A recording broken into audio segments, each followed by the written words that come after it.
जी मैं हुकूमत पंजाब वालों खसूसन चीफ मिनिस्टर पंजाब मरियम नवाज शरीफ साहबा वालों वज़ीर इतलात और सकाफ़त अज़मा जहद बुखारी साहबा वालों सैकटरी इतलात सैयद ताहिर रज़ा हमदानी साहब वालों मैं तमाम मुअज़्ज़ज़ मेहमानों ਨੂੰ ਇਸ ਤੀਜੀ ਪੰਜਾਬੀ ਇੰਟਰਨੈਸ਼ਨਲ ਸਾਡੇ ਵਜ਼ੀਰ ਤਾਲੀਮ ਪੰਜਾਬ ਦਾ ਉਹਨਾਂ ਨੇ ਆਪਣਾ ਟਾਈਮ ਕੱਢ ਕੇ ਇਸ ਕਾਨਫਰੰਸ ਵਿੱਚ ਸ਼ਿਰਕਤ ਕੀਤੀ ਹੈ ਔਰ ਇਸ ਚੀਜ਼ ਦਾ ਇਹ ਮੂੰਹ ਬੋਲਦਾ ਸਬੂਤ ਹੈ ਕਿ ਹਕੂਮਤ ਪੰਜਾਬ ਪੰਜਾਬੀ ਜ਼ੁਬਾਨ ਪੰਜਾਬੀ ਅਦਬ ਪੰਜਾਬੀ ਫਨ ਤੇ ਪੰਜਾਬੀ ਸਕਾਫਤ ਦੀ ਸਰਪ੍ਰਸਤੀ ਕਰਨ ਲਈ ਹਰ ਵਕਤ ਤਿਆਰ ਹੈ ਸਰ ਮੈਂ ਜਨਾਬ ਦਾ ਬਹੁਤ ਮਸ਼ਕੂਰ ਹਾਂ ਸਰ ਮੈਂ ਖਸੂਸੀ ਸ਼ੁਕਰਗੁਜ਼ਾਰ ਹਾਂ ਆਪਣੇ ਸਿੱਖ ਭਾਈਆਂ ਤੇ ਭੈਣਾਂ ਦਾ ਜਿਹੜੇ ਅਮਰੀਕਾ ਤੋਂ ਕੈਨੇਡਾ ਤੋਂ ਯੂਰਪ ਤੋਂ ਆਸਟ੍ਰੇਲੀਆ ਤੋਂ ਤੇ ਦੂਜੇ ਮੁਲਕਾਂ ਤੋਂ ਟਾਈਮ ਕੱਢ ਕੇ ਲਾਹੌਰ ਤਸ਼ਰੀਫ ਲੈ ਕੇ ਆਏ ਨੇ ਔਰ ਉਹਨਾਂ ਨੇ ਬਿਲਕੁਲ ਪੰਜਾਬੀ ਜ਼ੁਬਾਨ ਦੇ ਨਾਲ ਮੁਹੱਬਤ ਦਾ ਭਰਪੂਰ ਇਜ਼ਹਾਰ ਕੀਤਾ ਹਕੂਮਤ ਪੰਜਾਬ ਨੇ ਪੰਜਾਬੀ ਜ਼ੁਬਾਨ ਫਨ ਤੇ ਸਕਾਫਤ ਦੀ ਤਰਵੀਜ ਲਈ ਇਹ ਇਦਾਰਾ 2004 ਵਿੱਚ ਬਣਾਇਆ ਸੀ ਔਰ ਪਿਲਾਕ 2004 ਤੋਂ ਪੰਜਾਬੀ ਜ਼ੁਬਾਨ ਦੇ ਨਾਲ ਆਪਣੀ ਮੁਹੱਬਤ ਦਾ ਇਜ਼ਹਾਰ ਕਰਦਾ ਹੈ ਔਰ ਇੰਟਰਨੈਸ਼ਨਲ ਕਾਨਫਰੰਸਿਸ ਕਰਵਾਉਂਦਾ ਹੈ ਸਾਲ ਭਰ ਪ੍ਰੋਗਰਾਮਸ ਕਰਵਾਉਂਦਾ ਹੈ ਜਿਹਦੇ ਵਿੱਚ ਅਸੀਂ ਇਸ ਜ਼ੁਬਾਨ ਨਾਲ ਆਪਣੇ ਪਿਆਰ ਦਾ ਆਪਣੀ ਸਕਾਫਤ ਆਪਣੇ ਪਿਆਰ ਦਾ ਖੁੱਲ੍ਹ ਕੇ ਇਜ਼ਹਾਰ ਕਰਨੇ ਆ ਤੇ ਮੈਂ ਐਂਡ ਤੇ ਫਿਰ ਬਹੁਤ ਮਸ਼ਕੂਰ ਹਾਂ ਤਮਾਮ ਮੁਅੱਜ਼ਜ਼ ਮਹਿਮਾਨਾਂ ਦਾ ਮੈਂ ਹੁਣ ਸਟੇਜ ਤੇ ਦਾਵਤ ਦਿਆਂਗੀ ਉਸ ਦੇ ਚੀਫ ਆਰਗੇਨਾਈਜ਼ਰ ਅਹਿਮਦ ਰਜ਼ਾ ਵੱਟੂ ਜੀ ਨੂੰ ਕਿ ਉਹ ਆਉਣ ਤੇ ਦੋ ਬੋਲ ਸਾਡੇ ਨਾਲ ਸਾਂਝੇ ਕਰਨ ਅਹਿਮਦ ਰਜ਼ਾ ਵੱਟੂ ਜੀ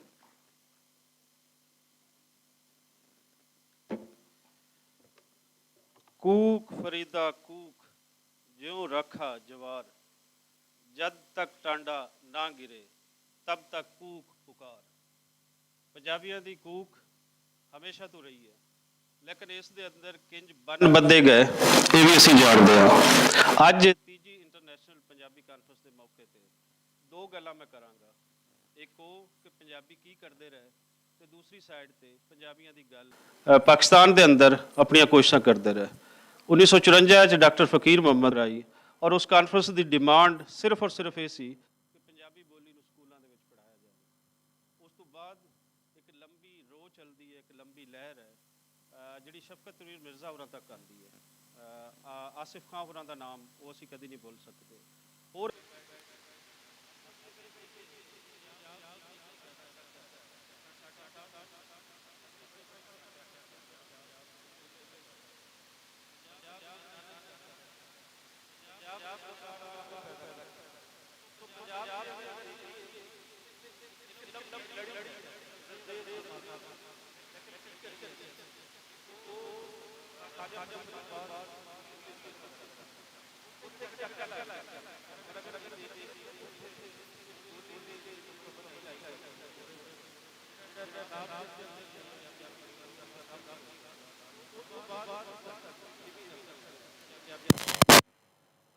सवाल ये पैदा होता है कि पंजाबी क्यों पढ़ाई जाए पंजाबी दे नाल की कोई रोज़गार आएगा सर रोज़गार तो आएगा तुसीं बना दोगे तो रोज़गार भी आएगा इंसान पूरा बन जाए तो इंसान अपनी रोज़ी रोटी लिए 100 राहां पैदा करता है इत्थे तो पंजाबी जिहड़े हैं उन्होंने जे पूरा इंसान नहीं बनन दिता गया अज इत्थे बैठे होया इत्थे खड़े होया तीजी इंटरनेशनल पंजाबी कानफ्रेंस के मौके पर मैं उन्हां सारे लोगों का शुक्रिया अदा करदा जिहड़े सवाल दे नाल खड़े ने पंजाबी सवाल बहुत मुश्किल सवाल रहा है इस वेले तक है लेकिन अज इसकी एक शक्ल बनती हुई नज़र सानू आ रही है जदों राणा सिकंदर हयात साहब जो लोग जदों CM पंजाब जो लोग ये पंजाबी की गल कर रहे हैं गल होएगी तो गल का हल लभेगा असी शुक्रगुजार हाँ पंजाब सरकार दे और पंजाब सरकार दे असी शुक्रगुजार इस बुनियाद पर नहीं हाँ कि साडे कोल अज मिनिस्टर साहब बैठे हैं तो असी लाजमी उन्होंने शुक्रिया अदा करना है बल्कि उन्होंने नज़र आ रही है CM पंजाब की कि इस तो पहले कोई CM पंजाब ऐसा नहीं है जिन्हें पंजाब की गल इस हद तक की हो पंजाबी की गल इस तक की हो लेकिन हुण असीं ये भी चाहते हैं कि गल इस तो अगे वधे पंजाब पूरे पंजाब के अंदर पंजाबी बोली का निफाज होवे और पंजाबी बोली का जो निफाज होता है तो पंजाबी अपनी सुरत की राह वल पैणगे पंजाबी उस सोच तो अगे निकलणगे जिस सोच ने उन्होंने पूरा इंसान बनने तो रोका होया मैं अज इत्थे शुक्रगुजार हाँ उन्हों शुकराना अदा करदा जिहड़े पहली कानफ्रेंस दे विच साडे नाल खड़े सन डॉक्टर गुरप्रीत दुग्गा जी अशोक बोरा जी डॉक्टर सुरिंदर जी और दूसरी कानफ्रेंस दे विच भी साडे नाल खड़े सन ਲੇਕਿਨ ਇੱਕ ਦੁਖਾਂਤ ਇਹ ਵੀ ਹੈ ਕਿ ਤੀਸਰੀ ਕਾਨਫਰੰਸ ਦੇ ਵਿੱਚ ਸਾਡੇ ਨਾਲ ਨਹੀਂ ਖੜੇ। ਸੋ ਅਸੀਂ ਸਮਝਦੇ ਹਾਂ, ਤੁਸੀਂ ਵੀ ਸਮਝਦੇ ਹੋ ਕਿ ਉਹਦੇ ਪਿੱਛੇ ਕਿਹੜੇ ਫੈਕਟਰ ਹਨ। ਉਹਦੇ ਪਿੱਛੇ ਉਹ ਡਰ ਔਰ ਖੌਫ ਹੈ ਜਿਹੜਾ 47 ਮੁਸੱਲਤ ਹੈ। ਪੰਜਾਬੀ ਵਾਘੇ ਦੇ ਉਸ ਪਾਰ ਦੇ ਹੋਣ ਜਾਂ ਇਸ ਪਾਰ ਦੇ ਹੋਣ, ਇੱਕ ਖੌਫ ਦੇ ਵਿੱਚ ਜ਼ਿੰਦਗੀ ਜੀਵਨ ਵਾਲੀ ਨੂੰ, ਜਿਨ੍ਹਾਂ ਨੇ ਤੁਹਾਨੂੰ ਜੰਮਿਆ ਔਰ ਤੁਸੀਂ ਨਾਲ ਖੜੇ ਹੋਏ, ਔਰ ਅੱਜ ਅਸੀਂ ਪੂਰੇ ਪੰਜਾਬ ਦੇ ਵਿੱਚ ਪੰਜਾਬੀ ਦੀ ਗੱਲ ਕਰ ਰਹੇ ਹਾਂ। ਰਾਣਾ ਸਿਕੰਦਰ ਸਾਹਿਬ ਦਾ ਇੱਕ ਵਾਰੀ ਹੋਰ ਸ਼ੁਕਰੀਆ। ਔਰ ਕਰਨ ਤੇ ਆਏ ਬੰਦਾ ਤੇ ਕਰ ਜਾਂਦਾ ਹੈ। ਜੋ ਖਾਹਿਸ਼ ਸੀ ਕਿ ਪੰਜਾਬੀ ਦੇ ਵੱਡੇ ਇਵੈਂਟ ਹੋਣ, ਅੱਜ ਉਹ ਪੰਜਾਬੀ ਦੇ ਇਵੈਂਟ ਹੋ ਰਹੇ ਹਨ। ਬਾਬਾ ਨਜਮੀ ਸਾਹਿਬ ਬੈਠੇ ਨੇ, ਤਾਰਕ ਜਟਾਲਾ ਸਾਹਿਬ ਬੈਠੇ ਨੇ, ਸਾਡੇ ਸਿਰ ਦਾ ਮਾਣ ਹੈ, ਦੀਪ ਸੈਦਾ ਜੀ ਬੈਠੇ ਨੇ। ਤੇ ਬਾਬਾ ਨਜਮੀ ਜੀ ਦੇ ਸ਼ੇਰ ਦੇ ਨਾਲ ਮੈਂ ਆਪਣੀ ਗੱਲ ਦਾ ਇਖਤਤਾਮ ਕਰਾਂਗਾ ਕਿ ਬੇਹਿੰਮਤੇ ਨੇ ਜਿਹੜੇ ਬਹਿ ਕੇ ਸ਼ਿਕਵਾ ਕਰਨ ਮੁਕੱਦਰਾਂ ਦਾ, ਤੇ ਉੱਗਣ ਵਾਲੇ ਉੱਗ ਪੈਂਦੇ ਨੇ ਪਾੜ ਕੇ ਸੀਨਾ ਪੱਥਰਾਂ ਦਾ। ਪਿਲਾਕ ਦੀ ਟੀਮ, ਤੁਹਾਡਾ ਸ਼ੁਕਰੀਆ ਕਿ ਤੁਸੀਂ ਹਰ ਸਟੈਪ ਤੇ, ਸਾਨੂੰ ਲੱਗਦਾ ਹੀ ਨਹੀਂ ਕਿ ਅਸੀਂ ਪੰਜਾਬੀ ਪ੍ਰਚਾਰ ਹਾਂ ਤੇ ਤੁਸੀਂ ਪਿਲਾਕ ਹੋ, ਤੁਸੀਂ ਪੰਜਾਬੀ ਲਹਿਰ ਹੋ ਜਾਂ ਅਸੀਂ ਪਿਲਾਕ ਹਾਂ, ਇੱਕ ਹੀ ਟੀਮ ਲੱਗਦੀ ਹੈ। ਔਰ ਤੁਹਾਡੀ ਪੂਰੀ ਟੀਮ ਦਾ ਬਹੁਤ ਦਿਲੀ ਧੰਨਵਾਦ, ਬਹੁਤ ਸ਼ੁਕਰੀਆ, ਬਹੁਤ ਸ਼ੁਕਰੀਆ ਸਰ।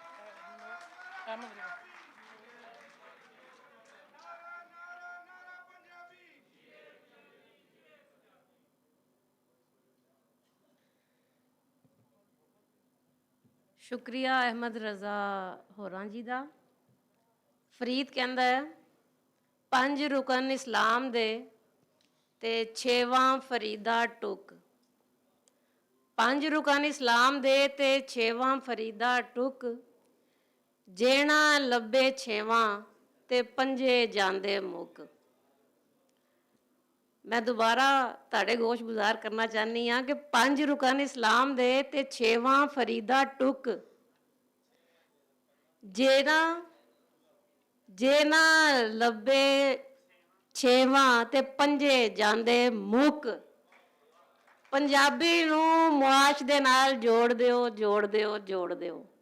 ਸਾਡੇ ਟੁਕ ਦਾ ਵਸੀਲਾ ਬਣੇਗਾ ਇਹ ਨੌਜਵਾਨ ਜਿਹੜੇ ਨੇ, ਇਹਨਾਂ ਨੂੰ ਰੋਜ਼ਗਾਰ ਲੱਭੇਗਾ ਤੇ ਫਿਰ ਤੁਸੀਂ ਦੇਖੋ ਕਿ ਮੁਲਕ ਵੀ ਤਰੱਕੀ ਕਰੇਗਾ।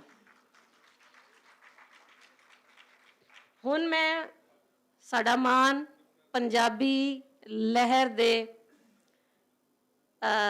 ਪ੍ਰਧਾਨ ਨੇ, ਅਸੀਂ ਉਹਨਾਂ ਨੂੰ ਦਾਵਤ ਦਿੰਦੇ ਹਾਂ ਕਿ ਉਹ ਇੱਥੇ ਆਉਣ ਤੇ ਸਾਡੇ ਨਾਲ ਆਪਣੀ ਗੱਲ ਸਾਂਝੀ ਕਰਨ। ਨਾਸਿਰ ਢਿੱਲੋਂ ਜੀ।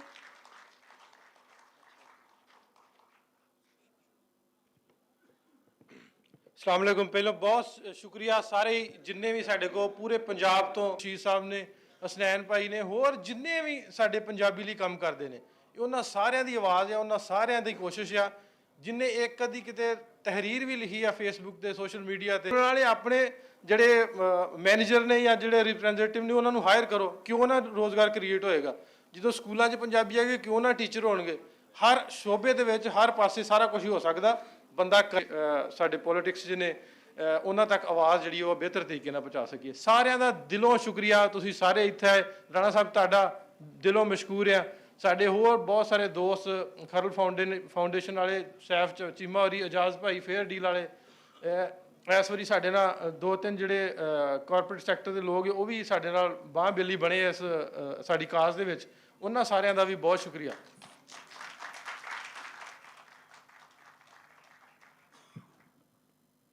ਨਾਸਿਰ ਢਿੱਲੋਂ ਜੀ ਹੋਰਾਂ ਦਾ ਵੀ ਬਹੁਤ ਸ਼ੁਕਰੀਆ। ਉਹਨਾਂ ਨੇ ਦੱਸਿਆ ਹੈ ਕਿ ਮੁਆਸ਼ਕੋ ਵੀ ਲਾਇਕ ਨਹੀਂ ਤੇਰੇ, ਹੋਰ ਤੌਫੀਕ ਨਹੀਂ ਕੁਝ ਮੇਰੇ, ਪੀਓ ਕਟੋਰਾ ਪਾਣੀ ਦਾ, ਮਿੱਤਰਾਂ ਦੀ ਮਜਮਾਣੀ ਖਾਤਰ ਦਿਲ ਦਾ ਲਹੂ ਛਾਣੀ ਦਾ। ਅਸੀਂ ਪੰਜਾਬੀ ਮੇਜ਼ਬਾਨੀ ਕਰਨ ਤੇ ਆਈਏ ਤੇ ਦਿਲ ਦਾ ਲਹੂ ਵੀ ਜਿਹੜਾ ਹੈ ਉਹ ਪਿਆਲੇ 'ਚ ਧਰ ਕੇ ਪੇਸ਼ ਕਰਨੇ ਆ। ਮੈਂ ਸਟੇਜ ਤੇ ਦਾਵਤ ਦਿਆਂਗੀ ਸਾਡੇ ਐਜੂਕੇਸ਼ਨ ਮਿਨਿਸਟਰ ਰਾਣਾ ਸਿਕੰਦਰ ਹਯਾਤ ਹੋਰਾਂ ਨੂੰ ਕਿ ਉਹ ਆਉਣ ਤੇ ਨਾਲ ਆਪਣੇ ਮਨ ਦੀ ਗੱਲ ਸਾਂਝੀ ਕਰਨ। ਰਾਣਾ ਸਿਕੰਦਰ ਜੀ। बहुत शुक्रिया जी। बिस्मिल्लाहिर्रहमानिर्रहीम। ਸਾਰੇ ਦੋਸਤਾਂ ਨੂੰ, ਭਰਾਵਾਂ ਨੂੰ, ਭੈਣਾਂ ਨੂੰ, ਬਜ਼ੁਰਗਾਂ ਨੂੰ, ਖਾਸ ਤੌਰ ਤੇ ਸਾਰੀ ਦੁਨੀਆ ਤੋਂ ਆਏ ਹੋਏ ਮਹਿਮਾਨਾਂ ਨੂੰ, ਜਿਹੜੀ ਇਸ ਖਿੱਤੇ ਦੀ ਪਹਿਚਾਣ ਵਾਸਤੇ ਮੈਂ ਸਮਝਣਾ ਕਿ ਪੰਜਾਬ ਚੜ੍ਹਦਾ ਹੋਏ, ਲਹਿੰਦਾ ਹੋਵੇ, ਉੱਥੇ ਵੀ ਪੰਜਾਬੀ ਹੀ, ਇੱਥੇ ਵੀ ਪੰਜਾਬੀ। ਔਰ ਨਾਲ ਹੀ ਨਾਲ ਜਿਹੜਾ ਸਫ਼ਰ ਔਰ ਮੁਸ਼ਕਿਲ ਸਫ਼ਰ ਹੈ, ਜਿਹੜਾ ਸਫ਼ਰ ਵੱਟੂ ਸਾਹਿਬ ਨੇ ਤੈਅ ਕੀਤਾ ਹੈ, ਜਿਹੜਾ ਸਫ਼ਰ ਨਾਸਿਰ ਢਿੱਲੋਂ ਸਾਹਿਬ ਨੇ ਤੈਅ ਕੀਤਾ ਹੈ, ਔਰ ਉਹ ਮੈਂਸ਼ਨ ਕਰ ਰਹੇ ਸੀ ਕਾਫੀ ਦੋਸਤਾਂ ਦਾ, ਡੀਜੀ ਸਾਹਿਬ, ਇਹ ਮੈਂ ਇਹ ਸਮਝਣਾ ਕਿ ਧਰਮ ਕੋਈ ਵੀ ਹੋਵੇ, ਜ਼ੁਬਾਨ, ਕਲਚਰ, ਹੈਰੀਟੇਜ, ਇਹ ਸਾਡੇ ਵਾਸਤੇ ਚ ਕਿ ਅਸੀਂ ਜਾਈਏ ਚੰਡੀਗੜ੍ਹ, ਅਸੀਂ ਵੀ ਗੱਲ ਸਿਰਫ ਕਲਚਰ ਦੀ ਨਹੀਂ, ਉਸ ਹੈਰੀਟੇਜ ਨੂੰ ਪ੍ਰੀਜ਼ਰਵ ਕਰਨ ਦੀ। ਅਸੀਂ ਜਾ ਕੇ ਵੇਖੀਏ, ਮੇਰੇ ਪੜਨਾਨਾ ਜੀ ਉੱਥੇ ਮੌਜੂਦ ਨੇ, ਔਰ ਸਾਡਾ ਆਪਣਾ ਆਣਾ ਜਾਣਾ ਸੀ। ਜਦੋਂ ਮੈਂ ਸਕੂਲ ਵਿੱਚ ਸਾਂ, ਅਸੀਂ ਇੰਡੀਆ ਸਪੋਰਟਸ ਔਰ ਕੋ ਕਰਿਕੂਲਰ ਕਰਨ ਜਾਂਦੇ ਸਾਂ ਤੇ ਉਹ ਇੱਥੇ ਆਉਂਦੇ ਸੀ, ਦੇਹਰਾਦੂਨ ਸਕੂਲ ਵਾਲੇ, ਇੱਕ ਹੋਰ ਸਕੂਲ ਸੀ।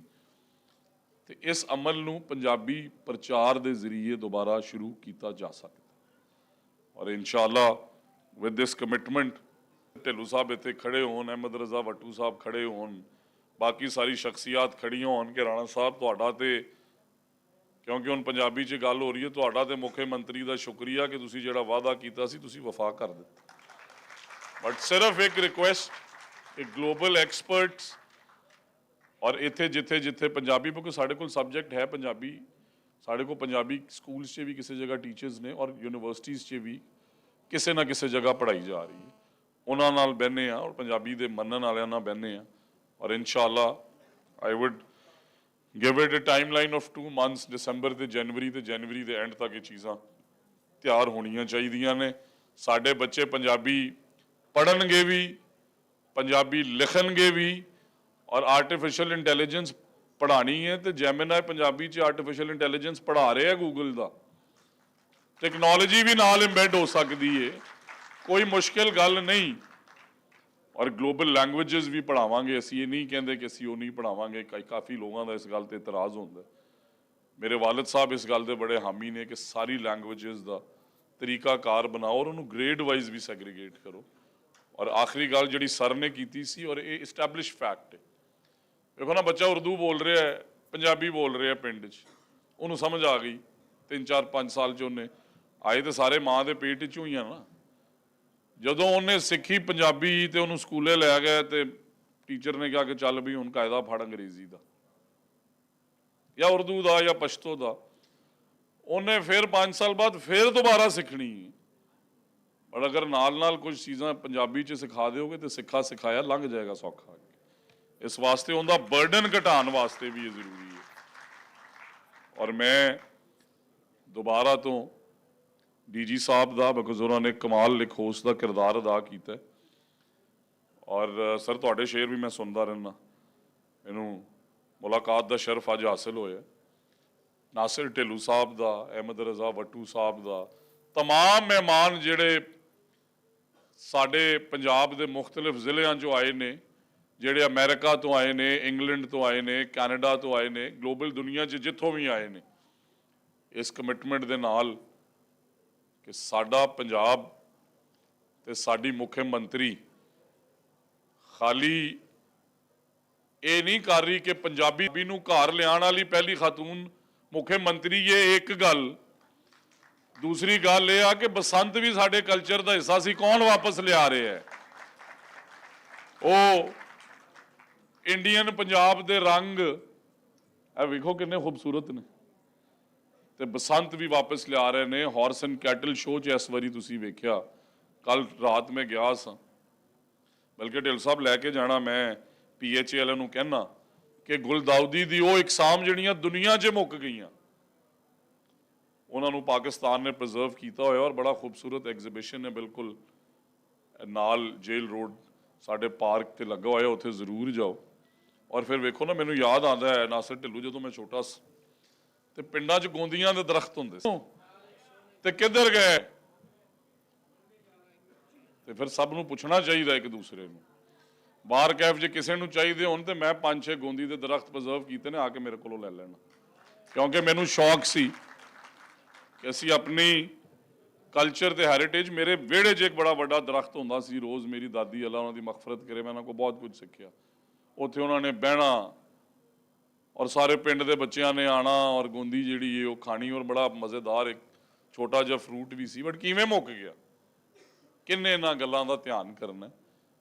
ਮੈਂ ਇਸ ਵਾਸਤੇ ਹੀ ਕਹਿਣਾ ਕਿ ਜ਼ਰੂਰ ਸਿਆਸਤ 'ਚ ਵੋਟ ਆਪਣੀ ਮਰਜ਼ੀ ਨਾਲ ਕਰੋ, ਪਰ ਝੂਠ ਬੋਲਣ ਵਾਲੇ ਨੂੰ ਨਾ ਕਰੋ। ਉਹ ਮੈਂ ਹੋਵਾਂ ਤੇ ਮੈਨੂੰ ਵੀ ਨਾ ਕਰੋ। ਇਹ ਬੁਨਿਆਦ ਹੈ। ਅਗਰ ਮੈਂ ਅੱਜ ਕਹਾਂ ਅਗਲੇ ਸਾਲ ਮੈਂ ਆ ਕੇ ਫਿਰ ਕਾਨਫਰੰਸ 'ਚ ਕਹਾਂ ਲਓ ਜੀ ਉਹ ਪਿਛਲੇ ਸਾਲ ਇਹ ਹੋ ਗਿਆ ਸੀ ਤੇ ਇਸ ਸਾਲ ਫਿਰ ਐਲਾਨ ਕਰ ਦਿੰਦੇ, ਤੀਸਰੇ ਸਾਲ ਤੁਸੀਂ ਮੇਰੇ ਨਾਲ ਲੜ ਪੈਣਾ, ਇਸ ਤਰ੍ਹਾਂ ਹੀ ਹੈ ਨਾ ਕਿ ਐਲਾਨ ਕੀਤੀ ਜਾਂਦਾ, ਕਰਦਾ ਕੁਝ ਨਹੀਂ। ਇਸ ਵਾਸਤੇ ਸੋਚਿਆ ਕਰੋ, ਇਹ ਬੜੀਆਂ ਵੱਡੀਆਂ ਗੱਲਾਂ ਨੇ। ਜਦੋਂ ਪਿਛਲੇ ਸਾਲ ਇਸ ਟਾਈਮ ਤੇ ਅਸੀਂ ਇੱਥੇ ਬੈਠੇ ਸਾਂ ਤੇ ਇਹ ਮੁੱਖ ਮੰਤਰੀ ਲਿਆਈ ਹੈ ਕਿ ਨਹੀਂ, ਤੇ ਪਹਿਲੇ ਇਹ ਚੀਜ਼ਾਂ ਜਿਨ੍ਹਾਂ ਨੇ ਨਹੀਂ ਕੀਤੀਆਂ ਉਹ ਰੱਬ ਕੋ ਪਾਣਗੇ, ਪਰ ਅਸੀਂ ਆਪਣੀ ਪੂਰੀ ਐਫਰਟ ਕਰ ਰਹੇ ਹਾਂ ਔਰ ਦਿਨ ਰਾਤ ਕਰ ਰਹੇ ਹਾਂ। ਔਰ ਇਨਸ਼ਾਅੱਲਾ ਪੰਜਾਬੀ ਸਾਡੀ ਸ਼ਾਨ ਹੈ ਤੇ ਸਾਡਾ ਮਾਣ ਹੈ। ਇਹਨੂੰ ਸਕੂਲ 'ਚ ਵੀ ਇੰਬੈਡ ਕਰਾਂਗੇ। ਔਰ ਹੋਰ ਇੱਕ ਐਲਾਨ ਕਰ ਰਹੇ ਹਾਂ ਕਿ ਜਿਹੜੇ ਅਸੀਂ ਕੰਪੀਟੀਸ਼ਨਸ ਕਰਾਉਂਦੇ ਆ ਨਾ ਐਨੂਅਲ, ਉਹਦੇ ਵਿੱਚ ਵੀ ਆਈ ਵਿਲ ਇਨਸ਼ੋਰ ਕਿ ਜਿੰਨੇ ਵੀ ਸਕੂਲਾਂ, ਕਾਲਜਾਂ ਔਰ ਯੂਨੀਵਰਸਿਟੀਆਂ 'ਚ ਜਿਹੜੇ ਅਸੀਂ ਕੰਪੀਟੀਸ਼ਨਸ ਕਰਾਈਏ, ਕੋ ਕਰਿਕੂਲਰ ਦੇ ਕਰਾਈਏ, ਉਹਦੇ ਨਾਲ ਡਿਬੇਟਸ ਦੇ ਕਰਾਈਏ, ਤਕਰੀਰ ਦੇ ਕਰਾਈਏ, ਇਨਸ਼ਾਅੱਲਾ ਉਹਦੇ 'ਚ ਵੀ ਪੰਜਾਬੀ ਨੂੰ ਹਰ ਸੂਰਤ ਸ਼ਾਮਿਲ ਕਰਕੇ ਰੱਖਾਂਗੇ। तमाम हजरात का बहुत शुक्रिया। मैं एचएन कॉलेज के बोर्ड की मीटिंग है क्योंकि मैं उतों पढ़िया तो अपने स्कूल वापस जाना हर किसी को अच्छा लगता है, और जो वो वजीर बन के जाए तो क्या बात, ठीक है ना। उत्थे ही जिथे लुकते रहीदा सी मास्टरां कोलों ते उत्थे अज जाइए तो इंज वॉक करके कि क्या बात है। इस वास्ते हमेशा ये याद रखना कि इहदे नाल नाल अल्लाह नूं आजिज़ी भी पसंद, प्यार ना गल करना, अच्छे इखलाक ना गल करना, रवादारी का मुजाहरा करना और गंद ना। सफाई निसफ ईमान है, पंजाबी च भी है तो उर्दू च भी है, इवें ही है ना।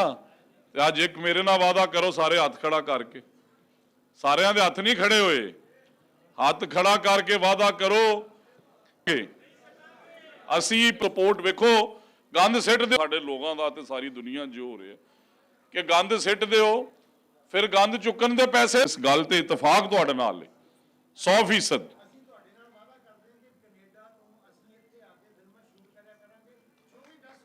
नहीं तुसी मेरे नाल ये वादा करो कि करण औजले ते दिलजीत दोसांझ नूं लिआओगे, मैं भी जंग लड़ना,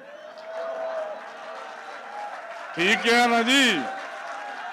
फिर जे इधर दे पंजाब वाले नहीं डरते तो फिर डरना चाहिए मोदी तो। मंजूर है जी। लो जी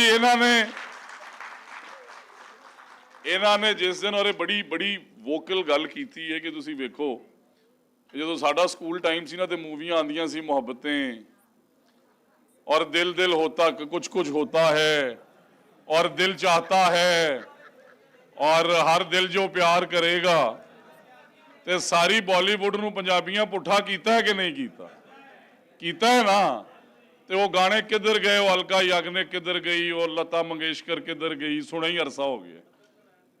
असी सारे हुण दिलजीत दोसांझ चलदा सिफर ते सफर। साडे एजुकेशन मिनिस्टर होरां दे नाल जाएगा।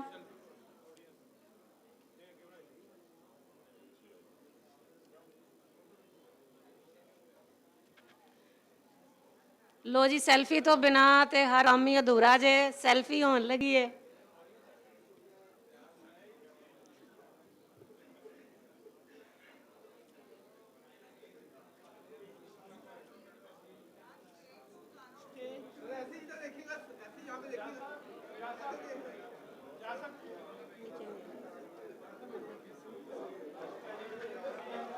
सब शुक्रगुजार हाँ साढ़े एजुकेशन मिनिस्टर, अपनी जगह ते आ जाओ, इत्थे रश ना पाओ।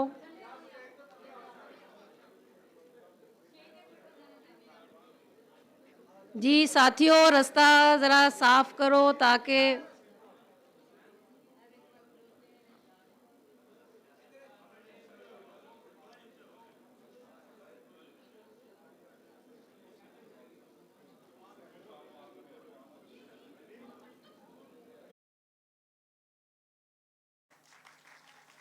कीता है जिन्होंने अपनी जान वार के ਇਸ ਧਰਤੀ ਦੀ ਲਾਜ ਰੱਖੀ ਸੀ, ਲੋਕਾਈ ਦੀ ਗੱਲ ਕੀਤੀ ਸੀ ਤੇ ਉਹਦੇ ਲਈ ਆਪਣਾ ਸਭ ਕੁਝ ਵਾਰ ਛੱਡਿਆ ਸੀ। ਢੋਲੇ ਦਾ ਇੱਕ ਕੜਾ ਹੈ, ਸਟੇਜ ਤੋਂ ਥੱਲੇ ਚਲੇ ਜਾਓ ਸਾਥੀਓ।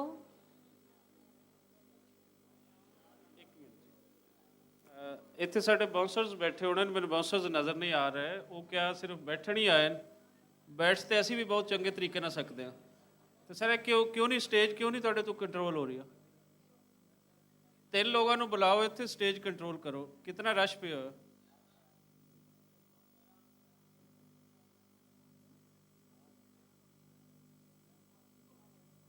ਪੰਜਾਬ ਦੀ ਰੀਤ ਰਹੀ ਹੈ ਕਿ ਸੂਰਮਿਆਂ ਦੇ ਜਸ ਗਾਏ ਗਏ ਨੇ ਇੱਥੇ। ਇੱਥੇ ਹੀ ਢੋਲੇ ਜਿਹੜੇ ਨੇ ਰਾਏ ਅਹਿਮਦ ਖਾਨ ਖਰਲ ਹੋਰਾਂ ਦੇ ਸਦੀਆਂ ਤੱਕ ਗਾਏ ਜਾਂਦੇ ਰਹੇ ਨੇ ਔਰ ਗਾਏ ਜਾਂਦੇ ਰਵਣਗੇ। ਢੋਲੇ ਦਾ ਇੱਕ ਕੜਾ ਦੇਖੋ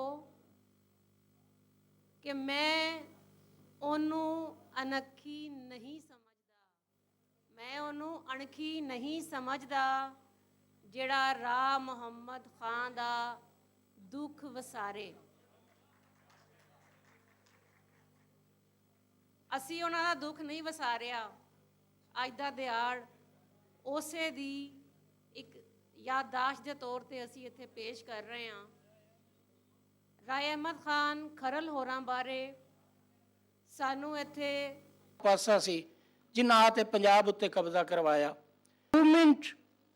ਔਰ ਇਸ ਤੋਂ ਬਾਅਦ ਅੱਜ ਦਾ ਦਿਨ ਮੈਂ ਸਮਝਣਾ ਕਿ ਇਸ ਕਾਨਫਰੰਸ ਦਾ ਪਿੱਛੇ ਸਾਰੇ ਜਿਹੜੇ ਜੀ ਲੰਘੇ ਨੇ ਉਹ ਇੱਕ ਪੁਲ ਨੇ, ਇੱਕ ਬ੍ਰਿਜ ਨੇ ਕਿ ਅੱਜ ਸਾਡੇ ਵਿਚਕਾਰ ਰਾਹ ਅਹਿਮਦ ਖਾਨ ਖਰਲ ਹੋਰਾਂ ਦੇ, ਰਾਹ ਅਹਿਮਦ ਖਾਨ ਖਰਲ ਸ਼ਹੀਦ ਹੋਰਾਂ ਦੇ ਪੜਪੋਤਰੇ ਰਾਏ ਸ਼ਹਿਜ਼ਾਦ ਖਰਲ ਮੌਜੂਦ ਨੇ। ਮੈਂ ਉਹਨਾਂ ਨੂੰ ਦਾਵਤ ਦੇਣੀ ਆ ਕਿ ਉਹ ਸਟੇਜ ਤੇ ਤਸ਼ਰੀਫ ਲਿਆਉਣ।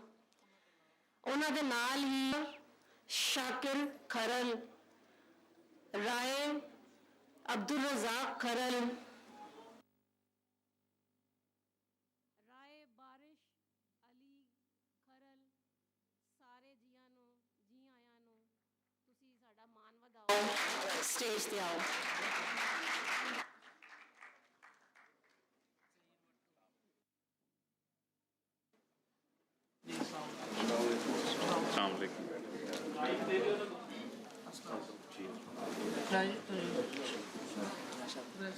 ਜੀ ਰਾਏ ਸਾਹਿਬ ਸਾਡੇ ਨਾਲ ਗੱਲਬਾਤ ਕਰਨਗੇ ਜੀ।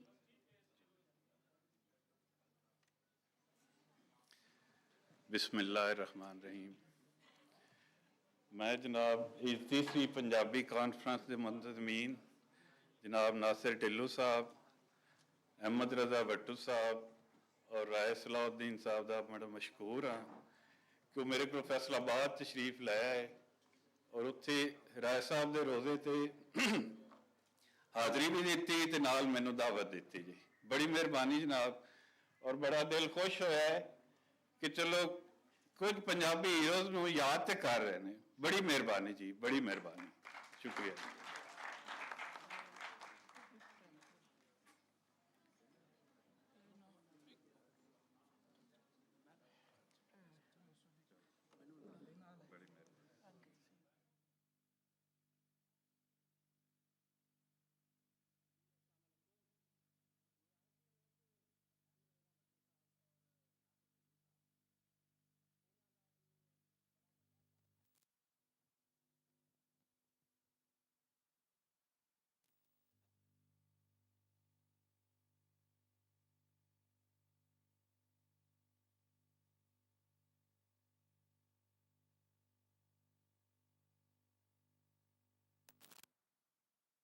ਇਹਨਾਂ ਨੇ ਪਹਿਲੇ ਦਿਨ ਨੂੰ ਰਾਏ ਅਹਿਮਦ ਖਾਨ ਖਰਲ ਸ਼ਹੀਦ ਦੇ ਨਾਮ ਕੀਤਾ।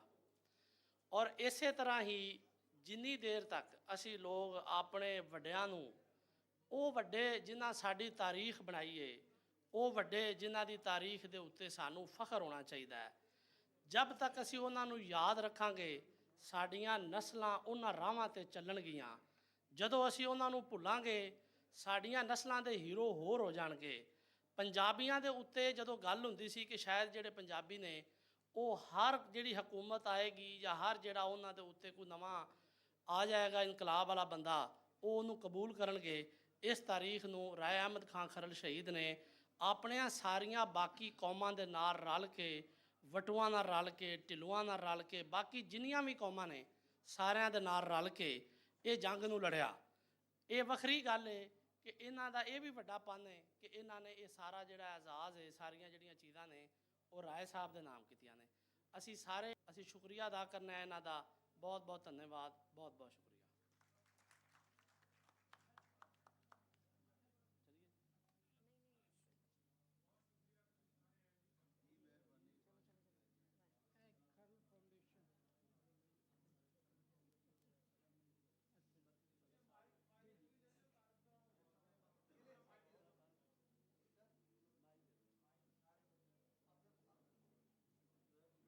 ਤੁਸੀਂ ਆਪਣਾ ਸਾਰਿਆਂ ਦਾ ਇੱਕ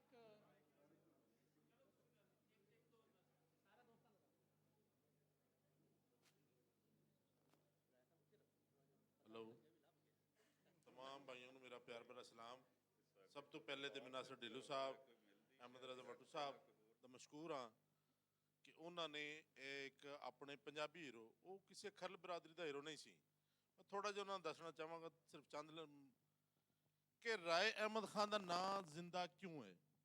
ਕਿਉਂਕਿ ਉਹਨੇ ਲਾਲਚ ਨਹੀਂ ਕੀਤਾ ਸੀ। ਜਦੋਂ ਤੁਸੀਂ ਆਪਣਾ ਲਾਲਚ ਕਰੋਗੇ ਤਾਂ ਨਾਮ ਮਿਟਾ ਜਾਓਗੇ। ਇਹ ਗੱਲ ਯਾਦ ਰੱਖਣਾ ਦੋਸਤੋ, ਜਿਹੜਾ ਕਿਸੇ ਵਾਸਤੇ ਕੰਮ ਕਰਦਾ ਜਾਓਗੇ। ਇਹ ਗੱਲ ਯਾਦ ਰੱਖਣਾ ਦੋਸਤੋ, ਜਿਹੜਾ ਕਿਸੇ ਵਾਸਤੇ ਕੰਮ ਕਰਦਾ ਹੈ, ਕਿਸੇ ਵਾਸਤੇ ਜਿੰਦਾ ਹੈ, ਉਹਦਾ ਨਾਂ ਕਿਸੇ ਨਾ ਕਿਸੇ ਮੋੜ ਤੇ ਜ਼ਿੰਦਾ ਰਹਿੰਦਾ ਹੀ ਹੈ। ਔਰ ਉਹ ਕੌਮਾਂ ਕਦੀ ਵੀ ਮਾਰ ਨਹੀਂ ਖਾਂਦੀਆਂ ਜਿਹੜੇ ਆਪਣੇ ਹੀਰੋ ਨੂੰ ਨਹੀਂ ਭੁੱਲਦੀਆਂ। ਰਾਏ ਅਹਿਮਦ ਖਾਨ ਨੇ ਅੰਗਰੇਜ਼ ਨੇ ਉਹ ਲਾਲਚ ਦਿੱਤੇ ਜਿਹਨੂੰ ਰਾਏ ਅਹਿਮਦ ਖਾਨ ਨੇ ਆਪਣੀ ਜੁੱਤੀ ਦੀ ਨੋਕ ਤੇ ਰੱਖਿਆ ਔਰ ਆਪਣੇ ਸਾਥੀਆਂ ਨੂੰ ਲੈ ਕੇ ਚੱਲਿਆ। ਕਿਉਂਕਿ ਇਹ ਸਿਰਫ ਰੌਲਾ ਤੇ ਟੈਕਸ ਦਾ ਸੀ। ਜਿਨਨੇ ਕਿਹਾ ਸੀ ਕਿ ਤੂੰ ਆਪਣੀ ਖਰਲ ਬਰਾਦਰੀ ਵਾਸਤੇ ਟੈਕਸ ਮਾਫ ਕਰਾ ਲੈ। ਅਗਰ ਰਾਏ ਅਹਿਮਦ ਖਾਨ ਆਪਣੀ ਬਰਾਦਰੀ ਦਾ ਨਾਂ, ਆਪਣੀ ਬਰਾਦਰੀ ਨੂੰ ਬਚਾਉਂਦਿਆਂ ਹੋਇਆ, ਤੁਸੀਂ ਦੇਖਿਆ ਹੋਏਗਾ ਤਾਰੀਖ ਪੜ੍ਹ ਕੇ, ਬਹੁਤ ਸਾਰੇ ਅਰਸਾ ਪਹਿਲੇ ਖਰਲਾਂ ਨੂੰ ਤਾਂ ਕੋਈ ਨੌਕਰੀ ਨਹੀਂ ਦਿੰਦਾ ਸੀ ਇਸੇ ਵਜ੍ਹਾ ਤੋਂ, ਕਿਉਂਕਿ ਖਰਲ ਇੱਕ ਜ਼ਿੱਦੀ ਕੌਮ ਸੀ। ਉਹਨੇ ਕਿਹਾ ਮੈਂ ਆਪਣੀ ਵਾਸਤੇ ਨਹੀਂ, ਆਪਣੀ ਜ਼ਾਤ ਵਾਸਤੇ ਨਹੀਂ ਲੜਨਾ, ਮੈਂ ਲੜਾਂਗਾ ਤੇ ਪੂਰੀ ਬਰਾਦਰੀ ਵਾਸਤੇ ਲੜਾਂਗਾ, ਜਿੰਦੇ ਵਿੱਚ ਸਾਰੀਆਂ ਬਰਾਦਰੀਆਂ ਮੁਤਫਿਕ ਸਨ। ਔਰ ਅੱਜ ਅਲਹਮਦੁਲਿਲਾ ਸਾਨੂੰ ਫਖਰ ਹੈ ਕਿ ਅਸੀਂ ਉਸ ਕਬੀਲੇ ਚੋਂ ਹਾਂ ਕਿ ਜਿਨਨੇ ਆਪਣਾ ਲਾਲਚ ਨਹੀਂ ਕੀਤਾ, ਆਪਣੇ ਰਹਿਣ ਵਾਲੇ ਕਬੀਲਿਆਂ ਦਾ ਸਾਥ ਚੱਲਿਆ ਔਰ ਆਪਣਾ ਨਾਂ ਜ਼ਿੰਦਾ ਕੀਤਾ। ਔਰ ਤਾਰੀਖ ਤਾਂ ਜ਼ਿੰਦਗੀ ਕਦੀ ਕੋਈ ਮਿਟਾ ਨਹੀਂ ਸਕਦਾ। ਜਿਸ ਤਰ੍ਹਾਂ ਮਰਜ਼ੀ ਅੰਗਰੇਜ਼ ਨੇ ਲਿਖਿਆ, ਆਖਰ ਉਹ ਗੱਲ ਜ਼ਿੰਦਾ ਹੋ ਗਈ ਕਿ ਰਾਏ ਅਹਿਮਦ ਖਾਨ ਖਰਲ ਆਪਣੇ ਲਈ ਨਹੀਂ ਕਿਸੇ ਲਈ ਜੀਆ ਸੀ। ਤੇ ਮੈਂ ਤਮਾਮ ਭਾਈਆਂ ਦਾ ਮਸ਼ਕੂਰ ਹਾਂ ਕਿ ਉਹਨਾਂ ਨੇ ਅੱਜ ਸਾਨੂੰ ਇਸ ਰਾਏ ਅਹਿਮਦ ਖਾਨ ਦੇ ਨਾਂ ਕੀਤਾ। ਮੈਂ ਸਮਝਣਾ ਕਿ ਰਾਏ ਅਹਿਮਦ ਖਾਨ ਉਹ ਇੱਕ ਇਨਸਾਨ ਸੀ, ਸਾਰੀਆਂ ਬਰਾਦਰੀਆਂ ਦੇ ਨਾਲ ਸੀ। ਸਿਪਾ ਸਲਾਰ ਅਗਰ ਦਲੇਰ ਹੋਵੇ ਨਾ ਤੇ ਫਿਰ ਥੱਲੇ ਵਾਲੀ ਬਰਾਦਰੀ, ਕੋਈ ਵੀ ਥੱਲੇ ਵਾਲਾ ਜਿਹੜਾ ਜਵਾਨ ਹੈ ਉਹ ਕਦੀ ਸ਼ਿਕਸਤ ਨਹੀਂ ਤਸਲੀਮ ਕਰਦਾ। ਸਿਪਾ ਸਲਾਰ ਦਲੇਰ ਸੀ, ਇਸ ਵਾਸਤੇ ਅੱਲਾਹ ਤਾਲਾ ਨੇ ਇੱਜ਼ਤ ਦਿੱਤੀ ਉਹਨੂੰ। ਤੇ ਮੈਂ ਫਿਰ ਮਸ਼ਕੂਰ ਹਾਂ ਜਨਾਬ ਅਹਿਮਦ ਰਜ਼ਾ ਸਾਹਿਬ, ਨਾਸਰ ਢਿੱਲੋਂ ਸਾਹਿਬ ਦਾ ਕਿ ਉਹਨਾਂ ਨੇ ਇਹ ਦਿਨ ਦਿੱਤਾ। ਔਰ ਮੈਂ ਤਾਰਫ ਕਰਾ ਦੇਵਾਂ ਰਾਏ ਸ਼ਹਜ਼ਾਦ ਸਾਹਿਬ ਨੇ, ਇਹ ਪੜਪੋਤੇ ਨੇ ਰਾਏ ਅਹਿਮਦ ਖਾਨ ਸਾਹਿਬ ਦੇ, ਰਾਏ ਸਲਾउद्दीन ਸਾਹਿਬ, ਰਾਏ ਗੁਲਾਮ ਅਹਿਮਦ ਸਾਹਿਬ ਮਰਕਜ਼ੀ ਸਦਰ ਨੇ ਖਲ ਫਾउंडेशन ऑफ पाकिस्तान ਦੇ, राय फारूक साहब डिवीजनल सदर ने, बंदा नाचीज राय बारिश अली बानी व जनरल सेक्रेटरी खल फाउंडेशन ऑफ पाकिस्तान, राय पीर गुलजार शाकर साहब बानी ने खल फाउंडेशन ऑफ पाकिस्तान दे, राय आसफ साहब, राय रऊफ साहब, राय अकबर साहब, अबू बकर साहब, ये सारे दो साडे मैंबर ने और इन्हां ने ही बेड़ा लैके चल रहे हैं। असी कल्ले कुछ भी नहीं करते जब तक टीम नाल ना होवे। बहुत शुक्रिया जी।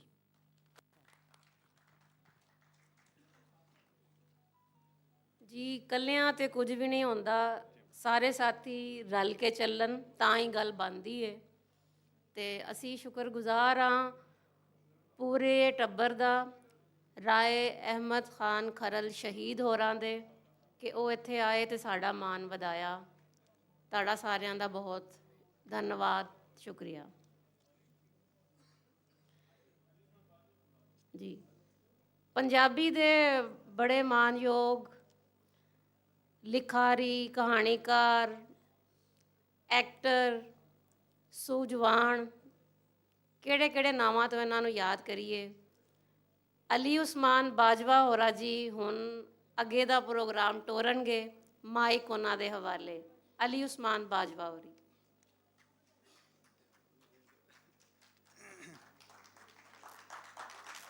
ਬਹੁਤ ਸ਼ੁਕਰੀਆ, ਬਹੁਤ ਧੰਨਵਾਦ ਡਾਕਟਰ ਸ਼ਬਨਮ ਇਸਹਾਕ। ਸਾਰੇ ਉਹਨਾਂ ਜੀਆਂ ਨੂੰ ਇੱਕ ਵਾਰੀ ਫਿਰ ਜੀਆਂ ਨੂੰ ਆਖਾਂਗੇ। ਮੇਰਾ ਨਾਂ ਅਲੀ ਉਸਮਾਨ ਬਾਜਵਾ ਹੈ। ਮੈਂ ਸਿਰਫ ਇੱਕ ਸੇਵਕ ਹਾਂ ਪੰਜਾਬੀ ਦਾ ਔਰ ਕਹਾਣੀ ਲਿਖਦਾ ਹਾਂ।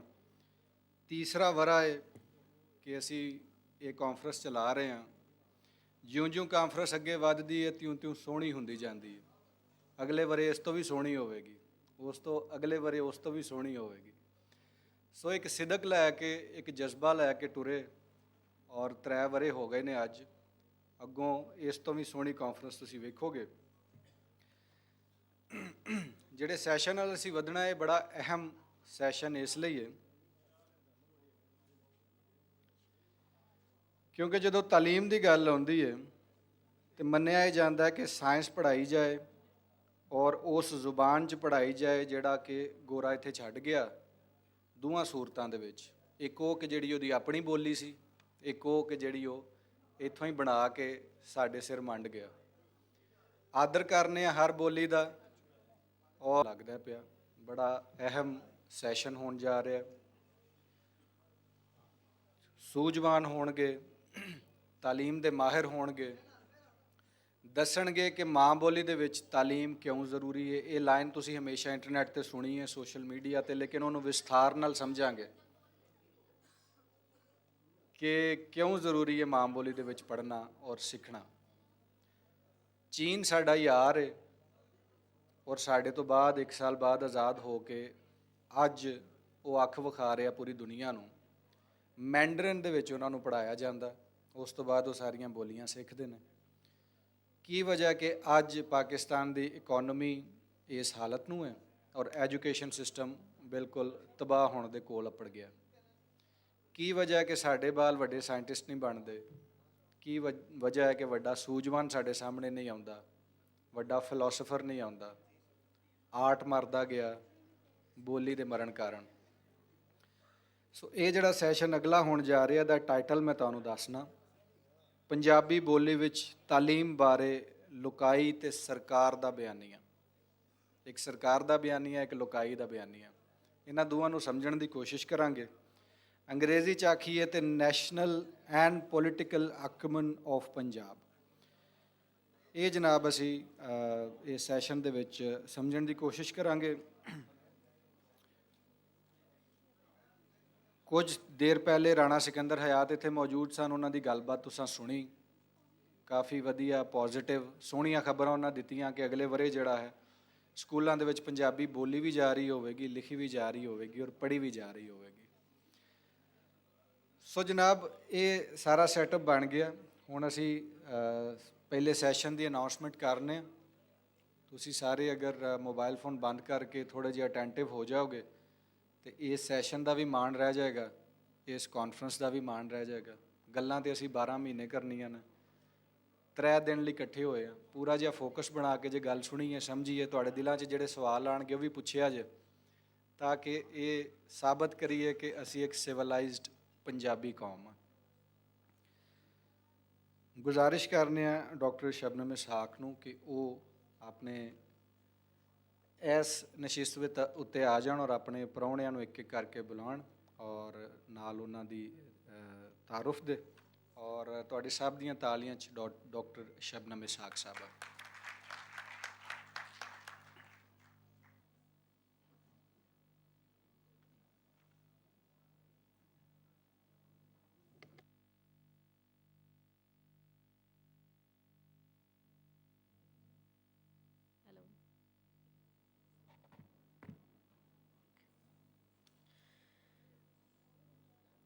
ਸਾਰੇ ਸਾਥੀਆਂ ਦਾ ਧੰਨਵਾਦ, ਉਹ ਇੱਥੇ ਮੌਜੂਦ ਨੇ ਸਾਨੂੰ ਸੁਣਨ ਦੇ ਲਈ। ਸਾਡਾ ਅੱਜ ਦਾ ਡਿਸਕਸ਼ਨ ਪੈਨਲ ਜਿਹੜਾ ਹੈ ਉਹ ख़ास तौर ਤੇ ਜ਼ਿਆਦਾ ਇਸ ਲਈ ਜ਼ਰੂਰੀ ਔਰ ਅਹਿਮੀਅਤ ਦਾ ਹਾਮਿਲ ਹੈ ਕਿ ਅਸੀਂ ਇੱਥੇ ਬੋਲੀ ਲਈ ਇਕੱਠੇ ਹੋਏ ਹਾਂ ਕਿ ਮਾਂ ਬੋਲੀ ਜਿਹੜੀ ਹੈ ख़ास तौर ਤੇ ਪੰਜਾਬ ਲਈ ਜਿਹੜੀ ਪੰਜਾਬੀ ਹੈ ਉਹ ਅਜੇ ਤਾਈਂ ਸਕੂਲਾਂ ਵਿੱਚ ਨਹੀਂ ਅਪੜੀ। ਉਹਦੇ ਪਿੱਛੇ ਕੀ ਵਜ੍ਹਾ ਨੇ, ਕੀ ਕਾਰਨ ਨੇ, ਕੀ ਚੱਲ ਰਿਹਾ ਹੈ ਲੋਕਾਈ ਅੰਦਰ ਤੇ ਕੀ ਚੱਲ ਰਿਹਾ ਹੈ ਸਰਕਾਰਾਂ ਦੇ ਦਿਲਾਂ ਦੇ ਅੰਦਰ। ਸਾਡੇ ਅੱਜ ਦੇ ਪੈਨਲਿਸਟ, ਮੈਂ ਉਹਨਾਂ ਦਾ ਥੋੜ੍ਹਾ ਜਿਹਾ ਤਾਰੁਫ ਕਰਾਉਂਦੀ ਜਾਵਾਂ। ਵੈਸੇ ਤੇ ਉਹੀ ਜੁਮਲਾ ਕਿ ਕਿਸੇ ਤਾਰੁਫ ਦੇ ਵੀ ਮੁਹਤਾਜ ਕੋਈ ਨਹੀਂ। ਸਾਡੇ ਇਸ ਪੈਨਲ ਦੇ ਵਿੱਚ ਸਭ ਤੋਂ ਪਹਿਲੇ ਮੈਂ ਜ਼ਿਕਰ ਕਰਾਂਗੀ ਜੀ ਡਾਕਟਰ ਜਮੀਲ ਅਹਿਮਦ ਪਾਲ ਹੋਰਾਂ ਦਾ। ਬਹੁਤ ਵੱਡਾ ਨਾਂ ਹੈ ਪੰਜਾਬੀ ਦਾ। ਬੜੇ ਸਾਲਾਂ ਤੋਂ ਪੰਜਾਬੀ ਐਕਟਿਵਿਜ਼ਮ ਦੇ ਮੋਹਰੀ ਰਹੇ ਨੇ। ਲਿੰਗੁਇਸਟਿਕ ਦੇ ਵਿੱਚ ਵੀ ਵੱਡਾ ਨਾਮ ਹੈ। ਅਦਬ ਦੇ ਲਈ ਨਾਵਲ ਦੀ ਗੱਲ ਕਰੋ, ਕਹਾਣੀ ਦੀ ਗੱਲ ਕਰੋ, ਸਹਾਫਤ ਦੀ, ਸਾਰੇ ਮੈਦਾਨਾਂ ਦੇ ਅੰਦਰ ਇਹ ਆਪਣਾ ਹਿੱਸਾ ਪਾਉਂਦੇ ਰਹੇ ਨੇ।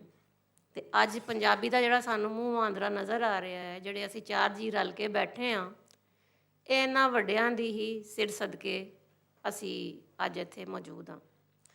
ਮੈਂ ਦਾਵਤ ਦਿਆਂਗੀ ਕਿ ਡਾਕਟਰ ਜਮੀਲ ਅਹਿਮਦ ਪਾਲ ਹੋਰੀ ਸਟੇਜ 'ਤੇ ਤਸ਼ਰੀਫ ਲਿਆਉਣ। ਡਾਕਟਰ ਜਮੀਲ ਅਹਿਮਦ ਪਾਲ।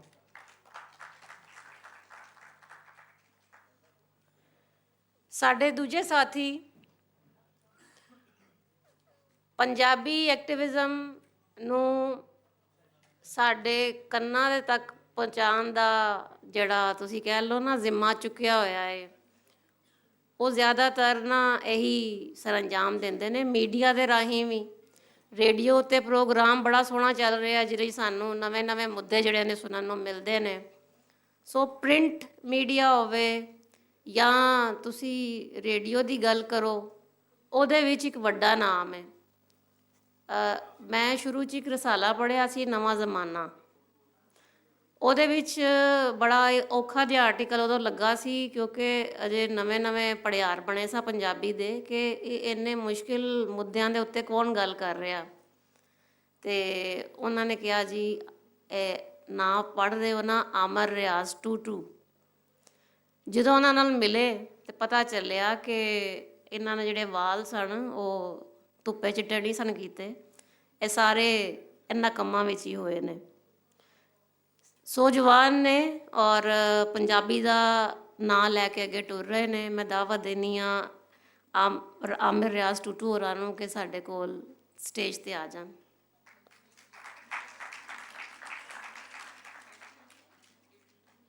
ਦੂਜੇ ਪੰਜਾਬੀ ਸਿਆਣੇ ਐਜੂਕੇਸ਼ਨਿਸਟ, ਬੜਾ ਵੱਡਾ ਨਾਂ ਹੈ ਪੰਜਾਬੀ ਦੇ ਹਵਾਲੇ ਦੇ ਨਾਲ। ਮੈਂ ਦਾਅਵਤ ਦਿਆਂਗੀ ਜਸਵੰਤ ਸਿੰਘ ਗਿੱਲ ਹੋਰਾਂ ਨੂੰ ਕਿ ਉਹ ਵੀ ਇੱਥੇ ਸਾਡੇ ਵਿਚਕਾਰ ਸਟੇਜ 'ਤੇ ਆ ਜਾਵਣ। ਜਸਵੰਤ ਸਿੰਘ ਗਿੱਲ ਜੀ।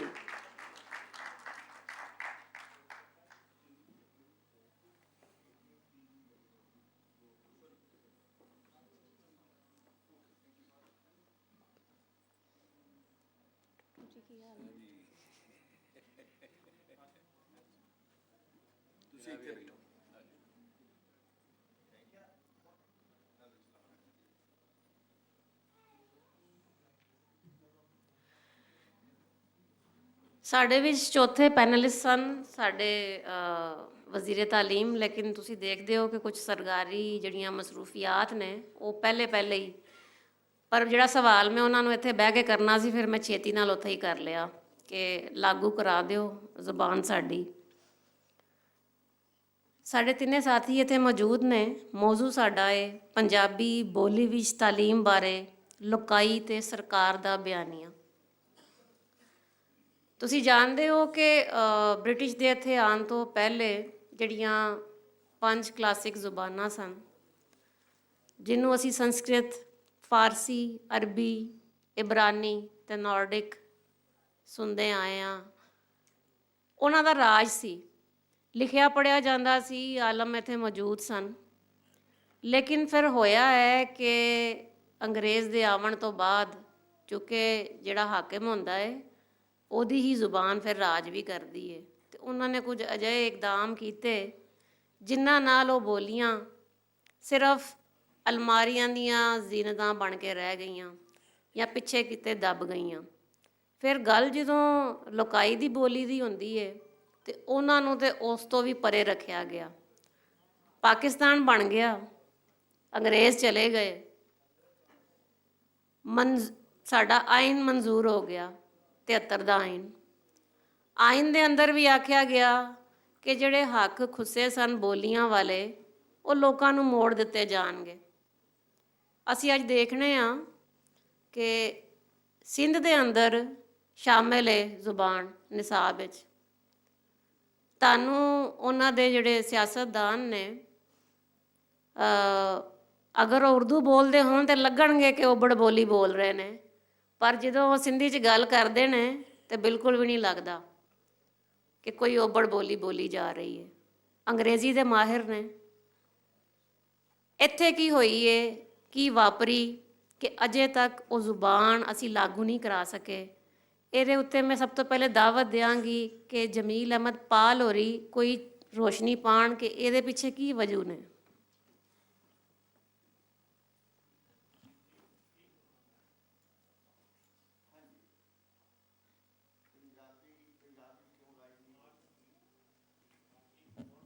ਪੰਜਾਬੀ ਪੰਜਾਬ ਵਿੱਚ ਕਿਉਂ ਰਾਏ ਨਹੀਂ ਹੋ ਸਕੀ, ਇਹ ਕਾਫੀ ਲੰਮੀ ਕਹਾਣੀ ਹੈ। ਅੱਛਾ, ਜਦੋਂ ਅਸੀਂ ਪੰਜਾਬ ਦੀ ਗੱਲ ਕਰਨੇ ਆ ਤਾਂ ਇਹਦੇ ਤੋਂ ਮੁਰਾਦ ਲਹਿੰਦਾ ਪੰਜਾਬ ਹੁੰਦਾ ਹੈ। ਚੜ੍ਹਦੇ ਪੰਜਾਬ ਵਿੱਚ, ਇੰਡੀਅਨ ਪੰਜਾਬ ਵਿੱਚ ਸਵਾਲ ਬੇਮੈਨੀ ਹੁੰਦਾ, ਕਿਉਂਕਿ ਪੰਜਾਬੀ ਹਰ ਥਾਂ ਰਾਏ ਜੇ।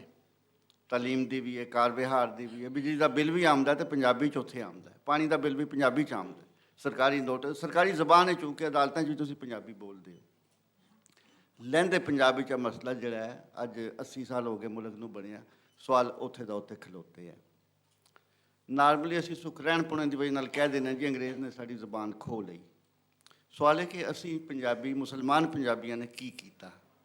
ਐਵੇਂ ਖੋਹਣ ਦਿੱਤੀ, ਉਹਨੇ ਹੱਥ ਮਾਰਿਆ, ਚਪੱਟਾ ਮਾਰਿਆ, ਜ਼ਬਾਨ ਖੋਲ੍ਹੀ, ਅਸੀਂ ਰੋਣ ਲੱਗ ਪਏ, ਵੈਣ ਪਾਉਣ ਲੱਗ ਪਏ ਜੀ ਖੋਹ ਕੇ ਲੈ ਗਿਆ। ਐਸੀ ਗੱਲ ਨਹੀਂ, ਕੁਝ ਸਾਡਾ ਵੀ ਯਕੀਨਨ ਕਿਰਦਾਰ ਹੈ। ਅੰਗਰੇਜ਼ ਆਇਆ ਤਾਂ ਉਹਨੇ ਆਪਣੀਆਂ ਕੋਈ ਆਸਾਨੀਆਂ ਵੇਖੀਆਂ। ਲਾਰਡ ਮੈਕਾਲੇ ਨੇ, ਜੇ ਕੋਈ ਅਸੀਂ ਉਹਨੂੰ ਬੁਰਾ ਭਲਾ ਕਹਿੰਦੇ, ਉਹ ਆਪਣੀ ਕੌਮ ਨਾਲ ਮੁਖਲਸ ਸੀ। ਉਹਨੇ ਜਿਹੜਾ ਸਿਸਟਮ ਤਾਲੀਮ ਦਾ ਬਣਾਇਆ ਉਹ ਅੰਗਰੇਜ਼ਾਂ ਵਾਸਤੇ ਸੀ, ਸਾਡਾ ਮਾਮੇ ਦਾ ਪੁੱਤਰ ਨਹੀਂ ਸੀ ਕਿ ਸਾਡੇ ਫਾਇਦੇ ਲਈ ਕੋਈ ਬਣਾਉਂਦਾ। ਉਹਨੇ ਜਿਹੜੀ ਪਾਲਿਸੀ ਬਣਾਈ ਉਹ ਅੰਗਰੇਜ਼ਾਂ ਵਾਸਤੇ ਬਿਹਤਰੀਨ ਸੀ। ਗੋ ਕਿਸੇ ਹੱਦ ਤੱਕ ਉਹ ਮਾਦਰੀ ਜ਼ੁਬਾਨ ਦਾ ਹਮਾਇਤੀ ਵੀ ਸੀ, ਪਰ ਪੰਜਾਬ ਦੇ ਅੰਦਰ ਹਿੰਦੁਸਤਾਨੀ ਜਿਹੜੀ ਕਿ ਅੱਜ ਕੱਲ੍ਹ ਅਸੀਂ ਉਰਦੂ ਕਹਿੰਦੇ ਉਹ ਰਾਇਜ ਕੀਤੀ ਗਈ। ਉਹਦੇ 'ਚ ਇਹ ਵੇ ਕਿ ਜਦੋਂ ਜ਼ਬਾਨ ਉਹਨੇ 1870 ਦੇ ਦਹਾਕੇ ਦੇ ਵਿੱਚ ਕੋਈ ਇੱਥੇ ਲਿਆਂਦੀ, ਤਾਲੀਮੀ ਜ਼ਬਾਨ ਸਕੂਲ ਸਿਸਟਮ ਕਾਇਮ ਕੀਤਾ, ਅਤੇ ਉਹਨੇ ਕਿਹਾ ਜ਼ਬਾਨ ਹਿੰਦੁਸਤਾਨੀ ਹੋਵੇਗੀ, ਉਰਦੂ। ਅਸੀਂ ਮਜ਼ਾਹਮਤ ਕੀਤੀ, ਮੁਸਲਮਾਨਾਂ ਨੇ ਵੀ ਕੀਤੀ, ਸਿੱਖਾਂ ਨੇ ਵੀ ਕੀਤੀ। ਕਈ ਸਕੂਲ ਟੀਚਰਾਂ ਨੇ, ਹੈੱਡ ਮਾਸਟਰਾਂ ਨੇ ਹਕੂਮਤ ਨੂੰ ਚਿੱਠੀਆਂ ਲਿਖੀਆਂ, ਖੱਤ ਲਿਖੇ ਕਿ ਇਹ ਜ਼ਬਾਨ ਜਿਹੜੀ ਹੈ ਸਾਡੀ ਸਮਝ ਨਹੀਂ ਆਉਂਦੀ, ਮਕਾਮੀ ਜ਼ਬਾਨ ਲਾਓ। ਇੱਕ ਦਿਲਚਸਪ ਖਤ ਕਿਸੇ ਪ੍ਰਿੰਸੀਪਲ ਸਾਹਿਬ ਦਾ ਹੈ, ਅੰਗਰੇਜ਼ੋਂ ਕੀ ਲਿਸਾਨੀ ਪॉलिसी ਕਿਤਾਬ ਹੈ, ਮੁਸਤਫਾ ਅਲੀ ਬਰੇਲਵੀ ਦੀ ਲਿਖੀ। ਉਹਦੇ 'ਚੋਂ ਕਹਿੰਦਾ ਹੈ ਕਿ ਸਾਡੇ ਕਾਲਜ ਦੇ ਸਕੂਲ ਦੇ ਉਸਤਾਦ ਹੈਡ ਮਾਸਟਰ ਨੇ ਖਤ ਲਿਖਿਆ उर्दू बारे कि इस ज़ुबान का बड़ा हिस्सा इश्किया गज़लों पर मुश्तमिल है जो नौजवानों का इखलाक ख़राब करती हैं। यकीनन ऐसी गल है भी सी। असी गिजे सां सूफी कलाम दे, बुल्ले शाह दे, वारिस शाह दे, मियाँ मुहम्मद बख्श दे, सुल्तान बाहू दे। अंग्रेज़ का अपना मसला सी। उन्हें सिखां नूं इजाज़त दे दी कि जे पंजाबी पढ़नी है तो गुरमुखी के जरिए पढ़ लैण। गुरमुखी स्कूल सिस्टम उदों ही शुरू हो गया सी। मुसलमानों ने इसरार किया कि असी तो जी फारसी पढ़ते सां, असी अलफबे वाली जुबान पढ़नी। उन्हें कहा जी अलफबे पढ़नी जे तो फिर हिंदुस्तानी है, जे उर्दू है, जे जी फारसी वर्गी है। असी वो पढ़न लग पे। उन्हें साड़ी फिक्सेशन होती चले गई, नफसियाती तौर उत्ते असी थले आमदे गए। असी समझा कि शायद उर्दू जी है कोई खास चीज़ है जी पंजाबी च नहीं है, जिसलिए असी पढ़ रहे हैं। अज साड़ियाँ 7-8 नस्लां गुजर चुकियां ने मादरी जुबान तो बगैर। लोग जहनी तौर पर उर्दू नाल जुड़ गए हैं। खत भी असी हुण तो खत का जमाना नहीं रहा। चंद साल पहले तक चंद बंदे ने जिहड़े खत लिखते सन, किसी ने तो पंजाबी च लिखते सन, बाकी सारे उर्दू च लिखते सन। करनैल सिंह थिंद साहब ने एक मजमून लिखिया, उन्हें गल की, उन्हें कहा जी जिहड़ा लहंदा पंजाब है उहदे च लोग खत भी उर्दू च लिखते हैं। एक किताब छपी उहदा दिबाचा उर्दू दे च, ते लोग जिहड़े ने उन्हें फिक्सेशन हो गई है, जुड़ गए ने। जिथे उन्होंने पंजाबी की गल आती है, साडा ब्यूरोक्रेट या पढ़िया लिखा तबका मज़ाहमत करता है। हत्ता कि इत्थों तक जिहड़े मीडिया दे हैं ने वो कोशिश कर रहे हैं कि मादरी ज़ुबान उर्दू करार दी जाए। 21 फरवरी आती है ना, अखबारों भी मीडिया ते भी जी मादरी ज़ुबान उर्दू। भाई उर्दू किस तरह साड़ी मादरी ज़ुबान हो गई? साड़ी मादरी ज़ुबान पंजाबी है। सो जहनी तौर पर उर्दू नाल जुड़न दा यह होया कि उर्दू की हमायत दे विच जदों 73 का आइन बनया, उसकी पहला 72 की शायद गल हुई। ਬਲੋਚਿਸਤਾਨ ਵਾਲੇ ਕਿਹਾ ਜੀ ਬਲੋਚਿਸਤਾਨ ਦੀ ਸਰਕਾਰੀ ਜ਼ੁਬਾਨ ਉਰਦੂ ਹੋਵੇਗੀ, ਉਹਨਾਂ ਦੀਆਂ ਕੁਝ ਮਜਬੂਰੀਆਂ ਸਨ। ਦੂਜੇ ਨੰਬਰ ਤੇ KPK ਉਦੋਂ ਸੂਬਾ ਸਰਾਜ ਸੀ, ਉਹਨਾਂ ਕਿਹਾ ਜੀ ਉਰਦੂ ਸਾਡੀ ਸਰਕਾਰੀ ਜ਼ੁਬਾਨ। ਪੰਜਾਬੀਆਂ ਦੇਰ ਨਹੀਂ ਲਾਈ, ਮਿੰਟ ਲਾਇਆ। ਇੱਥੋਂ ਤੱਕ ਸਾਡੀ ਅਸੈਂਬਲੀ ਦੇ ਮੈਂਬਰ ਜਿਹੜੇ ਬੈਠੇ ਨੇ, ਸਾਡੇ ਵਿੱਚੋਂ ਕਰੀਮ ਕਹਿ ਲਓ ਤੇ ਕਿਸੇ ਮਜ਼ਹਬੀ ਦਾ ਕਹਿਣਾ ਹੈ ਬੰਦੇ ਦਾ ਕਿ ਜ਼ਹਿਰੀਲੇ ਦੁੱਧ ਨੂੰ ਜਦੋਂ ਰਿੜਕਦੇ ਤਾਂ ਮੱਖਣ ਵੀ ਜ਼ਹਿਰੀਲਾ ਹੀ ਆਉਂਦਾ ਨਾ। ਸਾਡੇ ਜਿਹੜੇ 94 ਲੋਕ ਨੇ ਉਹ ਵੀ ਉਰਦੂ ਦੇ ਹਮਾਇਤੀ ਹੁੰਦੇ ਨੇ। ਪਿੱਛੇ ਜੇ ਪੰਜਾਬ ਅਸੈਂਬਲੀ ਨੇ ਇੱਕ ਬਿੱਲ ਪਾਸ ਕੀਤਾ ਕਿ ਉਰਦੂ ਨੂੰ ਰੋਮਨ ਰਸਮੁਲ ਖਤ ਵਿੱਚ ਲਿਖਣ ਦੀ ਮਨਾਹੀ ਹੈ। ਇਸ ਕਦਰ ਅਹਿਮਕਾਨਾ ਕਾਨੂੰਨ, ਬਈ ਉਰਦੂ ਸਿਰਫ ਪੰਜਾਬ ਦਾ ਮਸਲਾ ਹੈ, ABCD ਨਾਲ ਲਿਖਣਾ ਉਰਦੂ ਦੀ ਮਨਾਹੀ ਹੈ, ਤੇ ਜੇ ਸਿੰਧ ਵਿੱਚ ਕੋਈ ਲਿਖੇਗਾ ਤੇ ਉੱਥੇ ਤੁਹਾਡਾ ਕਾਨੂੰਨ ਕੀ ਕਰੇਗਾ? ਸਾਰੀ ਦੁਨੀਆ ਲਿਖ ਰਹੀ ਹੈ ਰੋਮਨ ਦੇ ਵਿੱਚ, ਮੈਂ ਰੋਮਨ ਵਿੱਚ ਪੰਜਾਬੀ ਲਿਖਣਾ, ਮੇਰੇ ਤੇ ਉਹ ਕਾਨੂੰਨ ਲਾਗੂ ਨਹੀਂ ਹੋਏ ਨਾ, ਸਿਰਫ ਉਰਦੂ ਵਾਸਤੇ। ਐਡੇ ਫਜ਼ੂਲ ਕਾਨੂੰਨ ਅਸੀਂ ਪਾਸ ਕਰਨੇ ਆ, ਨਹੀਂ ਕਰਦੇ ਤੇ ਪੰਜਾਬੀ ਜ਼ੁਬਾਨ ਵਾਸਤੇ ਨਹੀਂ ਕਰਦੇ। ਪਿੱਛੇ ਜੀ ਅਮਜਦ ਜਾਵੇਦ ਸਾਹਿਬ ਨੇ ਬਿੱਲ ਪੇਸ਼ ਕੀਤਾ, ਉਹਦੇ 'ਚ ਬਦੋ ਬਦੀ 2 ਜ਼ੁਬਾਨਾਂ ਹੋਰ ਤੋਂ ਦਿੱਤੀਆਂ ਗਈਆਂ, ਸਿਰਫ ਫਤੂਰ ਪਾਉਣ ਲਈ, ਹੋਰ ਕੋਈ ਮਸਲਾ ਨਹੀਂ ਹੈ, ਖਰਾਬ ਕਰਨ ਲਈ। ਇੱਕ ਸਾਡੀ ਖਾਤੂਨ ਨੇ ਸਈਦਾ ਅਜਮਲ ਸਾਹਿਬਾ ਪ੍ਰੋਫੈਸਰ ਨੇ, ਉਹਨਾਂ ਕਈ ਸਾਲ ਦੀ ਜਿੱਦੋਜਹਿਦ ਦੇ ਬਾਅਦ ਮਨਜ਼ੂਰ ਕਰਾਇਆ ਮਹਿਕਮੇ ਕੋਲੋਂ ਕਿ ਸਕੂਲਾਂ ਦੇ ਜਿਹੜੀਆਂ ਟੀਚਰਾਂ ਦੀਆਂ ਅਸਾਮੀਆਂ ਖਾਲੀ ਨੇ, ਉੱਥੇ ਇੱਕ ਟੀਚਰ ਹਰ ਸਕੂਲ ਵਿੱਚ ਲਾਇਆ ਜਾਏ। ਜਦੋਂ ਆਰਡਰ ਹੋਏ ਤਾਂ ਪੰਜਾਬੀ ਦੇ ਨਾਲ ਦੂਸਰੀ ਜ਼ੁਬਾਨ ਬਦੋਬਦੀ ਤੁੰਨ ਦਿੱਤੀ ਗਈ, ਨਾ ਕਿਸੇ ਪੁੱਛਿਆ, ਨਾ ਕਿਸੇ ਦੱਸਿਆ, ਨਾ ਕਿਸੇ ਮੰਗ ਕੀਤੀ। ਉਹ ਬੈਠੇ ਨੇ ਜਿਹੜੇ ਲੋਕ ਨਾ, ਉਹ ਬੜੇ ਤੇਜ਼ ਨੇ, ਜਿੱਥੇ ਪੰਜਾਬੀ ਦੀ ਗੱਲ ਹੋਵੇ ਉਹ ਦੁੱਧ ਵਿੱਚ ਮੇਂਗਣਾ ਪਾ ਕੇ ਕਹਿੰਦੇ ਲਓ ਜੀ ਪੀ ਲਓ। ਸੋ ਜਿਹੜਾ ਸਰਕਾਰ ਦਾ ਬਿਆਨੀਆ ਤੇ ਲੋਕਾਂ ਦਾ ਬਿਆਨੀਆ, ਅਸਲ ਇੱਕ ਚੀਜ਼ ਹਕੀਕੀ ਬਿਆਨੀਆ ਵੀ ਹੁੰਦਾ। ਦੁਨੀਆ ਭਰ ਦੇ ਮਾਹਿਰੀਨ ਜਿਹੜੇ ਨੇ ਉਹ ਕਹਿੰਦੇ ਨੇ ਕਿ ਮਾਦਰੀ ਜ਼ੁਬਾਨ ਵਿੱਚ ਇਬਤਦਾਈ ਤਾਲੀਮ ਜ਼ਰੂਰੀ ਨਹੀਂ PhD ਲੈਵਲ ਦੀ ਫਿਜ਼ਿਕਸ ਜਿਹੜੀ ਉਹ ਪੜ੍ਹਾਓ, ਉਹ ਪੜ੍ਹਾ ਲਓ, ਅੰਗਰੇਜ਼ੀ 'ਚ ਪੜ੍ਹਾ ਲਓ, ਸਾਡੇ ਇੱਥੇ ਤਾਂ ਸਾਇੰਸ ਹੈ ਹੀ ਨਹੀਂ ਨਾ। ਮਾਦਰੀ ਜ਼ੁਬਾਨ ਵਿੱਚ ਪ੍ਰਾਇਮਰੀ ਤੱਕ, ਹੱਦਾਂ ਅੱਗੇ 10ਵੀਂ ਤੱਕ ਲਾਜ਼ਮੀ ਪੜ੍ਹਾਉਣਾ ਚਾਹੀਦਾ। ਹੁਣ ਤੱਕ ਕੋਈ ਮੇਰਾ ਖਿਆਲ ਹੈ 8-10 ਟਾਸਕ ਫੋਰਸਾਂ ਤੇ ਕਮਿਸ਼ਨ ਬਣੇ ਨੇ ਜ਼ੁਬਾਨ ਦੇ ਹਵਾਲੇ ਨਾਲ। 69 ਵਿੱਚ ਇੱਕ ਸ਼ਰੀਫ ਕਮਿਸ਼ਨ ਬਣਿਆ ਸੀ ਅਯੂਬ ਖਾਨ ਦੇ ਦੌਰ 'ਚ, ਉਹਨੇ ਮਾਦਰੀ ਜ਼ੁਬਾਨ ਦੀ ਹਮਾਇਤ ਕੀਤੀ ਸੀ ਕਿ 3 ਤੱਕ ਤਾਲੀਮ ਮਾਦਰੀ ਜ਼ੁਬਾਨ ਦੇ ਹੱਕ ਵਿੱਚ ਹੋਵੇ। ਉਹਦੇ ਬਾਵਜੂਦ ਜਿਹੜਾ ਸਰਕਾਰ ਦਾ ਬਿਆਨੀਆ ਹੈ ਉਹ ਇਹ ਕਿ ਹਾਂ ਕਰ ਲਓ, ਮੰਨ ਲਓ, ਜੇ ਜ਼ਿਆਦਾ ਦਬਾਅ ਪਵੇ ਤਾਂ ਕਹੋ ਜੀ ਹਾਂਜੀ ਕਰ ਦਿਆਂਗੇ, ਅਗਲੇ ਸਾਲ ਕਰ ਦਿਆਂਗੇ, 2 ਸਾਲ ਬਾਅਦ ਕਰ ਦਿਆਂਗੇ, ਫਿਰ ਵਿੱਚ ਮੇਂਗਣਾ ਪਾਣੀਆਂ ਸ਼ੁਰੂ ਕਰ ਦਿਓ ਜੀ ਪੰਜਾਬੀ ਇਸ ਕਾਬਲ ਨਹੀਂ, ਕਾਇਦੇ ਕੋਈ ਨਹੀਂ। ਬਈ ਕਾਇਦੇ ਸਰਕਾਰ ਦਾ ਕੰਮ ਹੈ ਜਾਂ ਮੇਰਾ ਕੰਮ ਹੈ? ਕਾਇਦੇ ਹਕੂਮਤ ਨੇ ਰਾਜ ਕਰਨਾ ਤੇ ਕਾਇਦੇ ਟੈਕਸਟ ਬੁੱਕ ਬੋਰਡ ਨੇ ਬਣਾਉਣੇ ਨੇ, ਅਸੀਂ ਤੁਸੀਂ ਨਹੀਂ ਬਣਾਉਣੇ। ਅਸੀਂ ਤੁਸੀਂ ਪ੍ਰਾਈਵੇਟ ਬਣਾ ਸਕਦੇ ਹਾਂ, ਪਰ ਜਿਹੜੇ ਪੜ੍ਹਾਏ ਜਾਣੇ ਨੇ ਸਰਕਾਰੀ ਟੈਕਸਟ ਬੁੱਕ ਬੋਰਡ ਕਾਹਦੇ ਲਈ ਹੈ? ਮੇਂਗਣਾ ਪਾਉਣ ਲਈ, ਦੱਸਣ ਲਈ ਕਿ ਜੀ ਪੰਜਾਬੀ ਇਸ ਕਾਬਲ ਨਹੀਂ। ਸਿੰਧ ਟੈਕਸਟ ਬੁੱਕ ਬੋਰਡ ਕੱਚੀ ਪੱਕੀ ਤੋਂ ਲੈ ਕੇ FA BA ਲੈਵਲ ਤੱਕ ਦੀਆਂ ਛਾਪਦਾ, ਉਹੀ ਸਰਕਾਰ ਦਾ ਮਹਿਕਮਾ ਹੈ ਜਿਹੜਾ ਛਾਪਦਾ। ਸਾਡੇ ਇੱਥੇ ਕੋਈ ਚੱਕਰ ਹੀ ਨਹੀਂ ਹੈ, ਪੰਜਾਬੀ ਨੂੰ ਨੇੜੇ ਨਹੀਂ ਆਉਣ ਦਿੱਤਾ ਜਾਂਦਾ। ਸੋ ਨਾਅਰੇਬਾਜ਼ੀ ਦੀ ਹੱਦ ਤੱਕ ਤੇ ਚੱਲ ਰਹੀ ਹੈ। ਹੁਣ ਮੈਂ ਨਹੀਂ ਸਾਂ ਇੱਥੇ ਵਜ਼ੀਰ ਤਾਲੀਮ ਸਾਹਿਬ ਆਏ, ਸੁਣਿਆ ਕੁਝ ਕਹਿ ਕੇ ਗਏ ਨੇ, ਇਹੋ ਜਿਹੀਆਂ ਗੱਲਾਂ ਸਾਡੇ ਵਜ਼ਰਾਏ ਤਾਲੀਮ ਕਮ ਸੇ ਕਮ 70 ਤੋਂ ਬਾਅਦ ਤੋਂ ਕਹਿ ਰਹੇ ਨੇ। ਆਇੰਦੇ 'ਚ ਮਾਦੀ ਜ਼ੁਬਾਨਾਂ ਦੀ ਗੁੰਜਾਇਸ਼ ਹੈ। ਇੱਕ ਸਿਰਫ ਜਿਹੜਾ ਆਰਡਰ ਹੈ ਉਹਦੇ ਜ਼ਰੀਏ ਰਾਇਜ ਹੋ ਸਕਦੀ ਹੈ। ਅਸੀਂ ਕਦੀ ਅਸੈਂਬਲੀ ਵੱਲ ਜਾਂਦੇ ਹਾਂ, ਕਦੀ ਕਿਸੇ ਹੋਰ ਪਾਸੇ ਜਾਂਦੇ ਹਾਂ, ਕਦੀ ਤਰਲੇ ਕਰਨੇ ਹਾਂ, ਕਦੀ ਜਲੂਸ ਕੱਢਦੇ ਹਾਂ। ਸਰਕਾਰ ਜਿਹੜੀ ਹੱਸ ਛੱਡਦੀ ਹੈ, ਹੱਸ ਕੇ ਵਿਖਾਉਂਦੀ ਹੈ, ਕਦੀ ਉਹ ਕਹਿ ਦਿੰਦੀ ਹੈ ਕਿ ਠੀਕ ਹੈ ਜੀ ਕਰ ਲਾਂਗੇ, ਠੀਕ ਹੈ। ਜਦੋਂ ਮੀਟਿੰਗ ਹੁੰਦੀ ਹੈ ਸੈਕਟਰੀ ਸਾਹਿਬ ਜਿਹੜੇ ਵੀ ਹੋਣ, ਉਹ ਬੜੇ ਪੋਲੇ ਮੂੰਹ ਨਾਲ ਕਹਿੰਦੇ ਜੀ ਅਜੇ ਤਾਂ ਵਿਚਾਰੀ ਉਰਦੂ ਨੂੰ ਵੀ ਹਕੂਕ ਨਹੀਂ ਮਿਲੇ। ਭਾਈ ਉਰਦੂ ਵਿਚਾਰੀ ਹੈ, ਪੰਜਾਬੀ ਜਿਹੜੀ ਜ਼ਾਲਮ ਹੈ। ਉਰਦੂ ਹੀ ਤਾਂ ਖਾ ਗਈ ਪੰਜਾਬ ਨੂੰ, ਉਰਦੂ ਨੇ ਤਾਂ ਤਬਾਹ ਕਰ ਦਿੱਤਾ ਪੰਜਾਬੀ ਨੂੰ। ਸਾਡੇ ਬੱਚੇ ਜਿਹੜੇ ਨੇ ਨਾ ਹੰਸ ਨੇ ਨਾ ਕਾਂ ਨੇ, ਨਾ ਉਹ ਪੰਜਾਬੀ ਰਹੇ ਨੇ, ਨਾ ਉਹਨਾਂ ਨੂੰ ਉਰਦੂ ਆਉਂਦੀ ਹੈ। ਇਹਲੇ ਜ਼ੁਬਾਨ 'ਤੇ ਸਾਡੇ ਸ਼ੀਨ ਕਾਫ ਦਾ ਮਜ਼ਾਕ ਉਡਾਉਂਦੇ ਨੇ, ਕੈਂਚੀ ਨਹੀਂ ਹੁੰਦੀ ਕੈਂਚੀ ਆਉਂਦੀ ਹੈ। ਉਹ ਤਾਂ ਇਸ ਚੀਜ਼ ਦਾ ਮਜ਼ਾਕ ਉਡਾਉਂਦੇ ਨੇ, ਢੱਗੇ ਕਰਾਰ ਦਿੰਦੇ ਨੇ ਸਾਨੂੰ, ਇਸ ਲਈ ਕਿ ਅਸੀਂ ਆਪਣੀ ਜ਼ੁਬਾਨ ਨਹੀਂ ਬੋਲਦੇ। ਮਿਹਰਬਾਨੀ ਜੀ। ਬਹੁਤ ਤੁਸੀਂ ਦਰੁਸਤ ਇੱਥੇ ਆਖਿਆ ਕਿ ਇਹ ਜਲਸੇ ਜਲੂਸ ਤੇ ਬਾਕੀ ਚੀਜ਼ਾਂ ਤੇ ਅਸੀਂ ਸਾਲਾਂ ਸਾਲ ਵੇਖਦੇ ਵੀ ਆਏ ਹਾਂ। ਜ਼ੁਬਾਨੀ ਕਲਾਮੀ ਗੱਲਾਂ ਵੀ ਹੁੰਦੀਆਂ ਰਹੀਆਂ ਨੇ ਕਿ ਅਗਲੇ ਸਾਲ ਹੋ ਜਾਏਗੀ, ਉਸ ਤੋਂ ਅਗਲੇ ਸਾਲ ਹੋ ਜਾਏਗੀ। ਇਸੇ ਲਈ ਅਸੀਂ ਇਹ ਵੀ ਅੱਜ ਦਾ ਡਿਸਕਸ਼ਨ ਪੈਨਲ ਐਸੇ ਲਈ ਹੈ ਕਿ ਲੁਕਾਈ ਕੀ ਚਾਹ ਰਹੀ ਹੈ, ਔਰ ਸਰਕਾਰਾਂ ਦਾ ਤੇ ਅਸੀਂ ਹੁਣੇ ਸੁਣਿਆ ਸੀ ਕਿ ਉਹ ਚਾਹ ਰਹੀਆਂ ਨੇ ਕਿ ਇਹ ਕੰਮ ਸ਼ਾਇਦ ਛੇਤੀ ਤੋੜ ਚੜ੍ਹ ਜਾਵੇ। ਅਸੀਂ ਆਸ ਤੇ ਰੱਖੀ ਹੈ ਕਿ ਹੋ ਜਾਵੇਗਾ। ਮੈਂ ਰਾਏ ਲੈਣਾ ਚਾਹਾਂਗੀ ਆਪਣੇ ਜਸਵੰਤ ਸਿੰਘ ਗਿੱਲ ਹੋਰਾਂ ਦੀ ਕਿ ਪਾਲ ਸਾਹਿਬ ਕਹਿ ਰਹੇ ਸਨ ਕਿ ਇਹ ਮਸਲਾ ਸਿਰਫ ਇੱਧਰ ਹੀ ਹੈ, ਉੱਧਰ ਤੇ ਕਾਫੀ ਮਾਮਲਾਤ ਹੱਲ ਹੋ ਗਏ ਨੇ। ਕੀ ਤੁਸੀਂ ਸਾਨੂੰ ਦੱਸੋਗੇ ਕਿ ਲਾਗੂ ਕਰਨ ਦੇ ਲਈ ਉਹ ਕਿਹੜੇ ਨੁਸਖੇ ਨੇ ਜਿਹੜੇ ਅਸੀਂ ਵੀ ਵਰਤ ਸਕਨੇ ਆ, ਜਾਂ ਕੋਈ ਐਸੀ ਹਕਮਤ ਅਮਲੀ ਹੋਵੇ ਜਿੱਥੇ ਸਰਕਾਰਾਂ ਨੂੰ ਕਾਇਲ ਕੀਤਾ ਜਾ ਸਕੇ, ਜਾਂ ਲੁਕਾਈ ਜਿਹੜੀ ਹੈ ਉਹਨੂੰ ਕੀ ਕਰਨਾ ਚਾਹੀਦਾ ਜੀ?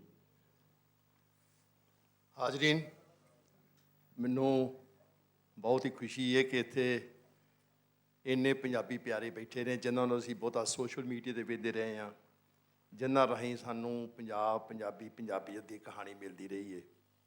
ਆਪਣੀ ਗੱਲ ਸ਼ੁਰੂ ਕਰਨ ਤੋਂ ਪਹਿਲਾਂ ਮੈਂ ਇੱਕ ਮਾਫੀ ਮੰਗਾਂਗਾ ਉਹਨਾਂ ਜੀਆਂ ਕੋਲੋਂ ਜਿਨ੍ਹਾਂ ਨੇ, ਜਦੋਂ ਅਸੀਂ ਇੱਥੇ ਆਉਂਦੇ ਹਾਂ ਨਾ, ਤੇ ਸਾਡੇ ਵਿੱਚੋਂ ਉਹ ਆਪਣੇ ਵਿਛੋੜੇ ਨੂੰ ਯਾਦ ਕਰਨ ਲੱਗ ਪੈਂਦੇ ਨੇ ਕਿ ਕਦੀ ਇੱਥੇ ਵੀ ਇਹੋ ਜਿਹੇ ਲੋਕ ਹੁੰਦੇ ਸਨ, ਸਾਡੇ ਵਡੇਰੇ ਵੀ ਉੱਧਰੋਂ ਇੱਦਾਂ ਆਏ। ਉਹ ਜਿਹੜਾ ਦੁੱਖ ਹੈ ਨਾ, ਜਦੋਂ ਮਿਲਦੇ ਆ ਨਾ, ਪਤਾ ਸਭ ਨੂੰ ਹੁੰਦਾ ਹੈ। ਉਸ ਵੇਲੇ ਜਿਵੇਂ ਕਿਸੇ ਦਾ ਕੋਈ ਪੁੱਤ ਮਰ ਜਾਏ, ਭਰਾ ਮਰ ਜਾਏ ਨਾ, ਤੇ ਤੁਹਾਨੂੰ ਆਪਣੇ ਪੁੱਤ ਭਰਾ ਚੇਤੇ ਆਉਣ ਲੱਗ ਪੈਂਦੇ ਨੇ। ਉਹ ਜਿਹੜੀ ਦੁੱਖ ਤਕਲੀਫ ਮੈਨੂੰ ਕਿੰਨੇ ਜੀਆਂ ਨੇ, ਮੈਂ ਉਹਨਾਂ ਨੂੰ ਦੁੱਖ ਦਿੱਤਾ, ਉਹਨਾਂ ਨੇ ਮੈਨੂੰ ਦਿਮਾਗ ਜ਼ਹਿਨੀ ਦੁੱਖ ਦਿੱਤਾ।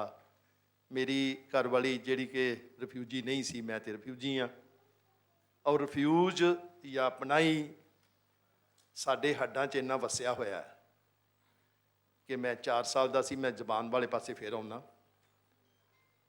4 ਸਾਲ ਦਾ ਸੀ ਜਦੋਂ ਮੁਲਕ ਤਕਸੀਮ ਹੋ ਗਈ, ਤੇ ਸਾਨੂੰ ਇਹ ਵੀ ਨਹੀਂ ਸੀ ਪਤਾ ਕਿ ਜਿਹੜੀ ਮੈਂ ਜ਼ਬਾਨ ਬੋਲ ਰਿਹਾ ਇਹਦਾ ਨਾਂ ਪੰਜਾਬੀ ਹੈ। ਜੇ ਮੇਰੇ ਪਿਓ ਨੂੰ ਪੁੱਛਿਆ ਜਾਂਦਾ ਵੀ ਬਾਪੂ ਤੂੰ ਕਿਹੜੀ ਬੋਲੀ ਬੋਲਦਾ, ਤੇ ਉਹਨੇ ਕਹਿਣਾ ਮੈਂ ਜਿਹੜੀ ਬੋਲਦਾ ਇਹੋ ਹੀ ਬੋਲਦਾ ਪਿਆ।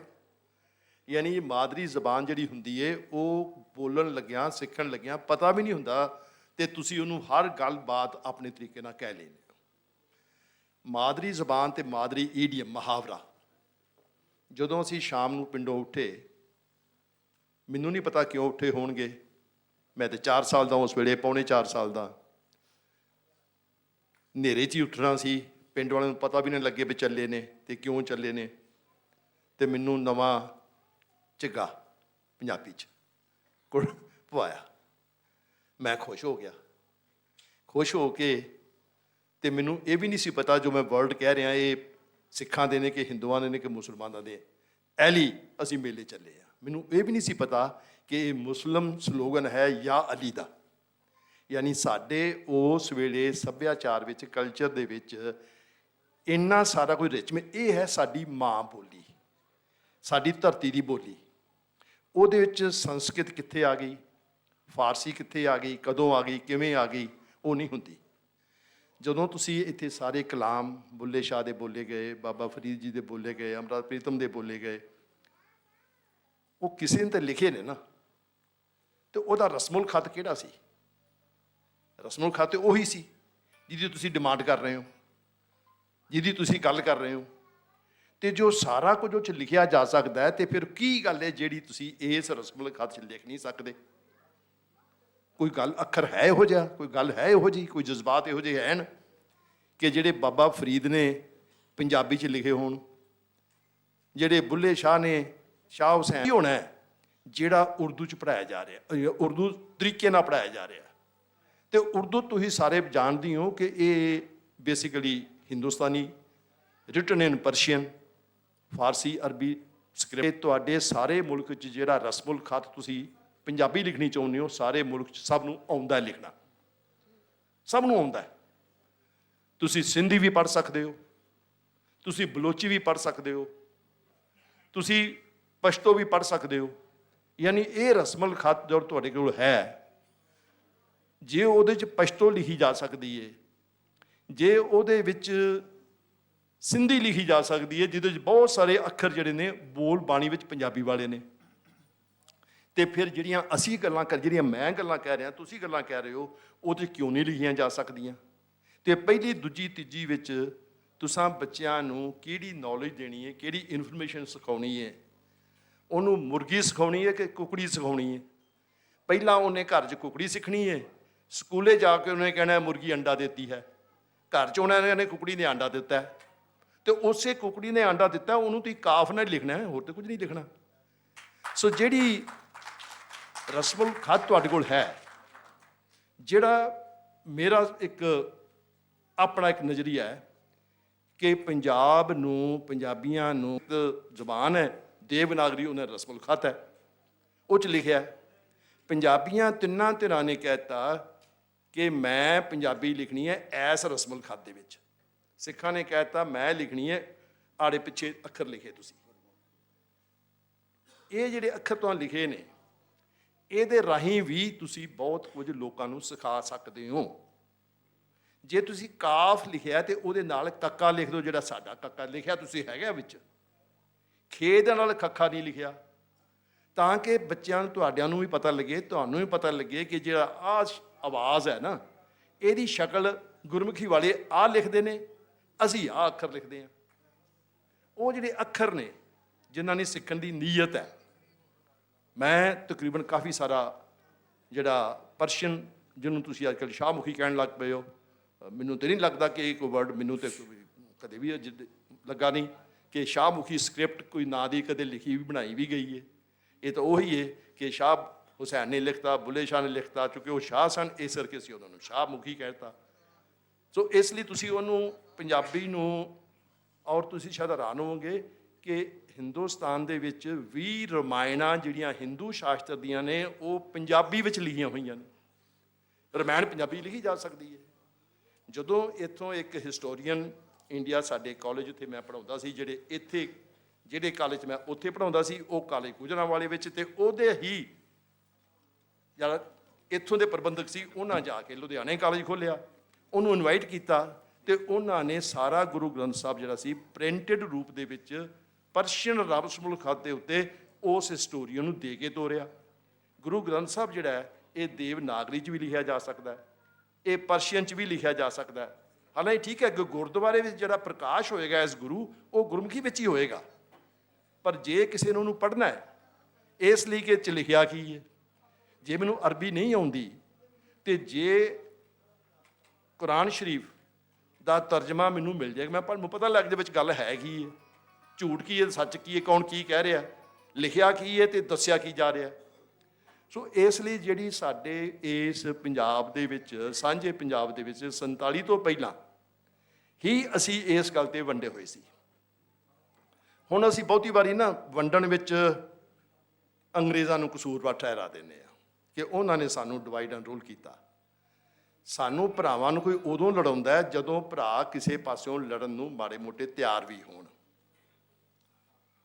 ਮੈਂ ਉੱਥੇ ਇੱਕ ਬ੍ਰਿਟਿਸ਼ ਨੇ ਜਦੋਂ 49 ਤੋਂ ਬਾਅਦ ਪੰਜਾਬ ਟੇਕ ਓਵਰ ਕੀਤਾ ਤਾਂ ਉਸ ਵੇਲੇ ਉਹਨਾਂ ਨੇ ਇੱਥੋਂ ਦੇ ਸਾਰੇ ਸਿਸਟਮ ਨੂੰ ਸਟੱਡੀ ਕੀਤਾ। ਇੱਥੇ ਕਾਸਟਸ ਕਿਹੜੀਆਂ ਨੇ, ਇੱਥੇ ਬੋਲੀਆਂ ਕਿਹੜੀਆਂ ਨੇ, ਕਿਹੜੀਆਂ ਬਰਾਦਰੀਆਂ ਨੇ, ਉਹਨਾਂ ਨੇ ਛੋਟੇ ਕਿਤਾਬਚੇ ਇੰਗਲਿਸ਼ ਵਿੱਚ ਪ੍ਰਿੰਟ ਕੀਤੇ ਤਾਂ ਕਿ ਉਹਨਾਂ ਦੇ ਹਾਕਮਾਂ ਨੂੰ ਪਤਾ ਹੋਵੇ ਕਿ ਇਹਨਾਂ ਲੋਕਾਂ ਦੀਆਂ ਖੁਸ਼ੀਆਂ, ਗਮੀਆਂ, ਗੁਰਦੁਆਰੇ, ਮੰਦਰ, ਮਸੀਤਾਂ ਕਿੰਨੀਆਂ ਨੇ, ਕਿਹੜੇ ਪਿੰਡ 'ਚ ਕਿੰਨੀਆਂ ਨੇ, ਤਾਂ ਕਿ ਜੇ ਕੋਈ ਮਸਲਾ ਖੜਾ ਹੋ ਜਾਏ ਤੇ ਉਸ ਨੂੰ ਉਹਨਾਂ ਨੇ ਸੋਲਵ ਵੀ ਕਰਨਾ ਹੈ। ਉਹਦੇ ਵਿੱਚ ਉਹਨਾਂ ਨੇ ਇੱਕ ਕਿਤਾਬਚਾ ਪੰਫਲੇਟ ਬਣਾਇਆ ਜਿਹਦੇ 'ਚ ਲਿਖਿਆ ਸੀ, ਜਿਹੜਾ government of Punjab, Indian Punjab ਨੇ ਬਾਅਦ 'ਚ ਰੀਪ੍ਰਿੰਟ ਕੀਤਾ, ਇੰਗਲਿਸ਼ ਦੇ ਵਿੱਚ ਸੀ, ਇੰਗਲਿਸ਼ 'ਚ ਪ੍ਰਿੰਟ ਕੀਤਾ 1954 ਦੇ ਵਿੱਚ। ਪੋਜੀਸ਼ਨ ਆਫ ਐਜੂਕੇਸ਼ਨ ਬਿਫੋਰ, ਕਿਉਂਕਿ ਜਿਹਦੇ ਤੁਸੀਂ ਐਜੂਕੇਸ਼ਨ ਦੇਣੀ ਹੈ, ਤੁਸੀਂ ਸੁਣ ਲਓ। ਅੱਛਾ, ਜੇ ਜਿਹੜੀ ਪੋਜੀਸ਼ਨ 50 ਤੋਂ ਅੰਗਰੇਜ਼ ਦੇ ਆਉਣ ਤੋਂ ਪਹਿਲਾਂ ਹੈ, ਉਹ ਪਤਾ ਲੱਗੇ ਕਿ ਇੱਥੇ ਐਜੂਕੇਸ਼ਨ ਸਿਸਟਮ ਹੈ ਕੀ ਹੈ, ਯਾਨੀ ਪਹਿਲਾਂ ਕੀ ਚੱਲ ਰਿਹਾ। ਹੁਣ ਉਹ ਐਜੂਕੇਸ਼ਨ ਸਿਸਟਮ ਉਹ ਹੋਣਾ ਸੀ ਜਿਹੜਾ ਮਹਾਰਾਜਾ ਰਣਜੀਤ ਸਿੰਘ ਦੇ ਵੇਲੇ ਸੀ, ਜਾਂ ਉਹ ਹੋਣਾ ਸੀ ਜਿਹੜਾ ਰਣਜੀਤ ਸਿੰਘ ਤੋਂ ਪਹਿਲਾਂ ਉਹਨੂੰ ਮੁਗਲ ਦੌਰ ਕਹਿਣਾ ਹੈ ਕਿ ਖੁੱਲ੍ਹਾ ਦੌਰ ਕਹਿਣਾ ਹੈ। ਖੁੱਲ੍ਹਾ ਦੌਰ ਇਸ ਵਾਸਤੇ ਕਿ ਮੁਗਲਿਆ ਹਕੂਮਤ ਦਾ ਜਿਹੜਾ ਦਬਦਬਾ ਹੈ ਉਹ ਤੇ 18ਵੀਂ ਸਦੀ ਦੇ ਵਿੱਚ ਸ਼ੁਰੂ 'ਚ ਖਤਮ ਹੋ ਗਿਆ। ਉਦੋਂ ਬਾਅਦ ਤਾਂ ਥਾਂ 'ਤੇ ਕੋਈ ਸਿੱਖ ਮਿਸਲਾਂ ਨੇ, ਕਿਤੇ ਨਵਾਬ ਨੇ, ਕਿਤੇ ਉਹ ਨੇ, ਆਪੋ ਆਪਣੀ ਪਈ ਹੋਈ ਹੈ, ਤੇ ਉਹ ਸਾਰੇ ਪੰਜਾਬ ਦੇ ਵਿੱਚ ਕੋਈ ਇਹੋ ਜਿਹਾ ਐਜੂਕੇਸ਼ਨ ਨਿਜ਼ਾਮ ਐਗਜ਼ਿਸਟ ਨਹੀਂ ਸੀ ਕਰਦਾ। ਰਣਜੀਤ ਸਿੰਘ ਨੇ ਪੰਜਾਬ ਵਿੱਚ ਆ ਕੇ ਕੋਈ ਨਵਾਂ ਐਜੂਕੇਸ਼ਨ ਸਿਸਟਮ, ਜਿਹਨੂੰ ਅਸੀਂ ਰਸਮੀ ਕਹਿੰਦੇ ਆ, ਫਾਰਮਲ, ਉਹਦੀ ਨਿਸ਼ਾਨੀ ਬਦਕਿਸਮਤੀ ਦਾ ਮੈਨੂੰ ਕਿਤੋਂ ਨਹੀਂ ਮਿਲੀ। ਉਸ ਵੇਲੇ ਸਿਰਫ ਮਜ਼ਹਬੀ ਤਾਲੀਮ ਸੀ ਜਿਹੜੀ ਮਦਰਸਿਆਂ ਦੇ ਵਿੱਚ ਮੁਸਲਮਾਨ ਦਿੰਦੇ ਸੀ, ਧਰਮਸ਼ਾਲਾ ਜਿਹਨੂੰ ਹੁਣ ਅਸੀਂ ਗੁਰਦੁਆਰਾ ਕਹਿੰਦੇ ਆ ਉਹਦੇ ਵਿੱਚ ਸਿੱਖ ਦਿੰਦੇ ਸੀ, ਮੰਦਰਾਂ ਵਿੱਚ ਹਿੰਦੂ ਦਿੰਦੇ ਸੀ। ਉਹ ਸਿਰਫ ਮਜ਼ਹਬੀ ਤਾਲੀਮ ਸੀ ਕਿ ਉਹਨਾਂ ਨੇ ਆਪਣਾ ਪੂਜਾ ਪਾਠ, ਨਮਾਜ਼ ਵਗੈਰਾ ਕਿਵੇਂ ਕਰਨਾ ਹੈ, ਉਹ ਓਨੀ ਕੀ ਸੀ, ਤੇ ਉਹਨਾਂ ਨੂੰ ਜ਼ਰੂਰ ਗੌਰਮੈਂਟ ਵੱਲੋਂ ਹੁਕਮ ਹੋਇਆ ਜੀ ਤੁਸੀਂ ਗੱਲ ਨੂੰ ਛੇਤੀ ਮੁਕਾਓ। ਤੋ ਮਸਲਾ ਮਾਂ ਬੋਲੀ ਦਾ ਹੈ। ਮਾਂ ਬੋਲੀ ਦੇ ਰਾਹੀਂ ਤਾਂ ਆਪਾਂ ਗੱਲ ਵੀ ਛੇਤੀ ਮੁਕਾਉਣੀ ਹੈ, ਤੇ ਇੱਕ ਤਰੀਕਾ ਤੇ ਇਹ ਹੈ ਕਿ ਮੈਂ ਹੁਣੇ ਹੀ ਖਤਮ ਕਰ ਦੇਣਾ, ਗੱਲ ਤੇ ਮੁੱਕ ਹੀ ਗਈ ਹੈ। ਗੱਲ ਤੇ ਮੁੱਕ ਹੀ ਗਈ ਹੈ। ਜਿਸ ਖਿੱਤੇ 'ਚੋਂ ਮੈਂ ਆਇਆ, 1947 'ਚ ਦੇਸ਼ 2 ਹਿੱਸੇ ਹੁੰਦੇ ਨੇ, ਆਜ਼ਾਦ ਹੁੰਦੇ ਨੇ। ਜਿਸ ਹਿੱਸੇ ਵਿੱਚ ਸਾਨੂੰ ਜਾਣਾ ਪੈਂਦਾ ਹੈ, ਸਾਡੇ ਸਾਰੇ ਉਸਤਾਦ ਉਹ ਸਨ ਜਿਨ੍ਹਾਂ ਨੂੰ ਸਿਰਫ ਉਰਦੂ ਆਉਂਦਾ ਸੀ। ਸਿੱਖ ਸੀ, ਹਿੰਦੂ, ਸਿਰਫ ਉਰਦੂ ਆਉਂਦਾ ਸੀ। ਲੇਕਿਨ ਪਹਿਲੇ ਹੀ ਸਾਲ ਉਹਨਾਂ ਹੀ ਉਸਤਾਦਾਂ ਨੇ ਸਾਨੂੰ ਪੰਜਾਬੀ ਗੁਰਮੁਖੀ 'ਚ ਪੜ੍ਹਾਉਣੀ ਸ਼ੁਰੂ ਕਰਤੀ, ਤੇ ਕੋਈ ਮਸਲਾ ਹੀ ਨਹੀਂ ਆਇਆ। ਉਹ ਹੀ ਟੀਚਰ ਨੇ ਸਾਨੂੰ ਗੁਰਮੁਖੀ। ਉਸ ਦੇ ਨਾਲ ਹੀ ਅਗਲੀਆਂ ਜਮਾਤਾਂ 'ਚ ਗਏ ਤੇ ਸਾਨੂੰ ਹਿੰਦੀ ਸਿਖਾਉਣੀ ਸ਼ੁਰੂ ਕਰਤੀ, ਕਿਉਂਕਿ ਜਿਹੜਾ ਰਸਮੁਲ ਖਤ ਗੁਰਮੁਖੀ ਦਾ ਤੇ ਹਿੰਦੀ ਦਾ, ਉਹਦੇ ਅੱਖਰਾਂ 'ਚ ਫਰਕ ਬਹੁਤ ਜ਼ਿਆਦਾ ਨਹੀਂ ਹੈ, ਜਿਵੇਂ ਅਰਬੀ ਤੇ ਫਾਰਸੀ ਵਿੱਚ ਹੈ ਨਾ, ਬਹੁਤਾ ਨਹੀਂ ਹੈ। ਨਾਲ ਹੀ ਸਾਨੂੰ ਹੌਲੀ ਹੌਲੀ ਅੰਗਰੇਜ਼ੀ ਲੱਗ ਗਈ। ਇੱਥੋਂ ਤੱਕ ਅਸੀਂ ਕੀ ਸਿੱਖ ਰਹੇ ਹਾਂ? ਆਮ ਜ਼ਿੰਦਗੀ, ਇਹ ਜ਼ਿਲ੍ਹੇ ਕਿੰਨੇ ਨੇ ਪੰਜਾਬ ਦੇ, ਤੇ ਗੱਡੀ ਕਿੱਧਰ ਨੂੰ ਜਾਂਦੀ ਹੈ, ਇਹੋ ਕੁਝ ਹੀ ਹੁੰਦਾ ਨਾ। ਪ੍ਰਾਇਮਰੀ ਦੇ ਕੀਤੇ ਨੇ, ਨਾ ਉਹ ਪੰਜਾਬੀ ਵਾਲਿਆਂ ਕਰਨੇ ਨੇ, ਨਾ ਉਹ ਹਿੰਦੀ ਵਾਲਿਆਂ ਕੀਤੇ ਨੇ। ਉਹ ਤੇ ਸਵਾਲ ਕਰਕੇ ਤੁਹਾਨੂੰ ਚੱਕਰ 'ਚ ਪਾਉਣ ਵਾਲੀ ਗੱਲ ਹੈ ਵੀ ਜੇ ਤਾਂ ਉਰਦੂ ਵਿੱਚ ਡਾਕਟਰੀ ਪੜ੍ਹਾਈ ਜਾ ਰਹੀ ਹੈ ਤਾਂ ਫਿਰ ਪੰਜਾਬੀ ਵਾਲੇ ਵੀ ਪੜ੍ਹਾ ਲੈਣਗੇ। ਇਹ ਤਾਂ ਹੈ ਹੀ ਨਹੀਂ। ਲੇਕਿਨ ਕੁਝ ਪੰਜਾਬੀ ਪੜ੍ਹਨ ਦਾ ਫਾਇਦਾ ਇਹ ਹੋਏਗਾ, ਜਾਂ ਬੋਲਣ ਦਾ, ਪੰਜਾਬੀ ਜਿਹੜੀ ਮਰਜ਼ੀ ਤੁਸੀਂ ਸਕ੍ਰਿਪਟ ਲਿਖੋ। ਹੁਣ ਮੈਂ ਕਹਿੰਦਾ, ਮਾਝੇ ਵਾਲੇ ਕਹਿਣਗੇ ਵੀ ਮੈਂ ਅੱਖ 'ਤੇ ਟੱਲੀ ਬੰਨੀ ਹੋਈ ਹੈ। ਹੁਣ ਅਸੀਂ ਟੱਲੀ ਕਹਿੰਦੇ ਹਾਂ ਕੱਪੜੇ ਨੂੰ, ਲੀਰ ਨੂੰ, ਟਾਕੀ ਨੂੰ, ਠੀਕ ਹੈ। ਉਹੀ ਉਹ ਮਰੀਜ਼ ਡਾਕਟਰ ਕੋਲ ਜਾਂਦਾ ਹੈ, ਡਾਕਟਰ ਕਹਿੰਦਾ ਜੀ ਮੈਂ ਹੱਥ 'ਤੇ ਟੱਲੀ ਬੰਨੀ ਸੀ। ਡਾਕਟਰ ਉਰਦੂ ਪੜ੍ਹਿਆ, ਉਹ ਟੱਲੀ ਕਿਹੜੀ ਸਮਝੇਗਾ? ਇਸ ਲਈ ਹਰ ਡਾਕਟਰ ਨੂੰ, ਹਰ ਇੰਜੀਨੀਅਰ ਨੂੰ, ਹਰ ਬੰਦੇ ਨੂੰ ਉੱਥੋਂ ਦੀ ਮਾਂ ਬੋਲੀ ਆਉਣੀ ਚਾਹੀਦੀ ਹੈ, ਕਿਉਂਕਿ ਉਸ ਡਾਕਟਰ ਨੇ, ਉਸ ਇੰਜੀਨੀਅਰ ਨੇ, ਉਸ ਫਿਲਾਸਫਰ ਨੇ, ਟੀਚਰ ਨੇ, ਉਹਨਾਂ ਨਾਲ ਲੋਕਾਂ ਨਾਲ ਗੱਲ ਕਰਨੀ ਹੈ। ਉਹਨਾਂ ਲੋਕਾਂ ਨਾਲ ਗੱਲ ਕਰਨੀ ਹੈ। ਤੇ ਜੇ ਤੁਸੀਂ ਉਹਨੂੰ ਛੋਟੀਆਂ ਵਿੱਚ ਜ਼ਬਾਨੀ ਗੱਲ ਨਹੀਂ ਸਿਖਾਓਗੇ ਤਾਂ ਉਹ ਡਾਕਟਰ, ਇੰਜੀਨੀਅਰ ਲੋਕਾਂ ਦੀ ਗੱਲ ਨੂੰ, ਲੋਕਾਂ ਦੇ ਈਡੀਅਮ ਨੂੰ ਨਹੀਂ ਸਮਝ ਸਕੇਗਾ। ਉਹਨੇ ਕਿਸਾਨਾਂ ਵਿੱਚ ਜਾਣਾ ਹੈ, ਉਹਨੇ ਮਜ਼ਦੂਰਾਂ ਵਿੱਚ ਜਾਣਾ ਹੈ, ਉਹਨੇ ਫੈਕਟਰੀਆਂ ਵਿੱਚ ਜਾਣਾ ਹੈ, ਉਹ ਲੋਕ ਅੰਗਰੇਜ਼ੀ ਸਿੱਖਣਗੇ। ਸੋ ਇਸ ਲਈ ਮੈਂ ਇਹ ਸਮਝਦਾ ਕਿ ਚੂੰਕਿ ਇਹ ਮਸਲਾ ਉਸ ਪਾਸੇ ਹੋਰ ਤਰੀਕੇ ਦਾ, ਸਾਡੇ ਉੱਥੇ ਰਸਮੁਲ ਖਤ ਇੰਨੇ ਕੁ ਨੇ ਕਿ ਜੇ ਤੁਹਾਡੇ ਸਾਹਮਣੇ ਲਿਖ ਕੇ ਰੱਖਦੇ, ਤੁਸੀਂ ਇਹ ਹੀ ਨਹੀਂ ਦੱਸ ਸਕਣਾ ਕਿ ਤਾਮਿਲ ਹੈ, ਤੇਲਗੂ ਹੈ, ਮਲਿਆਲਮ ਹੈ, ਉੜੀਆ ਹੈ, ਕੰਨੜ ਹੈ, ਕੀ ਹੈ। ਬੋਲਦੇ ਨੂੰ ਤੁਸੀਂ ਪਛਾਣ ਨਹੀਂ ਸਕਦੇ ਕਿਹੜੀ ਬੋਲੀ ਬੋਲ ਰਿਹਾ। ਲੇਕਿਨ ਇੱਥੇ ਤੁਹਾਨੂੰ ਆਸਾਨੀ ਇਹ ਹੈ, ਤੁਹਾਡੇ ਕੋਲ ਇੱਕ ਰਸਮੁਲ ਖਤ ਹੈ। ਸਾਰੀਆਂ ਬੋਲੀਆਂ 'ਚ ਬਹੁਤ ਸਾਰੇ ਅੱਖਰ ਕਾਮਨ ਵੀ ਨੇ। ਇਸ ਲਈ ਤੁਹਾਨੂੰ ਪੰਜਾਬੀ ਜਿਹੜੀ ਹੈ, ਤੁਹਾਡੀ ਹਕੂਮਤ ਨੂੰ ਬਹਾਨੇ ਲਾਏ ਜਾ ਸਕਦੇ ਨੇ, ਮਜ਼ਹਬੀ ਤੌਰ 'ਤੇ ਹੋ ਸਕਦਾ ਉਹਨਾਂ ਦਾ ਦਬਾਅ ਹੋਣ, ਕਿਉਂਕਿ ਇਹ ਬਣ ਗਿਆ ਕਿ ਸਿੱਖਾਂ ਦੀ ਜ਼ੁਬਾਨ ਹੈ। ਜ਼ੁਬਾਨ ਦਾ ਸਿੱਖਾਂ ਦੀ, ਨਾ ਹਿੰਦੂ ਹੈ, ਸਭ ਦੀ ਹੈ। ਤੇ ਨੀਰਮ ਚਾਤਰਕ ਦੀ ਵੀ ਹੈ, ਔਰ ਉਹ ਬੁੱਲੇ ਸ਼ਾਹ ਸਰ ਦੀ ਹੈਗੀ ਹੈ।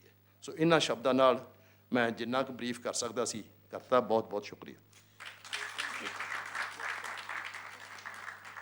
ਜੀ। ਜਸਵੰਤ ਸਿੰਘ ਗਿੱਲ ਜੀ, ਤੁਹਾਡਾ ਬਹੁਤ ਸ਼ੁਕਰੀਆ।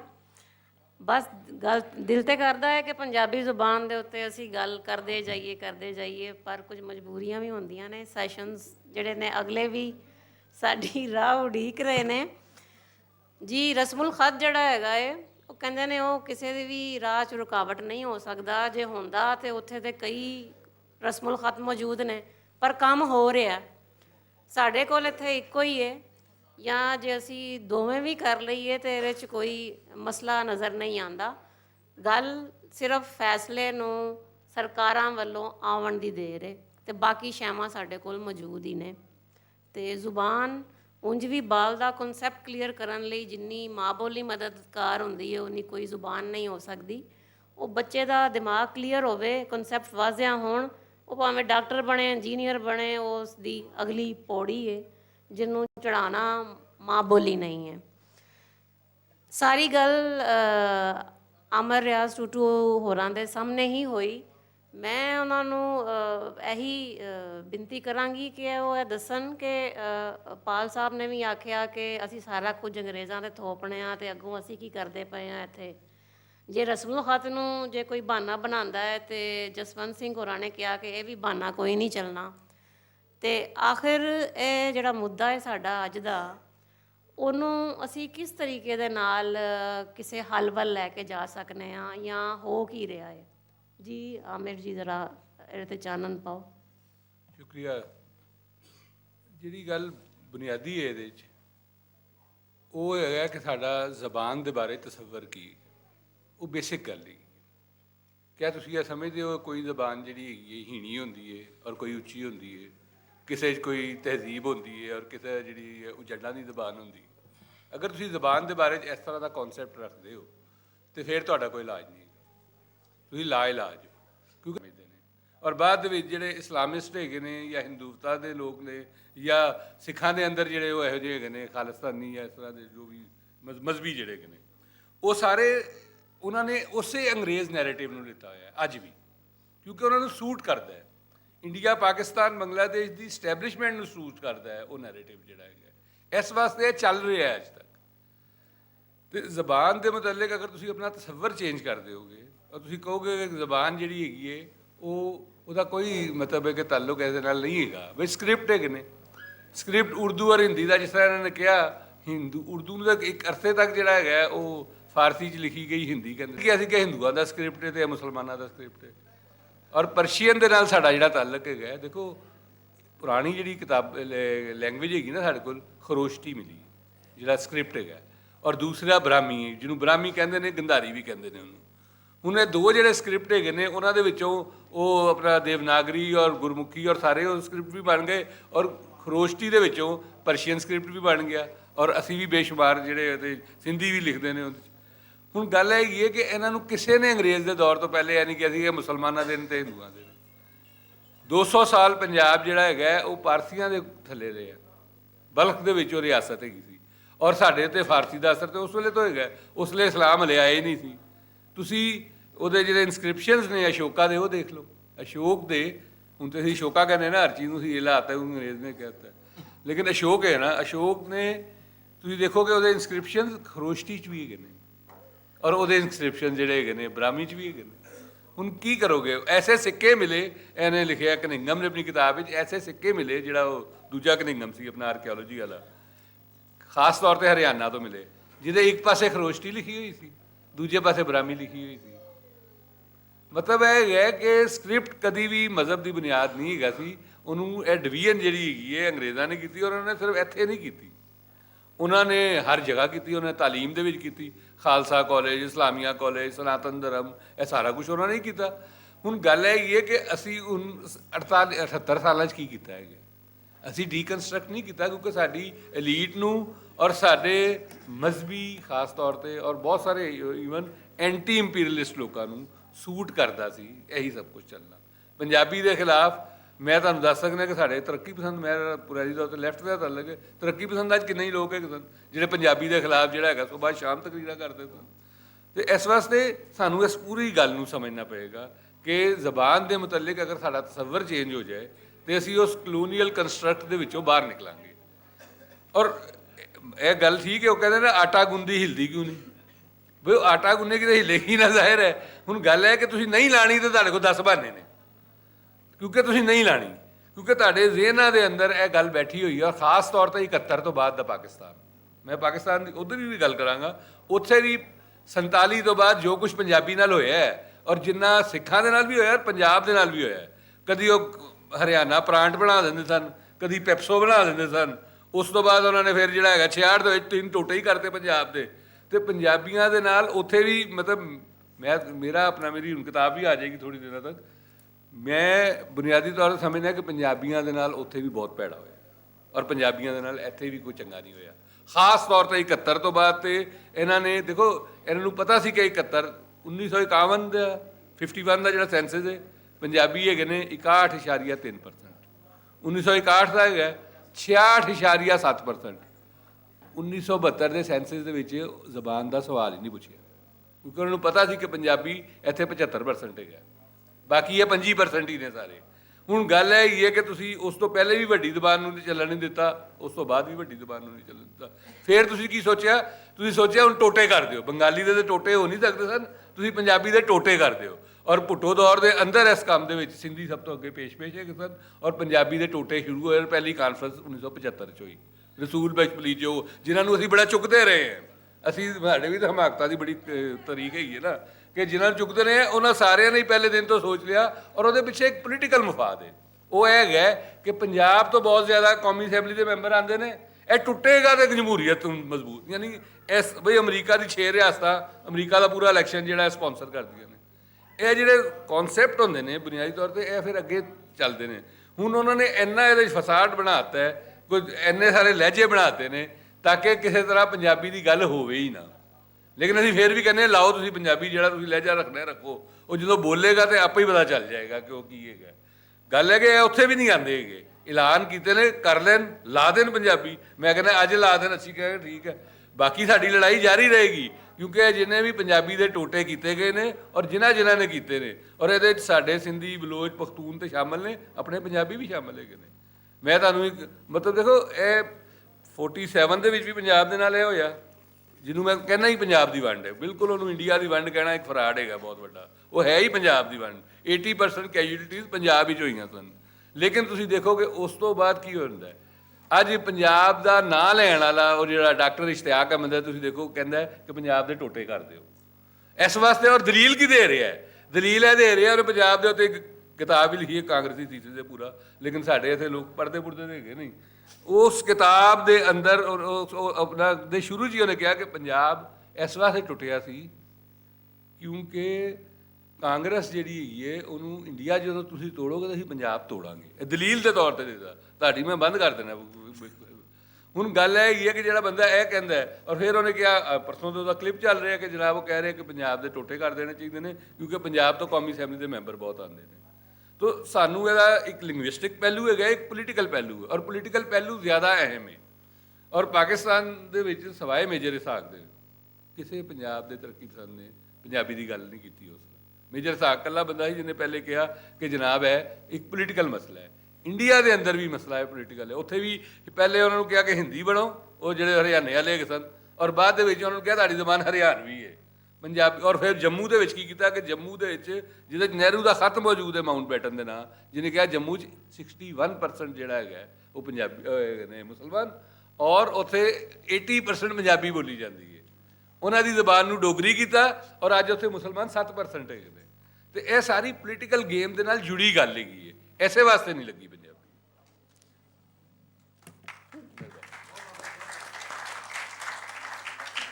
ਬਿਲਕੁਲ ਗੱਲਾਂ ਇੰਨੀਆਂ ਸਾਦੀਆਂ ਨਹੀਂ ਹੁੰਦੀਆਂ, ਸਾਰੀਆਂ ਗੱਲਾਂ ਹੀ ਪੋਲੀਟੀਕਲ ਹੁੰਦੀਆਂ ਨੇ ਤੇ ਜ਼ੁਬਾਨ ਦਾ ਮਸਲਾ ਤੇ ਫਿਰ ਬੜਾ ਸੈਂਸਿਟਿਵ ਹੈ। ਇਹਦੇ ਬਾਰੇ ਟੂਟੂ ਜੀ ਨੇ ਕਿਹਾ ਕਿ ਰਵੱਈਆ ਬਦਲਣ ਦੀ ਲੋੜ ਹੈ, ਲੁਕਾਈ ਨੂੰ ਵੀ ਜ਼ਰਾ ਗੌਰ ਕਰਨਾ ਚਾਹੀਦਾ ਤੇ ਚੀਜ਼ਾਂ ਨੂੰ ਡੀਕਨਸਟਰਕਟ ਕਰਨਾ ਸਿੱਖੋ। ਇਹ ਲੁਕਾਈ ਅੱਗੇ ਵੀ ਬੇਨਤੀ ਹੈ ਤੇ ਸਰਕਾਰਾਂ ਅੱਗੇ ਵੀ। ਮੈਂ ਚਾਹਾਂਗੀ ਕਿ ਆਡੀਅנס ਵਿੱਚੋਂ ਅਗਰ ਅਸੀਂ ਕੋਈ 1-2 ਸਵਾਲ ਲੈਣਾ ਚਾਹਾਂਗੇ, ਤੁਸੀਂ ਸਾਡੇ ਪੈਨਲਿਸਟ ਦੇ ਨਾਲ ਕੋਈ ਸਵਾਲ ਕਰਨਾ ਚਾਹੁੰਦੇ ਹੋ ਤੇ ਪਲੀਜ਼ ਸਵਾਲ ਕਰ ਸਕਦੇ ਹੋ। ਮਾਈਕ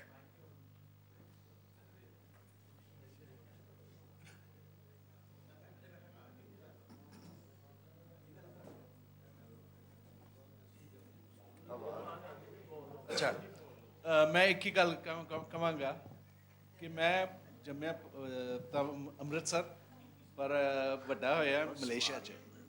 ਮਲੇਸ਼ੀਆ 'ਚ ਕੋਈ ਓਫੀਸ਼ੀਅਲ ਪੰਜਾਬੀ ਨਹੀਂ ਸੀ ਹੁੰਦੀ, ਸਬਜੈਕਟ ਨਹੀਂ। ਤੇ ਮੇਰੇ ਬੀਬੀ ਜੀ ਇੰਨੇ ਸਨ ਕਿ ਉਹਨਾਂ ਨੇ ਕਿਹਾ ਜੋਗਿੰਦਰ ਤੂੰ ਕੋਈ ਵੀ ਬੋਲੀ ਬੋਲਣੀ ਕਿਉਂਕਿ ਬੋਲੀ ਹੈ ਕਮਿਊਨੀਕੇਸ਼ਨ। ਇੱਕ ਬੰਦੇ ਨੇ ਦੂਜੇ ਨੂੰ ਕੀ ਕਹਿਣਾ, ਕਹਿੰਦੇ ਕੋਈ ਵੀ ਬੋਲੀ ਬੋਲ ਪਰ ਪਹਿਲਾਂ ਤੂੰ ਪੰਜਾਬੀ ਸਿੱਖਣੀ ਹੈ ਤੇ ਸਾਰੀ ਉਮਰ ਪੰਜਾਬੀ ਸਿੱਖਣੀ ਹੈ। ਤੇ ਉਹਨਾਂ ਨੇ ਮੈਨੂੰ ਲਿਖਣਾ ਸਿਖਾਇਆ ਤੇ ਹੁਣ ਮੈਂ 75 ਸਾਲਾਂ ਦਾ ਮੈਂ ਉਹੀ ਹਾਂ। ਕਿਸੇ ਗਵਰਨਮੈਂਟ ਦੀ ਸਹਾਇਤਾ ਦੀ ਲੋੜ ਨਹੀਂ, ਜੇ ਘਰੋਂ ਲਹਿਰ ਚੱਲੇ ਤੇ ਤੁਸੀਂ ਕਰ ਸਕਦੇ ਹੋ। ਗਵਰਨਮੈਂਟ ਕੁਝ ਵੀ ਕਹਿੰਦੀ ਰਹੇ, ਘਰੋਂ ਤੁਸੀਂ ਪੰਜਾਬੀ ਸਿੱਖੋ ਤੇ ਸਾਰੀ ਉਮਰ ਤੁਸੀਂ ਵਰਤ ਸਕਦੇ ਹੋ। ਜੀ ਮੇਰਾ ਨਾਮ ਜੀ ਜ਼ਕਰੀਆ ਸਈਦ ਲੁਧਿਆਣਵੀ ਹੈ। ਮੇਰਾ ਫੈਮਿਲੀ ਲੁਧਿਆਣਾ ਤੋਂ ਇੱਥੇ ਸ਼ਿਫਟ ਹੋਈ ਸੀ। ਮੇਰਾ ਸਵਾਲ ਇਹ ਹੈ ਕਿ ਜਿਹੜੀ ਗੱਲ ਦੇ ਬਾਰੇ 'ਚ ਅਸੀਂ ਵੀ ਕੋਈ ਲਿਖਦੇ ਪੜ੍ਹਦੇ ਸੁਣਦੇ ਰਹਿੰਦੇ ਹਾਂ, ਮੁਸਲਮਾਨਾਂ ਦੇ ਜਿੰਨੇ ਵੀ ਪ੍ਰੋਮੀਨੈਂਟ ਮਸਾਲਕ ਨੇ ਕਲੋਨੀਅਲ ਦੌਰ ਦੇ ਵਿੱਚ ਜਾਂ ਪਿਛਲੇ 200 ਸਾਲ 'ਚ ਅਗਰ ਗੌਰ ਕਰੀਏ ਤੇ ਸਾਰਿਆਂ ਦਾ ਜਿਹੜਾ ਹੈੱਡਕੁਆਟਰ ਹੈ ਉਹ ਰੀਜਨਲ ਤੋਂ ਉਰਦੂ ਵਾਲੇ ਪਾਸੇ ਸ਼ਿਫਟ ਹੋਇਆ। ਜੀ ਸਵਾਲ ਜ਼ਰਾ ਮੁਖਤਸਰ ਕਰ ਲਓ। ਜਿਹੜਾ ਮੁਸਲਮਾਨਾਂ ਦੇ ਸੈਕਟ ਜਿੰਨੇ ਵੀ ਪ੍ਰੋਮੀਨੈਂਟ ਸੈਕਟ ਨੇ 4-5 ਉਹਨਾਂ ਸਾਰਿਆਂ ਦਾ ਉਹਨਾਂ ਦੀ ਜਿਹੜੀ ਕਮਿਊਨੀਕੇਸ਼ਨ ਜਾਂ ਤਬਲੀਗ ਜਾਂ ਲੈਂਗੁਏਜ ਹੈ ਉਹ ਉਰਦੂ ਹੈ। ਔਰ ਇਹ ਗੁਜ਼ਸ਼ਤਾ 200 ਸਾਲ ਦੇ ਵਿੱਚ ਜਿੰਨੇ ਵੀ ਐਜੂਕੇਸ਼ਨ ਹੈ ਰਿਲੀਜੀਅਸ ਉਹ ਵੀ ਉਰਦੂ 'ਚ ਸ਼ਿਫਟ ਹੋਈ। ਇਹਦਾ ਬਹੁਤ ਜ਼ਿਆਦਾ ਅਸਰ ਪਿਆ। ਇਸ ਹਵਾਲੇ ਨਾਲ ਕੋਈ ਗੱਲ ਨਹੀਂ ਹੁੰਦੀ, ਇਹਦੇ 'ਤੇ ਜ਼ਰਾ ਰੋਸ਼ਨੀ ਪਾਓ। ਤੁਹਾਡਾ ਸਵਾਲ ਕਿਹਨਾਂ ਨਾਲ ਹੈ? ਦੇਖੋ ਗੱਲ ਇਹ ਹੈਗੀ ਹੈ ਕਿ ਇਹ ਹਕੀਕਤ ਹੈ ਕਿ ਜਦੋਂ ਅੰਗਰੇਜ਼ਾਂ ਨੇ ਲਾਈ ਹੈ ਨਾ ਉਰਦੂ ਇੱਥੇ ਤੇ ਸਾਰਿਆਂ ਨੇ ਉਹਦੇ 'ਤੇ ਅਮਲ ਕੀਤਾ। ਮੈਂ ਤਾਂ ਅਸੀਂ ਤਾਂ ਕਹਿ ਰਹੇ ਕਿ ਜਿਹੜੇ ਐਂਟੀ ਇੰਪੀਰੀਅਲਿਸਟ ਨੇ ਉਹਨਾਂ ਦਾ ਲਿਟਰੇਚਰ, ਗਦਰ ਪਾਰਟੀ ਦਾ ਲਿਟਰੇਚਰ ਦੇਖੋ ਉਰਦੂ 'ਚ ਆ ਰਿਹਾ। ਮਤਲਬ ਇਹ ਹੈਗਾ ਕਿ ਤੁਸੀਂ ਲਿਟਰੇਚਰ ਦੇਖੋ ਨਾ ਕਿ ਜਿਹੜੇ ਸਾਰੇ ਲਿਟਰੇਚਰ ਹੈਗੇ ਨੇ, ਇਸ ਵਾਸਤੇ ਇਹ ਗੱਲ ਮੰਨਣੀ ਚਾਹੀਦੀ ਹੈ ਕਿ ਸਿਰਫ ਅੰਗਰੇਜ਼ ਨਹੀਂ, ਅੰਗਰੇਜ਼ ਮੁਖਾਲਫ ਵੀ ਉਸੇ ਅੰਗਰੇਜ਼ੀ ਕਲੋਨੀਅਲ ਪਾਲਿਸੀ, ਲੈਂਗੁਏਜ ਪਾਲਿਸੀ ਦੇ 'ਤੇ ਚੱਲ ਰਹੇ। ਜੀ ਜ਼ਰਾ ਸਵਾਲ ਟੂ ਦੀ ਪੁਆਇੰਟ ਜ਼ਰਾ ਮੁਖਤਸਰ, ਸਾਡਾ ਵੇਲਾ ਮੁੱਕ ਗਿਆ। ਸ਼ਾਨ ਵਿਰਕ ਮੇਰਾ ਨਾਂ ਹੈ ਜੀ। ਟੂਟੂ ਸਾਹਿਬ ਨਾਲ ਮੇਰਾ ਸਵਾਲ ਹੈ ਕਿ ਜਿਹੜਾ ਇਹ ਆਪਣਾ ਸਾਡਾ ਜਿਵੇਂ ਉਰਦੂ ਦੀ ਮੈਂ ਖੜਾ ਹੋ ਜਾਣਾ। ਹਾਂ ਮੈਂ ਖੜਾ। ਅੱਛਾ, ਮੇਰਾ ਸਵਾਲ ਇਹ ਸੀ ਕਿ ਜਿਵੇਂ ਸਾਡੇ ਪਾਕਿਸਤਾਨ 'ਚ ਇੱਕ ਰਾਬਤੇ ਦੀ ਜ਼ੁਬਾਨ ਉਰਦੂ ਹੈ ਕਿ ਸਾਰੇ ਜਿਹੜੇ ਨਾ ਅਸੀਂ ਸੂਬੇ ਜਿਹੜੇ ਨਾ ਉਹਦੇ 'ਚ ਅਸੀਂ ਇੱਕ ਦੂਜੇ ਨੂੰ ਸਮਝ ਲੈਂਦੇ ਹਾਂ। ਇੰਜ ਸਾਡੇ ਜਿਵੇਂ ਪੰਜਾਬੀ ਅਦਬ ਦੇ ਵਿੱਚ ਪੰਜਾਬੀ ਅਦਬ 'ਤੇ ਜਿੰਨਾ ਕੰਮ ਹੋਇਆ ਹੈ ਉਹ ਕਿਹੜੇ ਲਹਿਜੇ 'ਚ ਕੰਮ ਹੋਇਆ? ਦੇਖੋ ਵੈਸੇ ਤਾਂ ਮੈਂ ਇਹ ਅਵਾਮੀ ਨੈਸ਼ਨਲ ਪਾਰਟੀ ਜੁਆਇਨ ਕੀਤੀ। ਉਸ ਤੋਂ ਪਹਿਲੇ ਮੈਂ ਕਿਤਾਬਾਂ ਦਾ ਕੰਮ ਕਰ ਰਿਹਾ ਹਾਂ। ਮੈਂ ਪੂਰੇ ਪਾਕਿਸਤਾਨ ਦੇ ਵਿੱਚ ਬਹੁਤ ਸਾਰੇ ਸ਼ਹਿਰਾਂ 'ਚ ਗਿਆ। ਮੈਨੂੰ ਇੱਕ ਜਗ੍ਹਾ ਐਸੀ ਨਹੀਂ ਮਿਲੀ ਜਿੱਥੇ ਮੈਂ ਪੰਜਾਬੀ ਬੋਲਾਂ ਔਰ ਤਰਜਮਾ ਕਰਨਾ ਪਏ। ਬਲੋਚਿਸਤਾਨ ਦੇ ਵਿੱਚ ਵੀ ਮੈਂ ਤੁਹਾਨੂੰ ਦੱਸ ਰਿਹਾ, ਤੁਰਬਤ ਤੱਕ ਮੈਂ ਗਿਆ। ਔਰ ਮੈਂ ਤੁਹਾਨੂੰ ਬਿਲਕੁਲ ਸਹੀ ਦੱਸ ਰਿਹਾ ਕਿ ਅਗਰ ਕੋਈ ਲੈਂਗਵਾ ਫਰਾਂਕਾ ਇਸ ਮੁਲਕ ਵਿੱਚ ਵੈਸਟ ਪਾਕਿਸਤਾਨ ਦੇ ਵਿੱਚ ਹੈਗੀ ਸੀ, ਲੈਂਗਵਾ ਫਰਾਂਕਾ, ਉਹ ਪੰਜਾਬੀ ਹੈਗੀ। ਇਸ ਨੂੰ ਪਹਿਲੇ ਦਿਨ ਤੋਂ ਇਨਕਾਰ ਕੀਤਾ ਗਿਆ। ਬੰਗਾਲੀ ਤੋਂ ਵੱਖਰਾ ਇਨਕਾਰ ਕੀਤਾ ਗਿਆ, ਉਹ ਵੀ ਪੋਲੀਟੀਕਲ ਸੀ। ਕਦੀ ਮਾਨੇ ਯੂਨਿਟ ਬਣਾਓ, ਫਲਾਂ ਬਣਾਓ, ਕੀ ਸੀ ਉਹ ਯਾਰ, ਉਹਨਾਂ ਬੰਦੇ ਹੀ ਆ ਜਾਣੇ ਨਾ, ਕੀ ਹੋਣਾ ਸੀ। ਪਹਿਲੇ ਦਿਨ ਤੋਂ ਇਨਕਾਰ ਕੀਤਾ ਗਿਆ। ਇਸੇ ਤਰ੍ਹਾਂ ਇੱਥੇ ਵੀ ਤੇ ਲੈਂਗਵਾ ਫਰਾਂਕਾ ਅੱਜ ਵੀ ਪਾਕਿਸਤਾਨ ਦੇ ਵਿੱਚ ਜਿਹੜੀ ਹੈਗੀ ਨਾ ਉਹ ਪੰਜਾਬੀ ਹੈਗੀ, ਉਰਦੂ ਨਹੀਂ ਹੈਗੀ। ਉਰਦੂ ਤੋਂ ਜ਼ਿਆਦਾ ਪੰਜਾਬੀ ਅੱਜ ਵੀ ਸਮਝ ਆਉਂਦੀ ਹੈ ਲੋਕਾਂ ਨੂੰ। ਸਾਡੇ ਤੇ ਅੱਧੇ ਤੋਂ ਜ਼ਿਆਦਾ ਲਫ਼ਜ਼ ਸਿੰਧੀ ਦੇ ਵਿੱਚ ਹੈਗੇ ਨੇ, ਉਂਝ ਕਾਮਨ ਲਫ਼ਜ਼। ਮਤਲਬ ਇਸ ਵਾਸਤੇ ਇਹ ਗੱਲ ਜਿਹੜੀ ਇੱਕ ਮਿਸਕਨਸੈਪਸ਼ਨ ਫੈਲਾਈ ਗਈ ਉਰਦੂ ਰਾਬਤੇ ਕੀ ਜ਼ਬਾਨ, ਰਾਬਤੇ ਬੰਗਾਲੀਆਂ ਦੇ ਨਾਲ ਉਹ ਹੋਏਗਾ ਸੀ। ਲੇਕਿਨ ਮਸਲਾ ਇਹ ਹੈ ਕਿ ਅਸੀਂ ਸਾਡੇ ਕੋਲ ਵਕਤ ਬਹੁਤ ਘੱਟ ਹੈ, ਸਾਡਾ ਸੈਸ਼ਨ ਦਾ ਵਕਤ ਮੁੱਕ ਚੁੱਕਿਆ ਹੈ। ਸਭ ਸਵਾਲ ਇਹ ਸੀ ਕਿ ਜਿਵੇਂ ਸਾਡੇ ਕਾਫੀ ਲਹਿਜੇ ਨੇ, ਜਿਵੇਂ 34 38 ਸਾਡੇ ਲਹਿਜੇ ਨੇ, ਠੀਕ ਹੈ ਜੀ। ਤੇ ਮੈਂ ਕਿਹਾ ਯਾਨੀ ਜਿਹੜਾ ਪੰਜਾਬੀ ਅਦਬ ਤੇ ਜਿੰਨਾ ਕੰਮ ਹੋਇਆ ਹੈ ਉਹ ਕਿਹੜੇ ਲਹਿਜੇ 'ਚ ਕੰਮ ਹੋਇਆ? ਮੈਂ ਸਿਰਫ ਇਹਨਾਂ ਕੋ ਸਵਾਲ ਸੀ ਮੇਰਾ। ਜੀ ਜ਼ਰੂਰ। ਜਿਹੜੀਆਂ ਵੀ ਹੁੰਦੀਆਂ ਨਾ ਉਹਨਾਂ 'ਚ ਦਰਜਨਾਂ ਨਹੀਂ ਸੈਂਕੜੇ ਲਹਿਜੇ ਹੁੰਦੇ ਨੇ। ਅਸੀਂ ਅਰਬੀ ਦੀ ਮਿਸਾਲ ਲੈਂਦੇ ਹਾਂ ਨਾ, ਮਿਸਰ ਦੀ ਅਰਬੀ ਹੋ ਰਹੇ, ਸਾਊਦੀ ਅਰਬ ਦੀ ਅਰਬੀ ਹੋ ਰਹੇ, ਹੋਰ ਕਈ ਮੁਲਕਾਂ ਦੀ ਅਰਬੀ ਹੋ ਰਹੇ। ਤੇ ਉਹਦੇ 'ਚ ਮਸਲਾ ਇਹ ਵੇ ਕਿ ਮਿਸਰ ਦੀ ਜਿਹੜੀ ਅਰਬੀ ਹੈ, ਮਿਸਰ ਦੇ ਲੋਕ ਆਪਣੀ ਅਰਬੀ 'ਚ ਗੱਲ ਕਰਦੇ ਨੇ। ਪਿੱਛੇ ਜਿਹੀ ਖਬਰ ਆਈ ਸੀ ਕਿ ਮਿਸਰੀ ਜ਼ਾਹਿਰ TV ਸ਼ੀਵੀ 'ਚ ਅੱਗੇ ਨੇ ਫਿਲਮਾਂ 'ਚ। ਸਾਊਦੀ ਅਰਬ ਦੇ ਮੌਜੂ 'ਤੇ ਉਹਦੇ ਮਾਹੌਲ ਵਿੱਚ ਫਿਲਮ ਬਣੀ ਸੀ ਤੇ ਮਿਸਰੀ ਅਦਾਕਾਰਾਂ ਨੂੰ ਸਾਊਦੀ ਅਰਬੀ ਸਿੱਖਣੀ ਪਈ ਸੀ। ਦੋਵੇਂ ਮੁਲਕ ਅਰਬੀ ਹੋਣ ਦੇ ਦਾਅਵੇਦਾਰ ਨੇ। ਇਸੇ ਤਰ੍ਹਾਂ ਪੰਜਾਬੀ ਵਿੱਚ ਵੀ ਜਿਹਨੇ ਲਿਖਿਆ, ਜੇ ਉਹ ਪੰਜਾਬੀ ਓਨ ਕਰਦਾ ਤੇ ਉਹ ਪੰਜਾਬੀ ਹੈ, ਭਾਵੇਂ ਲਹਿੰਦੀ ਹੋਵੇ, ਭਾਵੇਂ ਮੁਲਤਾਨੀ ਹੋਵੇ, ਭਾਵੇਂ ਪਿੰਡੀ ਦੀ ਹੋਵੇ, ਉਹ ਸਾਰੀ ਪੰਜਾਬੀ ਹੈ। ਤੇ ਸਾਰੇ ਲਹਿਜੇ 'ਚ ਲਿਖਿਆ ਗਿਆ। ਚੂँਕਿ ਸਹਾਫਤ ਦੀ ਜ਼ੁਬਾਨ ਮਾਝੀ ਹੈ, ਲਾਹੌਰ ਅੰਮ੍ਰਿਤਸਰ ਦੇ ਸਹਾਫਤ ਪਹਿਲੇ ਆ ਗਈ ਸੀ ਪੰਜਾਬੀ ਦੀ, ਤੇ ਉਹ ਜ਼ਿਆਦਾਤਰ ਜਿਹੜਾ ਉਹ ਮਾਝੀ ਵਿੱਚ ਹੈ। ਬਾਕੀ ਵੀ ਅਸੀਂ ਸਾਰੇ ਓਨ ਕਰਨੇ ਆ, ਜੋ ਵੀ ਲਿਖਿਆ ਗਿਆ ਪੰਜਾਬੀ 'ਚ ਉਹ ਪੰਜਾਬੀ, ਭਾਵੇਂ ਕਿਸੇ ਵੀ ਲਹਿਜੇ ਵਿੱਚ। ਅੱਛਾ, ਇਹ ਜਿਹੜੀ ਗੱਲ ਹੈ ਨਾ ਇਹਨਾਂ ਨੇ ਕਹੀ ਕਿ ਜਿਹੜੇ ਪੰਜਾਬ ਦੇ ਫਿਰਕੇ ਨੇ ਬਹੁਤ ਸਾਰੇ, ਜਿਹੜੇ ਇਹਨਾਂ ਫਿਰਕਿਆਂ ਦੀ ਜ਼ਬਾਨ ਜਿਹੜੀ ਹੈ ਉਹ ਉਰਦੂ ਹੈ। ਉੱਥੋਂ ਆਏ ਸੀ ਜਿਨ੍ਹਾਂ ਦੇ ਘੜੇ ਨੇ, ਦਿਓਬੰਦ ਹੋ ਗਿਆ, ਵਗੈਰਾ ਵਗੈਰਾ, ਹੋਰ ਜਿੰਨੇ ਵੀ ਨੇ। ਸਵਾਲ ਇਹ ਹੈ ਕਿ ਪੰਜਾਬ ਦੀ ਜਿਹੜੀ ਆਪਣੀ ਹੈ ਨਾ ਪਛਾਣ, ਉਹ ਸਾਡੇ ਸੂਫੀ ਬਾਬੇ ਨੇ ਜਿਹੜੇ ਮੁਸਲਮਾਨ ਸਨ, ਬਾਬਾ ਫਰੀਦ ਤੋਂ ਲੈ ਕੇ ਮੀਆਂ ਮੁਹੰਮਦ ਬਖਸ਼ ਤੱਕ। ਔਰ ਇਹਨਾਂ ਨੇ ਕਿਉਂ ਨਹੀਂ, ਬਾਬਾ ਫਰੀਦ ਤੋਂ ਲੈ ਕੇ ਮੀਆਂ ਮੁਹੰਮਦ ਬਖਸ਼ ਤੱਕ ਮੈਂ ਕਹਿ ਰਿਹਾ, ਸਾਰੇ ਆ ਜਾਂਦੇ ਨੇ ਇਹਦੇ 'ਚ ਨਾ। ਇਹਨਾਂ ਨੇ ਕਿਉਂ ਨਹੀਂ ਇਹ ਸਵਾਲ ਉਹਨਾਂ ਨੂੰ ਕਿਉਂ ਨਹੀਂ ਆਇਆ ਸਵਾਲ? ਇਹ ਸਵਾਲ ਹੁਣ ਹੀ ਪੈਦਾ ਹੋਇਆ ਸਾਰਾ ਕਿ ਜੀ ਇਹ ਫਿਰਕੇ ਜਿਹੜੇ ਦਿਓਬੰਦੀ ਹੈ, ਵਹਾਬੀ ਹੈ, ਅਹਿਲ ਹਦੀਸ ਹੈ, ਇਹ ਸ਼ੀਆ ਜੋ ਵੀ ਹੈ ਨੇ, ਇਹਨਾਂ ਨੂੰ ਚੁੱਕੇ ਇਹਨਾਂ ਨੂੰ ਬਕਾਇਦਾ ਇਸ ਪਾਸੇ ਲਾਇਆ ਗਿਆ ਸੀ। ਇਹ ਗੱਲ ਬਾਬਾ ਫਰੀਦ ਨੂੰ ਸਮਝ ਨਹੀਂ ਸੀ ਹੈਗੀ।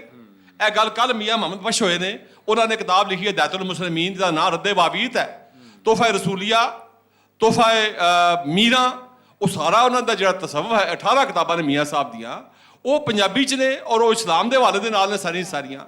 ਉਹਨਾਂ ਨੂੰ ਖਿਆਲ ਨਹੀਂ ਆਇਆ, ਇਹਨਾਂ ਨੂੰ ਖਿਆਲ ਆ ਗਿਆ ਫੜ ਕੇ ਜਿਹੜੇ ਨੇ, ਜਿਹਨਾਂ ਦੀ ਹੱਟੀਆਂ ਚੱਲ ਰਹੀਆਂ ਨੇ, ਜਿਹਨਾਂ ਦਾ ਮਾਲ ਵਿਕ ਰਿਹਾ ਹੈ, ਔਰ ਉਹ ਮਾਲ ਪੰਜਾਬ 'ਚ ਹੀ ਵਿਕਣਾ ਸੀ ਨਾ। ਜੀ ਬਹੁਤ ਸ਼ੁਕਰੀਆ ਤੁਹਾਡਾ। ਛੋਟੀ ਜੀ ਗੱਲ ਮੈਂ, ਕਿਉਂਕਿ ਅਸੀਂ ਜੀ ਟਾਈਮ ਆਪਾਂ ਨੂੰ ਗੱਲ ਵੱਡੀ ਹੈ ਤੇ ਟਾਈਮ ਥੋੜਾ ਹੈ। ਟਾਈਮ ਸਾਡਾ ਮੁੱਕ ਚੁੱਕਿਆ ਹੈ ਪਿਛਲੇ 10 ਮਿੰਟਾਂ ਤੋਂ, ਤੇ ਟਾਈਮ ਜੋ ਰੱਖਿਆ ਸੀ ਮੈਂ ਉਦੋਂ ਸੋਚਿਆ ਸੀ ਵੀ ਐਡੀ ਗੱਲ ਰੱਖਣੀ ਕਿਉਂ ਸੀ ਜੇ ਅਸੀਂ ਬੋਲਣਾ ਹੀ ਅੱਧਾ ਘੰਟਾ ਜੀ ਮੈਂ ਜਦੋਂ ਸ਼ਡਿਊਲ ਪੜਿਆ ਸੀ ਨਾ ਮੈਂ ਉਦੋਂ ਹੀ ਵੇਖ ਕੇ ਬੜਾ ਹੈਰਾਨ ਸੀ। ਫਿਰ ਅਸੀਂ ਗੱਲ ਕਰਨੀ ਹੈ ਮਾਂ ਅਸੀਂ ਬੋਲੀ ਤੇ ਦੀ, ਫਿਰ- ਕਰਨੀ ਹੈ 35 ਮਿੰਟਾਂ 'ਚ। ਗੱਲ ਹੈ ਵੇ ਕਿ ਇਹ ਤੇ 3 ਦਿਨ ਵੀ ਗੱਲ ਹੁੰਦੀ ਰਵੇ ਤੇ ਅਸੀਂ ਗੱਲ ਕਰਦੇ ਰਵਾਂਗੇ। ਤੇ ਸਿਰਫ ਜਿਹੜੀ ਇਹ ਗੱਲ ਕੀਤੀ ਹੈ ਨਾ ਉਰਦੂ ਦੀ, ਮੈਂ ਸਿਰਫ ਐਵੇਂ ਇੱਕ ਦੇ ਮਿੰਟ 'ਚ ਕਰਾਂਗਾ। ਜਿਵੇਂ ਪੰਜਾਬੀ ਦੇ ਲਹਿਜੇ ਨੇ ਨਾ, ਇਹਦੋਂ ਜ਼ਿਆਦਾ ਲਹਿਜੇ ਹਿੰਦੀ ਦੇ ਨੇ। ਜਿਹੜੀ ਰਮਾਇਣ ਹੈ ਉਹ ਅਵਧੀ 'ਚ ਲਿਖੀ ਹੈ, ਜਿਹਨੂੰ ਤੁਸੀਂ ਹਿੰਦੀ ਕਹਿੰਦੇ ਹੋ। ਔਰ ਜਿਹੜੀ ਹਰਿਆਣੇ ਦੀ ਹਿੰਦੀ ਆ ਉਹ ਹੋਰ ਹੈ, ਰਾਜਸਥਾਨ ਦੀ ਹੋਰ ਹੈ, ਬਿਹਾਰ ਦੀ ਹੋਰ ਹੈ, ਯੂਪੀ ਦੀ ਹੋਰ ਹੈ, ਲਹਿਜੇ ਹੋਰ ਨੇ। ਸੋ ਲਹਿਜਾ ਵੱਡੀ ਜ਼ਬਾਨ ਦੀ ਅਮੀਰੀ ਇਹ ਹੁੰਦੀ ਹੈ ਕਿ ਉਹਦੇ 'ਚ ਲਹਿਜੇ ਹੀ ਬਹੁਤੇ ਹੁੰਦੇ ਨੇ, ਉਹਦੇ ਲਹਿਜੇ ਬਹੁਤੇ ਹੋਣੇ। ਨਾ ਲਾਣੀ ਹੋਏ ਤੇ ਉਸੇ ਨੂੰ ਪਾੜ ਬਣਾ ਜਦੋਂ ਲਹਿਜੇ ਪਾਕਿਸਤਾਨ 'ਚ ਹੋਇਆ। ਜਦੋਂ ਲਹਿਜੇ ਨੂੰ ਤੁਸੀਂ ਤੁਰੋਗੇ ਨਾ, ਇਹ ਲਹਿਜੇ ਅਮੀਰੀ ਨੇ। ਸੋ ਮੈਨੂੰ ਨਹੀਂ ਲੱਗਦਾ ਕਿ ਲਹਿਜਾ ਕੋਈ ਰੁਕਾਵਟ ਹੈ। ਬਾਕੀ ਜਿਹੜੀਆਂ ਰੁਕਾਵਟਾਂ ਹਨ ਉਹ ਮੁਲਕ ਦੀ ਸਿਆਸਤ, ਸਿਆਸੀ ਹੈ, ਉਹ ਵੱਖਰਾ ਹੈ। ਥੈਂਕ ਜੀ ਯੂ। ਜੀ ਬਿਲਕੁਲ ਜੀ, ਲਹਿਜੇ ਹੁਸਨ ਹੁੰਦੇ ਨੇ ਤੇ ਜ਼ੁਬਾਨਾਂ ਉਹੀ ਅਮੀਰ ਹੁੰਦੀਆਂ ਨੇ ਜਿਹੜੇ ਕਈ ਲਹਿਜੇ ਹੋਣ। ਮੈਂ ਸਾਰੇ ਸਾਥੀਆਂ ਦਾ ਸ਼ੁਕਰ ਅਦਾ ਕਰਨੀ ਆ ਕਿ ਉਹਨਾਂ ਨੇ ਇਸ ਗੱਲਬਾਤ 'ਚ ਹਿੱਸਾ ਲਿਆ, ਤੇ ਸਾਰੇ ਸਾਮਈਨ ਦਾ ਵੀ ਕਿ ਜਿਨ੍ਹਾਂ ਨੇ ਗੱਲ ਸੁਣੀ, ਆਪਣਾ ਹਿੱਸਾ ਪਾਇਆ। ਬਹੁਤ ਮਿਹਰਬਾਨੀ, ਸ਼ੁਕਰੀਆ। ਸਾਰੇ ਜੀਆਂ ਦਾ ਬਹੁਤ ਸ਼ੁਕਰੀਆ। ਇਹ ਦੋਸਤਾਂ ਨੂੰ ਇੱਕ ਯਾਦਗਾਰੀ ਤੋਹਫਾ ਜਿਹੜਾ ਹੈ ਉਹ ਇੰਟਰਨੈਸ਼ਨਲ ਪੰਜਾਬੀ ਕਾਨਫਰੰਸ ਵੱਲੋਂ ਦਿੱਤਾ ਜਾਂਦਾ। ਤੁਸੀਂ ਦੋਸਤ ਇਹ ਰਿਸੀਵ ਕਰੋ ਔਰ ਇੱਕ ਯਾਦਗਾਰੀ ਤਸਵੀਰ ਬਣਵਾ ਲਓ ਤਾਂ ਕਿ ਅਸੀਂ ਅਗਲੇ ਸੈਸ਼ਨ ਨਾਲ ਵਧੀਏ। ਪੰਜਾਬੀ 'ਚ ਕਹਿੰਦੇ ਨੇ, ਗੱਲ ਮੁੱਕੀ ਨਾਲ ਸਜਣ ਨਾਲ ਮੇਰੀ ਤੇ ਰੱਬਾ ਤੇਰੀ ਰਾਤ ਮੁੱਕ ਗਈ। ਇਸ ਤਰ੍ਹਾਂ ਕੋਈ ਵੀ ਗੱਲ ਕਦੇ ਵੀ ਮੁੱਕ ਨਹੀਂ ਸਕਦੀ, ਗੱਲ ਟੁਰਦੀ ਹੈ ਹਮੇਸ਼। ਅੱਧੇ ਘੰਟੇ 'ਚ ਅਗਰ ਅਸੀਂ ਜਿੰਨਾ ਕੁ ਗੱਲ ਨੂੰ ਕੁੰਝ ਸਕਨੇ ਆ ਉਹਨਾਂ ਕੁ ਕੁੰਝਨੇ ਆ। ਕਾਨਫਰੰਸਿਸ ਦੇ ਵਿੱਚ ਇਸੇ ਤਰੀਕੇ ਨਾਲ ਹੀ ਹੁੰਦਾ ਸਿਲਸਿਲਾਕਾਰ। 2 ਹਰਫੀ ਗੱਲ ਕਰਨੀ ਹੁੰਦੀ ਹੈ। ਪੰਜਾਬੀ ਵਾਲੇ ਜਿਹਨੂੰ ਜਟਕੀ ਕਹਿ ਦਿੰਦੇ ਨੇ, ਜਟਕੀ ਜੀ ਗੱਲ ਕਰਦੇ, ਔਰ ਉਹਦੇ 'ਚ ਸਾਰੀ ਗੱਲ ਜਿਹੜੀ ਉਹ ਖਤਮ ਹੋ ਜਾਂਦੀ ਹੈ। ਇਹ ਗਰੁੱਪ ਫੋਟੋ ਜਿਹੜੀ ਤੁਹਾਡੇ ਸਾਹਮਣੇ ਬਣਦੀ ਵੀ ਜਨਾਬ, ਸੈਸ਼ਨ ਹੋਇਆ ਸਾਡਾ ਪੰਜਾਬੀ ਬੋਲੀ ਵਿੱਚ ਤਾਲੀਮ ਬਾਰੇ ਲੁਕਾਈ ਤੇ ਸਰਕਾਰ ਦਾ ਬਿਆਨੀਆ।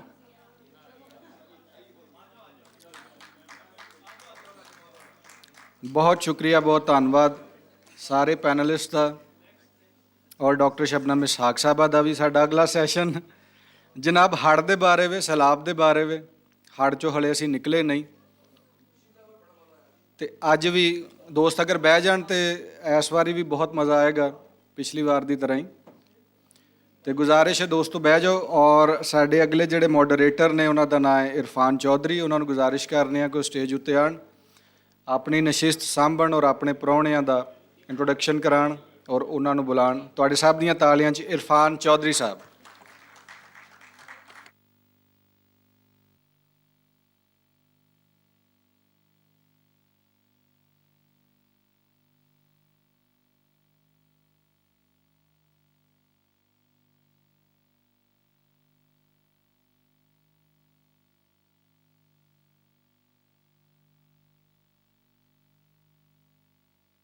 ਉਹਨਾਂ 'ਚ ਨਹੀਂ ਹੈ ਨਾ, ਮੋਇਨ ਵੱਟੂ ਨਹੀਂ ਹੈ, ਮੋਡਰੇਟਰ ਨਹੀਂ ਹੈ, ਮੋਡਰੇਟਰ ਮੈਂ ਹੋ ਗਿਆ।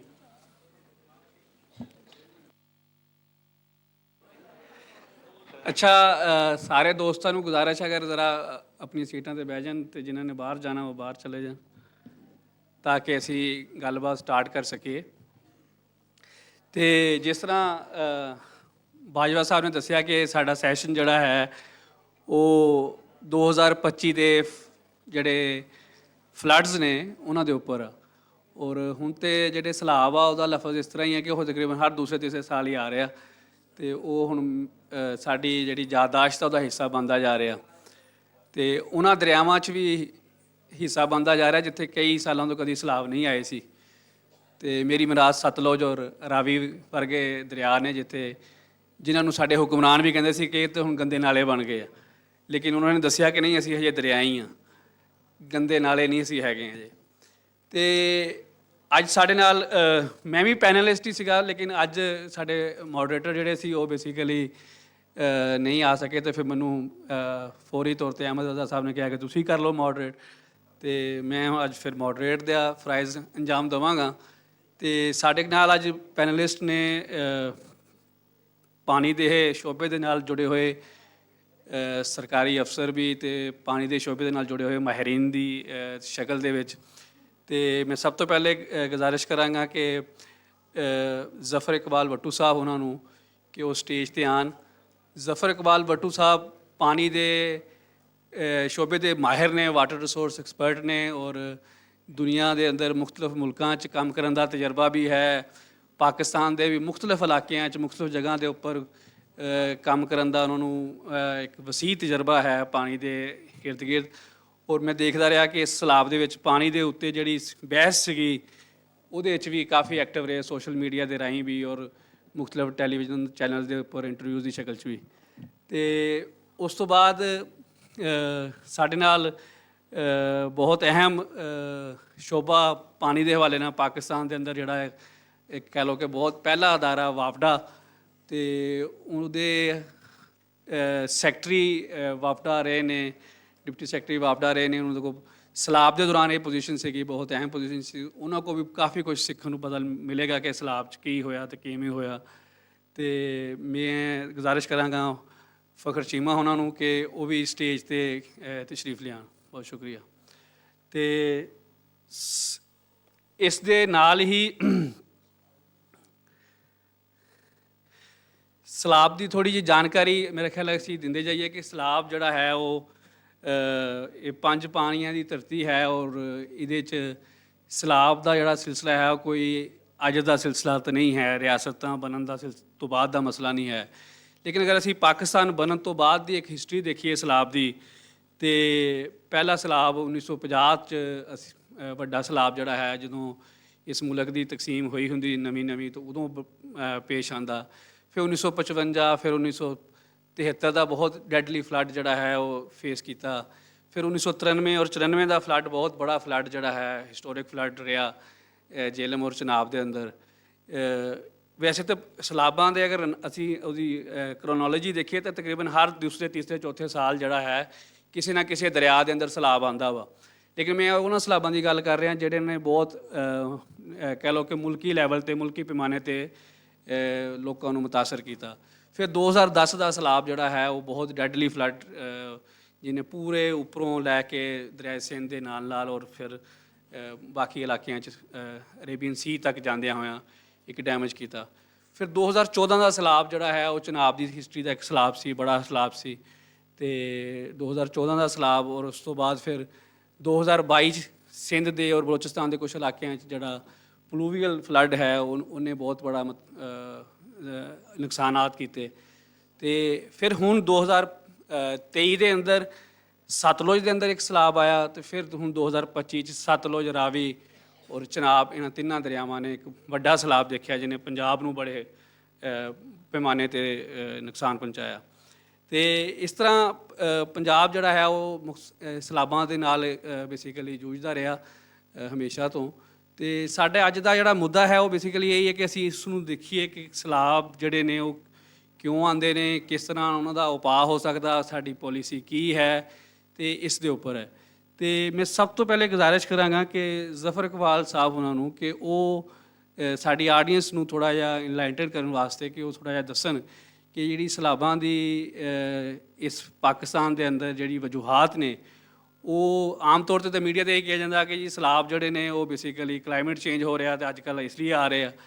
ਤੇ ਕਿਆ ਇਹ ਵਾਕਈ ਕਲਾਈਮੇਟ ਚੇਂਜ ਦੀ ਵਜ੍ਹਾ ਤੋਂ ਆ ਰਹੇ ਜਾਂ ਇਹਦੇ 'ਚ ਕੋਈ ਸਾਡੀ ਮੈਨੇਜਮੈਂਟ ਦੇ ਵੀ ਕੋਈ ਮਸਾਇਲ ਹੈ ਕਿ ਅਸੀਂ ਸਲਾਬਾਂ ਨੂੰ ਔਰ ਦਰਿਆਵਾਂ ਨੂੰ ਮੈਨੇਜ ਕਰਨ 'ਚ ਸਾਡੇ ਪ੍ਰੋਬਲਮਸ ਨੇ। ਤੇ ਜ਼ਫਰ ਸਾਹਿਬ ਉਹਨਾਂ ਨੂੰ ਮੈਂ ਗੁਜ਼ਾਰਿਸ਼ ਕਰਾਂਗਾ ਕਿ ਉਹ ਥੋੜ੍ਹਾ ਜਿਹਾ ਇਸ 'ਤੇ ਥੋੜ੍ਹੀ ਜਿਹੀ ਰੋਸ਼ਨੀ ਪਾਉਣ। ਅਤੇ ਅਸੀਂ 1-2 ਰਾਊਂਡ 'ਚ ਗੱਲ ਕਰਾਂਗੇ ਅਤੇ ਮੁਖਤਸਰ ਅਸੀਂ ਸਵਾਲਾਂ ਦੇ ਨਾਲ ਅੰਗੇਜਿੰਗ ਸੈਸ਼ਨ ਔਰ ਫਿਰ ਆਡੀਅנס ਕੋਲ ਸਵਾਲ ਵੀ ਲਵਾਂਗੇ ਤੁਹਾਡੇ ਵਾਸਤੇ। ਅਤੇ ਇਸ ਲਈ ਥੋੜ੍ਹਾ ਅਸੀਂ ਮੁਖਤਸਰ ਗੱਲ ਕਰੀਏ ਤਾਂ ਕਿ 1-2 ਰਾਊਂਡ 'ਚ ਅੰਦਰ ਅਸੀਂ ਇਸ ਗੱਲ ਨੂੰ ਕਵਰ ਕਰ ਸਕੀਏ। ਸ਼ੁਕਰੀਆ ਜੀ। बहुत शुक्रिया।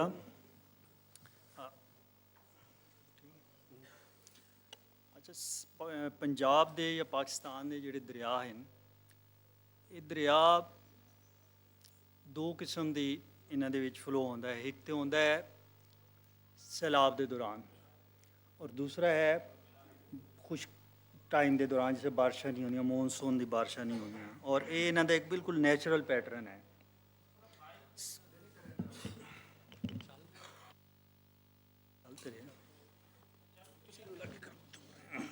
हाँ,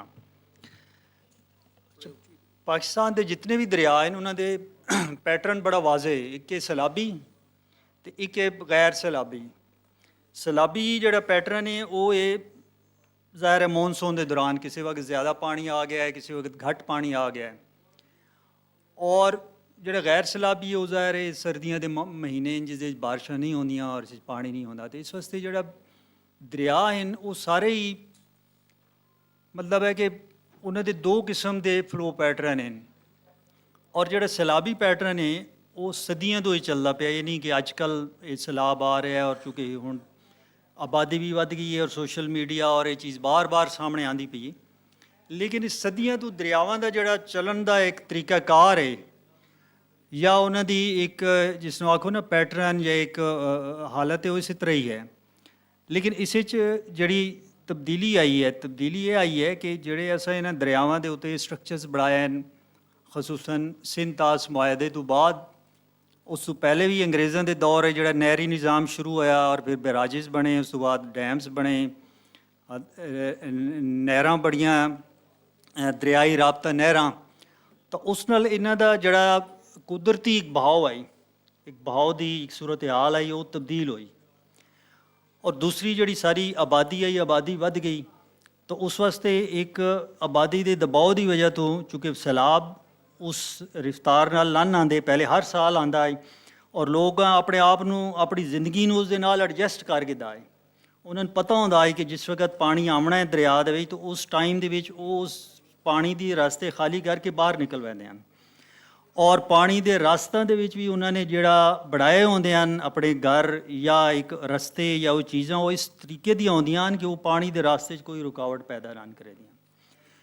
लेकिन जाहिर है जोड़े डैम्स बन गए और राबता नहरां बन गई और पानी की नैचुरल जोड़ा रूटीन मतलब है डिस्टर्ब हो गई, और प्लस आबादी वधण की वजह तो आबादी का प्रैशर, तो ये दरियावां के रास्तों के जिस वक्त शुरू हो गई रुकावटां और इस टाइप दी रुकावटां कि जिहड़ी परमानेंट रुकावटां कि जिहड़ी दा बिल्कुल कोई ख्याल नहीं किया वैंदा पिया कि जी दरिया का पानी जिस वक्त आसी तो उसका की असरात हो सन। तो उस वजह तो जिहड़ी दरिया की कुदरती बहाव के मिसमैनेजमेंट यानी जिसनों आगो फ्लड मिसमैनेजमेंट आ गए या वाटर मिसमैनेजमेंट की वजह तो भी जिहड़ा पानी पहले नुकसान करेंदा ही वो हुण उस तो ज़्यादा करेंदा पिया। नॉर्मली अगर हिस्टरी ऑफ पाकिस्तान के भी तुम देखो फैडरल फ्लड कमीशन के रिकॉर्ड च आ गए नो, तो उस हर तीसरे साल एक फ्लड नज़र आना है। और वो ज़्यादातर तो दरिया सिंध दे आने, पंजाब के जोड़े दरिया इन्होंने घट आने, खसूसन सन 2000 तो पहले पंजाब के दरियावां च कुछ फ्लड आवेंदियां, लेकिन उस तो बाद चूँकि सारे डैम्स बन गए तो पानी घट आना शुरू थी गया। तो इस वास्ते पंजाब के दरियावां के बारे ये समझ किया गया कि इस बिल्कुल हुण पानी नहीं आना, और इस हाउसिंग सोसाइटियाँ बढ़ना शुरू हो गई, इस इंडस्ट्री बढ़ना शुरू हो गई, आबादी फैलना शुरू हो गई। और इस साल जोड़ा एक ईवेंट होया है जिसनों मतलब तुसा मौसमियाती तब्दीली की भी एक टच की, क्योंकि एक नवी इस्तलाह है मौसमियाती तब्दीली नो डाउट वो मौजूद है, लेकिन जोड़ा सैलाब है या फ्लड है ना, ये एक सदियों तो आता पाया, एक नवी चीज़ नहीं। और इस नाल निपटन की जो टैक्नोलॉजी है जी सारे तो 2-3 नस्लों पहले लोग वो बड़े बेहतर तरीके नाल जानते हैं कि इन्होंने सैलाबां नूं असां किवें मतलब इस नाल डील करना है या इस किवें निपटना है।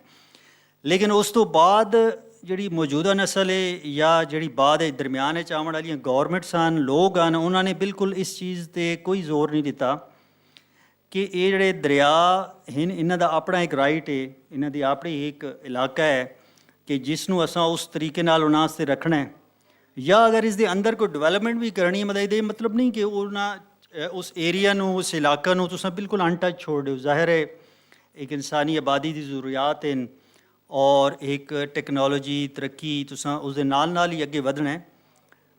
ਲੇਕਿਨ ਇੱਕ ਲੌਂਗ ਟਰਮ ਜਿਹੜੀ ਪਾਲਿਸੀ ਹੁੰਦੀ ਹੈ ਕਿ ਅਸਾਂ ਇਹ ਜਿਹੜੀ ਫਲੱਡ ਪਲੇਨਸ ਜਿਸ ਨੂੰ ਸਾਦੇ ਹਾਂ ਜਾਂ ਵੈਟਲੈਂਡਸ ਹਨ, ਇਹਨਾਂ ਨੂੰ ਕਿਸ ਤਰ੍ਹਾਂ ਮੈਨੇਜ ਕਰਨਾ ਹੈ।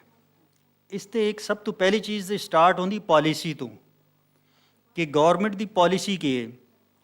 ਪਾਲਿਸੀ ਅਗਰ ਤੁਸੀਂ ਦੇਖੋ 2010 ਦੇ ਫਲੱਡ ਦਾ ਤੁਸੀਂ ਜ਼ਿਕਰ ਕरेंगे ਪਏ, 2000 ਜਿਹੜਾ ਦਾ ਦਾ ਫਲੱਡ ਆਈ ਉਹ ਸੈਂਟਰਲ ਪੰਜਾਬ ਵਿੱਚ ਇਤਨਾ ਜ਼ਿਆਦਾ ਨਹੀਂ ਆਇਆ, ਸਿੰਧ ਦਰਿਆ ਸਿੰਧ 'ਤੇ ਬਹੁਤ ਜ਼ਿਆਦਾ ਆਈ ਔਰ ਸੂਬਾ ਸਿੰਧ ਦੇ ਵਿੱਚ ਬਹੁਤ ਜ਼ਿਆਦਾ ਆਈ।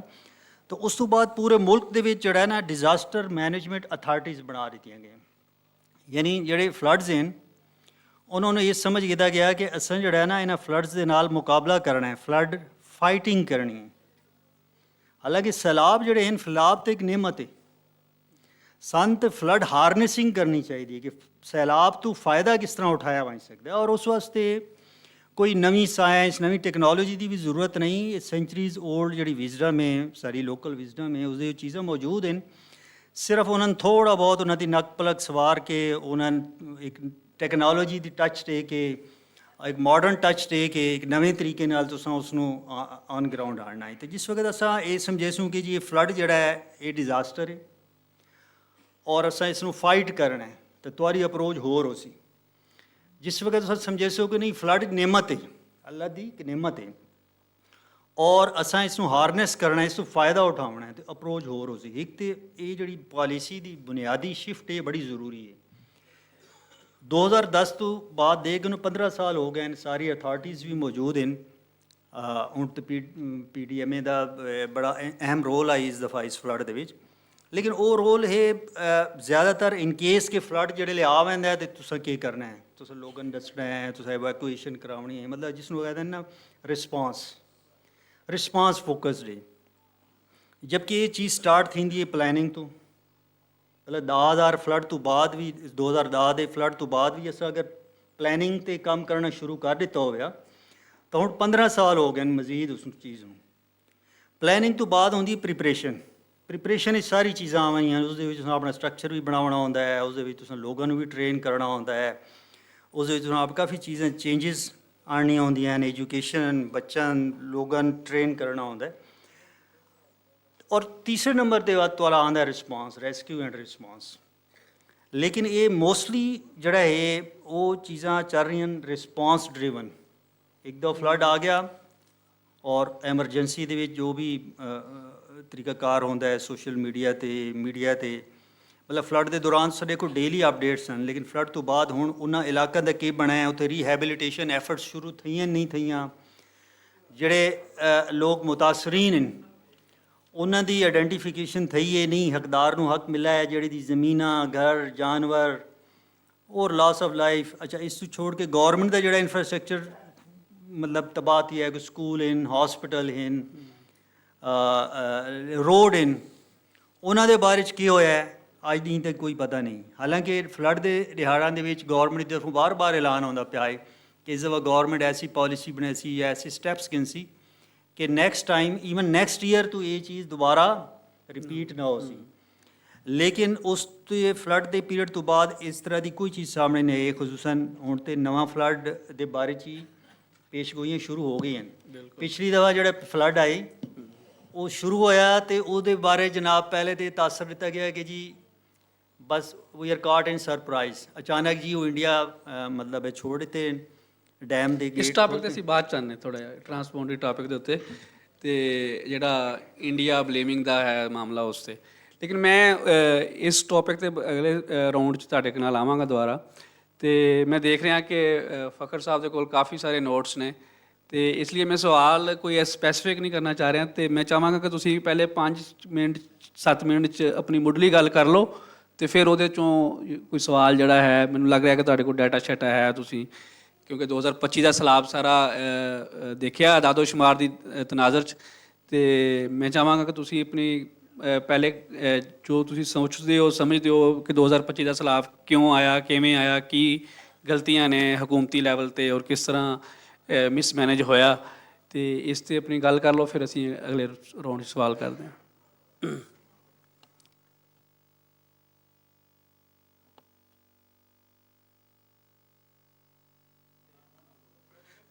ਮਿਹਰਬਾਨੀ ਚੌਧਰੀ ਸਾਹਿਬ।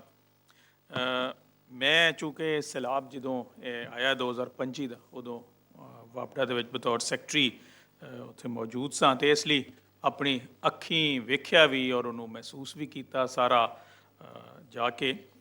ਇਸ ਵਾਰੀ ਸੈਲਾਬ ਜਿਹੜਾ ਹੈ ਉਹਦੇ ਵਿੱਚ ਜਿਹੜੀ ਹੈ ਸੀ ਨਾ ਜੀ, ਇੱਕ ਕਹਿ ਲਓ ਕਿ ਨਵੇਕੜੀ ਗੱਲ ਇਹ ਸੀ ਕਿ 3 ਦਰਿਆ ਜਿਹੜੇ ਨਾ ਉਹ ਇਕੱਠੇ ਹੀ ਉਹਨਾਂ 3 ਦਰਿਆਵਾਂ ਨੇ ਜਿਹੜਾ ਹੈ ਇਸ ਵਾਰੀ ਪੰਜਾਬ ਦਾ ਖਾਸ ਤੌਰ 'ਤੇ ਜਿਹੜਾ ਮੈਦਾਨੀ ਇਲਾਕਾ ਸੀ ਉੱਥੇ ਇੱਕ ਟਾਈਮ ਦੇ ਉੱਤੇ ਹੀ ਆ ਕੇ ਜਿਹੜੀ ਉਹ ਚੜ੍ਹਾਈ ਕਰ ਦਿੱਤੀ, ਜਿਹਦੇ ਵਿੱਚ ਰਾਵੀ, ਸਤਲੁਜ ਅਤੇ ਚਨਾਬ ਜਿਹੜੇ ਨੇ ਖਾਸ ਤੌਰ 'ਤੇ ਇਹ 3 ਦਰਿਆਵਾਂ ਨੇ ਇੱਕ ਹੀ ਵੇਲੇ ਦੇ ਉੱਤੇ।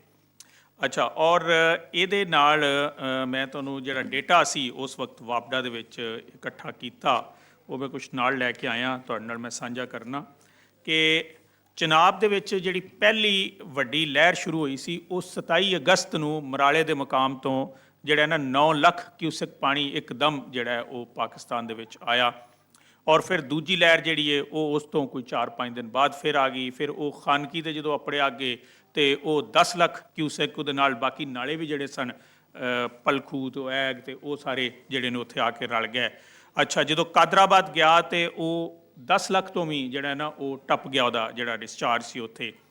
ਇਸ ਤਰ੍ਹਾਂ ਫਿਰ ਉਹ ਤਰੀਮੂ ਤੇ ਪੰਜਨਤ ਤੇ ਅੱਗੇ ਜਾ ਕੇ ਤੇ ਪੰਜਾਬ ਤੋਂ ਨਿਕਲ ਕੇ ਤੇ ਜਿਹੜਾ ਹੈ ਉਹ ਫਿਰ ਸਿੰਧ ਵੱਲ ਜਿਹੜਾ ਹੈ ਉਹ ਟੁਰ ਪਿਆ, ਕਿਉਂਕਿ ਮੇਨ ਦਰਿਆ ਸਾਡਾ ਇਹ ਚਨਾਬ ਹੀ ਹੈ।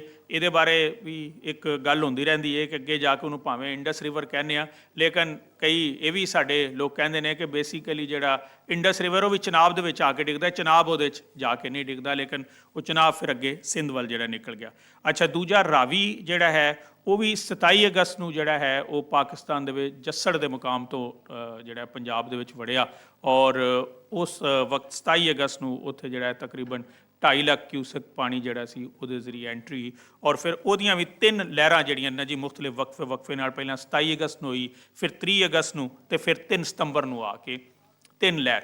ਅੱਛਾ, ਇਹਨਾਂ ਦੋਵਾਂ ਦਰਿਆਵਾਂ ਦੇ ਵਿੱਚ ਇੱਕ ਹੀ ਇਹ ਪੈਟਰਨ ਰਿਹਾ ਕਿ 3-3 ਵਾਰ ਜਿਹੜਾ ਹੈ ਨਾ ਜੀ ਉੱਥੇ ਪਾਣੀ ਦੀ ਜਿਹੜੀ ਉਹ ਚੜ੍ਹਾਈ ਹੋਈ ਹੈ, ਔਰ ਤਿੰਨੋਂ ਵਾਰ ਜਿਹੜਾ ਹੈ ਨਾ ਜੀ ਇਹ ਵੱਡਾ ਉੱਚੇ ਦਰਜੇ ਦਾ ਸੈਲਾਬ ਜਿਹੜਾ ਉਹ ਆਉਂਦਾ ਰਿਹਾ।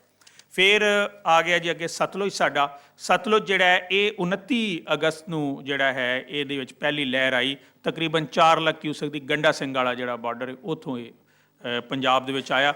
ਅੱਛਾ, ਇਹਦੇ ਵਿੱਚ ਵੀ ਵੇਖੋ ਇੱਕੋ ਹੀ ਪੈਟਰਨ ਹੈ ਕਿ ਇਹਦੇ ਵਿੱਚ ਵੀ 3 ਹੀ ਲਹਿਰਾਂ ਆਈਆਂ ਨੇ, 3 ਦਰਿਆਵਾਂ ਦੇ ਵਿੱਚ 3-3 ਲਹਿਰਾਂ ਜਿਹੜੀਆਂ ਨੇ ਵਕਫੇ ਦੇ ਨਾਲ, ਮਤਲਬ 4-4 5-5 ਦਿਨ ਦੇ ਵਕਫੇ ਦੇ ਨਾਲ।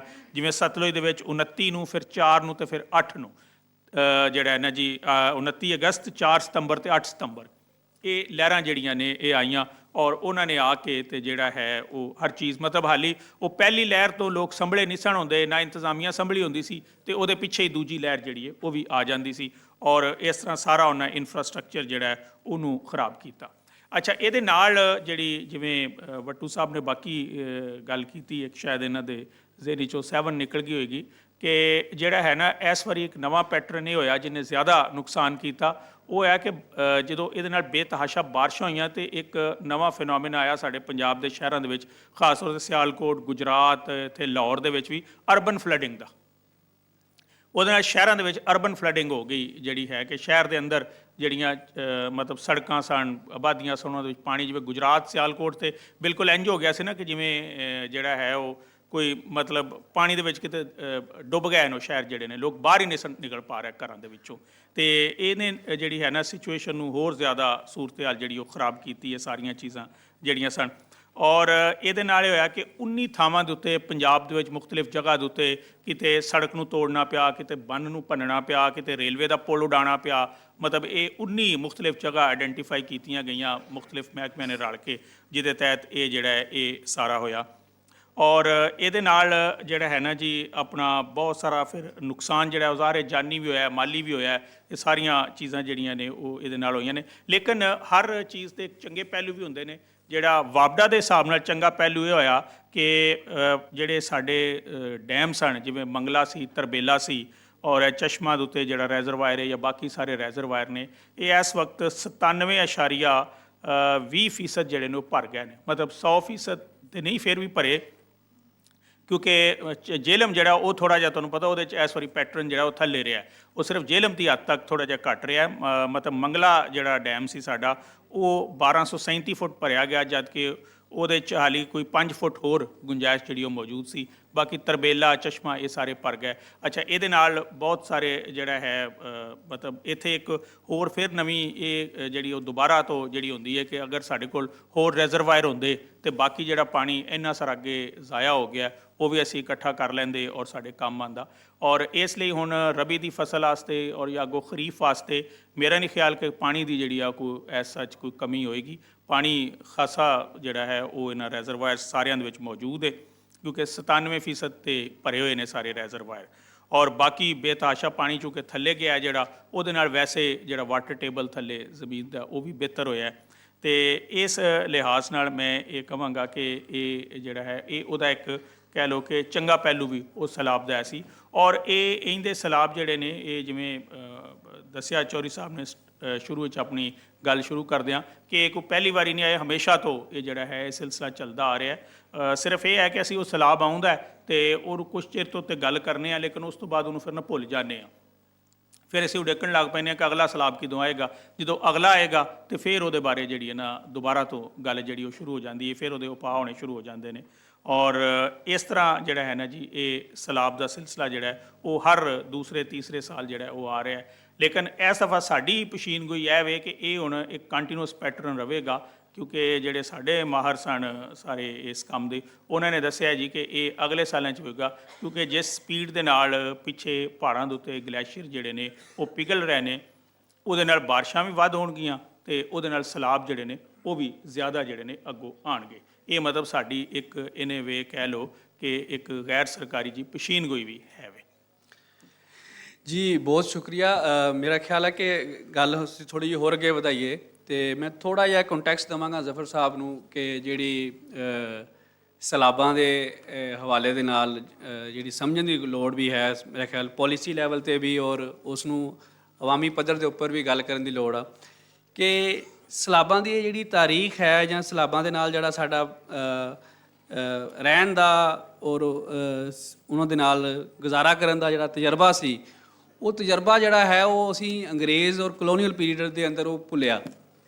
ਔਰ ਉਹ ਤਜਰਬਾ ਜਿਹੜਾ ਸੀ ਉਹ ਬੇਸਿਕਲੀ ਦਰਿਆਵਾਂ ਦੇ ਅਪਸ ਐਂਡ ਡਾਊਨ ਦੇ ਨਾਲ ਆਪਣੇ ਇਕਨੋਮਿਕ ਸਿਸਟਮ ਨੂੰ ਜੋੜਨ ਦਾ ਤਜਰਬਾ ਸੀ ਕਿ ਕਿਸ ਤਰ੍ਹਾਂ ਦਾ ਇੱਕ ਮਾਸ਼ੀ ਮਾਡਲ ਜਿਹੜਾ ਹੈ ਉਹ ਦਰਿਆਵਾਂ ਦੇ ਅਪਸ ਐਂਡ ਡਾਊਨ ਦੇ ਨਾਲ ਸਰਵਾਈਵ ਕਰ ਸਕਦਾ। ਔਰ ਸਾਡੇ ਵੱਡਿਆਂ ਨੇ, ਬਜ਼ੁਰਗਾਂ ਨੇ ਉਹ ਸਦੀਆਂ 'ਚ ਸਿੱਖਿਆ ਸੀਗਾ ਕਿ ਕਿਸ ਤਰ੍ਹਾਂ ਦੀ ਮੈਸ਼ੀਅਤ, ਕਿਸ ਤਰ੍ਹਾਂ ਦਾ ਇਕਨੋਮਿਕ ਮਾਡਲ ਜਿਹੜਾ ਹੈ, ਕਿੰਨੀ ਕੁ ਜ਼ਰਾਅਤ ਕਰ ਸਕਦੇ ਹਾਂ, ਕਿੰਨੀ ਕੁ ਲਾਈਵ ਸਟਾਕ ਕਰ ਸਕਦੇ ਹਾਂ, ਕਿਸ ਤਰ੍ਹਾਂ ਦਾ ਇੱਕ ਮਾਸ਼ੀ ਮਾਡਲ ਅਸੀਂ ਬਣਾ ਸਕਦੇ ਹਾਂ ਦਰਿਆਵਾਂ ਦੇ ਇਸ ਹਾਈਡਰਾਲੋਜੀ ਨੂੰ ਸਮਝਦਿਆਂ ਹੋਇਆਂ। ਤੇ ਉਹ ਅੰਗਰੇਜ਼ ਨੇ ਜਦੋਂ ਆ ਕੇ ਨਹਿਰੀ ਨਿਜ਼ਾਮ ਜਿਹੜਾ ਹੈ ਉਹ ਬਣਾਇਆ, ਉਹ ਨਹਿਰੀ ਨਿਜ਼ਾਮ ਦੇ ਉੱਤੇ ਵੀ ਗੱਲ ਕਰਨੀ ਚਾਹੀਦੀ ਆ ਕਿ ਉਸ ਫਿਰ ਨਹਿਰੀ ਨਿਜ਼ਾਮ ਔਰ ਉਹਨਾਂ ਕਨਾਲ ਕਮਾਂਡ ਏਰੀਆਜ਼ ਨੂੰ ਪ੍ਰੋਟੈਕਟ ਕਰਨ ਵਾਸਤੇ ਐਮਬੈਂਕਮੈਂਟ ਬਣਾਈਆਂ। ਅੱਜ ਮੇਰਾ ਖਿਆਲ ਹੈ ਕਿ ਕੋਈ 6000 ਦੇ ਕਰੀਬ 6000 ਕਿਲੋਮੀਟਰ ਦੀਆਂ ਲੈਂਥ ਦੀਆਂ ਐਮਬੈਂਕਮੈਂਟਸ ਨੇ ਸਾਡੇ ਦਰਿਆਵਾਂ ਦੇ ਇਰਦ ਗਿਰਦ, ਜਿਹੜੀਆਂ ਬੇਸਿਕਲੀ ਦਰਿਆ ਨੂੰ ਰੋਕਦੀਆਂ ਨੇ ਉਹਦੀ ਨੈਚੁਰਲ ਮੈਂਡਰਿੰਗ ਤੋਂ, ਕਿ ਉਹ ਦਰਿਆ ਆਪਣੇ ਰੰਗ ਦੇ ਨਾਲ ਮੈਂਡਰ ਨਾ ਕਰ ਸਕੇ। ਉਹ ਇੱਕ ਮਖਸੂਸ ਚੈਨਲ 'ਚ ਗੁਜ਼ਰੇ, ਇੱਕ ਮਖਸੂਸ ਇਲਾਕੇ 'ਚੋਂ ਗੁਜ਼ਰੇ, ਇੱਕ ਮਖਸੂਸ ਪੁਆਇੰਟ ਤੋਂ ਗੁਜ਼ਰੇ ਜਿੱਥੇ ਬੈਰਾਜ ਆ, ਤਾਂ ਕਿ ਨਹਿਰਾਂ ਪਾਣੀ ਉਹਦੇ 'ਚੋਂ ਕੱਢ ਸਕਣ। ਤੇ ਉਸ ਨੇ ਉਹਦੀ ਵਜ੍ਹਾ ਦੇ ਨਾਲ ਹੋ ਕੀ ਰਿਹਾ ਕਿ ਜਿਹੜੀ ਰਿਵਰ ਦੀ ਮਾਰਫੋਲੋਜੀ ਹੈ, ਰਿਵਰ ਦੀ ਜਿਹੜੀ ਕਿਸੇ ਜਗ੍ਹਾ ਦੇ ਉੱਤੋਂ ਜਿਹੜਾ ਜ਼ਮੀਨ ਦਾ ਕਟਾਓ ਕਰਨਾ, ਕਿਸੇ ਜਗ੍ਹਾ 'ਤੇ ਜ਼ਮੀਨ ਨੂੰ ਉਸ ਨੂੰ ਮਿੱਟੀ ਨੂੰ ਜਾ ਕੇ ਡਿਪੋਜ਼ਿਟ ਕਰਨਾ, ਉਹ ਉਹਦੇ ਅੰਦਰ ਬਦਲਾਅ ਆ ਰਿਹਾ। ਔਰ ਦਰਿਆਵਾਂ ਦਾ ਜਦੋਂ ਬੈਰਾਜਸ ਦੇ ਨਾਲ ਉਹਨੂੰ ਬਿਲਕੁਲ ਅਸੀਂ ਉਹਨੂੰ ਕਹਿ ਲਓ ਕੀਲ ਦਿੰਦੇ ਪੂਰੇ ਦਰਿਆ ਨੂੰ ਜ਼ਮੀਨ ਦੇ ਉੱਪਰ ਕਿ ਤੂੰ ਇੱਧਰ ਇੱਧਰ ਨਹੀਂ ਹੋਣਾ ਤੇ ਸਿੱਧਾ ਲਾਈਨ 'ਤੇ ਚੱਲਣਾ। ਤੇ ਉਹ ਫਿਰ ਕੀ ਕਰਦਾ ਕਿ ਜਿਹੜੀ ਉਹ ਮਿਲੀਅਨ ਟਨਸ ਆਫ ਸੈਡੀਮੈਂਟ ਆਪਣੇ ਨਾਲ ਲੈ ਕੇ ਆਉਂਦਾ, ਉਹ ਬਜਾਏ ਇਸਦੇ ਕਿ ਉਹ ਮੁਖਤਲਿਫ ਫਲੱਡ ਪਲਾਨ ਦੇ ਅੰਦਰ ਉਹਨੂੰ ਫੈਲਾਏ, ਉਹ ਰਿਵਰ ਬੈਡ ਦੇ ਅੰਦਰ ਡਿਪੋਜ਼ਿਟ ਕਰਦਾ। ਤੇ ਅਸੀਂ ਦੇਖ ਰਹੇ ਹਾਂ ਕਿ ਜਿਹੜੀ ਕੰਟੀਨਿਊਸ ਫਲੱਡ ਫਾਈਟਿੰਗ ਦੀ ਜਿਹੜੀ ਸਾਡੀ ਅਪਰੋਚ 1978 ਤੋਂ ਫੈਡਰਲ ਫਲੱਡ ਕਮਿਸ਼ਨ ਬਣਨ ਤੋਂ ਬਾਅਦ ਰਹੀ ਆ, ਉਹ ਇਹੀ ਆ ਕਿ ਅਸੀਂ ਐਮਬੈਂਕਮੈਂਟ ਜਿਹੜੀ ਹੈ, ਜਿਹੜਾ ਪੁਸ਼ਤਾ ਹੈ ਉੱਚਾ ਕਰਦੇ ਹਾਂ, ਦਰਿਆ ਜਿਹੜਾ ਹੈ ਸੈਡੀਮੈਂਟ ਕਰਕੇ ਫਿਰ ਉੱਪਰ ਆ ਜਾਂਦਾ। ਉਹ ਦਰਿਆ ਫਿਰ ਅਗਲੇ ਸਾਲ ਸੈਡੀਮੈਂਟ ਕਰਦਾ ਉੱਪਰ ਆ ਜਾਂਦਾ, ਸਾਨੂੰ ਲੱਗਦਾ ਕਿ ਹੁਣ ਤਾਂ ਫਿਰ ਫਲੱਡ ਆ ਜਾਏਗਾ, ਅਸੀਂ ਫਿਰ ਪੁਸ਼ਤਾ ਹੋਰ ਉੱਚਾ ਕਰਦੇ ਹਾਂ, ਦਰਿਆ ਫਿਰ ਹੋਰ ਉੱਪਰ ਆ ਜਾਂਦਾ। ਤੇ ਇਹ ਫਲੱਡ ਫਾਈਟਿੰਗ ਹੈ ਜਿਹੜੀ ਹੈ ਅਸੀਂ ਕਿੰਨੀ ਕੁ ਸਦੀਆਂ ਚਲਾਉਣੀ ਆ, ਬਜਾਏ ਐਸੇ ਕਿ ਅਸੀਂ ਰਿਵਰ ਦੀ ਉਸ ਨੇਚਰ ਨੂੰ ਸਮਝਦੇ ਹਾਂ ਉਹਨੂੰ ਪੈਸੇਜ ਦਈਏ, ਉਹਨੂੰ ਰਸਤਾ ਦਈਏ ਕਿ ਉਹ ਸੈਡੀਮੈਂਟੇਸ਼ਨ ਰਿਵਰ ਬੈੱਡ ਦੇ ਅੰਦਰ ਕਰਨ ਦੀ ਬਜਾਏ ਉਹ ਕੋਈ ਕਿਸੇ ਤਰੀਕੇ ਨਾਲ ਉਹ ਕਿਵੇਂ ਮੈਨੇਜ ਹੋ ਸਕਦਾ। ਅਤੇ ਇਸ ਫਲੱਡ ਫਾਈਟਿੰਗ ਦੀ ਪੋਲਿਸੀ ਜਿਹੜੀ ਅੰਗਰੇਜ਼ ਕੋਲ ਅਸੀਂ ਸਿੱਖੀ ਆ, ਅਤੇ ਅੰਗਰੇਜ਼ ਨੇ ਤਾਂ ਛੱਡ ਦਿੱਤੀ ਅਤੇ ਅਸੀਂ ਕਦੋਂ ਛੱਡਾਂਗੇ? ਜ਼ਫਰ ਸਾਹਿਬ। ਇਹ ਹੈ ਕਿ इंजीनियर वास्ते तो ये पॉलिसी बहुत अच्छी है, बड़े मतलब मिट्टी पाओ और पुश्ते बनाओ और मतलब काफ़ी यूजफुल पॉलिसी है, तो वो तो नहीं छड्डणगे। ਇਹ ਕੋਈ ਮਤਲਬ ਹੈ ਕਿ ਸਿਆਸੀ ਗੌਰਮੈਂਟ ਜਿਹਨੂੰ ਕਹੋ, ਜਿਹੜੇ ਪਬਲਿਕ ਨੁਮਾਇੰਦੇ ਨੇ, ਉਹਨਾਂ ਨੂੰ ਕੁਝ ਇਸ 'ਤੇ ਕਰਨਾ ਪਏਗਾ ਕਿ ਉਹ ਬੈਠ ਕੇ ਇਸ ਦੇ ਬਾਰੇ 'ਚ ਕਿ ਅਸੀਂ ਇਹ ਜਿਹੜਾ ਸਿਸਟਮ ਹੈ ਕੈਨਾਲਸ ਦਾ, ਬਰਾਜਿਸ ਦਾ, ਡੈਮਸ ਦਾ, ਸਰ ਵੀ ਗੱਲ ਕਰ ਰਹੇ ਸੀ ਕਿ ਡੈਮ ਸਾਰੇ ਭਰ ਗਏ ਨੇ, ਲੇਕਿਨ ਇਸ ਦੇ ਬਾਵਜੂਦ ਵੀ ਮਤਲਬ ਹੈ ਕਿ ਹੁਣ ਜਨਵਰੀ ਫਰਵਰੀ ਦੇ ਵਿੱਚ ਜਾ ਕੇ ਜਾਂ ਮਾਰਚ ਅਪ੍ਰੈਲ ਦੇ ਵਿੱਚ ਜਾ ਕੇ ਫਿਰ ਦੁਬਾਰਾ ਸ਼ਾਰਟੇਜਿਸ ਸ਼ੁਰੂ ਹੋ ਜਾਣਗੀਆਂ। ਅੱਛਾ, ਅੰਗਰੇਜ਼ ਨੇ ਵੀ ਜਿਹੜਾ ਬਣਾਇਆ ਨਹਿਰੀ ਨਿਜ਼ਾਮ, ਉਹ ਨਿਜ਼ਾਮ ਹੈ ਫਾਰ ਜਿਹਨੂੰ ਕਹੋਗੇ ਇੱਕ ਫਸਲ ਵਾਸਤੇ। ਅਸੀਂ ਫਸਲਾਂ ਕਰ ਲਈਆਂ 2 ਤੇ 3, ਠੀਕ ਹੈ, ਔਰ ਅੰਗਰੇਜ਼ ਨੇ ਇਹ ਬਣਾਇਆ ਸੀ ਨਹਿਰੀ ਨਿਜ਼ਾਮ ਆਪਣੀ ਸਮਝ ਲਏ ਆਪਣੀ ਮਈਸ਼ਤ ਨੂੰ ਉੱਥੋਂ ਟੈਕਸ ਇਕੱਠਾ ਕਰਨ ਵਾਸਤੇ ਔਰ ਉਹ ਸਾਰੀ ਚੀਜ਼ਾਂ ਵਾਸਤੇ, ਅਤੇ ਅਸੀਂ ਇਹਨੂੰ ਬਣਾ ਲਈ ਆਪਣੀ ਇੱਕ ਇੰਡਸਟਰੀ ਔਰ ਮਈਸ਼ਤ ਦਾ ਸਾਰਾ ਦਾਰੋਮਦਾਰ ਇਸ 'ਤੇ ਬਣਾ ਲਿਆ। ਤਾਂ ਇਸ ਵਾਸਤੇ ਇਸਦਾ ਇੱਕ ਤਾਂ ਹੱਲ ਹੈ ਕਿ ਤੁਸੀਂ ਮਤਲਬ ਹੈ ਕਿ ਇਸ ਨੂੰ ਟੈਕਨੋਲੋਜੀ ਔਰ ਦੂਸਰੀ ਚੀਜ਼ਾਂ ਲਿਆ ਕੇ ਜ਼ਰਾਤ ਅਤੇ ਦਾਰੋਮਦਾਰ ਘੱਟ ਕਰੋ ਮਈਸ਼ਤ ਦਾ, ਔਰ ਫਸਲਾਂ ਸਿਰਫ ਉਹੀ ਲਾਓ ਜਿਹੜੀ ਜ਼ਰੂਰਤ ਨੇ ਇੱਥੇ, ਆਪਣੀ ਜ਼ਰੂਰਤ ਨਹੀਂ। ਜਿਸ ਤਰ੍ਹਾਂ ਹੁਣ ਜੋ ਗੰਨਾ ਲੱਗ ਰਿਹਾ ਹੈ ਜਿਨ੍ਹਾਂ ਏਰੀਆ ਦੇ ਵਿੱਚ, ਉੱਥੇ ਕਿਸੇ ਜ਼ਮਾਨੇ 'ਚ ਕਪਾਸ ਸੀ ਜਾਂ ਕੁਛ ਵੀ ਨਹੀਂ ਸੀ, ਲੇਕਿਨ ਸ਼ੂਗਰ ਮਾਫੀਆ ਔਰ ਤੁਸੀਂ ਸ਼ੂਗਰ ਇੰਡਸਟਰੀਜ਼ ਨੂੰ ਕਰਨ ਵਾਸਤੇ ਸਾਰਾ ਕ੍ਰੋਪਿੰਗ ਪੈਟਰਨ ਹੀ ਚੇਂਜ ਕਰਤਾ ਕਿ ਜਿਹੜੀ ਕਪਾਸ ਦੇ ਏਰੀਆਜ਼ ਨੇ ਉੱਥੇ ਗੰਨਾ ਲੱਗ ਰਿਹਾ ਹੈ, ਹੋਰ ਇਸ ਤਰ੍ਹਾਂ, ਔਰ ਉਹ ਸ਼ੂਗਰ ਜਨਾਬ ਐਕਸਪੋਰਟ ਹੋ ਰਹੀ ਹੈ, ਔਰ ਪੂਰੇ ਤੁਸੀਂ ਡੈਮ ਭਰ ਕੇ ਗੰਨਾ ਬਣਾ ਕੇ ਔਰ ਉਹ ਚੀਜ਼ਾਂ ਐਕਸਪੋਰਟ ਕਰ ਰਹੇ ਹੋ। ਤਾਂ ਨਾਟ ਓਨਲੀ ਮਤਲਬ ਠੀਕ ਹੈ ਐਕਸਪੋਰਟ ਤੋਂ ਪੈਸੇ ਆ ਰਹੇ ਨੇ, ਉਸ ਪੈਸੇ ਦਾ ਮੁਲਕ ਨੂੰ ਫਾਇਦਾ ਹੋ ਰਿਹਾ ਜਾਂ ਮਾਫੀਆ ਨੂੰ ਫਾਇਦਾ ਹੋ ਰਿਹਾ, ਔਰ ਜੋ ਆਪਣੀ ਜ਼ਰੂਰਤ ਹੈ ਉਸ ਜ਼ਰੂਰਤ ਦੀ ਚੀਜ਼ ਤੁਸੀਂ ਸਸਤੀ ਅਗਰ ਬਾਹਰੋਂ ਲੈ ਸਕਦੇ ਹੋ ਤਾਂ ਦੈਨ ਵਾਈ ਯੂ ਨੀਡ ਕਿ ਤੁਸੀਂ ਇੰਨਾ ਜ਼ਿਆਦਾ ਐਗਰੀਕਲਚਰ ਔਰ ਪਾਣੀ ਆਪਣਾ ਜ਼ਾਇਆ ਕਰੋ। ਬਲ ਪਾਕਿਸਤਾਨ ਦੀ 4 ਮੇਨ ਫਸਲਾਂ ਨੇ, ਗੰਨਾ ਹੈ, ਗੰਦਮ ਹੈ, ਕਪਾਸ ਹੈ, ਮਕਈ ਹੈ, ਕੁਛ ਇਸ ਤਰ੍ਹਾਂ ਦੀਆਂ, ਅਤੇ ਇਹ ਸਾਰੀਆਂ ਵਾਟਰ ਇੰਟੈਂਸਿਵ ਕ੍ਰੌਪਸ ਨੇ। ਇੱਕ ਤਾਂ ਸਾਨੂੰ ਇਹ ਰਿਸਰਚ ਐਂਡ ਡਿਵੈਲਪਮੈਂਟ ਕਾਫੀ ਕਰਨੀ ਹੋਏਗੀ ਕ੍ਰੋਪਿੰਗ ਪੈਟਰਨ 'ਤੇ ਔਰ ਐਸੀ ਕ੍ਰੌਪ ਵਰਾਇਟੀਜ਼ ਲਿਆਉਣ 'ਤੇ ਕਿ ਜਿਹੜੀ ਇਹ ਬਦਲਦੇ ਹੋਏ ਹਾਲਾਤ ਦੇ ਅੰਦਰ ਘੱਟ ਪਾਣੀ ਤੋਂ ਪ੍ਰੋਡਕਸ਼ਨ ਜ਼ਿਆਦਾ ਦੇਣ।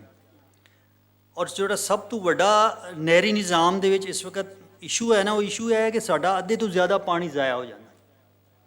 ਜਿਹੜਾ ਫਲੱਡ ਇਰੀਗੇਸ਼ਨ ਹੈ ਨਾ, ਕਿ ਅਸੀਂ ਇੰਨੇ ਅਰਬਾਂ ਖਰਬਾਂ ਰੁਪਏ ਦੇ ਡੈਮ ਔਰ ਨਹਿਰਾਂ ਔਰ ਬਰਾਜ ਬਣਾ ਕੇ ਖੇਤਾਂ ਤੱਕ ਪਾਣੀ ਪਹੁੰਚਾਉਂਦੇ ਹਾਂ, ਲੇਕਿਨ ਫਲੱਡ ਇਰੀਗੇਸ਼ਨ ਦੀ ਵਜ੍ਹਾ ਤੋਂ ਸਾਰਾ ਜ਼ਾਇਆ ਹੋ ਜਾਂਦਾ ਹੈ।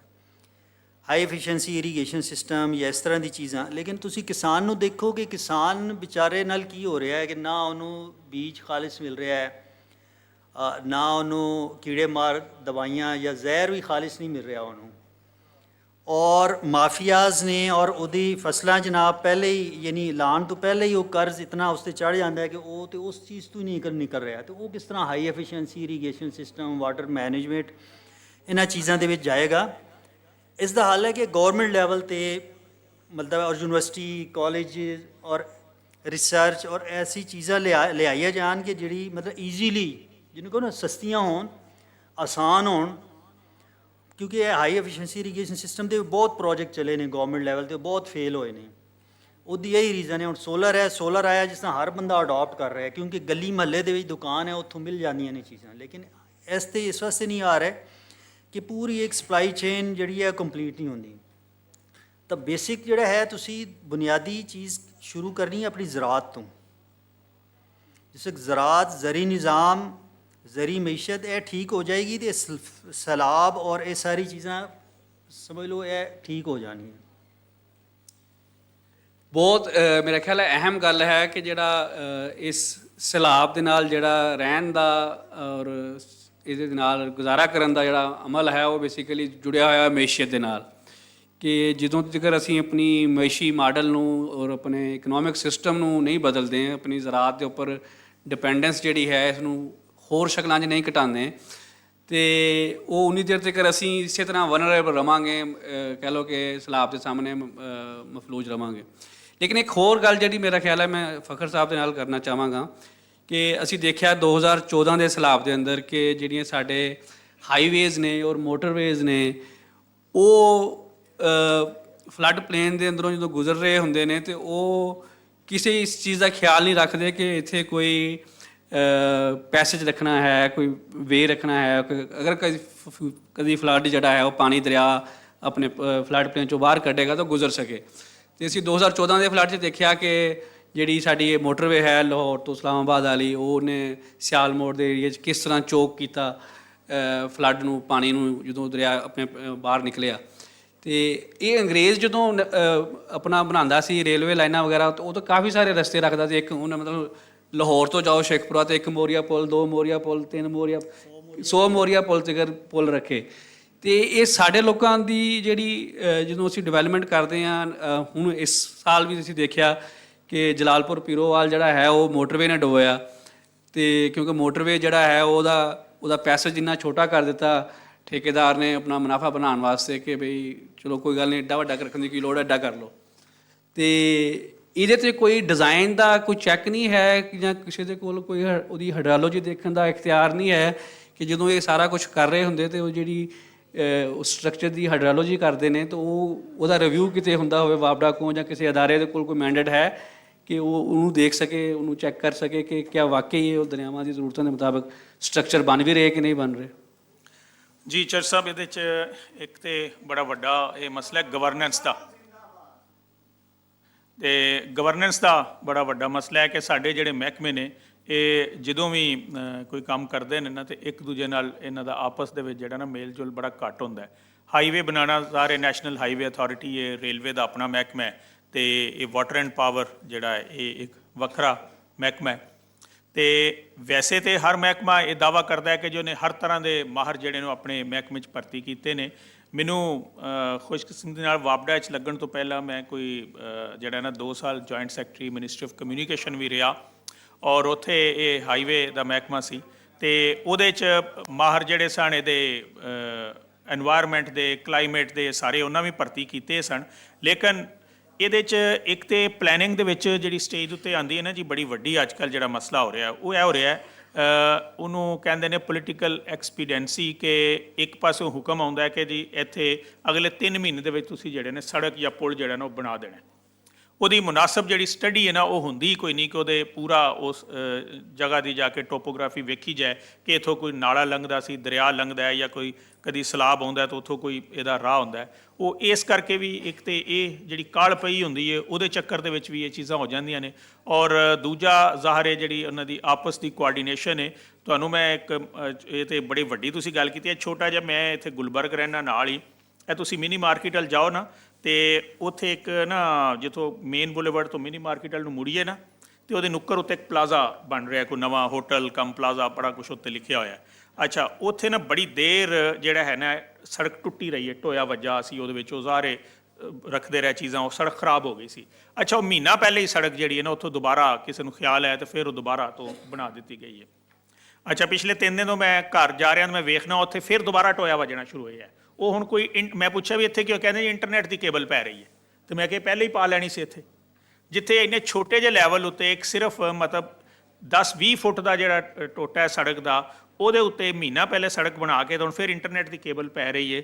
ਉੱਥੇ ਐਡੇ ਵੱਡੇ ਲੈਵਲ ਦੇ ਉੱਤੇ ਮੋਟਰਵੇ ਜਾਂ ਰੇਲਵੇ ਦਾ ਬ੍ਰਿਜ ਜਾਂ ਦੂਜੇ ਵੱਡੇ ਬ੍ਰਿਜ ਜਿਹੜੇ ਗੁਜ਼ਾਰਨੇ ਨੇ, ਉੱਥੇ ਦੇ ਪਲੈਨਿੰਗ ਦਾ ਤੁਸੀਂ ਆਪੇ ਜਿਹੜਾ ਫਿਰ ਇੱਥੋਂ ਵੇਖ ਲਓ ਕਿ ਕਿਸ ਲੈਵਲ ਦੀ ਪਲੈਨਿੰਗ ਹੁੰਦੀ ਜਾਂ ਕਿਸ ਲੈਵਲ ਦੀ ਜਿਹੜੀ ਉਹ ਸਟੱਡੀ ਹੁੰਦੀ ਹੈ।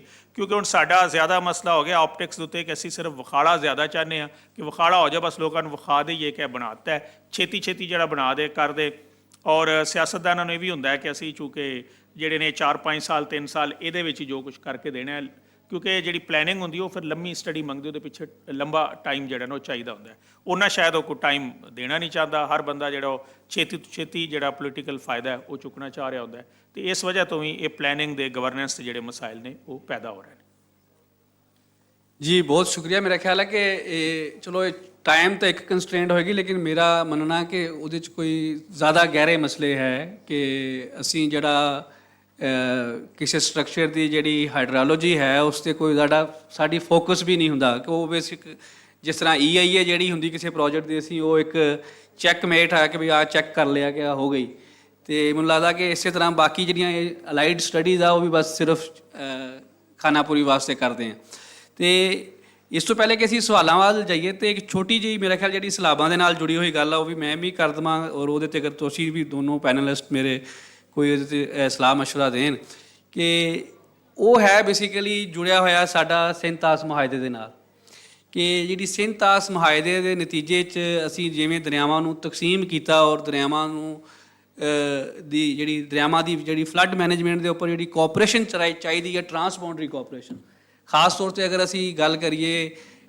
ਦਰਿਆਏ ਚਨਾਬ ਦੀ, ਅਤੇ ਦਰਿਆਏ ਚਨਾਬ 'ਤੇ ਜਿਸ ਤਰ੍ਹਾਂ ਬਿਲਕੁਲ ਬਾਰਡਰ ਤੋਂ 10-15 ਕਿਲੋਮੀਟਰ ਦੇ ਨਾਲ ਹੀ ਉਹ ਮਿਰਾਲਾ ਪਹਿਲਾ ਬੈਰਾਜ ਸਾਡਾ ਉੱਥੇ ਆ ਜਾਂਦਾ। ਅਤੇ ਅਗਰ ਸਾਡਾ ਟਰਾਂਸਬਾਉਂਡਰੀ ਕੋਆਪਰੇਸ਼ਨ ਦਾ ਕੋਈ ਮੈਕੈਨਿਜ਼ਮ ਨਹੀਂ ਹੈ ਇੰਡੀਆ ਦੇ ਨਾਲ ਔਰ ਖਾਸ ਤੌਰ 'ਤੇ ਉਧਰ ਪੰਜਾਬ ਦੇ ਨਾਲ, ਅਤੇ ਅਸੀਂ ਤਾਂ ਇਹਨਾਂ ਸਲਾਬਾਂ ਦੇ ਨਾਲ ਬਿਲਕੁਲ ਉਸ ਤਰ੍ਹਾਂ ਮੈਨੇਜ ਨਹੀਂ ਕਰ ਸਕਦੇ ਕਿ ਜਿਸ ਤਰ੍ਹਾਂ ਦੁਨੀਆ ਦੇ ਅੰਦਰ ਲੋਕ ਜਿਹੜੀ ਕੋਆਪਰੇਸ਼ਨ ਹੈ ਉਸ ਨੂੰ ਪ੍ਰਮੋਟ ਕਰਦੇ ਆ ਹਵਾਲੇ ਦੇ ਨਾਲ। ਅਤੇ ਟਰਾਂਸਬਾਉਂਡਰੀ ਕੋਆਪਰੇਸ਼ਨ ਦੇ ਉੱਪਰ ਵੀ ਤੁਸੀਂ ਅਗਰ ਕੁਝ ਕਹਿਣਾ ਚਾਹੋ, ਮੇਰਾ ਖਿਆਲ ਹੈ ਕਿ ਫੋਰਮ ਹੈ ਇੱਥੇ ਮਸ਼ਰਕੀ ਪੰਜਾਬ ਤੋਂ ਵੀ ਕੁਝ ਲੋਕ ਬੈਠੇ ਹੋਣਗੇ, ਅਤੇ ਸਾਨੂੰ ਮੇਰਾ ਖਿਆਲ ਪੰਜਾਬ ਦੇ ਹਵਾਲੇ ਨਾਲ ਇਹ ਗੱਲ ਵੀ ਕਰਨ ਦੀ ਲੋੜ ਹੈ ਕਿ ਦੋਨਾਂ ਪੰਜਾਬਾਂ ਨੂੰ ਇਹ ਜਿਹੜੀ ਪਾਣੀਆਂ ਦੀ ਤਕਸੀਮ ਹੈ ਔਰ ਪਾਣੀਆਂ ਦੀ ਵੰਡ ਹੈ, ਇਹ ਉਹਨਾਂ ਨੂੰ ਬਾਹਰ ਰੱਖ ਕੇ, ਮਤਲਬ ਜਦੋਂ ਸਿੰਧ-ਤਾਸ ਮੁਹਾਇਦਾ ਹੋ ਰਿਹਾ ਸੀ ਅਤੇ ਇੱਧਰਲੇ ਪੰਜਾਬ ਦੇ ਲੋਕ ਜਿਹੜੇ ਸੀ ਉਹ ਵੀ ਗੱਲਬਾਤ 'ਚੋਂ ਬਾਹਰ ਸੀਗੇ, ਅਤੇ ਉੱਧਰਲੇ ਪੰਜਾਬ ਦੇ ਜਿਹੜੇ ਐਕਸਪਰਟ ਸੀ ਉਹ ਵੀ ਗੱਲਬਾਤ 'ਚੋਂ ਬਾਹਰ ਸੀਗੇ, ਅਤੇ ਉਹ ਜਿਹੜੇ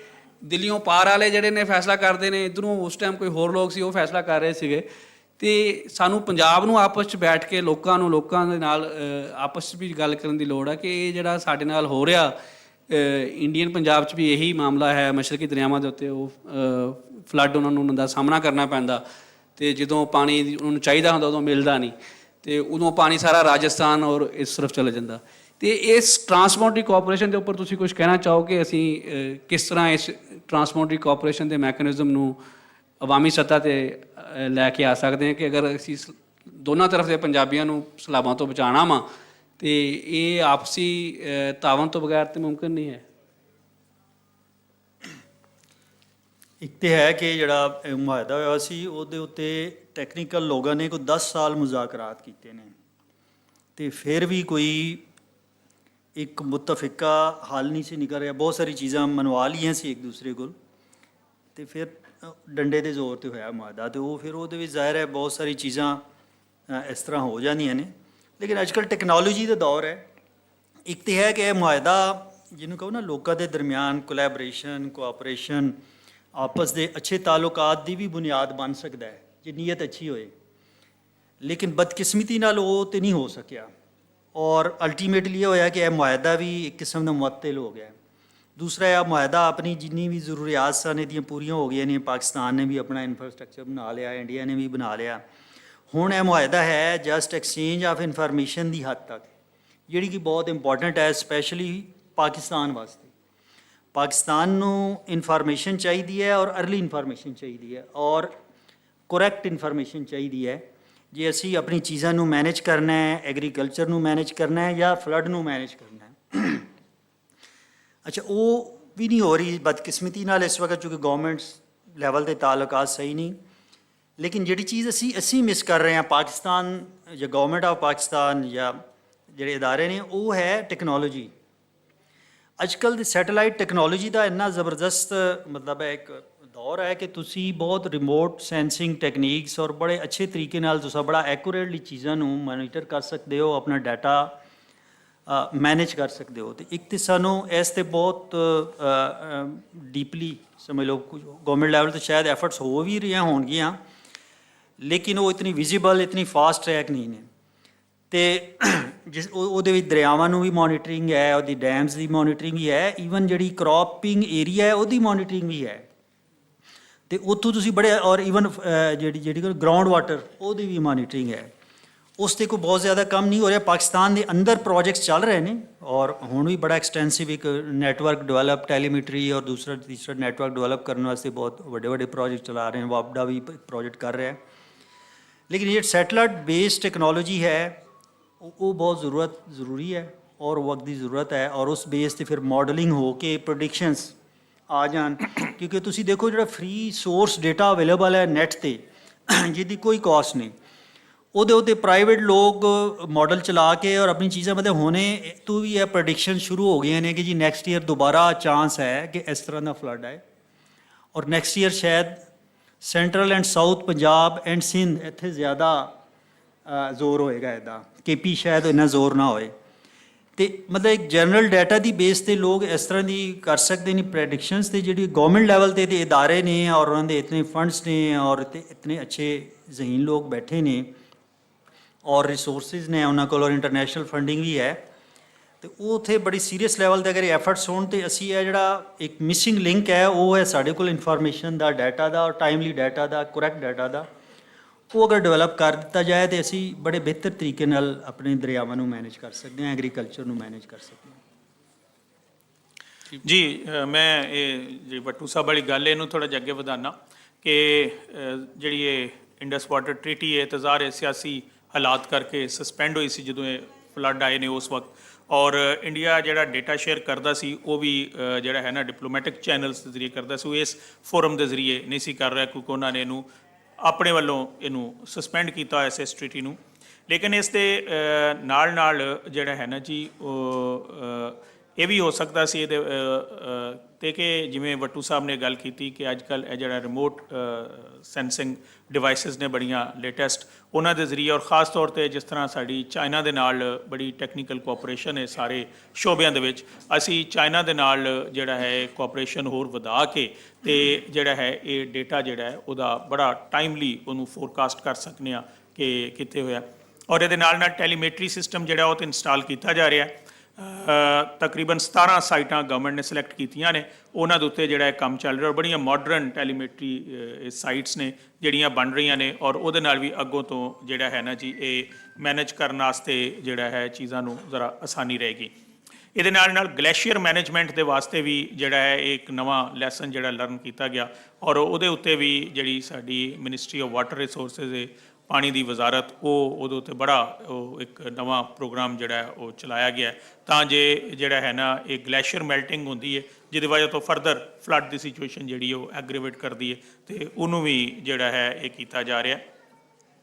ਔਰ ਇਸ ਲਈ ਇਹ ਨਹੀਂ ਹੈ ਕਿ ਅਗਰ ਇਹ ਇੰਡਸ ਵਾਟਰ ਵਾਲਾ ਜਿਹੜੀ ਟ੍ਰੀਟੀ ਹੈ ਸਸਪੈਂਡ ਹੋ ਗਈ ਹੈ ਅਤੇ ਸਾਰੇ ਰਾਹ ਜਿਹੜੇ ਨੇ ਉਹ ਬੰਦ ਹੋ ਗਏ ਨੇ। ਜਿਹੜੀ ਪਬਲਿਕ ਟੂ ਪਬਲਿਕ ਕੰਟੈਕਟ ਜ਼ਾਹਰ ਹੈ ਉਹ ਮਤਲਬ ਉਹ ਪਬਲਿਕ ਹੀ ਆਪਸ ਵਿੱਚ ਕਰ ਸਕਦੀ ਹੈ ਕਿ ਜਿਹੜੀ ਜਿਸ ਤਰ੍ਹਾਂ ਦਾ ਇਹ ਇੱਕ ਤਨਜ਼ੀਮ ਹੈ ਪੰਜਾਬੀ ਕਾਨਫਰੰਸ ਜਾਂ ਇਸ ਤਰ੍ਹਾਂ ਦੀ ਇਹਨਾਂ ਤਨਜ਼ੀਮਾਂ ਦੇ ਲੈਵਲ ਦੇ ਉੱਤੇ ਜਿਹੜਾ ਹੈ ਉਹ ਆਪਸ ਦੇ ਵਿੱਚ ਜਿਹੜਾ ਹੈ ਗੱਲਬਾਤ ਹੋਵੇ। ਔਰ ਫਿਰ ਵੀ ਜਿਹੜਾ ਹੈ ਜਦੋਂ ਸੈਲਾਬ ਦੀ ਸਿਚੁਏਸ਼ਨ ਜਿਹੜੀ ਹੈ ਉਹ ਚੜ੍ਹਦੇ ਪੰਜਾਬ ਵਿੱਚ ਪੈਦਾ ਹੁੰਦੀ ਹੈ ਅਤੇ ਕਿਸੇ ਨਾ ਕਿਸੇ ਤਰ੍ਹਾਂ ਪਤਾ ਲੱਗ ਹੀ ਜਾਂਦਾ ਹੈ ਜਿਹੜਾ ਹੈ ਲਹਿੰਦੇ ਪੰਜਾਬ ਵਿੱਚ ਵੀ ਕਿ ਜੀ ਫਲਾਣੇ ਤਾਂ ਸੈਲਾਬ ਆ ਗਿਆ, ਔਰ ਸੈਲਾਬ ਜ਼ਾਹਰ ਜਦੋਂ ਉੱਤੋਂ ਚੱਲੇਗਾ ਉਹ ਦਰਿਆ ਨੇ ਨੈਚੁਰਲੀ ਅੱਗੇ ਨੂੰ ਆਉਣਾ ਹੀ ਆਉਣਾ, ਔਰ ਉਹਦੇ ਵਾਸਤੇ ਇੱਕ ਵਾਰਨਿੰਗ ਜਿਹੜੀ ਹੈ ਨਾ unofficial public to public warning ਦਾ ਸਿਸਟਮ ਵੀ ਜਿਹੜਾ ਉਹ ਇਹ ਕੀਤਾ ਜਾ ਸਕਦਾ। ਇਸ ਕਰਕੇ ਰਸਤੇ ਤਾਂ ਬਹੁਤ ਨੇ ਇਹਨਾਂ ਨੂੰ ਜਿਹੜਾ ਹੈ ਵਾਰਨਿੰਗ ਕਰਨ ਵਾਸਤੇ ਜਾਂ ਇਹਦੇ ਬਾਰੇ ਪਹਿਲੇ ਹੀ ਉਪਾਅ ਕਰਨ ਵਾਸਤੇ, ਸਿਰਫ ਇੰਨਾ ਹੈ ਕਿ ਜ਼ਰਾ ਨੀਅਤ ਠੀਕ ਕਰਕੇ ਅਤੇ ਉਹਨਾਂ ਦੂਜੇ ਜਿਹੜੇ ਰਸਤੇ ਨੇ ਉਹਨਾਂ ਸਾਰਿਆਂ ਤੋਂ ਜਿਹੜਾ ਨਾ ਫਾਇਦਾ ਚੁੱਕਿਆ ਜਾਏ। ਜੀ ਬਹੁਤ ਸ਼ੁਕਰੀਆ। ਅਤੇ ਇਹਦੇ ਨਾਲ ਹੀ ਮੇਰੇ ਖਿਆਲ ਅਸੀਂ ਕੋਈ ਆਡੀਅנס ਤੋਂ 2 ਤੋਂ 3 ਸਵਾਲ ਲਵਾਂਗੇ, ਤਕਰੀਰ ਨਹੀਂ। ਪਹਿਲੇ ਤੁਸੀਂ ਇੱਧਰ ਕਦੀ ਦਿਓ, ਪਹਿਲੇ ਦੇ ਦਿਓ। ਨਹੀਂ ਨਹੀਂ ਨਹੀਂ ਮੈਂ ਦੇਖਿਆ ਨਹੀਂ ਤੁਹਾਡੇ ਵੱਲ।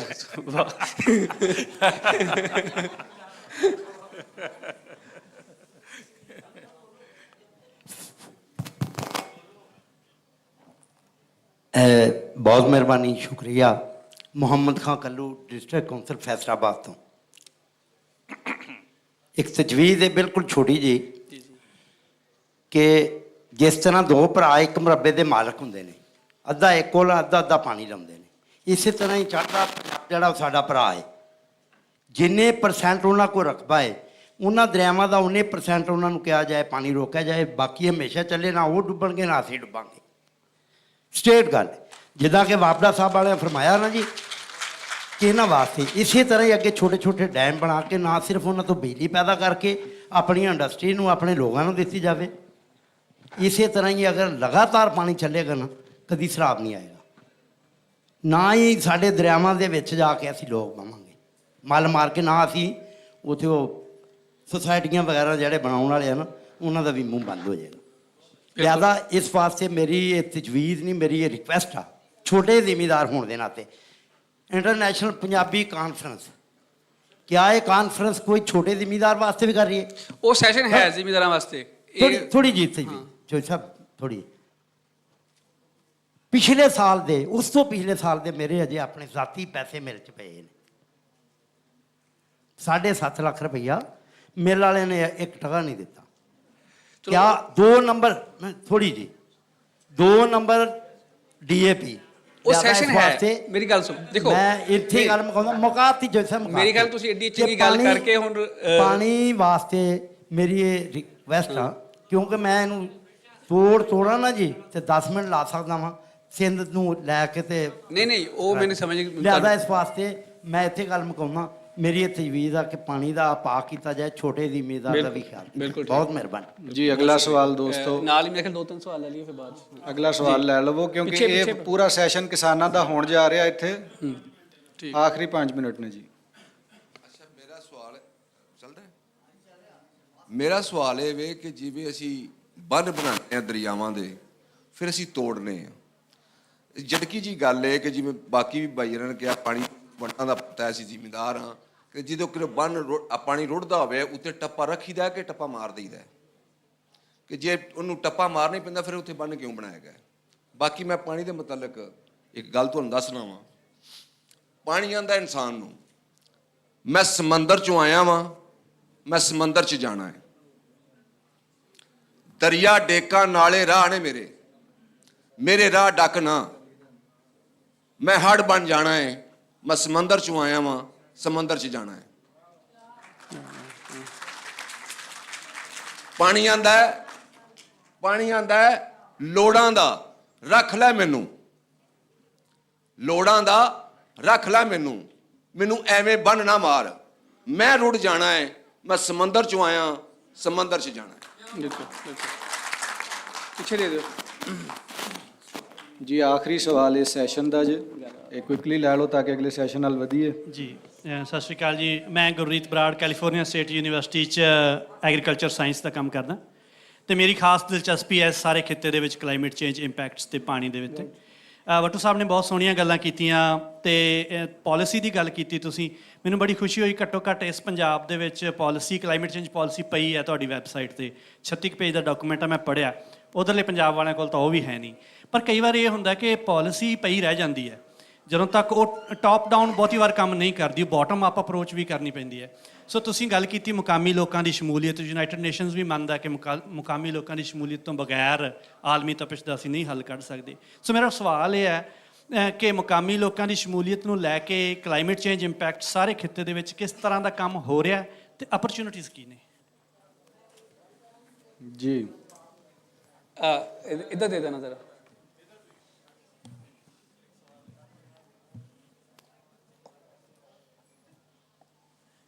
ਜੀ, ਮੇਰਾ ਨਾਮ ਨੌਰੀਨ ਹੈਦਰ ਹੈ। ਮੈਂ climate change, environment, disaster management ਤੇ ਕੰਮ ਕਰ ਰਹੀ, ਕੋਈ 20 ਸਾਲ ਹੋ ਗਏ ਮੈਨੂੰ। ਅੱਜ ਕਾਨਫਰੰਸ ਤੇ ਇਰਫਾਨ ਸਾਹਿਬ ਨੇ ਬੁਲਾਇਆ ਤੇ ਮੈਂ ਬੜੀ ਹੈਰਾਨ ਹੋਈ ਹਾਂ ਕਿ ਇਤਨੇ ਵੱਡੇ ਐਕਸਪਰਟ ਬੈਠੇ ਹੋਏ ਨੇ। 2-3 ਗੱਲਾਂ ਦਾ ਮੈਨੂੰ ਅੱਜ ਪਤਾ ਲੱਗਿਆ ਉਹਨਾਂ ਦੀ ਜ਼ੁਬਾਨੀ, ਕਿ ਸੈਲਾਬ ਆਇਆ ਚਨਾਹ ਦੇ ਵਿੱਚ, ਸਤਲੁਜ ਦੇ ਵਿੱਚ ਤੇ ਰਾਵੀ ਦੇ ਵਿੱਚ, ਤੇ ਫਾਇਦਾ ਇਹ ਹੋਇਆ ਕਿ ਡੈਮ ਇੰਡਸ ਤੇ ਜੇਹਲਮ ਦਾ ਭਰ ਗਿਆ। ਇੱਕ ਤੇ ਗੱਲ ਹੈ ਵੇ ਕਿ ਤੁਸੀਂ ਕਿ ਇੱਕ ਗੱਲ ਜਿਹੜੀ ਕਰਨ ਲਈ ਆਏ ਸੋ, ਉਹ ਗੱਲ ਐਸੀ ਕਿ ਸੈਲਾਬ ਆ ਕੇ ਤਬਾਹੀ ਕਿਉਂ ਬਣਿਆ। ਇਸ ਗੱਲ ਤੇ ਤੁਸੀਂ ਕੋਈ ਦੋ ਮੁਅੱਜ਼ਜ਼ ਮਹਿਮਾਨਾਂ ਨੇ ਕੋਈ ਗੱਲ ਨਹੀਂ ਦੱਸੀ ਕਿ ਇਹ ਸੈਲਾਬ ਤਬਾਹੀ ਕਿਉਂ ਬਣ ਗਿਆ।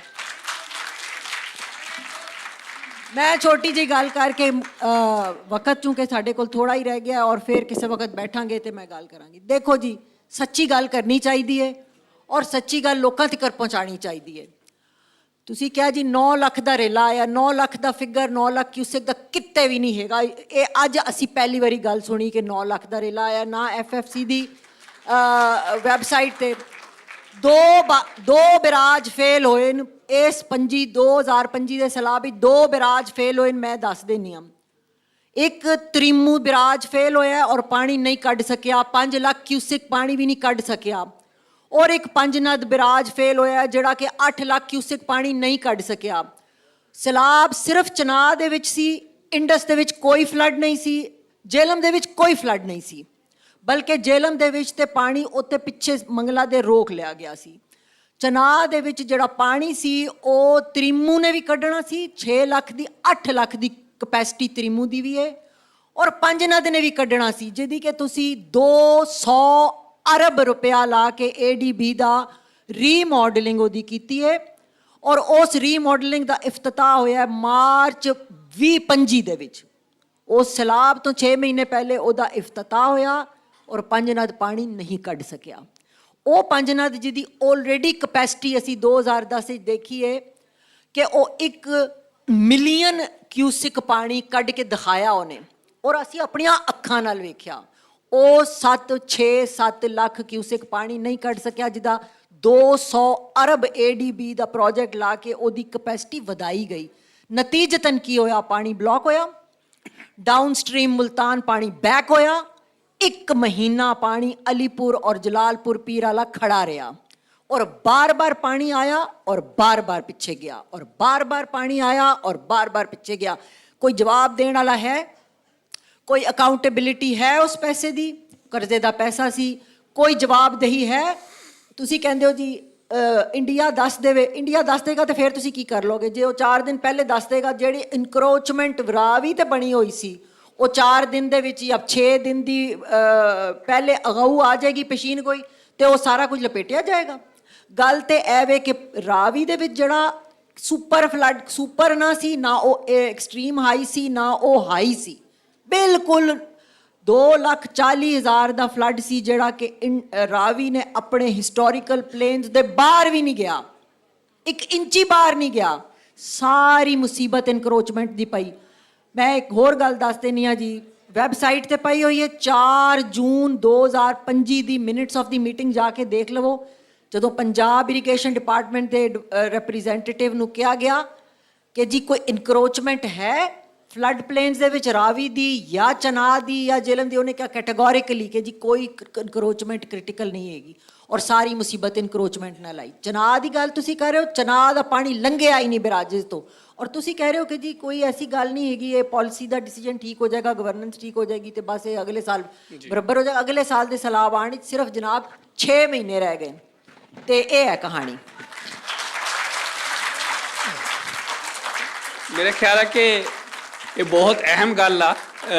2 ਮਿੰਟ ਜ਼ਰਾ, ਇਹ ਬਹੁਤ ਅਹਿਮ ਗੱਲ ਕੀਤੀ ਇਹਨਾਂ ਨੇ ਕਿ ਜਿਹੜੀ ਅਸੀਂ ਬਰਾਜਸ ਦੀ ਰੀਹੈਬਿਲਿਟੇਸ਼ਨ ਕੀਤੀ, ਕਿਉਂਕਿ ਮੇਰਾ ਵੀ ਇਹ ਸਵਾਲ ਸੀਗਾ, ਮੈਂ ਨਹੀਂ ਕੀਤਾ, ਔਰ ਬਲਕਿ ਇਸ 'ਤੇ ਥੋੜ੍ਹਾ ਜਿਹਾ ਮੇਰਾ ਵਰਕਿੰਗ ਵੀ ਹੈ, ਅਸੀਂ ਇਕੱਠੇ ਕੰਮ ਕਰ ਰਹੇ ਹਾਂ।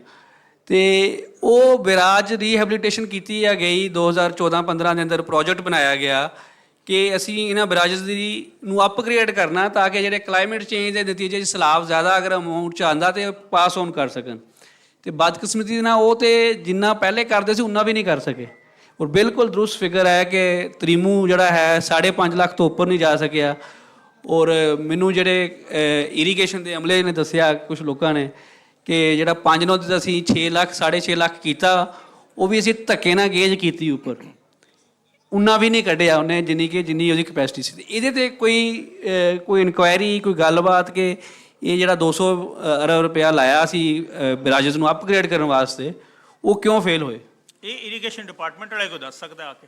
ਨਹੀਂ, ਵੈਸੇ ਤੁਹਾਡੀ ਇਨਫੋਰਮੇਸ਼ਨ 'ਚ ਹੈ ਵੈਸੇ? ਨਹੀਂ, ਮੈਂ ਇਹਦੇ ਬਾਰੇ ਕੋਈ ਇਨਫੋਰਮੇਸ਼ਨ ਇਸ ਤੋਂ ਨਹੀਂ ਇਸ ਪਬਲਿਕ ਫੋਰਮ ਤੇ ਸਾਂਝੀ ਕਰਾਂਗਾ, ਕਿਉਂਕਿ ਮੈਂ ਆਪ ਇੱਕ ਸਰਕਾਰੀ ਅਫਸਰ ਹਾਂ। ਇਹ ਇਰੀਗੇਸ਼ਨ ਦਾ ਬੰਦਾ ਹੀ ਆ ਕੇ ਦੱਸ ਸਕਦਾ ਇਹਦੇ ਬਾਰੇ ਗੱਲ ਜਿਹੜੀ ਹੈ। ਇਹ ਉਸ ਮਹਿਕਮੇ ਦਾ ਵੀ ਬੰਦਾ ਫਿਰ ਨਾਲ ਚਾਹੀਦਾ ਸੀ ਹੁੰਦਾ ਇੱਥੇ। ਹਾਂ, ਵੱਟੂ ਸਾਹਿਬ ਤੁਸੀਂ ਇਸ 'ਤੇ ਕੋਈ?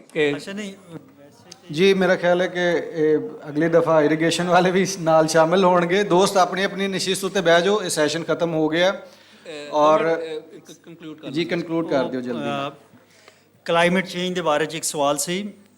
ਅੱਛਾ, ਕਲਾਈਮੇਟ ਚੇਂਜ ਦਾ ਇਸ ਤਰ੍ਹਾਂ ਹੈ ਕਿ ਜੋ ਪਾਲਿਸੀ ਤੇ ਬਹੁਤ ਅੱਛੀ ਹੈ, ਜਿਸ ਤਰ੍ਹਾਂ ਤੁਸੀਂ ਕਹਿ ਰਹੇ ਹੋ ਕਿ ਬਹੁਤ ਜ਼ਬਰਦਸਤ ਚੀਜ਼ਾਂ ਬਣੀਆਂ, ਲੇਕਿਨ ਅੱਗੇ ਹੈ ਕਿ ਉਸ ਦੀ ਇੰਪਲੀਮੈਂਟੇਸ਼ਨ ਕਿਸ ਨੇ ਕਰਨੀ ਹੈ, ਕਿਉਂਕਿ ਜਿਹੜੀ ਪਾਲਿਸੀ ਬਣਾਈ ਗਈ ਹੈ ਜਾਂ ਜਿੱਥੇ ਬਣੀ ਹੈ ਉਹ ਤੇ ਓਰੀਜਨਲ ਸਟੇਕ ਹੋਲਡਰ ਕਿ ਜਿਹੜੇ ਫੈਕਟਰੀਜ਼ ਨੇ ਉਹਨਾਂ ਦਾ ਕੀ ਰੋਲ ਸੀ, ਉਹਨਾਂ ਨੇ ਕਿਸ ਹੱਦ ਤੱਕ ਇਨਪੁਟ ਦਿੱਤੀ ਉਸ ਪਾਲਿਸੀ ਦੇ ਅੰਦਰ, ਦਿਸ ਇਜ਼ ਨਾਟ ਨੋਨ। ਠੀਕ ਹੈ, ਤੇ ਪਾਲਿਸੀਜ਼ ਤੇ ਬਹੁਤ ਅੱਛੀਆਂ ਔਰ ਬਹੁਤ ਫੈਂਸੀ ਨੇ, ਲੇਕਿਨ ਉਸ ਦੀ ਇੰਪਲੀਮੈਂਟੇਸ਼ਨ ਤੇ ਜਾਈਏ ਤੇ ਅਜੇ ਤੱਕ ਤੇ ਇਦਾਰੇ ਵੀ ਤਿਆਰ ਨਹੀਂ ਆਪਣਾ ਰੋਲ ਪਲੇ ਕਰਨ ਤੇ। ਮਤਲਬ ਪਬਲਿਕ ਜਾਂ ਇੱਕ ਕਾਮਨ ਪਰਸਨ ਉਹ ਤੇ ਐਂਡ ਤੇ ਉਹਨੂੰ ਪਤਾ ਚਲੇਗਾ ਕਿ ਯਾਰ ਕੋਈ ਕਲਾਈਮੇਟ ਚੇਂਜ ਵੀ ਹੁੰਦੀ ਹੈ ਔਰ ਇਹ ਸੈਲਾਬ ਬਾਰ-ਬਾਰ ਆ ਰਹੇ ਨੇ ਤੇ ਸਾਨੂੰ ਕੀ ਕਰਨਾ ਚਾਹੀਦਾ ਹੈ, ਜਾਂ ਬਾਪ ਦਾਦਾ ਕੀ ਕਰਦੇ ਸੀ ਅਸੀਂ ਉਸ ਤੇ ਹੀ ਵਾਪਸ ਚਲੇ ਜਾਈਏ। ਉਹ ਤੇ ਇੱਕ ਬਿਲਕੁਲ ਐਂਡ ਲੈਵਲ ਹੈ। ਲੇਕਿਨ ਜੇ ਇਦਾਰੇ ਪਾਲਿਸੀ ਬਣਾਉਣ 'ਚ ਇਨਵੋਲਵ ਰਹੇ ਨੇ ਜਾਂ ਜਿਨ੍ਹਾਂ ਨੇ ਇੰਪਲੀਮੈਂਟ ਕਰਨਾ ਹੈ, ਅਜੇ ਤੇ ਉਹ ਵੀ ਰੈਡੀ ਨਹੀਂ ਕਿ ਉਹ ਆਪਣਾ ਰੋਲ ਕਿਸ ਤਰ੍ਹਾਂ, ਮਤਲਬ ਪੰਜਾਬ ਵਾਟਰ ਕੌਂਸਲ ਬਣਨੀ ਹੈ, ਇੰਟੀਗ੍ਰੇਟਿਡ ਵਾਟਰ ਰਿਸੋਰਸ ਮੈਨੇਜਮੈਂਟ ਦੇ ਤਹਿਤ ਸਿਸਟਮ ਬਣਨੇ ਨੇ। ਅੱਛਾ, ਹੁਣ ਇੱਕ ਅਦਾਰਾ ਹੈ ਉਹ ਦੂਜੇ ਨਾਲ ਡਾਟਾ ਹੀ ਨਹੀਂ ਸ਼ੇਅਰ ਕਰ ਲਿਆ ਇੰਟਰਨਲੀ, ਅਸੀਂ ਤੇ ਟਰਾਂਸਬਾਊਂਡਰੀ ਦੀ ਗੱਲ ਕਰ ਰਹੇ ਹਾਂ। ਵਾਸਾ ਜਿਹੜਾ ਹੈ ਉਹ ਇਰੀਗੇਸ਼ਨ ਨੂੰ ਨਹੀਂ ਡਾਟਾ ਦੇਗਾ, ਔਰ ਇੰਡਸਟਰੀ ਡਿਪਾਰਟਮੈਂਟ ਹੈ ਉਹ ਇਰੀਗੇਸ਼ਨ ਨੂੰ ਨਹੀਂ ਦੇਗਾ। ਤੇ ਮਤਲਬ ਉਹ ਅਜੇ ਬਹੁਤ ਸਾਰੇ ਮਸਾਇਲ ਨੇ। ਪਾਲਿਸੀ ਇਜ਼ ਗੁੱਡ, ਬੜੀ ਫੈਂਸੀ ਪਾਲਿਸੀ ਹੈ, ਬਟ ਉਹਦੇ ਅਮਲ ਦਰਾਮਦ ਅਗਰ ਨਹੀਂ ਹੋਏਗਾ ਤੇ ਫਿਰ ਰਿਜ਼ਲਟ ਨਹੀਂ ਬਰਾਮਦ ਹੋਣਗੇ। ਬਹੁਤ ਸ਼ੁਕਰੀਆ ਜੀ। ਸਾਡੀ ਕਾਨਫਰੰਸ ਦੀ ਇੱਕ ਪਾਲਿਸੀ ਹੈ ਕਿ ਅਸੀਂ ਵੇਲੇ ਸਿਰ ਚੀਜ਼ਾਂ ਮੁਕਾਈਏ, ਇਸ ਲਈ ਉਹਨੂੰ ਇੰਪਲੀਮੈਂਟ ਕਰਨ ਦੀ ਕੋਸ਼ਿਸ਼ ਕਰ ਰਹੇ ਹਾਂ। ਇੱਥੇ ਸਾਰੇ ਦੋਸਤ ਆ ਜਾਣ, ਤਿੰਨੇ ਹੀ ਦੋਸਤ, ਤੁਹਾਡੀ ਇੱਕ ਤਸਵੀਰ ਬਣੇਗੀ ਔਰ ਇੱਕ ਤੋਹਫਾ ਤੁਹਾਨੂੰ ਦਿੱਤਾ ਜਾਏਗਾ। ਦੂਜੀ ਗੱਲ ਇਹ ਦੋਸਤ ਪੁੱਛਦੇ ਨੇ ਕਾਨਫਰੰਸ ਕਿਉਂ ਕਰਾਈ ਜਾਂਦੀ ਹੈ। ਇਸ ਤਰ੍ਹਾਂ ਦਾ ਪੰਡਾਲ ਸਜਾਉਣ ਲਈ ਜਿੱਥੇ ਆਵਾਮ ਜਿਹੜੀ ਹੈ ਖੁੱਲ੍ਹ ਕੇ ਸਵਾਲ ਵੀ ਪੁੱਛ ਸਕੇ, ਔਰ ਪੰਜਾਬ ਦੀ ਸਵਾਣੀ ਸਿਰਫ ਗੋਲ ਰੋਟੀ ਨਹੀਂ ਬਣਾਉਂਦੀ, ਇੰਜ ਦੀਆਂ ਗੱਲਾਂ ਵੀ ਦੱਸਦੀ ਹੈ ਕਿ ਕਿੰਨਾ ਪਾਣੀ ਕਿੱਧਰੋਂ ਟੁਰਿਆ ਤੇ ਕਿੰਨਾ ਪਾਣੀ ਕਿੱਥੇ ਅਪੜਿਆ।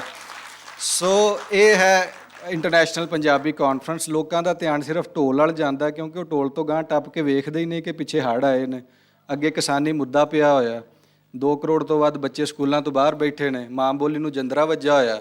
ਸੋ ਢੋਲ ਜਿਹਨੂੰ ਪਸੰਦ ਹੈ ਉਹ ਢੋਲ ਜ਼ਰੂਰ ਸੁਣੇ। ਇਸ ਮੁੱਦੇ 'ਤੇ ਜਿਸ ਗੱਲ ਸੁਣਨੀ ਉਹ ਸਾਰੇ ਦੋਸਤ ਮੌਜੂਦ ਨੇ। ਸਾਡਾ ਅਗਲਾ ਸੈਗਮੈਂਟ ਹੈ ਜਨਾਬ, ਇੱਕ ਜ਼ਮਾਨਾ ਸੀ ਜਦੋਂ ਇੰਡੀਅਨ ਫਿਲਮ ਇੰਡਸਟਰੀ ਜ਼ਿਆਦਾ ਫਲਰਿਸ਼ ਨਹੀਂ ਸੀ ਕਰ ਰਹੀ, ਉਦੋਂ ਪਾਕਿਸਤਾਨ ਦੇ ਵਿੱਚ ਲਾਹੌਰ ਦੇ ਵਿੱਚ ਲਾਲੀਵੁੱਡ ਸੀ, ਔਰ ਮਿਊਜ਼ਿਕ ਇੰਡਸਟਰੀ ਵੀ ਇੱਥੇ ਬਹੁਤ ਵੱਡੀ ਸੀ, ਔਰ ਇੱਥੋਂ ਦੇ ਗਾਣੇ ਜਿਹੜੇ ਨੇ ਉੱਧਰ ਜ਼ਿਆਦਾ ਸੁਣੇ ਜਾ ਰਹੇ ਸਨ। ਵਕਤ ਨੇ ਪਲਟਾ ਖਾਧਾ ਤੇ ਹੁਣ ਲਹਿੰਦੇ ਵਾਲੇ ਜਿਹੜੇ ਨੇ ਚੜ੍ਹਦੇ ਵਾਲਿਆਂ ਦੇ ਗਾਣੇ ਸੁਣਦੇ ਨੇ ਪਏ, ਔਰ ਇੰਟਰਨੈਸ਼ਨਲੀ ਸਾਡੇ ਵੱਡੇ ਸਿੰਗਰਸ ਜਿਹੜੇ ਨੇ ਉਹ ਨਾਂ ਰੋਸ਼ਨ ਕਰਦੇ ਨੇ। ਪੰਜਾਬੀ ਆ ਗਏ ਹੋਏ ਵਰਗਾ ਨਾਰਾ ਜਿਹੜਾ ਹੁਣ ਅੰਗਰੇਜ਼ਾਂ ਦੇ ਬਾਲ ਵੀ ਲਾਉਂਦੇ ਨੇ, ਭਾਵੇਂ ਉਹਨਾਂ ਨੂੰ ਸਮਝ ਆਵੇ ਜਾਂ ਨਾ ਆਵੇ। ਸੋ ਸਾਡੀ ਅਗਲੀ ਅਨਾਉਂਸਮੈਂਟ ਇੱਕ ਐਸੀ ਅਨਾਉਂਸਮੈਂਟ ਹੈ ਜਿਹਦੇ ਵਿੱਚ ਅਸੀਂ ਇੱਕ ਫਿਲਮ ਦੇ ਬਾਰੇ ਜਾਣਾਂਗੇ। ਵਧੀਆ ਗੱਲ ਇਹ ਵੇ ਕਿ ਲਹਿੰਦੇ ਔਰ ਚੜ੍ਹਦੇ ਦੀ ਗਲਵੱਕੜੀ ਪਈ ਹੈ, ਜੱਫਾ ਪਿਆ ਹੈ, ਔਰ ਉਹ ਰਲ ਕੇ ਇੱਕ ਫਿਲਮ ਬਣਾ ਰਹੇ ਨੇ। ਨਾਂ ਹੈ ਜਿਹਦਾ ਜਨਾਬ ਨਾਨਕ ਨਗਰੀ, ਔਰ ਨਾਨਕ ਨਗਰੀ ਅਗਰ ਦੁਨੀਆ 'ਤੇ ਕਿਤੇ ਹੈ ਵੇ ਤਾਂ ਇਹ ਵੇ ਜਿੱਥੇ ਅਸੀਂ ਰਹਿੰਦੇ ਹਾਂ, ਲਹਿੰਦੇ ਵਾਲੇ ਖਾਸ ਕਰਕੇ। ਸੋ ਨਾਨਕ ਨਗਰੀ ਵਾਸਤੇ ਜਨਾਬ ਦਾਵਤ ਦਿੰਦੇ ਹਾਂ ਰਾਣਾ ਗੁਲਜ਼ਾਰ ਸਾਹਿਬ ਨੂੰ ਔਰ ਇੰਦਰਜੀਤ ਸਿੰਘ ਬੈਂਸ ਸਾਹਿਬ ਨੂੰ ਕਿ ਉਹ ਸਟੇਜ ਉੱਤੇ ਆਉਣ ਆਪਣੀ ਟੀਮ ਦੇ ਨਾਲ, ਔਰ ਬੜੇ ਅੱਛੇ ਸੋਹਣੇ ਮਿੱਤਰ ਨੇ, ਮਿਊਜ਼ਿਕ ਇੰਡਸਟਰੀ ਦੇ ਵਿੱਚ ਵੀ, ਫਿਲਮ ਇੰਡਸਟਰੀ 'ਚ ਕੰਮ ਕਰਦੇ ਨੇ, ਪ੍ਰੋਡਕਸ਼ਨ ਕਰਦੇ ਨੇ। ਇਹ ਅਨਾਉਂਸਮੈਂਟ ਹੋਏਗੀ ਕਿ ਜੀ ਇਹ ਨਾਨਕ ਨਗਰੀ ਕਿੱਥੇ ਸ਼ੂਟ ਹੋਏਗੀ, ਇਹਦੇ ਬੇਸਿਕ ਕੀ ਹੋਣਗੀਆਂ, ਇਹਦੇ ਵਿੱਚ ਕੌਣ ਲੋਕ ਕੰਮ ਕਰਨਗੇ, ਔਰ ਇਹ ਲਹਿੰਦੇ ਚੜ੍ਹਦੇ ਦੀ ਗਲਵੱਕੜੀ ਨਾਲ ਬਣੀ ਫਿਲਮ ਜਿਹੜੀ ਕਦੋਂ ਆਵੇਗੀ ਔਰ ਅਸੀਂ ਵੇਖ ਸਕਾਂਗੇ। ਤੁਹਾਡੇ ਸਭ ਦੀਆਂ ਤਾਲੀਆਂ ਵਿੱਚ ਰਾਣਾ ਗੁਲਜ਼ਾਰ ਔਰ ਇੰਦਰ ਸਿੰਘ ਜੀਤ ਬੈਂਸ ਸਾਹਿਬ ਸਟੇਜ ਉੱਤੇ ਆ ਜਾਓ, ਔਰ ਇੱਕ ਮਾਈਕ ਜਿਹੜਾ ਹੈ ਨਾ ਇਹ ਦੇ ਦੇਣਾ ਜਿਹੜਾ ਹੱਥ 'ਚ ਫੜਿਆ ਜੇ। ਰਾਣਾ ਸਾਹਿਬ ਉਹ ਉੱਥੇ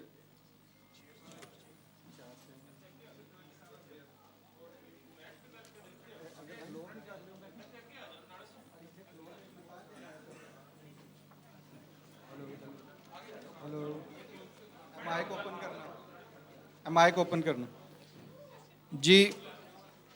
ਪੋਸਟਰ ਅਗਰ ਹੈ ਤੇ ਹਾਂਜੀ, ਇਹ ਜ਼ਰਾ ਪੋਸਟਰ ਆਪਣੀ ਹੀ ਫਿਲਮ ਦੇ ਫਾੜ ਲੈਣਾ।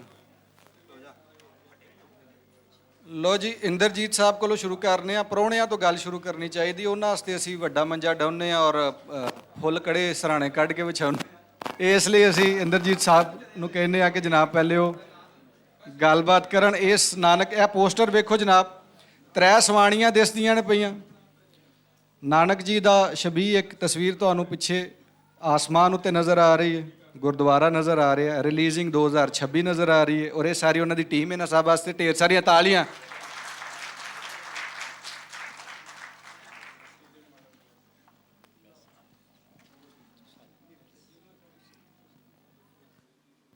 ਹਾਂਜੀ ਹਾਜ਼ਰੀਨ, ਬਹੁਤ ਖੁਸ਼ੀ ਮਹਿਸੂਸ ਹੋ ਰਹੀ ਹੈ ਕਿ ਅਸੀਂ ਰਾਣਾ ਸਾਹਿਬ, ਰਾਣਾ ਗੁਲਜ਼ਾਰ ਅਹਿਮਦ ਜੀ ਸਾਡੇ ਦੋਸਤ ਵੀ ਨੇ, ਇਸ ਫਿਲਮ ਦੇ ਪ੍ਰੋਡਿਊਸਰ ਨੇ, ਮੈਨੂੰ ਡਾਇਰੈਕਸ਼ਨ ਦਾ ਮੌਕਾ ਦਿੱਤਾ ਗਿਆ, ਸੇਵਾ ਦਿੱਤੀ ਗਈ ਹੈ। ਔਰ ਸਾਡੇ ਦੂਸਰੇ ਡਾਇਰੈਕਟਰ ਭਾਈ ਸਾਹਿਬ ਇੱਥੋਂ ਹੀ, ਸਾਗਰ ਸਾਹਿਬ ਇੱਥੋਂ ਨੇ, ਤੁਹਾਡੇ ਲਾਹੌਰ ਤੋਂ ਨੇ। ਗੱਲ ਇਸ ਤਰ੍ਹਾਂ ਸ਼ੁਰੂ ਹੋਈ ਸੀ ਕਿ ਸਾਨੂੰ 10-15 ਸਾਲ ਹੋ ਗਏ ਆ ਉੱਥੇ ਕੋਸ਼ਿਸ਼ ਕਰਦਿਆਂ ਨੂੰ ਕੈਨੇਡਾ ਦੀ ਧਰਤੀ 'ਤੇ ਇੱਕ ਆਪਣੀ ਫਿਲਮ ਇੰਡਸਟਰੀ ਬਣਾਉਣ ਦੀ।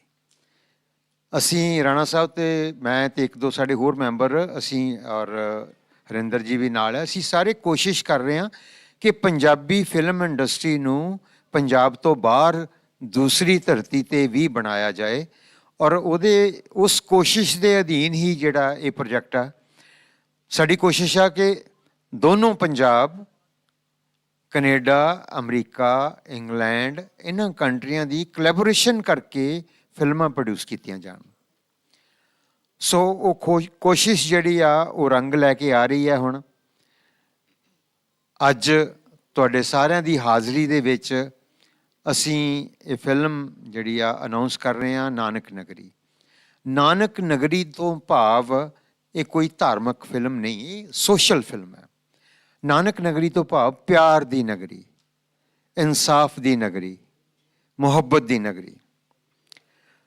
ਸੋ ਪੰਜਾਬੀਆਂ ਨੇ ਹਮੇਸ਼ਾ ਮੁਹੱਬਤ ਨੂੰ ਤਰਜੀਹ ਦਿੱਤੀ ਆ। ਸਾਡੇ ਕਿੱਸੇ ਵੀ ਦੱਸਦੇ ਆ, ਸਾਡੇ ਗੁਰੂ ਪੀਰ ਪੈਗੰਬਰ ਵੀ ਇਹੀ ਸੰਦੇਸ਼ ਦੇ ਕੇ ਗਏ ਆ ਕਿ ਮੁਹੱਬਤ ਤੋਂ ਵੱਡਾ ਕੋਈ ਹੋਰ ਮਜ਼ਹਬ ਨਹੀਂ। ਸੋ ਉਸੇ ਸਾਡੇ ਗੁਰੂਆਂ, ਪੀਰਾਂ, ਪੈਗੰਬਰਾਂ ਦੇ ਕਦਮ ਚਿੰਨ੍ਹਾਂ 'ਤੇ ਚੱਲਦੇ ਹੋਏ ਅਸੀਂ ਇੱਕ ਛੋਟੀ ਜਿਹੀ ਕੋਸ਼ਿਸ਼, ਛੋਟੀ ਜਿਹੀ ਇੱਕ ਹਿੰਮਤ ਅਸੀਂ ਕਰਨ ਜਾ ਰਹੇ ਹਾਂ।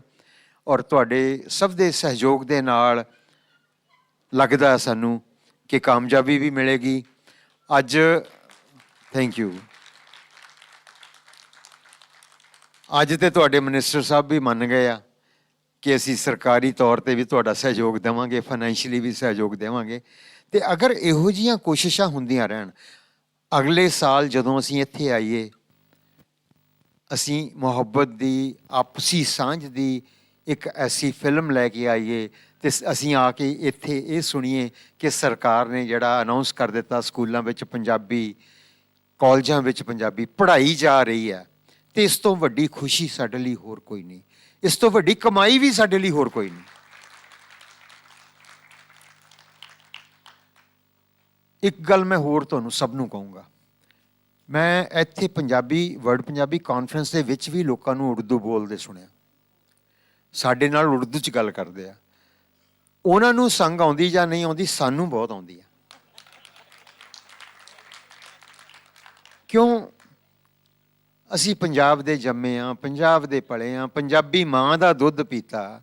ਔਰ ਸਾਡੇ ਦੇਖੋ ਗੁਰੂ ਪੀਰ ਪੈਗੰਬਰ, ਉਹਨਾਂ ਨੇ ਕਿੰਨੇ ਵੱਡੇ ਲੈਵਲ 'ਤੇ ਇਸ ਜ਼ੁਬਾਨ ਨੂੰ 1000 ਸਾਲ ਤੋਂ ਪ੍ਰਮੋਟ ਕਰਦੇ ਆ ਰਹੇ ਆ। ਅਤੇ ਸਾਡੇ 'ਤੇ ਕੋਈ 200-300 ਸਾਲ ਪਹਿਲਾਂ ਆ ਕੇ ਆਪਣੀ ਜ਼ੁਬਾਨ ਠੋਸ ਜਾਏ, ਇਹ ਗਲਤ ਆ। ਅਸੀਂ ਕਦੀ ਕਿਸੇ 'ਤੇ ਆਪਣੀ ਜ਼ੁਬਾਨ ਨਹੀਂ ਠੋਸੀ। ਅਸੀਂ ਕਿਸੇ ਨੂੰ ਧੱਕੇ ਨਾਲ ਨਹੀਂ ਕਿਹਾ। ਅਸੀਂ ਕਿਸੇ ਦੂਜੀ ਸਟੇਟ ਵਾਲੇ ਨੂੰ ਕਿਹਾ ਕਿ ਤੂੰ ਕਹਿ ਮੈਂ ਪੰਜਾਬੀ ਹਾਂ, ਨਹੀਂ। ਅਸੀਂ ਆਪਣੇ ਆਪ 'ਤੇ ਮਾਣ ਕਰਦੇ ਹਾਂ, ਆਪਣੀ ਜ਼ੁਬਾਨ 'ਤੇ, ਆਪਣੀ ਧਰਤੀ 'ਤੇ, ਆਪਣੀ ਸਟੇਟ 'ਤੇ ਮਾਣ ਕਰਦੇ ਹਾਂ। ਅਤੇ ਸਾਨੂੰ ਆਪਣੀ ਜ਼ੁਬਾਨ 'ਤੇ ਵੀ ਉਨਾ ਪਿਆਰ, ਉਨਾ ਮਾਣ ਕਰਨਾ ਚਾਹੀਦਾ ਜਿੰਨਾ ਸਾਡਾ ਹੱਕ ਬਣਦਾ। ਸੋ ਮੈਂ ਇੱਕ ਵਾਅਦਾ ਤੁਹਾਡੇ ਸਭ ਤੋਂ ਲਊਂਗਾ ਕਿ ਉਰਦੂ ਬੋਲੋ, ਇੰਗਲਿਸ਼ ਬੋਲੋ, ਫਾਰਸੀ ਬੋਲੋ, ਜੋ ਮਰਜ਼ੀ ਬੋਲੋ, ਪਰ ਆਪਣੇ ਘਰ ਵਿੱਚ, ਆਪਣੀ ਸਟੇਟ ਦੇ ਵਿੱਚ, ਆਪਣੇ ਇਲਾਕੇ 'ਚ, ਆਪਣੇ ਸ਼ਹਿਰ 'ਚ ਆਪਣੀ ਜ਼ੁਬਾਨ ਬੋਲੋ। ਇਹੀ ਇਸ ਫਿਲਮ ਦੇ ਵਿੱਚ ਅਸੀਂ ਸੁਨੇਹਾ ਦੇਣਾ, ਮੁਹੱਬਤ ਦਾ, ਜ਼ੁਬਾਨ ਦਾ। ਅਤੇ ਮੈਂ ਹੁਣ ਸਾਡੇ ਪ੍ਰੋਡਿਊਸਰ ਸਾਹਿਬ ਰਾਣਾ ਗੁਲਜ਼ਾਰ ਅਹਿਮਦ, ਉਹਨਾਂ ਨੂੰ ਰਿਕੁਐਸਟ ਕਰਦਾ ਕਿ ਉਹ ਤੁਹਾਡੇ ਨਾਲ 2 ਸ਼ਬਦ ਸਾਂਝੇ ਕਰਨ।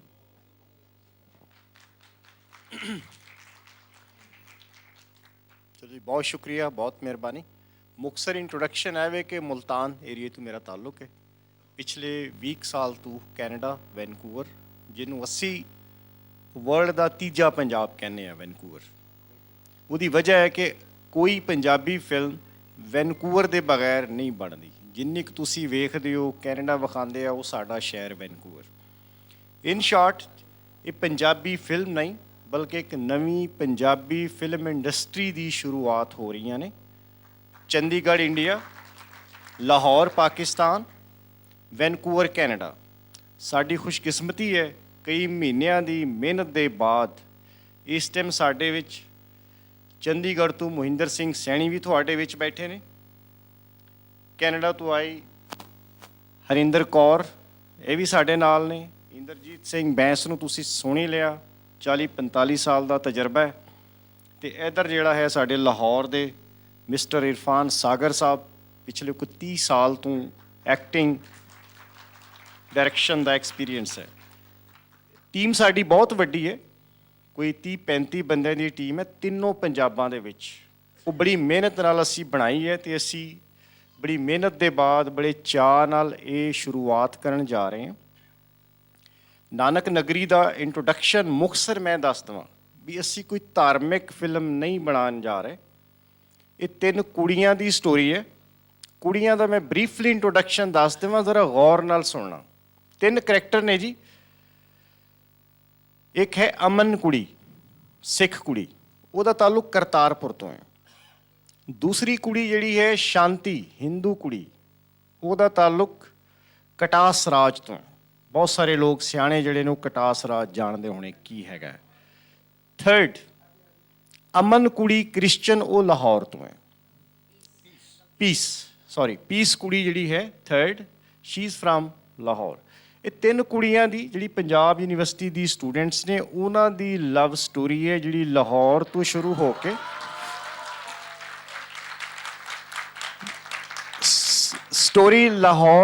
ਹੋ ਕੇ ਕਰਤਾਰਪੁਰ, ਬਰਾਸਤਾ, ਨਨਕਾਣਾ ਸਾਹਿਬ, ਬਾਬਾ ਫਰੀਦ, ਹੀਰ ਰਾਂਝਾ ਦੀ ਮਜ਼ਾਰ ਤੇ ਜਾ ਕੇ ਮੁੱਕਦੀ ਹੈ।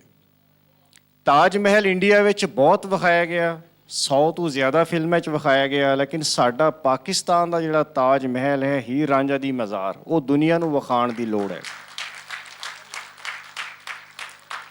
ਦੂਸਰਾ ਵੱਡਾ ਮਕਸਦ ਇਸ ਪੰਜਾਬੀ ਫਿਲਮ ਇੰਡਸਟਰੀ ਦੀ ਸ਼ੁਰੂਆਤ ਦਾ ਕਿ ਜਿਹੜੀ ਨਾਨਕ ਨਗਰੀ ਹੈ, ਜਿਹਨੂੰ ਅਸੀਂ ਲਹਿੰਦਾ ਪੰਜਾਬ ਕਹਿੰਦੇ ਹਾਂ, ਜਿੱਥੇ ਅਸੀਂ ਖੜੇ ਹਾਂ ਇਹ ਲਹਿੰਦਾ ਪੰਜਾਬ ਹੈ, ਇਹਦਾ ਜਿਹੜਾ ਪੋਜ਼ਿਟਿਵ ਕਹਿ ਲਓ ਫੇਸ ਹੈ ਨਾ, ਉਹ ਪੂਰੀ ਦੁਨੀਆ ਨੂੰ ਵਿਖਾਉਣ ਦੀ ਲੋੜ ਹੈ। ਸਾਡੀ ਬਦਕਿਸਮਤੀ ਹੈ ਕਿ ਸਾਡੀ ਪੰਜਾਬੀ ਫਿਲਮ ਇੰਡਸਟਰੀ ਪਾਕਿਸਤਾਨ ਦੀ ਲਹਿੰਦੇ ਪੰਜਾਬ ਦੀ ਉਹ ਆਲਮੋਸਟ ਖਤਮ ਹੋ ਚੁੱਕੀ ਹੈ। ਫਿਲਮਾਂ ਨਹੀਂ ਬਣ ਰਹੀ, ਕੋਈ ਇੱਕ ਅੱਧ ਬਣ ਵੀ ਰਹੀ ਹੈ, ਉਹ ਚੱਲ ਨਹੀਂ ਰਹੀ। ਲੇਕਿਨ ਅਸੀਂ ਇਹ ਮਹਿਸੂਸ ਕਰ ਰਹੇ ਹਾਂ ਕਿ ਅਸੀਂ ਕੁਝ ਨਵਾਂ ਕਰਕੇ ਇਸ ਇਸ਼ਤਰਾਕ ਦੇ ਨਾਲ ਚੰਡੀਗੜ੍ਹ, ਵੈਨਕੂਵਰ, ਲਾਹੌਰ ਤੇ ਅਸੀਂ ਪਾਕਿਸਤਾਨ ਦੀ ਜਿਹੜੀ ਪੰਜਾਬੀ ਫਿਲਮ ਇੰਡਸਟਰੀ ਹੈ ਉਹਨੂੰ ਵੀ ਦੁਬਾਰਾ ਜ਼ਿੰਦਾ ਕਰ ਸਕਨੇ ਹਾਂ, ਉਹਦੇ ਰਿਵਾਈਵਲ ਤੇ ਕੰਮ ਕਰ ਸਕਨੇ ਹਾਂ। ਇਹ ਸਾਡਾ ਬਹੁਤ ਵੱਡਾ ਮਿਸ਼ਨ ਹੈ। ਤੇ ਆਖਰੀ ਜਿਹੜੀ ਚੀਜ਼ ਇਹਦੀ ਹੈ ਉਹ ਹੈ ਕਿ ਅਸੀਂ ਯੂਥ ਨੂੰ ਪ੍ਰਮੋਟ ਕਰਨਾ ਚਾਹ ਰਹੇ ਹਾਂ। ਮੈਂ ਦਿਲਜੀਤ ਨੂੰ ਵੀ ਬੜਾ ਸਟਰਗਲ ਕਰਦੇ ਵੇਖਿਆ ਹੈ ਜਦੋਂ ਸ਼ੁਰੂ 'ਚ ਫਿਲਮਾਂ ਬਣ ਰਹੀਆਂ ਸੀ। ਅੱਧੇ ਤੋਂ ਜ਼ਿਆਦਾ ਆਰਟਿਸਟ ਤੇ ਇੰਦਰਜੀਤ ਸਿੰਘ ਬੈਂਸ ਨੇ ਵੈਸੇ ਹੀ ਇੰਟਰੋਡਿਊਸ ਕਰਵਾਏ ਨੇ। ਬਟ ਸਾਡਾ ਇਸ ਪ੍ਰੋਜੈਕਟ ਦਾ ਪਰਪਸ ਹੈ ਕਿ ਅਸੀਂ ਜਿਹੜੀ ਯੂਥ ਹੈ, ਯੰਗਸਟਰ ਹੈ, ਨਵੇਂ ਆਰਟਿਸਟ, ਨਵੇਂ ਟੈਲੈਂਟ ਜਿਨ੍ਹਾਂ ਨੂੰ ਮੌਕਾ ਨਹੀਂ ਮਿਲਦਾ, ਉਹਨਾਂ ਨੂੰ ਮੈਕਸਿਮਮ ਮੌਕਾ ਦਿੱਤਾ ਜਾਏ। ਖਾਸ ਤੌਰ ਤੇ ਜਿਹੜੇ ਸਿੱਖ ਪਰਿਵਾਰ ਨੇ, ਸਿੱਖ ਯੂਥ ਹੈ ਪਾਕਿਸਤਾਨੀ ਪੰਜਾਬ ਵਿੱਚ, ਕਿਉਂਕਿ ਉਹਨੂੰ ਤਾਂ ਬਿਲਕੁਲ ਮੌਕਾ ਮਿਲਦਾ ਹੀ ਨਹੀਂ, ਉਹਦੇ ਵਿੱਚੋਂ ਵੀ ਨਵੇਂ ਸਟਾਰਸ ਪੈਦਾ ਕਰਨ ਦੀ ਲੋੜ ਹੈ। ਹੁਣ ਮੈਂ ਮੁਕਤਸਰ ਗੱਲਬਾਤ ਵਾਸਤੇ ਦੇਣਾ ਜੀ ਹਰਿੰਦਰ ਨੂੰ, ਇਹ ਮੁਕਤਸਰ ਗੱਲ ਕਰਨਗੇ। ਸਤਿ ਸ਼੍ਰੀ ਅਕਾਲ ਜੀ, ਮੈਂ ਹਰਿੰਦਰ ਸੈਣੀ 45-46 ਸਾਲਾਂ ਤੋਂ ਕੈਨੇਡਾ ਦੇ ਵਿੱਚ ਰਹਿ ਰਹੀ ਹਾਂ। ਪੇਸ਼ੇ ਤੋਂ ਅਕਾਊਂਟੈਂਟ ਪਰ ਦਿਲੋਂ ਇੱਕ ਕਲਾਕਾਰ, ਤੇ ਪੂਰੀ ਕੋਸ਼ਿਸ਼ ਹੈ ਕਿ ਇਸ ਪ੍ਰੋਜੈਕਟ ਦੇ ਨਾਲ ਸਿਰਫ ਅਸੀਂ Pakistani film industry, Punjabi film industry ਨੂੰ ਰਿਵਾਈਵ ਨਹੀਂ ਕਰਨਾ। ਜਿੱਦਾਂ ਰਾਣਾ ਸਾਹਿਬ ਨੇ ਕਿਹਾ, ਅਸੀਂ ਉਹ ਆਰਟਿਸਟ ਜਿਹੜੇ ਅੱਜ ਤੱਕ ਨਿਗਲੈਕਟ ਹੋਏ ਆ, ਜਿਨ੍ਹਾਂ ਨੂੰ ਕਦੇ ਕਿਸੇ ਨੇ ਪੁੱਛਿਆ ਨਹੀਂ, ਕਦੇ ਮੌਕਾ ਨਹੀਂ ਦਿੱਤਾ, ਉਹਨਾਂ ਨੂੰ ਇੰਟਰੋਡਿਊਸ ਕਰਾਉਣਾ। ਤੇ ਉਹਦੇ ਨਾਲ ਨਾਲ ਇਹੋ ਜਿਹੀ ਕਹਾਣੀ ਇੱਕ ਬਣਾਉਣ ਦੀ ਕੋਸ਼ਿਸ਼ ਕਰਨੀ ਆ ਜਿਹਨੂੰ ਵਰਲਡ ਵਾਈਡ ਪੰਜਾਬੀ ਇੰਜੋਏ ਕਰ ਸਕਣ। ਮੈਂ ਸਮਝਦੀ ਹਾਂ ਕਿ ਜੋ ਪਾਕਿਸਤਾਨ ਦੀ ਸਾਡੀ ਪੰਜਾਬੀ ਫਿਲਮ ਇੰਡਸਟਰੀ ਆ ਉਹ ਕਾਫੀ ਦੇਰ ਤੋਂ ਥੱਲੇ ਚਲੀ ਗਈ। ਉੱਧਰਲੇ ਪੰਜਾਬ ਵਿੱਚ ਬਹੁਤ ਫਿਲਮਾਂ ਬਣਦੀਆਂ, ਇਨਫੈਕਟ ਮੈਨੂੰ ਲੱਗਦਾ ਰੋਜ਼ ਦੀਆਂ ਹੀ 10 ਬਣਦੀਆਂ ਹੋਣੀਆਂ, ਪਰ ਉਹਨਾਂ ਨਾਲ ਕੀ ਹੋ ਰਿਹਾ ਮੇਰੇ ਖਿਆਲ ਉਹ ਵੀ ਸਾਨੂੰ ਸਾਰਿਆਂ ਨੂੰ ਹੀ ਪਤਾ ਹੈ। ਜਦੋਂ ਬਹੁਤੀਆਂ ਫਿਲਮਾਂ ਨਾ ਚੱਲਣ ਤੇ ਜਿਹੜੀਆਂ ਥੋੜ੍ਹੀਆਂ ਚੰਗੀਆਂ ਹੁੰਦੀਆਂ ਉਹਨਾਂ ਨੂੰ ਵੀ ਦੇਖਣ ਕੋਈ ਨਹੀਂ ਜਾਂਦਾ, ਕਿਉਂਕਿ ਸਾਰਿਆਂ ਨੂੰ ਉਹੀ ਵਹਿਮ ਜਿਹਾ ਹੀ ਹੋ ਜਾਂਦਾ ਵੀ ਹੈ ਨਹੀਂ ਕੁਛ ਵੀ, ਕੋਈ ਗੱਲ ਨਹੀਂ।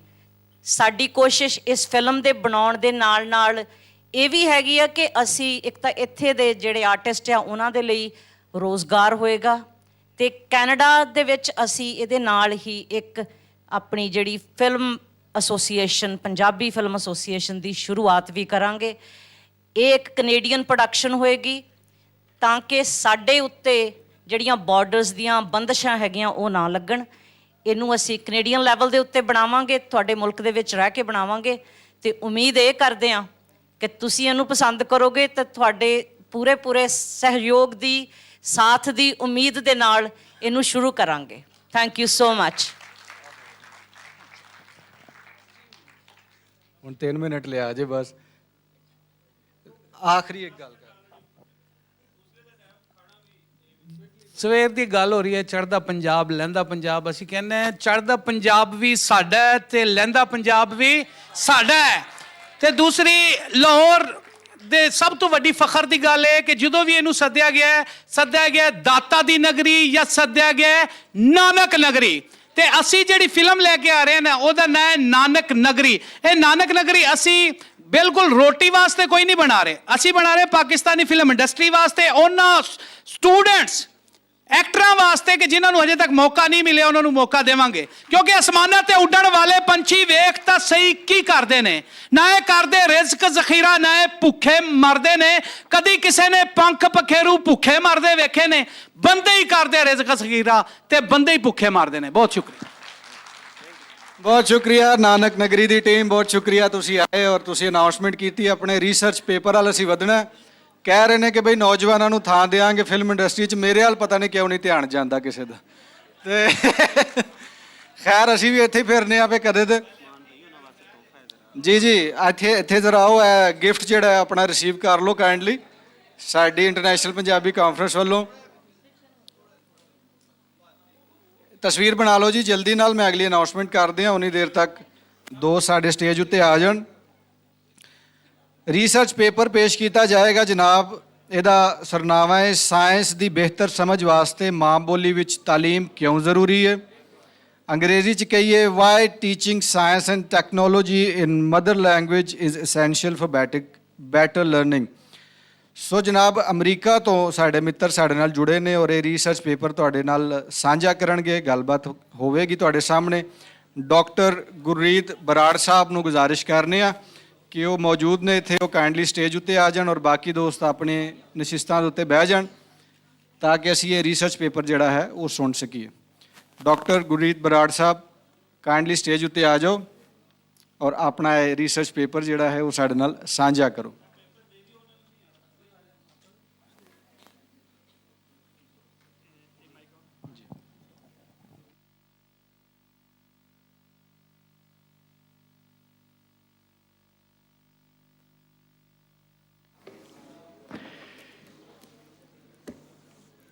ਹਾਜ਼ਰੀਨ ਅਸਲਾਮ ਵਾਲੇਕਮ, ਸਤਿ ਸ਼੍ਰੀ ਅਕਾਲ। ਮੇਰਾ ਖਿਆਲ ਹੈ ਫਿਲਮ ਸੈਲੀਬ੍ਰਿਟੀਜ਼ ਤੋਂ ਬਾਅਦ ਮੇਰਾ ਕੰਮ ਥੋੜ੍ਹਾ ਜਿਹਾ ਔਖਾ ਕਰਤਾ ਇਹਨਾਂ ਨੇ। ਦੁਨੀਆ ਭਰ ਦੇ ਵਿੱਚ ਜਾਂਦੇ ਆ, ਕਾਨਫਰੰਸਿਸ 'ਤੇ ਲੈਕਚਰ ਵੀ ਦਿੰਦੇ ਆ, ਪਰ ਅੱਜ ਇੱਥੇ ਆਪਣੇ ਘਰ ਦੇ ਵਿੱਚ ਆ ਕੇ ਗੱਲ ਕੁਛ ਵੱਖਰੀ ਹੈ। ਜਜ਼ਬਾਤ ਇਸ ਤਰ੍ਹਾਂ ਦੇ ਨੇ ਕਿ ਜ਼ਿੰਮੇਵਾਰੀ ਵੀ ਹੈ, ਕੁਛ ਚਾਅ ਵੀ ਹੈ। ਸੋ ਮੈਂ ਤੁਹਾਨੂੰ ਪੁੱਛਣਾ ਸੀ ਕਿ ਇਹ ਕਿਉਂਕਿ ਐਕੈਡੈਮਿਕ ਗੱਲਾਂ ਨੇ, ਐਕੈਡੈਮਿਕ ਰਿਸਰਚ ਪੇਪਰ ਹੈ ਅਤੇ ਕੌਫੀ ਸ਼ੌਫੀ ਪੀ ਕੇ ਆਏ ਹੋ, ਅਤੇ ਮੈਂ ਆਪਣੀ ਗੱਲ 10 ਮਿੰਟ ਦੇ ਵਿੱਚ ਮੁਕੰਮਲ ਕਰਨੀ ਚਾਹਾਂਗਾ ਜੀ। ਮੈਂ ਸ਼ੁਰੂ ਕਰਦਾ। ਮੇਰੇ ਮਜ਼ਮੂਨ ਦਾ ਸਿਰਲੇਖ ਹੈ ਜੀ, ਆਗਾਹਾਂ ਕੂ ਤਰਾਗ, ਸਾਇੰਸ ਦੀ ਬਿਹਤਰ ਸਮਝ ਵਾਸਤੇ ਮਾਂ ਬੋਲੀ ਦੀ ਤਾਲੀਮ, ਮਾਂ ਬੋਲੀ ਵਿੱਚ ਤਾਲੀਮ ਕਿਉਂ ਜ਼ਰੂਰੀ। ਸਭ ਤੋਂ ਪਹਿਲਾਂ ਮੈਂ ਆਪਣੀ ਜਾਣ ਪਛਾਣ ਲਈ ਇਹ ਵੀ ਦੱਸ ਦਿਆਂ ਕਿ ਭਾਵੇਂ ਮੈਂ ਅੱਜ ਰੁੱਖਾਂ ਬੂਟਿਆਂ ਦੀ ਸਾਇੰਸ ਅੰਗਰੇਜ਼ੀ ਵਿੱਚ ਪੜ੍ਹਾਉਂਦਾ ਹਾਂ, ਪਰ ਮੈਂ ਆਪ 10ਵੀਂ ਤੱਕ ਸਾਇੰਸ ਮੈਥ ਸਮੇਤ ਸਾਰੇ ਮਜ਼ਮੂਨ ਪੰਜਾਬੀ ਮੀਡੀਅਮ ਵਿੱਚ ਪੜ੍ਹੇ ਨੇ। ਸਾਡੇ ਸਰਕਾਰੀ ਸਕੂਲ ਵਿੱਚ ਤਾਲੀਮ ਦਾ ਜ਼ਰੀਆ ਪੰਜਾਬੀ ਸੀ। ਸ਼ਾਇਦ ਇਹੀ ਕਾਰਨ ਹੈ ਕਿ ਐਗਰੀਕਲਚਰਲ ਐਕਸਟੈਂਸ਼ਨ ਮੇਰਾ ਪਹਿਲਾ ਇਸ਼ਕ ਬਣਿਆ। ਐਗਰੀਕਲਚਰ ਐਕਸਟੈਂਸ਼ਨ ਦਾ ਮਤਲਬ ਹੈ ਖੇਤੀਬਾੜੀ ਸਾਇੰਸ ਦੀ ਜਦੀਦ ਜਾਣਕਾਰੀ ਸੌਖੀ ਕਰਕੇ ਆਮ ਕਿਸਾਨਾਂ ਤੱਕ ਪਹੁੰਚਦੀ ਕਰਨੀ। ਸੋ ਮੈਂ ਜਿਹੜੀਆਂ ਗੱਲਾਂ ਦਾ ਇੱਥੇ ਜ਼ਿਕਰ ਕਰਾਂਗਾ ਉਹਨਾਂ ਨੂੰ ਮੇਰੇ ਜ਼ਾਤੀ ਤਜਰਬੇ ਅਤੇ ਸ਼ਿੱਦਤ ਦਾ ਤੜਕਾ ਲੱਗਿਆ ਹੋਇਆ।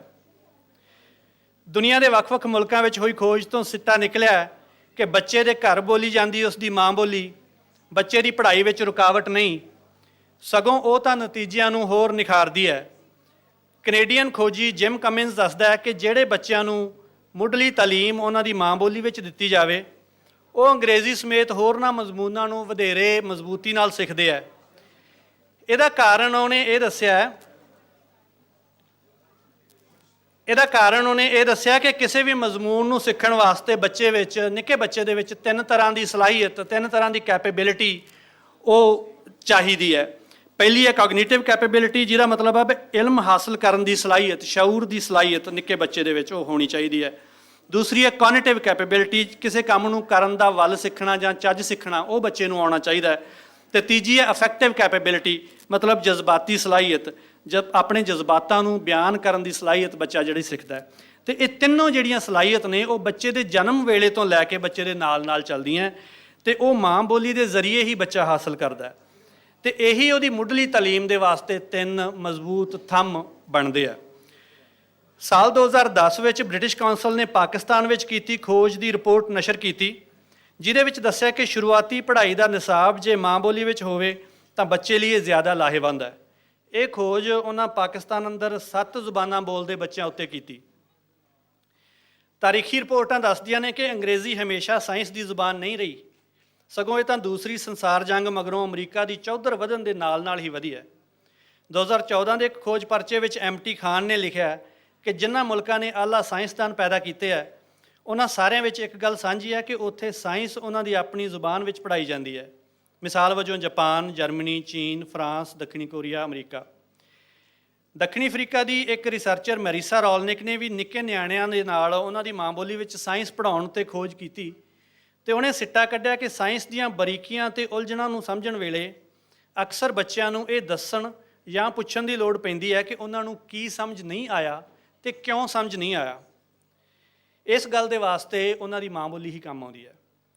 2020 ਦੀ ਇੱਕ ਰਿਪੋਰਟ ਮੁਤਾਬਕ ਪਾਕਿਸਤਾਨ ਦੇ ਸੂਬੇ KPK ਵਿੱਚ ਪਸ਼ਤੋ ਬੋਲਣ ਵਾਲੀਆਂ ਬੱਚੀਆਂ ਨੂੰ ਸਾਇੰਸ ਦੀ ਤਾਲੀਮ ਉਰਦੂ ਦੇ ਮੁਕਾਬਲੇ ਪਸ਼ਤੋ ਜ਼ੁਬਾਨ ਵਿੱਚ ਬਿਹਤਰ ਸਮਝ ਆਈ। ਹੋਰ ਐਸੀਆਂ ਬਥੇਰੀਆਂ ਖੋਜਾਂ ਨੇ ਜੋ ਮੈਂ ਪਿਛਲੇ ਕੁਝ ਸਮੇਂ ਤੋਂ ਪੜ੍ਹੀਆਂ, ਤੇ ਉਹਨਾਂ ਦੀ ਫਹਿਰਿਸਤ ਮੇਰੇ ਕੋਲ ਹੈ, ਪਰ ਆਪਾਂ ਇਹ ਸਮਝਣ ਦੀ ਕੋਸ਼ਿਸ਼ ਕਰਨੀ ਹੈ ਕਿ ਐਸਾ ਹੁੰਦਾ ਕਿਉਂ ਹੈ। ਆਖਿਰ ਬੱਚੇ ਦੀ ਮਾਂ ਬੋਲੀ ਵਰਤ ਕੇ ਪੜ੍ਹਾਉਣ ਵਿੱਚ ਐਸਾ ਕਿਹੜਾ ਜਾਦੂ ਹੈ ਕਿ ਬੱਚੇ ਨੂੰ ਸਾਇੰਸ ਤੇ ਰਿਆਜ਼ੀ ਜਾਂ ਮੈਥ ਵਰਗੇ ਵਿਸ਼ੇ ਛੇਤੀ ਸਮਝ ਆ ਜਾਂਦੇ ਆ। ਪਹਿਲਾ ਕਾਰਨ ਇਹ ਕਿ ਸਾਇੰਸ ਤੇ ਮੈਥ ਪੇਚੀਦਾ ਵਿਸ਼ੇ ਨੇ ਤੇ ਇਹਨਾਂ ਨੂੰ ਸਮਝਣ ਵਿੱਚ ਜਜ਼ਬਾਤੀ ਸਲਾਹੀਅਤ ਦਾ ਡੂੰਘਾ ਕੰਮ ਦਰਕਾਰ ਹੈ। ਮਤਲਬ ਬਾਰੀਕ ਨੁਕਤਿਆਂ ਨੂੰ ਸਮਝਣ ਵਾਸਤੇ ਬੱਚਿਆਂ ਨੂੰ ਇਹ ਜ਼ਰੂਰੀ ਹੈ ਕਿ ਉਹ ਆਪਣੇ ਜਜ਼ਬਾਤ ਆਸਾਨੀ ਨਾਲ ਸਾਂਝੇ ਕਰ ਸਕਣ, ਜੋ ਸਿਰਫ ਉਹਨਾਂ ਦੀ ਮਾਂ ਬੋਲੀ 'ਚ ਹੀ ਹੋ ਸਕਦਾ ਹੈ। ਦੂਜਾ ਕਾਰਨ ਇਹ ਵੇਖਿਆ ਗਿਆ ਕਿ ਜੇ ਕਲਾਸ ਵਿੱਚ ਉਹਨਾਂ ਦੀ ਮਾਂ ਬੋਲੀ ਵਿੱਚ ਗੱਲ ਸਮਝਾਈ ਜਾਂਦੀ ਹੈ ਤਾਂ ਬੱਚੇ ਵਧੇਰੇ ਦਿਲਚਸਪੀ ਨਾਲ ਸੁਣਦੇ ਆ ਤੇ ਉਹਨਾਂ ਨੂੰ ਉਹ ਗੱਲ ਸੌਖੀ ਲੱਗਦੀ ਹੈ। ਜਿਵੇਂ ਉਹ ਪਸ਼ਤੋ ਵਿੱਚ ਸਾਇੰਸ ਪੜ੍ਹਨ ਵਾਲੀਆਂ ਬੱਚੀਆਂ, ਉਹ ਆਪਣੀਆਂ ਟੀਚਰਸ ਦੇ ਜ਼ਿਆਦਾ ਨੇੜੇ ਸਨ ਤੇ ਉਹ ਕਲਾਸ ਵਿੱਚ ਹਮੇਸ਼ਾ ਹਾਜ਼ਰ ਰਹਿੰਦੀਆਂ ਸਨ, ਸਗੋਂ ਆਮ ਨਾਲੋਂ ਜ਼ਿਆਦਾ ਸਮਾਂ ਪੜ੍ਹਦੀਆਂ ਸਨ। ਤੀਜਾ ਕਾਰਨ ਇਹ ਹੈ ਕਿ ਮਾਂ ਬੋਲੀ ਜ਼ਰੀਏ ਤਾਲੀਮ ਵਿੱਚ ਗੈਰ ਰਸਮੀ ਤੌਰ ਤਰੀਕੇ ਲਿਆਉਣੇ ਸੌਖੇ ਨੇ। ਮਿਸਾਲ ਵਜੋਂ ਬੱਚਿਆਂ ਨੂੰ ਸਮਝਾਉਣ ਵਾਸਤੇ ਨਜ਼ਮਾਂ, ਡਰਾਮੇ, ਗੀਤ, ਬੋਲੀਆਂ, ਪਹਾੜੇ, ਇਹ ਸੌਖੇ ਢੰਗ ਤਰੀਕੇ ਵਰਤ ਕੇ ਪੇਚੀਦਾ ਗੱਲਾਂ ਆਸਾਨੀ ਨਾਲ ਸਮਝਾਈਆਂ ਜਾ ਸਕਦੀਆਂ ਨੇ। ਚੌਥਾ ਕਾਰਨ ਕਿ ਜੇ ਸਾਇੰਸ ਮੈਥ ਕਿਸੇ ਦੂਸਰੀ ਜ਼ੁਬਾਨ ਵਿੱਚ ਪੜ੍ਹਾਵਾਂਗੇ, ਮਸਲਨ ਅੰਗਰੇਜ਼ੀ ਵਿੱਚ, ਤਾਂ ਪਹਿਲਾਂ ਬੱਚੇ ਨੂੰ ਉਹ ਜ਼ੁਬਾਨ ਚੰਗੀ ਤਰ੍ਹਾਂ ਸਿਖਾਉਣੀ ਪੈਂਦੀ ਹੈ। ਨਿੱਕੇ ਬੱਚਿਆਂ ਵਾਸਤੇ ਇਹ ਦੂਹਰਾ ਬੋਝ ਹੈ। ਸਾਇੰਸ ਵਿੱਚ 2 ਤਰ੍ਹਾਂ ਦੀ ਵੋਕੈਬਲਰੀ ਜਾਂ ਲਫ਼ਜ਼ਾਲੀ ਹੁੰਦੀ ਹੈ, ਇੱਕ ਟੈਕਨੀਕਲ ਤੇ ਦੂਜੇ ਨਾਨ ਟੈਕਨੀਕਲ ਲਫ਼ਜ਼। ਇਹਨਾਂ ਲਫ਼ਜ਼ਾਂ ਦੇ ਦੂਹਰੇ ਜਾਂ ਤੀਹਰੇ ਮਤਲਬ ਨਿਕਲਦੇ ਆ। ਜਦੋਂ ਬੱਚੇ ਦੀ ਹਾਲੇ ਭਾਸ਼ਾ ਦੇ ਉੱਤੇ ਪਕੜ ਬਣ ਹੀ ਰਹੀ ਹੈ, ਉਦੋਂ ਉਹਦੇ ਉੱਤੇ ਦੂਹਰਾ ਜਾਂ ਤੀਹਰਾ ਬੋਝ ਪਾਉਣਾ ਇਹ ਗਲਤ ਗੱਲ ਹੈ। ਮੈਂ ਇੱਕ ਤੁਹਾਨੂੰ ਮਿਸਾਲ ਦਿੰਦਾ। ਮੇਰੇ ਕੋਲ ਇੱਕ ਮਜ਼ਮੂਨ ਆਇਆ, ਛੋਟਾ ਪਰਚਾ, ਇਰੀਗੇਸ਼ਨ ਦੇ ਉੱਤੇ, ਬਦਾਮਾਂ ਦੇ ਵਿੱਚ, ਬਾਗਾਂ ਦੇ ਵਿੱਚ ਪਾਣੀ ਲਾਉਣ ਵਾਸਤੇ ਕਿਸ ਤਰ੍ਹਾਂ ਕੈਲਕੂਲੇਸ਼ਨ ਕਰਨੀ ਹੈ। ਕਿਸੇ ਨੇ ਤਰਜਮਾ ਕੀਤਾ, ਉਹ ਕਹਿੰਦੇ ਤੁਸੀਂ ਨਿਗਾਹ ਮਾਰ ਦਿਓ, ਤੇ ਮੈਨੂੰ ਇੱਕ ਸੈਂਟੈਂਸ, ਇੱਕ ਵਾਕ ਲੱਭਿਆ। ਉੱਥੇ ਲਿਖਿਆ ਸੀ ਕਿ ਅੰਗਰੇਜ਼ੀ ਦੇ ਵਿੱਚ ਕਿ irrigation calculation depends on the cultural practices of almond orchards. ਤੇ ਬੰਦੇ ਨੇ ਤਰਜਮਾ ਕੀਤਾ ਸੀ ਕਿ ਪਾਣੀ ਲਾਉਣ ਦਾ ਹਿਸਾਬ ਕਿਤਾਬ ਆ ਜਿਹੜਾ ਬਾਗ ਦੀ ਤੇ ਬੂਟਿਆਂ ਦੀ ਸਕਾਫਤੀ ਤੌਰ ਤਰੀਕਿਆਂ ਦੇ ਉੱਤੇ ਮੁਨਾਸਰ ਕਰਦਾ ਹੈ। ਹੁਣ ਬੂਟਿਆਂ ਦੀ ਕਿਹੜੀ ਸਕਾਫਤ ਹੈ, ਫਿਰ ਮੈਂ ਕੱਟ ਕੇ ਕਾਸ਼ਤਕਾਰੀ ਤੌਰ ਤਰੀਕੇ ਕੀਤੇ। ਹੁਣ ਕਲਚਰਲ ਸ਼ਬਦ ਦਾ ਮਤਲਬ ਐਗਰੀਕਲਚਰ ਸਾਇੰਸ 'ਚ ਵੱਖਰਾ ਹੈ। ਸੋ ਇਸ ਕਰਕੇ ਉਹ ਬੱਚਿਆਂ ਨੂੰ ਗਾਂਹ ਦੀ ਗਾਂਹ ਸਮਝਣਾ ਉਹ ਬਹੁਤ ਸੌਖਾ ਹੈ। ਸੋ ਜੇ ਅਸੀਂ ਪੰਜਾਬੀ ਵਿੱਚ ਸਾਇੰਸ ਦੀਆਂ ਗੱਲਾਂ ਸਮਝਾ ਸਕਾਂਗੇ ਤਾਂ ਬੱਚਿਆਂ ਨੂੰ ਇਹਨਾਂ ਨਾਨ ਟੈਕਨੀਕਲ ਲਫ਼ਜ਼ਾਂ ਦੇ ਦੂਹਰੇ ਤੀਹਰੇ ਅਰਥਾਂ ਬਾਰੇ ਦਿਮਾਗ ਨਹੀਂ ਲਾਉਣਾ ਪਏਗਾ। ਯੰਗ ਐਂਡ ਲਿਓ ਦਾ 2012 ਦਾ ਖੋਜ ਪਰਚਾ ਬੜੀ ਤਫਸੀਲ ਦੇ ਵਿੱਚ ਦੱਸਦਾ ਹੈ। ਪੰਜਵਾਂ ਤੇ ਆਖਰੀ ਕਾਰਨ ਮਨੁੱਖੀ ਦਿਮਾਗ ਉੱਪਰ ਹੋਈ ਖੋਜ ਦੱਸਦੀ ਹੈ ਕਿ ਸੰਗੀਤ ਮਤਲਬ ਮੌਸੀਕੀ, ਜ਼ੁਬਾਨ ਤੇ ਮੈਥਮੈਟਿਕਸ, ਇਹਨਾਂ ਤਿੰਨਾਂ ਦੀਆਂ ਜ਼ਿਹਨੀ ਤੌਰ ਤੇ ਜੜ੍ਹਾਂ ਸਾਂਝੀਆਂ ਨੇ। ਮਤਲਬ ਦਿਮਾਗ ਵਿਚਲੇ ਨਿਊਰਲ ਸੈੱਲ ਬੁਨਿਆਦੀ ਤੌਰ ਤੇ ਇਹਨਾਂ ਤਿੰਨਾਂ ਦੇ ਸਾਂਝੇ ਹੈ। ਪੈਟਰਨ ਰੈਕਗਨੀਸ਼ਨ ਮਤਲਬ ਤਰਤੀਬ ਪਛਾਣਨੀ, ਰਿਦਮ ਤਾਲ ਗਿਣਤੀ, ਸਿੰਟੈਕਸ ਮਤਲਬ ਪੜਾਅ ਦਰ ਪੜਾਅ ਫਿਕਰਿਆਂ ਦੀ ਬਣਤਰ ਜਾਂ ਰਾਗਾਂ ਦੀ ਬਣਤਰ। ਇਹਨਾਂ ਸਾਰੀਆਂ ਚੀਜ਼ਾਂ ਦੀ ਸਮਝ ਬੂਝ ਸਾਡੇ ਦਿਮਾਗ ਦੇ ਫਰੰਟੋ ਲੈਟਰਲ ਕਾਰਟੈਕਸ ਮਤਲਬ ਮੱਥੇ ਦੇ ਜਿਹੜੇ ਪਿਛਲੇ ਹਿੱਸੇ ਦੇ ਵਿੱਚ ਸਾਂਝੇ ਸੈੱਲ ਨੇ, ਇਹ ਸਾਂਝੇ ਤੌਰ ਤੇ ਕੰਮ ਕਰਦੇ ਆ।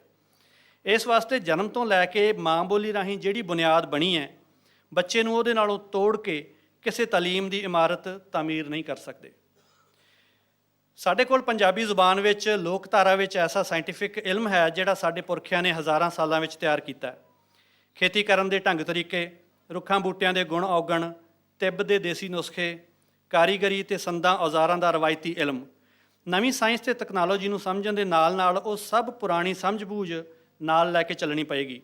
ਇੱਕ ਮਿਸਾਲ ਹੈ ਕਿ ਖੇਤੀ ਵਿੱਚ ਜਦੋਂ ਆਪਾਂ ਫਸਲਾਂ ਬੀਜਦੇ ਹਾਂ, ਉਹ ਫਸਲਾਂ ਕਿੰਨੇ ਫਾਸਲੇ ਤੇ ਬੀਜੀਏ, ਬੀਜ ਤੋਂ ਬੀਜ ਦਾ ਜਾਂ ਬੂਟੇ ਤੋਂ ਬੂਟੇ ਦਾ ਫਾਸਲਾ ਕਿੰਨਾ ਰੱਖੀਏ, ਇਹ ਵੀ ਇੱਕ ਤਕਨਾਲੋਜੀ ਹੈ ਜਿਹੜੀ ਲੰਮੇ ਤਜਰਬਿਆਂ ਦੀ ਸਮਝ ਮਗਰੋਂ ਬਣਦੀ ਹੈ। ਇੱਕ ਵੰਨਗੀ ਵੇਖੋ, ਡੱਡ ਟਪੂਸੀ ਬਾਜਰਾ ਤਿੱਤਰ ਤੋਰ ਜਵਾਰ, ਡੱਡ ਟਪੂਸੀ ਬਾਜਰਾ ਤਿੱਤਰ ਤੋਰ ਜਵਾਰ, ਕਣਕ ਕਮਾਦੀ ਸੰਘਣੀ ਕਦੀ ਨਾ ਆਵੇ ਹਾਰ, ਤਿਲ ਵਿਰਲੇ ਜੌਂ ਸੰਘਣੇ, ਤਿਲ ਵਿਰਲੇ ਜੌਂ ਸੰਘਣੇ, ਡਾਂਗੋ ਡਾਂਗ ਕਪਾਹ, ਲੇਫ ਦੀ ਬੁੱਕਲ ਮਾਰ ਕੇ ਮੱਕੀ ਵਿੱਚ ਦੀ ਜਾ। ਹੁਣ ਇਹ ਦੱਸੋ ਕਿ ਇਹ ਗੱਲਾਂ ਕਿਸੇ ਹੋਰ ਜ਼ੁਬਾਨ 'ਚ ਕਿੱਦਾਂ ਸਮਝਾਈਏ? ਇਹ ਦਲੀਲਾਂ ਤਾਂ ਸਨ ਕਿ ਸਾਇੰਸ ਟੈਕਨੋਲੋਜੀ ਪੜ੍ਹਾਉਣ ਵਿੱਚ ਮਾਂ ਬੋਲੀ ਕਿਉਂ ਲਾਜ਼ਮੀ ਹੈ, ਪਰ ਮੇਰਾ ਮਕਸਦ ਇੱਥੋਂ ਤੱਕ ਨਹੀਂ ਹੈ। ਸਾਇੰਸ ਟੈਕਨੋਲੋਜੀ, ਖੇਤੀਬਾੜੀ ਸਾਇੰਸ, ਵਾਤਾਵਰਣ ਸਾਇੰਸ, ਇਹਨਾਂ ਦਾ ਅਸਲ ਮਕਸਦ ਹੈ ਲੋਕਾਂ ਦੀ ਜ਼ਿੰਦਗੀ ਦਾ ਪੱਧਰ ਉੱਪਰ ਚੁੱਕਣਾ, ਜਦੀਦ ਜਾਣਕਾਰੀ ਨਾਲ ਉਹਨਾਂ ਦੀ ਜ਼ਿੰਦਗੀ ਸੰਵਾਰਨਾ ਤੇ ਆਮ ਲੋਕਾਂ ਨੂੰ ਇੰਨਾ ਕਾਬਲ ਬਣਾ ਦੇਣਾ ਕਿ ਉਹ ਆਪਣੀਆਂ ਮੁਸ਼ਕਲਾਂ ਦੇ ਆਪੇ ਹੱਲ ਕੱਢ ਸਕਣ। ਇੱਥੇ ਮੈਂ ਕਲਾਈਮੇਟ ਚੇਂਜ ਮਤਲਬ ਮੌਸਮੀ ਤਬਦੀਲੀ ਜਾਂ ਆਲਮੀ ਤਪਸ਼ ਦੀ ਮਿਸਾਲ ਦਿਆਂਗਾ ਕਿਉਂਕਿ ਉਹ ਮੇਰੀ ਪੇਸ਼ੇਵਰ ਪੜ੍ਹਾਈ ਦਾ ਮਜ਼ਮੂਨ ਹੈ। ਆਲਮੀ ਤਪਸ਼ ਸਾਡੇ ਖਿੱਤੇ ਦੀ ਐਸੀ ਸਮੱਸਿਆ ਹੈ ਜੋ ਆਉਣ ਵਾਲੇ ਸਮੇਂ ਵਿੱਚ ਸਾਡੇ ਵਾਸਤੇ ਪਰਲੋ ਵਰਗੇ ਹਾਲਾਤ ਬਣਾ ਸਕਦੀ ਹੈ। ਵਿਗਿਆਨੀ ਦੱਸਦੇ ਨੇ ਕਿ ਸਿੰਧ ਵਾਦੀ ਦੀ ਸੱਭਿਅਤਾ ਦਾ ਇਹ ਇਲਾਕਾ, ਜਿਸ ਵਿੱਚ ਸਾਰਾ ਪੰਜਾਬ, ਸਿੰਧ, ਕਸ਼ਮੀਰ ਤੇ ਦਿੱਲੀ ਤੱਕ ਦਾ ਇਲਾਕਾ ਸ਼ਾਮਲ ਹੈ, ਦੁਨੀਆ ਦੀਆਂ ਉਹਨਾਂ ਸਿਖਰਲੀਆਂ 5 ਥਾਵਾਂ ਵਿੱਚ ਸ਼ੁਮਾਰ ਹੈ ਜੋ ਆਲਮੀ ਤਪਸ਼ ਤੋਂ ਬੇਹੱਦ ਮੁਤਾਸਰ ਨੇ। ਅਸੀਂ ਇਸ ਵਾਰੀ ਆਏ ਸੈਲਾਬ ਨੂੰ ਵੇਖ ਹੀ ਲਿਆ। ਬੇਤਹਾਸ਼ਾਵਾਦੀ ਗਰਮੀ ਨਾਲ ਪਿਘਲਦੇ ਗਲੇਸ਼ੀਅਰ, ਲੋਹੜੇ ਦੀਆਂ ਬਾਰਿਸ਼ਾਂ, ਫਟਦੇ ਬੱਦਲ, ਕਿਧਰੇ ਔੜਾਂ ਨਾਲ ਮਰਦੀਆਂ ਫਸਲਾਂ, ਪਿਆਸੇ ਲੋਕ ਤੇ ਅਜਿਹਾ ਹੋਰ ਕਈ ਕੁਝ। ਹਰ ਸਾਲ ਸਾਡੇ 6 ਦਰਿਆ 2.25 ਕਰੋੜ ਟਨ ਨਮਕ ਇੱਥੇ ਜ਼ਮੀਨਾਂ ਵਿੱਚ ਲਿਆ ਵਿਛਾਉਂਦੇ ਨੇ, ਜਿਸ ਕਰਕੇ 1 ਲੱਖ ਏਕੜ ਰਕਬਾ ਹਰ ਸਾਲ ਬੰਜਰ ਹੁੰਦਾ ਜਾ ਰਿਹਾ ਹੈ। ਲੋੜ ਹੈ ਕਿ ਸਾਡੇ ਲੋਕ ਇਹਨਾਂ ਮਸਲਿਆਂ ਨੂੰ ਜਾਣਨ ਤੇ ਉਹਨਾਂ ਨਾਲ ਨਜਿੱਠਣ ਦੇ ਜਦੀਦ ਤੌਰ ਤਰੀਕਿਆਂ ਨੂੰ ਸਮਝ ਸਕਣ। ਯੂਨਾਈਟਿਡ ਨੇਸ਼ਨਸ ਦੇ ਇੱਕ ਪੇਪਰ ਵਿੱਚ ਲਿਖਿਆ ਕਿ ਆਲਮੀ ਤਪਸ਼ ਵਰਗੀ ਸਮੱਸਿਆ ਨਾਲ ਨਜਿੱਠਣ ਵਾਸਤੇ ਜਦੀਦ ਤਕਨੀਕਾਂ ਦੇ ਨਾਲ ਨਾਲ ਰਵਾਇਤੀ ਸੂਝ-ਬੂਝ ਇੱਕ ਬੇਸ਼ਕੀਮਤੀ ਔਜ਼ਾਰ ਹੈ। ਸਾਡੇ ਤਾਰੀਖੀ ਰਹਿਣ ਸਹਿਣ ਦੇ ਢੰਗ ਸਾਡੇ ਹਾਲਾਤ ਮੁਤਾਬਕ ਹਜ਼ਾਰਾਂ ਸਾਲਾਂ ਤੋਂ ਸਾਡੀ ਜ਼ਿੰਦਗੀ ਦਾ ਅਹਿਮ ਹਿੱਸਾ ਬਣੇ ਨੇ। ਉਸ ਕਰਕੇ ਸਾਡੇ ਉਹਨਾਂ ਤੌਰ ਤਰੀਕਿਆਂ ਵਿੱਚ ਸਾਡੀ ਸਦੀਆਂ ਦੀ ਸਮਝ ਸ਼ਾਮਲ ਹੁੰਦੀ ਹੈ। ਇਨਸਾਨ ਅਤੇ ਕੁਦਰਤ ਵਿੱਚ ਇੱਕ ਤਵਾਜ਼ਨ ਬਣਾ ਕੇ ਰੱਖਣ ਦਾ ਵੱਲ ਉਸੇ ਸਮਝ ਵਿੱਚੋਂ ਆਉਂਦਾ ਹੈ। ਯੂਨਾਈਟਿਡ ਨੇਸ਼ਨਸ ਦਾ ਇਹ ਮੰਨਣਾ ਹੈ ਕਿ ਮੁਕਾਮੀ ਲੋਕਾਂ ਦੀ ਸ਼ਮੂਲੀਅਤ ਤੋਂ ਬਗੈਰ ਅਸੀਂ ਆਲਮੀ ਤਪਸ਼ ਵਰਗੀ ਵੰਗਾਰ ਨਾਲ ਲੜਨ ਦੇ ਕਾਬਲ ਨਹੀਂ। ਤੇ ਇੱਥੇ ਮੈਂ ਇਹ ਵੀ ਜੋੜ ਦਿਆਂ ਕਿ ਨਵੀਂ ਸਾਇੰਸ ਦੀ ਸਮਝ ਤੋਂ ਬਿਨਾਂ ਵੀ ਇਹ ਮੁਮਕਿਨ ਨਹੀਂ। ਮੇਰੇ ਇਸ ਭਾਸ਼ਣ ਦਾ ਟਾਈਟਲ ਬਾਬਾ ਨਾਨਕ ਦੀ ਇੱਕ ਤੁਕ ਵਿੱਚੋਂ ਹੈ, ਆਗਾਹਾਂ ਕੂ ਤਰਾਗ ਪਿੱਛਾ ਫੇਰ ਨਾ ਮੋਹੜੜਾ। ਸੋ ਪੰਜਾਬੀ ਪਿਆਰਿਆਂ ਨੂੰ ਮੇਰੀ ਗੁਜ਼ਾਰਿਸ਼ ਹੈ ਕਿ ਆਓ ਸਾਇੰਸ ਟੈਕਨੋਲੋਜੀ ਦੀ ਸਮਝ ਨੂੰ ਆਸਾਨ ਕਰਕੇ ਆਮ ਲੋਕਾਂ ਨੂੰ ਤਰੱਕੀ ਵਿੱਚ ਸ਼ਰੀਕ ਬਣਾਈਏ। ਆਪਣੇ ਰਵਾਇਤੀ ਸ਼ਊਰ, ਫਲਸਫੇ ਅਤੇ ਸਮਝ ਨੂੰ ਨਵੇਂ ਇਲਮ ਦੀ ਪਾਣ ਚੜ੍ਹਾਈਏ। ਇਹ ਤਾਂ ਹੀ ਹੋ ਸਕੇਗਾ ਜੇ ਅਸੀਂ ਸਾਰੇ ਕੁਝ ਨੂੰ ਆਪਣੀ ਜ਼ੁਬਾਨ ਦੀ ਲੜੀ ਵਿੱਚ ਪਰੋਵਾਂਗੇ। ਰੱਬ ਰਾਖਾ।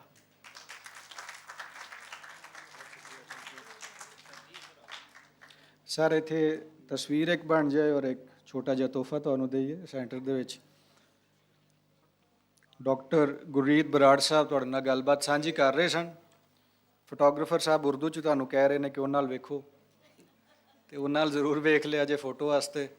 ਅੱਗੇ ਵੀ ਗੱਲ ਹੋਈ ਹੈ ਕਿ ਉਹ ਕਹਿੰਦੇ ਨੇ ਸਾਨੂੰ ਸੰਗ ਆਉਂਦੀ ਹੈ ਕੋਈ ਉਰਦੂ ਗਾਂ ਬੋਲੇ ਤੇ ਆਪਣੀ ਬੋਲੀ ਉਹੀ ਉਹ ਛੱਡਦਾ ਜਿਹਦੀ ਸੰਗ ਮੁੱਕ ਗਈ ਹੋਵੇ, ਤੇ ਸਾਡਾ ਸੰਗ ਸੁੱਕ ਗਿਆ 10-10। ਤਾਂ ਇਹ ਸਾਰਾ ਕੁਝ ਨਾਲੋਂ ਨਾਲ ਚੱਲਦਾ ਪਿਆ। ਜਨਾਬ ਬਹੁਤ ਸ਼ੁਕਰੀਆ ਡਾਕਟਰ ਸਾਹਿਬ। ਅੰਗਰੇਜ਼ੀ ਦਾ ਭਾਰ ਪਾਉਣ ਲਈ ਜੇ ਕਹਾਂ ਤੇ associate professor California state university United States of America ਜੇ ਇਹਦੇ ਨਾਲ ਭਾਰ ਪੈਂਦਾ ਤੇ ਇੰਜ ਬੋਲ ਲੈਂਦੇ। ਸੋ ਜਨਾਬ ਕਹਿੰਦੇ ਨੇ ਔਖੇ ਪੈਂਡੇ ਲੰਮੀਆਂ ਨੇ ਰਾਵਾਂ ਇਸ਼ਕ ਦੀਆਂ, ਤੁਸੀਂ ਇਸ਼ਕ ਦੀ ਰਾਹ ਤੇ ਟੁਰੇ ਹੋ ਤੇ ਤੁਹਾਨੂੰ ਲੱਗਦਾ ਕਿ ਐਂਟਰਟੇਨਮੈਂਟ ਆਉਣ ਲੱਗੀ ਹੈ, ਬਿਲਕੁਲ ਨਹੀਂ ਆਉਣ ਲੱਗੀ। ਕੰਡੇ ਜਿੰਨੀ ਪੀੜ ਇੱਕ ਹੋਰ ਰਿਸਰਚ ਪੇਪਰ ਤੁਹਾਡੇ ਨਾਲ ਸਾਂਝਾ ਕਰਨਗੇ ਸਾਡੇ ਐਸੇ ਮਿੱਤਰ ਜਿਹੜੇ ਕਿ ਬੜੇ ਅਰਸੇ ਤੋਂ ਵੱਖ-ਵੱਖ ਰਾਹਾਂ ਤੋਂ ਲੰਘਦੇ ਲੰਘਾਉਂਦੇ ਆਪਣੇ ਆਪ ਨੂੰ ਸਿਆਣ ਗਏ, ਭਾਵੇਂ ਉਹ ਲੈਫਟ ਦੀ ਲੀਹ ਹੋਵੇ, ਭਾਵੇਂ ਸਟੂਡੈਂਟ ਪੋਲਿਟਿਕਸ ਹੋਵੇ। ਅਖੀਰ ਉਹਨਾਂ ਨੂੰ ਪਤਾ ਲੱਗਾ ਕਿ ਅਸੀਂ ਤੇ ਪੰਜਾਬੀ ਹਾਂ, ਅਸੀਂ ਨਾ ਵੀ ਮੰਨੀਏ ਤੇ ਲੋਕ ਸਾਨੂੰ ਦੱਸਦੇ ਨੇ, ਇਸ ਮੁਲਕ 'ਚ ਰਹਿੰਦਿਆਂ ਹੋਇਆਂ ਵੀ ਲੋਕ ਸਾਨੂੰ ਦੱਸ ਰਹੇ ਨੇ ਤੁਸੀਂ ਪੰਜਾਬੀ ਹੋ। ਸੋ ਥੋੜ੍ਹਾ ਐਂਟਰਟੇਨਿੰਗ ਵੀ ਰਹੇਗਾ, ਥੋੜ੍ਹਾ ਸੋਚ ਵਿਚਾਰ ਵਾਲਾ ਵੀ ਰਹੇਗਾ, ਥੋੜ੍ਹਾ ਸਵਾਲ ਚੁੱਕਣ ਵਾਲਾ ਵੀ ਰਹੇਗਾ, ਥੋੜ੍ਹਾ ਜਜ਼ਬਾਤੀ ਵੀ ਹੋਵੇਗਾ ਬੰਦਾ, ਔਰ ਥੋੜ੍ਹਾ ਜਿਹਾ ਕੌੜਾ ਵੀ ਹੋਵੇਗਾ। ਸੱਚ ਹਮੇਸ਼ਾ ਕੌੜਾ ਹੁੰਦਾ। ਸੋ ਪੰਜਾਬੀ ਰੈਤਲ ਦੀਆਂ ਸਾਇੰਸੀ ਨੀਹਾਂ ਇਹ ਕੀ ਨੇ? ਸਾਇੰਸ ਦੀ ਗੱਲ ਪੰਜਾਬੀ ਕਰਦੇ ਨੇ, ਸਿਰਫ ਐਂਟਰਟੇਨਮੈਂਟ ਦੀ ਨਹੀਂ ਕਰਦੇ। ਡਾਕਟਰ ਅਬਦੁਲ ਸਲਾਮ ਉਹਦੀ ਇੱਕ ਮਿਸਾਲ ਤੁਹਾਡੇ ਸਾਹਮਣੇ ਨੇ। ਸੋ ਜਨਾਬ ਇਕਰਾਮ ਜੱਲਾ ਸਾਹਿਬ ਨੂੰ ਗੁਜ਼ਾਰਿਸ਼ ਹੈ ਕਿ ਉਹ ਸਟੇਜ ਉੱਤੇ ਆਉਣ ਤੁਹਾਡੇ ਸਭ ਦੀਆਂ ਤਾਲੀਆਂ ਦੇ ਵਿੱਚ, ਔਰ ਸਾਨੂੰ ਦੱਸਣ ਕਿ ਪੰਜਾਬੀ ਰਹਿਤਲ ਦੀਆਂ ਸਾਇੰਸੀ ਨੀਹਾਂ ਕੀ ਨੇ, scientific foundations of Punjabi culture.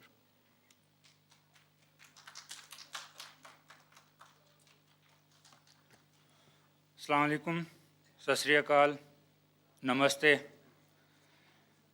मैं पढ़ांगा नहीं क्योंकि बोरिंग हो जाता है, तो गल करांगा ਜਿਹੜੇ ਉਸ ਪੇਪਰ ਦੇ ਨੁਕਤੇ ਨੇ। ਅਗਰ ਕਿਸੇ ਨੇ ਪੜ੍ਹਨਾ ਹੋਏ ਤੇ ਉਹ ਈਮੇਲ ਮੇਰੇ ਕੋਲ ਬਾਅਦ 'ਚ ਮੰਗਵਾ ਸਕਦਾ ਹੈ। ਇਹ ਬੇਸਿਕਲੀ ਪੇਪਰ ਇੱਕ ਇੰਟਰਨੈਸ਼ਨਲ ਮੈਗਜ਼ੀਨ ਵਾਸਤੇ ਲਿਖਿਆ ਸੀ, ਤੇ ਉਹਨੂੰ ਮੈਂ ਫਿਰ ਥੋੜ੍ਹਾ ਜਿਹਾ ਲੋਕਲ ਆਡੀਅנס ਦੇ ਹਿਸਾਬ ਨਾਲ ਕੀਤਾ ਹੈ। ਬੇਸਿਕਲੀ ਅਸੀਂ ਸਾਡੀ ਕਾਮਨ ਸੈਂਸ ਜਿਹੜੀ ਕਹਿੰਦੀ ਹੈ ਕਿ ਅਸੀਂ ਬਾਹਰ ਕਰੀਏ ਸਭ ਕੁਛ, ਯਾਨੀ ਕਿ ਤਨਜ਼ੀਮਾਂ ਬਣਾਈਏ, ਸਿਆਸਤ ਕਰੀਏ, ਪਾਰਲੀਮੈਂਟ 'ਚ ਬਿੱਲ ਲੈ ਕੇ ਆਈਏ, ਹੈ ਨਾ। ਇਹ ਜਿਹੜਾ ਵਾ ਬੇਸਿਕਲੀ ਸਾਡੇ ਗੁਰੂਆਂ ਦੀ, ਬਾਬਿਆਂ ਦੀ, ਜਿਹੜਾ ਵਾ ਜੋਗੀਆਂ ਦੀ ਜਿਹੜੀ ਸੋਚ ਹੈ ਉਹਨੂੰ ਸਾਇੰਸੀ ਨਜ਼ਰ ਨਾਲ ਸਮਝਣੇ ਦੀ ਕੋਸ਼ਿਸ਼ ਹੈ। ਥੋੜ੍ਹਾ ਜਿਹਾ ਡਿਫਰੈਂਟ ਐਂਗਲ ਹੈ। ਬੇਸਿਕਲੀ ਜਿਹੜਾ ਕਲਚਰ ਹੈ ਉਹ ਹੁੰਦਾ ਕੀ ਹੈ, ਔਰ ਕਲਚਰ ਆਇਆ ਕਿੱਥੋਂ ਹੈ, ਪੰਜਾਬੀ ਕਲਚਰ ਹੈ ਕੀ ਹੈ, ਔਰ ਇਹ ਕਿੱਥੋਂ ਆਇਆ ਹੈ, ਜਿਹਨੂੰ ਅਸੀਂ ਹੁਣ ਰਿਵਾਈਵ ਕਰਨ ਦੀ ਕੋਸ਼ਿਸ਼ ਕਰ ਰਹੇ ਹਾਂ। ਕਲਚਰ ਸਿਰਫ ਅਸੀਂ ਮੋਟੀਆਂ ਚੀਜ਼ਾਂ ਨੂੰ ਕਲਚਰ ਸਮਝਦੇ ਹਾਂ ਨਾ, ਕਿ ਇਹ ਰਹਿਤਲ ਹੈ ਸਾਡੀ, ਆਹ ਤਿਉਹਾਰ ਨੇ, ਠੀਕ ਆ, ਆਹ ਪੱਗ ਹੈ ਸਾਡੀ, ਹੈ ਨਾ, ਅਤੇ ਆਹ ਪਰਾਂਦਾ ਹੈ ਜਾਂ ਗੀਤ ਨੇ। ਨਹੀਂ, ਕਲਚਰ ਬੇਸਿਕਲੀ ਰਵੱਈਏ, ਆਦਤਾਂ, ਠੀਕ ਆ, ਰੁੱਸਦੇ ਕਿੱਦਾਂ, ਕੋਈ ਜਿਹੜਾ ਗੁੱਸਾ ਕਿੱਦਾਂ ਕਰਦਾ, ਨੱਕ ਕਿੱਦਾਂ ਚੜ੍ਹਾਉਂਦਾ, ਹੱਸਦਾ ਕਿੱਦਾਂ, ਇਹ ਸਾਰੇ ਦੇ ਸਾਰੇ ਰਵੱਈਏ ਜਿਹੜੇ ਨੇ ਉਹ ਸਾਡੇ ਕਲਚਰ ਦਾ ਹਿੱਸਾ ਹੁੰਦੇ ਨੇ। ਇਹ ਵੱਡੀਆਂ ਸ਼ਾਵਾਂ ਅਸੀਂ ਜ਼ਰੂਰ ਸਮਝਦੇ, ਲੇਕਿਨ ਹਰ ਚੀਜ਼, ਸਾਡਾ ਅਕੀਦਾ, ਸਾਡੀ ਸੋਚ, ਸਾਡੀਆਂ ਆਦਤਾਂ, ਸਾਡੇ ਰਵੱਈਏ, ਇਹ ਹਰ ਚੀਜ਼ ਕਲਚਰ ਦਾ ਹਿੱਸਾ ਹੈ ਸਾਇੰਟੀਫਿਕਲੀ ਜਦੋਂ ਦੇਖਿਆ ਜਾਂਦਾ। ਇਸ ਵਾਸਤੇ ਪੰਜਾਬੀ ਜਿਹੜਾ ਹੈ ਉਹਦਾ ਹੋਰ ਤਰ੍ਹਾਂ ਦਾ ਰਵੱਈਆ ਹੋਏਗਾ, ਠੀਕ ਆ। ਉਹ ਹੱਥ ਦੇ ਇਸ਼ਾਰੇ ਤੱਕ ਡਿਫਰੈਂਟ ਹੁੰਦੇ ਨੇ। ਇਟਾਲੀਅਨਸ ਦੇ ਬਾਰੇ ਮਸ਼ਹੂਰ ਹੈ ਕਿ ਉਹ ਹੱਥ ਬੜੇ ਹਿਲਾਉਂਦੇ ਨੇ ਨਾ। ਇਹ ਸਾਰੀਆਂ ਚੀਜ਼ਾਂ ਅਸੀਂ ਲਾਸ਼ੌਰੀ ਤੌਰ 'ਤੇ, ਗੈਰ ਮਹਿਸੂਸ ਤਰੀਕੇ ਨਾਲ ਇਰਦ ਗਿਰਦ ਤੋਂ, ਆਪਣੇ ਮਾਂ ਪਿਓ ਤੋਂ, ਚਾਚਿਆਂ ਮਾਮਿਆਂ ਤਾਇਆਂ ਤੋਂ, ਹੈ ਨਾ, ਇਰਦ ਗਿਰਦ ਤੋਂ ਅਸੀਂ ਲੈ ਰਹੇ ਹੁੰਦੇ ਹਾਂ। ਔਰ ਇਹ ਜਿਹੜਾ ਵਾ ਇਹ ਅਸੀਂ ਲੈ ਰਹੇ ਹੁੰਦੇ ਹਾਂ, ਇਹ ਕਿੱਦਾਂ ਅੱਗੇ ਟਰਾਂਸਫਰ ਹੁੰਦਾ ਵਾ, ਇਹਨੂੰ ਬੇਸਿਕਲੀ ਆਮ ਲਫ਼ਜ਼ਾਂ ਦੇ ਵਿੱਚ ਤਾਂ ਬਿਲਕੁਲ ਸਮਝਿਆ ਜਾਂਦਾ ਸੀ, ਲੇਕਿਨ 1976 'ਚ ਕਿਤਾਬ ਆਈ ਜਿਹਨੇ ਬਿਲਕੁਲ ਬਦਲ ਦਿੱਤਾ। 1976 'ਚ ਰਿਚਰਡ ਡਾਕਨਸ, ਇੱਕ ਐਵੋਲੂਸ਼ਨਰੀ ਬਾਇਓਲੋਜਿਸਟ ਹੈ, ਉਹਨੇ ਕਿਤਾਬ ਲਿਖੀ ਸੀ ਸੈਲਫਿਸ਼ ਜੀਨ। ਉਹਦੇ 'ਚ ਇਹਨੇ ਤਸੱਵਰ ਦਿੱਤਾ ਮੀਮ ਦਾ। ਅਸੀਂ ਹੁਣ ਇੰਟਰਨੈਟ 'ਤੇ ਮਜ਼ਾਹੀਆ ਚੀਜ਼ਾਂ ਨੂੰ ਮੀਮ ਕਹਿੰਦੇ ਆ ਨਾ, ਉਹਦੀ ਵਿਗੜੀ ਹੋਈ ਸ਼ਕਲ ਹੈ। ਮੀਮ ਬੇਸਿਕਲੀ ਇੱਕ ਕਲਚਰਲ ਯੂਨਿਟ, ਠੀਕ ਹੈ। ਹੁਣ ਮੈਂ ਅਗਰ ਬੋਲਦਾ ਹਾਂ ਤਾਂ ਮੈਂ ਹੱਥ ਜਿਹੜੇ ਹਿਲਾਉਂਦਾ ਵਾਂ ਨਾ, ਇਹ ਮੈਂ ਕਿਤੋਂ ਸਿੱਖਿਆ ਹੈ ਨਾ। ਉਹ ਚੀਜ਼ ਹੋ ਸਕਦਾ ਮੈਂ ਆਪਣੇ ਟੀਚਰ ਕੋਲ ਸਿੱਖੀ ਹੋਵੇ, ਕਿਸੇ ਵੱਡੇ ਭਰਾ ਕੋਲ ਲਈ ਹੋਵੇ, ਬਾਪ ਕੋਲ ਲਈ ਹੋਵੇ। ਇਹ ਇੱਕ ਰਵੱਈਆ ਜਿਹੜਾ ਹੈ, ਜਾਂ ਜਿਹੜਾ ਵਾ ਕੋਈ ਉੱਚਾ ਬੋਲਦਾ ਹੈ ਜਾਂ ਉੱਚਾ ਹੱਸਦਾ ਹੈ, ਠੀਕ ਆ, ਇਹ ਸਾਰੇ ਦੇ ਸਾਰੇ ਜਿਹੜੇ ਇਹ ਕਲਚਰਲ ਇਨਫੋਰਮੇਸ਼ਨ ਹੈ। ਜਿਸ ਤਰ੍ਹਾਂ ਜੀਨਸ ਇਹ ਟਰਾਂਸਫਰ ਕਰਦੇ ਆ ਕਿ ਵਾਲ ਕਿੱਦਾਂ ਦੇ ਹੋਣਗੇ, ਨੱਕ ਤਿੱਖਾ ਹੋਏਗਾ, ਹੈ ਨਾ, ਦੰਦ ਕਿੱਦਾਂ ਦੇ ਹੋਣਗੇ, ਰੰਗ ਚਿੱਟਾ ਹੋਏਗਾ ਜਾਂ ਭੂਰਾ ਹੋਏਗਾ ਜਾਂ ਕਾਲਾ ਹੋਏਗਾ, ਇਹ ਚੀਜ਼ਾਂ ਜੀਨਸ ਦੇ ਵਿੱਚ ਹੁੰਦੀਆਂ ਨੇ। ਇਸੇ ਤਰ੍ਹਾਂ ਜਿਹੜੀ ਸਾਡੀ ਕਲਚਰ ਦੀ ਇਨਫੋਰਮੇਸ਼ਨ ਉਹ ਮੀਮਸ ਦੇ ਵਿੱਚ ਹੁੰਦੀ ਹੈ। ਇਹਨੂੰ ਕਹਿੰਦੇ ਮਿਮੈਟਿਕ ਇਨਫੋਰਮੇਸ਼ਨ। ਇਹ ਗੱਲਾਂ ਮੈਂ ਕਿਉਂ ਕਰ ਰਿਹਾ, ਅੱਗੇ ਜਾ ਕੇ ਸਾਰਾ ਕੁਝ ਜੁੜ ਜਾਏਗਾ। ਅਤੇ ਇਹ ਜਿਹੜੀਆਂ ਸ਼ਾਵਾਂ ਨੇ, ਇਹ ਟਰਾਂਸਫਰ ਹੁੰਦੀਆਂ ਨੇ ਅਮਲ ਦੇ ਜ਼ਰੀਏ। ਜਿਹੜਾ ਸਾਡੇ ਬਾਬਿਆਂ ਨੇ, ਸਾਡੇ ਗੁਰੂਆਂ ਨੇ ਕਿਹਾ ਨਾ, ਅਮਲ 'ਤੇ ਇੰਨਾ ਜ਼ੋਰ ਦਿੱਤਾ, ਉਹ ਅਸੀਂ ਅਮਲ ਤੋਂ, ਸਪੈਸ਼ਲੀ ਜਦੋਂ ਅਸੀਂ ਲਹਿੰਦੇ ਦੇ ਵਿੱਚ ਰਿਵਾਈਵਲ ਦੀ ਗੱਲ ਕਰਦੇ ਹਾਂ, ਅਸੀਂ ਅਮਲ ਤੋਂ ਜਦੋਂ ਦੂਰ ਹੋ ਗਏ ਹਾਂ, ਅਤੇ ਇਸ ਵਾਸਤੇ ਸਾਡੀ ਕਲਚਰ ਔਰ ਜ਼ੁਬਾਨ ਜਿਹੜੀ ਉਹ ਪਿੱਛੇ ਚਲੀ ਗਈ। ਤੇ ਹੁਣ ਪੰਜਾਬੀ ਕਲਚਰ ਆਂਦਾ ਕਿੱਥੋਂ ਹੈ? ਇਹ ਤਾਂ ਸਾਡੀ ਗੱਲ ਹੋ ਗਈ ਕਿ ਕਲਚਰ ਹੈ ਕੀ ਹੈ, ਰਹਿਤਲ ਹੈ ਕੀ ਹੈ, ਔਰ ਉਹ ਟਰਾਂਸਫਰ ਕਿੱਦਾਂ ਹੁੰਦੀ ਹੈ। ਕਲਚਰ ਆਂਦਾ ਕਿੱਥੋਂ ਹੈ? ਕਲਚਰ ਦੇ ਕੁਝ ਮੋਟੀਆਂ ਚੀਜ਼ਾਂ ਨੇ, ਫਿਰ ਉਹਦੇ ਨਾਲ ਜੁੜੀਆਂ ਹੋਈਆਂ ਕਿ ਛੋਟੀਆਂ ਚੀਜ਼ਾਂ ਨੇ, ਠੀਕ ਹੈ। ਮਾਈਕਰੋ ਚੀਜ਼ਾਂ ਵੀ ਨੇ ਔਰ ਮੈਕਰੋ ਚੀਜ਼ਾਂ ਵੀ ਨੇ। ਮੋਟੇ ਤੌਰ ਤੇ ਜੁਗਰਾਫੀਆ ਬੜਾ ਵੱਡਾ ਫੈਕਟਰ ਹੁੰਦਾ ਹੈ, ਠੀਕ ਆ। ਜਦੋਂ ਅਸੀਂ ਪੰਜਾਬ ਕਹਿੰਦੇ ਹਾਂ ਤਾਂ ਇੰਡਸ ਵੈਲੀ ਸਿਵਲਾਈਜੇਸ਼ਨ ਹੈ ਨਾ, ਇਹਦੀ ਜਿਹੜੀ ਇੱਥੇ ਦਾ ਫਲੋਰਾ ਔਰ ਫਾਨਾ ਹੈ, ਇੱਥੇ ਦੇ ਬੂਟੇ ਤੇ ਇੱਥੇ ਦੇ ਪਸ਼ੂ ਜਿਹੜੇ ਨੇ, ਉਹ ਬੇਸਿਕਲੀ ਇਰਤਕਾ ਦੇ ਨੁਕਤਾ ਨਜ਼ਰ ਨਾਲ, ਐਵੋਲੂਸ਼ਨ ਦੇ ਨੁਕਤਾ ਨਜ਼ਰ ਨਾਲ ਇਨਸਾਨ ਤੋਂ ਪਹਿਲਾਂ ਇੱਥੇ ਮੌਜੂਦ ਸੀਗੇ। ਮੱਝ ਇੱਥੇ ਇਵੋਲਵ ਹੋਈ ਹੈ, ਮੱਝ ਇੱਥੇ ਮੌਜੂਦ ਸੀਗੀ, ਇਨਸਾਨ ਬਾਅਦ 'ਚੋਂ ਆਇਆ ਹੈ ਨਾ। ਬੂਟੇ ਇੱਥੇ ਮੌਜੂਦ ਸੀਗੇ, ਇੱਥੇ ਦੇ ਬੂਟੇ, ਇੱਥੇ ਕਪਾਹ ਦੁਨੀਆ ਦੇ ਵਿੱਚ ਪਹਿਲੀ ਵਾਰੀ ਅਗਰ ਡੋਮੈਸਟੀਕੇਟ ਹੋਈ, ਇਨਸਾਨਾਂ ਨੇ ਉਗਾਉਣੀ ਸ਼ੁਰੂ ਕੀਤੀ, ਤੇ ਉਹ ਬੇਸਿਕਲੀ ਖੇਤਾਂ 'ਚ ਲਾਣੀ ਇੱਥੇ ਹੜੱਪਾ ਦੇ ਲੋਕਾਂ ਨੇ ਸ਼ੁਰੂ ਕੀਤੀ, ਸਾਡੇ ਵਡਗਿਆਂ ਨੇ ਸ਼ੁਰੂ ਕੀਤੀ ਸੀਗੀ। ਉਹ ਆਲਰੇਡੀ ਇੱਥੇ ਮੌਜੂਦ ਸੀਗੀ। ਇਹ ਸਾਰੀਆਂ ਫਸਲਾਂ ਇੱਥੇ ਮੌਜੂਦ ਸੀਗੀਆਂ ਤੇ ਸਾਡੇ ਵੱਡਿਆਂ ਨੇ ਉਹਨਾਂ ਨੂੰ ਡੋਮੈਸਟੀਕੇਟ ਕੀਤਾ। ਤੁਸੀਂ ਨੋਟ ਕਰੋ ਕਿ ਪੰਜਾਬੀ ਕਲਚਰ ਹੈ ਕੀ ਹੈ। 4-5 ਵੱਡੀਆਂ ਚੀਜ਼ਾਂ ਅਸੀਂ ਪੰਜਾਬੀ ਕਲਚਰ ਦੀਆਂ ਦੇਖਾਂਗੇ ਔਰ ਬਾਕੀ ਹਰ ਚੀਜ਼ ਉੱਥੋਂ ਫੁੱਟਦੀ ਹੈ। ਸਾਡੇ ਗੁਰੂ ਜਾਂ ਬਾਬੇ ਦਾ ਤਸੱਵਰ ਹੈ ਨਾ, ਕੌਣ ਤੁਹਾਨੂੰ ਗਾਈਡ ਕਰਦਾ? ਇੱਕ ਸਿਆਣਾ। ਜਦੋਂ ਵੀ ਕੋਈ ਗੱਲ ਸਿਆਣਪ ਦੀ ਕਰਦੇ ਹਾਂ ਅਸੀਂ ਕਹਿੰਦੇ ਸਿਆਣੇ ਇੰਝ ਕਹਿੰਦੇ ਆ ਨਾ। ਇਹ ਹੜੱਪਾ ਦੌਰ ਤੋਂ ਇਹੀ ਸਾਡਾ ਕਲਚਰ ਰਿਹਾ ਹੈ ਕਿ ਸਿਆਣੇ ਗੁਰੂ ਬਾਬੇ ਸਾਨੂੰ ਗਾਈਡ ਕਰਦੇ ਆ ਨਾ। ਉਹ ਪੁਜਾਰੀ ਕਿੰਗ ਜਿਹੜਾ ਇਹ ਹੜੱਪਾ ਦੇ ਵਿੱਚੋਂ ਮਿਲਿਆ ਹੈ, ਜਿਹੜਾ ਮਿਊਜ਼ੀਅਮ ਦੇ ਵਿੱਚ ਵੀ ਤੁਸੀਂ ਦੇਖ ਸਕਦੇ ਹੋ, ਪ੍ਰੀਸਟ ਕਿੰਗ ਕਿਹਾ ਜਾਂਦਾ। ਦੂਸਰਾ ਸਾਡੇ ਵੱਡੇ ਤਿਉਹਾਰ ਨੇ, ਮੇਰੀ ਨਜ਼ਰ ਦੇ ਵਿੱਚ, ਮੇਰੀ ਰਿਸਰਚ ਦੇ ਮੁਤਾਬਕ 4 ਵੱਡੇ ਤਿਉਹਾਰ ਨੇ ਜਿਹੜੇ ਪੰਜਾਬ ਦੀ ਬੁਨਿਆਦ ਨੇ, ਪੰਜਾਬੀ ਰਹਿਤਲ ਦੀ, ਪੰਜਾਬੀ ਕਲਚਰ ਦੀ। ਇੱਕ ਲੋਹੜੀ ਹੈ, ਇੱਕ ਵਿਸਾਖੀ ਹੈ, ਔਰ ਇੱਕ ਜਿਹੜਾ ਵਾ ਬਸੰਤ ਹੈ, ਤੇ ਇੱਕ ਤ੍ਰਿੰਜਣ ਹੈ। ਤ੍ਰਿੰਜਣ ਜਿਹੜਾ ਸ਼ਾਇਦ ਕਮ ਲੋਕਾਂ ਨੇ ਸੁਣਿਆ ਹੈ, ਲੇਕਿਨ ਤ੍ਰਿੰਜਣ ਜਿਹੜਾ ਸੀ ਉਹ ਕਪਾਹ ਕੱਤਣੇ ਦਾ ਔਰ ਧਾਗਾ ਕੱਤਣਾ ਔਰ ਕੱਪੜਾ ਬੁਣਨੇ ਦੇ ਹਵਾਲੇ ਨਾਲ ਜੁੜਿਆ ਹੋਇਆ ਸੀਗਾ। ਇਹ ਅਗਰ ਤੁਸੀਂ ਸਾਰੇ ਦੇਖੋ, ਇਹ ਉਹਨਾਂ ਫਸਲਾਂ ਨਾਲ ਜੁੜੇ ਹੋਏ ਨੇ ਜਿਹੜੀਆਂ 4-5 ਹਜ਼ਾਰ ਸਾਲ ਦੀ ਹਿਸਟਰੀ ਹੈ ਇਸ ਖਿੱਤੇ ਦੇ ਵਿੱਚ, ਠੀਕ ਆ। ਹੜੱਪਾ ਦੇ ਦੌਰ ਦੇ ਵਿੱਚ ਕਣਕ ਸੀਗੀ, ਮੇਨ ਜਿਹੜੀ ਉਹ ਖੁਰਾਕ ਹੜੱਪਾ ਦੇ ਦੌਰ ਦੇ ਵਿੱਚ ਜਿਹੜੀ ਸੀਗੀ ਉਹ ਕਣਕ ਸੀਗੀ। ਤਕਰੀਬਨ ਗੰਨਾ ਵੀ ਉਸ ਜ਼ਮਾਨੇ ਦਾ ਹੈ। ਗੰਨਾ ਲੇਟ ਹੜੱਪਣ, ਅਰਲੀ ਵੀਦਕ ਪੀਰੀਅਡ ਕਿਹਾ ਜਾਂਦਾ ਉਹਨੂੰ, ਯਾਨੀ 4000 ਸਾਲ ਕਹਿ ਸਕਦੇ ਹਾਂ। ਸਰੋਂ ਜਿਹੜੀ ਹੈ ਉਹ ਵੀ ਸਾਡੇ ਵੱਡੇ ਜਿਹੜੇ ਨੇ ਉਹ 5-6 ਹਜ਼ਾਰ ਸਾਲ ਤੋਂ ਉਗਾ ਰਹੇ ਨੇ ਔਰ ਸਾਗ ਖਾ ਰਹੇ ਨੇ 5-6 ਹਜ਼ਾਰ ਸਾਲ ਤੋਂ। ਤੁਸੀਂ ਇਹ 4 ਫਸਲਾਂ ਜਿਹੜੀਆਂ ਇਸ ਖਿੱਤੇ ਦੀਆਂ, ਇਸ ਇੰਡਸ ਵੈਲੀ ਜਿਹੜਾ ਰਿਵਰ ਬੇਸਨ ਹੈ ਇਹਦੀਆਂ ਨੇ, ਔਰ ਇਹਦੇ ਨਾਲ ਜੁੜੀਆਂ ਹੋਈਆਂ ਇਹ 4 ਤਿਉਹਾਰ ਨੇ। ਤੇ ਮੈਂ ਜਦੋਂ ਇਹ ਕਹਿੰਦਾ ਵਾਂ ਕਿ ਇੰਡਸ ਵੈਲੀ ਸਿਵਲਾਈਜੇਸ਼ਨ ਦੇ ਵਾਰਿਸ ਪੰਜਾਬੀ ਨੇ, ਤੇ ਕੁਝ ਲੋਕ ਮਾਈਂਡ ਕਰਦੇ ਇਸ ਗੱਲ ਨੂੰ, ਉਹ ਮੈਂ ਇਸ ਬੁਨਿਆਦ 'ਤੇ ਕਹਿੰਦਾ ਇਸ ਖਿੱਤੇ ਦੀਆਂ ਜਿਹੜੀਆਂ ਫਸਲਾਂ ਨੇ ਉਹਦੇ ਤਿਉਹਾਰ ਪੰਜਾਬੀਆਂ ਕੋਲ ਨੇ। 7-8 ਕੌਮਾਂ ਹੋਰ ਵੀ ਨੇ ਇੰਡਸ ਵੈਲੀ ਦੀਆਂ, ਲੇਕਿਨ ਇਸ ਤਰ੍ਹਾਂ ਹਰ ਸ਼ੈ ਦੇ ਨਾਲ ਜੁੜਿਆ ਹੋਇਆ ਤਿਉਹਾਰ ਔਰ ਫਸਲਾਂ ਔਰ ਉਹਨਾਂ ਦੇ ਮੇਲੇ ਉਹਨਾਂ ਨੂੰ ਨਜ਼ਰ ਨਹੀਂ ਆਉਂਦੇ ਆ। ਫਿਰ ਇਸ ਜਿਹੜਾ ਵਾ ਪੰਜਾਬ ਇੰਡਸ ਵੈਲੀ ਰਿਵਰ ਬੇਸਨ, ਜਿਹੜਾ ਕਿ ਵੈਟਲੈਂਡਸ ਬੇਸਿਕਲੀ ਕਹਿਲਾਉਂਦਾ, ਕਿਉਂਕਿ ਹਰ ਸਾਲ ਸੈਲਾਬ ਆਉਂਦੇ ਹੁੰਦੇ ਸੀ ਤੇ ਉਦੋਂ ਬੰਨੇ ਨਹੀਂ ਸੀ ਬਣਾਏ ਹੋਏ ਨਾ, ਤੇ ਢੇਰ ਸਾਰਾ ਇਲਾਕਾ ਸੈਲਾਬ 'ਚ ਆ ਜਾਂਦਾ ਹੁੰਦਾ ਸੀਗਾ, ਤੇ ਇਹ ਵੈਟਲੈਂਡਸ ਕਹਿਲਾਉਂਦੀਆਂ ਸੀਗੀਆਂ। ਔਰ ਇੱਥੇ ਜਿਹੜਾ ਪਸ਼ੂ ਸਭ ਤੋਂ ਜ਼ਿਆਦਾ ਨੇਟਿਵ ਹੈ, ਜਿਹੜਾ ਇੱਥੇ ਕਰੋੜਾਂ ਸਾਲ ਤੋਂ ਹੈ, ਉਹ ਮੱਝ। ਤੇ ਮੱਝ ਦਾ ਜਿਹੜਾ ਵਾ ਸਭ ਤੋਂ ਜ਼ਿਆਦਾ ਤੁਹਾਨੂੰ ਜਿਹੜੇ ਕਲਚਰ ਨਜ਼ਰ ਆਉਂਦਾ ਉਹ ਪੰਜਾਬੀ ਹੈ। ਇਸੇ ਤਰ੍ਹਾਂ ਸਰੋਂ ਦੇ ਨਾਲ ਜੁੜਿਆ ਹੋਇਆ ਸਾਗ, ਮੇਰਾ ਖਿਆਲ ਹੈ ਕਿ ਪੰਜਾਬ ਦੀ ਅਗਰ ਪੰਜਾਬ ਇੱਕ ਮੁਲਕ ਹੋਵੇ ਤਾਂ ਉਹਦੀ ਨੈਸ਼ਨਲ ਫੂਡ ਹੋਵੇ ਤਾਂ ਸਾਗ ਹੋਏਗਾ। ਇਹ 4 ਫਸਲਾਂ ਜਿਹੜੀਆਂ ਕਰੋੜਾਂ ਸਾਲ ਤੋਂ ਇੱਥੇ ਉੱਗ ਰਹੀਆਂ ਨੇ, ਇਹਦੇ ਨਾਲ ਜੁੜੇ ਹੋਏ ਇਹ ਬੂਟੇ ਔਰ ਇਹ ਜਿਹੜੇ ਪਸ਼ੂ ਨੇ, ਇਹਨਾਂ ਦੇ ਨਾਲ ਜੁੜਿਆ ਹੋਇਆ ਜਿਹੜਾ ਕਲਚਰ ਹੈ ਉਹ ਪੰਜਾਬੀਆਂ ਦਾ ਕਲਚਰ ਹੈ।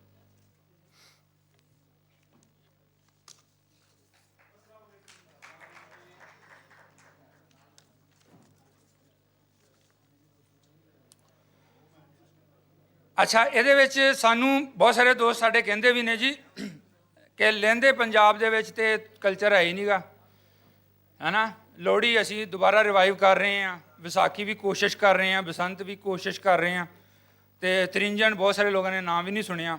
ਇਹ ਗੱਲ ਠੀਕ ਹੈ ਕਿ ਲਹਿੰਦੇ 'ਚ ਮਸਲਾ ਹੈ, ਔਰ ਇਸੇ ਵਾਸਤੇ ਅਸੀਂ ਇਕੱਠੇ ਹੋਏ ਹਾਂ, ਔਰ ਇਸੇ ਵਾਸਤੇ ਇਸ ਤਰ੍ਹਾਂ ਦੇ ਇਕੱਠ ਹੋ ਰਹੇ ਨੇ।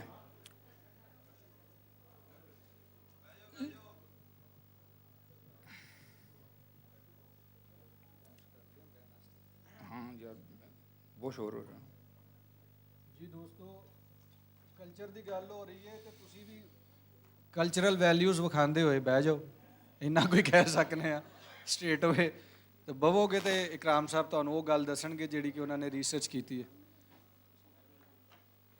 ਗੌਰ ਨਾਲ ਗੱਲ ਸੁਣਨਾ ਵੀ ਪੰਜਾਬੀ ਕਲਚਰ ਦਾ ਹਿੱਸਾ ਹੈ, ਤੇ ਉਹਨੂੰ ਜ਼ਰਾ ਧਿਆਨ ਰੱਖੋ। ਅੱਛਾ, ਲਹਿੰਦੇ 'ਚ ਵਾਕਈ ਜਿਹੜਾ ਇਹ ਸਪੈਸ਼ਲੀ ਵੰਡ ਨੇ ਬੜਾ ਅਸਰ ਪਾਇਆ ਹੈ, ਤੇ ਕਲਚਰ ਜਿਹੜਾ ਹੈ ਉਹ ਪਿੱਛੇ ਗਿਆ ਹੈ, ਬੋਲੀ ਵੀ ਪਿੱਛੇ ਗਈ ਹੈ। ਤੇ ਲੇਕਿਨ ਇਹਦਾ ਇਹ ਮਤਲਬ ਨਹੀਂ ਕਿ ਜਿਹੜਾ ਵਾ ਉਹ ਇਹ ਪੰਜਾਬੀਆਂ ਦਾ ਕਲਚਰ ਨਹੀਂ ਹੈ। ਕਲਚਰ ਪ੍ਰੈਕਟਿਸ ਨਹੀਂ ਹੋ ਰਿਹਾ।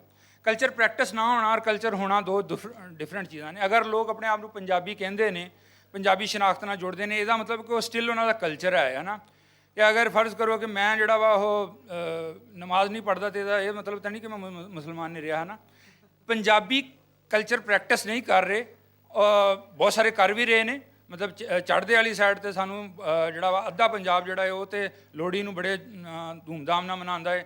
ਹੁਣ ਤਾਂ ਅਸੀਂ ਵੀ ਵਾਹਵਾ ਮਨਾਉਣ ਲੱਗ ਪਏ ਹਾਂ, ਹੈ ਨਾ। ਅਤੇ ਇਹ ਜਿਹੜਾ ਕਲਚਰ ਹੈ ਉਹਨੂੰ ਅਸੀਂ ਕਹਿ ਸਕਦੇ ਹਾਂ ਕਿ ਇਹ ਡਿਕਲਾਈਨ, ਠੀਕ ਆ, ਸਾਇੰਟੀਫਿਕ ਟਰਮਸ ਦੇ ਵਿੱਚ ਇਹ ਕਿ ਡਿਕਲਾਈਨ ਦਾ ਸ਼ਿਕਾਰ ਹੈ ਔਰ ਡਿਕਲਾਈਨ ਹੋ ਰਿਹਾ ਹੈ। ਅਤੇ ਉਹਨੂੰ ਅਸੀਂ ਰਿਵਾਈਵਲ ਜਿਹੜਾ ਕਰ ਸਕਦੇ ਹਾਂ। ਦੁਬਾਰਾ ਗੱਲ ਇਹ ਕਿ ਪ੍ਰੈਕਟਿਸ ਦੇ ਨਾਲ, ਕਿ ਬੇਸਿਕਲੀ ਅਸੀਂ ਬੋਲੀ ਅਸੀਂ ਵਾਪਸ ਲੈ ਵੀ ਆਈਏ ਨਾ, ਅਸੀਂ ਕਲਚਰ ਵਾਪਸ ਨਹੀਂ ਲਿਆ ਸਕਦੇ। ਬੇਸਿਕਲੀ ਮੇਰਾ ਇਹ ਗੱਲ ਛੇੜਨੇ ਦਾ ਮਕਸਦ ਇਹ ਸੀ।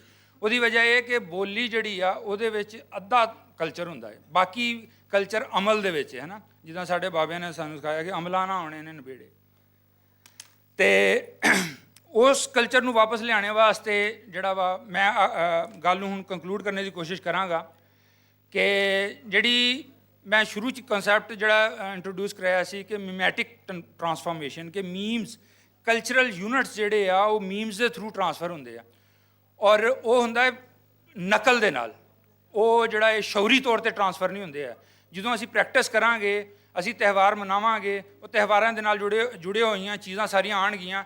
ਮਸਲਨ ਜਿਹੜਾ ਇਹ ਗਿੱਧਾ ਹੈ, ਤੇ ਸ਼ਾਇਦ ਬਹੁਤ ਕਮ ਲੋਕਾਂ ਨੂੰ ਪਤਾ ਹੈ ਕਿ ਤ੍ਰਿੰਜਣ ਜਿਹੜਾ ਹੈ ਉਹਦੀ ਇੱਕ ਪੈਦਾਵਾਰ ਹੈ, ਬਾਈ ਪ੍ਰੋਡਕਟ ਹੈ ਗਿੱਧਾ। ਯਾਨੀ ਇੱਕ ਵੱਡਾ ਕਲਚਰਲ ਮੀਮ ਤੁਸੀਂ ਜਦੋਂ ਰਿਵਾਈਵ ਕਰੋਗੇ, ਉਹਦੇ ਨਾਲ ਜੁੜੇ ਹੋਏ ਛੋਟੇ ਸਾਰੇ ਮੀਮ ਜਿਹੜੇ ਆ ਉਹ ਰਿਵਾਈਵ ਹੋਣਾ ਸ਼ੁਰੂ ਹੋ ਜਾਣਗੇ। ਅਗਰ ਤ੍ਰਿੰਜਣ ਵਾਪਸ ਆਏਗਾ ਤਾਂ ਗਿੱਧਾ ਵਾਪਸ ਆ ਜਾਏਗਾ, ਗਿੱਧਾ ਵਾਪਸ ਆਏਗਾ ਤਾਂ ਉਹ ਸਾਰੇ ਬਿਹੇਵੀਅਰ, ਉਹ ਜਿਹੜੇ ਖੁਸ਼ੀਆਂ ਦੇ ਨਾਲ ਜੁੜੇ ਹੋਏ ਰਵੱਈਏ, ਉਹ ਹਰ ਚੀਜ਼ ਵਾਪਸ ਆਉਣੀ ਸ਼ੁਰੂ ਹੋ ਜਾਏਗੀ। ਉਹਦੇ ਨਾਲ ਮੇਰਾ ਕੰਕਲੂਜਨ ਇਹ ਆ ਕਿ ਸਿਆਸੀ ਅਮਲ ਦੀ ਬਜਾਏ, ਸਿਆਸੀ ਜਮਾਤਾਂ ਬਣਾਉਣੇ ਦੀ ਬਜਾਏ, ਮੇਰਾ ਖਿਆਲ ਹੈ ਕਿ ਸਾਡੀ ਸਾਰਿਆਂ ਨੂੰ ਵੱਡੀ ਲੋੜ ਹੈਗੀ ਹੈ ਇਸ ਵਕਤ ਲਹਿੰਦੇ ਪੰਜਾਬ ਦੇ ਵਿੱਚ। ਮੈਂ ਇਸ ਹਾਊਸ ਦੇ ਵਿੱਚ ਇੱਕ ਤਜਵੀਜ਼ ਰੱਖ ਰਿਹਾ ਕਿ ਅਸੀਂ ਹਕੂਮਤ ਕੋਈ ਡਿਮਾਂਡ ਵੀ ਕਰਦੇ ਹਾਂ ਕਿ Punjabi institute of performing arts ਬਣਾਇਆ ਜਾਵੇ। ਕਲਚਰਲ ਰਿਵਾਈਵਲ ਦਾ ਸਿਵਾਏ ਇਸ ਤੋਂ ਹੋਰ ਕੋਈ ਤਰੀਕਾ ਨਹੀਂ ਹੈ ਕਿ ਅਸੀਂ ਉਹਨਾਂ ਚੀਜ਼ਾਂ ਨੂੰ ਇੱਕ ਤੇ ਪਹਿਲਾਂ ਲੈ ਕੇ ਆਈਏ, ਫਿਰ ਉਹਨਾਂ ਨੂੰ ਪ੍ਰੈਕਟਿਸ ਕਰੀਏ ਔਰ ਫਿਰ ਅਗਲੀ ਪੀੜ੍ਹੀ ਤੱਕ ਮੁੰਤਕਿਲ ਹੋ ਜਾਵੇ। ਫਿਰ ਦਿਲਜੀਤ ਦੋਸਾਂਝ ਵਰਗੇ ਪੈਦਾ ਹੋਣਗੇ ਅਤੇ ਅਗਲੀ ਪੀੜ੍ਹੀ ਆਪ ਹੀ ਉਹਨਾਂ ਨੂੰ ਕਾਪੀ ਕਰਨਾ ਸ਼ੁਰੂ ਕਰ ਦੇਗੀ। ਸਾਨੂੰ ਉਹਨਾਂ ਨੂੰ ਦੱਸਣੇ ਦੀ ਲੋੜ ਨਹੀਂ ਪੈਣੀ। ਇਹੀ ਜਿਹੜਾ ਵਾ ਇਹ ਮੀਮਸ ਦੇ ਥਰੂ ਕਲਚਰਲ ਟਰਾਂਸਫਾਰਮੇਸ਼ਨ ਦਾ ਬੇਸਿਕ ਆਈਡੀਆ ਹੈ ਕਿ ਜਿਹੜਾ ਵਾ ਉਹ ਛੋਟੇ ਬੱਚੇ ਵੱਡਿਆਂ ਨੂੰ ਆਪ ਹੀ ਨਕਲ ਕਰ ਲੈਂਦੇ ਨੇ। ਬਹੁਤ ਸ਼ੁਕਰੀਆ। ਮੈਂ ਉਮੀਦ ਕਰਦਾ ਹਾਂ ਕਿ ਹਕੂਮਤ ਤੱਕ ਮੇਰੀ ਗੱਲ ਪਹੁੰਚੇਗੀ ਔਰ ਜਿਹੜੇ ਦੋਸਤ ਹੈਗੇ ਆ ਉਹ ਵੀ ਇਸ ਗੱਲ ਨੂੰ ਅੱਗੇ ਵਧਾਉਣਗੇ ਕਿ ਸਾਨੂੰ ਪੰਜਾਬੀ ਪਰਫਾਰਮਿੰਗ ਆਰਟਸ ਦਾ ਇੱਕ ਇੰਸਟੀਚਿਊਟ ਦਿੱਤਾ ਜਾਵੇ, ਜਿਸ ਤਰ੍ਹਾਂ ਲੈਂਗੁਏਜ ਦਾ ਇਹ ਦਿੱਤਾ ਗਿਆ ਹੈ। ਬਹੁਤ ਸ਼ੁਕਰੀਆ। ਲਓ ਜੀ, ਇਕਰਾਮ ਸਾਹਿਬ ਦੀ ਤਸਵੀਰ ਬਣਨ ਲੱਗੀ ਹੈ। ਫੋਟੋਗ੍ਰਾਫਰ ਨੇ ਇਸ ਵਾਰੀ ਬੋਲਣ ਦੀ ਕੋਸ਼ਿਸ਼ ਨਹੀਂ ਕੀਤੀ, ਉਹਨਾਂ ਹੱਥ ਨਾਲ ਹੀ ਕਿਹਾ ਕਿ ਮੁੰਡਾ ਫਿਰ ਕਹੇਗਾ ਉਰਦੂ ਬੋਲਦਾ। ਅਤੇ ਹਾਸੇ ਵਾਲੀ ਗੱਲ ਵੀ ਤੁਹਾਨੂੰ ਨਾਲੋਂ ਨਾਲ ਸੁਣਾਉਣੀ ਹੈ ਤਾਂ ਕਿ ਤੁਸੀਂ ਜ਼ਿਆਦਾ ਬੋਰ ਨਾ ਹੋਵੋ। ਰਿਸਰਚ ਪੇਪਰ ਇੱਥੇ ਇੱਕ ਸਟਾਲ ਲੱਗਿਆ PNM ਦਾ, ਪੰਜਾਬ ਨੈਸ਼ਨਲ ਮੂਵਮੈਂਟ। ਜੇਲਮ ਤੋਂ ਮਿੱਤਰ ਆਏ ਨੇ, ਮੇਰੇ ਜਾਣਨ ਵਾਲੇ ਨੇ। ਪਹਿਲੀ ਦਫਾ ਮੇਰੀ ਮੁਲਾਕਾਤ ਉਹਨਾਂ ਨਾਲ ਹੋਈ ਅਤੇ ਉਹਨਾਂ ਨੇ ਕਿਹਾ ਜੀ ਇੱਧਰ ਆਓ ਬਾਜਵਾ ਸਾਹਿਬ, ਇੱਧਰ ਆਓ ਇੱਧਰ ਆਓ। ਮੈਂ ਉੱਧਰ ਗਿਆ। ਇੱਕ ਨੇ ਕਿਹਾ ਪੱਗ ਲਿਆਓ, ਪੱਗ ਚਿੱਟੇ ਰੰਗ ਦੀ, ਜਿਹੜੀ ਆ ਸਾਡੇ ਦੋਸਤ ਨੇ ਡਾਇਸਪੋਰਾ ਦੇ ਜਿਹੜੇ ਆਏ ਨੇ ਉਹਨਾਂ ਨੇ ਪਾਈ ਹੈ। ਉਹ ਪੱਗ ਇੱਕ ਲੈ ਕੇ ਆਇਆ ਤਾਂ ਉਹਨੇ ਉਹਨੂੰ ਫੜਾਈ ਤਾਂ ਉਹਨੇ ਆਪਣੇ ਸਿਰ 'ਤੇ ਧਰ ਲਈ। ਮੈਂ ਸੱਜੇ ਵੇਖਿਆ ਇਹਨਾਂ ਤਰਵਾਂ ਨੇ ਵੀ ਪਾਈ ਹੈ ਅਤੇ ਉਹਨਾਂ ਵੀ ਤਰਵਾਂ ਪਾਈ ਹੈ, ਅਤੇ ਮੈਂ ਵਿੱਚ ਨੰਗੇ ਸਿਰ ਖਲੋਤਾ। ਅਤੇ ਉਹਨਾਂ ਨੇ ਫੋਟੋ ਖਿੱਚੀ, ਕਹਿੰਦੇ ਨੇ ਬੜੀ ਮਿਹਰਬਾਨੀ ਤੁਸੀਂ ਸਾਡੇ ਸਟਾਲ 'ਤੇ ਆਏ। ਇਹ ਪੰਜਾਬੀ ਕਲਚਰ ਇਹ ਵੀ ਹੈ ਵੇ ਕਿ ਉਹ ਆਪਣੇ ਸਿਰ 'ਤੇ ਪੱਗ ਧਰੀ ਜਾ ਰਹੇ ਸਨ, ਔਰ ਜਿਹੜਾ ਪ੍ਰਾਹੁਣਾ ਸੱਦਿਆ ਉਹ ਨੰਗੇ ਸਿਰ ਫੋਟੋ 'ਚ ਨਜ਼ਰ ਆਏਗਾ ਜੀ। ਉਹਨਾਂ ਨੇ ਅਪਲੋਡ ਕੀਤੀ ਹੁਣ ਇਹ ਗੱਲ ਸੁਣਨ ਤੋਂ ਬਾਅਦ। ਅਤੇ ਜਨਾਬ ਅਗਲੇ ਸੈਸ਼ਨ ਨਾਲ ਅਸੀਂ ਵਧਣਾ, ਔਰ ਅਗਲਾ ਸੈਸ਼ਨ ਬੜਾ ਇੰਟਰਸਟਿੰਗ ਹੈ। ਕਿਉਂ ਇੰਟਰਸਟਿੰਗ ਹੈ? ਇਹਦੇ ਵਿੱਚ ਜਨਾਬ ਪੰਜਾਬੀ ਸਵਾਣੀ ਦੀ ਗੱਲ ਹੋਵੇਗੀ, ਉਹਦੀ ਸਿਆਸੀ, ਸਮਾਜੀ ਅਤੇ ਮੁਆਸ਼ੀ ਸ਼ੌਰ ਦੀ ਗੱਲ ਹੋਵੇਗੀ। ਮੈਂ ਥੋੜ੍ਹੀ ਦੇਰ ਪਹਿਲੇ ਵੀ ਜ਼ਿਕਰ ਕੀਤਾ, ਖਾਤੂਨ ਬੈਠੀਆਂ ਸਨ ਔਰ ਉਹਨਾਂ ਨੇ ਪਾਣੀ ਦੇ ਸਾਰੇ ਮੁੱਦੇ ਉੱਤੇ 5 ਮਿੰਟ 'ਚ ਹੀ ਸਾਰਾ ਕੁਝ ਦੱਸ ਦਿੱਤਾ, ਜਿਹੜਾ ਕਿ ਸਾਡੇ ਪੂਰੇ ਸੈਸ਼ਨ 'ਚ ਹੋ ਰਿਹਾ ਸੀ। ਤੇ ਸਵਾਣੀਆਂ, ਪੰਜਾਬ ਦੀਆਂ ਸਵਾਣੀਆਂ ਨੂੰ ਮਿਸਅੰਡਰਸਟੂਡ ਕੀਤਾ ਗਿਆ ਕਿਸ ਤਰ੍ਹਾਂ ਕਿ ਉਹਨਾਂ ਨੂੰ ਲੱਗਦਾ ਕਿ ਉਹ ਸਿਰਫ ਫੈਸ਼ਨ ਕਰਦੀਆਂ ਨੇ। ਨਹੀਂ, ਬਿਲਕੁਲ ਨਹੀਂ। ਉਹ ਹਰ ਉਹ ਕੰਮ ਕਰਦੀਆਂ ਨੇ ਕਿ ਜਿਹੜਾ ਇਸ ਧਰਤ ਉੱਤੇ ਹੋ ਸਕਦਾ। ਵਾਈ ਵਾਣੀ ਤੋਂ ਲੈ ਕੇ ਤੇ ਜੱਟ ਜਹਾਜ਼ ਉਡਾਣ ਤੱਕ ਪੰਜਾਬੀ ਸਵਾਣੀ ਇਹ ਸਾਰੇ ਕੰਮ ਕਰਦੀ ਹੈ। ਤੇ ਅਸੀਂ ਜਨਾਬ, ਅਸੀਂ ਆਪਣੇ ਮੋਡਰੇਟਰ ਦਾ ਤਾਰਫ ਤੁਹਾਡੇ ਨਾਲ ਕਰਾਉਂਦੇ ਹਾਂ, ਫਿਰ ਉਹ ਆਪਣੇ ਗੈਸਟ ਨੂੰ ਆਪ ਬੁਲਾਉਣਗੀਆਂ। ਅਕਸਰ ਸੋਸ਼ਲ ਮੀਡੀਆ ਤੇ ਤੁਸੀਂ ਇੱਕ ਕੁੜੀ ਨੂੰ ਵੇਖਿਆ ਹੋਣਾ ਕਿ ਉਹ ਬਿੱਲੀਆਂ ਜੀਆਂ ਅੱਖਾਂ ਵਾਲੀ, ਗੋਲਡਨ ਵਾਲਾਂ ਵਾਲੀ ਕੁੜੀ ਹੈ, ਨਾਂ ਦੇ ਨਾਲ ਡਾਕਟਰ ਲੱਗਾ ਤੇ ਉਹ ਪੰਜਾਬੀ ਬੋਲੀ ਜਾਂਦੀ ਹੈ। ਅੱਧੇ ਥੋੜੇ ਉੱਥੇ ਹੀ ਕਨਫਿਊਜ਼ ਨੇ ਕਿ ਇਹ ਕੀ ਹਿਸਾਬ ਕਿਤਾਬ ਹੈ। ਪੰਜਾਬੀ ਸ਼ਕਲੋਂ ਕਿਸੇ ਤਰੀਕੇ ਦਾ ਦਿਸਣਾ ਚਾਹੀਦਾ, ਪਤਾ ਲੱਗੇ ਵੀ ਇੰਜ ਦਾ ਪੰਜਾਬੀ ਹੁੰਦਾ ਔਰ ਇਸ ਤਰ੍ਹਾਂ ਉਹਨੂੰ ਬੋਲਣਾ ਚਾਹੀਦਾ। ਯੂਨਾਈਟਿਡ ਕਿੰਗਡਮ ਦੇ ਵਿੱਚ ਰਹਿੰਦੀਆਂ ਨੇ, ਜਿਨ੍ਹਾਂ ਨੇ ਕਦੇ ਇੱਥੇ ਰੂਲ ਕੀਤਾ ਸੀ ਔਰ ਸਾਨੂੰ ਕਈ ਤਰ੍ਹਾਂ ਦੀਆਂ ਬੋਲੀਆਂ ਦੇ ਗਏ ਨੇ, ਔਰ ਪੰਜਾਬੀ ਸੇਵਾ ਦਾ ਢੇਰ ਸਾਰਾ ਕੰਮ ਕਰਦੀਆਂ ਨੇ। ਮੁਰਾਦ ਮੇਰੀ ਡਾਕਟਰ ਮਾਰੀਆ ਤਾਹਿਰ ਤੋਂ ਮੈਂ, ਇਹ ਸਾਡੇ ਨਾਲ ਹੀ ਖਲੋਤੀਆਂ ਨੇ, ਕਿੱਡੇ ਸੋਹਣੇ ਕੱਪੜੇ ਉਹਨਾਂ ਲੀੜੇ ਪਾਏ ਨੇ। ਢੇਰ ਸਾਰੀਆਂ ਤਾਲੀਆਂ ਡਾਕਟਰ ਸਾਹਿਬਾਂ ਵਾਸਤੇ। ਉਹਨਾਂ ਨੂੰ ਗੁਜ਼ਾਰਿਸ਼ ਕਰਨੇ ਆ ਕਿ ਆਪਣੀ ਨਸ਼ਿਸ਼ਟ ਉੱਤੇ ਬੈਠਣ ਔਰ ਉੱਥੇ ਬੈਠ ਕੇ ਆਪਣੇ ਜਿਹੜੇ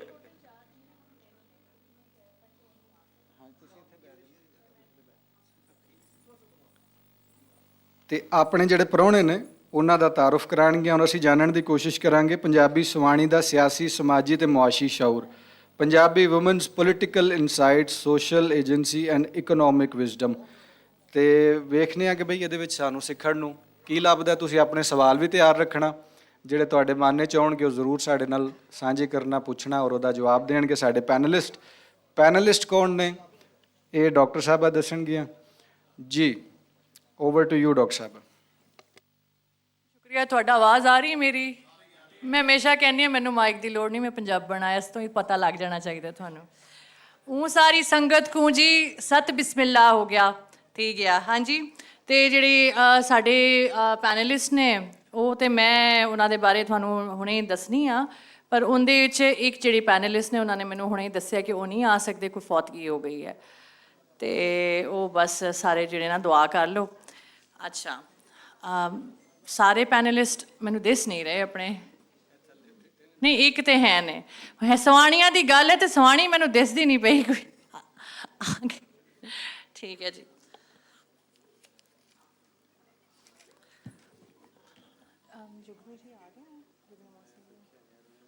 ਫਿਰ ਮੈਂ ਉਹਨਾਂ ਨੂੰ ਬਾਅਦ 'ਚ ਫਿਰ ਉਹਨਾਂ ਨੂੰ ਇੰਟਰੋਡਿਊਸ ਕਰਾਉਣੀ ਹੈ। ਚਲੋ ਠੀਕ ਹੈ।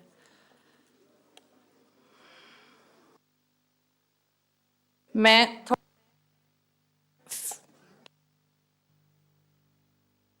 ਜਿਹੜਾ ਨਾ ਹੋਣ ਵਾਲਾ ਹੈ, ਕਿਉਂਕਿ ਜਿਵੇਂ ਦਾ ਪਲਾਨ ਕੀਤਾ ਸੀ ਉਂਝ ਦਾ ਹੋ ਨਹੀਂ ਰਿਹਾ ਮਾਮਲਾ। ਚਲੋ ਜੀ, ਹੁਣ ਮੈਨੂੰ ਆਪਣੇ ਪੈਨਲਿਸਟ ਦਿਸਣਾ ਸ਼ੁਰੂ ਹੋ ਗਏ ਨੇ ਆਲੇ ਦੁਆਲੇ। ਚਲੋ ਜੀ, ਜੁਗਨੂ ਸਾਹਿਬ ਦਾ ਪਿਆਂਗੇ। ਵਧੀਆ ਹੋ ਗਿਆ ਜੀ, ਬੜਾ ਟਾਈਮ। ਇਫਤ ਉਮਰ, ਹਾਂ ਜੀ, ਠੀਕ ਹੈ। ਚਲੋ ਜੀ, ਸਾਰੇ ਆ ਗਏ ਨੇ। ਆਜੋ ਜੀ, ਆਜੋ, ਨਾਲ ਨਾਲ ਮੈਂ ਗੱਲ ਕਰਨੀ ਆ ਜੀ। ਬਹੁ ਮੈਂ ਕਹਿੰਦੀ ਹਾਂ ਮਾਨਤਾ ਮੈਨੂੰ ਮਹਿਸੂਸ ਹੋ ਰਹੀ ਹੈ। ਆਪਣਾ ਜਿਹੜਾ ਮੇਰਾ ਪੈਨਲ ਅੱਜ ਜਿਹੜੇ ਵੀ ਮੇਰੇ ਪ੍ਰਾਹੁਣੇ ਨੇ ਨਾ, ਉਹਨਾਂ ਨੂੰ ਉਹ ਹੀ ਗੱਲ ਕਿ ਜੀ ਪ੍ਰੀਚੇ ਦੀ ਲੋੜ ਕਾਈ ਨਹੀਂ। ਉਹਨਾਂ ਦੇ ਕੰਮ, ਉਹਨਾਂ ਦੀ ਜਿਹੜੀ ਹੈ ਨਾ ਉਹ ਬੋਲਦੇ ਨੇ। ਸਿਆਸਤ ਦੇ ਨਾਲ ਤਾਲੁਕ ਰਿਹਾ ਹੈ ਇਹਨਾਂ ਦਾ। ਜੁਗਨੂ ਮੋਹਸਿਨ ਜੀ ਦਾ ਸੂਬਾਈ ਰੁਕਨ ਰਹੇ ਨੇ। ਸੋਸ਼ਲ ਐਕਟਿਵਿਜ਼ਮ ਹਜੇ ਵੀ ਹੈ ਨੇ। ਅੱਛਾ ਅੱਛਾ, ਹਾਂ, ਨਹੀਂ ਸਿਆਸਤ 'ਚ ਹੈ ਨੇ ਪਰ ਰੁਕਨ। ਉਹ ਅਹਿਮਦ ਸਾਹਿਬ ਐਵੇਂ ਨਾ ਕਰੋ ਮੇਰੇ ਨਾਲ। ਨਹੀਂ ਨਹੀਂ, ਕੋਈ ਮਸਲਾ ਨਹੀਂ ਹੈ। ਇਨਸ਼ਾਅੱਲਾ ਅਗਲੀ ਲੜਾਵਾਂਗੇ ਤੁਹਾਨੂੰ ਸਾਥ ਖੜੇ ਹੋ ਕੇ। ਬਿਲਕੁਲ ਬਿਲਕੁਲ, ਬਹੁਤ ਸੋਹਣੀ ਗੱਲ ਕੀਤੀ। ਤੇ ਐਸੀ ਗੱਲ ਦੇ ਨਾਲ ਇਹਨਾਂ ਦੀ ਐਕਟਿਵਿਜ਼ਮ, ਸਹਾਫਤ ਦੇ ਨਾਲ ਜੁੜੇ ਨੇ। ਯੂਨੀਵਰਸਿਟੀ ਆਫ ਕੈਂਬਰਿਜ ਤੋਂ ਪੜ੍ਹੇ ਨੇ, ਬਹੁ ਇਲਮ ਰੱਖਦੇ ਨੇ। ਇਹਨਾਂ ਨੂੰ ਬਲਕਿ ਅਵਾਰਡ ਵੀ ਮਿਲਿਆ ਫਰੀडम ਪ੍ਰੈਸ ਇੰਟਰਨੈਸ਼ਨਲ। ਇਹਨਾਂ ਇੱਕ ਵਾਕਿਆ ਹੋਇਆ ਜਿਹਦੇ ਕਰਕੇ ਇਹਨਾਂ ਦੇ ਹਸਬੈਂਡ ਨਜਮ ਸੇਠੀ, ਜਿਨ੍ਹਾਂ ਨੂੰ ਅਸੀਂ ਜਾਣਦੇ ਹਾਂ, ਉਹਨਾਂ ਨੂੰ ਹਿਰਾਸਤ 'ਚ ਲੈ ਲਿਆ ਬਿਲਾ ਵਜ੍ਹਾ, ਵਿਦਆਊਟ ਐਨੀ ਰੀਜ਼ਨ। ਤੇ ਫਿਰ ਇਹ ਲੜੇ ਨੇ। ਬੜੇ ਡਾਢੀ ਪੰਜਾਬਣ ਸਾਡੀ ਜੀ ਜੁਗਨੂ ਮੋਹਸਿਨ ਜੀ। ਮੈਂ ਤੁਹਾਨੂੰ ਬਹੁਤ ਸਾਰਾ ਜਿਹੜਾ ਜੀ ਸਤ ਬਿਸਮਿਲ੍ਲਾ ਤੇ ਜੀ ਆਇਆਂ ਨੂੰ ਆਖਾਂਗੀ। ਤੇ ਜੀ ਸਾਰੇ ਇੱਕ ਵਾਰੀ ਤਾੜੀਆਂ ਪੀਟ ਦਿਓ ਜੀ। ਬਹੁਤ ਸਾਡੀ ਡਾਢੀ ਅਣਖੀ ਪੰਜਾਬਣ।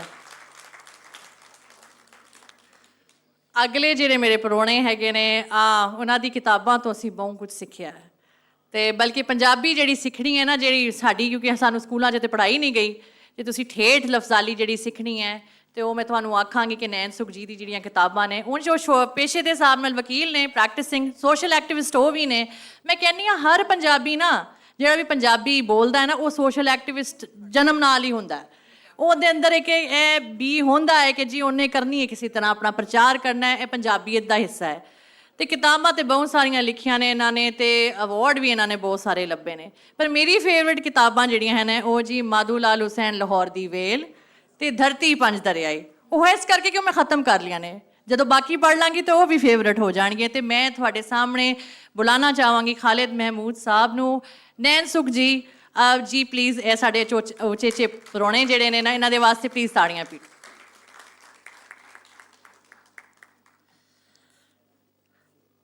ਥੈਂਕ ਯੂ ਜੀ ਸਾਹਿਬ। ਅੱਛਾ ਜੀ, ਹੁਣ ਜਿਹੜੀ ਸਾਡੀ ਤੀਜੀ ਜਿਹੜੀ ਹੁਣ ਸਵਾਣੀ ਆਉਣ ਲੱਗੇ ਨੇ, ਉਹਨਾਂ ਦਾ ਜਿਹੜਾ ਪੋਰਟਫੋਲੀਓ ਨਾ, ਮੈਂ ਖੁਦਾ ਦੀ ਕਸਮ ਹੈ ਮੈਂ ਤੁਹਾਡੇ ਸਾਹਮਣੇ ਖੋਲ੍ਹਣ ਲੱਗੀ ਹਾਂ। ਇਹ ਜਿਹੜੇ ਕੰਮ ਨੇ ਨਾ, ਜੋ ਕਿ ਜਿਹੜੀ ਅੱਜ ਕੱਲ੍ਹ ਦੀ ਗੱਲਬਾਤ ਹੈ, ਜਿਹੜੀ ਟੈਕਨੋਲੋਜੀ ਹੈ, ਮੈਂ ਲਿਖਿਆ ਬਹੁਤ ਵਾਰੀ ਪੜ੍ਹਿਆ, ਮੈਂ ਕਿਹਾ this is a very impressive. ਮੈਂ ਕਹਿਣਾ ਚਾਹੀਦੀ ਹਾਂ ਕਿ ਉਹਨਾਂ ਦਾ ਜਿਹੜਾ ਕੰਮ ਹੈ, ਖੈਰ ਹੁਣ ਜੀਓ ਪੋਲੀਟਿਕਸ ਦੇ ਨਾਲ ਤਾਲੁਕ ਹੈ, ਬਹੁਤ ਘੱਟ ਨਾ ਤੁਹਾਨੂੰ ਪੰਜਾਬ ਦੇ ਦਿਸਦੇ ਨੇ ਜਿਹੜੇ ਜੀਓ ਪੋਲੀਟਿਕਸ ਤੇ ਇੰਟਰਨੈਸ਼ਨਲ ਜਿਹੜੀ ਇਸ ਵੇਲੇ ਜੋ ਵੀ ਗੱਠ ਜੋੜ ਹੋ ਰਹੀ ਹੈ ਦੁਨੀਆ 'ਚ, ਉਹਦੇ ਬਾਰੇ ਜਾਣਕਾਰੀ ਰੱਖਣਾ। ਐਜੂਕੇਸ਼ਨਿਸਟ ਨੇ, ਪੜ੍ਹਾਉਂਦੇ ਰਹੇ ਨੇ, ਇੰਟਰਨੈਸ਼ਨਲ ਐਕਸਪੀਰੀਅੰਸ ਹੈ ਇਹਨਾਂ ਦਾ। ਤੇ ਮੈਂ ਤੁਹਾਨੂੰ ਮਤਲਬ ਬੜਾ ਲੰਮਾ ਚੌੜਾ ਇਹਨਾਂ ਦਾ ਪੋਰਟਫੋਲੀਓ ਹੈ ਤੇ ਬੜੀ ਇਹਨਾਂ ਨੂੰ ਸੁਚੇਤ ਹੈ, ਸਮਝ ਬੂਝ ਹੈ ਕਿ ਜਿਹੜਾ ਮੀਡੀਆ 'ਚ ਤੁਸੀਂ ਕਿਹੜੀ ਲਫ਼ਜ਼ਾਲੀ ਵਰਤਣੀ ਹੈ, ਕਿਵੇਂ ਗੱਲ ਕਰਨੀ ਹੈ। ਤੇ ਮੈਂ ਤੁਹਾਨੂੰ ਸਾਰਿਆਂ ਨੂੰ ਹੁਣ ਇੰਟਰੋਡਿਊਸ ਕਰਾਉਣਾ ਚਾਹਾਂਗੀ ਜੀ ਡਾਕਟਰ ਸ਼ਾਜ਼ੀਆ ਚੀਮਾ। ਡਾਕਟਰ ਸ਼ਾਜ਼ੀਆ ਚੀਮਾ ਜੀ ਪਲੀਜ਼ ਆ ਜਾਓ, ਹੁਣ ਆਪਣਾ ਝਲਕ ਦਿਖਲਾ ਜਾਓ ਸਾਕੋ। ਆ ਗਏ ਨਾ ਨਾ ਕੋਈ ਗੱਲ ਨਹੀਂ, ਮੈਂ ਤੁਹਾਨੂੰ ਵੇਖ ਲਿਆ।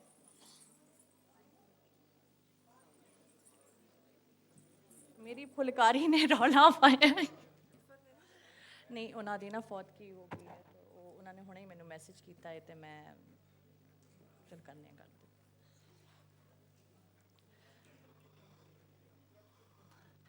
ਅੱਛਾ ਜੀ, ਅੱਜ ਦਾ ਜਿਹੜਾ ਟੌਪਿਕ ਹੈ ਉਹ ਹੈ ਜੀ ਪੰਜਾਬੀ ਸਵਾਣੀ ਦਾ ਜੀ ਸੁਚੇਤ, ਸੂਝ, ਸਮਝ, ਸ਼ਊਰ, ਜਿਹੜਾ ਸਮਾਜੀ, ਸਿਆਸੀ ਤੇ ਮਾਸ਼ਰਤੀ। ਤੇ ਜੋ ਅਸੀਂ ਕੁਝ ਵੇਖਨੇ ਆ ਹੁਣ, ਉਹਨੂੰ ਜੇ ਅਸੀਂ ਕੰਪੇਅਰ ਕਰਨ ਦੀ ਕੋਸ਼ਿਸ਼ ਕਰੀਏ, ਮਵਾਜ਼ਨਾ ਕਰਨ ਦੀ ਕੋਸ਼ਿਸ਼ ਕਰੀਏ, ਪੁਰਾਣੀ ਜਿਹੜਾ ਪੁਰਾਤਨ ਪੰਜਾਬ ਹੈ ਜਾਂ ਇੰਡਸ ਵੈਲੀ ਸਿਵਲਾਈਜੇਸ਼ਨ ਹੈ, ਤੇ ਉਹਦੇ ਅੰਦਰ ਤੁਹਾਨੂੰ ਕੁਝ ਸ਼ੈਵਾਂ ਉਹੋ ਜਿਹੀਆਂ ਦਿਸਦੀਆਂ ਵੀ ਨੇ, ਤੁਹਾਨੂੰ ਫਰਕ ਵੀ ਦਿਸਦਾ ਹੈ। ਲੇਕਿਨ ਅਸਲ ਜਿਹੜਾ ਨਾ, ਮਤਲਬ ਜਿਵੇਂ ਅਸੀਂ ਆਪਣੀ ਬੋਲੀਆਂ ਨੇ, ਸਾਡੇ ਲੋਕ ਗੀਤ ਨੇ, ਜਿਵੇਂ ਗਿੱਧਾ, ਉਹਦੇ ਅੰਦਰ ਜਿਹੜੀ ਸਵਾਣੀ ਦੀ ਪ੍ਰੈਜੈਂਟੇਸ਼ਨ ਹੈ ਉਹ ਬਹੁਤ ਡਾਢੀ ਹੈ। ਉਹ ਕੋਈ ਡਰੀ ਛੁਪੀ ਲੁਕੀ ਸਹਿਮੀ ਨਹੀਂ ਹੈ, ਮਤਲਬ ਉਹ ਆਪਣੀ ਗੱਲਬਾਤ, ਆਪਣਾ ਪੱਖ ਅੱਗੇ ਰੱਖਣ ਦਾ ਹੌਸਲਾ ਰੱਖਦੀ ਹੈ। ਇਹਦਾ ਮਤਲਬ ਹੈ ਕਿ ਸਾਡੀ ਜਿਹੜੀ ਪੰਜਾਬੀਅਤ ਹੈ ਉਹਦੇ ਅੰਦਰ ਇਹ ਗੱਲ ਲੁਕੀ ਹੈ ਕਿ ਜੀ ਜਿਹੜੀ ਸਵਾਣੀ ਹੈ, ਜ਼ਨਾਨੀ ਹੈ, ਉਹ ਆਪਣੇ ਇਸ਼ੂਜ਼, ਆਪਣੇ ਹੱਕ ਬਾਰੇ ਬੋਲ ਸਕਦੀ ਹੈ। ਤੁਸੀਂ ਇਹ ਵੇਖੋ ਕਿ ਜਿਹੜੀ ਬੋਲੀ ਹੈ ਸਾਡੀ, ਉਹਦੇ ਅੰਦਰ ਜਿਹੜਾ ਵਰਤੋਂ ਹੋਇਆ ਹੈ ਜ਼ਨਾਨੀ ਵਾਸਤੇ ਲਫ਼ਜ਼ਾਲੀ, ਉਹ ਬਹੁਤ ਸਾਰੀ ਹੈ। ਉਹਦੇ ਅੰਦਰ ਅਸੀਂ ਜ਼ਾਲ ਆਨੇ ਆ, ਅਸੀਂ ਕੁਆਰ ਆਨੇ ਆ, ਅਸੀਂ ਤ੍ਰੇਮਤ ਆਖਨੇ ਆ, ਅਸੀਂ ਸਵਾਣੀ ਆਖਨੇ ਆ, ਮਜਾਜਣ ਹੈ, ਮੁਟਿਆਰ ਹੈ, ਮਤਲਬ ਇੰਨੀ ਮਤਲਬ ਬੇਸ਼ਬਹਾ ਇਹਨਾਂ ਮਰਦਾਂ ਵਾਸਤੇ ਨਹੀਂ ਤੁਹਾਨੂੰ ਲਫ਼ਜ਼ ਲੱਭਣਗੇ ਜਿੰਨੇ ਤੁਹਾਨੂੰ ਸਾਡੀ ਜ਼ਨਾਨੀ ਔਰਤ ਸਵਾਣੀ ਵਾਸਤੇ ਲੱਭਣਗੇ। ਤੇ ਇਹਦਾ ਮਤਲਬ ਤੇ ਥੀਂਦਾ ਹੀ ਕਿ ਉਹ ਜਿਹੜੀ ਸਾਡੀ ਸਵਾਣੀ, ਸੌਰੀ ਮੈਂ ਸਵਿਚ ਕਰ ਜਾਂਦੀ ਹਾਂ, ਵਿੱਚ ਮੇਰਾ ਕੋਡ ਸਵਿਚ ਹੋ ਜਾਂਦਾ ਹੈ, ਲੇਕਿਨ ਉਹ ਵੀ ਜ਼ਰੂਰੀ ਹੈ ਕਿਉਂਕਿ ਲੋਕਾਂ ਨੂੰ ਲੱਗਦਾ ਕਿ ਸਿਰਫ ਅਸੀਂ ਚੜ੍ਹਦੀ ਪੰਜਾਬੀ ਨੂੰ ਪੰਜਾਬੀ ਸਮਝਦੇ ਹਾਂ ਤੇ ਲਹਿੰਦੀ ਪੰਜਾਬੀ ਦੀ ਕੋਈ ਗੱਲ ਨਹੀਂ। ਤੇ ਉੱਥੇ ਸਾਡੇ ਕੋਲ ਉਂਝ ਵੀ ਉਕਾੜਾ ਤੋਂ ਹੈ ਨੇ, ਤੁਸੀਂ ਗੁਜਰਾਤ ਤੋਂ ਤਾਲੁਕ ਹੈ, ਤੇ ਲਹਿਜੇ ਜਿਹੜੇ ਨੇ ਵੰਨ ਸਵਰਨੇ ਇੱਥੇ ਨੇ, ਤੇ ਮੈਂ ਕਹਿੰਦੀ ਹਾਂ ਆਣ ਦਿਓ। ਸੋ ਸਭ ਤੋਂ ਪਹਿਲੇ ਮੈਂ ਸ਼ੁਰੂਆਤ ਕਰਨਾ ਚਾਹਾਂਗੀ ਕਿ ਜਿਹੜਾ ਸਾਡਾ ਅਸਲ ਹੈ ਇੰਡਿਕ ਦੀ ਸਵਾਣੀ, ਉਹ ਕਿਹੋ ਜਿਹੀ ਸੀ। ਤੇ ਮੈਂ ਜੁਗਨੂ ਮੋਹਸਨ ਜੀ ਨੂੰ ਪੁੱਛਣਾ ਚਾਹਾਂਗੀ ਕਿ ਉਹ ਦੱਸਣ ਸਾਨੂੰ ਜ਼ਰਾ ਕਿ ਕਿਵੇਂ ਅਸੀਂ ਕਿੱਥੇ ਸੀ, ਕੀ ਅਸਲ ਸੀ ਤੇ ਕਿੱਥੇ ਆ ਗਏ ਹਾਂ ਜੀ। ਹੋ ਗਿਆ ਹੁਣ। ਬੜੀ ਮਿਹਰਬਾਨੀ ਮਾਰੀਆ ਜੀ, ਆਇਆਂ ਨੂੰ ਨੈਣ ਸੁਖ ਜੀ, ਤੁਹਾਨੂੰ ਵੀ ਜੀ। ਤੇ ਸਭ ਤੋਂ ਪਹਿਲੇ ਤੇ ਤੁਹਾਡੀ ਇੱਥੇ ਮੈਨੂੰ ਬੁਲਾਉਣ ਦਾ ਤੁਹਾਡਾ ਸ਼ੁਕਰੀਆ, ਤੁਹਾਡੀ ਬੜੀ ਮਿਹਰਬਾਨੀ। ਦੂਜੀ ਗੱਲ, ਇੰਨੀਆਂ ਸਾਰੀਆਂ ਪੱਗਾਂ ਵੇਖ ਕੇ ਨਾ ਇਸ ਇਜਤਮਾ ਦੇ ਵਿੱਚ ਦਿਲ ਨੂੰ ਠੰਡ ਪੈ ਗਈ। ਕਾਸ਼ ਕਿ ਇਸੇ ਤਰ੍ਹਾਂ ਅਸੀਂ ਆਪਣੀਆਂ ਪੱਗਾਂ ਪਾਈ ਰੱਖੀਏ ਤੇ ਜਿਹੜਾ ਸਾਡਾ ਵਸੇਬ ਹੈ ਉਹਦੇ ਵਿੱਚ ਸਾਨੂੰ ਇਵੇਂ ਹੀ ਫਖਰ ਹੁੰਦਾ ਰਵੇ ਔਰ ਅਸੀਂ ਆਪਣੀ ਸ਼ਨਾਖਤ ਉਵੇਂ ਹੀ ਬਣਾਵੀਏ ਜਿਵੇਂ ਪਾਕਿਸਤਾਨ ਦੀਆਂ ਬਾਕੀ ਜਿਹੜੀਆਂ ਨੈਸ਼ਨੈਲਿਟੀਜ਼ ਨੇ ਉਹਨਾਂ ਨੇ ਆਪਣੀ ਸ਼ਨਾਖਤ ਨੂੰ ਰੱਖਿਆ ਹੋਇਆ ਹੈ ਅਤੇ ਉਹਦਾ ਪਹਿਰਾ ਦਿੰਦੇ ਨੇ। ਹੁਣ ਸਾਨੂੰ ਵੀ ਪਹਿਰਾ ਦੇਣਾ ਚਾਹੀਦਾ ਆਪਣੀ ਸ਼ਨਾਖਤ ਦਾ। ਡਾਕਟਰ ਮਾਰੀਆ ਨੇ ਗੱਲ ਕੀਤੀ ਬਈ ਸਾਡੇ ਇੱਥੇ ਜਿਹੜੀ ਸਿੰਧ ਦਰਿਆ ਦੀ ਵਾਦੀ ਹੈ ਉਹਦੇ ਵਿੱਚ ਖਾਸ ਤੌਰ 'ਤੇ ਸਪਤਾ ਸਿੰਧੂ ਜਿਹਨੂੰ ਆਖਿਆ ਜਾਂਦਾ ਸੀ, ਹੁਣ ਫਿਰ ਪੰਜਾਬ ਆਖਿਆ ਜਾਣ ਲੱਗਾ ਕਿ ਇੱਥੇ ਕੀ ਤਾਰੀਖ ਹੈ ਔਰਤਾਂ ਦੀ, ਬੁੜੀਆਂ ਦੀ, ਛੋਰੀਆਂ ਦੀ, ਜਿਹੜੀ ਸਾਡੀ ਜ਼ਬਾਨ ਵਿੱਚ ਲਹਿੰਦੇ ਪੰਜਾਬ ਦੀ ਜ਼ਬਾਨ ਵਿੱਚ ਆਨੇ। ਥੋੜ੍ਹਾ ਜਿਹਾ ਮੁਤਾਲਿਆ ਹੈ ਮੇਰਾ, ਜ਼ਿਆਦਾ ਨਹੀਂ ਤਾਂ ਮਾफ़ ਕਰਨਾ ਜੇ ਕੋਈ ਗਲਤੀ ਹੋ ਜਾਵੇ। ਮੈਂ ਬੜੇ ਵੱਡਿਆਂ ਦੇ ਕੋਲ ਬੈਠੀ ਹਾਂ ਔਰ ਤੁਹਾਡੇ ਵਿੱਚ ਵੀ ਬੜੇ ਮਾਸ਼ਾਅੱਲਾ ਦਾਨਿਸ਼ਵਰ ਨੇ, ਅਤੇ ਜੋ ਮੇਰੀ ਮਾਲੂਮਾਤ ਹੈ ਉਹ ਮੈਨੂੰ ਦੱਸਦੀ ਹੈ ਬਈ ਇੱਥੇ ਜਦੋਂ ਤਹਿਜ਼ੀਬ ਸ਼ੁਰੂ ਹੋਈ ਇਸ ਇਲਾਕੇ ਦੇ ਵਿੱਚ ਤੇ ਕੁਝ ਤੇ ਅੰਗਰੇਜ਼ੀ ਦੇ ਅਲਫਾਜ਼ ਕਹਿਣੇ ਪੈਣੇ ਨੇ, ਮਾफ़ ਕਰਨਾ ਜੀ, ਕਿਉਂਕਿ ਉਹਦੇ ਇਲਾਵਾ ਕੋਈ ਚਾਰਾ ਨਹੀਂ। ਕੋਈ ਮਸਲਾ ਨਹੀਂ। ਤੇ ਗਲੋਬਲ ਇੱਕ ਆਲਮੀ ਜ਼ਬਾਨ ਹੈ ਹੁਣ ਜਿਹੜੀ ਬੋਲੀ ਜਾਂਦੀ ਹੈ ਤੇ ਅਸੀਂ ਆਪਣੀ ਜ਼ਬਾਨ ਉਹਦੇ ਵਿੱਚ ਹੀ ਇਸਤੇਮਾਲ ਕਰੀਦੀ ਹੈ। ਤੇ ਇੱਥੇ ਓਰੀਜਨਲ ਇਨਹੈਬੀਟੈਂਟਸ ਜਿਹੜੇ ਸਨ, ਜਿਹੜੇ ਇੱਥੋਂ ਦੇ ਰਹਿਣ ਵਾਲੇ ਸਨ ਸ਼ੁਰੂ ਵਿੱਚ, ਉਹ ਓਲਡ ਇਰਾਨੀਅਨ ਫਾਰਮਰਸ, ਈਰਾਨ ਤੋਂ, ਕਿਉਂਕਿ ਫਾਰਮਿੰਗ ਜਿਹੜੀ ਉਹ 10,000 ਸਾਲ ਪਹਿਲੇ ਇੱਥੇ ਜਿਹੜਾ ਲਿਵੈਂਟ ਕਿਹਨੂੰ ਕਹਿੰਦੇ ਨੇ, ਫਰਟਾਈਲ ਕ੍ਰੈਸੈਂਟ ਜਿੱਥੇ ਹੈ, ਦੋਵੇਂ ਦਰਿਆ ਯੂਫਰੇਟੀਜ਼ ਔਰ ਟਾਈਗਰਸ ਦੇ ਦਰਮਿਆਨ ਜਿੱਥੇ ਸ਼ੁਰੂ ਹੋਈ, ਉੱਥੋਂ ਆਂਦੀ ਇਰਾਨੀਅਨ ਪਲੇਟੋ ਤੋਂ ਹੋ ਕੇ ਬਰਸਤਾ, ਬਲੋਚਿਸਤਾਨ, ਮਹਿਰਗੜ੍ਹ ਐਟਸੈਟਰਾ, ਇਹ ਸਪਤਾ ਸਿੰਧੂ ਦੀ ਜਿਹੜੀ ਵਾਦੀ ਹੈਗੀ ਹੈ, ਸਾਡਾ ਜਿਹੜਾ ਇਲਾਕਾ ਹੜੱਪਾ ਮੁੰਜਦਾਰ ਜਿਹਨੂੰ ਹੜੱਪਨ ਸਿਵਲਾਈਜੇਸ਼ਨ ਅਸੀਂ ਆਨੇ ਹਾਂ, ਉੱਥੇ ਮਿਲਾਪ ਸੀ ਏਂਸ਼ੀਅੰਟ ਹੰਟਰ ਗੈਦਰਰਸ ਦਾ ਜਿਹੜੇ ਇੱਥੇ ਮੌਜੂਦ ਸਨ ਔਰ ਇਰਾਨੀਅਨ ਫਾਰਮਰਸ, ਏਂਸ਼ੀਅੰਟ ਫਾਰਮਰਸ ਜਿਨ੍ਹਾਂ ਨੇ ਇਹਨਾਂ ਨੂੰ ਵਾਈ ਦੀ ਤਰਕੀਬ ਸਿਖਾਈ ਅਤੇ ਵਾਈ ਕਰਦੇ ਸਨ। ਅਤੇ ਇਸ ਤਹਿਜ਼ੀਬ ਵਿੱਚ ਜਿਹੜੀ ਅਸੀਂ ਹੜੱਪਨ ਸਿਵਲਾਈਜੇਸ਼ਨ ਜਿਹਨੂੰ ਆਨੇ ਹੈ, ਇਹਦੇ ਵਿੱਚ ਔਰਤ ਦਾ ਬੜਾ, ਬੁੜੀਆਂ ਦਾ ਬੜਾ ਇੱਕ ਨੁਮਾਇਆ ਕਿਰਦਾਰ ਸੀ। ਅਤੇ ਜੋ ਵੀ ਸਾਨੂੰ ਓਬਵੀਅਸਲੀ ਜਿਹੜੀਆਂ ਸੀਲਸ ਨੇ ਉਹ ਅਨਡਿਸਾਈਫਰਡ ਨੇ, ਉਹਨਾਂ ਨੂੰ ਪੜ੍ਹਿਆ ਨਹੀਂ ਜਾਂਦਾ, ਪਰ ਮੈਂ ਤੇ ਕਈ ਲੋਕਾਂ ਨਾਲ ਸ਼ਰਤਾਂ ਲਾ ਚੁੱਕੀ ਹਾਂ, ਮੈਨੂੰ correct me if I am wrong, ਅਤੇ ਜਦੋਂ ਇਹ ਸੀਲਸ ਜਦੋਂ ਪੜ੍ਹੀਆਂ ਗਈਆਂ ਤੇ ਮੈਨੂੰ ਯਕੀਨ ਹੈ ਕਿ ਇਹਨਾਂ ਦੀ ਜ਼ਬਾਨ ਜਿਹੜੀ ਹੈ ਨਾ ਉਹ ਦਰਿਆ ਸਿੰਧ ਦੀ ਜ਼ਬਾਨ ਯਾਨੀ ਕਿ ਸਰਾਇਕੀ ਨਿਕਲਣੀ ਹੈ। ਹਿੰਦਕੋ ਤੋਂ ਲੈ ਕੇ ਥੱਲੇ ਤੱਕ ਜਿਹੜੀ ਵੇਰੀਐਂਟ ਆਫ ਸਰਾਇਕੀ ਬੋਲੀ ਜਾਂਦੀ ਹੈ ਨਿਕਲਣੀ ਹੈ, ਉਸ ਦੇ ਨਾਲ ਮਿਲਦੀ ਰਲਦੀ ਮਿਲਦੀ ਜ਼ਬਾਨ ਹੀ ਨਿਕਲਣੀ, ਮੇਰਾ ਆਪਣਾ ਅੰਦਾਜ਼ਾ ਹੈ। ਨਹੀਂ ਠੀਕ ਗੱਲ ਹੈ। ਪੰਜਾਬੀ ਦਾ ਕਹਿੰਦੇ ਮੰਨਿਆ ਜਾਂਦਾ ਹੈ ਪੁਰਾਣਾ ਤਰੀਨ ਲਹਿਜਾ ਜਿਹੜਾ ਹੈ ਉਹ। ਤੇ ਹੜੱਪਨ ਖਾਤੂਨ ਜਿਹੜੀ ਸੀ, ਔਰਤ ਜਿਹੜੀ ਸੀ, ਸਮਾਣੀ, ਛੋਰੀ, ਬੁੜੀ, ਉਹ ਕੋਈ ਮਿਟੀ ਹੋਈ, ਫਿਟੀ ਹੋਈ, ਵਿਚਾਰੀ ਮਰੀ ਹੋਈ ਸ਼ੈ ਨਹੀਂ ਸੀ। ਉਹ ਆਪਣੇ ਵਸੇਬ ਦੀ ਇੱਕ ਸਤੂਨ ਸੀ, ਉਹ ਬੜੀ ਮੁਤਹਰਕ ਸੀ, ਉਹ ਬੜੀ ਕਾਮੀ ਸੀ। ਉਹ ਖੇਤੀਬਾੜੀ ਤੇ ਉਹੀ ਕਰਦੀ ਸੀ, ਕਾਸ਼ ਤੇ ਉਹੀ ਕਰਦੀ ਸੀ ਨਾ, ਗੱਡਦੀ ਵੀ ਹੋਈ ਸੀ ਤੇ ਕੱਟਦੀ ਵੀ ਹੋਈ ਸੀ। ਤੇ ਜਦੋਂ ਆਰੀਅਨ ਸਮਾਜ ਵਾਲੇ ਲੋਕ ਆਏ ਉੱਥੋਂ, ਕਾਪਟਿਕ ਸਟੈਪ ਨੂੰ ਜਿਹਨੂੰ ਆਉਂਦੇ ਨੇ ਨਾ, ਸਾਊਥ ਰਸ਼ੀਆ ਤੋਂ, ਉਹ ਮਤਲਬ wave upon wave after the decline of the Indus valley civilisation, ਉਹ ਜਦੋਂ ਆਏ, ਲੈਟਸ ਸੇ ਉਹ ਆਏ ਨੇ, ਡਿਕਲਾਈਨ ਹੋਈ ਹੈ ਕੋਈ 4000 ਈਅਰਸ, 4000 ਸਾਲ ਪਹਿਲੇ। ਉਸ ਤੋਂ ਬਾਅਦ ਜਦੋਂ ਉਹ ਆਏ 3000 ਸਾਲ ਪਹਿਲੇ ਜਦੋਂ ਉਹ ਆਏ, ਜਾਂ ਬਲਕਿ 4000 ਸਾਲ ਪਹਿਲੇ ਜਦੋਂ ਉਹਨਾਂ ਦੀ ਮਾਈਗ੍ਰੇਸ਼ਨ ਸ਼ੁਰੂ ਹੋਈਆਂ, ਅਤੇ ਉਹ ਇੱਕ ਮਰਦਾਨਾ ਕਲਚਰ ਸੀ। ਉੱਚੇ ਲੰਮੇ ਬੰਦੇ ਸਨ, ਕਿਉਂਕਿ ਘਿਓ, ਦੁੱਧ ਔਰ ਇਸ ਕਿਸਮ ਦੇ ਪੈਸਟਰਲਿਸਟ ਸਨ ਨਾ, ਉਹ ਮਾਲ ਡੰਗਰ ਪਾਲਦੇ ਸਨ, ਅਤੇ ਉਹਨਾਂ ਨੇ ਉੱਥੋਂ ਪ੍ਰੋਟੀਨਸ ਖਾ ਕੇ ਤੇ ਉਹ ਜ਼ਰਾ ਉੱਚੇ ਲੰਮੇ ਸਨ। ਅਸੀਂ ਲੋਕ ਮਹੀਨ ਸਾਂ, ਅਸੀਂ ਜ਼ਿਆਦਾਤਰ ਸਬਜ਼ੀ ਔਰ ਜਿਹੜੀਆਂ ਅਸੀਂ ਕਾਸ਼ਤ ਕਰਦੇ ਸਾਂ ਦਾਣੇ, ਇਹਨਾਂ ਦੇ ਉੱਤੇ ਅਸੀਂ ਪਲੇ ਸਾਂ। ਪਰ ਉਹਨਾਂ ਨੇ ਆਪਣੀਆਂ ਬੁੜੀਆਂ ਨਹੀਂ ਸਨ ਲਿਆਂਦੀਆਂ ਨਾਲ। ਇਹ ਹੁਣ ਮੈਂ ਐਵੇਂ ਹਵਾਈ ਗੱਲ ਨਹੀਂ ਪਈ ਕਰਦੀ, ਇਹ ਜਿਹੜੀ ਲੇਟੈਸਟ DNA ਰਿਸਰਚ ਹੈ ਬਾਏ ਦ ਹਾਰਵਰਡ ਜੈਨੇਟਿਸਿਸਟ ਖਾਸ ਤੌਰ ਤੇ ਡੇਵਿਡ ਰਾਈਖ ਦੀ ਜਿਹੜੀ ਰਿਸਰਚ ਹੈ, ਉਹ ਆਂਦੀ ਹੈ ਬਈ ਉਹ ਆਪਣੀਆਂ ਬੁੜੀਆਂ ਨਹੀਂ ਸਨ ਨਾਲ ਲੈ ਕੇ ਆਉਂਦੇ, ਘੱਟਵਾਦੀ ਆਉਂਦੀਆਂ ਸਨ ਨਾਲ, ਜ਼ਿਆਦਾਤਰ ਮਰਦ ਸਨ। ਤੇ ਜਿਹੜੀ ਸਾਰੀ DNA ਦੀ ਰਿਸਰਚ ਹੈ ਨਾ, ਉਹ ਦੱਸਦੀ ਹੈ ਵੀ ਇੰਟਾਇਰ ਨਾਰਥ ਇੰਡੀਆ, ਇਹ ਉੱਥੋਂ ਲੈ ਕੇ ਕਾਬੁਲ ਤੋਂ ਲੈ ਕੇ ਤੇ ਬੰਗਾਲ ਤੱਕ, ਅਗਰ ਤੁਸੀਂ ਨਾਰਥਰਨ ਇੰਡੀਆ ਦੀ ਜੈਨੇਟਿਕ ਰਿਸਰਚ ਕਰੋ ਤੇ ਤੁਹਾਨੂੰ ਜਿਹੜੀ ਮਾਈਟੋਕੌਂਡਰੀਅਲ DNA ਯਾਨੀ ਕਿ ਜੋ ਮਾਵਾਂ ਤੋਂ ਆਉਂਦੀ ਹੈ, ਜਿਹੜਾ ਮਾਵਾਂ ਤੋਂ ਆਉਂਦੀ DNA, ਉਹ ਸਾਰੀ ਐਂਸ਼ੀਐਂਟ ਨਾਰਥ ਇੰਡੀਅਨ DNA, ਯਾਨੀ ਕਿ ਸਾਡੀਆਂ ਮਾਵਾਂ ਜਿਹੜੀਆਂ ਸਨ ਸਾਰੀਆਂ ਇੰਡਸ ਵੈਲੀ ਸਿਵਲਾਈਜੇਸ਼ਨ ਦੀਆਂ ਸਨ, ਇੱਕ ਬੰਦੇ ਦੀਆਂ ਅੱਜ ਨਾਰਥ ਇੰਡੀਆ ਵਿੱਚ। ਤੇ ਜਿਹੜੇ ਲੋਕ ਨੇ ਨਾ, ਜਿਹੜੇ ਸਾਡੇ ਵੱਲ ਵੀ ਤੇ ਦੂਸਰੇ ਪਾਸੇ ਵੀ ਜਿਹੜੇ ਆਂਦੇ ਨੇ ਬਈ ਨਹੀਂ ਅਸੀਂ 2 ਨੇਸ਼ਨ ਥਿਊਰੀ ਤੇ ਜੀ ਅਸੀਂ ਵੱਖਰੇ ਆ ਤੇ ਉਹ ਵੱਖਰੇ ਨੇ ਤੇ ਫਲਾਣਾ ਤੇ ਢੀਂਗ, ਇਹ ਸਭ ਮਾਫ ਕਰਨਾ ਗਲਤ ਹੈ, ਸਰਾਸਰ ਗਲਤ ਹੈ, ਝੂਠ ਹੈ, ਫਰੇਬ ਹੈ।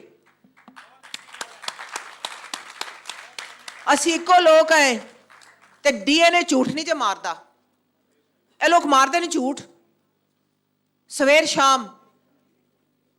ਪਰ ਜਿਹੜਾ ਨਵਾਂ ਸਾਇੰਸ ਹੈ ਉਹ ਸਾਨੂੰ ਜਿਹੜਾ ਨਾ ਆਗਾਹ ਕਰਦਾ ਬਈ ਦੱਸਦਾ ਕਿ ਹਕੀਕਤ ਕੀ ਹੈ। ਤੇ ਜਿਹੜਾ ਸਾਡਾ Y ਕ੍ਰੋਮੋਸੋਮ ਹੈ, ਜਿਹੜਾ ਪਿਓ ਤੋਂ ਆਉਂਦਾ ਹੈ,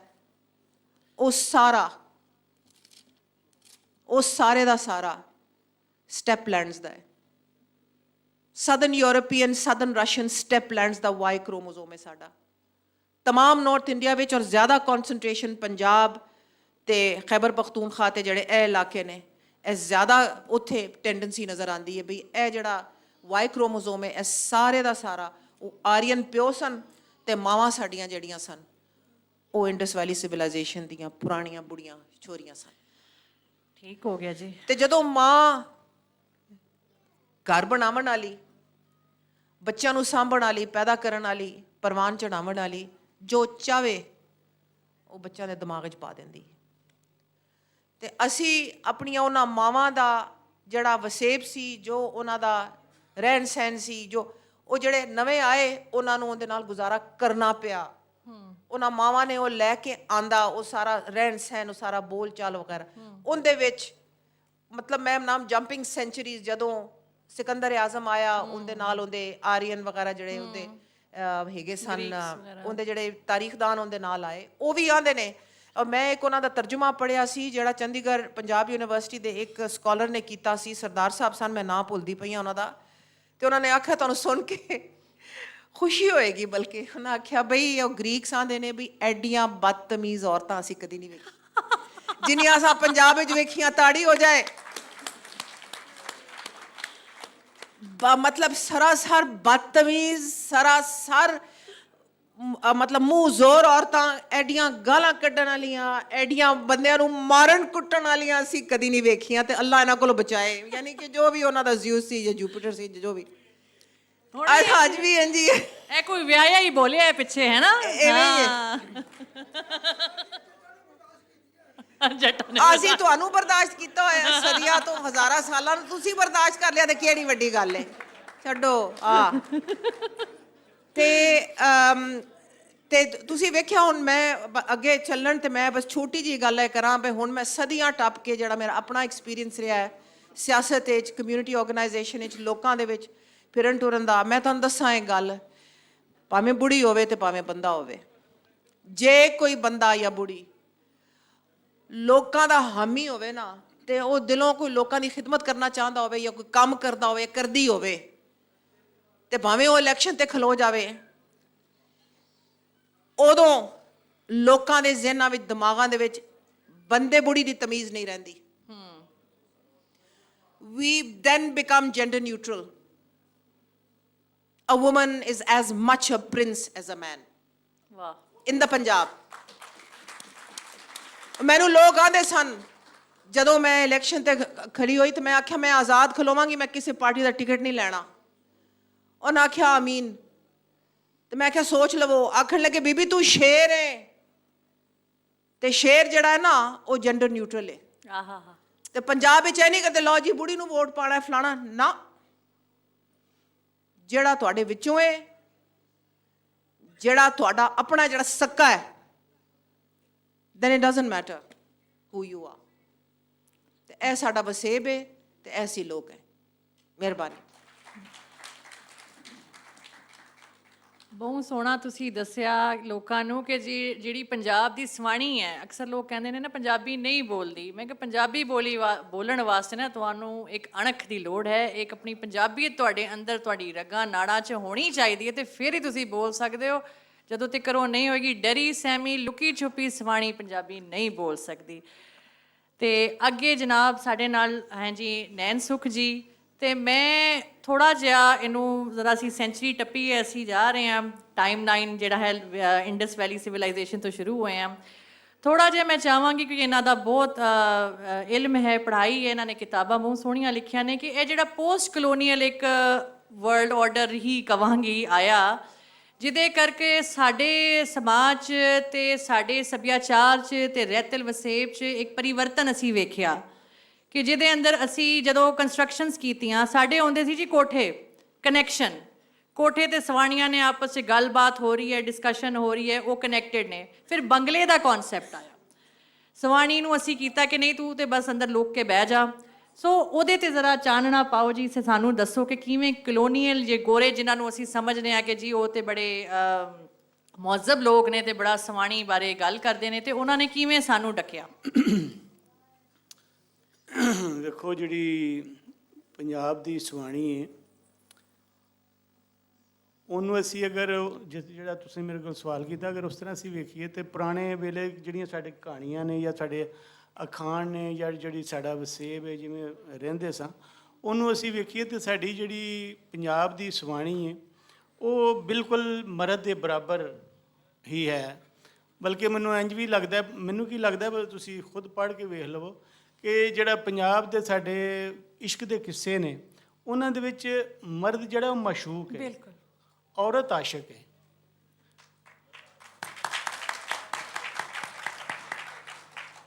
ਤੇ ਅਗਰ ਤੁਸੀਂ ਸੋਹਣੀ ਦਾ ਕਿੱਸਾ ਵੇਖੋ ਨਾ, ਤੇ ਉਹ ਦਰਿਆ ਤਰ ਕੇ ਘੜੇ ਦੇ ਉੱਤੇ ਉਹ ਜਾ ਰਹੀ ਹੈ। ਇਸੇ ਤਰ੍ਹਾਂ ਤੁਸੀਂ ਹੀਰ ਦੇ ਕਿੱਸੇ 'ਚ ਵੇਖ ਲਓ, ਸਾਹਿਬਾਂ ਦੇ ਕਿੱਸੇ 'ਚ ਵੇਖ ਲਓ।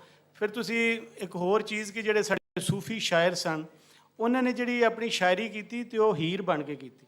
ਖਾਸ ਤੌਰ 'ਤੇ ਬਾਬਾ ਬੁੱਲੇ ਸ਼ਾਹ ਔਰ ਸ਼ਾਹ ਹੁਸੈਨ ਦੀ ਜਿਹੜੀ ਸ਼ਾਇਰੀ ਹੈ ਨਾ, ਤੇ ਉਹਦੀ ਵਜ੍ਹਾ ਹੀ ਹੈ ਕਿ ਔਰਤ ਚੂੰਕਿ ਇੱਕ ਤੇ ਜਿਹੜਾ ਪੂਰਾ ਜੀਵਨ ਜੰਜਾਲ ਹੈ ਨਾ, ਇਹਨੂੰ ਜਿਵੇਂ ਔਰਤ ਭੁਗਤਦੀ, ਮਰਦ ਨਹੀਂ ਭੁਗਤਦਾ। ਦੋ ਹਾਲਤਾਂ ਐਸੀਆਂ ਨੇ ਕਿ ਜਿਹੜੀਆਂ ਔਰ ਮਰਦ ਉਹਦੇ ਤੋਂ ਨਹੀਂ ਗੁਜ਼ਰਦਾ। ਜਿਵੇਂ ਬੱਚਾ ਜੰਮਣ ਦੀਆਂ ਜਿਹੜੀਆਂ ਪੀੜਾਂ ਨੇ ਜਾਂ ਬੱਚਾ ਢਿੱਡ ਵਿੱਚ ਪਾਲਣ ਦੀਆਂ, ਉਹ ਮਰਦ ਤੇ ਉਸ ਤਜਰਬੇ ਤੋਂ ਨਹੀਂ ਗੁਜ਼ਰਦਾ। ਫਿਰ ਇਸੇ ਤਰ੍ਹਾਂ ਜਿਸ ਘਰ 'ਚ ਜੰਮਦੀ ਹੈ, ਪਲਦੀ ਹੈ, ਜਵਾਨ ਹੁੰਦੀ ਹੈ, ਤੇ ਉਸ ਘਰ ਨੂੰ ਉਹ ਛੱਡਦੀ ਹੈ। ਇਹ ਵੀ ਚੀਜ਼ ਮਰਦ ਨਹੀਂ ਵੇਖਦਾ। ਇਸ ਵਾਸਤੇ ਜਿਹੜੇ ਸਾਡੇ ਸੂਫੀ ਸਨ, ਉਹਨਾਂ ਨੇ ਚੂੰਕਿ ਵੇਖਿਆ ਕਿ ਜਿਹੜਾ ਜੀਵਨ ਦਾ ਜਿਹੜਾ ਪੂਰਾ ਭੁਗਤਾਨ ਹੈ ਉਹਦੇ ਵਿੱਚ ਜਿਵੇਂ ਔਰਤ ਲੰਘਦੀ ਹੈ, ਤੇ ਉਹਨਾਂ ਨੇ ਫਿਰ ਆਪਣੇ ਉੱਤੇ ਉਤਾਰੀ ਕਰਕੇ ਤੇ ਉਹ ਜਿਹੜੀ ਹੈ ਨਾ ਉਹ ਸ਼ਾਇਰੀ ਕੀਤੀ। ਤੇ ਹੋਰ ਮਤਲਬ ਜਿਵੇਂ ਰਾਣੀ ਜਿੰਦਾਂ ਦੀ ਇੱਕ ਤੁਸੀਂ ਮਿਸਾਲ ਲੈ ਸਕਦੇ ਹੋ ਕਿ ਰਾਣੀ ਜਿੰਦਾਂ ਅੰਗਰੇਜ਼ ਕਹਿੰਦੇ ਸਨ ਕਿ ਇਸ ਵੇਲੇ ਪੂਰੇ ਪੰਜਾਬ ਵਿੱਚ ਇੱਕ ਹੀ ਮਰਦ ਹੈ ਤੇ ਉਹਦਾ ਨਾਂ ਰਾਣੀ ਜਿੰਦਾਂ। ਬਿਲਕੁਲ ਬਿਲਕੁਲ ਬਿਲਕੁਲ। ਈਵਨ ਮੈਨੂੰ ਯਾਦ ਆਇਆ ਕਿ ਜਦੋਂ ਰਣਜੀਤ ਸਿੰਘ ਲਾਹੌਰ ਵੱਲ ਵੱਧ ਰਿਹਾ ਸੀ, ਤੇ ਸ਼ਾਇਦ ਉਹ ਲਾਹੌਰ ਦੇ ਦਰਵਾਜ਼ਿਆਂ 'ਚ ਦਾਖਲ ਨਾ ਹੋ ਸਕਦਾ ਜੇ ਉਹਦੇ ਨਾਲ ਸਦਾ ਕੌਰ ਨਾ ਹੁੰਦੀ। ਸਦਾ ਕੌਰ ਹੁੰਦੀ ਸੱਸ। ਜੇ ਸਦਾ ਕੌਰ ਨਾ ਹੁੰਦੀ ਤੇ ਪਤਾ ਨਹੀਂ ਉਹ ਆਂਦਾ ਹੀ ਨਾ ਲਾਹੌਰ ਦੇ ਅੰਦਰ। ਫਿਰ ਇਸ ਤਰ੍ਹਾਂ ਸਾਡੇ ਕੋਲ ਇੱਕ ਮੀਰ ਮੰਨੂ ਦਾ ਕਰੈਕਟਰ ਹੈ, ਉਹ ਬੜਾ ਮੁਤਨਾਜ਼ੇ ਜਿਹਾ ਕਰੈਕਟਰ ਹੈ ਸਾਡੀ ਹਿਸਟਰੀ ਦੇ ਵਿੱਚ। ਕਾਫੀ ਉਹਨੇ ਜ਼ੁਲਮ ਕੀਤੇ, ਲੇਕਿਨ ਉਹਦੀ ਬੀਵੀ ਦੀ ਇੱਕ ਮੈਂ ਤੁਹਾਨੂੰ ਗੱਲ ਸੁਣਾਵਾਂ ਕਿ ਉਹ ਜਿਹੜੀ ਮੁਗਲਾਨੀ ਬੇਗਮ ਸੀ, ਉਹਨੇ ਕਿਹਾ ਕਿ ਚਲੋ ਮੀਰ ਮੰਨੂ ਮਰ ਗਿਆ ਤੇ ਹੁਣ ਮੇਰਾ ਪੁੱਤਰ ਉਹਦਾ 2 ਸਾਲ ਦਾ ਸੀ, ਤੇ ਉਹਨੇ ਕਿਹਾ ਕਿ ਮੈਂ ਹੁਣ ਸੂਬੇਦਾਰੀ ਮੈਂ ਕਰਾਂਗੀ।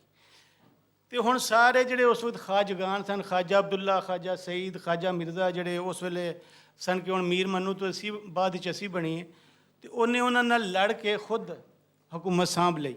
ਹੁਣ ਉਹਦੇ ਖਿਲਾਫ ਬਗਾਵਤਾਂ ਸ਼ੁਰੂ ਹੋ ਗਈਆਂ, ਸਾਜ਼ਿਸ਼ਾਂ ਸ਼ੁਰੂ ਹੋ ਗਈਆਂ, ਤੇ ਉਹਨੇ 2 ਖਾਜਾ ਸਰਾਵਾਂ ਦੇ ਨਾਲ ਰਲ ਕੇ ਤੇ ਆਪਣੀ ਸੂਬੇਦਾਰੀ ਚਲਾਈ। ਜੀ ਬਿਲਕੁਲ। ਇੱਕ ਦਾ ਨਾਂ ਮੀਆਂ ਸ਼ਬਾਜ਼ ਸੀ ਔਰ ਇੱਕ ਦਾ ਨਾਂ ਮੀਆਂ ਜ਼ਮੁਰਦ, 2 ਖਾਜਾ ਸਰਾ ਸਨ, ਤੇ ਉਹਨਾਂ ਦੇ ਨਾਲ ਰਲ ਕੇ ਉਹਨੇ ਹਕੂਮਤ ਚਲਾਈ। ਤੇ ਇਹ ਸੀ ਸਾਡੀ ਮਤਲਬ ਅੰਗਰੇਜ਼ਾਂ ਦੇ ਆਉਣ ਤੋਂ ਪਹਿਲਾਂ ਨਾ ਇਸ ਤਰ੍ਹਾਂ ਦਾ ਸਾਡਾ ਮੁਹਾਂਦਰਾ ਬਣਦਾ ਪਿਆ ਸਾਡੀ ਸਵਾਣੀ ਦਾ।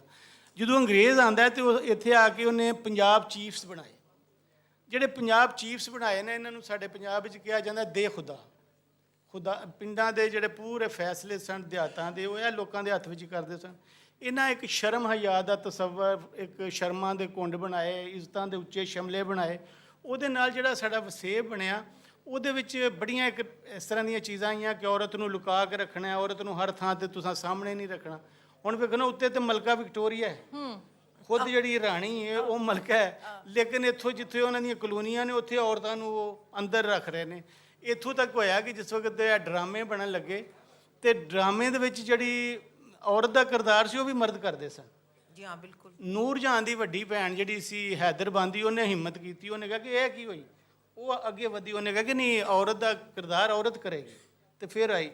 ਫਿਰ ਇਸ ਤਰ੍ਹਾਂ ਜਿਹੜੇ ਮੇਲੇ ਲੱਗਦੇ ਸਨ ਤੇ ਮੇਲਿਆਂ ਦੇ ਵਿੱਚ ਔਰਤ ਨੂੰ ਨਹੀਂ ਸੀ ਗਾਣ ਦੇ, ਉਹ ਕਹਿੰਦੇ ਸੀ ਤੂੰ ਤਵਾਇਫ ਬਣ ਕੇ ਕੋਠੇ ਤੇ ਗਾ ਸਕਣੀ ਹੈ। ਇੰਝ ਮੇਲਾ ਜਿਹੜਾ ਮਰਦਾਂ ਦਾ ਹੁੰਦਾ ਨੇ ਉਹਦੇ ਵਿੱਚ ਨਹੀਂ। ਉਹਦੇ 'ਚ ਫਿਰ ਕਈ ਔਰਤਾਂ ਨੇ ਬਗਾਵਤ ਕੀਤੀ, ਉਹਦੇ 'ਚ ਕਈ ਨਾਂ ਨੇ, ਇੱਕ ਸੂਬਾ ਹੈ, ਇੱਕ ਅਲਾਈ ਜਾਨ ਹੈ, ਇੱਕ ਇਸ ਅਨੈਤੀ ਹੈ, ਇੱਕ ਬਹਾਰੋ ਮਸ਼ੀਨ ਹੈ ਇੱਥੋਂ ਠੋਕਰ ਨਿਆਜ਼ ਬੇਗ ਦੀ। ਉਹ ਇੰਨੀ ਦੇਰ ਗਾਉਂਦੀ ਸੀ ਕਿ ਉਹ ਥੱਕਦੀ ਨਹੀਂ ਸੀ, ਤੇ ਉਹਨੂੰ ਮਸ਼ੀਨ ਕਹਿੰਦੇ ਸਨ, ਬਹਾਰੋ ਮਸ਼ੀਨ। ਉਹਨਾਂ ਫਿਰ ਪਿੜ ਲਾਣੇ ਸ਼ੁਰੂ ਕਰ ਦਿੱਤੇ, ਉਹ ਪਿੜ ਮੇਲੇ ਬਣ ਗਏ। ਮਤਲਬ ਔਰਤ ਜਿਹੜੀ ਹੈ ਉਹਨੇ ਇਸ ਤਰ੍ਹਾਂ ਬਾਹਰ ਨਿਕਲ ਕੇ, ਫਿਰ ਇਸੇ ਤਰ੍ਹਾਂ ਸਿਆਸਤ ਦੇ ਵਿੱਚ ਵੀ ਸਾਡੀਆਂ ਜਿਹੜੀਆਂ ਔਰਤਾਂ ਸਨ ਉਹ ਲੜ ਕੇ ਮਤਲਬ ਆਈਆਂ। ਲੇਕਿਨ ਜਿਹੜਾ ਅੰਗਰੇਜ਼ ਨੇ ਜਿਹੜਾ ਸਾਡਾ ਪੂਰਾ ਸਿਸਟਮ ਬਣਾਇਆ ਨਾ, ਉਸ ਵੇਲੇ ਦੇ ਹਿਸਾਬ ਨਾਲ, ਉਹ ਜਦੋਂ ਫਿਊਡਲ ਲਾਰਡਸ ਉਹਨਾਂ ਨੇ ਬਣਾਏ ਤਾਂ ਆਟੋਮੈਟਿਕਲੀ ਸੀ ਕਿ ਚੂੰਕਿ ਵੇਖੋ ਜਿਹੜੀ ਤੁਹਾਡੇ ਇੱਕ ਜਗੀਰਦਾਰ ਹੁੰਦਾ ਹੈ, ਜਗੀਰਦਾਰ ਹੋ ਸਕਦਾ ਆਪਣੀ ਜ਼ਾਤੀ ਹਸੀਅਤ ਵਿੱਚ ਬੜਾ ਚੰਗਾ ਹੋਵੇ, ਪਰ ਜਿਹੜੀ ਜਗੀਰਦਾਰਾਨਾ ਜ਼ਹਿਨੀਅਤ ਹੁੰਦੀ ਹੈ ਨਾ, ਉਹ ਤਾਂ ਮਾੜੇ ਬੰਦੇ 'ਚ ਵੀ ਆ ਸਕਦੀ। ਤੇ ਉਹ ਜਿਹੜੀ ਲੋਕਾਂ ਨੂੰ ਰਿਆਇਆ ਬਣਾਉਣ ਦਾ, ਮਾੜੇ ਨੂੰ ਆਪਣੇ ਥੱਲੇ ਲਾਉਣ ਦਾ ਜਿਹੜਾ ਸਾਡੇ ਵਿੱਚ ਆ ਗਿਆ ਪੰਜਾਬ ਦੇ ਵਿੱਚ, ਉਹ ਅੰਗਰੇਜ਼ਾਂ ਨੇ ਲਿਆਂਦਾ, ਔਰ ਫਿਰ ਉਹ ਥੱਲੇ ਤੱਕ ਲੋਕਾਂ ਤੱਕ ਉਹ ਜ਼ਹਿਨੀਅਤ ਗਈ, ਔਰ ਉਹਦੇ ਨਾਲ ਇੱਕ ਔਰਤਾਂ ਦੀ ਗੁਲਾਮੀ ਔਰ ਉਹ ਸਾਰੀਆਂ ਚੀਜ਼ਾਂ। ਵਰਨਾ ਜਿਹੜੀ ਸਾਡੀ ਔਰਤ, ਉਹ ਜਿੱਥੇ ਵੀ ਉਹਨੂੰ ਜਗ੍ਹਾ ਮਿਲੀ, ਜਿੱਥੇ ਵੀ ਉਹਨੂੰ ਜਗ੍ਹਾ ਮਿਲੀ, ਉਹ ਅੱਗੇ ਵੱਧ ਕੇ ਆਈ ਔਰ ਉਹਨੇ ਆ ਕੇ ਤੇ ਕੰਮ ਕੀਤਾ ਮਰਦਾਂ ਦੇ ਬਰਾਬਰ। ਜੀ ਬਿਲਕੁਲ, ਬਿਲਕੁਲ। ਇਹ ਜਿਹੜਾ ਸਾਰਾ, ਮਾਫ ਕਰਨਾ ਜੀ, ਮੈਂ ਬਿਲਕੁਲ ਉਹਨਾਂ ਫਿਰ ਦੁਬਾਰਾ ਇੱਕ ਅੰਗਰੇਜ਼ੀ ਦਾ ਲਫ਼ਜ਼, ਜਿਹੜੀ ਰਾਈਪੇਰੀਅਨ ਸੁਸਾਇਟੀ ਸਨ ਨਾ ਪੁਰਾਣੀਆਂ, ਨੈਨਸੁਖ ਜੀ, ਉਹਦੇ ਦਰਿਆਵਾਂ ਦੇ ਕੰਢਿਆਂ ਦੇ ਉੱਤੇ ਹੀ ਸਿਰਫ ਕਾਸ਼ਤ ਹੁੰਦੀ ਸੀ ਨਾ, ਉਹ ਕਿਉਂਕਿ ਨਹਿਰਾਂ ਤੇ ਬਾਅਦ ਵਿੱਚ ਆਈਆਂ ਨੇ। ਤੇ ਪੈਸਟਰਲਿਜ਼ਮ ਸੀ, ਯਾਨੀ ਕਿ ਮਾਲ ਡੰਗਰ ਪਾਲਣਾ। ਇਹਨਾਂ ਦੋਵਾਂ ਕੰਮਾਂ ਦੇ ਵਿੱਚ ਬੁੜੀਆਂ ਜਿਹੜੀਆਂ ਸਾਨੂੰ ਮਰਦਾਂ ਦੇ ਸ਼ਾਨਾ ਪਛਾਨਾ ਹੋਣਾ ਪੈਂਦਾ ਸੀ, ਕੰਮ ਜੋ ਕਰਨਾ ਪੈਂਦਾ ਸੀ, ਠੀਕ ਹੈ। ਤੇ ਦੂਸਰਾ ਜਿਹੜੀ ਤੁਸੀਂ ਗੱਲ ਆਖੀ ਸੀ ਨਾ ਬਈ, ਔਰ ਜਿਹੜੇ ਕਿ ਸਾਡੇ ਉੱਤੇ ਸਾਮਰਾਜ ਜਿਹੜੇ ਮੁਸੱਲਤ ਹੋਏ, ਉਹਨਾਂ ਨੇ ਬਾਕਾਇਦਾ ਪਹਿਲੇ ਫਿਊਡਲ ਸੁਸਾਇਟੀ ਬਣਾਈ, ਜਿਹੜੀ ਪ੍ਰੀ ਕੈਪੀਟਲਿਸਟ ਸੁਸਾਇਟੀ ਜਿਹਨੂੰ ਕਹਿੰਦੇ, ਉਹਦੇ ਬਾਅਦ ਕੈਪੀਟਲਿਸਟ ਸੁਸਾਇਟੀ ਉਹਨਾਂ ਬਣਾਈ। ਤੇ ਸਾਡਾ ਤੇ ਪ੍ਰੀ ਕੈਪੀਟਲਿਸਟ ਸਿਸਟਮ ਸੀ ਨਾ ਉਹਨਾਂ ਦੇ ਆਉਣ ਤੋਂ ਪਹਿਲੇ। ਤੇ ਫਿਰ ਜਿਹੜੀਆਂ ਤੁਸੀਂ ਗੱਲਾਂ ਕੀਤੀਆਂ, ਉਸ ਤਰ੍ਹਾਂ ਵਸੇਬ ਜਿਹੜਾ ਸੀ ਖੁੱਲਾ ਸੀ, ਇਸ ਤਰ੍ਹਾਂ ਨਹੀਂ ਜਿਹੜੀਆਂ ਉਹਨਾਂ ਨੇ ਕਦਗਨਾਂ 'ਚ ਬੰਦ ਕਰ ਦਿੱਤਾ। ਤੇ ਜਿਹੜੀ ਤੁਸੀਂ ਦੂਸਰੀ ਗੱਲ ਕੀਤੀ ਬਈ ਸਾਡੇ ਜਿਹੜੇ ਫਕੀਰ ਦਰਵੇਸ਼ ਜਿਹੜੇ ਸਾਡੇ ਬਾਰੇ ਵਿੱਚ ਜਿਨ੍ਹਾਂ ਨੇ ਲਿਖਿਆ ਹੈ, ਜਾਂ ਜਿਨ੍ਹਾਂ ਨੇ ਸਾਡੀਆਂ ਨਜ਼ਮਾਂ, ਜਾਂ ਸਾਡਾ ਜਿਹੜਾ ਸਕਾਫਤ ਜਿਨ੍ਹਾਂ ਨੇ ਟੋਰੀ ਹੈ। ਇੱਕ ਹੋਰ ਚੀਜ਼, ਔਰਤ ਨੇ ਬੱਚਾ ਜੰਮਣਾ, ਇਹ ਉਹ ਮਰਦ ਕਰ ਹੀ ਨਹੀਂ ਸਕਦਾ, ਉਹਨੂੰ ਫਿਰ ਉਹ ਜਿਹੜਾ ਉਹਦੇ ਉਸ ਕਰਬ ਵਿੱਚੋਂ ਲੰਘਣਾ ਪੈਂਦਾ। ਮੁੜ ਜਦੋਂ ਉਹ ਆਪਣਾ ਘਰ ਛੱਡਦੀ, ਤੁਸੀਂ ਵਿਚਕਾਰ ਜਿਹੜੀ ਚੀਜ਼ ਹੈ ਨਾ, ਜਿਹੜੀ ਕਿ ਸਭ ਤੋਂ ਜ਼ਿਆਦਾ ਅਹਿਮ ਹੈ, ਜੋ ਛੱਡ ਦਿੱਤੀ, ਔਰ ਜ਼ਰੂਰ ਤੁਹਾਨੂੰ ਯਾਦ ਹੋਣੀ ਹੈ, ਉਹ ਹੈ ਬਈ ਇੱਕ ਬੱਚੀ ਜਦੋਂ ਇੱਕ ਘਰ 'ਚ ਜੰਮਦੀ ਹੈ ਤੇ ਉਹਨੂੰ ਤਾਂ ਪੁੱਤਰ ਹੋਣਾ ਚਾਹੀਦਾ ਸੀ ਨਾ, ਭਾਵੇਂ ਉਹ ਪਹਿਲੇ ਪੁੱਤਰ ਹੋ ਗਿਆ ਹੋਵੇ, ਪਰ ਖਾਹਿਸ਼ ਕੀ ਹੁੰਦੀ ਹੈ ਭਈ ਅਸੀਂ ਪੁੱਤਰਾਂ ਦੀ ਜੋੜੀ ਰਲਾਣੀ ਹੈ। ਤੇ ਜੇ ਧੀ ਹੋ ਗਈ ਤੇ ਚਲੋ ਕੋਈ ਨਹੀਂ ਜੀ, ਅੱਲਾ ਦੀ ਰਹਿਮਤ ਹੈ, ਫੇਰ ਸਹੀ, ਇਵੇਂ ਹੀ ਹੈ ਨਾ। ਤੇ ਉਹ ਉਸ ਸਾਏ ਤਲੇ ਸਾਰੀ ਆਪਣੀ ਉਸ ਜ਼ਿੰਦਗੀ, ਜਦੋਂ ਤੋਂ ਵਿਆਹ ਹੀ ਨਹੀਂ ਜਾਂਦੀ, ਉਹ ਉਸੇ ਤਰ੍ਹਾਂ ਹੀ ਬੀਤਦੀ। ਤੇ ਮਜ਼ਲੂਮ ਨਾ ਹੋਈ ਤਾਂ ਕੀ ਹੋਇਆ, ਤੇ ਮੁੜ ਉਹਨੂੰ ਖਲੋਣਾ ਪੈਂਦਾ, ਬਣਨਾ ਪੈਂਦਾ, ਆਪਣੇ ਆਪ ਵਾਸਤੇ ਲੜਨਾ ਪੈਂਦਾ। ਬੋਟੀਆਂ ਤੇ ਸਾਰੇ ਭਰਾ ਖਾ ਜਾਂਦੇ ਨੇ, ਇਵੇਂ ਹੀ ਹੈ ਨਾ। ਮਾਵਾਂ ਤੱਕ ਬੋਟੀਆਂ ਤੇ ਚੋਪੜੀਆਂ ਹੋਈਆਂ ਪੁੱਤਰਾਂ ਵਾਸਤੇ ਸਾਂਭ ਕੇ ਰੱਖਦੀਆਂ, ਤੇ ਜੋ ਰਹਿ ਗਿਆ ਉਹ ਧੀਆਂ ਵਾਸਤੇ, ਤੇ ਧੀਆਂ ਨੂੰ ਫਿਰ ਬਣਨਾ ਪੈਂਦਾ ਨਾ। ਇਹ ਵੀ ਤਾਂ ਸਾਡੀ ਇੱਕ ਹੈ ਨਾ, ਸਾਡੀ ਸ਼ਨਾਖਤ। ਤੁਸੀਂ ਬਿਲਕੁਲ ਸਹੀ ਫਰਮਾ ਰਹੇ ਹੋ, ਇਸੇ ਤਰ੍ਹਾਂ ਹੀ ਹੈ ਜੀ। ਬਿਲਕੁਲ, ਜਿਹੜੇ ਜੈਨੇਟਿਕ ਐਨਾਲਿਸਿਸ ਹੋਏ ਨੇ, ਤੁਸੀਂ ਵੀ ਗੱਲ ਕੀਤੀ ਕਿ ਉਹਦੇ ਅੰਦਰ ਜਿਹੜਾ ਇੱਕ ਭੁਲੇਖਾ ਸੀ ਕਿ ਜੀ ਸਵਾਣੀ ਹਮੇਸ਼ਾ ਤੋਂ ਬੜੀ ਮਾੜੀ ਹੈ, ਲਿੱਸੀ ਹੈ, ਤੇ ਉਹ ਮਸਕੂਲਰ ਜਿਹੜੀ ਕੰਪੋਜੀਸ਼ਨ ਹੈ ਉਹ ਸਵਾਣੀਆਂ ਦੀ ਸਾਡੀ ਉਂਝ ਦੀ ਨਿਕਲੀ ਜਿਵੇਂ ਦੇ ਮਰਦਾਂ ਦੀ ਹੁੰਦੀ ਸੀ। ਬਈ ਇੱਕ ਮੇਟਰੀਆਰਕਲ ਸੁਸਾਇਟੀ ਰਹੇ ਹਾਂ ਅਸੀਂ, ਮਦਰ ਸ਼ਾਹੀ ਤੁਸੀਂ ਕਹਿ ਸਕਦੇ ਹੋ। ਪ੍ਰਧਾਨੀ ਨਹੀਂ ਕਵਾਂਗੇ, ਕਿਉਂਕਿ ਔਰਤ ਦੀ ਜਿਹੜੀ ਨੇਚਰ ਹੈ ਨਾ, ਉਹਦੇ 'ਚ ਪ੍ਰਧਾਨੀ ਨਹੀਂ ਹੈ, ਉਹ ਮਾਂ ਵਾਲਾ ਇੱਕ ਸਲੂਕ ਹੈ ਕਿ ਠੀਕ ਹੈ, ਮਾਂ ਦੀ ਤਰ੍ਹਾਂ ਮੈਂ ਪ੍ਰੋਟੈਕਟ ਵੀ ਕਰਨਾ। ਜਿਵੇਂ ਉਹ ਕੁਕੜੀ ਚੂਚਿਆਂ ਨੂੰ ਨਹੀਂ ਸਾਂਭਦੀ ਆਪਣੇ ਪਰਾਂ ਥੱਲੇ, ਤੇ ਕੋਈ ਜਿਵੇਂ ਜਦੋਂ ਔਰਤ ਪ੍ਰਧਾਨ ਬਣਦੀ ਹੈ ਨਾ, ਤੇ ਉਹਨੂੰ ਪਤਾ, ਉਹਨੂੰ ਲੜਾ ਆਉਂਦਾ ਹੈ ਜਿਵੇਂ ਮਾਈ ਜਿੰਦਾ ਕੌਰ ਲੜੇ ਨੇ ਜਾਂ ਮਾਈ ਸਦਾ ਕੌਰ ਨੇ, ਜਿਵੇਂ ਮਤਲਬ ਮਾਈ ਸਦਾ ਕੌਰ ਨਾ ਹੁੰਦੀ ਤੇ ਰਣਜੀਤ ਸਿੰਘ ਮਹਾਰਾਜਾ ਪੰਜਾਬ ਨਾ ਹੁੰਦਾ। ਬਿਲਕੁਲ ਨਹੀਂ ਹੁੰਦਾ, ਇਵੇਂ ਹੀ ਬਿਲਕੁਲ ਹੈ। ਨਹੀਂ ਹੁੰਦਾ। ਠੀਕ ਹੈ ਨਾ। ਤੇ ਨੂਰ ਜਹਾਨ ਨਾ ਹੁੰਦੀ ਤੇ ਜਹਾਂਗੀਰ ਬਾਦਸ਼ਾਹ ਮੁਗਲ ਬਾਦਸ਼ਾਹ ਨਾ ਹੁੰਦਾ, ਉਹਨੇ ਤਾਂ ਕਿੰਨੀ ਦੇਰ ਪਹਿਲੇ ਹੀ ਮਾਰ ਖੱਪ ਜਾਣਾ ਸੀ। ਖੈਰ ਉਹ ਪੰਜਾਬਣ ਨਹੀਂ ਸੀ, ਪਰ ਉਹਨੇ ਬਹੁਤ ਸਾਰਾ ਵਕਤ ਆਪਣਾ ਲਾਹੌਰ ਵਿੱਚ ਗੁਜ਼ਾਰਿਆ ਹੈ। ਤੇ ਜਦੋਂ ਸਾਨੂੰ ਲੜਨਾ ਪੈਂਦਾ ਹੈ ਨਾ, ਤੇ ਮੁੜ ਸਾਨੂੰ ਲੜਨਾ ਵੀ ਆਉਂਦਾ ਹੈ। ਬਿਲਕੁਲ, ਤੁਸੀਂ ਬਹੁਤ ਸੋਹਣੀ ਗੱਲ ਕੀਤੀ। ਅੱਛਾ, ਸਾਡੇ ਨਾਲ ਡਾਕਟਰ ਸ਼ਾਜ਼ੀਆ ਨੇ ਤੇ ਇਹਨਾਂ ਨੂੰ ਇਹ ਐਜ਼ਾਜ਼ ਹਾਸਿਲ ਹੈ ਕਿ ਬਹੁਤ ਘੱਟ ਸਾਡੇ ਨਾਂ ਨੇ ਜਿਹੜੇ ਫੀਲਡ 'ਚ ਇਹ ਕੰਮ ਕਰਦੇ ਨੇ ਨਾ, ਉਹਦੇ ਅੰਦਰ ਕੋਈ 1-2 ਸਵਾਣੀਆਂ ਨਹੀਂ ਹੈ ਤੇ ਉਹਨਾਂ 'ਚ ਇੱਕ ਇਹ ਨੇ। ਤੇ ਮੈਂ ਜਦੋਂ ਅਸੀਂ ਇਸ ਪੈਨਲ ਦੀ ਤਿਆਰੀ ਕਰ ਰਹੇ ਸੀ ਤੇ ਅਸੀਂ ਬਹੁਤ ਸੋਹਣੀਆਂ ਗੱਲਾਂ ਕੀਤੀਆਂ, ਡਿਸਕਸ਼ਨਸ ਕੀਤੀ। ਉਹਦੇ ਅੰਦਰ ਇੱਕ ਗੱਲ ਅਸੀਂ ਮੈਂ ਕਰਨਾ ਚਾਹ ਰਹੀ ਸੀ, ਕਿਉਂਕਿ ਮੈਂ ਲਿਬਰਲ ਪੋਲਿਟਿਕਸ ਇੱਕ ਬੜਾ ਕਹਿਣਾ ਚਾਹੀਦਾ ਨਾ ਕਿ ਬੜਾ ਕੰਟਰੋਵਰਸ਼ਲ ਜਿਹਾ ਨਾਂ ਹੈ। ਸਾਨੂੰ ਸ਼ਾਇਦ ਇਸ ਕਰਕੇ ਕੰਟਰੋਵਰਸ਼ਲ ਲੱਗਦਾ ਕਿਉਂਕਿ ਅਸੀਂ ਜਨਮੇ ਹੀ ਲਿਬਰਲ ਪੋਲਿਟਿਕਸ ਵਾਲੇ, ਮਤਲਬ ਤੁਸੀਂ ਆਉਣਾ ਹੈ ਠੀਕ ਹੈ, ਆਓ ਰਹੋ ਖਾਓ ਪੀਓ, ਕੋਈ ਮਸਲਾ ਨਹੀਂ, ਅਸੀਂ ਦੇਵਾਂਗੇ। ਅਫਗਾਨਿਸਤਾਨ ਤੋਂ ਆਉਣਾ ਹੈ, ਕਿਧਰੋਂ ਵੀ ਆਉਣਾ ਹੈ, ਕੋਈ ਮਸਲਾ ਨਹੀਂ ਹੈ। ਪਰ ਉਹ ਅਸੀਂ ਲਿਬਰਲ ਪੋਲਿਟਿਕਸ ਨੂੰ ਥੋੜ੍ਹਾ ਜਿਹਾ ਅਸੀਂ ਕਨਫਿਊਜ਼ ਹੋ ਗਏ, ਕਿਉਂਕਿ ਅਸੀਂ ਗੋਰਿਆਂ ਦੀ ਲਿਬਰਲ ਪੋਲਿਟਿਕਸ ਦੇ ਨਾਲ ਜ਼ਰਾ ਨਾ। ਤੇ ਮੈਂ ਚਾਹਾਂਗੀ ਕਿ ਇੱਕ ਤੇ ਸਾਨੂੰ ਇਸ ਵੇਲੇ ਜੇ ਅਸੀਂ ਅਮਰੀਕਾ ਦੀ ਗੱਲ ਕਰਨੇ ਆ ਕਿ ਜੀ ਉੱਥੇ ਦਾ ਲਿਬਰਲ ਜਾਂ ਲੈਫਟ, ਉਹਨਾਂ ਦਾ ਲਿਬਰਲ ਲੈਫਟ ਤੇ ਲੈਫਟ ਬੰਦਾ ਜਿਹੜਾ ਉਹ ਸੈਂਟਰਿਸਟ ਹੈ, ਮਤਲਬ ਉਹ ਐਡੇ ਕੋ ਜਨਮੀ ਰਾਈਟ ਵਿੰਗ ਨੇ ਕਿ ਉਹਨਾਂ ਦਾ ਲੈਫਟ ਤਰੀਨ ਵੀ ਜਿਹੜਾ ਨਾ ਉਹ ਸੈਂਟਰਿਸਟ ਹੈ। ਉਹ ਸਾਡੇ ਵਾਲਾ ਹਾਲ ਨਹੀਂ ਹੈ। ਹੁਣ ਇਵੇਂ ਜੋ ਜ਼ੋਰਾਨ ਮਮਦਾਨੀ ਦੀ ਜਿਹੜੀ ਵਿਨ ਹੋਈ ਹੈ, ਜਿਹੜਾ ਉਹ ਜਿੱਤਿਆ ਹੈ, ਉਹ ਇਸ ਕਰਕੇ ਜਿੱਤਿਆ ਕਿ 40% ਲੋਕ ਉੱਥੇ ਦੇ ਮਾਈਗ੍ਰੈਂਟਸ ਨੇ ਜਿਹੜੇ ਸਾਡੇ ਵਰਗੇ ਦੇਸੀ ਨੇ। ਠੀਕ ਹੈ ਨਾ। ਤਾਂ ਉਸੇ ਤਰ੍ਹਾਂ ਹੁਣ ਯੂਰਪ 'ਚ ਵੀ ਕੋਈ ਮਿਸਾਲ ਨਹੀਂ ਮਿਲਦੀ ਸਾਨੂੰ। ਹਾਂ ਜੀ, ਫਿਨਲੈਂਡ 'ਚ ਮਾਮਲਾ ਹੈ ਕਿ ਜੀ ਫਿਨਲੈਂਡ 'ਚ ਹੈ ਸਵਾਣੀਆਂ, ਸਵੀਡਨ 'ਚ ਹੈ ਨੇ, ਪਰ ਜੀਓ ਪੋਲੀਟਿਕਲੀ ਰੈਲੇਵੈਂਟ ਨਹੀਂ ਨੇ। ਜੀਓ ਪੋਲੀਟਿਕਲੀ ਸਾਡਾ ਮੁਲਕ ਬਹੁਤ ਰੈਲੇਵੈਂਟ ਹੈ, ਔਰ ਅੱਜ ਦਾ ਨਹੀਂ, ਹਜ਼ਾਰਾਂ ਵਰਾਂ ਤੋਂ ਰੈਲੇਵੈਂਟ ਹੈ। ਤੇ ਮੈਂ ਚਾਹਾਂਗੀ ਕਿ ਤੁਸੀਂ ਇਹਦੇ ਤੇ ਜਰਾ ਚਾਨਣਾ ਪਾਓ ਤੇ ਥੋੜੀ ਜਿਹੀ ਅਸੀਂ ਜਿਹੜੀ ਗੱਲ ਕਰ ਰਹੇ ਸੀ ਨਾ ਜੀ ਫੈਮਿਨਿਜ਼ਮ, ਤੇ ਉਹਦੇ ਤੇ ਜ਼ਰਾ ਆਪਣਾ ਜਿਹੜਾ ਪੱਖ ਨਾ ਉਹ ਲੋਕਾਂ ਦੇ ਅੱਗੇ ਤੁਸੀਂ ਰੱਖੋ ਪਲੀਜ਼। ਆਵਾਜ਼ ਆ ਰਹੀ? ਮੈਨੂੰ ਜਗ੍ਹਾ ਨਹੀਂ ਮਿਲੀ ਤੇ ਮੈਂ ਪਿੱਛੇ ਬੈਠੀ ਸਾਂ ਤੇ ਮੇਰੇ ਪਿੱਛੇ ਮੈਂ ਉਹਦੇ ਤੋਂ ਸ਼ੁਰੂ ਕਰਾਂਗੀ ਮਾਜ਼ਰਤ ਦੇ ਨਾਲ। ਨਹੀਂ ਕਰੋ ਤੇ ਉਹ ਇੱਕ ਉਸਤਾਦ ਦੀ ਜਿਹੜੀ ਨਜ਼ਰ ਹੁੰਦੀ, ਮੇਰੇ ਪਿੱਛੇ 3-4 ਲਾਈਨਾਂ ਦੇ ਵਿੱਚ ਬੱਚੇ ਬੈਠੇ ਸਨ ਤੇ ਉਹ ਆਪਣੀਆਂ ਰੀਲਾਂ ਵੇਖਣ ਦੇ ਨਾਲ ਨਾਲ ਉਰਦੂ ਵੀ ਬੋਲਦੇ ਸਨ ਪਏ ਤੇ ਬੜੇ ਮਜ਼ਾਹੀਆ ਗੁਫ਼ਤਗੂ ਵੀ ਹੁੰਦੀ ਸੀ ਤੇ ਬਹੁਤ ਹੀ ਅੱਛੀ ਆਪਸ ਦੀ ਗੱਪਸ਼ਪ ਜਿਹੜੀ ਸੀ ਹੁੰਦੀ ਸੀ ਵੀ।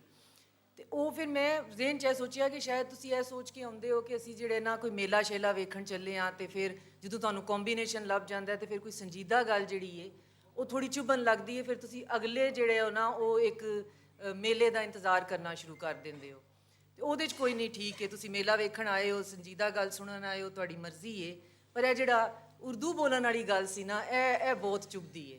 ਤੇ ਉਹ ਮੈਂ ਸਮਝ ਸਕਦੀ ਹਾਂ ਕਿ ਉਹਦੀ ਪਤਾ ਕੀ ਵਜ੍ਹਾ ਕੀ ਹੈ ਕਿ ਜਦੋਂ ਅਸੀਂ ਵੀ ਜਦੋਂ ਜਵਾਨ ਸਾਂ ਤੇ ਫਿਰ ਜਦੋਂ ਗੱਲਬਾਤ ਕਰੀਦੀ ਸੀ, ਤੁਸੀਂ ਜਵਾਨ ਹੈਗੇ ਹੋ ਤੇ ਜਦੋਂ ਬਹਿ ਕੇ ਇਸੇ ਤਰ੍ਹਾਂ ਆਪਣੇ ਕਲਾਸ ਫੈਲੋਜ਼ ਵਗੈਰਾ ਨਾਲ ਮਿਕਸ ਗੈਦਰਿੰਗ ਹੁੰਦੀ ਹੈ ਤੇ ਫਿਰ ਜਿਹੜਾ ਤੁਹਾਡਾ ਸੁਭਾਅ ਥੋੜਾ ਡਿਫਰੈਂਟ ਹੋ ਜਾਂਦਾ ਹੈ ਨਾ। ਅਸੀਂ ਫਿਰ ਥੋੜਾ ਇੰਪ੍ਰੈਸ ਕਰਨ ਦੇ ਚੱਕਰ 'ਚ ਤੇ ਇਹ ਹੁਣ ਸਮਝ ਲਓ ਕਿ ਮੈਂ ਸੋਹਣਾ ਵਾਂ ਜਾਂ ਮੈਂ ਸੋਹਣੀ ਜਾਂ ਮੈਂ ਚੰਗੀ ਵੀ ਲੱਗਣੀ ਆ, ਕਿਸੇ ਨੇ ਮੇਰੇ ਤੋਂ ਇੰਪ੍ਰੈਸ ਹੋਣਾ ਹੈ ਅੱਜ ਜਾਂ ਨਹੀਂ ਹੋਣਾ, ਉਹ ਪੰਜਾਬੀ ਨਾਲ ਵੀ ਹੋ ਜਾਣਾ ਹੈ। ਤੇ ਇਹ ਝਾਕਾ ਵੀ ਆਪਣਾ ਲਾਓ ਕਿ ਅੱਜ ਅਗਰ ਮੈਂ ਇਸ ਮਹਿਫਲ 'ਚ ਬਹਿ ਕੇ 3-4 ਅਸੀਂ ਘੁੰਮਣ ਫਿਰਨ ਆਏ ਹਾਂ ਤੇ ਮੈਂ ਬਹੁਤ ਉਰਦੂ ਹੀ ਬੋਲਣੀ ਹੈ, ਨਹੀਂ। ਪੰਜਾਬੀ ਬੋਲ ਕੇ ਵੀ ਓਨੇ ਹੀ ਤੁਸੀਂ ਪੜ੍ਹੇ ਲਿਖੇ ਲੱਗੋ ਦੇ, ਓਨੇ ਹੀ ਅੱਛੇ ਲੱਗੋ ਦੇ, ਓਨੇ ਹੀ ਸੋਹਣੇ ਲੱਗੋ ਦੇ। ਤੇ ਇਹ ਪਿਛਲੀਆਂ 3-4 ਲਾਈਨਾਂ ਜਿਹੜੀਆਂ ਨੇ ਉਹ ਅੱਛੇ ਪਿਆਰੇ ਬੱਚੇ ਸਾਰੇ ਉਰਦੂ 'ਚ ਲੱਗੇ ਨੇ। ਤੇ ਉੱਥੋਂ ਗੱਲ ਨੂੰ ਅਸੀਂ ਵਾਪਸ ਆਪਣੀ ਔਰਤ ਦੀ ਤਰਫ ਲਿਆਉਂਦੇ ਹਾਂ ਕਿ ਸਾਡਾ ਟੌਪਿਕ ਜਿਹੜਾ ਔਰਤ 'ਤੇ ਵੇ। ਤੇ ਮੈਨੂੰ ਕਨਫਿਊਜ਼ ਫੈਮਿਨਿਸਟ ਆਉਂਦੇ ਨੇ ਤੇ ਮੈਂ ਹੁਣ ਪਤਾ ਨਹੀਂ ਤੁਹਾਡੀ ਗੱਲ ਨੂੰ ਸਮਝਾ ਪਾਵਾਂਗੀ ਕਿ ਨਹੀਂ। ਮੇਰਾ ਆਪਣਾ ਜ਼ਾਤੀ ਖਿਆਲ ਹੈ ਕਿ ਜਿਹੜੀਆਂ ਵੈਸਟਰਨ ਆਈਡੀਓਲੋਜੀਜ਼ ਨੇ ਨਾ, ਕੋਈ ਵੀ ਹੋਣ, ਲਿਬਰਲਿਜ਼ਮ ਹੋ ਜਾਵੇ, ਕੰਜ਼ਰਵੇਟਿਵ ਹੋ ਜਾਵੇ, ਨਿਓ ਕੰਜ਼ਰਵੇਟਿਜ਼ਮ ਹੋ ਜਾਵੇ, ਇਹ ਸਾਰੀਆਂ ਸਾਡੇ ਤੇ ਰੈਪਲੀਕੇਟ ਨਹੀਂ ਹੋ ਸਕਦੀਆਂ। ਫੈਮਿਨਿਜ਼ਮ ਦੀ ਅਗਰ ਗੱਲ ਕਰੀਏ ਤੇ ਜਿਵੇਂ ਹੁਣ ਸਾਡੇ ਪੈਨਲਿਸਟ ਨੇ ਦੱਸਿਆ ਕਿ ਸਾਨੂੰ ਉਸ ਵੈਸਟਰਨ ਫੈਮਿਨਿਜ਼ਮ ਦੀ ਲੋੜ ਹੀ ਕੋਈ ਨਹੀਂ। ਅਗਰ ਅਸੀਂ ਅੱਜ ਵੀ, ਮੇਰੇ ਤੋਂ ਅਗਲੀ ਜਨਰੇਸ਼ਨ ਦਾ ਮੈਨੂੰ ਨਹੀਂ ਪਤਾ, ਲੇਕਿਨ ਮੇਰੇ ਤੱਕ ਮੈਨੂੰ ਇਸ ਗੱਲ ਦਾ ਫਸਟ ਹੈਂਡ ਐਕਸਪੀਰੀਅੰਸ ਹੈ ਕਿ ਸਾਡੀ ਔਰਤ ਜਿਹੜੀ ਹੈ ਉਹਦੀ ਇਕੋਨਮੀ ਉਹਦੇ ਹੱਥ ਵਿੱਚ ਹੀ ਹੈ। ਵੇਖੋ, ਭੜੋਲੇ ਦੀ ਚਾਬੀ ਤੁਹਾਡੇ ਹੱਥ 'ਚ, ਦੁੱਧ ਮੱਖਣ ਤੁਹਾਡੇ ਹੱਥ 'ਚ, ਮੱਝ ਡੰਗਰ ਤੁਹਾਡੇ ਕੰਟਰੋਲ 'ਚ, ਤੇ ਹੋਰ ਫਿਰ ਫੈਮਿਨਿਜ਼ਮ ਕੀ ਹੁੰਦੀ ਹੈ।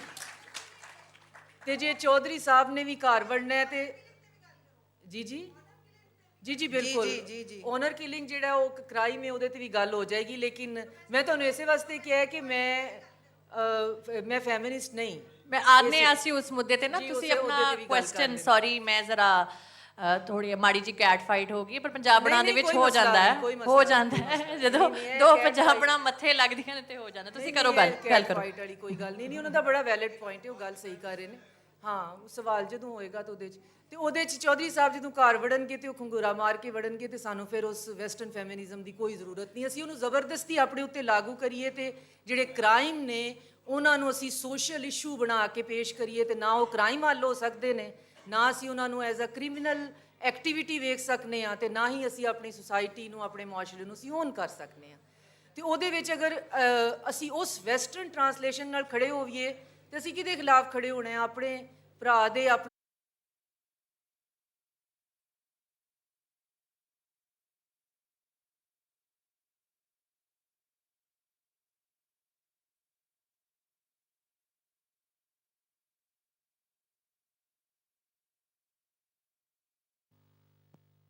ਸਮਝਨੇ ਆ ਸੋਸ਼ਲੀ ਆਪਣੀ ਉਹਦੀਆਂ ਜੜ੍ਹਾਂ ਹੁੰਦੀਆਂ, ਸਾਡੀ ਆਪਣੀ ਗੱਲਬਾਤ ਹੋਵੇਗੀ। ਸਾਨੂੰ ਸਿਰਫ ਇਸ ਗੱਲ ਦੀ, ਇਹਦੇ ਤੋਂ ਬਾਅਦ ਮੈਂ ਖਤਮ ਕਰਾਂਗੀ ਕਿ ਲਿਬਰਲਿਜ਼ਮ ਦਾ ਮਤਲਬ ਮਾਡਰਨ ਹੋਣਾ ਤੇ ਮਾਡਰਨ ਹੋਣ ਦਾ ਮਤਲਬ ਸੋਸ਼ਲੀ ਇਨਅਪਰੋਪਰੀਏਟ ਹੋਣਾ ਤੇ ਸੋਸ਼ਲੀ ਇਨਅਪਰੋਪਰੀਏਟ ਹੋਣੇ ਦਾ ਮਤਲਬ ਅੰਗਰੇਜ਼ੀ ਬੋਲਣਾ ਜਾਂ ਐਜੂਕੇਟਿਡ ਹੋਣਾ, ਇਹ ਬਿਲਕੁਲ ਨਹੀਂ। ਖਾਸ ਤੌਰ ਤੇ ਜਿਹੜੇ ਪਿੱਛੇ ਬੱਚੇ ਬੈਠੇ ਨੇ, ਅੱਗੇ ਤੇ ਜ਼ਾਹਿਰ ਹੈ ਸਮਝਦਾਰ ਲੋਕ ਸਭ ਸਮਝਦੇ ਨੇ। ਤੇ ਅਸੀਂ ਇਹਨਾਂ ਗੁੰਝਲਾਂ ਵਿੱਚੋਂ ਜਿਸ ਦਿਨ ਨਿਕਲ ਗਏ ਕਿ ਅਸੀਂ ਇਸ ਕਲਚਰ ਨਾਲ ਜੁੜ ਕੇ, ਅਸੀਂ ਇਸ ਸਿਸਟਮ ਨੂੰ ਸਮਝ ਕੇ, ਅਸੀਂ ਇਹ ਜ਼ੁਬਾਨ ਬੋਲ ਕੇ, ਸਾਨੂੰ ਕਿਸੇ ਫੈਮਿਨਿਜ਼ਮ ਦੀ, ਕਿਸੇ ਲਿਬਰਲਿਜ਼ਮ ਦੀ, ਕਿਸੇ ਦਾਦਿਜ਼ਮ, ਕਿਸੇ ਸਰੀਲਿਜ਼ਮ, ਕਿਸੇ ਅਬਜ਼ਰਡਿਜ਼ਮ ਦੀ ਜ਼ਰੂਰਤ ਨਹੀਂ। ਤੇ ਅਗਰ ਅਸੀਂ ਆਪਣੀਆਂ ਹੀ ਜੜ੍ਹਾਂ ਫਲੋਰ ਲਾਂਦੇ ਤੇ ਉਹਦੇ 'ਚ ਸਾਨੂੰ ਬਹੁਤ ਕੁਝ ਲੱਭ ਜਾਏਗਾ। ਤੇ ਇਸ ਚੀਜ਼ ਨੂੰ ਥੋੜਾ ਜਿਹਾ ਆਪਣੇ ਸਟੂਡੈਂਟਸ ਦੀ ਹੱਦ ਤੱਕ ਬਹੁਤ ਇਨਕਰੇਜ ਕਰਨ ਦੀ ਜ਼ਰੂਰਤ ਹੈ, ਕਿਉਂਕਿ ਫਿਲਾਸਫੀਜ਼ ਜਿਹੜੀਆਂ ਹੁੰਦੀਆਂ ਨੇ ਉਹ ਆਪਣੀ ਲੋੜ ਵਾਸਤੇ ਬਣੀਆਂ ਹੁੰਦੀਆਂ ਨੇ, ਉਹ ਆਪਣੀ ਜਗ੍ਹਾ ਦੀ ਜੁਗਰਾਫੀਆਈ ਹਕੀਕਤ ਦੀ ਜ਼ਰੂਰਤ ਵਾਸਤੇ ਬਣੀਆਂ ਹੁੰਦੀਆਂ ਨੇ। ਅਗਰ ਸਾਡੇ ਕੋਲ ਸਾਡਾ ਕੋਈ ਆਪਣਾ ਇਹਨਾਂ ਇਜ਼ਮ ਦਾ ਕੋਈ ਵੇਰੀਐਂਟ ਸਾਡੇ ਕੋਲ ਬਣ ਸਕਦਾ ਹੈ ਜਿਹੜਾ ਸਾਡੀਆਂ ਜੜ੍ਹਾਂ ਦੇ ਨਾਲ ਜੁੜੀ ਆਵੇ ਤੇ ਠੀਕ ਹੈ, ਉਹਨਾਂ ਨੂੰ ਚੁੱਕ ਕੇ ਅਸੀਂ ਰੈਪਲੀਕੇਟ ਕਰਾਂਦੇ ਤੇ ਅਸੀਂ ਤੇ ਸ਼ਾਇਦ ਬਹੁਤ ਆਵਾਜ਼ ਬੁਲੰਦ ਕਰ ਲਈਏ, ਲੇਕਿਨ ਸਾਡੀ 90% ਆਬਾਦੀ ਇਹ ਵੇ ਕਿ ਜਿਹੜੀ ਸਾਡੇ ਐਕਸ਼ਨਸ ਦੀ ਵਜ੍ਹਾ ਨਾਲ ਬੇਸਿਕ ਰਾਈਟਸ ਜਿਹੜੇ ਨੇ ਉਹਦੇ ਤੋਂ ਰਹਿ ਜਾਣਗੇ। ਤੇ ਅਗਰ ਸਾਡਾ ਐਕਸ਼ਨ ਹੀ ਇੰਨਾ ਕੁਐਸਚਨੇਬਲ ਹੈ, ਉਹਦੇ ਵਿੱਚ ਸੋਸ਼ਲ ਅਪਰੋਪਰੀਏਟਨੈਸ ਨਹੀਂ, ਤੇ ਅਪਰੋਪਰੀਏਟਨੈਸ ਤੋਂ ਮੇਰਾ ਮੁਰਾਦ ਉਹ ਨਹੀਂ ਪਾਕਿਸਤਾਨ ਵਾਲੀ ਅਪਰੋਪਰੀਏਟ, ਉਹ ਸਾਡੀ ਪੰਜਾਬ ਦੀ ਨਹੀਂ, ਉਹ ਫਿਰ ਗੱਲ ਬਹੁਤ ਲੰਬੀ ਹੋ ਜਾਏਗੀ, ਬਾਕੀ ਪੈਨਲਿਸਟ ਨੇ ਵੀ ਬੋਲਣਾ ਹੈ। ਉਹ ਪਾਕਿਸਤਾਨ ਵਾਲੀ ਅਪਰੋਪਰੀਏਟਨੈਸ ਜਿਹੜੀ ਹੈ ਉਹ ਹੋਰ ਤਰੀਕੇ ਨਾਲ ਆਈ ਹੈ, ਉਹ ਵੀ ਸਾਡੇ ਤੇ ਮੁਸੱਲਤ ਕੀਤੀ ਗਈ ਹੈ। ਸਾਡੀ ਔਰਤ ਉਹ ਹੀ ਹੈ ਜਿਹੜੀ ਹੱਡੋਂ ਸਟਰੋਂਗ ਹੈ, ਜਿਹੜੀ ਮਜ਼ਬੂਤ ਹੈ, ਜਿਹੜੀ ਅੱਜ ਵੀ ਜਿਹੜੀ ਤੁਸੀਂ ਵੇਖੋ ਤੇ ਪੱਠਿਆਂ ਦੀ ਪੰਡ ਉਹਨੇ ਮੋਟਰਸਾਈਕਲ ਦੇ ਪਿੱਛੇ ਧਰੀ ਹੁੰਦੀ ਹੈ ਤੇ ਉਹ ਟੁਰਦੀ ਪਈ ਹੁੰਦੀ ਹੈ। ਸਾਡੀ ਕਲਚਰਲ ਵਿਜ਼ਡਮ 'ਚ ਇਹ ਕਿ ਸਾਡੀ ਔਰਤ ਜਿਹੜੀ ਉਹ ਤਾਕੂ ਨੂੰ ਚੌਧਰੀ ਲਿਆਕਤ ਬਣਾਉਣ ਵਾਲੀ ਹੈ। ਸੜਕਾਂ ਤੇ ਫਿਰਦਾ ਹੁੰਦਾ ਸੀ ਤਾਕੂ ਜਿਹੜਾ ਹੈ ਤੇ ਉਹਨੂੰ ਚੌਧਰੀ ਲਿਆਕਤ ਜਿਹੜਾ ਹੈ ਔਰਤ ਬਣਾਉਣ ਵਾਲੀ ਹੈ। ਤੇ ਮਸਲਾ ਸਿਰਫ ਇਹ ਵੇ ਕਿ ਗੱਲ ਕਰਨ ਤੋਂ ਘਬਰਾਉਣਾ ਨਹੀਂ ਚਾਹੀਦਾ, ਗੱਲਾਂ ਜਿਹੜੀਆਂ ਨੇ ਉਹ ਸਭ ਕਰਨੀਆਂ ਚਾਹੀਦੀਆਂ ਨੇ। ਤੇ ਅਗਰ ਅੱਜ ਦੇ ਸਾਡੇ ਆਮ ਜਿਹੜਾ ਬੱਚੀ ਏ, ਖਾਤੂਨ ਏ, ਅਗਰ ਉਹ ਕੁਝ ਸਮਝਣਾ ਚਾਹੁੰਦੀ ਏ ਤੇ ਉਹ ਉਸ ਤਰਫ ਜਿਹੜਾ ਸਿਰਫ ਇਸ ਵਜ੍ਹਾ ਨਾਲ ਨਹੀਂ ਪੀ ਜਾਂਦੀ ਕਿ ਮੈਂ ਅਗਰ ਲਿਬਰਲ ਹੋਈ, ਮੈਂ ਫੈਮਿਨਿਸਟ ਹੋਈ ਤੇ ਮੈਂ ਇਹ ਹੋਈ ਤੇ ਮੈਂ ਉਹ ਹੋਈ ਤੇ ਮੇਰੇ 10 ਰਾਹ ਜਿਹੜੇ ਨੇ ਸੋਸਾਇਟੀ ਨੇ ਬਲੌਕ ਕਰ ਦੇਣੇ ਨੇ, ਕਿਉਂਕਿ ਸੋਸਾਇਟੀ ਇਟਸੈਲਫ ਇੱਕ ਬਹੁਤ ਵੱਡੀ ਹਕੀਕਤ ਹੈ, ਉਹ ਐਗਜ਼ਿਸਟ ਕਰਦੀ ਏ। ਤੁਸੀਂ ਭਾਵੇਂ ਜਿੰਨੇ ਵੀ ਝੰਡੇ ਲੈ ਕੇ ਖਲੋ ਜਾਓ, ਉਹਨਾਂ ਬੱਚਿਆਂ ਦੇ ਰਾਹ ਜਿਹੜੇ ਨੇ ਖੋਲ੍ਹਣ ਵਾਸਤੇ ਸਾਨੂੰ ਜ਼ਰੂਰਤ ਹੈ ਕਿ ਅਸੀਂ ਦੋਵਾਂ ਪਾਸੇ ਹੱਥ ਜਿਹੜੇ ਨੇ ਨਾ ਰੱਖੀਏ ਤੇ ਉਹਨਾਂ ਨੂੰ ਇਹ ਸਮਝਾਉਂਦੇ ਰਹੀਏ ਕਿ ਇਹਨਾਂ ਵਿੱਚੋਂ ਕਿਸੇ ਦਾ ਮਤਲਬ ਇਹ ਨਹੀਂ ਕਿ ਤੂੰ ਆਪਣੇ ਹੀ ਘਰ ਜਿਹੜਾ ਨਾ ਕੋਈ ਅਲਮੇ ਬਗਾਵਤ ਬੁਲੰਦ ਕਰ ਦੇਣਾ। ਜਿੱਥੇ ਪ੍ਰੋਬਲਮ ਹੈ ਉਹਨੂੰ ਪ੍ਰੋਬਲਮ ਹੀ ਅਸੀਂ ਸਮਝਾਂਗੇ, ਜਿੱਥੇ ਨਹੀਂ ਉਹ ਧੱਕੇ ਨਾਲ ਤੈਨੂੰ ਆਪਣੇ ਘਰ ਲਿਆਉਣ ਦੀ ਜ਼ਰੂਰਤ ਕੋਈ ਨਹੀਂ। ਬਹੁਤ ਬਹੁਤ ਸ਼ੁਕਰੀਆ ਜੀ, ਮਿਹਰਬਾਨੀ। ਇਹਨਾਂ ਨੇ ਬੜੀਆਂ ਸੋਹਣੀਆਂ ਗੱਲਾਂ ਕੀਤੀਆਂ। ਜੇ ਇਜਾਜ਼ਤ ਦਿਓ ਤੇ ਮੈਂ ਨੈਣ ਸੁਖ ਜੀ ਨੂੰ ਇੱਕ ਸਵਾਲ ਪੁੱਛਣਾ ਚਾਹੁੰਦੀ ਹਾਂ ਵੀ ਜਿਹੜੀਆਂ ਸ਼ਾਜ਼ੀਆ ਚੀਮਾ ਸਾਹਿਬਾਂ ਨੇ ਗੱਲਾਂ ਕੀਤੀਆਂ ਨੇ ਨੈਣ ਸੁਖ ਜੀ, ਉਹ ਤੇ ਹਾਲਾਤ ਹਾਜ਼ਰਾ ਨੇ ਨਾ, ਤੇ ਦੱਸੋ ਤੁਸੀਂ ਸਾਨੂੰ ਬਈ ਅਸੀਂ ਆਪਣੇ ਵਸੇਬ ਆਪਣੀ ਬੋਲੀ ਨਾਲ ਜੁੜੇ ਹੋਏ ਸਾਂ, ਇਹ ਸਾਡੀਆਂ ਗੰਢਾਂ ਕਿੰਨੇ ਤੋੜੀਆਂ ਨੇ, ਕਿਵੇਂ ਅਸੀਂ ਜੁਦਾ ਹੋਏ? ਜਿਵੇਂ ਸਿੰਧੀ ਨਹੀਂ ਹੋਏ, ਪਸ਼ਤੂਨ ਨਹੀਂ ਹੋਏ, ਬਲੋਚ ਨਹੀਂ ਹੋਏ, ਅਸੀਂ ਕਿਉਂ ਹੋ ਗਏ? ਵੇਖੋ ਸਾਡੇ ਤੇ ਧਿਆਨ ਹੀ ਬੜਾ ਦਿੱਤਾ ਗਿਆ ਕਿ ਜਿਸ ਵੇਲੇ ਦੇਖੋ ਲੜ ਹੀ ਆਖਰ ਤੇ ਸਭ ਤੋਂ ਫਤਿਹ ਪੰਜਾਬ ਹੋਇਆ, ਲੜ ਹੀ ਪੰਜਾਬ ਰਿਹਾ ਸੀ ਤੇ ਉਹਨਾਂ ਨੇ ਸੋਚ ਲਿਆ ਸੀ, ਬਲਕਿ ਹੁਣ ਤੱਕ ਕਾਫੀ ਮਟੀਰੀਅਲ ਉਹ ਮਿਲ ਵੀ ਗਿਆ ਕਿ ਉਹਨਾਂ ਨੇ ਕਿਹਾ ਸੀ ਕਿ ਇਹਨਾਂ ਨੂੰ ਸਭ ਤੋਂ ਪਹਿਲਾਂ ਇਹਨਾਂ ਦੀ ਬੋਲੀ ਖੋਵੋ। ਔਰ ਫਿਰ ਇੱਕ ਜਿਹੜੀ ਮੈਂ ਤੁਹਾਨੂੰ ਦੱਸਿਆ ਨਾ ਕਿ ਆਉਂਦਿਆਂ ਸਾਰ ਉਹਨਾਂ ਨੇ ਪੰਜਾਬ ਚੀਫਸ ਬਣਾਏ ਸਾਡੇ ਨਾ, ਜਿਹੜਾ ਫਿਊਡਲ ਸਿਸਟਮ ਬਣਾਇਆ ਨਾ, ਤੇ ਬਕਾਇਦਾ ਸਾਡੇ ਕੋਲੋਂ ਪਹਿਲਾਂ ਉਹਨਾਂ ਨੇ ਇਹ ਮਨਵਾਇਆ ਕਿ ਅਸੀਂ ਇਹ ਮੰਨ ਜਾਈਏ ਕਿ ਅਸੀਂ ਜਾਹਿਲ ਹਾਂ। ਅਸੀਂ ਬਕਾਇਦਾ ਮੰਨੇ, ਹਾਲਾਂਕਿ ਉਹਨਾਂ ਦੇ ਆਉਣ ਤੋਂ ਬਿਲਕੁਲ ਸ਼ੁਰੂ ਦੇ ਵਿੱਚ ਹੀ ਐਸੀ ਇੰਡੀਜਨਸ ਨਾਲੇਜ ਦੀ ਇੱਕ ਕਿਤਾਬ ਹੈ ਬੜੀ ਮਸ਼ਹੂਰ, ਉਹਦੇ ਵਿੱਚ ਸਾਰਾ ਲਿਖਿਆ ਕਿ ਕਿੰਨੇ ਜ਼ਿਆਦਾ ਇੱਥੇ ਮਦਰਸੇ ਸਨ। ਹਰ ਈਵਨ ਇੱਕ ਗਲੀ ਦੇ ਵਿੱਚ ਮਦਰਸਾ ਸੀ। ਲਾਹੌਰ ਸ਼ਹਿਰ ਦੀ ਅਗਰ ਗੱਲ ਕਰੀਏ, ਪਿੰਡਾਂ ਦੇ ਵਿੱਚ ਪੜ੍ਹਾਉਣ ਦਾ ਪੂਰਾ ਇੱਕ ਸਿਸਟਮ ਮੌਜੂਦ ਸੀ। ਲੇਕਿਨ ਜਿਹੜੇ ਸਾਡੇ ਆਗੂ ਬਣੇ, ਜਿਹੜੇ ਸਾਡੇ ਪ੍ਰਧਾਨ ਬਣੇ, ਚੂੰਕਿ ਉਹਨਾਂ ਨੂੰ ਮੰਨ ਲਿਆ ਕਿ ਬਈ ਅਸੀਂ ਜਾਹਿਲ ਹਾਂ, ਫਿਰ ਉਹਨਾਂ ਨੇ ਸਾਨੂੰ ਜਾਹਿਲ ਬਣ ਕੇ ਟਰੀਟ ਕੀਤਾ। ਫਿਰ ਉਹਨਾਂ ਨੇ ਸਾਡੀ ਜ਼ੁਬਾਨ ਨੂੰ ਕਿਹਾ ਕਿ ਤੁਹਾਡੀ ਜ਼ੁਬਾਨ ਜਿਹੜੀ ਹੈ ਉਹਦੇ ਵਿੱਚ ਇਹ ਨਹੀਂ ਹੋ ਸਕਦਾ, ਇਹ ਨਹੀਂ ਹੋ ਸਕਦਾ, ਤੇ ਤੁਸੀਂ ਇਹ ਜ਼ੁਬਾਨ ਪੜ੍ਹੋ। ਤੇ ਉਹਨਾਂ ਨੇ ਇੱਕ ਕਲਰਕਾਂ ਦੀ ਜਿਹੜੀ ਜ਼ੁਬਾਨ ਉਸ ਵੇਲੇ ਬਣਾਈ, ਸਰਿਸ਼ਤਾਦਾਰੀ ਦੀ ਜ਼ੁਬਾਨ ਉਹਨੂੰ ਉਸ ਵਕਤ ਕਿਹਾ ਜਾਂਦਾ ਸੀ, ਉਹ ਉਰਦੂ ਵਾਲੀ ਸੀ। ਔਰ ਭੋਪਾਲ ਤੋਂ, ਟਾਂਗ ਤੋਂ, ਲਖਨਊ ਤੋਂ, ਦਿੱਲੀ ਤੋਂ ਉਹ ਲੋਕ ਲਿਆਂਦੇ ਗਏ ਜਿਹੜੇ ਇੱਥੇ ਆਏ। ਜਦੋਂ ਇੱਥੇ ਲੋਕਾਂ ਨੇ ਇਹ ਵੇਖਿਆ ਨਾ ਕਿ ਜਿਨ੍ਹਾਂ ਨੂੰ ਨੌਕਰੀਆਂ ਮਿਲ ਰਹੀਆਂ ਨੇ ਉਹ ਕੌਣ ਲੋਕ ਨੇ, ਤੇ ਉਹ ਸਾਰੇ ਉਹ ਸਨ ਜਿਹੜੇ ਉਰਦੂ ਬੋਲ ਰਹੇ ਸਨ ਜਾਂ ਉਰਦੂ ਪੜ੍ਹ ਰਹੇ ਸਨ। ਇੱਕ ਤਾਂ ਇਹ ਬਹੁਤ ਵੱਡੀ ਵਜ੍ਹਾ ਬਣੀ। ਦੇਖੋ, ਜਿਹੜਾ ਰੁਜ਼ਗਾਰ ਹੁੰਦਾ ਨਾ, ਇੱਕ ਬੜੀ ਵੱਡੀ ਜ਼ਿੰਦਗੀ ਦੀ ਹਕੀਕਤ ਹੁੰਦੀ ਹੈ। ਤੁਸੀਂ ਅੱਗੇ ਵਧਣਾ ਚਾਹੁੰਦੇ ਹੋ, ਰਹਿਣਾ ਚਾਹੁੰਦੇ ਹੋ, ਤੇ ਉਹਦੇ ਵਿੱਚ ਉਹ ਸਾਰੀਆਂ ਫਿਰ ਉਹਨਾਂ ਨੇ ਉਹ ਹਰ ਹਰਕਤ ਕੀਤੀ ਕਿ ਜਿਹਦੇ ਵਿੱਚ ਉਹਨਾਂ ਨੇ ਜਿਹੜੇ ਸਿਲੇਬਸ ਬਣਾਏ ਨਾ, ਸਿਲੇਬਸ ਦੇ ਵਿੱਚ ਉਹਨਾਂ ਨੇ ਨਾ ਸਭ ਤੋਂ ਵੱਡਾ ਪਾਰਟ ਪਾ ਦਿੱਤਾ। ਤੇ ਉਸ ਵੇਲੇ ਜਿਹੜੀ ਸਾਡੀ ਪੂਰੀ ਲੀਡਰਸ਼ਿਪ ਸੀ ਨਾ, ਉਹ ਨਹੀਂ ਬੋਲੀ। ਉਹਨਾਂ ਨੇ ਜਿਹੜੇ ਸਾਡੇ ਸਿਲੇਬਸ ਬਣਾਏ ਉਹ ਸਿੱਖਾਂ ਵਾਸਤੇ ਔਰ ਹਿੰਦੂਆਂ ਵਾਸਤੇ ਔਰ ਮੁਸਲਮਾਨਾਂ ਵਾਸਤੇ ਵੱਖਰੇ ਵੱਖਰੇ ਔਰ ਵੱਖਰੀਆਂ ਜ਼ੁਬਾਨਾਂ ਵਿੱਚ ਬਣਾਏ। ਜਿਹੜਾ ਉਹਨਾਂ ਨੇ ਉਰਦੂ ਦਾ ਸਿਲੇਬਸ ਬਣਾਇਆ, ਉਹ ਬਣਾਇਆ ਹੀ ਮੁਸਲਮਾਨਾਂ ਵਾਸਤੇ। ਉਹ ਫਾਰਸੀ ਔਰ ਅਰਬੀ ਦਾ ਬਣਾਇਆ ਔਰ ਤਕਰੀਬਨ ਮਜ਼ਹਬ ਦੇ ਮੁਤਾਬਕ ਬਣਾਇਆ। ਫਿਰ ਇਸੇ ਤਰ੍ਹਾਂ ਜਿਹੜਾ ਹਿੰਦੀ ਦਾ ਬਣਾਇਆ, ਜਿਹੜਾ ਹਿੰਦੀ ਪੜ੍ਹ ਕੇ ਉਹ ਸ਼ਾਸਤਰੀ ਬਣਦੇ ਸਨ, ਜਿਹੜੇ ਮੌਲਵੀ ਔਰ ਮੁਨਸ਼ੀ ਬਣਦੇ ਸਨ, ਜਿਹੜੇ ਉਰਦੂ ਪੜ੍ਹਦੇ ਸਨ। ਤੇ ਜਿਹੜੇ ਸ਼ਾਸਤਰੀ ਬਣਦੇ ਸਨ ਉਹਨਾਂ ਵਾਸਤੇ ਹਿੰਦੀ ਦਾ ਲਿਟਰੇਚਰ ਬਣਾਇਆ, ਜਿਹਦੇ ਵਿੱਚ ਸਾਰਾ ਸੰਸਕ੍ਰਿਤ ਔਰ ਮਜ਼ਹਬ ਦੀ ਬੁਨਿਆਦ ਦੇ ਉੱਤੇ। ਜਿਹੜਾ ਪੰਜਾਬੀ ਦਾ ਉਹਨਾਂ ਨੇ ਬਣਾਇਆ ਨਾ, ਉਹ ਬੜਾ ਦਿਲਚਸਪ ਸੀ। ਇੱਕ ਤੇ ਉਹਨੂੰ ਗੁਰਮੁਖੀ ਵਿੱਚ ਬਣਾਇਆ, ਉਸ ਸਿਲੇਬਸ ਨੂੰ ਗੁਰਮੁਖੀ ਵਿੱਚ ਲਾਇਆ, ਔਰ ਸ਼ਾਹਮੁਖੀ ਵਿੱਚ ਲਾਇਆ ਹੀ ਨਹੀਂ। ਔਰ ਦੂਸਰਾ, ਉਹਦਾ ਜਿਹੜਾ ਸਿਲੇਬਸ ਸੀ ਉਹਦੇ ਵਿੱਚ ਸਾਰਾ ਸਿੱਖ ਧਰਮ ਦੇ ਮੁਤਾਬਕ ਬਣਾਇਆ। ਅੱਛਾ, ਹੁਣ ਉਸ ਵੇਲੇ ਲਹਿਰਾਂ ਐਸੀਆਂ ਚੱਲ ਰਹੀਆਂ ਸਨ ਕਿ ਅਸੀਂ ਦੂਜੇ ਤੋਂ ਵੱਖਰੇ ਹਾਂ। ਸਿਆਸਤ ਹੀ ਇਹ ਹੋ ਰਹੀ ਸੀ, ਮੁਸਲਮਾਨ ਹਿੰਦੂ ਤੋਂ ਵੱਖਰਾ ਹੈ, ਸਿੱਖ ਜਿਹੜਾ ਹੈ ਉਹ ਮੁਸਲਮਾਨ ਤੋਂ ਵੱਖਰਾ ਹੈ, ਅਸੀਂ ਇੱਕ ਦੂਜੇ ਤੋਂ ਵੱਖਰੇ ਹਾਂ। ਵੰਡਾ ਵੀ ਉਹਨਾਂ ਨੇ ਵੰਡਾ ਸ਼ੁਰੂ ਤੋਂ ਉਹ ਫਿਰ ਜਦੋਂ ਉਹ ਬਣੀ ਨਾ, ਤੇ ਹੁਣ ਜਿਹੜਾ ਬੱਚਾ, ਹੁਣ ਮੈਂ ਇੱਕ ਐਸੇ ਸਾਡੇ ਬੜੇ ਮਸ਼ਹੂਰ ਸਾਫੀ ਸਨ, ਜ਼ਿਮ ਸਾਹਿਬ, ਜ਼ਫਰ ਇਕਬਾਲ ਮਿਰਜ਼ਾ, ਉਹ ਕਹਿੰਦੇ ਨੇ ਕਿ ਮੈਨੂੰ ਬੜਾ ਸ਼ੌਕ ਸੀ ਪੈਦਾ ਹੁੰਦਿਆਂ ਸਾਰ, ਛੋਟਾ ਜਿਹਾ ਸਾਂ ਮੈਂ, ਤੇ ਮੈਂ ਪੰਜਾਬੀ ਪੜ੍ਹਨੀ ਹੈ। ਸੈਂਟਰਲ ਮਾਡਲ ਸਕੂਲ ਵਿੱਚ ਮੈਂ ਜਦੋਂ ਦਾਖਲੇ ਵਾਸਤੇ ਗਿਆ ਨਾ, ਤਾਂ ਉਹਨਾਂ ਕਿਹਾ ਜੀ ਤੂੰ ਜੇ ਪੰਜਾਬੀ ਪੜ੍ਹਨੀ ਹੈ ਤਾਂ ਤੂੰ ਗੁਰਮੁਖੀ 'ਚ ਪੜ੍ਹ। ਹੁਣ ਸਿਲੇਬਸ ਜਿਹੜਾ ਉਹ ਸਿੱਖ ਧਰਮ ਦੇ ਮੁਤਾਬਕ ਹੈ। ਔਰ ਘਰਾਂ ਦੇ ਵਿੱਚ ਇਹ ਹੁਣ ਘਰਾਂ ਤੱਕ ਗੱਲ ਪਹੁੰਚ ਗਈ ਹੈ ਕਿ ਅਸੀਂ ਮੁਸਲਮਾਨ ਆ, ਉਹ ਸਿੱਖ ਨੇ, ਉਹ ਹਿੰਦੂ ਨੇ। ਹੁਣ ਉਸ ਵੇਲੇ ਉਹ ਨਫ਼ਰਤ ਸਾਡੀ ਜ਼ੁਬਾਨਾਂ ਦੇ ਹਿਸਾਬ ਨਾਲ, ਸਾਡੇ ਸਕ੍ਰਿਪਟ ਦੇ ਹਿਸਾਬ ਨਾਲ, ਉਸ ਵਕਤ ਜਿਹੜੀ ਮੁਸਲਮਾਨਾਂ ਦੀ ਲੀਡਰਸ਼ਿਪ ਸੀ ਔਰ ਸਿੱਖਾਂ ਦੀ ਲੀਡਰਸ਼ਿਪ ਸੀ, ਇਹਨਾਂ ਨੇ ਉਸ ਵੇਲੇ ਇਸ ਪਾਸੇ ਧਿਆਨ ਹੀ ਨਹੀਂ ਦਿੱਤਾ ਕਿ ਇਹ ਕਿੱਡੀ ਵੱਡੀ ਐਂਟੀ ਪੰਜਾਬ ਇੱਕ ਗੱਲ ਹੋ ਗਈ ਹੈ ਕਿ ਤੁਸੀਂ ਪੰਜਾਬੀ ਬੋਲੀ ਨੂੰ ਵੰਡ ਦਿੱਤਾ ਹੁਣੇ ਤੋਂ, ਕਿ ਵੀ ਸਿੱਖ ਜਿਹੜੇ ਨੇ ਉਹ ਗੁਰਮੁਖੀ ਵਿੱਚ ਪੜ੍ਹਨਗੇ ਤੇ ਮੁਸਲਮਾਨਾਂ ਦੇ ਜੇ ਪੜ੍ਹਨਾ ਤਾਂ ਉਰਦੂ ਵਿੱਚ ਪੜ੍ਹਨਗੇ। ਉਸ ਵੇਲੇ ਸਾਡੀ ਲੀਡਰਸ਼ਿਪ ਬੋਲੀ ਕੋਈ ਨਹੀਂ। ਉਸ ਤੋਂ ਬਾਅਦ ਪਾਕਿਸਤਾਨ ਬਣ ਗਿਆ ਤੇ ਪਾਕਿਸਤਾਨ ਨੇ ਐਗਜ਼ੈਕਟ ਉਹੀ ਪਾਲਿਸੀ ਬਣਾਈ, ਚੂੰਕਿ ਅਨਰਿਟਨ ਕੋਈ ਬੇਸਿਕਲੀ ਦੇਖੋ ਅਸਾਂ ਕੋਈ ਆਜ਼ਾਦੀ ਕੋਈ ਨਹੀਂ ਲਈ ਅੰਗਰੇਜ਼ਾਂ ਦੇ ਕੋਲੋਂ, ਇੱਕ ਸਮਝੌਤਾ ਹੈ, ਇੱਕ ਟ੍ਰਾਂਸਫਰ ਆਫ ਪਾਵਰ ਹੋਈ। ਔਰ ਉਸ ਟ੍ਰਾਂਸਫਰ ਆਫ ਪਾਵਰ ਦੇ ਵਿੱਚ ਦੋ ਚੀਜ਼ਾਂ ਜਿਹੜੀਆਂ ਸਾਨੂੰ ਜ਼ਰੂਰੀ ਸਨ ਕਿ ਅਸੀਂ ਲੀਗਲ ਸਿਸਟਮ ਵੀ ਚੇਂਜ ਨਹੀਂ ਕਰਾਂਗੇ ਔਰ ਐਜੂਕੇਸ਼ਨ ਸਿਸਟਮ ਵੀ ਨਹੀਂ ਚੇਂਜ ਕਰਾਂਗੇ। ਇਹ ਅਨਰਿਟਨ ਸੀ ਜਾਂ ਰਿਟਨ ਸੀ ਇਹ ਨਹੀਂ ਮੈਨੂੰ ਪਤਾ, ਲੇਕਿਨ ਉਂਝ ਹੀ ਹੋਇਆ ਕਿ ਨਾ ਤਰਜ਼ੇ ਹੁਕੂਮਤ ਵੀ ਨਹੀਂ ਬਦਲਾਂਗੇ ਨਾ, ਬਿਲਕੁਲ ਤਰਜ਼ੇ ਹੁਕੂਮਤ from one colonial state to the next colonial ਉਹ ਜਦੋਂ ਨਹੀਂ ਬਦਲਿਆ ਤੇ ਅਸੀਂ ਉਸੇ ਦੇ ਵਿੱਚੋਂ ਜਿੰਨੀ ਦੇਰ ਤੱਕ ਅਸੀਂ ਹੁਣ ਦੇਖੋ ਨਾ ਸਿੱਖਾਂ ਦੇ ਉਸ ਪਾਸੇ ਐਂਟੀ ਉਧਰ ਪੰਜਾਬ ਦੇ ਵਿੱਚ ਜਿਹੜੀ ਬੋਲੀ ਬਚੀ ਹੈ, ਜਿਸ ਹੱਦ ਤੱਕ ਵੀ ਬਚੀ ਹੈ, ਕਿਉਂਕਿ ਉਹਨਾਂ ਦੀ ਧਰਮੀ ਵੀ ਬੋਲੀ, ਉਹਨਾਂ ਦੇ ਮਜ਼ਹਬ ਦੀ ਵੀ ਬੋਲੀ ਹੈ ਸਿੱਖਾਂ ਦੀ ਨਾ, ਇੱਕ ਇਹ ਬੜੀ ਵੱਡੀ। ਮੈਂ ਥੋੜਾ ਜਿਹਾ ਇੱਥੇ ਸੌਰੀ ਮੈਂ ਤੁਹਾਨੂੰ ਟੋਕ ਰਹੀ ਹਾਂ, ਉਹ ਜਿੰਨੇ ਵੀ ਮਾਜ਼ਰਤ ਦੇ ਨਾਲ ਸ਼ਾਇਦ ਤੁਹਾਨੂੰ ਮਾੜਾ ਲੱਗੇ, ਜਿੰਨੇ ਵੀ ਪੰਜਾਬਣਾ ਈਸਟਰਨ ਪੰਜਾਬ ਤੋਂ ਕੋਈ ਕੰਟੈਂਟ ਬਣਾਉਂਦੀਆਂ ਨੇ ਗੱਲ, ਇੱਕ ਤੇ ਉਹਨਾਂ ਦੀ ਫੈਕਚੁਅਲੀ ਬਹੁਤ ਇਨਐਕਿਊਰੇਸੀਜ਼ ਹੁੰਦੀਆਂ ਨੇ, ਗਲਤੀਆਂ ਬਹੁਤ ਹੁੰਦੀਆਂ ਨੇ। ਦੂਜਾ ਉਹ ਸਿੱਖ ਬਣ ਕੇ ਆਉਂਦੀਆਂ ਨੇ, ਪੰਜਾਬਣਾ ਬਣ ਕੇ ਨਹੀਂ ਆਉਂਦੀਆਂ। ਇਹ ਹਜੇ ਤੱਕ ਮੈਂ ਇਹ ਨਹੀਂ ਵੇਖਿਆ ਕਿ ਉੱਥੋਂ ਜਿਹੜੀ ਵੀ ਸਵਾਣੀ ਉੱਥੇ ਕੋਈ ਕੰਟੈਂਟ ਕ੍ਰੀਏਟ ਕਰ ਰਹੀ ਹੈ, ਗੱਲਬਾਤ ਕਰ ਰਹੀ ਹੈ, ਉਹ ਸਰਦਾਰਨੀ ਬਣਦੀ ਹੈ, ਪੰਜਾਬਣ ਨਹੀਂ ਬਣਦੀ। ਤੇ ਇਹ ਜਿਹੜੀ ਗੱਲ ਹੈ ਨਾ, ਇਹ ਮੈਂ ਕਿਉਂਕਿ ਸਾਡੇ ਪ੍ਰਾਹੁਣੇ ਆਏ ਨੇ, ਮੈਂ ਤੁਹਾਡੇ ਸਾਹਮਣੇ ਇਹ ਗੁਜ਼ਾਰਿਸ਼ ਇਸ ਕਰਕੇ ਕਰ ਰਹੀ ਹਾਂ ਕਿ ਤੁਸੀਂ ਪਹਿਲੇ ਪੰਜਾਬੀ ਬਣੋ। ਅਸੀਂ 4 ਗੁਣਾ ਜ਼ਿਆਦਾ ਹੈ, 16 ਕਰੋੜ ਦੀ ਆਬਾਦੀ ਇੱਥੇ ਮੁਸਲਮਾਨ ਪੰਜਾਬੀਆਂ ਦੀ। ਜੇ ਤੁਸੀਂ ਧਰਮ ਦੀ ਵੰਡ ਦੀ ਗੱਲ ਕਰਨੀ ਹੈ, ਤੁਸੀਂ ਹੋ ਜੀ 3 ਕਰੋੜ,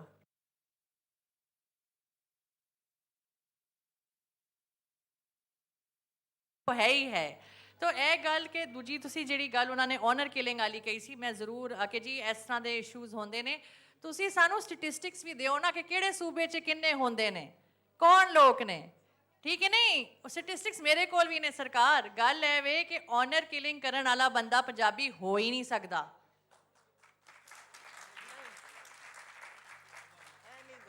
ਇਹ ਸਾਡੀ ਜਿਹੜੀ ਹੈ ਨਾ, ਸਾਡੀ ਜੈਨੇਟਿਕ, ਸਾਡੀ ਡੀਐਨਏ 'ਚ ਹੈ ਹੀ ਨਹੀਂ ਇਹ ਗੱਲਾਂ ਕਿ ਸਵਾਣੀ ਨੂੰ ਬੰਨ ਕੇ ਰੱਖਣਾ ਹੈ। ਅਸੀਂ ਸਵਾਣੀ ਕਹਿੰਦੇ ਅਸਾਂ ਕਹਿੰਦੇ ਮਜਾਜਣ ਹੈ। ਮੇਰਾ ਨਾਂ ਹੈ ਮਜਾਜਣ, ਲਾਹੌਰ ਤੋਂ ਲੋਕੀ ਮੇਰੇ ਤੋਂ ਪੁੱਛਦੇ ਨੇ ਕਿ ਮਜਾਜਣ ਦਾ ਮਤਲਬ ਕੀ ਹੈ। ਮੈਂ ਕਿਹਾ ਗਰਲ ਵਿਦ ਐਨ ਐਟੀਟਿਊਡ, ਪਰ ਮੈਨੂੰ ਟਰਾਂਸਲੇਟ ਵੀ ਨਹੀਂ ਕਰ ਸਕਦੀ ਅੰਗਰੇਜ਼ੀ 'ਚ, ਕਿਉਂਕਿ ਜਿਹੜਾ ਪੰਜਾਬੀ 'ਚ ਮਤਲਬ ਹੈ ਉਹ ਕਿਸੇ ਹੋਰ ਲੈਂਗੁਏਜ 'ਚ ਮੈਂ ਟਰਾਂਸਲੇਟ ਵੀ ਨਹੀਂ ਕਰ ਸਕਦੀ।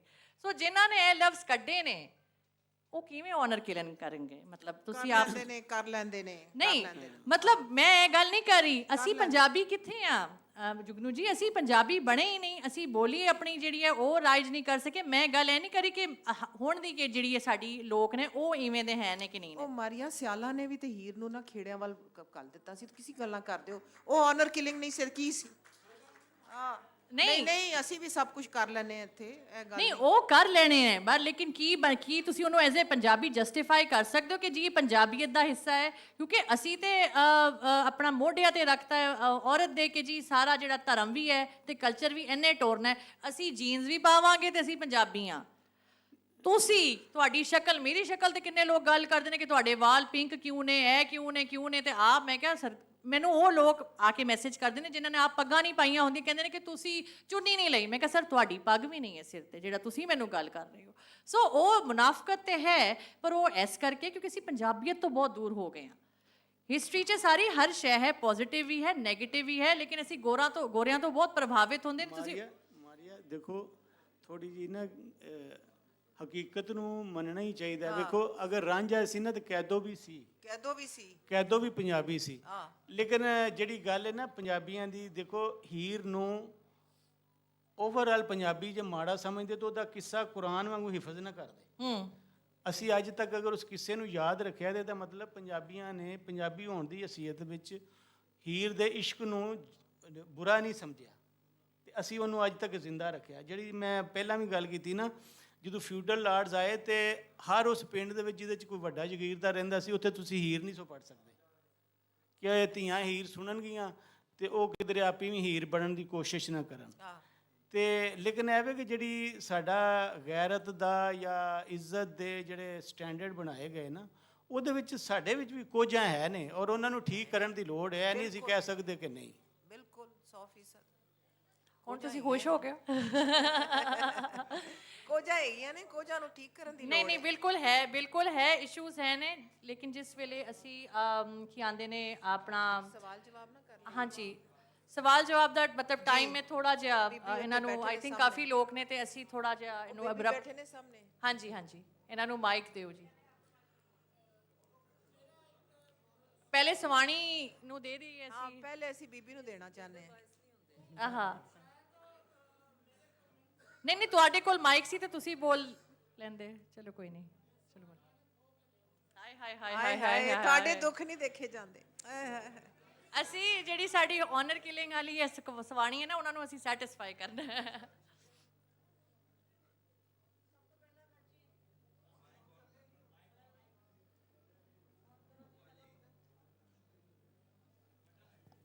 ਹੈਲੋ ਹਾਂਜੀ, ਸਭ ਤੋਂ ਪਹਿਲਾਂ ਤਾਂ ਇਸ ਡਿਸਕਸ਼ਨ ਲਈ thank you.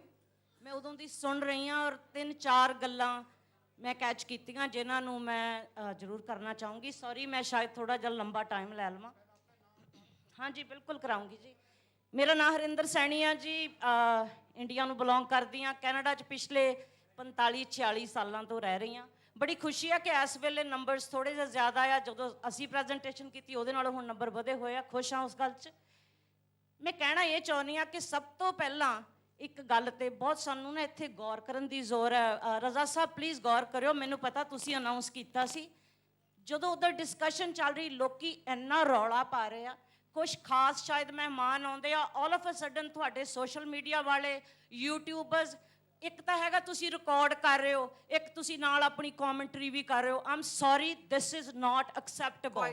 Quite right. This is wrong. ਅਸੀਂ ਹਜ਼ਾਰਾਂ ਡਾਲਰ ਖਰਚ ਕਰਕੇ ਇਸ ਕਾਨਫਰੰਸ ਦੇ ਵਿੱਚ ਆਏ ਹੋਏ ਆ, ਇੱਥੇ ਕੁਝ ਸੁਣ ਸਕੀਏ, ਕੁਝ ਸਮਝ ਸਕੀਏ, ਆਪਣੀ ਜ਼ੁਬਾਨ ਨੂੰ ਪ੍ਰਮੋਟ ਕਰ ਸਕੀਏ, ਨਾਟ ਕਿ ਤੁਹਾਡੇ YouTube ਚੈਨਲਸ ਦੇ ਲਈ ਤੁਹਾਨੂੰ ਕੰਟੈਂਟ ਮਿਲੇ। ਸੌਰੀ, ਰਿਕਾਰਡ ਕਰੋ, ਕਮੈਂਟਬਾਜ਼ੀ ਨਾ ਕਰੋ। ਇਧਰਲੇ ਪਾਸੇ ਹਾਲੇ ਵੀ ਉਹ ਜੈਂਟਲਮੈਨ ਗੱਲ ਕਰ ਰਹੇ, ਚੌਥੀ ਲਾਈਨ 'ਚ ਮੈਂ ਤੁਹਾਨੂੰ ਬਹੁਤ ਦੇਰ ਤੋਂ ਦੇਖ ਰਹੀ ਸੀ, ਕਦੀ ਪੌੜੀਆਂ ਤੋਂ ਉੱਤੇ ਉਧਰ ਨੂੰ ਮੂੰਹ ਕਰਕੇ ਗੱਲਾਂ, ਪੌੜੀਆਂ ਕਿ ਕੀ ਆ, ਕਦੀ ਉਧਰ ਨੂੰ ਗੱਲਾਂ ਕਰ ਰਹੇ ਹੋ, ਕਦੀ ਆਪਸ 'ਚ ਕਰੋ। ਹੱਦ ਹੋ ਗਈ। ਅਸੀਂ ਇੱਥੇ ਸਾਰੇ ਬੈਠੇ ਆ ਉਹਨਾਂ ਨੂੰ ਸੁਣਨ ਲਈ, ਨਾਟ ਤੁਹਾਨੂੰ ਸੁਣਨ ਲਈ। ਮੈਂ ਇਹ ਨਹੀਂ ਕਹਿੰਦੀ ਮੈਨੂੰ ਤੁਹਾਡੀਆਂ ਗੱਲਾਂ ਸੁਣ ਰਹੀਆਂ, ਪਰ ਇੰਟਰਪਟ ਹੁੰਦਾ। ਓਕੇ, ਉਹ ਜੋ ਕਹਿ ਰਹੇ ਆ ਉਧਰੋਂ ਧਿਆਨ ਹਟ ਕੇ ਤੁਹਾਡੇ ਵੱਲ ਜਾਂਦਾ। ਪਲੀਜ਼ ਕੰਸੀਡਰ ਕਰੋ ਇਸ ਗੱਲ ਨੂੰ ਕਿ ਬਹੁਤ ਲੋਕ ਬੈਠੇ ਜੋ ਉਹਨਾਂ ਨੂੰ ਸੁਣਨਾ ਚਾਹੁੰਦੇ ਆ। ਆਈ ਰੀਲੀ ਐਪਰੀਸ਼ੀਏਟ ਕਿ ਪਲੀਜ਼ ਆਉਣ ਵਾਲੇ ਟਾਈਮ 'ਚ ਅਗਲੇ 2 ਦਿਨਾਂ 'ਚ ਇਹ ਬਿਹੇਵੀਅਰ ਨੂੰ ਰਿਪੀਟ ਨਾ ਕਰੋ। Okay, thank you. ਬੜੀ ਮਿਹਰਬਾਨੀ। ਬਹੁਤ ਧੰਨਵਾਦ। ਹੁਣ ਮੈਂ ਤੁਹਾਡੀ ਡਿਸਕਸ਼ਨ ਤੇ ਆਉਣਾ ਚਾਹੁੰਦੀ ਹਾਂ। ਬਿਲਕੁਲ, ਆਓ ਜੀ, ਬਿਸਮਿਲ੍ਲਾ। ਤੁਸੀਂ ਆਮ ਸੋ ਸੌਰੀ ਕਿਉਂਕਿ ਨਾ ਨਵੇਂ ਸੁਣ ਰਹੇ ਆ, ਯਾਦ ਨਹੀਂ ਹੈਗੇ। ਤੁਸੀਂ ਇੱਕ ਗੱਲ ਕੀਤੀ ਸੀ ਕਿ ਬੇਟੇ ਜੇ ਇੱਕ ਹੋ ਗਿਆ ਤੇ ਮਾਂ ਦੂਜਾ ਵੀ ਐਕਸਪੈਕਟ ਕਰਦੀ ਆ। ਮਾਂ ਨਹੀਂ, ਟੱਬਰ ਸਾਰਾ। ਚਲੋ, ਟੱਬਰ ਸਾਰਾ। ਤੇ ਮੈਂ ਉਹਦੇ 'ਚ ਸਿਰਫ ਮਾਂ ਦੇ ਰੋਲ ਤੇ ਗੱਲ ਕਰਨਾ ਚਾਹੂੰਗੀ ਕਿ ਜੇ ਮਾਂ ਕਹਿੰਦੀ ਆ ਕਿ ਪੁੱਤਰਾਂ ਨੂੰ ਬੋਟੀਆਂ ਦੇ ਦਈ ਆ, ਇਹਨੂੰ ਬੋਟੀ ਐਜ਼ ਅ ਥਿੰਗ ਹੀਅਰ, ਤੇ ਉਹਦੇ 'ਚ ਮੈਂ ਮਾਂ ਨੂੰ ਐਕਚੁਅਲੀ ਕਸੂਰਵਾਰ ਕਹੂੰਗੀ, ਕਿਉਂਕਿ ਸਭ ਤੋਂ ਪਹਿਲਾਂ ਮਾਂ ਨੂੰ ਇਸ ਅਹਿਸਾਸ ਦੀ ਲੋੜ ਆ ਕਿ ਉਹਨੇ ਉਸ ਬੱਚੀ ਨੂੰ ਪੈਦਾ ਕੀਤਾ, ਉਹ ਖੁਦ ਵੀ ਇੱਕ ਔਰਤ ਹੈ ਤੇ ਕੱਲ ਨੂੰ ਉਸ ਬੱਚੀ ਨੇ ਵੀ ਇੱਕ ਔਰਤ ਬਣਨਾ। ਉਹ ਆਪਣੇ ਆਪ ਨੂੰ ਕਸੂਰਵਾਰ ਠਹਿਰਾਉਂਦੀ ਬੱਚੀ ਪੈਦਾ ਕਰਕੇ। ਇਹੀ ਤਾਂ ਸਾਡੇ ਕਲਚਰ ਦੀ ਤਰਾਸਦੀ ਆ ਕਿ ਔਰਤ ਬੱਚੀ ਨੂੰ, ਔਰਤ ਨੂੰ ਪੈਦਾ ਕਰਕੇ ਉਹੀ ਉਹਨੂੰ ਉਹਨਾਂ ਦੁੱਖਾਂ ਚੋਂ ਲੰਘਾਉਂਦੀ ਆ ਜਿਹਨਾਂ ਤੋਂ ਉਹਨੂੰ ਬਚਾਉਣ ਦੀ ਜ਼ਰੂਰਤ ਹੈਗੀ ਆ। ਸੋ ਇਹਦੇ ਲਈ ਸਾਰੀਆਂ ਔਰਤਾਂ ਨੂੰ ਇਸ ਗੱਲ ਤੇ ਗੌਰ ਕਰਨ ਦੀ ਲੋੜ ਹੈ ਕਿ ਅਸੀਂ ਆਪਣੀ ਜਨਰੇਸ਼ਨ, ਆਪਣੀਆਂ ਬੇਟੀਆਂ ਨੂੰ ਅਸੀਂ ਬਚਾਉਣਾ। ਮੈਂ ਖੁਦ 3 ਬੇਟੀਆਂ ਦੀ ਇੱਕ ਪ੍ਰਾਊਡ ਮਮ ਆ। ਸਾਰੀਆਂ ਬਹੁਤ ਪੜ੍ਹੀਆਂ ਲਿਖੀਆਂ, ਕੈਨੇਡਾ 'ਚ ਰਹਿੰਦੀਆਂ, ਆਪਣੀ ਜ਼ੁਬਾਨ ਦੇ ਨਾਲ ਵੀ ਕਨੈਕਟਡ ਹੈਗੀਆਂ, ਬੋਲਦੀਆਂ, ਪੜ੍ਹਦੀਆਂ, ਸਾਰਾ ਕੁਝ ਕਰਦੀਆਂ, ਔਰ ਪ੍ਰੋਫੈਸ਼ਨਲਸ ਵੀ ਹੈਗੀਆਂ। ਠੀਕ ਹੈ ਜੀ। ਸੋ ਇੱਕ ਤਾਂ ਇਹ ਗੱਲ ਸੀ ਜਿਹਦੇ ਤੇ ਮੈਂ ਗੱਲ ਕਰਨੀ ਸੀ। ਇਹ ਗੱਲ ਹੀ ਕਰ ਰਹੇ, ਸਵਾਲ ਤੇ ਕੋਈ ਸਵਾਲ ਨਹੀਂ, ਮੈਂ ਗੱਲਾਂ ਹੀ ਕਰਨੀਆਂ। ਮੇਰੇ ਕੋਲ ਕੋਈ ਸਵਾਲ ਨਹੀਂ ਹੈਗਾ।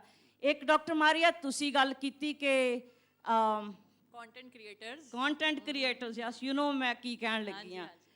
ਮੈਂ ਆਪਣੇ ਆਪ ਨੂੰ ਸਿੱਖ ਤੋਂ ਪਹਿਲਾਂ ਇੱਕ ਪੰਜਾਬੀ ਮੰਨਦੀ ਹਾਂ।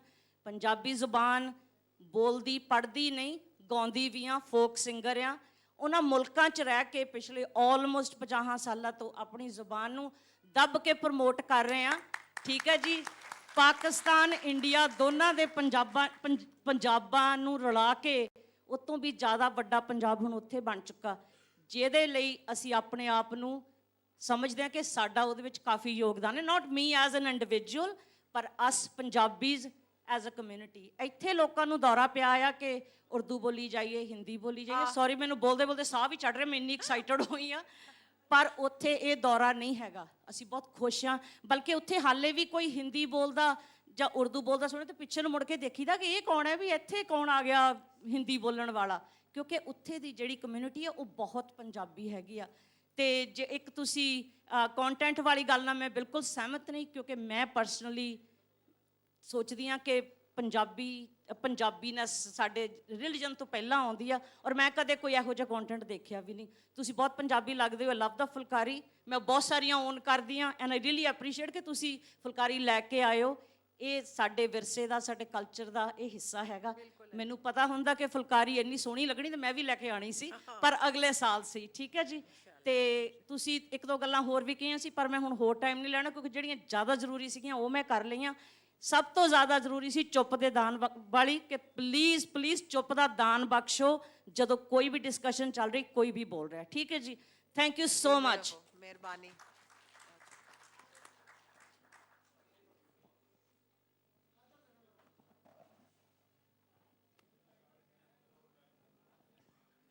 ਟਾਈਮ ਵੀ ਬੜਾ ਥੋੜਾ ਹੋ ਗਿਆ। ਮੇਰਾ ਅਸਲ ਕਮੈਂਟ ਸੀ ਇੱਕ ਆਨਰ ਕਿਲਿੰਗ ਦੇ ਉੱਪਰ। ਮੇਰਾ ਸਵਾਲ ਵੀ ਹੈ ਕਿ ਮੇਰੇ ਵੇਖਣ ਦੇ ਵਿੱਚ ਆਨਰ ਕਿਲਿੰਗ ਜਿਹੜੀ ਹੈ ਨਾ, ਇਹ ਐਗਰੀਕਲਚਰ ਸੁਸਾਇਟੀ ਦੇ ਨਾਲ ਆ ਕੇ ਜ਼ਿਆਦਾ ਜੁੜੀ ਹੈ, ਪਸ਼ੂ ਪਾਲ ਚੋਵੇਂ ਨਹੀਂ ਸੀ। ਫਿਰ ਕਲਾਸ ਡਿਫਰੈਂਸ ਦੇ ਅੰਦਰ ਇੰਤਹਾਈ ਥੱਲੇ ਵਾਲੀ ਕਲਾਸ ਤੇ ਇੰਤਹਾਈ ਉੱਪਰ ਵਾਲੀ ਕਲਾਸ ਡਿਫਰੈਂਟ ਨੇ, ਬਿਲਕੁਲ ਮਿਡਲ ਕਲਾਸੀਆਂ ਤੋਂ। ਸੋ ਆਨਰ ਕਿਲਿੰਗ ਚਾਹੇ ਉਹ ਹੀਰ ਦੀ ਹੋਵੇ ਜਾਂ ਹੀਰ ਤੋਂ ਬਹੁਤ ਪਹਿਲੇ, ਅਗਰ ਅਸੀਂ ਸੱਸੀ ਤੋਂ ਇਹਨੂੰ ਚੁੱਕੀਏ ਤਾਂ ਸੱਸੀ ਤੋਂ ਲੈ ਕੇ ਅੱਜ ਤੱਕ ਦੀ ਔਰਤ ਦੇ ਵਿੱਚ ਆਨਰ ਕਿਲਿੰਗ ਮੇਰੇ ਵੇਖਣ 'ਚ ਕਲਾਸ ਦੇ ਨਾਲ ਜੁੜੀ ਹੋਈ ਹੈ। ਨੈਣ ਸੁਖ ਜੀ, ਤੁਹਾਡਾ ਕੀ ਖਿਆਲ ਹੈ? ਹਾਂ, ਕਾਫੀ ਤੁਹਾਡੀ ਗੱਲ 'ਚ ਵਜਦੇ ਨੇ। ਦੂਸਰਾ ਮੇਰੇ ਜ਼ਿਹਨ ਵਿੱਚ ਆ ਰਿਹਾ ਸੀ ਕਿ ਦੇਖੋ ਜਿਹੜੇ ਪੰਜਾਬੀ ਨੇ ਨਾ, ਮੈਨੂੰ ਨਹੀਂ ਪਤਾ ਕਿਸੇ ਹੋਰ ਬੋਲੀ ਚੇਂਜ ਹੋਏਗਾ ਕਿ ਨਹੀਂ, ਪੰਜਾਬੀ ਜਿਹੜੇ ਨੇ ਨਾ ਰੱਬ ਤੋਂ ਵੀ ਪਹਿਲਾਂ ਮਾਂ ਨੂੰ ਯਾਦ ਕਰਦੇ ਨੇ ਦੁੱਖ 'ਚ ਨਾ। ਰੱਬ ਬਾਅਦ ਵਿੱਚ ਉਹਨਾਂ ਨੂੰ ਯਾਦ ਆਉਂਦਾ, ਇੱਕਦਮ ਤਕਲੀਫ ਹੁੰਦੀ ਇਹਨਾਂ ਨੂੰ, ਤਾਂ ਉਹਨਾਂ ਨੂੰ ਉਸੇ ਟਾਈਮ ਮਾਂ ਯਾਦ ਆਉਂਦੀ ਹੈ। ਅਤੇ ਜਿਹੜੇ ਸਾਡੇ ਰਿਸ਼ਤੇ ਨੇ ਔਰਤ ਦੇ ਮਰਦ 'ਤੇ, ਜਿਹੜੀ ਸ਼ਾਜ਼ੀਆ ਨਾਲ ਗੱਲ ਕੀਤੀ ਸੀ ਨਾ, ਮੈਂ ਉਹਦੇ ਨਾਲ ਕਾਫੀ ਜ਼ਿਆਦਾ ਐਗਰੀ ਕਰਨਾ ਕਿ ਪੂਰਾ ਬਹੁਤ ਸਾਰਾ ਅਸੀਂ ਸਮਝਿਆ ਕਿ ਜਿਸ ਤਰ੍ਹਾਂ ਸਭ ਕੁਝ ਨਾ ਵੈਸਟ ਵੱਲੋਂ ਆ ਰਿਹਾ। ਸਾਡੇ ਇੱਥੇ ਬਹੁਤ ਕੁਝ ਜਿਹੜਾ ਸੀ ਨਾ ਆਲਰੇਡੀ ਹੈ। ਮਤਲਬ ਧੀਆਂ ਨੂੰ ਮਾਵਾਂ ਵਾਂਗੂ, ਪਿਓ ਮਾਵਾਂ ਵਾਂਗੂ ਸਮਝਦੇ ਨੇ। ਜਿਹੜਾ ਵਾਕਿਆ ਹੋ ਜਾਂਦਾ ਨਾ ਆਨਰ ਕਿਲਿੰਗ ਦਾ, ਇਹ ਕੋਈ ਇਸ ਤਰ੍ਹਾਂ ਨਹੀਂ। ਹਾਂ, ਚਲੋ ਗੱਲ ਮੈਂ ਕਰਨਾ ਚਾਹੁੰਦੀ ਹਾਂ। ਸਾਡਾ ਇਸ ਵਕਤ ਸਭ ਤੋਂ ਵੱਡਾ ਮਸਲਾ ਹੈ ਵੇ ਕਿ ਜਿਹੜੀ ਸਾਡੀ ਆਉਣ ਵਾਲੀ ਨਸਲ ਹੈ ਨਾ, ਜਿਹੜੀ ਸਾਡੇ ਬੱਚੇ ਨੇ, ਸਟੂਡੈਂਟ ਨੇ, ਉਹ ਇੱਕ ਐਸੇ ਦੁਰਾਹੇ 'ਤੇ ਖਲੋਤੇ ਨੇ ਜਿਹੜੇ ਕਿ ਸਿਰਫ ਲਵਾਜ਼ੀ ਨਾਲ ਜੁੜੇ ਨੇ। ਉਹਦੇ ਵਿੱਚ ਲਿਬਰਲਿਜ਼ਮ, ਫੈਮਿਨਿਜ਼ਮ, ਮਾਡਰਨਿਜ਼ਮ ਅਤੇ ਬਾਕੀ ਫਿਰ ਮੇਰੀ ਹੋਂਦ।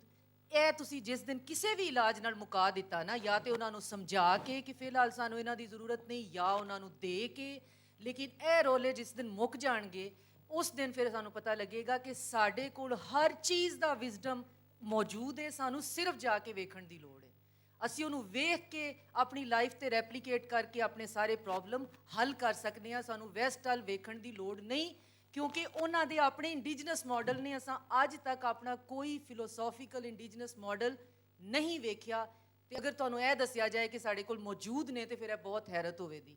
ਅਸੀਂ ਅੱਜ ਤੱਕ ਇੱਥੇ ਜਿਹੜਾ ਉਹਨਾਂ ਕੋਲ ਸਾਡਾ ਗਜ਼ਲ ਹੈ ਜਾਂ ਨਜ਼ਮ ਹੈ ਜਾਂ ਜੋ ਵੀ ਹੈ, ਲਿਟਰੇਰੀ ਜੌਨਰਾਜ਼ ਨੇ, ਜੋ ਵੀ ਨੇ, ਇਹਨਾਂ ਦਾ ਹਰ ਜਗ੍ਹਾ ਦੇ ਨਾਲ ਜੁੜਤ ਹੁੰਦੀ ਹੈ।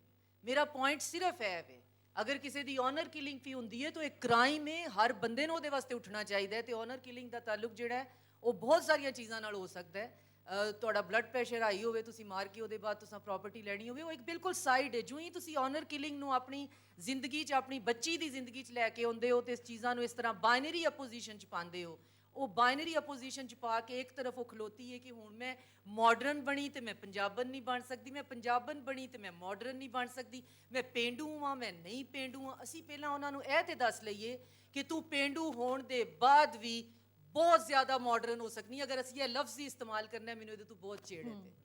ਪਰ ਤੇਰੀ ਪਿੰਡ ਨਾਲ ਕਨੈਕਸ਼ਨ ਨੂੰ ਤੈਨੂੰ ਮੁਕਾਉਣ ਦੀ ਲੋੜ ਕੋਈ ਨਹੀਂ, ਤੈਨੂੰ ਪੰਜਾਬੀ ਛੱਡਣ ਦੀ ਲੋੜ ਕੋਈ ਨਹੀਂ, ਤੈਨੂੰ ਪੜ੍ਹਾ ਲਿਖਾ ਲੱਗਣ ਵਾਸਤੇ ਆਪਣੇ ਆਪ ਨੂੰ ਇੱਕ ਸਰਟਨ ਅਟਾਇਰ 'ਚ ਲਿਆਉਣ ਦੀ ਲੋੜ ਕੋਈ ਨਹੀਂ, ਤੈਨੂੰ ਕੋਈ ਫਿਲਾਸਫੀਜ਼ ਜਿਹੜੀਆਂ ਨੇ ਇੰਪੋਰਟ ਕਰਨ ਦੀ ਲੋੜ ਕੋਈ ਨਹੀਂ।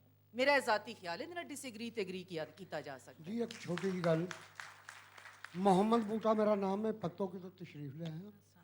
ਇੱਕ ਛੋਟੀ ਜਿਹੀ ਗੱਲ ਹੈ ਕਿ ਕਾਸ਼ ਅਸੀਂ ਪੰਜਾਂ ਪਾਣੀਆਂ ਨੂੰ ਲੈ ਕੇ ਉਹਨਾਂ ਦੀ ਸਿਆਹੀ ਬਣਾ ਕੇ ਤੇ ਉਹਦੀ ਕਲਮ ਦੇ ਨਾਲ ਪੰਜਾਬੀ ਲਿਖਦੇ।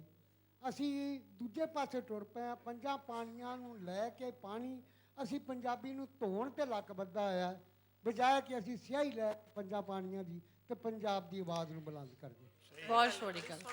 ਮੈਂ ਸਾਡਾ ਜਿਹੜਾ ਨਾ ਟਾਈਮ ਦਾ ਕਾਟ ਸੀ, ਤੇ ਟਾਈਮ ਜਿਹੜਾ ਹੈ ਹੋ ਗਿਆ, ਖਤਮ ਹੋ ਗਿਆ ਹੈ। ਤੇ ਸਵਾਲ ਵੀ ਮੇਰੇ ਖਿਆਲ ਸਵਾਲ ਤੋਂ ਜ਼ਿਆਦਾ ਕਮੈਂਟਸ ਹਨ, ਪਰ ਮੈਂ ਸ਼ੁਕਰੀਆ, ਆਪਣਾ ਧੰਨਵਾਦ ਸਾਰਿਆਂ ਦਾ ਜਿਹੜਾ ਬਹੁਤ ਸੋਹਣਾ ਬੋਲੇ ਨੇ।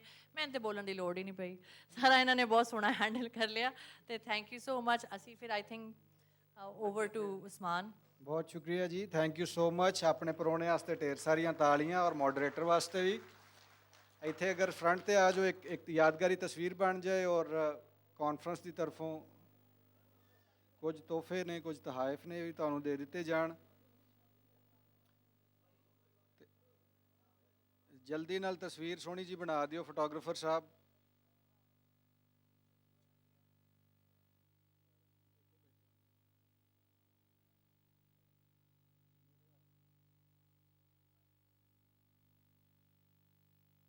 ਲਓ ਜੀ, ਫੈਮਿਨਿਜ਼ਮ ਜਿਹੜਾ ਹੈ ਉਹ ਤੇ ਹੁਣ ਮੁੱਕ ਗਿਆ। ਹੁਣ ਅਗਾਂਹ ਲਿਟਰੇਚਰ ਵੱਲ ਨੂੰ ਜਾਂਦੇ ਆ। ਫੈਮਿਨਿਜ਼ਮ ਤੇ ਬੜੀ ਮਾਡਰਨ ਟਰਮ ਹੈ, ਅਸੀਂ ਸ਼ੁਰੂ ਤੋਂ ਹੀ ਫੈਮਿਨਿਸਟ ਹਾਂ। ਮਤਲਬ ਇਹ ਤਾਂ ਗੋਰੇ ਨੇ ਸਾਨੂੰ ਹੁਣ ਆ ਕੇ ਫੈਮਿਨਿਜ਼ਮ ਦੱਸਿਆ, ਅਸੀਂ ਸ਼ੁਰੂ ਤੋਂ ਹੀ ਫੈਮਿਨਿਸਟ ਹਾਂ, ਕਿਉਂਕਿ ਘਰ ਦੀਆਂ ਕੁੰਜੀਆਂ ਧੀ ਨੂੰ ਦਿੱਤੀਆਂ ਜਾਂਦੀਆਂ ਸਨ, ਇਹਦਾ ਵੀ ਜ਼ਿਕਰ ਹੋਇਆ। ਔਰ ਕੋਈ ਵੀ ਸ਼ੈ ਬਾਹਰੋਂ ਆਏ ਤਾਂ ਪਹਿਲਾਂ ਧੀ ਨੂੰ ਫੜਾਈ ਜਾਂਦੀ ਹੈ ਕਿ ਲੈ ਤੂੰ ਵੰਡ, ਸੈਂਸ ਆਫ ਅਥਾਰਟੀ ਹੈ। ਤੇ ਜਿਹੜੇ ਘਾਟ ਨੇ ਉਹਨਾਂ ਦੀ ਵੀ ਗੱਲ ਹੋਏਗੀ, ਆਨਰ ਕਿਲਿੰਗ ਤੋਂ ਲੈ ਕੇ ਤੇ ਰੇਪ ਕੇਸਿਸ ਦੀ ਗੱਲ ਕੁਝ ਲੋਕਾਂ ਨੇ ਇੱਥੇ ਚੁੱਕੀ ਹੈ, ਸਵਾਲ ਚੁੱਕਿਆ। ਲੇਕਿਨ ਇਹ ਡਾਟਾ ਜਿਹੜਾ ਅਗਰ ਯੂਰਪ ਅਮਰੀਕਾ 'ਚ ਵੇਖੋਗੇ ਤਾਂ ਉੱਥੇ ਵੀ ਤੁਹਾਨੂੰ ਬਹੁਤ ਜ਼ਿਆਦਾ ਮਿਲੇਗਾ। So that's a global ਫਿਨੋਮੀਨਾ।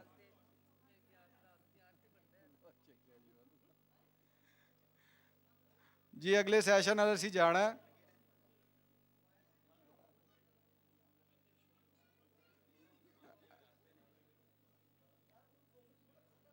ਤਸਵੀਰ ਬਣਾ ਲਈ ਜਾਏ ਤਾਂ ਕਿ ਅਗਲੇ ਸੈਸ਼ਨ ਨਾਲ ਅਸੀਂ ਵਧੀਏ। ਹੜੱਪਨ ਸਿਵਲਾਈਜੇਸ਼ਨ ਕਹਿ ਰਹੇ ਨੇ ਹੁਣ ਹਿਸਟੋਰੀਅਨ ਇਸ ਚੀਜ਼ ਨੂੰ। ਹੜੱਪਾ ਦੀ ਬੋਲੀ ਜਿਹੜੀ ਹੈ ਉਹ ਅਗਰ ਕਦੀ ਖੁੱਲੀ ਤੇ ਪੰਜਾਬ ਦੀ ਬੋਲੀ ਹੋਵੇਗੀ। ਮੰਨਿਆ ਇਹ ਜਾਂਦਾ ਕਿ ਹੜੱਪਨ ਸਿਵਲਾਈਜੇਸ਼ਨ 'ਚ ਜਿਹੜੀ ਬੋਲੀ ਸੀ ਉਹ ਪੰਜਾਬੀ ਦੀ ਅਰਲੀਐਸਟ ਫਾਰਮ ਹੋ ਸਕਦੀ ਹੈ। ਤੇ ਜਦੋਂ ਹੜੱਪਾ ਖੁੱਲਿਆ, ਮੌਂਜੋ-ਦੜੋ ਦੇ ਬਾਰੇ ਪਤਾ ਚੱਲਿਆ ਤੇ ਫਿਰ ਪਤਾ ਚੱਲੇਗਾ ਕਿ ਪੰਜਾਬੀ ਕਿੱਥੇ ਨੇ। ਤਸਵੀਰਾਂ ਜਿਹੜੀਆਂ ਨੇ ਉਹ ਓਵਰਫਲੋ ਹੋ ਗਈਆਂ ਨੇ ਮੇਰੇ ਸਾਹਮਣੇ। ਮੈਂ ਜਿੰਨਾ ਮਰਜ਼ੀ ਕੂਕਦਾ ਰਵਾਂ, ਤਸਵੀਰਾਂ ਬਾਜ਼ੀ ਲੈ ਗਈਆਂ ਨੇ। ਇਹ ਮੁੱਕਣਗੀਆਂ ਤੇ ਮੈਂ ਤੁਹਾਡੇ ਨਾਲ ਮੁਖਾਤਬ ਹੋਵਾਂਗਾ, ਕੋਈ ਗੱਲ ਕਰਨ ਦੀ ਕੋਸ਼ਿਸ਼ ਕਰਾਂਗਾ।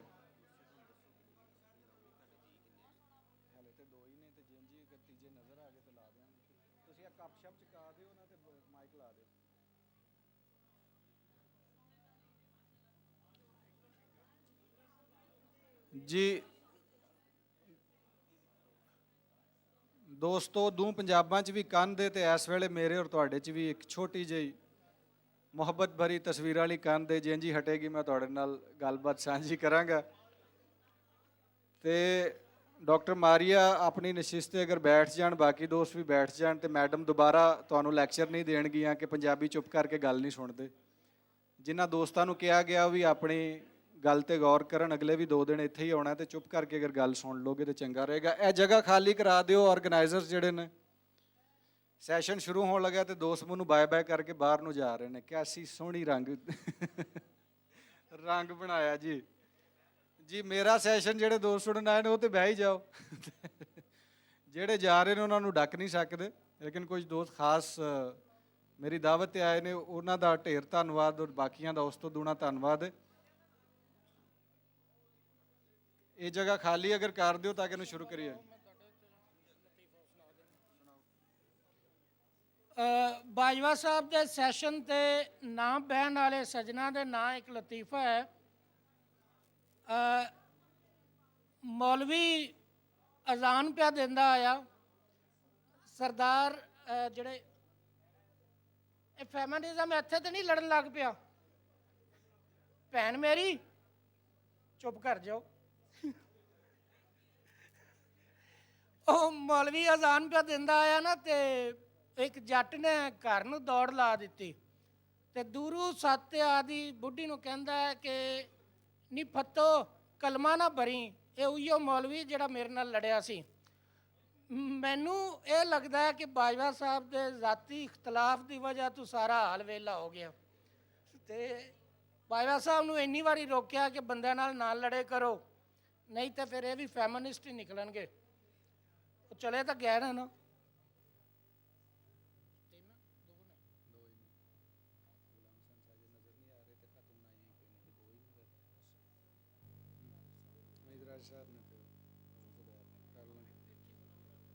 ਠੀਕ ਜੀ ਜੀ ਜੀ ਜੀ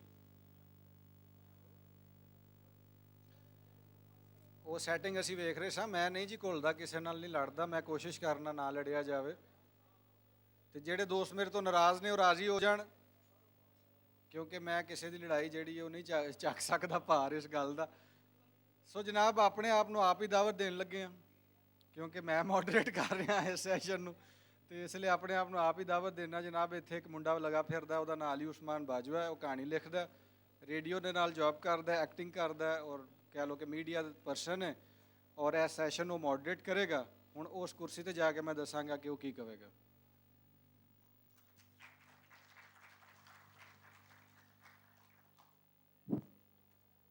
ਜੀ ਦੋਸਤੋ, ਮੇਰਾ ਨਾਮ ਹੈ ਅਲੀ ਉਸਮਾਨ ਬਾਜਵਾ। ਬਹੁਤ ਸ਼ੁਕਰੀਆ ਇੰਟਰਨੈਸ਼ਨਲ ਪੰਜਾਬੀ ਕਾਨਫਰੰਸ ਦਾ ਕਿ ਉਹਨਾਂ ਨੇ ਮੌਕਾ ਦਿੱਤਾ ਇੱਥੇ ਬਹਿਣ ਦਾ ਔਰ ਇਹ ਗੱਲਬਾਤ ਸਾਂਝੀ ਕਰਨ ਦਾ। ਇਹਨੂੰ ਕਹਿੰਦੇ ਨੇ ਥੀਏਟ੍ਰੀਕਲ ਪਰਫਾਰਮੈਂਸ। ਮੇਰਾ ਥੀਏਟਰ ਨਾਲ ਵੀ ਤਾਲੁਕ ਹੈ ਕਿ ਇੱਕ ਹੀ ਕਿਰਦਾਰ ਜਿਹੜਾ ਉਹ 2 ਕਿਰਦਾਰ ਬਣ ਕੇ ਵੀ ਤੁਹਾਨੂੰ ਵਿਖਾਉਂਦਾ। ਕਈ ਦਫਾ ਸਵਾਣੀ ਬਣ ਕੇ, ਬੰਦਾ ਬਣ ਕੇ, ਜਾਂ 2 ਮੁਖਤਲਿਫ ਕਿਰਦਾਰ। ਚਲੋ ਉਹਦਾ ਇੱਕ ਰੰਗ ਸਮਝ ਲਿਆ ਜਾਵੇ। ਲਿਟਰੇਚਰ ਦੀ ਗੱਲ ਕਰਨੀ ਅਸੀਂ ਫਿਕਸ਼ਨ ਦੀ ਗੱਲ ਕਰਨੀ ਹੈ, ਖਾਸਤਰ ਪੰਜਾਬੀ ਲਿਟਰੇਚਰ ਦੀ ਗੱਲ ਕਰਨੀ ਹੈ। ਪੰਜਾਬੀ ਲਿਟਰੇਚਰ ਦੀ ਜਦੋਂ ਗੱਲ ਹੁੰਦੀ ਹੈ ਤੇ ਹਮੇਸ਼ਾ ਸੂਫੀ ਬਾਬਿਆਂ ਦਾ ਨਾਂ ਜ਼ਿਹਨ 'ਚ ਆਉਂਦਾ ਹੈ, ਲੇਕਿਨ ਸਾਰੀ ਦੁਨੀਆ ਦੀਆਂ ਜ਼ੁਬਾਨਾਂ ਵਿੱਚ ਕਲਾਸਿਕ ਲਿਟਰੇਚਰ ਮੌਜੂਦ ਹੈ। ਲੇਕਿਨ ਉਸ ਤੋਂ ਬਾਅਦ ਕੀ ਹੋਇਆ ਉਹਨਾਂ ਜ਼ੁਬਾਨਾਂ ਵਿੱਚ, ਉਹਦੀ ਗੱਲ ਜਿਹੜੀ ਹੈ ਉਹ ਲੋਕ ਅੱਜ ਕੱਲ੍ਹ ਆਪਣੇ ਆਪਣੇ ਮੁਲਕਾਂ 'ਚ ਕਰ ਰਹੇ ਨੇ। ਸਾਡੇ ਪੰਜਾਬ 'ਚ ਜਦੋਂ ਕੋਈ ਗੱਲ ਹੋਵੇ ਤੇ ਸੂਫੀ ਬਾਬੇ ਦਾ ਜ਼ਿਕਰ ਹੁੰਦਾ, ਉੱਥੇ ਸ਼ੁਰੂ ਹੋ ਕੇ ਉੱਥੇ ਖਤਮ ਹੋ ਜਾਂਦਾ। ਲੇਕਿਨ ਦੁਨੀਆ ਬੜੀ ਵੱਡੀ ਹੈ, ਫਿਕਸ਼ਨ ਬਹੁਤ ਵੱਡਾ ਹੈ। 21ਵੀਂ ਸਦੀ ਜਿਹਨੂੰ ਤੁਸੀਂ ਕਹਿੰਦੇ ਹੋ, 21st ਸੈਂਚੁਰੀ 2000 'ਚ ਸ਼ੁਰੂ ਹੋਈ, 2026 ਆ ਗਿਆ ਆਲਮੋਸਟ, ਤੇ 26 ਸਾਲਾਂ 'ਚ ਵੀ ਕੁਝ ਲਿਖਿਆ ਗਿਆ ਹੋਵੇਗਾ। ਉਸ ਬਾਰੇ ਜਾਣਨ ਦੀ ਕੋਸ਼ਿਸ਼ ਕਰਾਂਗੇ ਕਿ ਸੂਫੀ ਬਾਬਿਆਂ ਤੋਂ ਬਾਅਦ ਜੰਮਣ ਵਾਲੇ ਲੋਕ ਕਿਹੜੇ ਭੁਗਤਾਨ ਭੁਗਤ ਕੇ ਗਏ ਔਰ ਅੱਜ ਕੱਲ੍ਹ ਉਹ ਕੀ ਲਿਖਦੇ ਨੇ ਪਏ, ਉਹਨਾਂ ਦੇ ਮੌਜ਼ੂਆਤ ਕੀ ਨੇ, ਇੰਟਰਨੈਸ਼ਨਲੀ ਕੀ ਲਿਖਿਆ ਜਾਂਦਾ ਪਿਆ, ਕਿਆ ਅਸੀਂ ਉਹਨਾਂ ਨਾਲ ਲੱਗਾ ਖਾ ਰਹੇ ਹਾਂ ਜਾਂ ਉਹ ਸਾਡੇ ਨਾਲ ਲੱਗਾ ਖਾਂਦੇ ਨੇ। ਸਾਡੇ ਜਿਹੜੇ ਪਹਿਲੇ ਪ੍ਰਾਹੁਣੇ ਨੇ ਉਹਨਾਂ ਨੂੰ ਦਾਵਤ ਦਿਆਂਗਾ। ਉਹ ਇੱਕ ਕਹਾਣੀਕਾਰ, ਨਾਵਲਕਾਰ ਤੇ ਹੈ ਹੀ ਨੇ, ਤਰਜਮਾਕਾਰ ਨੇ ਔਰ ਡਿਪਾਰਟਮੈਂਟ ਵਜੋਂ ਸਰਕਾਰੀ ਤੌਰ ਤੇ ਸਰਵਿਸਿਜ਼ ਦਿੰਦੇ ਰਹੇ। ਫਿਕਸ਼ਨ ਔਰ ਨਾਨ ਫਿਕਸ਼ਨ ਦੋਵੇਂ ਹੀ ਉਹਨਾਂ ਨੇ ਟਰਾਂਸਲੇਟ ਕੀਤਾ। ਅਫਰੀਕੀ ਕਹਾਣੀਆਂ ਤੋਂ ਲੈ ਕੇ ਤੇ ਐਨੀ ਐਗਨੋ ਤੱਕ ਦੇ ਨਾਵਲ ਨੂੰ ਟਰਾਂਸਲੇਟ ਕਰਨਾ ਔਰ ਢੇਰ ਸਾਰਾ ਹੋਰ ਕੰਮ ਕੋਠੀ ਨੰਬਰ 8 ਦੇ ਖਾਲਿਕ ਕਵਾਂਗਾ, ਕਿਉਂਕਿ ਰਾਈਟਰ ਕਹਿਣਾ ਅਜੀਬ ਜਿਹਾ ਲੱਗਦਾ। ਅਸੀਂ ਤਖਲੀਕ ਕਰਨੇ, ਚੀਜ਼ਾਂ ਬਣਾਉਂਦੇ ਹਾਂ, ਕਰੈਕਟਰ ਬਣਾਉਂਦੇ ਹਾਂ। ਮੁਰਾਦ ਹੈ ਮੇਰੀ ਹਮੀਦ ਰਾਜ਼ੀ ਸਾਹਿਬ ਤੋਂ। ਢੇਰ ਸਾਰੀਆਂ ਤਾਲੀਆਂ, ਹਮੀਦ ਰਾਜ਼ੀ ਸਾਹਿਬ ਸਟੇਜ ਉੱਤੇ ਆ ਜਾਣ। ਸਾਡਾ ਦੂਜਾ ਨਾਂ ਜਿਹੜਾ ਹੈ ਉਹ ਇੱਕ ਐਸੇ ਰਾਈਟਰ ਨੇ ਜਿਨ੍ਹਾਂ ਨੇ ਸ਼ਾਇਰੀ ਤੋਂ ਸ਼ੁਰੂ ਕੀਤਾ ਔਰ ਉਹ ਆਪਣੀ ਗਾਥਾ ਸੁਣਾਉਣ ਲੱਗਿਆਂ, ਕਹਾਣੀ ਸੁਣਾਉਣ ਲੱਗਿਆਂ ਹਮੇਸ਼ਾ ਦੱਸਦੇ ਨੇ ਕਿ ਉਹਨਾਂ ਨੂੰ ਕਿਸੇ ਨੇ ਕਿਹਾ ਕਿ ਉਰਦੂ ਤੇ ਸਾਰੇ ਹੀ ਲਿਖਦੇ ਨੇ, ਪੰਜਾਬੀ ਕੌਣ ਲਿਖੇਗਾ। ਇਹ ਉਹ ਫਿਕਰਾ ਸੀ ਜਿਸ ਤੋਂ ਬਾਅਦ ਉਹਨਾਂ ਨੇ ਹਮੇਸ਼ਾ ਪੰਜਾਬੀ ਲਿਖੀ। ਉਹ ਢੇਰ ਸਾਰੀਆਂ ਕਿਤਾਬਾਂ ਪੰਜਾਬੀ ਫਿਕਸ਼ਨ ਦੀ ਝੋਲੀ ਪਾਈਆਂ। ਇੱਕ ਨਾਮ ਹੈ ਜਿਹਦੇ ਬਾਰੇ ਅਕਸਰ ਜ਼ਿਕਰ ਹੁੰਦਾ, ਜਿਹਨੂੰ ਟਾਹਾਂ ਅਵਾਰਡ ਕਿਹਾ ਜਾਂਦਾ। ਸਾਊਥ ਏਸ਼ੀਆ ਦੀਆਂ ਜਿੰਨੀਆਂ ਜ਼ੁਬਾਨਾਂ ਨੇ ਉਹਨਾਂ 'ਚ ਪੈਸੇ ਦੇ ਇਤਬਾਰ ਨਾਲ, ਕਿਉਂਕਿ ਅਵਾਰਡ ਦੇ ਕਈ ਕੈਟੇਗਰੀਜ਼ ਹੁੰਦੀਆਂ ਨੇ, ਪੈਸੇ ਦੇ ਇਤਬਾਰ ਨਾਲ ਸਭ ਤੋਂ ਮਹਿੰਗਾ ਅਵਾਰਡ ਪੰਜਾਬੀ ਦੇ ਵਿੱਚ ਦਿੱਤਾ ਜਾਂਦਾ। ਡਿਸਪਾਈਟ ਦਿਸ ਕਿ ਇੱਥੇ ਉਰਦੂ, ਹਿੰਦੀ, ਤਮਿਲ, ਤੇਲਗੂ, ਗੁਜਰਾਤੀ, ਪਸ਼ਤੋ, ਸਿੰਧੀ, ਕੰਨੜਾ, ਹੋਰ ਵੀ ਢੇਰ ਸਾਰੀਆਂ ਜ਼ੁਬਾਨਾਂ ਨੇ ਸਬ ਕੰਟੀਨੈਂਟ 'ਚ, ਉਹਨਾਂ 'ਚ ਲਿਖਿਆ ਜਾਂਦਾ। ਲੇਕਿਨ ਪੰਜਾਬੀ ਅਗਰ ਤੁਸੀਂ ਲਿਖਦੇ ਹੋ ਤੇ ਪੈਸੇ ਵਜੋਂ ਇੱਕ ਬੜਾ ਭਰਵਾਂ ਇਨਾਮ ਤੁਹਾਨੂੰ ਟਾਹਾਂ ਮਿਲਦਾ। ਉਸ ਇਨਾਮ ਨੂੰ 2 ਵਾਰੀ ਜਿੱਤਣ ਵਾਲੇ ਰਾਈਟਰ ਸਾਡੇ ਨਾਲ ਇੱਥੇ ਮੌਜੂਦ ਨੇ, ਤੁਹਾਡੇ ਨਾਲ ਮੁਖਾਤਬ ਵੀ ਹੋਣਗੇ, ਤੁਹਾਡੇ ਸਵਾਲਾਂ ਦਾ ਜਵਾਬ ਵੀ ਦੇਣਗੇ। ਮੁਰਾਦ ਹੈ ਮੇਰੀ ਜ਼ੁਬੈਰ ਅਹਿਮਦ ਸਾਹਿਬ ਤੋਂ ਕਿ ਉਹ ਸਟੇਜ ਉੱਤੇ ਆਉਣ। ਅੰਗਰੇਜ਼ੀ ਦੇ ਪ੍ਰੋਫੈਸਰ ਰਹੇ ਨੇ, ਸਾਰੀ ਉਮਰ ਅੰਗਰੇਜ਼ੀ ਪੜ੍ਹਾਈ, ਲਿਖੀ ਪੰਜਾਬੀ। ਸੋ ਇਹ 2 ਜੀ ਸਾਡੇ ਨਾਲ ਮੌਜੂਦ ਨੇ। ਲਿਟਰੇਚਰ ਦੀਆਂ ਗੱਲਾਂ ਢੇਰ ਸਾਰੀਆਂ ਕਰਾਂਗੇ। ਅਗਲੇ ਦਿਨ ਪੰਜਾਬੀ ਸੰਗਤ ਪਾਕਿਸਤਾਨ ਸਾਡਾ ਇੱਥੇ ਸੰਗਤ ਅਦਬੀ, ਉਹਦੇ ਵਿੱਚ ਅਸੀਂ ਇੱਕ ਸੈਸ਼ਨ ਕੀਤਾ। ਉਹਦੇ ਵਿੱਚ ਅਸੀਂ ਅਜੋਕੀ ਪੰਜਾਬੀ ਕਹਾਣੀ 'ਤੇ ਗੱਲ ਕੀਤੀ ਤੇ ਕਹਿ ਲਓ ਤੱਤੇ ਤਾਏ ਹੀ ਇਹ ਸੈਸ਼ਨ ਮਿਲ ਗਿਆ ਤੇ ਤਿਆਰੀ ਬਣੀ ਬਣਾਈ ਪਈ ਹੋਈ ਹੈ। ਬਤੌਰ ਕਹਾਣੀਕਾਰ ਮੈਂ ਜਦੋਂ ਕਹਾਣੀ ਪੜ੍ਹਨਾ ਪੰਜਾਬੀ ਦੀ ਤਾਂ ਪਤਾ ਇਹ ਚੱਲਦਾ ਹੈ ਕਿ ਜਿਹੜਾ ਫਿਕਸ਼ਨ ਹੈ ਉਹ ਪੰਜਾਬੀ 'ਚ ਥੋੜ੍ਹਾ ਦੇਰ ਨਾਲ ਆਇਆ। ਔਰ ਅਗਰ ਮੈਂ ਪਾਕਿਸਤਾਨ ਦੀ ਗੱਲ ਕਰਾਂ ਤਾਂ ਸ਼ਾਇਰੀ ਬਹੁਤੀ ਹੁੰਦੀ ਹੈ ਤੇ ਕਹਾਣੀ ਘੱਟ ਲਿਖੀ ਜਾਂਦੀ ਹੈ, ਨਾਵਲ ਘੱਟ ਲਿਖਿਆ ਜਾਂਦਾ। ਇਹ ਸਾਰੇ ਸਿਨਾਰੀਓ 'ਚ ਅਸੀਂ ਸਮਝਣ ਦੀ ਕੋਸ਼ਿਸ਼ ਕਰਾਂਗੇ ਕਿ ਕੁਆਂਟਿਟੀ ਕੁਆਲਿਟੀ ਜਿਹੜੀ ਹੈ ਉਹਦੀ ਵੰਡ ਕੀ ਹੈ, ਕੁਆਂਟਿਟੀ ਘੱਟ ਕਿਉਂ ਹੈ, ਇਹ ਸਾਰੀਆਂ ਚੀਜ਼ਾਂ ਕੀ ਹਨ। ਗੱਲ ਨੂੰ ਛੋਹਨੇ ਆ, ਅਸੀਂ ਤਰਜਮੇ ਤੋਂ ਹੀ ਛੋਹ ਲੈਂਦੇ ਹਾਂ, ਫਿਕਸ਼ਨ ਨਾਲ ਅਸੀਂ ਬਾਅਦ ਨੂੰ ਗਾਂਹ ਨੂੰ ਮੁੜਾਂਗੇ। ਸਾਰੀ ਦੁਨੀਆ ਦੇ ਵਿੱਚ ਸਾਇੰਸ ਜਿਹੜੀ ਉਹ ਤਰਜਮੇ ਨਾਲ ਗਾਂਹ ਪਹੁੰਚੀ। ਕਦੀਮ ਯੂਨਾਨ ਤੋਂ ਲੈ ਕੇ, ਗ੍ਰੀਸ ਤੋਂ ਲੈ ਕੇ, ਅਰਬ ਵਰਲਡ ਤੱਕ, ਅਰਬਾਂ ਤੋਂ ਲੈ ਕੇ ਯੂਰਪ ਤੱਕ, ਔਰ ਯੂਰਪ ਤੋਂ ਲੈ ਕੇ ਤੇ ਫਿਰ ਬਾਕੀ ਥਾਵਾਂ ਤੱਕ ਤਰਜਮੇ ਦੇ ਨਾਲ ਚੀਜ਼ਾਂ ਪਹੁੰਚੀਆਂ। ਫਿਕਸ਼ਨ ਦਾ ਬਹੁਤ ਜ਼ਿਆਦਾ ਆਮ ਲੋਕਾਂ ਨੂੰ ਲੱਗਦਾ ਕਿ ਨੋਬਲ ਇਨਾਮ ਅੰਗਰੇਜ਼ੀ ਲਿਖਣ ਵਾਲੇ ਨੂੰ ਲੱਭਦਾ, ਮਾਂ ਬੋਲੀ ਲਿਖਣ ਵਾਲੇ ਨੂੰ ਨੋਬਲ ਇਨਾਮ ਮਿਲਦਾ। ਉਹਦਾ ਲਿਟਰੇਚਰ ਦੇ ਵਿੱਚ ਟਰਾਂਸਲੇਸ਼ਨ ਹੁੰਦੀ ਔਰ ਫਿਰ ਉੱਥੇ ਤੱਕ ਪਹੁੰਚਦੀ ਹੈ। ਹਾਲੇ ਤੱਕ ਜਿਹੜੀ ਗੱਲ ਹੋਈ ਔਰ ਜਿੰਨੀ ਮੈਂ ਰਿਸਰਚ ਕੀਤੀ, ਪਤਾ ਇਹ ਚੱਲਿਆ ਕਿ ਜਿਹੜਾ ਬਾਬਿਆਂ ਦਾ ਕਲਾਮ ਹੈ, ਔਰ ਅਗਰ ਕੰਟੈਂਪਰਰੀ ਸ਼ਾਇਰਾਂ ਦੀ ਗੱਲ ਕਰੀ, ਨਜਮ ਹੁਸੈਨ ਸੈਯਦ ਸਾਹਿਬ ਦੀ ਸ਼ਾਇਰੀ ਜਿਹੜੀ ਉਹ ਵੀ ਅੰਗਰੇਜ਼ੀ ਵਿੱਚ ਟਰਾਂਸਲੇਟ ਹੋਈ। ਵਾਰਿਸ ਸ਼ਾਹ ਬੁੱਲੇ ਸ਼ਾਹ ਸਾਹਿਬ ਤੇ ਹੈ ਹੀ ਹੈ ਸਨ, ਥੋੜ੍ਹੀ ਜਿਹੀ ਹੋਈ ਹੈ, ਜ਼ਿਆਦਾ ਨਹੀਂ ਹੋਈ। ਲੇਕਿਨ ਅਗਰ ਫੋਕਸ ਕਰੀਏ ਤਾਂ ਪਤਾ ਚੱਲਦਾ ਕਿ ਜਿਹੜੀ ਪੋਇਟਰੀ ਹੈ, ਸ਼ਾਇਰੀ ਹੈ, ਉਹਦਾ ਹੀ ਤਰਜਮਾ ਜ਼ਿਆਦਾ ਸਾਨੂੰ ਮਿਲਦਾ ਪੰਜਾਬੀ ਦੇ ਵਿੱਚ। ਔਰ ਹਮੀਦ ਰਾਜ ਸਾਹਿਬ ਕਹਿ ਰਹੇ ਨੇ ਕਿ ਜ਼ਿਆਦਾ ਅਗਰ ਲਿਖਾਂਗੇ, ਚੰਗਾ ਲਿਖਾਂਗੇ ਤੇ ਤਰਜਮੇ ਵੱਲ ਵਧਾਂਗੇ। ਫਿਕਸ਼ਨ ਵੱਲ ਜਾਈਏ ਤੇ ਸਾਡੇ ਨਾਲ ਸਟੇਜ 'ਤੇ ਪ੍ਰਾਹੁਣੇ ਬੈਠੇ ਨੇ ਜ਼ੁਬੈਰ ਅਹਿਮਦ ਸਾਹਿਬ। ਇਹਨਾਂ ਦੀਆਂ ਸਿਲੈਕਟਡ ਸ਼ਾਰਟ ਸਟੋਰੀਆਂ ਅੰਗਰੇਜ਼ੀ ਵਿੱਚ ਵੀ ਦਸਤਿਆਬ ਨੇ। ਇਹਨਾਂ ਨੇ ਜਿਹੜਾ ਫਿਕਸ਼ਨ ਲਿਖਿਆ ਉਹਦੇ ਵਿੱਚ ਥੋੜ੍ਹੀਆਂ ਜਿਹੀਆਂ ਮਿਸਾਲਾਂ ਤੁਹਾਨੂੰ ਹੋਰ ਵੀ ਮਿਲ ਜਾਣਗੀਆਂ। ਜ਼ੁਬੈਰ ਸਾਹਿਬ ਇੰਟਰਨੈਸ਼ਨਲ ਲਿਟਰੇਚਰ ਪੜ੍ਹਦੇ ਨੇ, ਕੰਟੈਂਪਰੇਰੀ ਪੰਜਾਬੀ ਵੀ ਪੜ੍ਹਦੇ ਨੇ। ਇਹਨਾਂ ਨੂੰ ਪੁੱਛਦੇ ਹਾਂ ਕਿ ਜਦੋਂ ਦਾ ਫਿਕਸ਼ਨ ਲਿਖਿਆ ਜਾ ਰਿਹਾ, ਨਸਰ ਲਿਖੀ ਜਾ ਰਹੀ ਪੰਜਾਬੀ 'ਚ, ਚੜ੍ਹਦੇ 'ਚ, ਲਹਿੰਦੇ 'ਚ, ਡਾਇਸਪੋਰਾ 'ਚ, ਕਿਆ ਵਾਕਈ ਸਾਡੇ ਕੋਲ ਇੰਝ ਦੇ ਰਾਈਟਰ ਨਹੀਂ ਹੈ ਕਿ ਜਿਨ੍ਹਾਂ ਦਾ ਤਰਜਮਾ ਹੋਣਾ ਚਾਹੀਦਾ ਔਰ ਦੁਨੀਆ ਤੱਕ ਉਹਨਾਂ ਦੇ ਲਿਖੇ ਨਾਵਲ ਔਰ ਕਹਾਣੀਆਂ ਪਹੁੰਚਣੀਆਂ ਚਾਹੀਦੀਆਂ ਨੇ?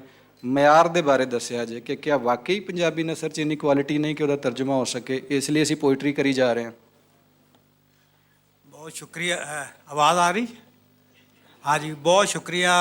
मैं ख़ास तौर पे अहमद रज़ा वट्टू और नासिर ढिल्लों और इंटरनेशनल पंजाबी कॉन्फ्रेंस वालियां दा, असी तीसरी कॉन्फ्रेंस है और असी 2 कॉन्फ्रेंस भी मैं पार्टिसिपेट किया।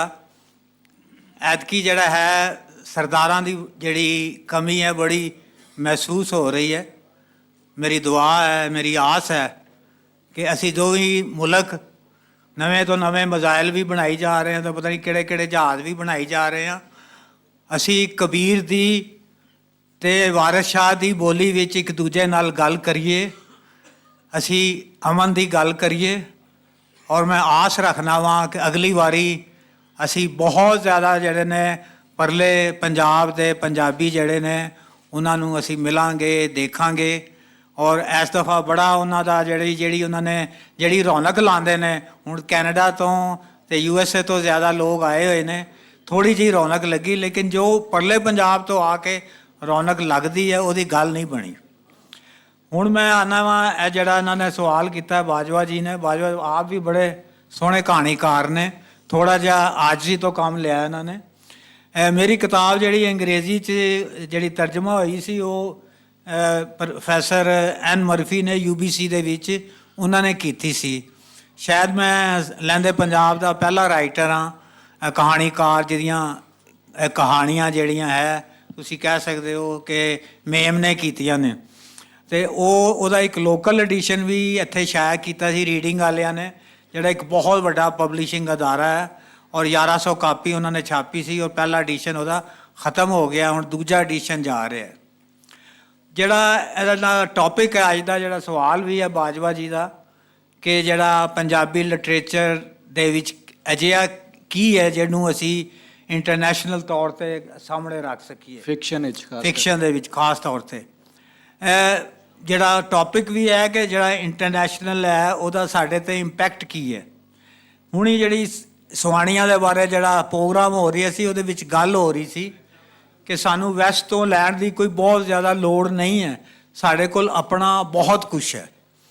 ਅਗਰ ਅਸੀਂ ਫਿਕਸ਼ਨ ਦੀ ਗੱਲ ਕਰੀਏ, ਜਿਵੇਂ ਕਹਾਣੀ ਹੈ, ਨਾਵਲ ਹੈ ਜਾਂ ਆਜ਼ਾਦ ਨਜ਼ਮ ਹੈ, ਇੱਕ ਤਰ੍ਹਾਂ ਅਸੀਂ ਕਹਿ ਸਕਦੇ ਹਾਂ ਜੀ ਅਸੀਂ ਵੈਸਟ ਤੋਂ ਇਹਨਾਂ ਦਾ ਅਸਰ ਲਿਆ ਔਰ ਉਹਨਾਂ ਦੇ ਅਸਰ ਦੇ ਤਹਿਤ ਅਸੀਂ ਨਾਵਲ ਲਿਖੇ, ਕਹਾਣੀਆਂ ਲਿਖੀਆਂ, ਜਾਂ ਫਰੀ ਵਰਸ ਜਿਹੜੀ ਅਸੀਂ ਆਜ਼ਾਦ ਨਜ਼ਮ ਹੈ ਉਹ ਵੈਸਟ ਤੋਂ ਇੱਥੇ ਆਈ।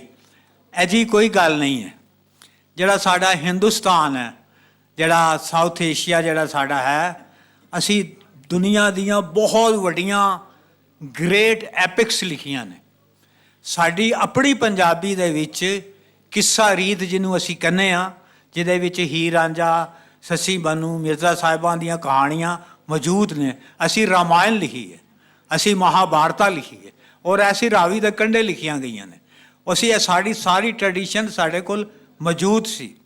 ਜਿਹੜੀ ਸ਼ਾਇਰੀ ਹੈ, ਸ਼ਾਇਰੀ ਦੇ ਵਿੱਚ ਤਾਂ ਸਾਨੂੰ ਵੈਸਟ ਵੱਲ ਵੇਖਣ ਦੀ ਲੋੜ ਹੀ ਨਹੀਂ। ਬਾਬਾ ਫਰੀਦ ਤੋਂ ਲੈ ਕੇ ਜਿਹੜਾ ਖਵਾਜਾ ਫਰੀਦ, ਜਿਹੜਾ ਸਾਡੇ ਅਖੀਰੀ ਕਲੋਨੀਅਲਿਸਟ ਪੋਇਟ ਨੇ, ਇੱਕ ਬੜੀ ਗੋਲਡਨ, ਇੱਕ ਸ਼ਾਨਦਾਰ ਰੀਤ ਹੈਗੀ ਸੀ ਸਾਡੇ ਕੋਲ। ਫਿਰ ਵੀ ਸਾਡੇ ਜਿਹੜੇ ਸ਼ਾਇਰ ਹੈ, ਜਿਵੇਂ ਮੈਂ ਹਾਂ, ਮੈਂ T.S. ਈਲੀਅਟ ਨੂੰ ਵੀ ਪੜ੍ਹਿਆ, ਥਾਮਸ ਹਾਰਡੀ ਨੂੰ ਵੀ ਪੜ੍ਹਿਆ, ਚਾਰਲਸ ਡਿਕਨਸ ਨੂੰ ਵੀ ਪੜ੍ਹਿਆ। ਉਹ ਸਾਨੂੰ ਪੜ੍ਹਨਾ ਪੈਂਦਾ ਸੀ। ਸਾਡੀਆਂ ਜਿਹੜੀਆਂ ਜਿਹੜਾ ਥੋੜ੍ਹਾ ਜਿਹਾ ਅਸੀਂ ਜਿਹੜਾ ਹਾਂ ਲਹਿੰਦਾ ਪੰਜਾਬ ਜਿਹੜਾ ਹੈ ਉਹ ਚੜ੍ਹਦੇ ਨਾਲੋਂ ਫਿਕਸ਼ਨ ਦੇ ਵਿੱਚ ਅਸੀਂ ਪਿੱਛੇ ਹਾਂ ਅਜੇ। ਉਹਦੀਆਂ ਬੇਸ਼ੁਮਾਰ ਵਜੂਹਾਤ ਨੇ। ਇੱਕ ਤਾਂ ਹੈ ਕਿ ਜਿਹੜੇ ਮੈਂ ਕਈ ਜਗ੍ਹਾ ਇਹ ਗੱਲ ਕੀਤੀ ਹੈ ਕਿ 20ਵੀਂ ਸਦੀ ਜਿਹੜੀ ਹੈ ਉਹ ਸਰਦਾਰਾਂ ਦੀ ਸਦੀ ਹੈ। ਉਹਨਾਂ ਨੇ ਆਜ਼ਾਦ ਨਜ਼ਮ ਲਿਖੀ, ਉਹਨਾਂ ਨੇ ਸ਼ਾਨਦਾਰ ਨਾਵਲ ਲਿਖੇ, ਬਹੁਤ ਬੇਸ਼ੁਮਾਰ ਨਾਂ ਨੇ ਕਹਾਣੀਆਂ ਦੇ ਵਿੱਚ। ਉਹਨਾਂ ਦੇ ਵਿੱਚ ਜਿਹੜੀਆਂ ਮੂਵਮੈਂਟਸ ਵੀ ਚੱਲੀਆਂ ਨੇ, ਮਸਲਨ ਇੱਕ ਮਨੋਵਿਗਿਆਨਿਕ ਮੂਵਮੈਂਟ ਹੈ, ਸਾਈਕੋਲੋਜੀਕਲ ਕਹਾਣੀ ਜਿਹਨੂੰ ਅਸੀਂ ਕਹਿੰਦੇ ਹਾਂ, ਉਹ ਉੱਧਰ ਉਸ ਪਾਸੇ ਲਿਖੀ ਗਈ। ਉਹਨਾਂ ਨੇ ਜਿਹੜੇ LGBTQ ਵਗੈਰਾ ਅੱਜ ਕੱਲ੍ਹ ਸਾਰਾ ਇੱਕ ਹੈ, ਉਹਦੇ ਉੱਤੇ ਵੀ ਇਹਨਾਂ ਨੇ ਕਹਾਣੀਆਂ ਲਿਖੀਆਂ ਨੇ, ਲੈਸਬੀਅਨਿਜ਼ਮ 'ਤੇ ਵੀ ਲਿਖੀਆਂ ਗਈਆਂ ਨੇ, ਹੋਰ ਦੂਸਰੇ ਮੌਜ਼ੂਆਤ 'ਤੇ ਵੀ ਲਿਖੀਆਂ ਗਈਆਂ। ਅਸੀਂ ਜਿਹੜਾ ਥੋੜ੍ਹਾ ਜਿਹਾ ਅਸੀਂ ਉਹਨਾਂ ਦੇ ਅਸੀਂ ਪਿੱਛੇ ਹਾਂ। ਲੇਕਿਨ ਇਹ ਨਹੀਂ ਕਿ ਅਸੀਂ ਬਿਲਕੁਲ ਅਸੀਂ ਕਹੀਏ ਕਿ ਜੀ ਅਸੀਂ ਖਾਲੀ ਹਾਂ। ਸਾਡੀ ਜਿਹੜੀ ਪੰਜਾਬੀ ਮੂਵਮੈਂਟ ਹੈ ਲਹਿੰਦੇ ਪੰਜਾਬ ਦੀ, ਉਹ ਬਹੁਤ ਲੇਟ ਜਾ ਕੇ ਆਈ ਹੈ। ਸਾਡੇ ਜਿਹੜੇ ਵੱਡੇ 3 ਨਾਂ ਨੇ ਜਿਨ੍ਹਾਂ ਨੂੰ ਅਸੀਂ ਮਾਡਰਨ ਫਿਕਸ਼ਨ ਦੇ ਫਾਊਂਡਰ ਜਾਂ ਪੁਆਇਨੀਅਰ ਕਹਾਂਗੇ, ਮੋਢੀ ਕਹਾਂਗੇ, ਉਹ ਅਫਜ਼ਲ ਹਸਨ ਰੰਧਾਵਾ ਹੈ, ਅਕਬਰ ਲਾਹੌਰੀ ਹੈ ਤੇ ਅਨਵਰ ਅਲੀ ਹੈ। ਇਹ ਤਿੰਨੇ ਹੀ ਤੁਸੀਂ ਲੋਕ ਦੇਖੋ, ਤਿੰਨੇ ਹੀ ਮਾਡਰਨ ਹੈਗੇ ਨੇ। ਖਾਸ ਤੌਰ ਤੇ ਅਨਵਰ ਅਲੀ ਤੇ ਦਾ ਪਿੰਡ ਨਾਲ ਤਲਕ ਹੀ ਨਹੀਂ ਸੀ, ਉਹ ਤੇ ਸ਼ਹਿਰ 'ਚ ਰਹਿਣ ਵਾਲਾ ਸੀ। ਉਹਨੇ ਸਾਰੀਆਂ ਕਹਾਣੀਆਂ ਲਿਖੀਆਂ ਨੇ ਲਾਹੌਰ ਦੀਆਂ, ਔਰ ਪਾਰਟੀਸ਼ਨ ਦੇ ਉੱਤੇ ਨੇ ਸ਼ਾਨਦਾਰ ਕਹਾਣੀਆਂ ਲਿਖੀਆਂ ਨੇ ਕਿ ਕਿਵੇਂ ਇੱਥੇ ਲੁੱਟ ਪਈ, ਕਿਵੇਂ ਲੋਕੀ ਰਾਤੋਂ ਰਾਤ ਅਮੀਰ ਹੋਵੇ, ਕਿਵੇਂ ਪੀਰ ਫਕੀਰੀਆਂ ਚਲੀਆਂ ਜਾਲੀ, ਔਰ ਬੜਾ ਕੁਛ ਜਿਹੜਾ ਹੈ ਉਹ ਲਿਖਿਆ ਹੈਗਾ। ਰੰਧਾਵਾ ਜਿਹੜਾ, ਰੰਧਾਵੇ ਦਾ ਕਮਾਲ ਹੈ ਕਿ ਉਹਨੇ ਜਿਹੜਾ ਪੁਰਾਣਾ ਪੰਜਾਬ ਸੀ, ਜਿਹਨੂੰ ਅਸੀਂ ਸ਼ੈਵਲਰਿਕ ਪੰਜਾਬ ਕਹਿੰਦੇ ਹਾਂ, ਉਹਦੀ ਉਹਨੇ ਕਹਾਣੀ ਲਿਖੀ, ਪੜੀ ਪਾਰਟੀਸ਼ਨ ਪੰਜਾਬ ਦੀ। ਔਰ ਉਹ ਮੁਸਲਮਾਨ ਸੀ ਰੰਧਾਵਾ, ਲੇਕਿਨ ਉਹਦੇ ਸਾਰੀਆਂ ਕਹਾਣੀਆਂ ਦੇ ਜਿਹੜੇ ਕਰੈਕਟਰ ਨੇ ਉਹ ਸਰਦਾਰ ਨੇ, ਸਿੱਖ ਹੈਗੇ ਨੇ। ਉਹਨੇ ਵੀ ਬਹੁਤ, ਅਕਬਰ ਲਾਹੌਰੀ ਨੇ ਵੀ ਬਹੁਤ ਸੋਹਣਾ ਲਿਖਿਆ। ਸਾਡੇ ਜਿਹੜਾ ਮੈਨੂੰ ਕਮੀ ਮਹਿਸੂਸ ਹੁੰਦੀ ਹੈ ਉਹ ਹੈ ਕਿ ਸਾਡੇ ਜਿਹੜਾ ਅਜੇ ਤੱਕ ਅਸੀਂ ਰੀਅਲਿਜ਼ਮ 'ਚ ਫਸੇ ਹੋਏ ਹਾਂ। ਅਸੀਂ ਪੁਰਾਣੀ ਇੱਕ ਕਹਾਣੀ ਹੈ ਜਿਹੜੀ ਇੱਕ ਬਿਗਨਿੰਗ ਹੈ, ਇੱਕ ਮਿਡਲ ਹੈ, ਇੱਕ ਐਂਡ ਹੈ, ਅਸੀਂ ਉਹ ਕਰੀ ਜਾ ਰਹੇ ਹਾਂ। ਅਸੀਂ ਐਕਸਪੈਰੀਮੈਂਟ ਬਹੁਤ ਘੱਟ ਕੀਤੇ ਨੇ।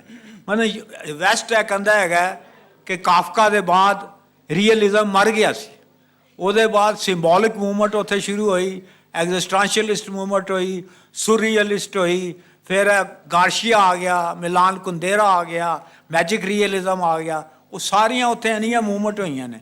ਉਰਦੂ ਦੇ ਵਿੱਚ ਥੋੜ੍ਹਾ ਥੋੜ੍ਹਾ ਉਹਦਾ ਐਕਸਪੈਰੀਮੈਂਟ ਕੀਤਾ ਗਿਆ। ਮਸਲਨ ਆਗ ਕਾ ਦਰਿਆ ਜਿਹੜਾ ਬਹੁਤ ਵੱਡਾ ਨਾਵਲ ਹੈ ਕੁਰਤੁਲ ਐਨ ਹੈਦਰ ਦਾ, ਉਹਦੇ ਸਟਰੀਮ ਆਫ ਕੌਨਸ਼ੀਅਸਨੈਸ ਹੈ। ਖਾਲਦਾ ਹੁਸੈਨ ਨੇ ਅਬਸਰਡਿਜ਼ਮ ਤੇ ਐਗਜ਼ਿਸਟੈਂਸ਼ੀਅਲਿਜ਼ਮ ਤੇ ਕਹਾਣੀਆਂ ਲਿਖੀਆਂ। ਸਾਡੇ ਥੋੜ੍ਹੀਆਂ ਥੋੜ੍ਹੀਆਂ ਲਿਖਣ ਦੀ ਅਸੀਂ ਕੋਸ਼ਿਸ਼ ਕਰ ਰਹੇ ਹਾਂ। ਮੇਰਾ ਖਿਆਲ ਹੈ ਜੇ ਅਸੀਂ ਕੋਈ ਸ਼ਾਰਟ ਸਟੋਰੀਜ਼ ਕਰਨਾ ਚਾਹੀਏ ਅੰਗਰੇਜ਼ੀ 'ਚ ਟਰਾਂਸਲੇਟ, ਤੇ 1-2 ਐਂਥੋਲੋਜੀਜ਼ ਬਣ ਜਾਣਗੀਆਂ ਸਾਡੀਆਂ, ਜਿਨ੍ਹਾਂ ਨੂੰ ਅਸੀਂ ਇੰਟਰਨੈਸ਼ਨਲ ਲਿਟਰੇਚਰ ਦੇ ਸਾਹਮਣੇ ਰੱਖ ਸਕਦੇ ਹਾਂ। ਸ਼ਾਇਦ ਕੁਛ ਨਾਵਲ ਵੀ ਨਿਕਲ ਆਉਣ, ਸ਼ਾਇਦ ਲੇਕਿਨ ਬਸ ਇਹ ਹੈ ਕਿ ਆਸ ਹੈ, ਲਿਖਿਆ ਜਾ ਰਿਹਾ। ਜਿਹੜਾ ਇੱਕ ਬਹੁਤ ਵੱਡਾ ਪ੍ਰੋਬਲਮ ਹੈਗਾ ਕਿ ਜਿਹੜੇ ਬਹੁਤ ਜ਼ਿਆਦਾ ਐਜੂਕੇਟਡ ਲੋਕ ਨੇ ਸਾਡੇ, ਉਹ ਹੁਣ ਅੰਗਰੇਜ਼ੀ ਨਾਵਲ ਲਿਖ ਰਹੇ ਨੇ। ਤੁਸੀਂ ਅੰਗਰੇਜ਼ੀ ਨਾਵਲ ਇਸ ਵੇਲੇ ਜਿਨ੍ਹਾਂ ਦੀ ਧੂਮ ਪਈ ਹੈ ਦੁਨੀਆ 'ਚ, ਮੋਹਸਨ ਅਹਿਮਦ ਹੈ, ਮਹੀਉਦੀਨ ਹੈ, ਮੁਹੰਮਦ ਹਨੀਫ, ਤੁਸੀਂ ਦੇਖੋ ਸਾਰੇ ਪੰਜਾਬੀ ਨੇ, ਲੇਕਿਨ ਲਿਖ ਅੰਗਰੇਜ਼ੀ 'ਚ ਰਹੇ ਨੇ, ਨਾਂ ਅੰਗਰੇਜ਼ੀ 'ਚ ਕਮਾ ਰਹੇ ਨੇ, ਢੋਲ ਵੀ ਅੰਗਰੇਜ਼ੀ 'ਚ ਉਹਨਾਂ ਦੇ ਵੱਜ ਰਹੇ ਨੇ। ਹੁਣ ਅਗਰ ਉਹਨਾਂ 'ਚੋਂ ਕੋਈ ਅਬਦੁੱਲਾ ਹੁਸੈਨ ਸਾਰੀ ਉਮਰ ਕਹਿੰਦਾ ਰਿਹਾ ਕਿ ਮੈਂ ਪੰਜਾਬੀ ਨਾਵਲ ਲਿਖਾਂਗਾ, ਲਿਖਿਆ ਨਹੀਂ ਉਹਨੇ। ਤੇ ਹੁਣ ਪਹਿਲਾਂ ਗੱਲ ਅਸੀਂ ਕਰ ਰਹੇ ਹਾਂ, ਇੱਕ ਗਲਾਸ ਹੈਗਾ ਸਾਡੇ ਕੋਲ, ਕਹਿ ਲਓ ਅੱਧਾ ਉਹਦੇ 'ਚ ਪਾਣੀ ਹੈਗਾ, ਭਰਿਆ ਵੀ ਕਹਿ ਲਓ ਤੇ ਖਾਲੀ ਵੀ ਕਹਿ ਲਓ। ਬਹੁਤ ਸ਼ੁਕਰੀਆ ਜੀ, ਬਹੁਤ ਵਧੀਆ। ਦੋਸਤ ਤਾਲੀ ਵਜਾ ਸਕਦੇ ਨੇ। ਮੈਂ ਸਮਝ ਸਕਦਾ ਕਿ ਫਿਕਸ਼ਨ ਮੌਜੂ ਇਸ ਤਰ੍ਹਾਂ ਦਾ ਕਿ ਕੋਈ ਸਮ ਦੇ ਉੱਤੇ ਤਾਲੀ ਨਹੀਂ ਵੱਜ ਸਕਦੀ, ਇਹ ਤੁਸੀਂ ਜਵਾਬ ਤੋਂ ਬਾਅਦ ਹੀ ਮਾਰਨੀ ਹੈ। It's not about music, it's about fiction. ਅੱਛਾ ਜੀ, ਇੱਥੋਂ ਪਤਾ ਚੱਲਿਆ ਕਿ 2 ਐਂਥੋਲੋਜੀਜ਼ ਜਿਹੜੀਆਂ ਨੇ ਉਹ ਅਸੀਂ ਛਾਪ ਸਕਦੇ ਹਾਂ ਅੰਗਰੇਜ਼ੀ 'ਚ। ਜ਼ੁਬੈਰ ਅਹਿਮਦ ਸਾਹਿਬ ਕਹਿ ਰਹੇ ਨੇ, ਕੁਝ ਨੌਜਵਾਨ ਬੜੇ ਆਪਟਿਮਿਸਟਿਕ ਨੇ, ਉਹਨਾਂ ਨੂੰ ਲੱਗਦਾ ਕਿ ਇਸ ਤੋਂ ਬਹੁਤਾ ਫਿਕਸ਼ਨ ਹੈ ਵੇ ਜਿਹੜਾ ਅਸੀਂ ਛਾਪ ਸਕਦੇ ਹਾਂ। ਹਮੇਸ਼ਾ ਅਸੀਂ 2000 ਤੋਂ ਪਹਿਲੇ ਦਾ ਲਿਖਿਆ ਜਿੰਨਾ ਫਿਕਸ਼ਨ ਹੈ ਉਹਦੇ 'ਤੇ ਜ਼ਿਆਦਾ ਗੌਰ ਕਰਨਾ ਹੈ ਜਾਂ ਉਹਦਾ ਜ਼ਿਕਰ ਕਰਨਾ ਹੈ। ਮੈਂ ਹਮੇਸ਼ਾ ਜਿੰਨੇ ਵੀ ਪ੍ਰੋਫੈਸਰਸ ਨੇ ਜਾਂ ਜਿਨ੍ਹਾਂ ਨਾਲ ਮੇਰੀ ਗੱਲ ਹੁੰਦੀ ਉਹਨਾਂ ਨੂੰ ਕਹਿਣਾ ਕਿ 2000 ਤੋਂ ਬਾਅਦ ਕੀ ਲਿਖਿਆ ਗਿਆ ਉਸ ਬਾਰੇ ਕੋਈ ਦੱਸ ਪਾਓ। 26 ਸਾਲ ਬਹੁਤ ਜ਼ਿਆਦਾ ਤਾਂ ਨਹੀਂ ਹੁੰਦੇ, ਲੇਕਿਨ ਬਹੁਤ ਥੋੜ੍ਹੇ ਵੀ ਨਹੀਂ ਹੁੰਦੇ, ਤੇ 26 ਸਾਲਾਂ 'ਚ ਕੀ ਲਿਖਿਆ ਗਿਆ। ਦੁਨੀਆ ਦੀ ਗੱਲ ਕਰੀਏ, ਵਰਲਡ ਲਿਟਰੇਚਰ ਸਾਡਾ ਮੌਜੂ ਹੈ ਨਾਲ, ਕਿ ਡਿਸਪਲੇਸਮੈਂਟ ਦੇ ਬਾਰੇ ਲਿਖਿਆ ਜਾ ਰਿਹਾ, ਆਈਡੈਂਟੀਟੀ ਦੇ ਬਾਰੇ ਲਿਖਿਆ ਜਾ ਰਿਹਾ, ਸੈਕਚੁਅਲ ਓਰੀਐਂਟੇਸ਼ਨ ਦੇ ਬਾਰੇ ਲਿਖਿਆ ਜਾ ਰਿਹਾ, ਜਿਹਦਾ ਜ਼ਿਕਰ ਥੋੜ੍ਹੀ ਦੇਰ ਪਹਿਲੇ ਹੋਇਆ। ਜ਼ੁਬੈਰ ਸਾਹਿਬ ਕਹਿ ਰਹੇ ਸਨ LGBTQ ਆ ਗਈ ਹੈ। LGBTQ ਆ ਨਹੀਂ ਗਈ, ਉਹ ਇੱਥੇ ਹੀ ਨੇ, ਹਮੇਸ਼ਾ ਤੋਂ ਇੱਥੇ ਹੀ ਰਹਿਣਗੇ, ਉਹ ਟਰਮ ਨਵੀਂ ਬਣ ਗਈ ਹੈ ਬਸ। ਹਾਂ, ਅੱਛਾ, ਉਸ ਤੋਂ ਬਾਅਦ ਜਨਾਬ ਸਿੰਪਲਿਸਟਿਕ ਜਿਹੜੀ ਨਸਰ ਹੈ ਉਹਦੇ ਵੱਲ ਅਸੀਂ ਵੱਧ ਰਹੇ ਹਾਂ। ਨਾਵਲਾਂ ਦੀ ਜਿਹੜੀ ਮੋਟਾਈ ਹੈ ਉਹ ਵੀ ਛੋਟੀ ਤੋਂ ਛੋਟੀ ਹੁੰਦੀ ਜਾਂਦੀ ਹੈ। ਆਟੋਬਾਇਓਗ੍ਰਾਫਿਕਲ ਨਾਵਲਸ ਜਿਹੜੇ ਨੇ, ਫਿਕਸ਼ਨ ਜਿਹੜਾ ਸਾਡੇ ਸਾਹਮਣੇ ਬਹੁਤਾ ਆ ਰਿਹਾ, ਲੇਕਿਨ ਕੰਟੈਂਪਰੇਰੀ ਪੰਜਾਬੀ ਫਿਕਸ਼ਨ 'ਚ ਵੇਖੀਏ ਤੇ ਉਹਦੇ 'ਚ ਵੀ ਸਾਨੂੰ ਪਤਾ ਚੱਲਦਾ ਕਿ ਸਾਡੇ ਪਾਕਿਸਤਾਨ 'ਚ ਘੱਟੋ ਘੱਟ ਜਿਹੜੇ ਲਿਖਣ ਵਾਲੇ ਨੇ ਉਹ ਇਨਵਾਇਰਮੈਂਟਲ ਇਸ਼ੂਜ਼ ਦੇ ਉੱਤੇ ਲਿਖਦੇ ਨੇ ਪਏ, ਸਮੌਗ ਬਾਰੇ ਲਿਖਦੇ ਨੇ। ਵੰਡ ਇੱਕ ਪੱਕਾ ਸਾਡਾ ਕਹਿ ਲਓ ਕਿ ਮੌਜੂ ਹੈ, ਡਿਸਪਲੇਸਮੈਂਟ ਆਫ ਹਿਊਮਨ ਬੀਇੰਗਸ ਅਗਰ ਉਹਨੂੰ ਕਹਿ ਲਈਏ, ਤੇ ਉਹ ਅੱਜ ਯੂਰਪ 'ਚ ਵੀ ਲਿਖਿਆ ਜਾ ਰਿਹਾ, ਅਸੀਂ ਵੀ ਲਿਖ ਰਹੇ ਹਾਂ। ਆਰਟੀਫੀਸ਼ੀਅਲ ਇੰਟੈਲੀਜੈਂਸ ਤੇ ਵੀ ਲਿਖ ਰਹੇ ਹਾਂ, ਜਦੀਦ ਦੁਨੀਆ ਦੇ ਵਿੱਚ ਕੀ ਹੋ ਰਿਹਾ ਉਸ ਬਾਰੇ ਵੀ ਕਹਾਣੀਆਂ ਮੌਜੂਦ ਨੇ, ਜਬਰ ਬਾਰੇ ਵੀ ਨੇ, ਸਾਰਾ ਕੁਝ ਹੀ ਮੌਜੂਦ ਹੈਗਾ। ਲੇਕਿਨ ਸ਼ਾਇਦ ਉਹਦੀ ਤਾਦਾਦ ਘੱਟ ਹੈ। ਕਹਾਣੀਕਾਰ ਇੱਕ ਇੱਕ ਦੋ ਦੋ, ਉਹਨਾਂ ਦੀ ਅੱਗੋਂ ਇੱਕ ਇੱਕ ਦੋ ਦੋ ਕਹਾਣੀ। ਰੰਧਾਵਾ ਸਾਹਿਬ ਦਾ ਜ਼ਿਕਰ ਹੋਇਆ ਕਿ ਉਹਨਾਂ ਅਫਰੀਕਾ ਦੇ ਵਿੱਚ ਮਰਨ ਵਾਲੇ ਬੱਚੇ ਦੀ ਕਹਾਣੀ ਵੀ ਲਿਖੀ, ਜਿਹਦੀ ਤਸਵੀਰ ਤੁਸੀਂ ਸਾਰੀ ਵੇਖੀ ਹੋਣੀ ਹੈ ਕਿ ਇੱਕ ਗਿਰਜ ਬੈਠੀ ਹੈ ਤੇ ਇੱਕ ਬੱਚਾ ਮਰਦਾ ਪਿਆ। ਉਹਦੀ ਕਹਾਣੀ ਤੋਂ ਲੈ ਕੇ 84 ਦੇ ਘੱਲੂਘਾਰੇ ਤੱਕ ਦੀ ਗਾਥਾ ਉਹਨਾਂ ਨੇ ਆਪਣੇ ਫਿਕਸ਼ਨ ਵਿੱਚ ਔਰ ਸ਼ਾਇਰੀ ਵਿੱਚ ਸਾਨੂੰ ਦੱਸੀ। ਸੋ ਜ਼ਾਤੀ ਤੌਰ ਤੇ ਮੈਨੂੰ ਲੱਗਦਾ ਹੈ ਕਿ ਇਸ ਕਦਰ ਵੀ ਪਿੱਛੇ ਪੈਰ ਪੁੱਟਣ ਦੀ ਲੋੜ ਨਹੀਂ। ਮੈਨੂੰ ਲੱਗਦਾ ਕਿ ਉਹ ਕਹਾਣੀ ਜਦੋਂ ਟਰਾਂਸਲੇਟ ਹੋ ਕੇ ਜਾਏਗੀ ਤੇ ਲੋਕ ਦੱਸਣਗੇ ਕਿ ਇਸ ਫਿਕਸ਼ਨ ਦਾ ਭਾਰ ਜਾਂ ਥਾਂ ਕਿੰਨਾ। ਅਸੀਂ ਆਪਣੇ ਲੈਂਸ ਨਾਲ ਵੇਖ ਰਹੇ ਹਾਂ, ਉਹਨਾਂ ਦੇ ਲੈਂਸ ਨਾਲ ਸ਼ਾਇਦ ਨਹੀਂ ਵੇਖਦੇ ਪਏ। ਤਰਜਮੇ ਵੱਲ ਵਾਪਸ ਆਉਂਦੇ ਔਰ ਫਿਰ ਜ਼ੁਬੈਰ ਸਾਹਿਬ ਵੱਲ ਜਾਵਾਂਗੇ ਮੌਜ਼ੂਆਤ ਦੇ ਬਾਰੇ ਗੱਲ ਕਰਨ ਵਾਸਤੇ ਕਿ ਜਿਹੜਾ ਤਰਜਮਾ ਅਸੀਂ ਕਿਹਾ ਕਿ ਪੰਜਾਬੀ ਦਾ ਨਹੀਂ ਹੋ ਰਿਹਾ, ਉਹ ਤੇ ਚਲੋ ਬਿਲਕੁਲ ਹੀ ਉਹ ਖਾਲੀ ਹੈ। ਉੱਧਰੋਂ ਅਸੀਂ ਕੀ ਕੁਝ ਲੈ ਕੇ ਆਏ ਹਾਂ, ਦੂਜੇ ਜਿਹੜੇ ਫਿਕਸ਼ਨ ਨਿਗਾਰ ਨੇ ਦੁਨੀਆ ਦੇ, ਉਹਦੇ 'ਚ ਪੰਜਾਬੀ 'ਚ ਕਿੰਨੀ ਕੁ ਟਰਾਂਸਲੇਸ਼ਨ ਹੋਈ ਹੈ ਔਰ ਅੱਜ ਇੱਕ ਪੰਜਾਬੀ ਪੜ੍ਹਿਆਰ ਕਿੰਨਾ ਕੁ ਫਿਕਸ਼ਨ ਪੜ੍ਹ ਸਕਦਾ ਹੈ ਪੰਜਾਬੀ ਦੇ ਵਿੱਚ। ਹਮੀਦ ਰਾਜ਼ੀ ਸਾਹਿਬ, ਤੁਹਾਡੇ ਤੋਂ ਇਹ ਸਵਾਲ ਹੈ ਕਿ ਜਿਹੜਾ ਗਲੋਬਲ ਲਿਟਰੇਚਰ ਹੈ, ਫਿਕਸ਼ਨ ਹੈ, ਉਹ ਕਿੰਨਾ ਕੁ ਟਰਾਂਸਲੇਟ ਸਾਡੀ ਬੋਲੀ ਦੇ ਵਿੱਚ ਹੋਇਆ? ਵਾਜਿਦ ਸਾਹਿਬ, ਮੇਰਾ ਖਿਆਲ ਹੈ ਮੈਂ ਤੁਹਾਡੇ ਸਵਾਲ ਦਾ ਜਿਹੜਾ ਜਵਾਬ ਹੈ ਉਹ ਆਪਣੇ ਤੋਂ ਹੀ ਸ਼ੁਰੂ ਕਰਦਾ ਹਾਂ। ਮੇਰੇ ਵਾਸਤੇ ਉਹ ਜ਼ਿਆਦਾ ਆਸਾਨ ਹੈ, ਦੂਸਰਿਆਂ ਨੂੰ ਮੈਂ ਕਵਰ ਕਰਾਂਗਾ। ਜਿਸ ਵੇਲੇ ਮੈਂ ਲਿਖਣਾ ਸ਼ੁਰੂ ਕੀਤਾ ਤੇ ਉਹ ਮੈਨੂੰ ਅੰਦਾਜ਼ਾ ਹੋਇਆ ਕਿ ਪੰਜਾਬੀ 'ਚ ਅਗੇਨ ਮੈਂ ਲਫ਼ਜ਼ ਥੋੜ੍ਹਾ ਜਿਹਾ ਇਸਤੇਮਾਲ ਕਰ ਰਿਹਾ, ਕਿਸ ਚੀਜ਼ ਦੀ ਘਾਟ ਹੈ। ਉਹਦੇ ਤਰਜਮੇ ਦਾ ਵੀ ਜਿਹੜਾ ਪੱਖ ਹੈ ਉਹ ਬਹੁਤ ਉਹਦੇ 'ਚ ਮੈਨੂੰ ਘਾਟਾ ਫੀਲ ਹੋਇਆ ਜਿਹੜਾ। ਅਤੇ ਉਹ ਜਿਸ ਵੇਲੇ ਤੁਸੀਂ ਕੰਮ ਸ਼ੁਰੂ ਕਰਦੇ ਹੋ ਤਾਂ ਫਿਰ ਤੁਸੀਂ ਸੋਚਦੇ ਹੋ ਵੀ ਤੁਹਾਨੂੰ ਕੀ ਕੰਮ ਕਰਨਾ ਚਾਹੀਦਾ ਔਰ ਤੁਸੀਂ ਫਿਰ ਡਾਇਰੈਕਸ਼ਨਲ ਵੀ ਹੁੰਦੇ ਹੋ। ਅਤੇ ਪਹਿਲਾ ਮੈਂ ਜਿਹੜਾ ਤਰਜਮਾ ਮੇਰਾ ਛਪਿਆ ਉਹ 1999 ਛਪਿਆ, ਜਿਹੜਾ ਨਾਨ ਫਿਕਸ਼ਨ ਦਾ ਤਰਜਮਾ ਸੀ। ਔਰ ਉਹਦੇ 'ਚ ਐਲਵਨ ਟੋਫਲਰ, ਸਟੀਫਨ ਹਾਕਿੰਗ, ਪੌਲ ਕੈਨੇਡੀ ਔਰ ਇਸ ਤਰ੍ਹਾਂ ਦੇ ਹੋਰ ਬਹੁਤ ਸਾਰੇ ਜਿਹੜੇ ਸਿਲੈਕਟਡ ਜਿਨ੍ਹਾਂ ਦੀਆਂ ਚੀਜ਼ਾਂ ਸੀ ਉਹ ਤਰਜਮਾ ਸੀ। ਮੈਂ ਇੱਕ ਮਜ਼ਮੂਨ ਦਾ ਪ੍ਰਾਈਡ ਹਮੇਸ਼ਾ ਲੈਂਦਾ ਹੁੰਦਾ, ਸ਼ਾਇਦ ਪਹਿਲੇ ਵੀ ਮੈਂ ਜ਼ਿਕਰ ਕੀਤਾ ਹੋਇਆ। ਉਹ ਪ੍ਰੋਫੈਸਰ ਆਸਿਫ ਖਾਨ ਸਾਹਿਬ ਨੇ ਮੈਨੂੰ ਇੱਕ ਮਜ਼ਮੂਨ ਘੱਲਿਆ ਸੀ, death of a mother tongue, ਮਾਂ ਬੋਲੀ ਦੀ ਮੌਤ। ਉਹ ਵੀ ਇਸ ਕਿਤਾਬ ਵਿੱਚ ਸ਼ਾਮਿਲ ਹੈ। ਅਤੇ ਇਹ ਮੈਂ ਜਿਹੜਾ ਪਹਿਲਾ ਸਟਾਰਟ ਸੀ ਨਾਨ ਫਿਕਸ਼ਨ ਦਾ ਜਿਹੜਾ 1999, ਉਹ ਤੁਸੀਂ ਸਹੀ ਕਹਿ ਰਹੇ ਹੋ 26 ਸਾਲ ਤੇ ਇਸ ਕੰਮ ਵਿੱਚ ਤਕਰੀਬਨ ਹੋ ਗਏ ਨੇ ਜਿਹੜਾ ਜੀ। ਉਸ ਤੋਂ ਬਾਅਦ ਫਿਰ ਮੈਂ ਜਿਹੜਾ ਆਪਣੇ ਆਪ ਨੂੰ ਫਿਕਸ਼ਨ ਦਾ ਉਧਰ ਸ਼ੁਰੂ ਹੋਇਆ ਔਰ ਉਸ ਤੋਂ ਬਾਅਦ ਅਫਰੀਕਨ ਸ਼ਾਰਟ ਸਟੋਰੀਜ਼ ਦਾ ਮੈਂ ਤਰਜਮਾ ਕੀਤਾ। ਅਫਰੀਕਾ ਦੇ ਕੋਈ 14 ਮੁਲਕ ਨੇ ਔਰ ਤਕਰੀਬਨ ਹਰ ਮੁਲਕ 14-15 ਉਹ ਕਹਾਣੀਆਂ ਨੇ ਜਿਹੜਾ ਮੈਂ ਉਹ ਤਰਜਮਾ ਹੈ ਹਨੇਰੇ ਤੋਂ ਦੂਰ ਦੇ ਨਾਂ ਤੋਂ। ਉਸ ਤੋਂ ਬਾਅਦ ਫਿਰ ਉਹ ਤੁਸੀਂ ਬਿਲਕੁਲ ਸਹੀ ਕਹਿ ਰਹੇ ਸੀ ਕਿ ਜੀ ਪਿਛਲੇ ਅੱਛਾ ਇਹ ਸਾਡਾ ਨਾ ਕੋਈ ਬਾਰ ਰਿਹਾ ਹੈ, ਮਤਲਬ ਇੱਕ ਤਰ੍ਹਾਂ ਦਾ ਕਿ ਜੀ ਇਸ ਤੋਂ ਅੱਗੇ ਪਤਾ ਨਹੀਂ ਕੀ ਹੋ ਜਾਏਗਾ। ਜਿਹੜਾ ਇੱਕ ਜ਼ਮਾਨੇ 'ਚ ਨਾ ਜਿਹੜਾ ਜਿਸ ਵੇਲੇ ਜ਼ੁਬੈਰ ਸਾਹਿਬ ਵੀ ਸ਼ਾਇਦ ਇਸ ਨੂੰ ਇੰਡੋਰਸ ਕਰਨਗੇ, ਉਹ ਜੋ ਲਿਖਿਆ ਜਾਂਦਾ ਸੀ ਉਹ 80-85 'ਚ ਆ ਕੇ ਖ਼ਤਮ ਹੋ ਜਾਂਦਾ ਸੀ। 85 ਤੋਂ ਲੈ ਕੇ 2000 ਤੱਕ ਜਿਹੜਾ ਉਹ ਨਾ ਹੀ ਨਹੀਂ ਸੀ ਆਉਂਦਾ ਜਿਹੜਾ ਜੀ। ਹੁਣ ਲੋਕਾਂ ਨੇ ਥੋੜ੍ਹੀ ਜਿਹੀ ਹਿੰਮਤ ਕੀਤੀ ਹੈ, ਉਹ 2000 ਤੱਕ ਪਹੁੰਚੇ ਨੇ।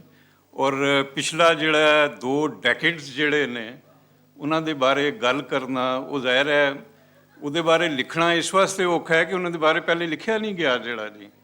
ਔਰ ਉਹਦਾ ਇੱਕ ਖਦਸ਼ਾ ਇਹ ਵੀ ਹੁੰਦਾ ਹੈ ਕਿ ਤੁਸੀਂ ਲਿਖੋਗੇ ਤੁਸੀਂ ਐਕਸਪੋਜ਼ ਹੋਣ ਦਾ ਵੀ ਤੁਹਾਡਾ ਖਤਰਾ ਹੁੰਦਾ ਹੈ ਕਿ ਬਾਕੀ ਤੇ ਜਿਨ੍ਹਾਂ ਚੀਜ਼ਾਂ ਦੇ ਬਾਰੇ ਆਲਰੇਡੀ ਲਿਖਿਆ ਗਿਆ ਹੈ ਉਹਨਾਂ ਦੇ ਬਾਰੇ ਤੁਹਾਡੇ ਵਾਸਤੇ ਤੁਹਾਨੂੰ ਬਹੁਤ ਆਸਾਨੀ ਹੁੰਦੀ ਹੈ ਕਿ ਤੁਸੀਂ ਉਹ ਲਿਖੋ ਜਿਹੜਾ ਜੀ। ਨਿਆ ਤਜਰਬਾ ਜਿਹੜਾ ਹੈ, ਨਈ ਗੱਲ ਕਰਨਾ ਜਿਹੜਾ ਹੈ ਉਹ ਬੜਾ ਔਖਾ ਕੰਮ ਹੈ। ਮੈਨੂੰ ਗੱਲ ਜ਼ਰਾ ਕਰ ਲੈਣ ਦਿਓ ਜ਼ਰਾ। ਅੱਛਾ, ਉਸ ਤੋਂ ਬਾਅਦ ਫਿਰ ਮੈਂ ਉਹਦਾ ਮੇਰੇ ਜ਼ਿਹਨ 'ਚ ਆਇਆ ਕਿ ਜੀ ਮੈਨੂੰ ਇੱਕ ਹੋਰ ਕੰਮ ਕਰਨਾ ਚਾਹੀਦਾ ਜਿਹੜਾ ਪੰਜਾਬੀ 'ਚ ਅੱਜ ਤੱਕ ਨਹੀਂ ਹੋਇਆ। ਔਰ ਅਫਜ਼ਲ ਹਸਨ ਰੰਧਾਵਾ ਸਾਹਿਬ ਦਾ ਜ਼ਿਕਰ ਹੋਇਆ। ਉਹਨਾਂ ਨੇ ਗਾਰਸ਼ੀਆ ਦਾ, ਕਿਸੇ ਜ਼ਮਾਨੇ ਗਾਰਸ਼ੀਆ ਦਾ ਹਾਲੀ ਵੀ ਬੜਾ ਕਰੇਜ਼ ਹੈ ਲੋਕਾਂ ਨੂੰ ਜਿਹੜਾ ਜੀ।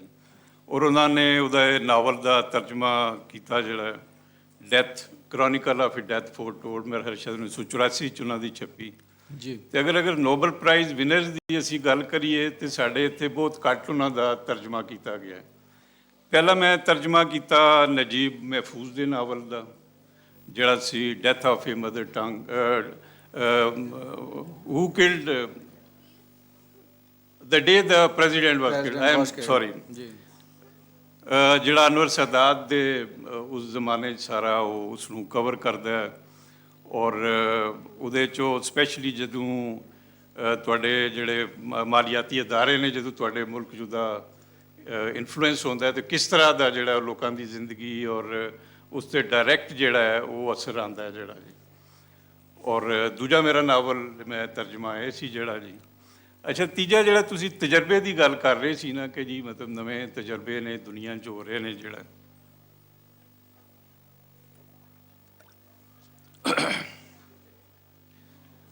ਤੀਜਾ ਰੋਮਾਨੀਆ ਦੀ ਨੋਬਲ ਪ੍ਰਾਈਜ਼ ਵਿਨਰ ਹੈ ਹਰਤਾ ਮੁਲਰ, ਜਿਹਦੇ ਨਾਵਲ ਜਿਹੜਾ ਹੈ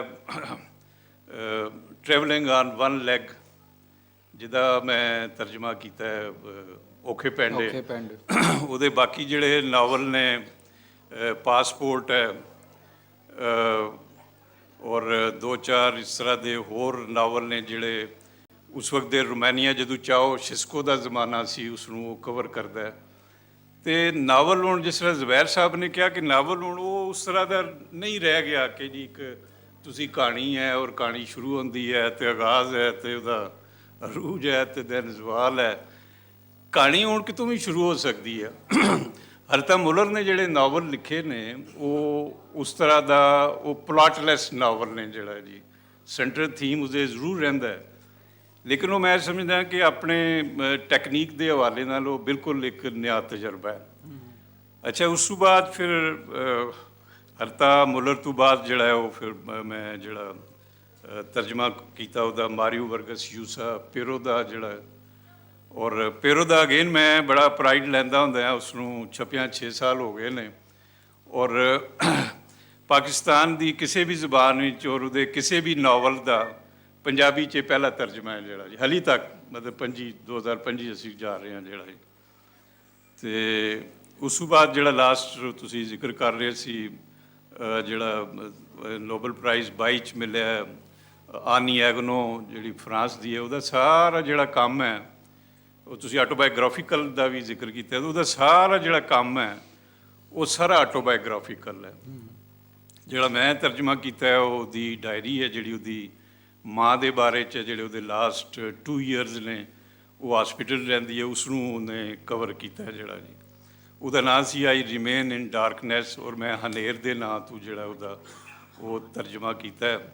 ਔਰ ਇਹ ਉਹਦੇ ਲਾਸਟ ਰਿਟਨ ਵਰਡ ਸੀ। ਉਸਨੇ ਜਦੋਂ ਉਹਦੇ ਕੋਲ ਕਿਤੇ ਪੁੱਛਿਆ ਗਿਆ, ਉਹ ਬੋਲਣ ਦੇ ਕਾਬਲ ਨਹੀਂ ਸੀ, ਤਾਂ ਉਹਨੇ ਜੋ ਫ੍ਰੈਂਚ ਜੋ ਵਰਡ ਲਿਖੇ ਉਹਦਾ ਤਰਜਮਾ ਇਹ ਸੀ ਆਈ ਰਿਮੇਨ ਇਨ ਡਾਰਕਨੈਸ, ਕਿ ਜੀ ਮੇਰੇ ਅੱਗੇ ਪਿੱਛੇ ਤੇ ਪੂਰਾ ਜਿਹੜਾ ਉਹ ਹਨੇਰ ਹੀ ਹਨੇਰ ਹੈ ਜਿਹੜਾ ਜੀ।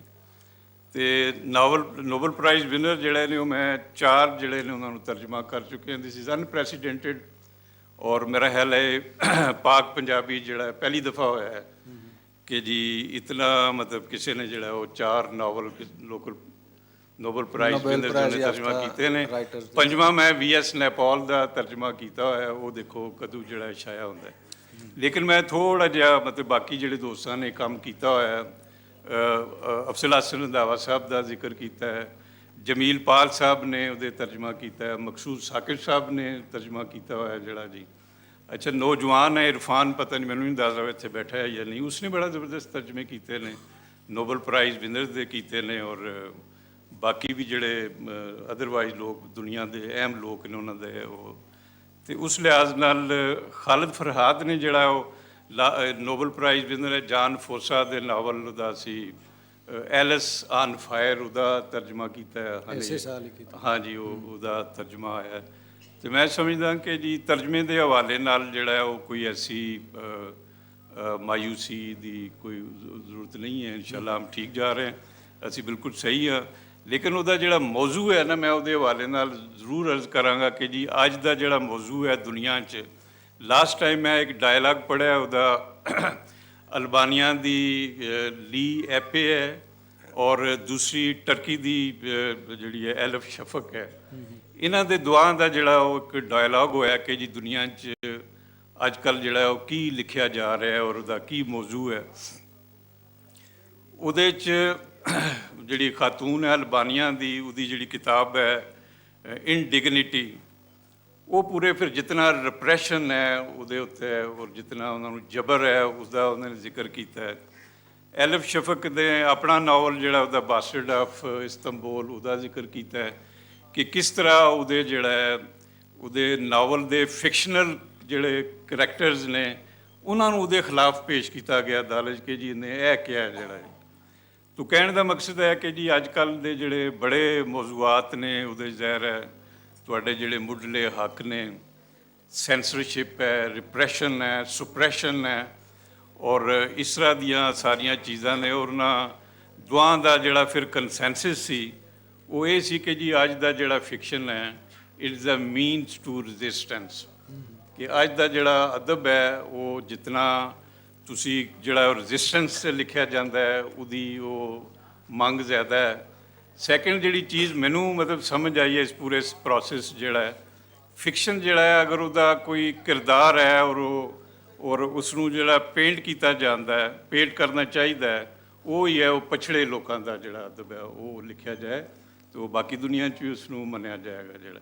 ਬਾਕੀ ਅਗਰ ਤੁਸੀਂ ਗੱਲ ਕਰਦੇ ਹੋ ਕਿ ਜੀ ਤੁਸੀਂ ਲਿਖੀ ਜਾ ਰਹੇ ਹੋ ਔਰ ਤੁਸੀਂ ਸਟੇਟਸ ਕੋ ਦੀ ਗੱਲ ਕਰਦੇ ਹੋ ਔਰ ਇਨਡਾਇਰੈਕਟਲੀ ਤੁਸੀਂ ਸਟੇਟਸ ਕੋ ਨੂੰ ਮਤਲਬ ਸਪੋਰਟ ਕਰਦੇ ਹੋ, ਤੇ ਮੇਰਾ ਖਿਆਲ ਹੈ that is no fiction.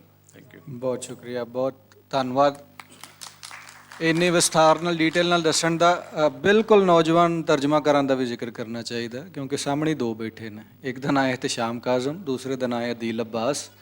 ਇਹਤਸ਼ਾਮ Kazim ਨੇ ਹਨਕਾਂਗ ਨੂੰ ਤਰਜਮਾ ਕੀਤਾ ਕਿ ਜਿਹੜੀਆਂ ਕੋਰੀਅਨ 'ਚ ਲਿਖਦੀਆਂ ਨੇ, ਔਰ ਇੰਟਰਸਟਿੰਗਲੀ ਜਿਸ ਬੀਬੀ ਨੇ ਉਹਨਾਂ ਦਾ ਤਰਜਮਾ ਕੀਤਾ ਉਹਨੇ ਪਹਿਲੇ ਕੋਰੀਅਨ ਸਿੱਖੀ ਫਿਰ ਉਹਨੇ ਅੰਗਰੇਜ਼ੀ 'ਚ ਤਰਜਮਾ ਕੀਤਾ। ਸਾਡੀ ਕੋਈ ਬੋਲੀ ਸਿੱਖਣ ਆਵੇ ਗੋਰਾ ਪੰਜਾਬੀ ਫਿਰ ਤਰਜਮਾ ਕਰੇ ਤੇ ਸ਼ਾਇਦ ਕੋਈ ਬਿਹਤਰ ਰੂਪ ਸਰੂਪ ਨਿਕਲ ਵੀ ਸਕਦਾ ਹੈ। ਨਾਲ ਅਦੀਲ ਅब्बास ਨੇ ਉਹਨਾਂ ਐਨੀ ਐਗਨੋ ਨੂੰ ਤਰਜਮਾ ਕੀਤਾ, ਜਿਵੇਂ ਤੁਸੀਂ ਇੱਕ ਨਾਵਲ ਐਨੀ ਐਗਨੋ ਦਾ ਕੀਤਾ ਇੱਕ ਉਹਨਾਂ ਨੇ ਕੀਤਾ। ਸੋ ਇਸ ਪੱਖੋਂ ਤੇ ਅਸੀਂ ਬਿਹਤਰ ਹੀ ਜਾ ਰਹੇ ਹਾਂ।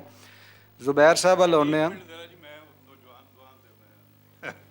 दोनों बहुत अच्छा लिखते हैं, किधर बैठे हैं जरा हाथ खड़ा कर दें ताकि मैं देख सका जरा।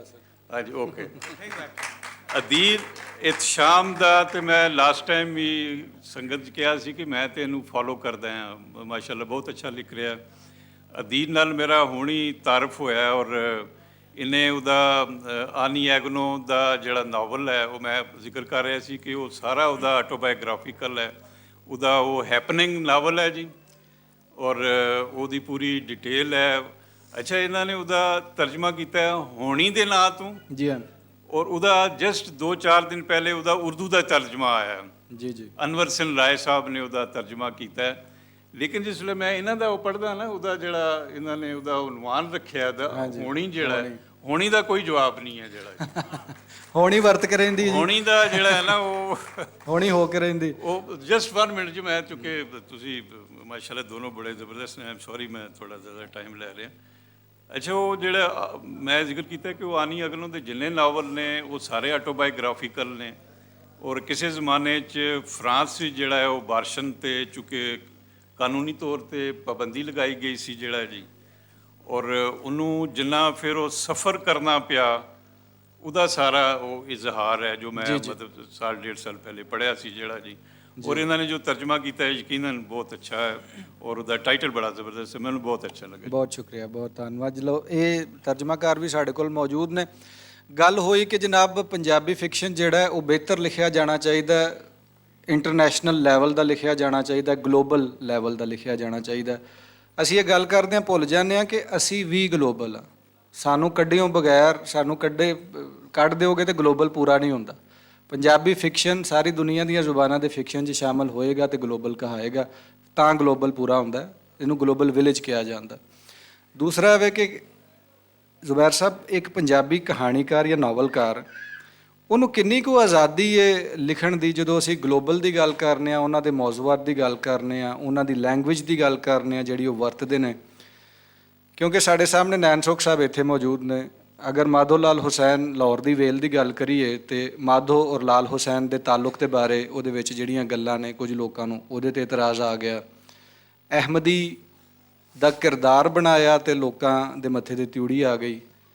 ਮੈਂ ਆਪਣੀ ਚਲੋ ਗੱਲ ਕਰ ਦਿੰਦਾ ਵਿੱਚ ਇੱਕ ਕਹਾਣੀ ਲਿਖੀ ਤਪਦੀ ਛਾਂ ਦੇ ਨਾਂ ਤੋਂ ਜਿਹੜੀ ਕਿ ਇਨਸੈਸਟ ਦੇ ਬਾਰੇ ਵੇ, ਹੋਮੋਸੈਕਚੁਅਲਿਟੀ ਦੇ ਬਾਰੇ ਵੇ। ਉਹ ਜਦੋਂ ਚੜ੍ਹਦੇ ਪੰਜਾਬ ਤੇ ਛਪੀ ਤੇ ਕਿਸੇ ਨੇ ਫੋਟੋ ਖਿੱਚ ਕੇ ਫੇਸਬੁੱਕ ਤੇ ਪਾ ਦਿੱਤੀ। ਥੱਲੇ ਲੋਕਾਂ ਨੇ ਜੋ ਲਿਖਣਾ ਸੀ ਉਹ ਤਾਂ ਲਿਖਿਆ ਮੈਨੂੰ ਉਹਨਾਂ ਦਾ ਇਤਰਾਜ਼ ਵੀ ਨਹੀਂ ਸੀ, ਉਹ ਤੇ ਆਮ ਲੋਕਾਈ ਸੀ। ਜਿਹੜੇ ਫਿਕਸ਼ਨ ਨਿਗਾਰ ਸਨ, ਜਿਹੜੇ ਕਹਾਣੀ ਆਪ ਲਿਖਦੇ ਨੇ, ਨਾਵਲ ਲਿਖਦੇ ਨੇ, ਇਨਸੈਸਟ ਦੀਆਂ ਕਹਾਣੀਆਂ ਪੜ੍ਹਦੇ ਰਹੇ ਨੇ, ਹੋਮੋਸੈਕਚੁਅਲਿਟੀ ਦੀਆਂ ਪੜ੍ਹਦੇ ਰਹੇ ਨੇ, ਅਬੋਰਸ਼ਨ ਦੀਆਂ ਪੜ੍ਹਦੇ ਰਹੇ ਨੇ, ਉਹ ਥੱਲੇ ਆ ਕੇ ਕਹਿ ਰਹੇ ਨੇ ਕਿ ਇਹ ਤੇ ਸਾਡੇ ਪੰਜਾਬ 'ਚ ਹੁੰਦਾ ਹੀ ਨਹੀਂ। ਯਾਨੀ ਸਾਡੇ ਕਹਾਣੀਕਾਰ ਜਾਂ ਨਾਵਲਕਾਰ ਇਹ ਸਮਝਦੇ ਨੇ ਕਿ ਪੰਜਾਬ ਦੇ ਵਿੱਚ ਇਹ ਕਮਿਊਨਿਟੀ ਨਹੀਂ ਹੈ ਜਾਂ ਇਨਸੈਸਟ ਨਹੀਂ ਹੈ, ਇਹ ਕਿਸੇ ਹੋਰ ਯੂਰਪ ਅਮਰੀਕਾ ਦੀ ਗੱਲ ਹੈ, ਅਸੀਂ ਪਤਾ ਨਹੀਂ ਕੌਣ ਪਵਿੱਤਰ ਧਰਤੀਆਂ। We are as human beings as others, we are behaving the same, we are practising the same. ਅਗਰ ਕੋਈ ਕਹਾਣੀਕਾਰ ਲਿਖਣ ਲੱਗੇ ਤੇ ਉਹਦੇ ਤੇ ਫਤਵੇ, ਰਾਈਟਰਾਂ ਵੱਲੋਂ ਖਾਸ ਕਰ, ਅਗਰ ਇਹ ਆਜ਼ਾਦੀ ਹੀ ਨਹੀਂ ਇੱਕ ਕਹਾਣੀਕਾਰ ਕੋਲ, ਨਾਵਲਕਾਰ ਕੋਲ, ਉਹ ਗਲੋਬਲ ਲਿਟਰੇਚਰ ਕਿਵੇਂ ਲਿਖੇਗਾ ਚੜ੍ਹਦੇ ਔਰ ਲੈਂਦੇ ਪੰਜਾਬ 'ਚ ਬਹਿ ਕੇ। ਬਹੁਤ ਸ਼ੁਕਰੀਆ ਜੀ। ਕਿਉਂਕਿ ਅਸੀਂ ਤਿੰਨੇ ਹੀ ਬੰਦੇ ਫਿਕਸ਼ਨ ਦੇ ਹੈਗੇ ਹਾਂ ਤੇ ਸ਼ਾਇਰੀ ਦੀ ਗੱਲ ਬਿਲਕੁਲ ਨਹੀਂ ਹੋ ਰਹੀ। ਰਾਜਾ ਸਾਹਿਬ ਮੇਰੇ ਸਾਹਮਣੇ ਬੈਠੇ ਹੋਏ ਨੇ। ਸਭ ਤੋਂ ਪਹਿਲੇ ਤਾਂ ਮੈਂ ਇਹਨਾਂ ਨੂੰ ਮੁਬਾਰਕਬਾਦ ਦਿੰਦਾ ਕਿਉਂਕਿ ਤਰਜਮਿਆਂ ਦੀ ਗੱਲ ਹੋ ਰਹੀ ਸੀ ਤੇ ਇਹਨਾਂ ਦੀ ਕਿਤਾਬ ਅੰਗਰੇਜ਼ੀ ਵਿੱਚ ਤਰਜਮਾ ਹੋਈ ਹੈ ਔਰ ਬਹੁਤ ਸ਼ਾਨਦਾਰ ਤਰਜਮਾ ਹੋਇਆ, ਮੈਂ ਦੇਖਿਆ ਹੈਗਾ। ਜਿਹੜੀ ਸਾਡੀ ਪੰਜਾਬੀ ਸ਼ਾਇਰੀ ਹੈਗੀ ਹੈ ਇਸ ਵੇਲੇ, ਸਾਡੀ ਲਹਿੰਦੇ ਪੰਜਾਬ ਦੀ ਸ਼ਾਇਰੀ, ਮੈਂ ਸਮਝਦਾ ਉਹ ਬਹੁਤ ਸ਼ਾਨਦਾਰ ਸ਼ਾਇਰੀ ਹੈ, ਦੁਨੀਆ ਦੀ ਕਿਸੇ ਵੀ ਜ਼ੁਬਾਨ ਦੇ ਸਾਹਮਣੇ ਰੱਖੀ ਜਾ ਸਕਦੀ ਹੈ। ਫਿਕਸ਼ਨ ਦੇ ਵਿੱਚ ਅਸੀਂ ਥੋੜ੍ਹਾ ਜਿਹਾ ਮਾੜੇ ਹਾਂ ਔਰ ਟਾਈਮ ਲੱਗੇਗਾ, ਉਹਦੇ 'ਚ ਵੀ ਅਸੀਂ ਆ ਜਾਵਾਂਗੇ, ਲੇਕਿਨ ਸ਼ਾਇਰੀ 'ਚ ਅਸੀਂ ਸ਼ੁਰੂ ਤੋਂ ਅਹਿਮਦ ਰਾਹੀ, ਉਸਤਾਦ ਦਾਮਨ ਔਰ ਉਹਦੇ ਬਾਅਦ ਜਿਹੜੀ ਨਵੀਂ ਮਾਡਰਨ ਲਿਟਰੇਚਰ ਦੀ ਮੂਵਮੈਂਟ ਸ਼ੁਰੂ ਹੋਈ 60s ਦੇ ਵਿੱਚ, ਜਿਸ 'ਚ ਬਹੁਤ ਵੱਡਾ ਨਾਂ ਨਜਮ ਹੁਸੈਨ ਸਈਦ ਹੈ। ਫਿਰ ਪੂਰੀ ਇੱਕ ਲੜੀ ਹੈ ਸ਼ਾਇਰਾਂ ਦੀ, ਮੁਸ਼ਤਾਕ ਸੂਫੀ ਨੇ, ਮਹਿਮੂਦ ਅਵਾਨ ਹੈ, ਰਾਜਾ ਸਾਹਿਬ ਨੇ, ਹੋਰ ਬੇਸ਼ੁਮਾਰ ਨਾਂ ਨੇ। ਸ਼ਾਇਰੀ ਸਾਡੀ ਬਹੁਤ ਤਗੜੀ ਹੈ ਇਸ ਵੇਲੇ। ਜਿਹੜੀ ਸਾਡੀ ਮਾਡਰਨ ਪੰਜਾਬੀ ਪੋਇਟਰੀ ਹੈ, ਮੈਂ ਜਿਵੇਂ ਕਹਾਣੀ ਦੀ ਕਿਹਾ ਸੀ ਕਿ 2 ਐਂਥੋਲੋਜੀ ਬਣ ਸਕਦੀਆਂ ਨੇ ਅੰਗਰੇਜ਼ੀ 'ਚ ਤੇ ਸ਼ਾਇਰੀ ਦੀਆਂ 5 ਬਣ ਸਕਦੀਆਂ ਨੇ, ਜਿਹੜਾ ਦੁਨੀਆ ਦੇ ਵਰਲਡ ਲਿਟਰੇਚਰ ਦੇ ਸਾਹਮਣੇ ਅਸੀਂ ਰੱਖ ਸਕਨੇ ਹਾਂ। ਹੁਣ ਜਿਹੜਾ ਤੁਹਾਡਾ ਸਵਾਲ ਹੈਗਾ, ਬੜਾ ਸਵਾਲ TDS ਸਵਾਲ ਤੁਸੀਂ ਮੇਰੇ ਨਾਲ ਕਰ ਦਿੱਤਾ ਕਿ ਕਿੰਨਾ ਕੁਛ ਲਿਖਿਆ ਜਾ ਸਕਦਾ ਹੈ ਜਾਂ ਕਿੰਨਾ ਕੁਛ ਨਹੀਂ ਲਿਖਿਆ ਜਾ ਸਕਦਾ। ਮਸਲਾ ਮੈਂ ਸਮਝਦਾ ਉਹਦਾ ਜਵਾਬ ਜਿਹੜਾ ਉਹ ਸਾਡੀ ਸੁਸਾਇਟੀ ਹੈ। ਜਿਸ ਤਰ੍ਹਾਂ ਦੀ ਅਸੀਂ ਸੁਸਾਇਟੀ, ਮੈਂ ਨਾ D.H. ਲਾਰੈਂਸ ਦਾ ਨਾਵਲ ਜਿਹੜਾ ਲੇਡੀ ਚੈਟਰਲੇਜ਼ ਲਵਰ ਜਦੋਂ ਛਪਿਆ ਤੇ 50-60 ਸਾਲ ਬਰਤਾਨੀਆ 'ਚ ਨਹੀਂ ਛਪ ਸਕਿਆ, ਅਮਰੀਕਾ 'ਚ ਛਪ ਗਿਆ। ਹਾਲਾਂਕਿ ਉਸ ਨਾਵਲ 'ਚ ਕੁਛ ਵੀ ਨਹੀਂ ਹੈਗਾ। ਅੱਜ ਤੁਸੀਂ ਪੜ੍ਹੋਗੇ ਕਿ ਯਾਰ ਇਹ 'ਚ ਕੀ ਹੈਗਾ, ਜੋ YouTube 'ਤੇ ਚੱਲ ਰਿਹਾ, ਜੋ Facebook 'ਤੇ ਚੱਲ ਰਿਹਾ, ਉਸ ਹਿਸਾਬ ਨਾਲ ਕੁਛ ਵੀ ਨਹੀਂ ਹੈਗਾ ਉਹਦੇ 'ਚ। ਲੇਕਿਨ ਉਹ ਇੰਨੀ ਕੰਜ਼ਰਵੇਟਿਵ ਸੁਸਾਇਟੀ ਸੀ ਬਰਤਾਨੀਆ ਦੀ ਕਿ ਕਈ ਸਾਲ ਉਹ ਨਾਵਲ ਨਹੀਂ ਛਪ ਸਕਿਆ ਕਿ ਉਹਦੇ 'ਚ ਥੋੜ੍ਹਾ ਜਿਹਾ ਲਵ ਸੀਨ ਹੈਗੇ ਸੀ, ਬੜੇ ਬੋਲਡ ਜਿਹੇ ਕਰਕੇ ਜਿਹੜੇ ਉਹਨੇ ਲਿਖੇ ਹੋਏ ਸੀ। ਅਤੇ ਵੈਸੇ ਤਾਂ ਮੈਂ ਸਮਝਦਾ ਵਾਂ ਕਿ ਅੰਗਰੇਜ਼ੀ ਦੇ ਵਿੱਚ ਔਰ ਪੰਜਾਬੀ ਦੇ ਵਿੱਚ ਸਭ ਕੁਝ ਲਿਖਿਆ ਜਾ ਸਕਦਾ। ਅੰਗਰੇਜ਼ੀ 'ਚ ਇਸ ਲਈ ਲਿਖਿਆ ਜਾ ਸਕਦਾ ਕਿ ਉਹ ਮਾਈਂਡ ਹੀ ਨਹੀਂ ਕਰਦੇ, ਉਹ ਕਹਿੰਦੇ ਐਲੀਟ ਹੈਗੀ ਹੈ, ਇਹ ਕਿਹੜਾ ਆਵਾਮ ਨੇ ਪੜ੍ਹਨਾ। ਤੇ ਪੰਜਾਬੀ ਵਿੱਚ ਇਸ ਲਈ ਸਭ ਕੁਝ ਚੱਲ ਜਾਂਦਾ ਵਾ, ਕਿੰਨੇ ਪੜ੍ਹਨਾ ਹੀ ਕਿਸੇ ਨੇ। ਤੇ ਜਿਹੜੇ ਉਰਦੂ ਹੈ, ਦੇਖੋ ਹੁਣ ਮੁਹੰਮਦ ਹਨੀਫ ਦਾ ਨਾਵਲ ਸੀ ਐਕਸਪਲੋਡਿੰਗ ਮੈਂਗੋਜ਼, ਜਦੋਂ ਉਰਦੂ ਦੇ ਵਿੱਚ ਉਹ ਟਰਾਂਸਲੇਟ ਹੋਇਆ, ਰਾਤੋਂ ਰਾਤ ਹੀ ਉਹ ਕਾਪੀਆਂ ਸਾਰੀਆਂ ਗਾਇਬ ਕਰ ਦਿੱਤੀਆਂ, ਨਹੀਂ ਵਿਕਣ ਦਿੱਤਾ ਗਿਆ ਉਹਨੂੰ। ਖਾਲਦ ਸਾਹਿਬ ਦਾ ਜਿਹੜਾ ਨਾਵਲ ਹੈ, ਨੈਣ ਸੁਖ ਸਾਹਿਬ ਦਾ ਨਾਵਲ, ਉਹ 'ਚ ਕੁਛ ਵੀ ਨਹੀਂ ਹੈਗਾ, ਲੇਕਿਨ ਮੈਨੂੰ ਪਤਾ ਲੋਕਾਂ ਨੇ ਉਹਦੇ 'ਤੇ ਵੀ ਇਤਰਾਜ਼ ਕੀਤੇ ਨੇ। ਇਸ ਤਰ੍ਹਾਂ ਜਿਹੜਾ ਤੁਹਾਡਾ ਜਿਹੜਾ ਅਫਸਾਨਾ ਸੀ, ਜਿਹੜਾ ਤੁਸੀਂ ਜ਼ਿਕਰ ਕਰ ਰਹੇ ਹੋ, ਉਹ ਤੁਹਾਡਾ ਹੱਕ ਹੈਗਾ। ਤੁਸੀਂ ਅਗਰ ਤੁਹਾਡਾ ਕੋਈ ਐਕਸਪੀਰੀਅੰਸ ਹੈ, ਜਿਸ ਤਰ੍ਹਾਂ ਦਾ ਵੀ ਐਕਸਪੀਰੀਅੰਸ ਹੈ, ਚਾਹੇ ਉਹ ਜਿਹਨੂੰ ਅਸੀਂ ਕਹਿੰਦੇ ਹਾਂ ਜੀ ਉਹ ਹਟ ਕੇ ਹੈ ਆਮ ਰੂਟੀਨ ਤੋਂ, ਆਮ ਜਿਹੜਾ ਹੈ ਸਾਡੇ ਐਕਸਪੀਰੀਅੰਸਿਸ ਨੇ ਉਹਨਾਂ ਤੋਂ ਅਗਰ ਹਟ ਕੇ ਹੈ ਤਾਂ ਉਹ ਲਿਖਿਆ ਜਾ ਸਕਦਾ। ਮੈਂ ਨਹੀਂ ਸਮਝਦਾ ਕਿ ਉਹਦੇ ਵਿੱਚ, ਲੇਕਿਨ ਅਜੇ ਜਿਹੜੀ ਸਾਡੀ ਜਿਹੜਾ ਸਾਡਾ ਸਮਾਜ ਹੈ, ਜਿਹੜਾ ਸਾਡਾ ਵਸੇਬ ਹੈ, ਉਹ ਅਜੇ ਇੰਨਾ ਉੱਥੇ ਪਹੁੰਚਿਆ ਨਹੀਂ ਹੈ। ਲੇਕਿਨ ਸਾਡੇ ਜਿਹੜੇ ਸ਼ਾਇਰ ਹੈਗੇ ਨੇ, ਜਿਹੜੇ ਸਾਡੇ ਫਿਕਸ਼ਨ ਲਿਖਣ ਵਾਲੇ ਨੇ, ਕਹਾਣੀਕਾਰ ਅਤੇ ਨਾਵਲਕਾਰ, ਉਹਨਾਂ ਨੂੰ ਵੈਸੇ ਹੌਸਲਾ ਕਰਨਾ ਚਾਹੀਦਾ। ਮੈਂ ਵੀ ਅੱਜ ਕੱਲ੍ਹ ਇੱਕ ਨਾਵਲ ਲਿਖ ਰਿਹਾ ਜਿਸ 'ਚ ਮੈਂ ਕਾਫੀ ਕੁਛ ਲਿਖਿਆ, ਹੁਣ ਅੱਲਾ ਜਾਣੇ ਕੀ ਹੋਏਗਾ ਜਦੋਂ ਛਪੇਗਾ। ਅਤੇ ਉਹ ਲੇਕਿਨ ਹੈ ਕਿ ਮੈਂ ਵੀ ਹਿੰਮਤ ਕੀਤੀ ਹੈ ਅਤੇ ਮੈਨੂੰ ਤਾਂ ਕੋਈ ਇਹਦੇ 'ਤੇ ਓਬਜੈਕਸ਼ਨ ਨਹੀਂ ਹੈ। ਲਿਟਰੇਚਰ ਲਿਖਣਾ ਮੋਰਲ ਇਸ਼ੂ ਨਹੀਂ ਹੈ, ਉਹ ਇੱਕ ਲਿਟਰੇਚਰ ਹੈ, ਤੁਸੀਂ ਉਹਦੇ ਵਿੱਚ ਰੱਖ ਕੇ ਦੇਖੋ। ਮੈਂ ਅਗਰ ਕੋਈ ਐਰੋਟਿਕ ਸੀਨ ਹੈਗਾ, ਜਿਵੇਂ ਨਾਲ D.H. ਲਾਰੈਂਸ ਲਿਖਦਾ ਹੈ, ਅਤੇ ਸਵਾਲ ਹੈਗਾ ਉਹ 'ਚ ਲਿਟਰੇਰੀਨੈਸ ਹੈਗੀ ਹੈ, ਉਹਦੇ ਚ ਲਿਟਰੇਚਰ ਦਾ ਟੱਚ ਹੈ ਜਾਂ ਉਹ ਵਲਗੈਰਿਟੀ ਦੇ ਵਿੱਚ ਚਲਾ ਗਿਆ। ਜੇ ਉਹ ਵਲਗੈਰਿਟੀ ਚਲਾ ਗਿਆ ਫਿਰ ਤਾਂ ਨਹੀਂ ਹੈ। ਜੀ ਹਾਂ, fiction ਲੇਕਿਨ ਔਰ ਅਗਰ pornography ਦੇ ਅਗਰ ਉਹ ਚ ਦਰਮਿਆਨ। ਇਮੈਜੀਨੇਸ਼ਨ ਜੀ ਹੈ, ਹਾਂ। ਅਗਰ ਕ੍ਰੀਏਟਿਵਿਟੀ ਹੈ ਉਹਦੇ ਵਿੱਚ, ਔਰ ਸੋਹਣੀ ਵਰਤੋਂ ਕਰ ਰਿਹਾ, ਉਹ ਲਫ਼ਜ਼ਾਂ ਦੀ ਵਰਤੋਂ ਕਰ ਰਿਹਾ, ਉਹਦੇ 'ਚ ਦੇਖੋ ਸਿੰਬੋਲਿਕ ਹੋਣ ਦੀ ਬਹੁਤ ਜ਼ਿਆਦਾ ਲੋੜ ਹੈ। ਰਮਜ਼ ਦੇ ਵਿੱਚ ਤੁਹਾਨੂੰ ਲਿਖਣਾ ਪਏਗਾ, ਸਿੱਧੇ ਸਾਹਬ ਹੈ ਤੇ ਤੁਸੀਂ ਇਹ ਚੀਜ਼ਾਂ ਲਿਖ ਨਹੀਂ ਸਕਦੇ। ਬਿਲਕੁਲ ਤੇ ਉਹ ਰਮਜ਼ਾਲੀ ਲਿਆਣੀ ਪਏਗੀ ਤੁਹਾਨੂੰ। ਬਿਲਕੁਲ ਇਸੇ ਤਰ੍ਹਾਂ ਹੀ ਫਿਕਸ਼ਨ ਔਰ ਪੋਰਨੋਗ੍ਰਾਫੀ 'ਚ ਥੋੜਾ ਜਿਹਾ ਫਰਕ ਹੁੰਦਾ ਹੈ। ਬਾਕੀ ਮੈਂ ਉਹ ਗੱਲ ਜਿਹੜੀ ਤੁਸੀਂ ਐਕਸਪੀਰੀਅੰਸ ਦਾ ਲਫ਼ਜ਼ ਵਰਤਿਆ, ਕੋਈ ਵੀ ਕਹਾਣੀਕਾਰ ਜਿਹੜਾ ਨਾ, ਉਹ ਅਗਰ ਮੈਂ ਤਵਾਇਫ ਦੀ ਕਹਾਣੀ ਜਾਂ ਸੈਕਸ ਵਰਕਰ ਦੀ ਲਿਖਾਂਗਾ ਤੇ ਜ਼ਾਹਿਰ ਹੈ ਮੈਂ ਸੈਕਸ ਵਰਕਰ ਤੇ ਹੈ ਨਹੀਂ, ਮੇਰਾ ਫਰਸਟ ਹੈਂਡ ਐਕਸਪੀਰੀਅੰਸ ਤਾਂ ਸ਼ਾਇਦ ਦਾ ਨਹੀਂ ਹੈ, ਲੇਕਿਨ ਮੈਂ ਕਹਾਣੀ ਜ਼ਰੂਰ ਲਿਖ ਸਕਣਾ ਦੂਜਿਆਂ ਦੇ ਐਕਸਪੀਰੀਅੰਸ ਤੋਂ। So it's not about my experiences, that's why I'm writing that particular short story.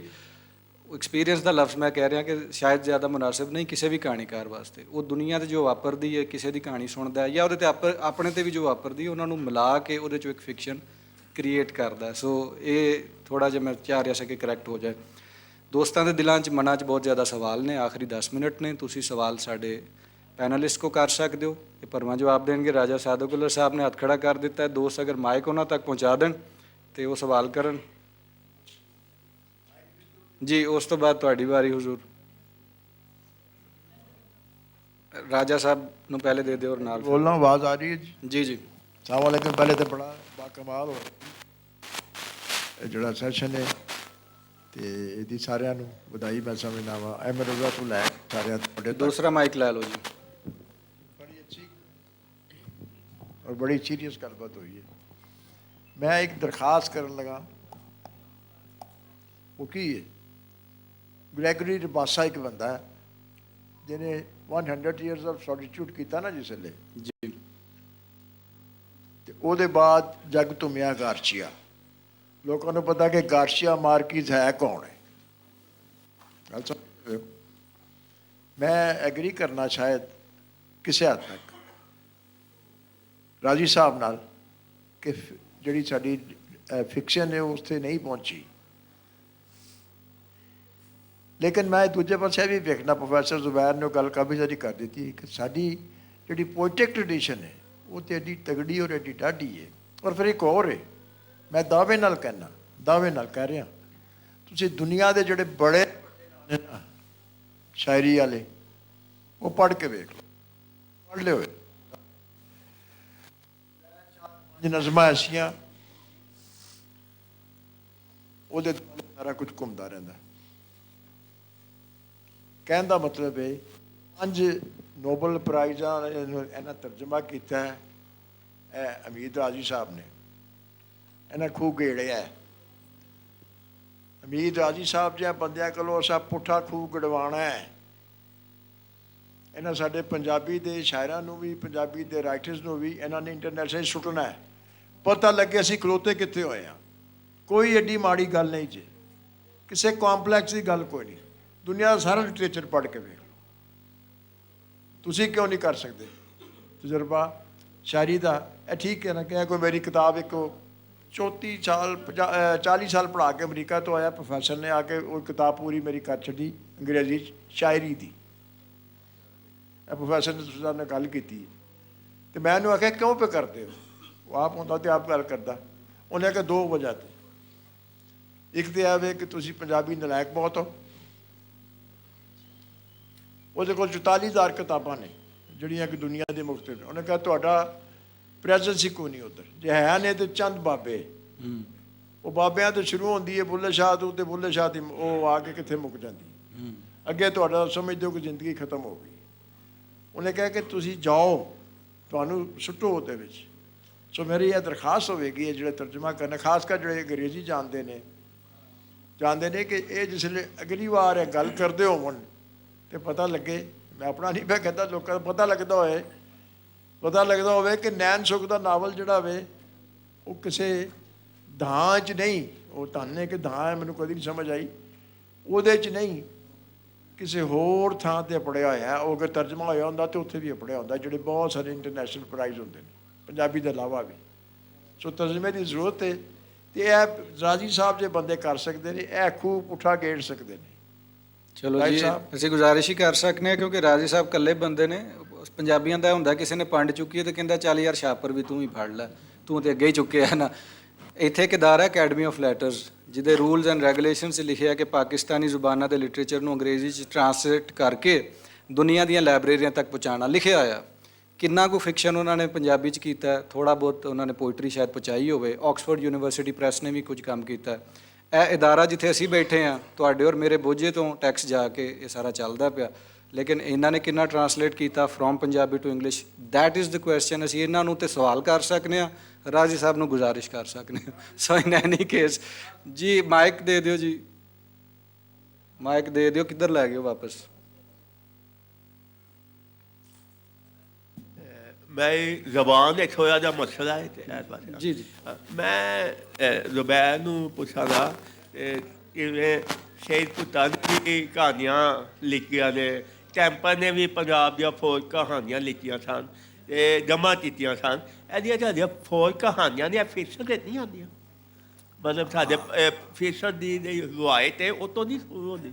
ਉਹ ਸਹੀ ਹੈ, ਬਿਲਕੁਲ ਹੈ। ਅਸੀਂ ਉਹਦਾ ਜ਼ਿਕਰ ਇਸ ਲਈ ਨਹੀਂ ਕੀਤਾ, ਅਸੀਂ ਮਾਡਰਨ ਕ੍ਰੀਏਟਿਵ ਰਾਈਟਰਸ ਦਾ ਜ਼ਿਕਰ ਕਰ ਰਹੇ ਹਾਂ। ਉਹ ਜਿਹੜੀ ਫੋਕ ਕਹਾਣੀਆਂ ਨੇ ਉਹ ਤਾਂ ਸਾਡਾ ਵਿਰਸਾ ਹੈ, ਉਹ ਤਾਂ ਸਾਡੀ ਹਿਸਟਰੀ ਹੈ, ਸਾਡਾ ਸੱਭਿਆਚਾਰ ਹੈ, ਕਲਚਰ ਹੈ ਸਾਡਾ, ਬਹੁਤ ਜ਼ਬਰਦਸਤ ਹੈ। ਔਰ ਉਹ ਨਾ ਤਾਂ ਇੱਕ ਬੰਦੇ ਦਾ ਆਉਂਦਾ ਹੈ ਕਿ ਫਲਾਨ ਬੰਦੇ ਕੋਲ ਕਮਾਲਦੀਨ ਕੋਲ ਸੁਣੀਆਂ, ਲੇਕਿਨ ਉਹ ਇਕੱਲੇ ਕਮਾਲਦੀਨ ਦੀਆਂ ਕਹਾਣੀਆਂ ਨਹੀਂ ਨੇ, ਉਹ ਸੀਨਾ ਬਸੀਨਾ ਚੱਲਦੀਆਂ ਆ ਰਹੀਆਂ ਨੇ। ਜਿਵੇਂ ਪੋਰਸ ਦੀ ਕਹਾਣੀ ਹੈ, ਉਹ ਉਹਦੇ ਵਿੱਚ ਆਉਂਦਾ ਹੈ ਆਪਣਾ, ਬਿਲਕੁਲ ਉਹਦੇ ਵਿੱਚ ਆਉਂਦਾ, ਲੇਕਿਨ ਉਹ ਉਸ ਤਰ੍ਹਾਂ ਦਾ ਲਿਟਰੇਚਰ ਬਹਿਰਹਾਲ ਨਹੀਂ ਹੈ ਜਿਵੇਂ ਨੈਣ ਸੁਖ ਸਾਹਿਬ ਨੇ ਲਿਖਿਆ ਹੈ, ਉਹਨਾਂ ਦਾ ਆਪ ਲਿਖਿਆ ਹੈ, ਆਪ ਸਾਰਾ ਕੁਛ ਹੈ। ਉਹ ਫੋਕ ਲਿਟਰੇਚਰ ਹੈ, ਉਹ ਸਾਡਾ ਹਿੱਸਾ ਹੈ, ਉਹ ਲਿਟਰੇਚਰ ਦਾ ਹਿੱਸਾ ਹੈ, ਲੇਕਿਨ ਉਸ ਤਰ੍ਹਾਂ ਅਸੀਂ ਉਹਨੂੰ ਜਿਹੜਾ ਨਾ ਥੋੜ੍ਹਾ ਜਿਹਾ ਨਹੀਂ ਕਰ ਸਕਦੇ।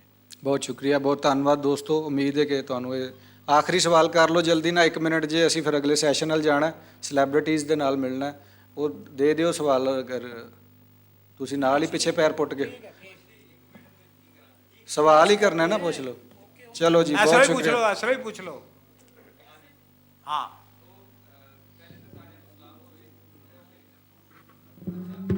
2 ਮਿੰਟ 'ਚ ਸਲਾਮ ਹੀ ਕਰ ਦਿੱਤਾ, ਮੁਕਾ ਦਿਓ, ਸਵਾਲ ਪੁੱਛੋ।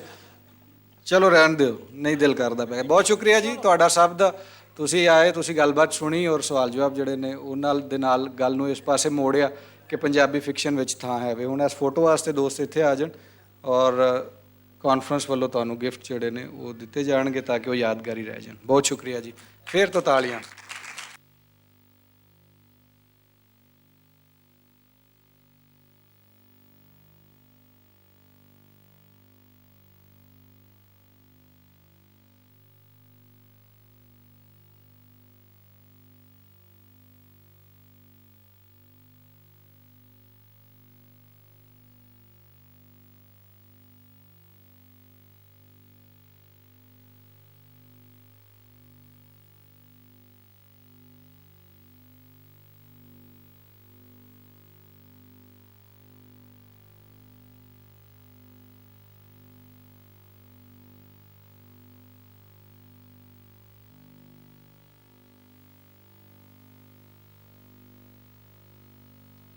ਮੇਰੀ ਮਜਬੂਰੀ ਹੈ ਕਿ ਬਾਰ-ਬਾਰ ਤੁਹਾਨੂੰ ਮੈਨੂੰ ਸੁਣਨਾ ਪੈਣਾ। ਮਾਈਕ ਨਾ ਬੰਦ ਕਰੋ ਜਨਾਬ। ਥੀਏਟ੍ਰੀਕਲ ਪਰਫਾਰਮੈਂਸ ਗਾਂ ਟੁਰੀ ਜਾਂਦੀ ਹੈ। ਹੁਣ ਉੱਥੋਂ ਅਸੀਂ ਮੁੜ ਕੇ ਇਸ ਸਟੇਜ ਤੇ ਆ ਗਏ ਹਾਂ। ਹੁਣ ਸਾਡਾ ਅਗਲਾ ਜਿਹੜਾ ਸੈਸ਼ਨ ਹੈ, ਅਗਲਾ ਜਿਹੜਾ ਇਵੈਂਟ ਹੈ, ਅਗਲਾ ਜਿਹੜਾ ਪੜਾਅ ਹੈ, ਉਹ ਬਹੁਤ ਥੀਏਟ੍ਰੀਕਲ ਹੈ, ਕਿਉਂਕਿ ਉਹ ਹੈ ਹੀ ਥੀਏਟਰ। ਥੀਏਟਰ ਅਸੀਂ ਵੇਖਣਾ ਥੋੜ੍ਹੀ ਦੇਰ ਨੂੰ। ਅਫਜ਼ਾਲ ਨਬੀ ਸਾਹਿਬ ਬੜੇ ਵਧੀਆ ਸਾਡੇ ਕਲਾਕਾਰ ਨੇ, ਪੰਜਾਬੀ ਥੀਏਟਰ ਦੇ ਨਾਲ ਜੁੜੇ ਨੇ ਬੜੇ ਅਰਸੇ ਤੋਂ, ਉਰਦੂ ਥੀਏਟਰ ਵੀ ਉਹ ਕਰਦੇ ਰਹੇ ਨੇ। ਅੱਜ ਜਿਹੜਾ ਹੈ ਉਹ ਇੱਕ ਵਧੀਆ ਜਿਹਾ ਡਰਾਮਾ ਉਹਨਾਂ ਸਾਡੇ ਨਾਲ ਸਾਂਝਾ ਕਰਨਾ, ਬਾਂਝ ਦੇ ਨਾਂ ਤੋਂ। ਜਿਹੜੇ ਦੋਸਤ ਡਰਾਮਾ ਦੇਖਣਾ ਚਾਹੁੰਦੇ ਨੇ, ਉਹ 'ਚ ਇੰਟਰਸਟਿਡ ਨੇ, ਉਹ ਜ਼ਰੂਰ ਆਪਣੇ ਥਾਵਾਂ 'ਤੇ ਬੈਠੇ ਰਹਿਣ। ਇੱਕ ਵਧੀਆ ਜਿਹਾ ਪੰਜਾਬੀ ਨਾਟਕ ਤੁਹਾਨੂੰ ਵਿਖਾਵਾਂਗੇ। ਜਿੰਨੀ ਦੇਰ ਇਹ ਸੈਟਅਪ ਬਦਲਦਾ, ਮੈਂ ਤੁਹਾਨੂੰ ਇੱਕ ਪੰਜਾਬ ਗਵਰਨਮੈਂਟ ਦੀ ਕਹਾਣੀ ਸੁਣਾਉਣਾ। ਪੰਜਾਬ ਗਵਰਨਮੈਂਟ ਨੇ ਕੀ ਕੀਤਾ, ਮੈਂ ਕਹਾਣੀ ਹਰ ਜਗ੍ਹਾ ਸੁਣਾ ਦਿੰਦਾ ਕਿਉਂਕਿ ਹਰ ਕਿਸੇ ਤੱਕ ਪਹੁੰਚ ਜਾਏ। ਪੰਜਾਬੀ ਥੀਏਟਰ ਵਰਕਸ਼ਾਪ ਸ਼ੁਰੂ ਕੀਤੀ। ਕੋਸ਼ਿਸ਼ ਇਹ ਸੀ ਕਿ ਜਿਹੜਾ ਕਮਰਸ਼ੀਅਲ ਥੀਏਟਰ ਹੈ ਉਹਨੂੰ ਖ਼ਤਮ ਕਰਕੇ ਤੇ ਫੈਮਿਲੀ ਥੀਏਟਰ ਬਣਾਇਆ ਜਾਏ। ਇਫਤਖਾਰ ਠਾਕੁਰ ਸਾਹਿਬ ਨੂੰ ਬੁਲਾਇਆ ਗਿਆ, ਉਹਨਾਂ ਨੇ ਬੱਚਿਆਂ ਨੂੰ ਥੀਏਟਰ ਸਿਖਾਇਆ। 3 ਮਹੀਨੇ ਬਾਅਦ ਜਨਾਬ ਪੰਜਾਬੀ ਥੀਏਟਰ ਉਹਨਾਂ ਨੇ ਪਰਫਾਰਮ ਕਰਨਾ ਸੀ ਕਿ ਉਹਨਾਂ ਨੇ ਕੀ ਸਿੱਖਿਆ। ਤੇ ਜਦੋਂ ਪਰਫਾਰਮੈਂਸ ਦੀ ਵਾਰੀ ਆਈ ਤੇ ਉਹਨਾਂ ਨੇ ਇੱਕ ਉਰਦੂ ਡਰਾਮਾ ਪੇਸ਼ ਕੀਤਾ, ਪੈਸਾ ਬੋਲਤਾ ਹੈ, ਤੇ ਟਾਈਟਲ ਲਿਖਿਆ ਹੋਇਆ ਸੀ ਪੰਜਾਬੀ ਥੀਏਟਰ ਕੀ ਬਹਾਲੀ। ਸੋ ਜਦੋਂ ਐਡਾ ਪੁੱਠਾ ਜਿਹਾ ਪੈਰ ਪੱਟੋਗੇ ਤੇ ਕਿਹੜੇ ਪੰਜਾਬੀ ਨਾਟਕ ਤੱਕ ਕੱਪੜੋਗੇ? ਇਹ ਬਹੁਤ ਵੱਡਾ ਸਵਾਲ ਹੈ ਸਰਕਾਰਾਂ ਅੱਗੇ। ਇਹ ਅਸੀਂ ਸਵਾਲ ਹੀ ਕਰ ਸਕਦੇ ਹਾਂ, ਬੇਨਤੀ ਕਰ ਸਕਦੇ ਹਾਂ, ਹੋਰ ਕੁਝ ਨਹੀਂ ਕਰ ਸਕਦੇ। ਇੱਥੇ ਤੁਹਾਨੂੰ ਬੜਾ ਵਧੀਆ ਡਰਾਮਾ ਵਿਖਾਇਆ ਜਾਏਗਾ ਜਨਾਬ। ਬਾਂਝ ਦੇ ਨਾਂ ਤੋਂ ਡਰਾਮਾ ਤੁਹਾਨੂੰ ਵਿਖਾਇਆ ਜਾ ਰਿਹਾ। ਉਹਦਾ ਸੈਟਅਪ ਜਿਹੜਾ ਫਿਲਹਾਲ ਲੱਗ ਰਿਹਾ। ਪਿਲਾਕ ਇਦਾਰਾ ਜਿਹੜਾ ਇਹ ਵੀ ਨਾਟਕ ਕੰਪੀਟੀਸ਼ਨ ਕਰਾਉਂਦਾ ਹੈ ਬਾਲਾਂ ਦਾ। ਤੀਸਰਾ ਸਾਲ ਉਹਨਾਂ ਨੂੰ ਵੀ ਸੀ ਇਸ ਵਾਰੀ, ਔਰ ਬੜੇ ਵਧੀਆ ਨਾਟਕ ਬਾਲਾਂ ਨੇ ਪੇਸ਼ ਕੀਤੇ ਯੂਨੀਵਰਸਿਟੀਆਂ ਦੇ। ਉਧਰੋਂ ਇੱਕ ਥੋੜ੍ਹਾ ਜਿਹਾ ਚਾਨਣ ਸਾਡੇ ਤੱਕ ਆਇਆ, ਲੇਕਿਨ ਕਮਰਸ਼ਲੀ ਪੰਜਾਬੀ ਥੀਏਟਰ ਦਾ ਵਾਪਸ ਆਉਣਾ ਬਹੁਤ ਜ਼ਰੂਰੀ ਹੈ। ਨਾਚ ਗਾਣੇ ਨੂੰ ਥੀਏਟਰ ਕਹਿ ਦਿੱਤਾ ਗਿਆ, ਜਿਹੜਾ ਕਮਰਸ਼ਲ ਨੱਚਦੇ ਨੇ ਉਹ ਡਾਂਸ ਸ਼ੋਜ਼ ਹੁੰਦੇ ਨੇ, ਉਹਨਾਂ ਨੂੰ ਥੀਏਟਰ ਕਹਿ ਕੇ ਵਿਖਾ ਰਹੇ ਨੇ ਲੋਕ ਇੱਥੇ। ਸੋ ਮੇਰਾ ਜ਼ਾਤੀ ਤੌਰ ਤੇ ਵੀ ਥੀਏਟਰ ਫੇਵਰੇਟ ਜਨਰ ਹੈ ਇਸ ਕਰਕੇ ਕਿਉਂਕਿ ਮੈਂ ਆਪ ਥੀਏਟਰ ਕੀਤਾ, ਕਰਨਾ ਵੀ ਹਾਂ, ਲਿਖਦਾ ਵੀ ਹਾਂ, ਤੇ ਮੈਨੂੰ ਆਪਣੇ ਟੱਬਰ ਦੇ ਜੀ ਲੱਗਦੇ ਨੇ ਹਰ ਉਹ ਬੰਦਾ ਜਿਹੜਾ ਥੀਏਟਰ ਕਰੇ ਜਾਂ ਥੀਏਟਰ ਲਿਖੇ। ਸੋ ਅਫਜ਼ਾਲ ਨਬੀ ਸਾਹਿਬ ਵੇਖੋ ਕੈਸਾ ਨਾਟਕ ਤੁਹਾਡੇ ਵਾਸਤੇ ਲੈ ਕੇ ਆਏ ਨੇ, ਤਾਂ ਕੁਇਕਲੀ ਇਹਦਾ ਸੈਟਅਪ ਬਣਾ ਦਿੱਤਾ ਜਾਏ ਤਾਂ ਕਿ ਅਸੀਂ ਜਨਾਬ ਬਾਂਝ ਨਾਂ ਦਾ ਡਰਾਮਾ ਜਿਹੜਾ ਹੈ ਉਹ ਵੇਖ ਸਕੀਏ। ਇਸ ਤੋਂ ਬਾਅਦ ਜਨਾਬ ਸਿੰਗਿੰਗ ਵੀ ਹੋਏਗੀ, ਗਾਇਕੀ ਵੀ ਹੈ ਵੇ ਹਲੇ। ਉਸ 'ਤੇ ਅਸੀਂ ਇਖਤਤਾਮ ਕਰਾਂਗੇ ਅੱਜ ਦੇ ਪਹਿਲੇ ਦਿਨ ਦਾ, ਤੀਸਰੀ ਇੰਟਰਨੈਸ਼ਨਲ ਪੰਜਾਬੀ ਕਾਨਫਰੰਸ ਦਾ। ਇਹਦੀ ਯੂਨੀਕਨੈਸ ਬਾਰੇ ਵੀ ਗੱਲ ਕਰਨ ਦੀ ਲੋੜ ਹੈ ਕਿ ਕਿਉਂ ਇਹ ਬਾਕੀ ਕਾਨਫਰੰਸਿਸ ਤੋਂ ਯੂਨੀਕ ਹੈ ਲਾਹੌਰ 'ਚ ਹੋਣ ਵਾਲੀਆਂ ਤੋਂ। ਦੂਜੀਆਂ ਸਾਰੀਆਂ ਕਾਨਫਰੰਸਿਸ ਉਰਦੂ ਔਰ ਅੰਗਰੇਜ਼ੀ ਵਿੱਚ ਹੁੰਦੀਆਂ ਨੇ, ਉਹਦੇ 'ਚ ਇੱਕ ਅੱਧਾ ਸੈਸ਼ਨ ਪੰਜਾਬੀ ਦਾ ਹੁੰਦਾ ਜਿਹੜਾ ਕਿ ਜ਼ਿਆਦਾਤਰ ਮੁਸ਼ਾਇਰਾ ਹੁੰਦਾ। ਇਹ ਸਾਰੀ ਕਾਨਫਰੰਸ ਇੱਕ ਤੇ ਪੰਜਾਬੀ ਦੀ ਹੁੰਦੀ ਹੈ, ਦੂਸਰਾ ਇੱਥੇ ਤੁਸੀਂ ਵੇਖੋ ਕਿ ਨੌਜਵਾਨ ਕਿੰਨੇ ਇਸ ਹਾਲ 'ਚ ਬੈਠੇ ਨੇ, ਬਾਹਰ ਕਿੰਨੇ ਖਲੋਤੇ ਨੇ। ਬਾਕੀ ਕਾਨਫਰੰਸਿਸ 'ਚ ਵੇਖੋਗੇ ਕਿ ਇੱਕ ਖਾਸ ਉਮਰ ਦੇ ਲੋਕ ਤੁਹਾਨੂੰ ਜ਼ਿਆਦਾ ਮਿਲਣਗੇ, ਉੱਤੇ ਬੈਠੇ ਵੀ ਔਰ ਈਵਨ ਸਾਹਮਣੇ ਬੈਠੇ ਹੋਏ ਵੀ 40 ਸਾਲ ਤੋਂ ਉੱਤੇ ਦੇ ਲੋਕ ਜ਼ਿਆਦਾ ਹੋਣਗੇ। ਪਰ ਇੱਥੇ ਕੁੜੀਆਂ ਚਿੜੀਆਂ ਤੁਸੀਂ ਵੇਖੀਆਂ, ਮੁੰਡੇ ਵੇਖੇ, ਬਾਲ ਵੇਖੇ ਨੇ। ਇਹ ਸਾਡਾ ਕੱਲ੍ਹ ਹੈ, ਪੰਜਾਬ ਦਾ ਕੱਲ੍ਹ ਹੈ, ਇਸ ਲਈ ਵੀ ਇਹ ਕਾਨਫਰੰਸ ਵੱਖਰੀ ਹੈ। ਦੂਸਰਾ ਹੈ ਕਿ ਪੰਜਾਬ ਦੇ ਮੁੱਦਿਆਂ ਉੱਤੇ ਕਿਸੇ ਕਾਨਫਰੰਸ 'ਚ ਗੱਲ ਨਹੀਂ ਹੁੰਦੀ। ਦਿੱਲੀ ਦੀਆਂ ਗਲੀਆਂ ਦੀ ਗੱਲ ਸਾਨੂੰ ਦੱਸੀ ਜਾਂਦੀ ਹੈ, ਲਖਨਵੀ ਤਹਿਜ਼ੀਬ ਬੜੀ ਸੋਹਣੀ ਹੈ, ਉਰਦੂ ਜ਼ੁਬਾਨ ਸੇ ਖੁਸ਼ਬੂ ਆਤੀ ਹੈ, ਉਹ ਵੀ ਸਾਨੂੰ ਪੜ੍ਹਾਇਆ ਜਾਂਦਾ ਸਕੂਲਾਂ 'ਚ, ਕਾਨਫਰੰਸ 'ਚ ਵੀ ਦੱਸਿਆ ਜਾਂਦਾ। ਲੇਕਿਨ ਕਿਸਾਨੀ ਮੁੱਦੇ ਬਾਰੇ ਗੱਲ ਕੋਈ ਨਹੀਂ ਕਰਦਾ, ਮਜ਼ਦੂਰ ਦੀ ਗੱਲ ਕੋਈ ਨਹੀਂ ਕਰਦਾ, ਹੜ੍ਹ ਦੀ ਗੱਲ ਕੋਈ ਨਹੀਂ ਕਰਦਾ, ਮਾਂ ਬੋਲੀ ਦੀ ਗੱਲ, ਉਹਦੇ 'ਚ ਪੜ੍ਹਾਈ ਦੀ ਗੱਲ। ਇਹ ਸਾਰਾ ਕੁਝ 3 ਦਿਨ ਇਸ ਕਾਨਫਰੰਸ ਦੇ ਵਿੱਚ ਹੋਏਗਾ। ਅੱਜ ਵੀ ਤੁਸੀਂ ਵੇਖਿਆ, ਅਗਲੇ ਆਉਣ ਵਾਲੇ 2 ਦਿਨਾਂ 'ਚ ਵੀ ਵੇਖੋਗੇ। ਮੇਨਵਾਈਲ ਜਨਾਬ ਸੈਟਅਪ ਤੁਹਾਡੇ ਸਾਹਮਣੇ ਨਾਟਕ ਹੁੰਦਾ ਪਿਆ। ਸ਼ੇਕਸਪੀਅਰ ਨੇ ਕਿਹਾ ਸੀ ਆਲ ਦ ਵਰਡਸ ਇਜ਼ ਅ ਸਟੇਜ, ਔਰ ਅਸੀਂ ਸਾਰੇ ਪਾਤਰ ਆਪਣੀ ਆਪਣੀ ਜ਼ਿੰਦਗੀ 'ਚ ਕੋਈ ਨਾ ਕੋਈ ਕਿਰਦਾਰ ਨਿਭਾਉਂਦੇ ਹਾਂ, ਕਦੇ ਚੰਗਾ ਨਿਭਾਉਂਦੇ ਹਾਂ, ਕਦੇ ਮਾੜਾ ਨਿਭਾਉਂਦੇ ਹਾਂ, ਔਰ ਫਿਰ ਪਰਮਾਤਮਾ ਕੋ ਟੁਰ ਜਾਂਦੇ ਹਾਂ। ਇਹ ਸਾਡੇ ਸਾਰਿਆਂ ਦੀ ਪਰਫਾਰਮੈਂਸ ਹੈ ਇਸ ਦੁਨੀਆ ਦੇ ਵਿੱਚ। ਸੋ ਉਹਦਾ ਹੀ ਇੱਕ ਰੂਪ ਸਰੂਪ, ਉਹਦਾ ਹੀ ਇੱਕ ਕਹਿ ਲਓ ਕਿ ਪਰਤੋ ਉਰਦੂ ਵਾਲੇ ਕਹਿੰਦੇ ਨੇ, ਛਬੀ ਕਹਿੰਦੇ ਨੇ, ਇਮੇਜ ਕਹਿੰਦੇ ਨੇ, ਉਹ ਤੁਸੀਂ ਥੀਏਟਰ 'ਤੇ ਵੇਖੋਗੇ। ਆਸ ਉਮੀਦ ਰੱਖਦੇ ਹਾਂ ਕਿ ਵਧੀਆ ਪਰਫਾਰਮੈਂਸ ਤੁਹਾਡੇ ਸਾਹਮਣੇ ਆਏਗੀ ਔਰ ਤੁਸੀਂ ਇਹਨੂੰ ਇੰਜੋਏ ਕਰੋਗੇ। ਅਫਜ਼ਾਲ ਸਾਹਿਬ ਕਿੰਨੇ ਮਿੰਟ ਹੋ ਰਹੇ ਨੇ ਤੁਹਾਡੀ? 2 ਮਿੰਟ, ਚਲੋ ਠੀਕ ਹੈ, 2 ਮਿੰਟ।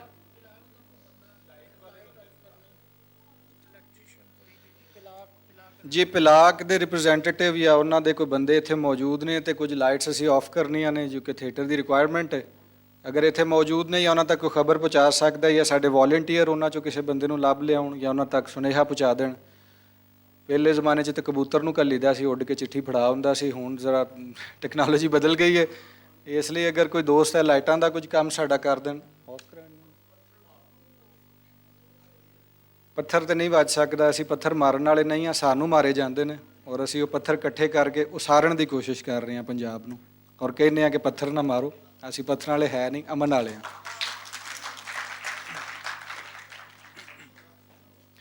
ਬਹੁਤ ਸ਼ੁਕਰੀਆ ਜੀ। ਮੈਂ ਤੇ ਚੂँकि ਰੇਡੀਓ ਨਾਲ ਤਾਲੁਕ ਹੈ, 2-3 ਘੰਟੇ ਤੁਹਾਨੂੰ ਮਜ਼ੀਦ ਇਸੇ ਤਰ੍ਹਾਂ ਹੀ ਆਰੇ ਲਾਈ ਰੱਖਣਾ, ਲੇਕਿਨ ਇਹ ਹੋ ਗਿਆ ਕੰਮ ਹੁਣ ਸਾਡਾ, ਮੇਰੀ ਵੀ ਬਚਤ ਹੋ ਗਈ।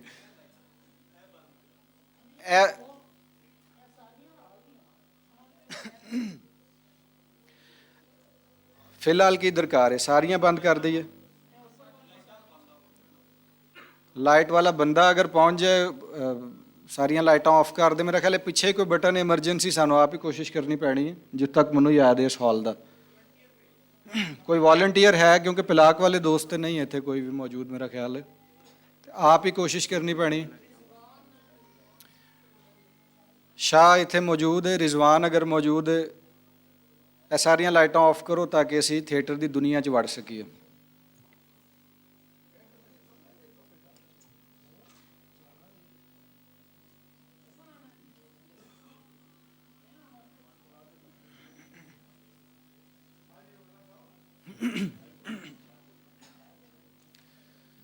ਚਲੋ ਜੀ, ਬਿਜਲੀ ਦਾ ਤਾਂ ਹਮੇਸ਼ਾ ਹੀ ਮਸਲਾ ਰਿਹਾ ਹੈ। ਉਮੀਦ ਕਰ ਰਹੇ ਹਾਂ ਕਿ ਬੱਤੀਆਂ ਬੁੱਝ ਜਾਣ।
है जो सर स्टार्ट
ਸਿਆਚਿਨ ਦੁਨੀਆ ਦਾ ਸਭ ਤੋਂ ਉੱਚਾ ਮਹਾਜ਼ੇ ਜੰਗ ਹੈ।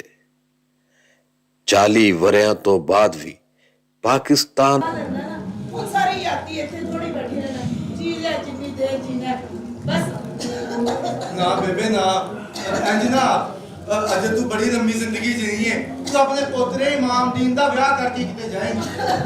ਆ ਭਈਆ ਨਾ ਐਡੀ ਲੰਮੀ ਯਾਤੀ ਨਹੀਂ ਚਾਹੀਦੀ ਬਸ ਹੁਣ ਤੇ ਰੱਬ ਦੇ ਅੱਗੇ ਦੁਆ ਕਿ ਮੈਂ ਆਪਣੇ ਪੁੱਤਰ ਦਾ ਮੂੰਹ ਵੇਖ ਲਿਆ ਨਾ ਤੇ ਹੁਣ ਭਾਵੇਂ ਮੈਨੂੰ ਲੈ ਜਾ ਹੁਣ ਕੋਈ ਪਰਵਾਹ ਨਹੀਂ ਦੀ ਮੈਨੂੰ ਨਾਲੇ ਕੀ ਨਹੀਂ ਆਪਣਾ ਉਹਦੇ ਕੋਲੋਂ ਜਾ ਕੇ ਮੈਂ ਦਵਾਈ ਲੈ ਆਂਦੀ ਸੀ ਉਹਨੇ ਮੈਨੂੰ ਦਵਾਈ ਦੇ ਦਿੱਤੀ ਅਬ ਕਹਿੰਦਾ 4 ਦਿਹਾੜੇ ਖਾ ਲੈ ਤੂੰ ਆਪੇ ਠੀਕ ਹੋ ਜਾਵੇਂਗੀ ਮੇਰੀ ਫਿਕਰ ਨਾ ਕਰ ਤੂੰ ਹਕੀਮ ਕੋਲੋਂ ਦਵਾਈ ਕਿਉਂ ਬੇਬੇ ਬੱਚੀਓ ਤੂੰ ਬੇਬੇ ਨੂੰ ਸ਼ਾਇਦ ਡਾਕਟਰ ਦੇ ਕਿਉਂ ਨਹੀਂ ਲੈ ਕੇ ਜਾਂਦੀ।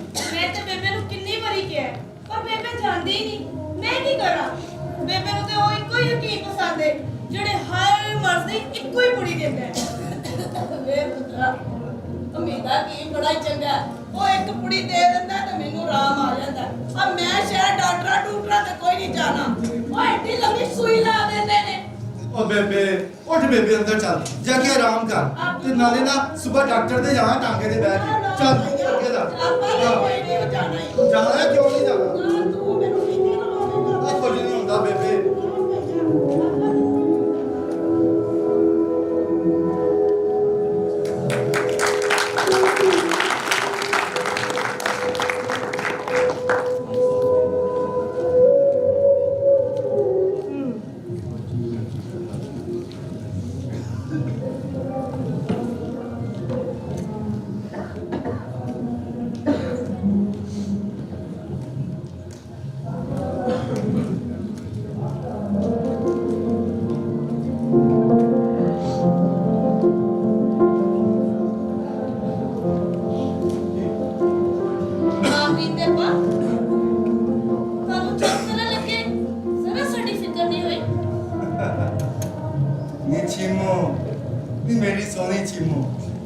ਜੰਗ ਕਰਦਿਆਂ ਮੈਨੂੰ ਹਰ ਵੇਲੇ ਤੇਰੀ ਫਿਕਰ ਰਹਿੰਦੀ ਨਾਲੇ ਜੰਗ ਵਿੱਚ ਹਰ ਮੌਕੇ ਤੇ ਤੂੰ ਮੇਰੇ ਨਾਲ ਤੇ ਸੈਂ। ਅੱਛਾ ਜੀ ਉਹ ਕਿਵੇਂ ਉਹ ਇਵੇਂ ਜਦੋਂ ਦੁਸ਼ਮਣ ਮੇਰੇ ਸਿਰ ਤੇ ਆਣ ਖਲੋਤਾ ਨਾ ਤੇ ਮੇਰੀਆਂ ਗੋਲੀਆਂ ਮੁੱਕ ਗਈਆਂ ਉਦੋਂ ਤੂੰ ਹੀ ਤਾਂ ਆਖਿਆ ਸੀ ਇਮਾਮ ਦੀਨ ਦੇ ਅੱਬਾ ਰਹੀਮ ਖਾਨ ਦੇ ਮੋਰਚੇ 'ਚ ਛਾਲ ਮਾਰ ਦਿਓ ਮੈਂ ਛਾਲ ਮਾਰ ਦਿੱਤੀ ਤੇ ਰਹੀਮ ਖਾਨ ਦੀ ਬੰਦੂਕ ਨਾਲ ਸਾਰੇ ਦੁਸ਼ਮਣ ਢੇਰ ਕਰ ਦਿੱਤੇ। ਫੇਰ ਕੀ ਹੋਇਆ ਫੇਰ ਕੀ ਹੋਣਾ ਸੀ ਉਹ ਨਾਲੇ ਨਾ ਇੱਕ ਮੌਕੇ ਤੇ ਤੂੰ ਮੇਰੀ ਜਾਨ ਵੀ ਬਚਾਈ ਸੀ। ਉਹ ਕਿਵੇਂ ਅੱਛੀ ਮਤ ਨਹੀਂ ਯਾਦ ਹੈ ਤੂੰ ਮੈਨੂੰ ਇੱਕ ਰੁਮਾਲ ਦਿੱਤਾ ਸੀ। ਆਹੋ ਜਿਹੜਾ ਰਾਹ ਰੱਖਦਾ ਸੀ ਨਾ ਮੈਂ ਆਪਣੇ ਹੱਥਾਂ ਨਾਲ ਕੱਢਿਆ ਸੀ ਤੁਹਾਡੇ ਵਾਸਤੇ। ਆਹੋ ਉਹ ਰੁਮਾਲ ਨਾ ਪਹਾੜੀ ਚੜ੍ਹਦੇ ਹੋਇਆ ਮੇਰੇ ਹੱਥੋਂ ਡਿੱਗ ਗਿਆ ਮੈਂ ਰੁਮਾਲ ਚੁੱਕਣ ਦੀ ਚੁੱਕਿਆ ਤੇ ਗੋਲੀਆਂ ਦੁਸ਼ਮਣ ਦੀਆਂ ਮੇਰੇ ਸਿਰ ਤੋਂ ਲੰਘ ਗਈਆਂ।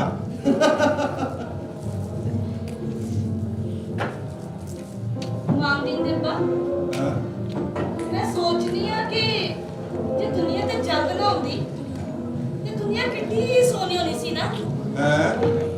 ਉਹ ਤੂੰ ਸੋਚਣ ਕਿਦੋਂ ਦਾ ਲੱਗ ਗਈ ਏ ਜਦੋਂ ਦੇ ਤੁਸੀਂ ਘਰੋਂ ਬਾਹਰ ਰਹਿਣ ਲੱਗੇ ਜੇ। ਚੱਲ ਦੀ ਵੱਡੀ ਫਲਾਸਫਰ ਨਾ ਬਣ ਉੱਠ ਤੇ ਜਾ ਕੇ ਨਾ ਬਿਸਤਰਾ ਲਾ ਕੇ ਸੌਣ ਦਾ ਇੰਤਜ਼ਾਮ ਕਰ ਉੱਠ ਬੈ ਜੀ ਅੱਛਾ ਮੈਂ ਹੁਣੇ ਕਰਕੇ ਆਉਂਦੀ ਹਾਂ। ਚੱਲ ਮੇਰੇ ਮੱਖਣਾ ਚੱਲ ਮੇਰੇ ਮੱਖਣਾ ਪਿਆਰ ਅੱਜ ਲਵੇਗਾ ਪਾਲੇ ਦਰਦ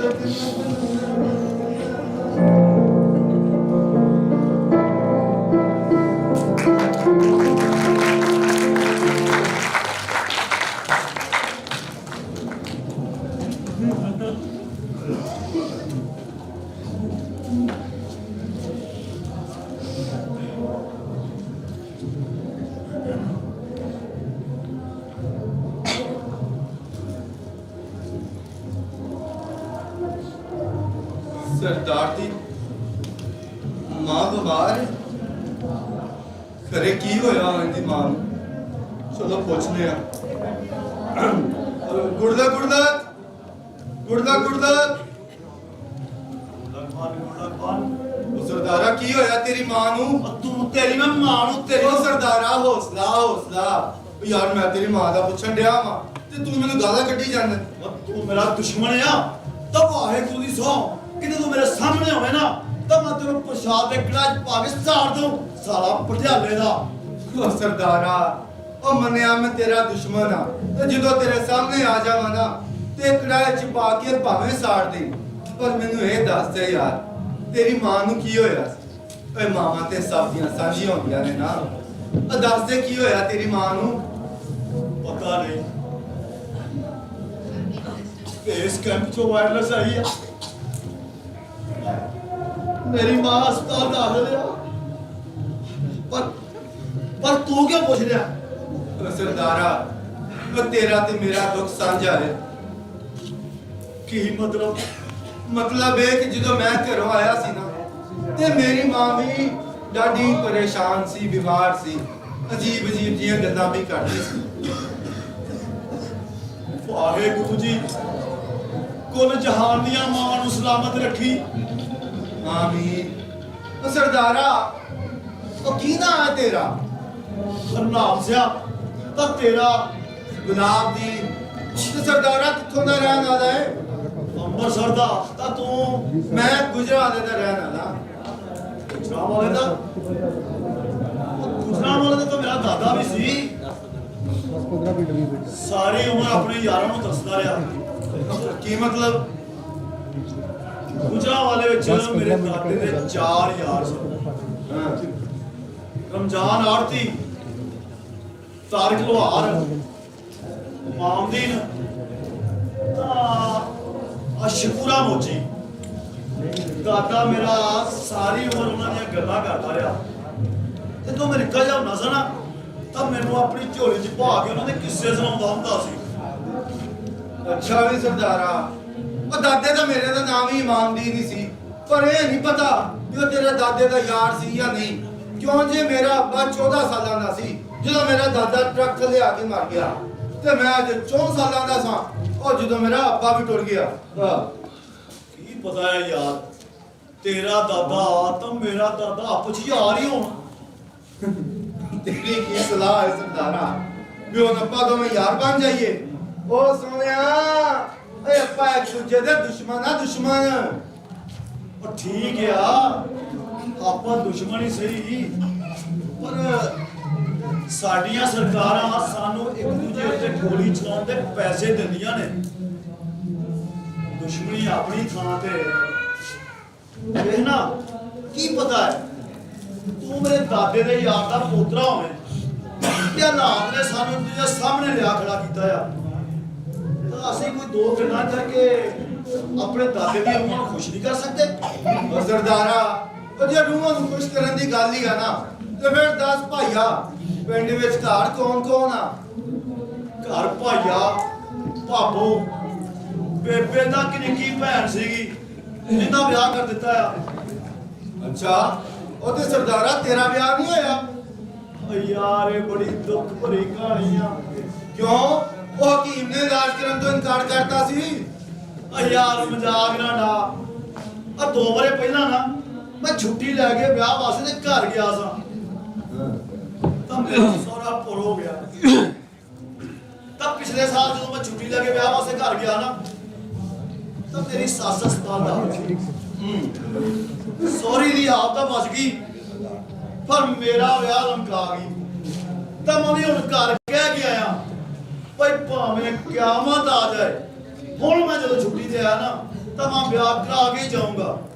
ਮੇਰੇ ਯਾਰ ਮਜ਼ਾਕ ਕਰਦੇ ਨੇ ਸੌਰੀ ਦੇ। ਤਾਂ ਤੂੰ ਦੱਸ ਪਿੰਡ 'ਚ ਕੋਈ ਜ਼ਮੀਨ ਭੋਏ ਹੈ? ਓਏ ਆਓ ਸਰਦਾਰਾ, ਆ ਪੂਰੇ 7 ਕਿੱਲੇ ਜ਼ਮੀਨ ਏ। ਸੋਚਣਾ ਵਾ ਜਦੋਂ ਫੌਜ ਤੋਂ ਰਿਟਾਇਰ ਹੋ ਜਾਵਾਂਗੇ ਨਾ ਤੇ ਉੱਥੇ ਮੱਝਾਂ ਤੇ ਗਾਵਾਂ ਦਾ ਫਾਰਮ ਬਣਾਵਾਂਗਾ। ਤੇ ਦੱਸ ਤੇਰੀ ਕੋਈ ਜ਼ਮੀਨ ਹੈਗੀ ਏ? ਉਹ ਵਾਹਿਗੁਰੂ ਜੀ ਦੀ ਕਿਰਪਾ ਨਾਲ ਪੂਰੇ 10 ਕਿੱਲੇ ਆ। ਭਾਈਆ ਉਸੇ ਜ਼ਮੀਨ ਤੇ ਜ਼ਿਮੀਂਦਾਰਾ ਕਰਦਾ ਆ। ਤਾਂ ਨਾਲੇ ਤੈਨੂੰ ਹੋਰ ਗੱਲ ਦੱਸਾਂ, ਭਾਈਆ ਪਿੰਡ ਦੀ ਕਬੱਡੀ ਟੀਮ ਦਾ ਕਪਤਾਨ ਆ। ਉਹ ਕਬੱਡੀ? ਉਹ ਇਸ਼ਕੇ ਵੀ ਇਸ਼ਕੇ। ਉਹ ਕਬੱਡੀ ਤਾਂ ਆਪਾਂ ਵੀ ਬੜੀ ਖੇਡੀ ਆ। ਆ ਤੈਨੂੰ ਇੱਕ ਸਵਾਦੀ ਗੱਲ ਸੁਣਾਵਾਂ। ਸੁਣਾ। ਤੇਰੀ ਭਾਬੋ ਨਾ ਮੈਨੂੰ ਕਬੱਡੀ ਦੇ ਮੈਚ 'ਚ ਹੀ ਲੱਭੀ ਸੀ। ਕੀ ਭਾਬੋ ਵੀ ਕਬੱਡੀ ਖੇਡਦੀ ਸੀ?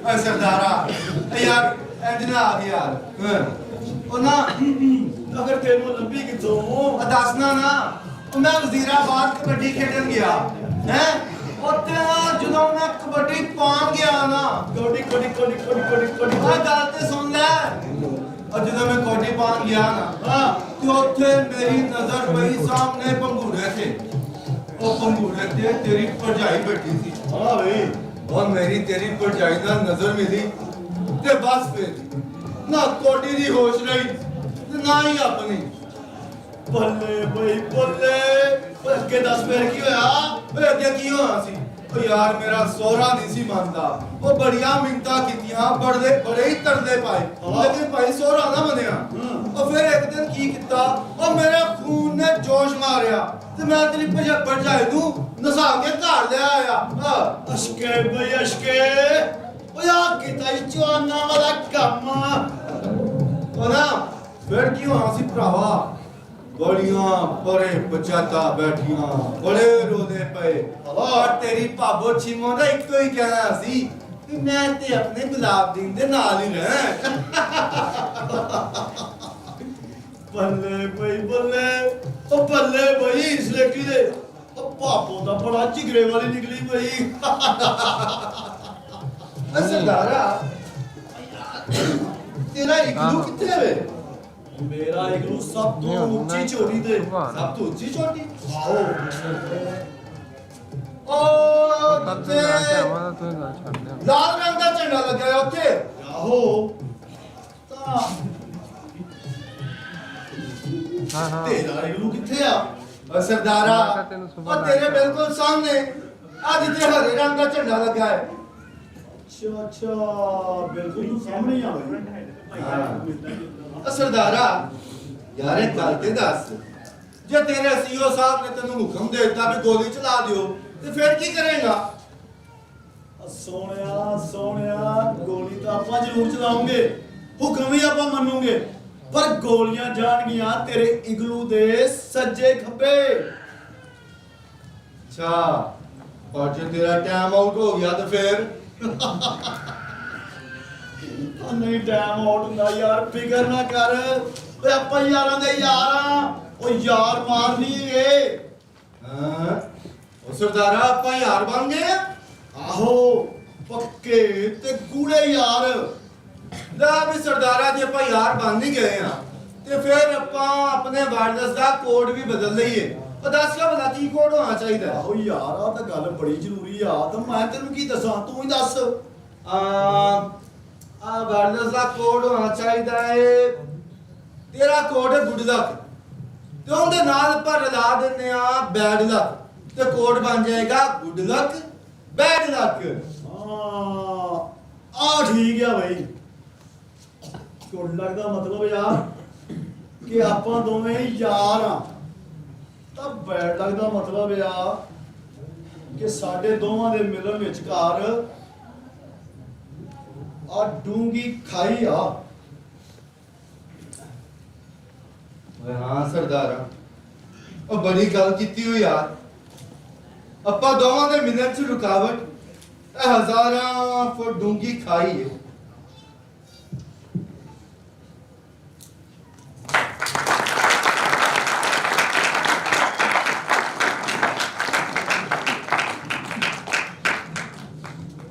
ਪਿਆਰ ਦੇ ਜਜ਼ਬੇ ਮਰ ਨਾ ਜਾਵਣ ਪਿਆਰ ਦੇ ਗੀਤ ਮਰ ਨਾ ਜਾਵਣ ਬਰਫ਼ ਨੂੰ ਤੋੜੋ ਦਿਲਾਂ ਨੂੰ ਜੋੜੋ ਛੱਡੋ ਛੱਡੋ ਇਹ ਗੁੱਸਾ ਛੱਡੋ ਛੱਡੋ ਛੱਡੋ ਇਹ ਗੁੱਸਾ ਛੱਡੋ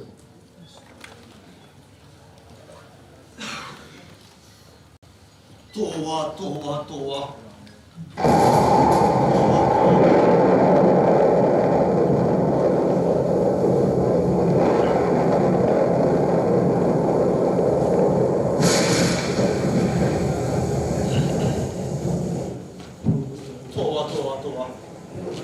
ਬੜਾ ਜਾਨ ਤੂਫਾਨ ਸੀ ਬੜਾ ਜਾਨ ਤੂਫਾਨ ਸੀ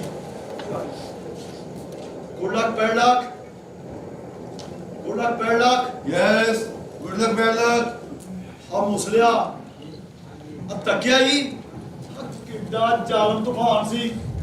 ਆਹੋ ਯਾਰ ਮੈਂ ਤਾਂ ਉਹਨਾਂ ਦੀ ਅਜ਼ਮਤ ਨੂੰ ਸਲਾਮ ਕਰਨਾ ਆ, ਉਹਨਾਂ ਦੇ ਅਗਲਿਆਂ ਪਿਛਲਿਆਂ ਨੂੰ ਸਲਾਮ ਕਰਨਾ ਆ, ਉਹਨਾਂ ਦੇ ਨਿੱਕਿਆਂ ਵੱਡਿਆਂ ਨੂੰ ਸਲਾਮ ਕਰਨਾ ਆ। ਉਹ ਸਰਦਾਰਾ, ਉਹ ਠੰਡ ਸਿਰ ਨੂੰ ਤਾਂ ਨਹੀਂ ਚੜ ਗਈ? ਉਹ ਕਿੰਨਾਂ ਨੂੰ ਸਲਾਮ ਕਰੀ ਜਾਂਦਾ ਹੈ?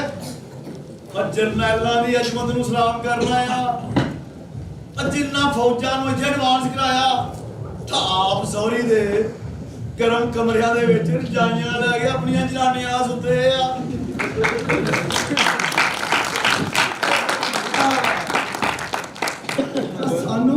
ਸਾਨੂੰ ਇੱਥੇ ਸੁਪਨੇ ਪਾਇਆ ਆ।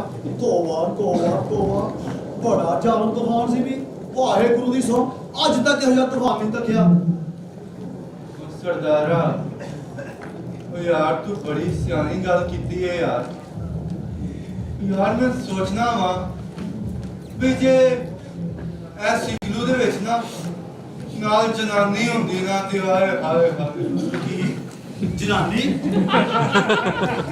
ਆਹੋ ਯਾਰ, ਸੋਚ ਕਿਤੇ ਨਾਲ ਜਨਾਨੀ ਹੁੰਦੀ ਨਾ ਤੇ ਕਸਮੇ ਚਾਸੀ ਆ ਜਾਣੀ ਸੀ।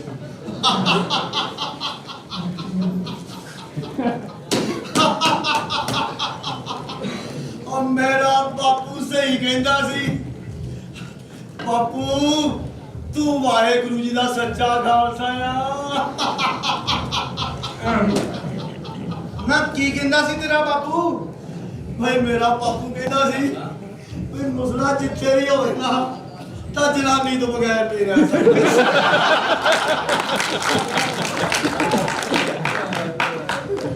ਕੀ ਗੱਲ ਆ?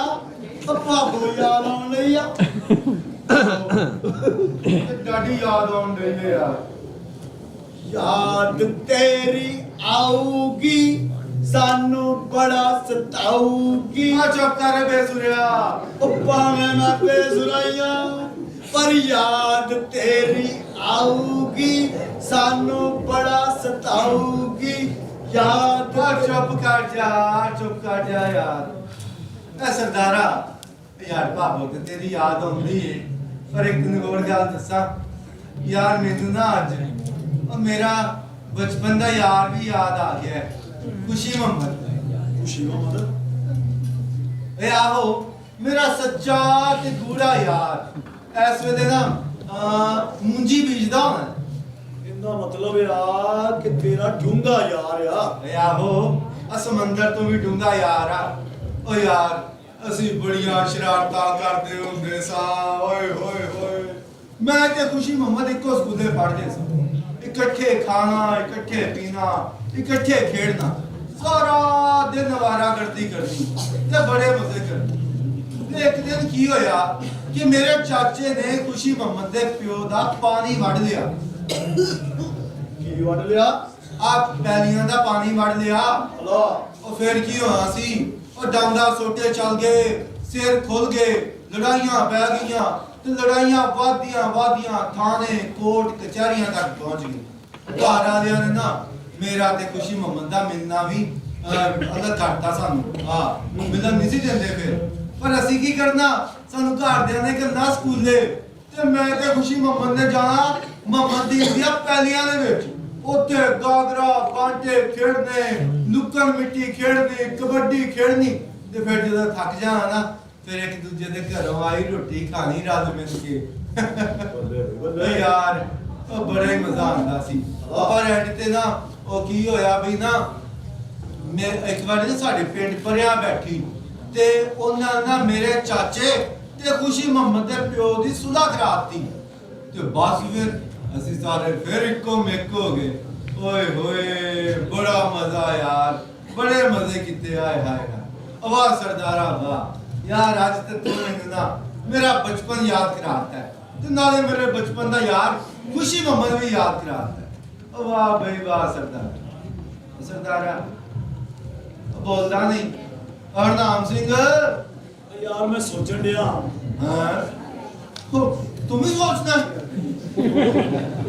ਯਾਰ ਮੈਂ ਸੋਚ ਰਿਹਾ ਕਿ ਜਿਵੇਂ ਤੇਰਾ ਚਾਚਾ ਤੇ ਖੁਸ਼ੀ ਮੁਹੰਮਦ ਆਪਸ ਵਿੱਚ ਲੜੇ, ਉਸੇ ਤਰ੍ਹਾਂ ਹੀ ਅਸੀਂ ਵੀ ਆਪਣੇ ਆਪਣੇ ਮੁਲਕਾਂ ਵਾਸਤੇ ਉਧਰ ਉਧਰ ਹੀ ਡਾਂਗਾ ਸੋਟੇ ਲੈ ਕੇ ਖਲੋਤੇ ਆ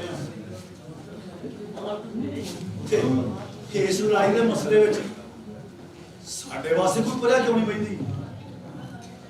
ਹਾਲਾਂਕਿ ਅਸੀਂ ਇੱਕ ਦੂਜੇ ਨੂੰ ਮਿਲਣਾ ਵੀ ਚਾਹੁੰਦੇ ਆ, ਇਕੱਠੇ ਖੇਡਣਾ ਵੀ ਚਾਹੁੰਦੇ ਆ, ਹੱਸਣਾ ਵੀ ਚਾਹੁੰਦੇ ਆ, ਲੇਕਿਨ ਸਾਡੀ ਕਿਸੇ ਨੂੰ ਕੋਈ ਫਿਕਰ ਨਹੀਂ। ਸਾਡੇ ਵਾਸਤੇ ਕਿਉਂ ਨਹੀਂ ਕੋਈ ਪਰਿਆ ਪੈਂਦੀ ਆ? ਹਾਏ ਓਏ ਵਾਹ ਸਰਦਾਰਾ, ਬੜੀ ਸੋਹਣੀ ਗੱਲ ਕੀਤੀ, ਪਰ ਮੈਨੂੰ ਸਮਝ ਨਹੀਂ ਆਉਂਦੀ ਵੀ ਹੁਣ ਮੈਂ ਤੇਰੀ ਮੰਨਾਂ ਜਾਂ ਛੱਡ ਪਰ।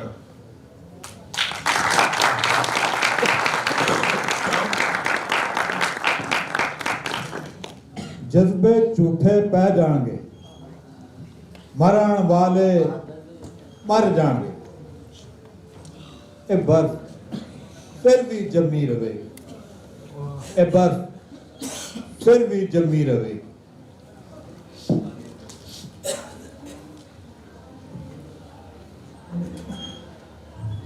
Good luck, good luck.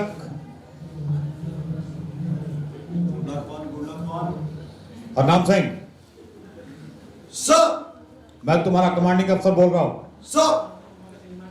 Harnam Singh, तुम भारतीय सेना के एक बहादुर सपूत हो। सर। मैं तुमसे जो बात करने लगा हूं, इसको हौसले से सुनना। सर। तुम्हारे भाई का भी फोन आया था, तुम्हारी मां का देहांत हो गया है। इस मुश्किल घड़ी में पूरी भारतीय सेना तुम्हारे साथ है। साहब,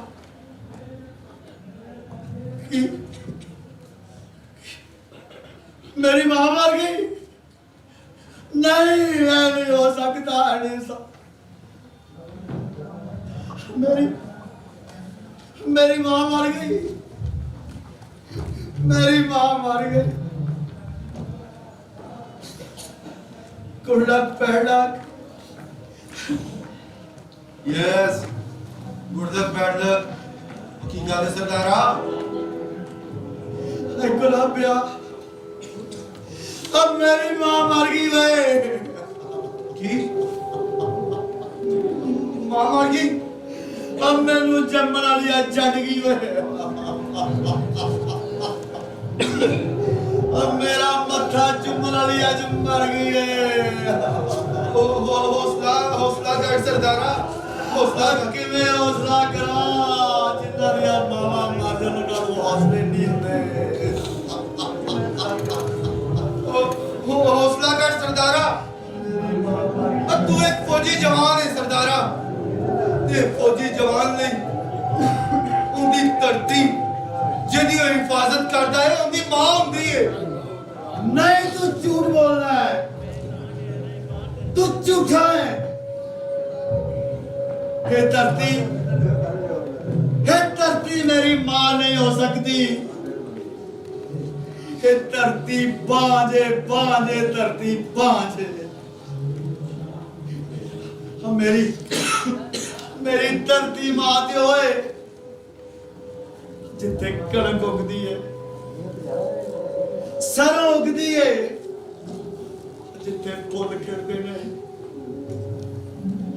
हे धरती बांझे, ए मैनू कुछ नहीं दे सकती है। धरती बांझे, धरती बांझे।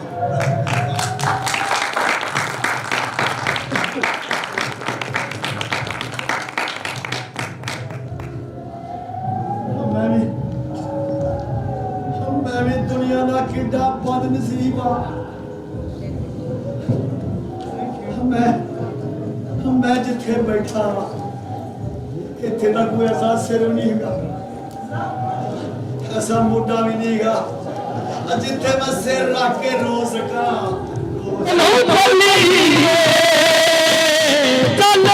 मेले नू चली मल्ला कद कुड़ते चल मेले नू चली, चल मेले नू चली। अल्लाह फड़ कुंजियां ते सामने जोरियां, अल्लाह फड़ कुंजियां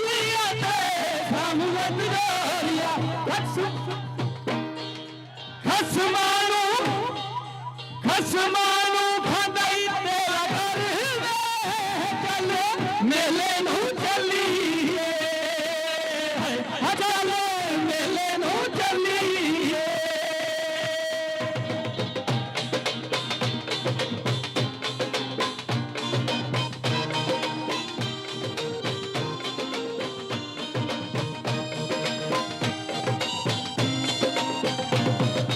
ਅੰਜਲੀ ਵਜਾ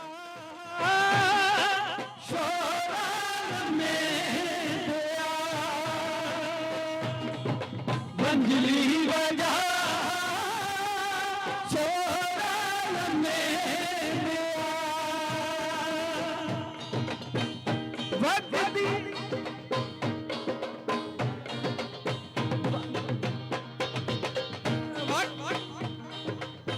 ਵਗਦੀ ਰਾਵੀ ਵਿੱਚ ਜੁਗਨੂ ਦਾ ਜਗਦਾ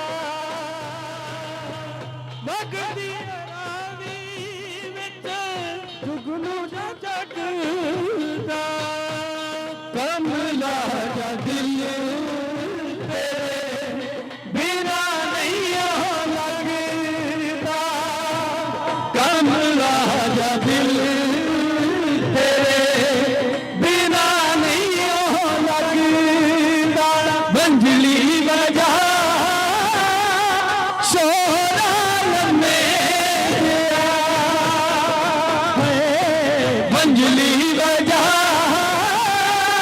ਸੋਹਣਾ ਮੇਰਿਆ ਪਾਣੀ ਮੈਂ ਤੇਰੇ ਨਾਲੋਂ ਸੋਹਣਾ ਕੋਈ ਨਹੀਂ ਦੇਖਿਆ ਨਾ ਸੂਰਜ ਰੱਬਾ ਤੇ ਚਲ ਜਾਗੀ ਤਾਰੇ ਪੱਥਰ ਨੇ ਕੋਈ ਮੁੱਲ ਨਹੀਂ ਸੀ ਮਾਰਦਾ ਫਿਰਦੇ ਸੀ ਲੋਹਾ ਪਾਲਾ ਦਿੱਤਾ ਇੱਕ ਚੰਦਨ ਦੀ ਲੱਕੜ ਨੇ ਲੋਹਾ ਪਾਲਾ ਦਿੱਤਾ ਇੱਕ ਚੰਦਨ ਦੀ ਲੱਕੜ ਨੇ ਤੇ ਲਿਖਿਆ ਨਾਲ ਦੇਖਾ ਨਾਲ ਝੁੰਮਾ ਮੈਂ ਮੇਰੀ ਸੁਰਤ ਪੁਰਾਤੀ ਉਹਦੇ ਨਾਂ ਦੇ ਅੱਖਰ ਨੇ ਮੇਰੀ ਸੁਰਤ ਪੁਰਾਤੀ ਉਹਦੇ ਨਾਂ ਦੇ ਅੱਖਰ ਨੇ ਮੰਜਲੀ ਵਜਾ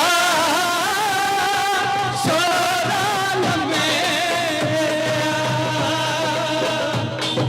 ਮੰਜਲੀ ਵਜਾ ਸੋਹਣਾ ਮੈਂ ਤੇਰੇ ਨਾਲੋਂ ਸੋਹਣਾ ਕੋਈ ਨਹੀਂ ਦੇਖਿਆ ਨਾ ਸੂਰਜ ਕੱਦਾ ਤੇ ਚੜਦਾ ਕੀ ਤਾਰੇ ਪੱਥਰ ਨੇ ਕੋਈ ਮੁੱਲ ਨਹੀਂ ਸੀ ਹੱਥਾਂ ਉਲਦੇ ਫਿਰਦੇ ਸੀ ਲੋਹਾ ਪਾਲਾ ਦਿੱਤਾ ਇੱਕ ਚੰਦਨ ਦੀ ਲੱਕੜ ਨੇ ਲੋਹਾ ਪਾਲਾ ਦਿੱਤਾ ਇੱਕ ਚੰਦਨ ਦੀ ਲੱਕੜ ਨੇ ਹੱਥ ਲਿਖਿਆ ਨਾਲੇ ਦੇਖਾ ਨਾਲੇ ਝੁੰਮਾ ਮੈਂ ਮੇਰੀ ਸੁਰਤ ਪੁਲਾਤੀ ਤੇਰੇ ਨਾਂ ਦੇ ਅੱਖਰ ਨੇ ਮੇਰੀ ਸੁਰਤ ਪੁਲਾਤੀ ਤੇਰੇ ਨਾਂ ਦੇ ਅੱਖਰ ਨੇ ਬੰਜਲੀ ਵਜਾ ਸੋਹਣਾ ਮੇਰਿਆ ਬੰਜਲੀ ਵਜਾ ਸੋਹਣਾ ਮੇਰਿਆ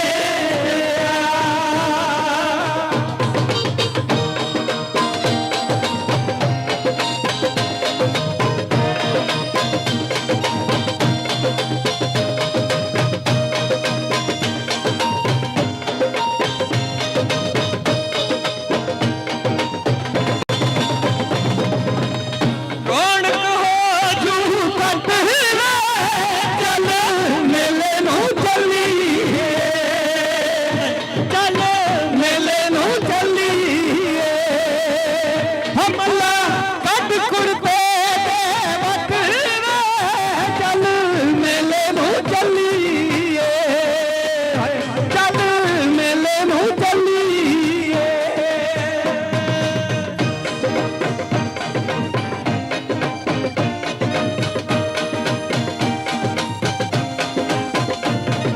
ਮੰਜਲੀ ਵਜਾ ਸੋਹਣਾ ਮੇਰਿਆ ਮੰਜਲੀ ਵਜਾ ਸੋਹਣਾ ਮੇਰਿਆ ਯਾਰ ਇਹਦਾ ਮਜ਼ਾ ਨਹੀਂ ਆ ਰਿਹਾ चिट्टा चोला सी मैं दर्दी नहीं भूलेगा डोले दी बन के चिट्टा चोला सी मैं दर्दी नहीं भूलेगा डोले दी मर्जी नहीं भूलेगा डोले दी मर्जी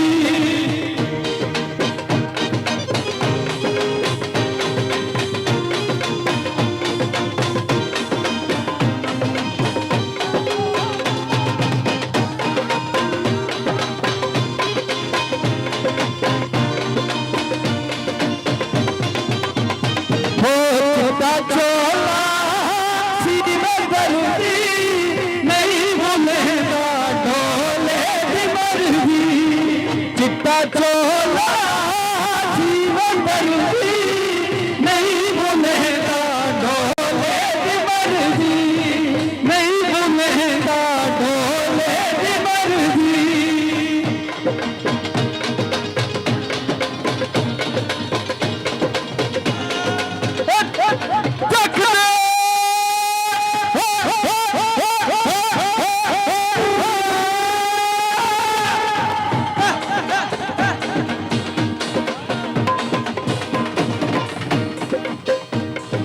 चिट्टा चोला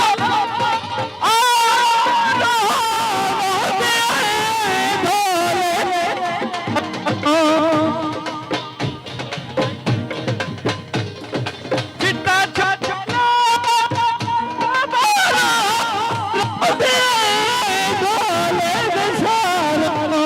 चिट्टा चोला शिव दर्दी नहीं भूलेगा डोले दी मर्जी नहीं भूले डोले दी मर्जी ताल में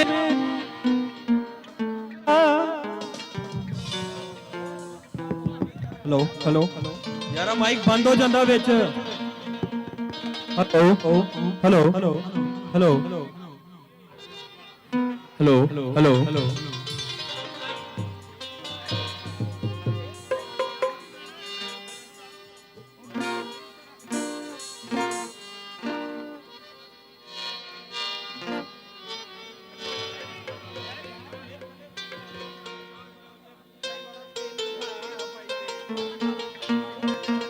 हेलो हेलो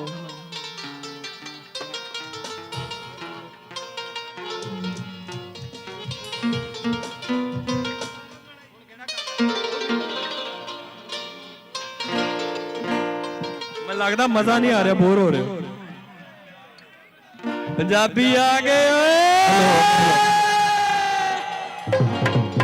कहते चक दे फटे नप दे किली लाहौर तो लैके दिल्ली लो जी मैनू कुर्ता सिਉਂਦੇ सूहा मजा उदों आना जदों सारे नचण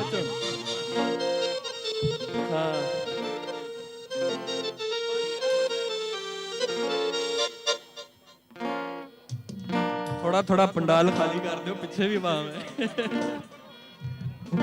हेलो हेलो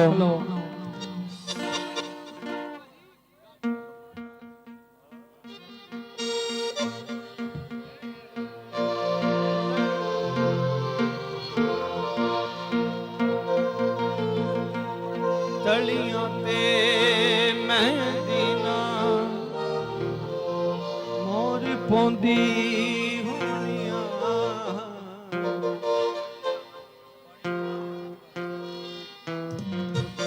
पानी पिया दियो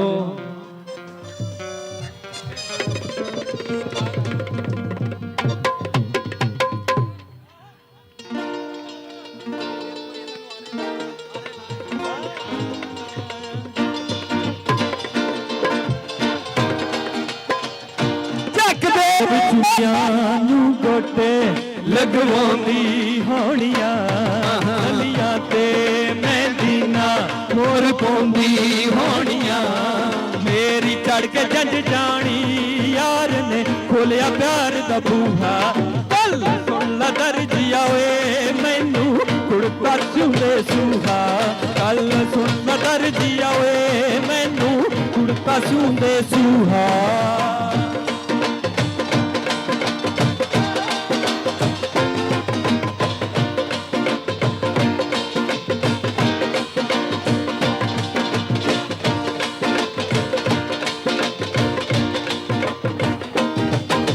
ਦੁਨੀਆਂ ਨੂੰ ਗੋਟੇ ਲਗਵਾਉਂਦੀ ਹੋਣੀਆਂ ਤਲੀਆਂ ਤੇ ਮਹਿੰਦੀ ਨਾ ਮੋਰ ਪਾਉਂਦੀ ਹੋਣੀਆਂ ਮੇਰੀ ਚੜ ਕੇ ਜਦ ਜਾਣੀ ਯਾਰ ਨੇ ਖੋਲਿਆ ਪਿਆਰ ਦਾ ਬੂਹਾ ਚੱਕ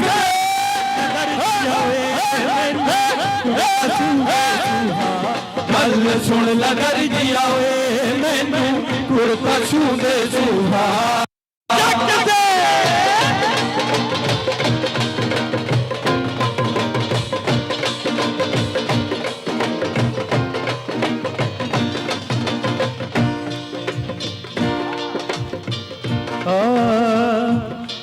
ਹੁਣ ਸੁਪਨੇ ਆਉਂਦੇ ਹੁਣ ਨੇ ਨਿਤ ਚੂੜੇ ਬੰਨਾਂ ਤੇ ਉਹਨੂੰ ਕੁੰਡ ਚੋਂ ਦਿਸਦੇ ਹੁਣ ਨੇ ਨਿਤ ਖਿਆਲ ਸੰਗਾਂ ਦੇ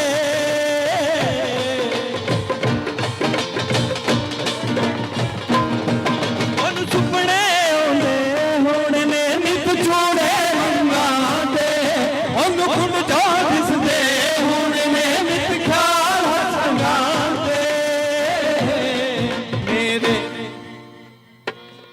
ਮੇਰੇ ਦਿਲ ਤੇ ਲੜਦਾ ਹੋ ਮੇਰੇ ਇਸ਼ਕ ਦਾ ਨਾਗ ਦਮੂਹਾ ਸੁਣ ਲੈ ਡਰਦੀ ਆਵੇ ਮੈਨੂੰ ਕੁੜਤਾ ਛੂੰਦੇ ਸੁਹਾ ਗੱਲ ਸੁਣ ਲੈ ਡਰਦੀ ਆਵੇ ਮੈਨੂੰ ਕੁੜਤਾ ਛੂੰਦੇ ਸੁਹਾ ਦੁਨੀਆ ਨੂੰ ਗੋਟੇ ਲਗਵਾਉਂਦੀ ਹੋਣੀਆਂ ਗਲੀਆਂ ਤੇ ਮਹਿੰਦੀ ਨਾ ਮੋਰ ਪਾਉਂਦੀ ਹੋਣੀਆਂ ਮੇਰੀ ਚੜ ਕੇ ਜੱਜ ਜਾਣੀ ਯਾਰ ਚੱਕ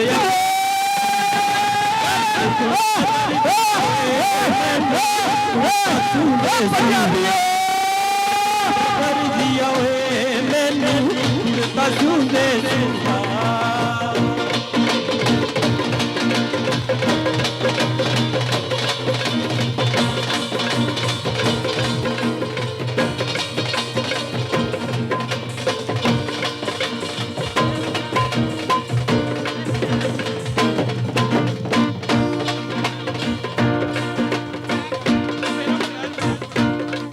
ਉਹਨੂੰ ਸੁਪਨੇ ਆਉਂਦੇ ਹੁਣ ਨੇ ਨਿਤ ਚੂੜੇ ਰੰਗਾਂ ਦੇ ਉਹਨੂੰ ਕੁੰਡ ਤੋਂ ਦਿਸਦੇ ਹੁਣ ਨੇ ਨਿਤ ਖਿਆਲ ਸੰਗਾਂ ਦੇ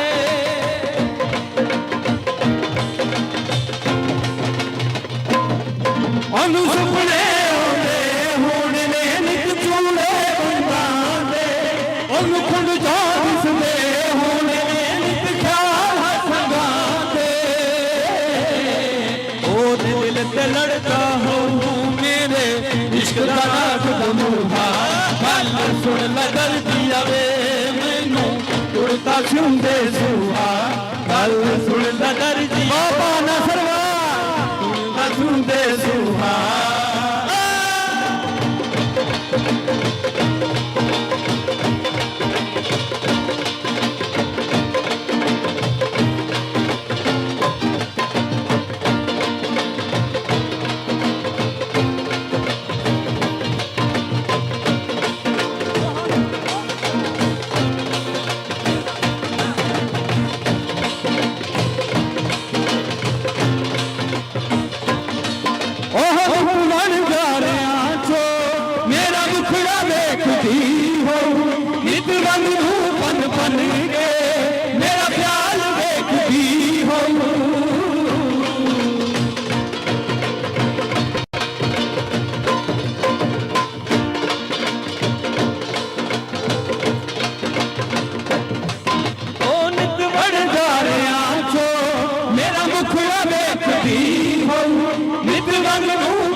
ਤੇਰੇ ਇਸ਼ਕ ਨਾ ਪਰਦਾ ਹੋਵੇ ਖਾਲੀ ਦਿਲ ਦਾ ਖੂਹਾ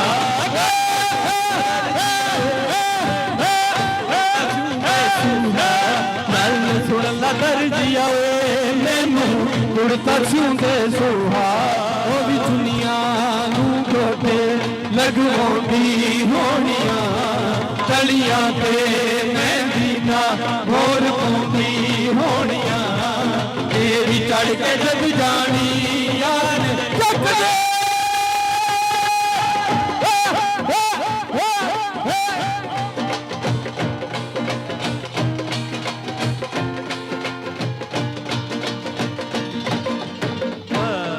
ਲੋ ਜੀ ਮਜ਼ਾ ਆਇਆ। ਲੋ ਜੀ ਹੁਣ ਸਾਡੇ ਵੀਰ ਸਮੀ ਜੱਟ ਦੀ ਵਾਰੀ ਆ ਤੇ ਉਹ ਸਾਨੂੰ ਆਂਦਾ ਨਹੀਂ।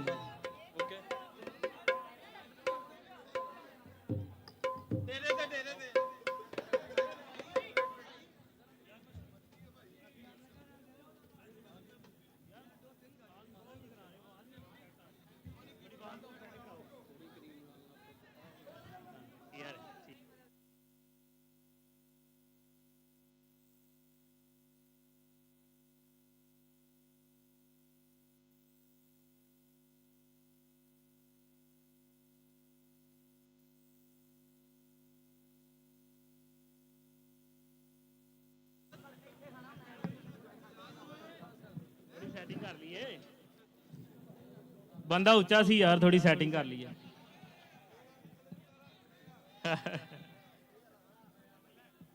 ਸਭ ਤੋਂ ਪਹਿਲੇ ਦੂਰੋਂ ਨੇੜੇ ਆਇਓ ਮਹਿਮਾਨਾਂ ਨੂੰ ਦਿਲ ਦੀਆਂ ਗਹਿਰਾਈਆਂ ਤੋਂ ਜੀ ਆਇਆਂ ਨੂੰ ਕਰਦੇ ਆ ਤੇ ਜਿਹੜੇ ਬੰਦੇ ਮੇਰਾ ਕਰਕੇ ਆਏ ਆ ਮੇਰੇ ਯਾਰ ਬੇਲੀ ਮੇਰੇ ਭਰਾ ਦੂਰ ਦੂਰ ਪਿੰਡਾਂ ਤੋਂ ਸਾਰਿਆਂ ਨੂੰ ਦਿਲ ਤੋਂ ਪਿਆਰ ਬਹੁਤ ਬਹੁਤ ਪਿਆਰ ਬਹੁਤ ਬਹੁਤ ਪਿਆਰ ਤੇ ਉਮੀਦ ਕਰਦੇ ਆ ਜਿਵੇਂ ਤੁਸੀਂ ਆਏ ਜੇ ਉਹਨਾਂ ਸਵਾਲ ਲੈ ਕੇ ਜਾਓਗੇ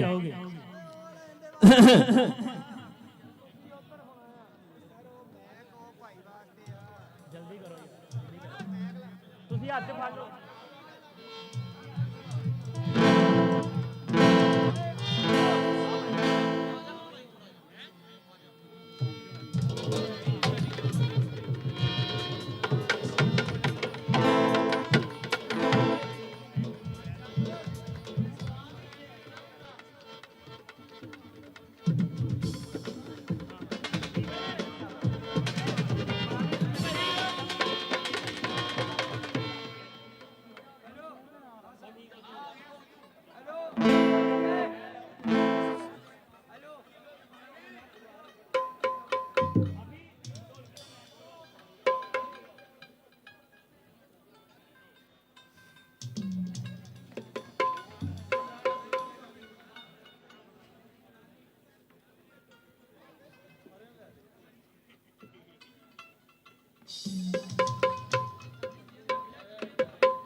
बस सेटिंग शूटिंग हो रही है 2 मिनट लगने बस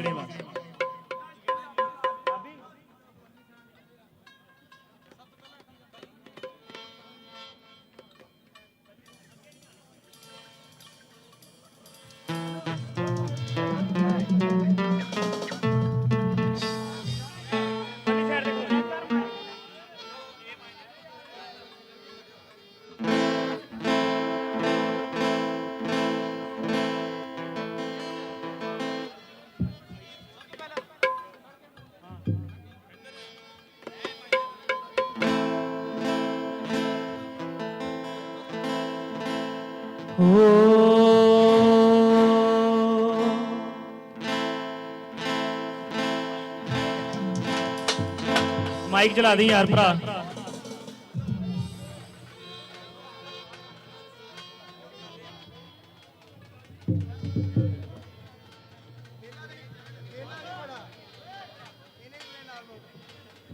इधर आ जा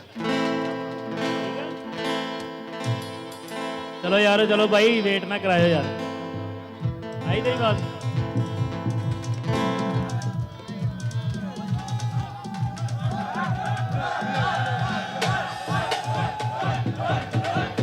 यार एक मिनट एक गल सुनो अनूस भाई एक गल सुनो थोड़े जे खुले खुले नहीं हो जाते यार स्वाद आवे इत्थे जरा खुली जगह होनी चाहिए ठीक है थोड़े जे खुले खुले हो जाओ ਖੁੱਲੇ ਖੁੱਲੇ ਹੋ ਜਾਓ।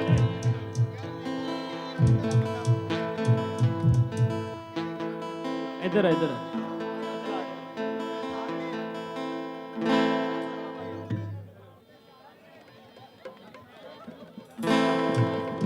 ਚੱਲਿਆ।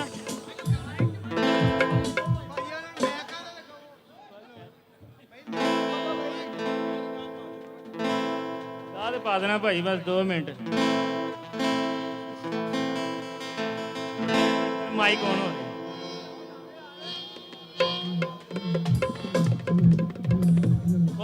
ਖੋਲ ਦਿਓ।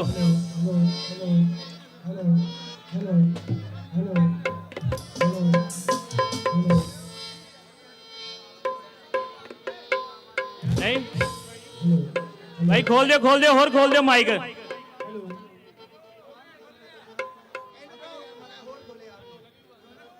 हेलो ठीक है इधर ठीक है और दूसरा मैच खुलवा कौन यार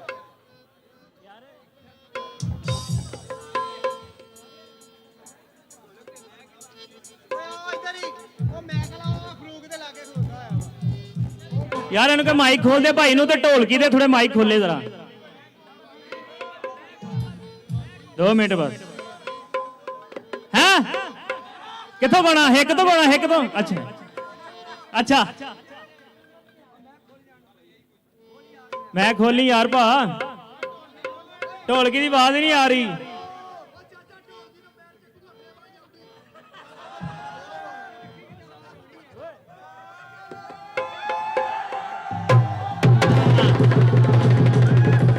मेरा ज्यादा खोल दी मेरा, ठीक है। हाँ भाई ए मुंडे का नहीं आ रही आवाज, तेरी आ रही? Hello hello okay. ए मुंडे की नहीं आ रही, खोली यार दी।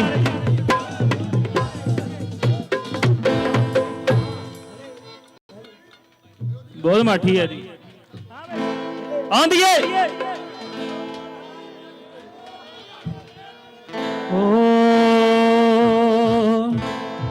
यार सब तो पहला एक रब्बी गाने तो शुरुआत करते हैं, ठीक है। रब दे नाम तो हर काम शुरू करना चाहिए, और उस तो बाद भंगड़े पावांगे लाजमी, वादा मेरा। मेरे सिदक दा पलड़ा बहुत हल्का,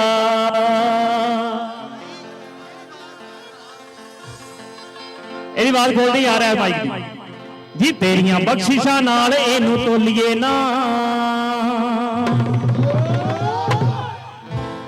कैमरे के नहीं होना। दे दे हौसला मेरे जज्बियां नू, हर हाल राजी रहिए डोलिए ना। हो जदों पता ओ दिलां दियां जानदा ए, ओ बार बार फिर दुख फरोलिए ना। हो कितों सिख इंसाना शुक्र करना, ओ हर हाल राजी रहिए डोलिए ना। हुन हो की बड़ी खवारी जी, हो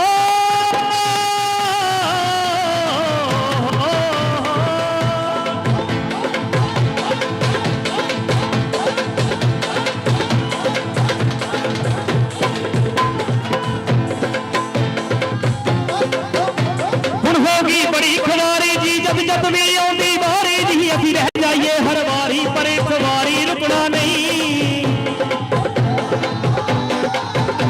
हुन हो गई बड़ी खवारी जी, जब जब भी आउंदी वारी जी, असी रह जाइए हर वारी, पर इस वारी रुकना नहीं। बड़ा इधर उधर दौड़े हुन सानू कुछ ना होरे, कोई करनी वाला दौड़े इंज बन चक्कर मुकना नहीं। जरा जोश नू ला के अक्की शरदा नू करके गड्डी, असी गड्डी ते अख गड्डी जाना चढ़ के मौला जी, चढ़ के मौला जी। असी राही भुल्ले भटके साडे ढंग तरीके जटके जी, कई चिर तो राह ते अटके पा दिओ छड़ के मौला जी। हो मेरी जिंदगी भी एक नाटक, हो मेरी जिंदगी भी एक नाटक, कीते किस्मत ने बंद फाटक, आउंदे सुपने घातक घातक तड़के तड़के मौला जी।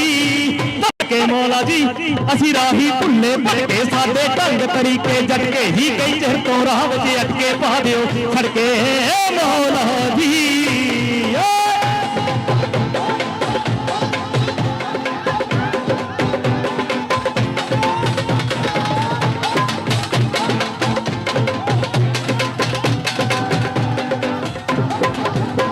ਝੋਲੇ ਦੀਆਂ ਟੁੱਟੀਆਂ ਕਣੀਆਂ ਜੀ ਉੱਪਰੋਂ ਆ ਗਈਆਂ ਕਣੀਆਂ ਜੀ ਇਹ ਸਾਡੇ ਤੇ ਕੀ ਬਣੀਆਂ ਕਾਹਤੋਂ ਲਵੋ ਪਰਖਿਆ ਜੀ ਥੋੜਾ ਜਿਹਾ ਮੱਠਾ ਰੱਖਿਓ ਗੱਲਾਂ ਸੁਣਨ ਵਾਲੀਆਂ ਠੀਕ ਆ ਗੱਲਾਂ ਸੁਣਨ ਵਾਲੀਆਂ ਵੀਰ ਜੀ ਝੋਲੇ ਦੀਆਂ ਟੁੱਟੀਆਂ ਕਣੀਆਂ ਜੀ ਉੱਪਰੋਂ ਆ ਗਈਆਂ ਕਣੀਆਂ ਜੀ ਇਹ ਸਾਡੇ ਤੇ ਕੀ ਬਣੀਆਂ ਕਾਹਤੋਂ ਲਵੋ ਪਰਖਿਆ ਜੀ ਪੈਰਾਂ ਦੇ ਥੱਲੇ ਛਿੜਕੇ ਅਸੀਂ ਕਈ ਵਾਰੀ ਤਿਲਕੇ ਅਸੀਂ ਡਾਢੇ ਰੋਏ ਫਿਰਕੇ ਕੀ ਕਿਸਮਤ ਵਿੱਚ ਲਿਖਿਆ ਜੀ ਅਸੀਂ ਉੱਥੇ ਤੇ ਫਿਰ ਡਿੱਗੇ ਅਸੀਂ ਨੱਠੇ ਕਈ ਡਿੱਗੇ ਹੁਣ ਹੋਣਾ ਚਾਹੁੰਦੇ ਨਿੱਕੇ ਅੰਦਰ ਵੜ ਕੇ ਮੌਲਾ ਜੀ ਵੜ ਕੇ ਮੌਲਾ ਜੀ ਅਸੀਂ ਰਾਹੀ ਭੁੱਲੇ ਭੜਕੇ ਸਾਡੇ ਢੰਗ ਤਰੀਕੇ ਜਟਕੇ ਹੀ ਕਈ ਜਹ ਤੋਂ ਰਾਹ ਵਿੱਚ ਅਟਕੇ ਪਹਾੜਿਓ ਸੜਕੇ ਮੌਲਾ ਜੀ ਹੋ ਮੇਰੀ ਜ਼ਿੰਦਗੀ ਵੀ ਇੱਕ ਨਾਟਕ ਹੋ ਮੇਰੀ ਜ਼ਿੰਦਗੀ ਵੀ ਇੱਕ ਨਾਟਕ ਕੀਤੇ ਕਿਸਮਤ ਨੇ ਬੰਦ ਫਾਟਕ ਆਉਂਦੇ ਸੁਪਨੇ ਘਾਤਕ ਤੜਕੇ ਮੌਲਾ ਜੀ ਭੜਕੇ ਮੌਲਾ ਜੀ ਅਸੀਂ ਰਾਹੀ ਭੁੱਲੇ ਭੜਕੇ ਸਾਡੇ ਢੰਗ ਤਰੀਕੇ ਜਟਕੇ ਹੀ ਕਈ ਜਹ ਤੋਂ ਰਾਹ ਵਿੱਚ ਅਟਕੇ ਪਹਾੜਿਓ ਸੜਕੇ ਮੌਲਾ ਜੀ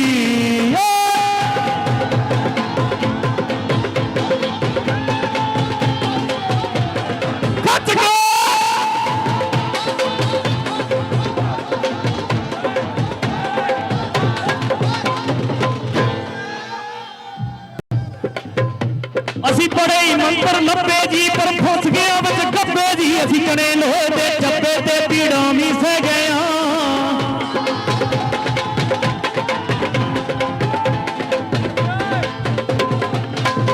ਅਸੀਂ ਬੜੇ ਮੰਤਰ ਲੱਭੇ ਜੀ ਪਰ ਫਸ ਗਿਆ ਵਿੱਚ ਗੱਬੇ ਜੀ ਅਸੀਂ ਕਣੇ ਲੋਹੇ ਦੇ ਚੱਬੇ ਤੇ ਪੀੜਾਂ ਵੀ ਸਹਿ ਗਏ ਅਰਮਾਨ ਵੀ ਪੈ ਗਏ ਮੱਥੇ ਆਸਾਂ ਦੇ ਮਹਿਲ ਵੀ ਟੱਠੇ ਅਸੀਂ ਵਰਗੇ ਕਰਨਾ ਇਕੱਠੇ ਤੇ ਚੁੱਪ ਕਰਕੇ ਬਹਿ ਗਏ ਇਹ ਲੋਕ ਕਹਿਣ ਸਰਤਾਜਾ ਤੇਰਾ ਕਿਣ ਸੁਣਨਾ ਬਾਜਾ ਇਹ ਲੋਕ ਕਹਿਣ ਸਰਤਾਜਾ ਤੇਰਾ ਕਿਣ ਸੁਣਨਾ ਬਾਜਾ ਹੈ ਗੁੱਸੇ ਮੇਰਾ ਖਵਾਜਾ ਇਹ ਦਿਲ ਧੜਕੇ ਮੌਲਾ ਜੀ ਧੜਕੇ ਮੌਲਾ ਜੀ ਧੜਕੇ ਮੌਲਾ ਜੀ ਓਏ ਅਸੀਂ ਰਾਹੀ ਭੁੱਲੇ ਭੜਕੇ ਸਾਡੇ ਢੰਗ ਤਰੀਕੇ ਜਟਕੇ ਹੀ ਕਹਿੰਦੇ ਤੋਂ ਰਾਹ ਤੇ ਅਟਕੇ ਬਾਦ ਸੜਕੇ ਮੌਲਾ ਓ ਮੇਰੀ ਜ਼ਿੰਦਗੀ ਵੀ ਇੱਕ ਨਾਟਕ ਓ ਮੇਰੀ ਜ਼ਿੰਦਗੀ ਵੀ ਇੱਕ ਨਾਟਕ ਕੀਤੇ ਕਿਸਮਤ ਨੇ ਵੱਲ ਫਾਟਕ ਆਉਂਦੇ ਸੁਪਨੇ ਘਾਤਕ ਤੜਕੇ ਮੌਲਾ ਧੜਕੇ ਮੌਲਾ ਜੀ ਅਸੀਂ ਰਾਹੀ ਭੁੱਲੇ ਭੜਕੇ ਸਾਡੇ ਢੰਗ ਤਰੀਕੇ ਜਟਕੇ ਹੀ ਕਹਿੰਦੇ ਤੋਂ ਰਾਹ ਤੇ ਅਟਕੇ ਬਾਦ ਸੜਕੇ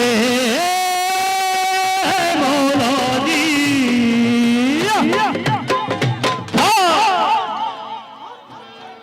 ਥੋੜਾ ਖੁੱਲੇ ਹੋਇਆ ਭੰਗੜਾ ਪਾਉਣ ਦੀ ਜਗ੍ਹਾ ਛੱਡੋ ਗੁੱਛਲ ਮੁੱਛਲ ਜਿਹਾ ਕੰਮ ਕੀ ਇਹ ਵੀ ਹੁਣ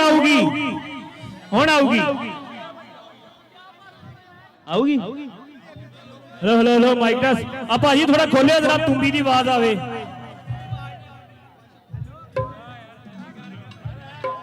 ਉਹ ਸਵਾਦ ਆ ਤਾਂ ਤਾੜੀ ਮਾਰਦੇ ਇੱਕ ਹਾਂ ਠੀਕ ਹੈ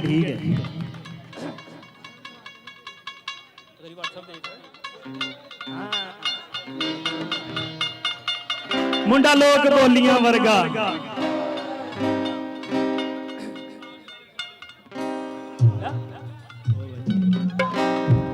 ਚੱਕ ਲੋ ਸੁਣਾਓ ਉਹਨਾਂ ਨੂੰ ਚੱਕੋ ਸੁਣੋ ਭੈਣ ਜੀ ਸੁਣੋ ਆਉਂਦੇ ਹੋ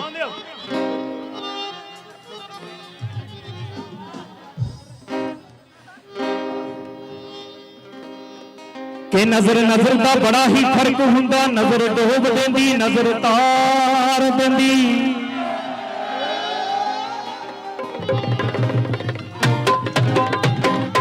ਹੋਏ ਕੋ ਨਜ਼ਰ ਹੈ ਸੋਹਣਿਆ ਸੱਜਣਾ ਦੀ ਹੋ ਜਿਹੜੀ ਭਰ ਦੁੱਖ ਪਿਆਰ ਦਿੰਦੀ ਇੱਕ ਨਜ਼ਰ ਹੈ ਸ਼ਰਮ ਹਿਆ ਵਾਲੀ ਉਹ ਜਿਹੜੀ ਵੱਡਿਆਂ ਨੂੰ ਸਤਿਕਾਰ ਦਿੰਦੀ ਤੇ ਬਾਈ ਇੱਕ ਨਜ਼ਰ ਹੈ ਚੁਗਲਖੋਰ ਵਾਲੀ ਇੱਕ ਨਜ਼ਰ ਹੈ ਚੁਗਲਖੋਰ ਵਾਲੀ ਉਹ ਜਿਹੜੀ ਵਸ ਦੇ ਘਰ ਉਜਾੜ ਦਿੰਦੀ ਰਹੋ ਬਚ ਕੇ ਇਹਨਾਂ ਨਜ਼ਰਾਂ ਤੋਂ ਹੋਏ ਤਾਂ ਪੱਥਰਾਂ ਦੇ ਸੀਨੇ ਵੀ ਪਾੜ ਦਿੰਦੀ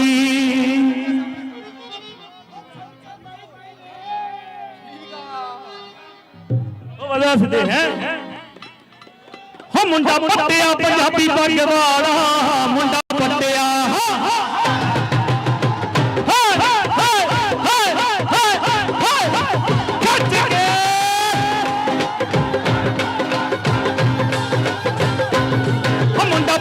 ਪੰਜਾਬੀ ਪੱਗ ਵਾਲਾ ਮੁੰਡਾ ਪੱਟਿਆ ਪੰਜਾਬੀ ਪੱਗ ਵਾਲਾ ਕਾਸ਼ਨੀ ਜੀ ਅੱਖ ਵਾਲੀਏ ਹੱਸ ਕੇ ਹੱਸ ਕੇ ਹੱਸ ਕੇ ਹੱਸ ਕੇ ਨੀ ਮੁੰਡਿਆਂ ਦੀ ਨਜ਼ਰ ਬੁਰੀ ਰਹਿ ਬਚ ਕੇ ਨੀ ਮੁੰਡਿਆਂ ਦੀ ਨਜ਼ਰ ਬੁਰੀ ਰਹਿ ਬਚ ਕੇ ਮੁੰਡਿਆਂ ਦੀ ਨਜ਼ਰ ਬੁਰੀ ਰਹਿ ਬਚ ਕੇ ਹੋ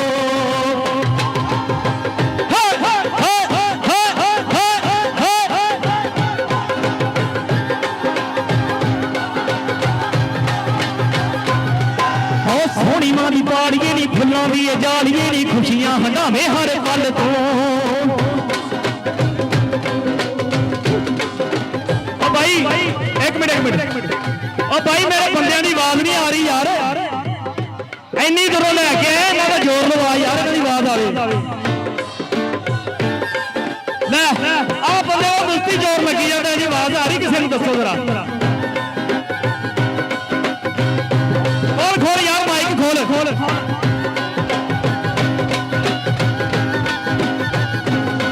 ਓ ਸੋਹਣੀ ਮਾਂ ਦੀ ਪਾਲੀਏ ਨੀ ਫੁੱਲਾਂ ਦੀ ਜਾਲੀਏ ਨੀ ਖੁਸ਼ੀਆਂ ਹੰਡਾਵੇਂ ਹਰ ਪਲ ਤੂੰ ਕਾਲਾ ਤੇ ਕਾਲਾ ਕੇ ਰੱਖ ਖੁਦ ਨੂੰ ਬਚਾ ਕੇ ਰੱਖ ਹਰ ਥਾਂ ਤੋਂ ਬਚ ਚੱਲ ਤੂੰ ਓ ਮੁੰਡਾ ਲੋਕ ਬੋਲੀਆਂ ਵਰਗਾ ਮੁੰਡਾ ਲੋਕ ਬੋਲੀਆਂ ਵਰਗਾ ਮੰਗਦਾ ਏ ਦਿਲ ਸੋਹਣੀਏ ਨੀ ਜੱਟ ਕੇ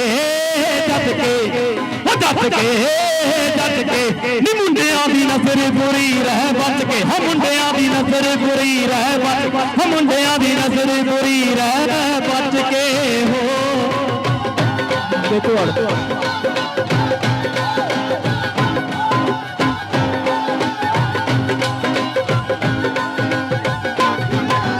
ਤੇਰੇ ਲਈ ਹੀ ਜੱਜਦਾ ਨਹੀਂ ਹੋਰਾਂ ਨੂੰ ਨਾ ਤੱਕਦਾ ਨਹੀਂ ਤੂੰ ਹੀ ਸਾਡੀ ਜਿੰਦ ਸਾਡੀ ਜਾਨ ਨੀ ਸਾਡੀ ਜਾਨ ਨੀ ਸਾਡੀ ਜਿੰਦ ਸਾਡੀ ਓ ਤੇਰੇ ਬਿਨਾ ਬਚਦਾ ਨਹੀਂ ਫੈਨ ਤੇਰੀ ਅੱਖ ਦਾ ਨਹੀਂ ਜੱਜਦਾ ਏ ਹਾਨ ਨੂੰ ਹੀ ਹਾਨ ਨੀ ਜੱਜਦਾ ਏ ਹਾਨ ਨੂੰ ਹੀ ਹਾਨ ਨੀ ਜੱਜਦਾ ਏ ਹਾਨ ਨੂੰ ਹੀ ਹਾਨ ਨੀ ਓ ਤੇਰੇ ਲਈ ਹੀ ਜੱਜਦਾ ਨਹੀਂ ਹੋਰਾਂ ਨੂੰ ਨਾ ਤੱਕਦਾ ਨਹੀਂ ਤੂੰ ਹੀ ਸਾਡੀ ਜਿੰਦ ਸਾਡੀ ਜਾਨ ਨੀ ਤੇਰੇ ਬਿਨਾ ਬਚਦਾ ਨਹੀਂ ਫੈਨ ਤੇਰੀ ਅੱਖ ਦਾ ਨਹੀਂ ਜੱਜਦਾ ਏ ਹਾਨ ਨੂੰ ਹੀ ਹਾਨ ਓ ਪੰਗਾ ਪਾ ਦੇਵੇ ਨਾ ਗੁੱਤ ਸੱਪ ਵਰਗੀ ਪੰਗਾ ਪਾ ਦੇਵੇ ਦੇਵੇ ਨਾ ਗੁੱਤ ਸੱਪ ਵਰਗੀ ਹੈ ਤੇਰੀ ਹੀ ਜਵਾਨੀ ਘੜੀ ਨੂੰ ਦੱਸ ਕੇ ਨੀ ਮੁੰਡਿਆਂ ਦੀ ਨਜ਼ਰ ਬੁਰੀ ਰਹਿ ਬਚ ਕੇ ਹਾਂ ਮੁੰਡਿਆਂ ਦੀ ਨਜ਼ਰ ਬੁਰੀ ਰਹਿ ਬਚ ਹਾਂ ਮੁੰਡਿਆਂ ਦੀ ਨਜ਼ਰ ਬੁਰੀ ਰਹਿ ਬਚ ਕੇ ਹੋ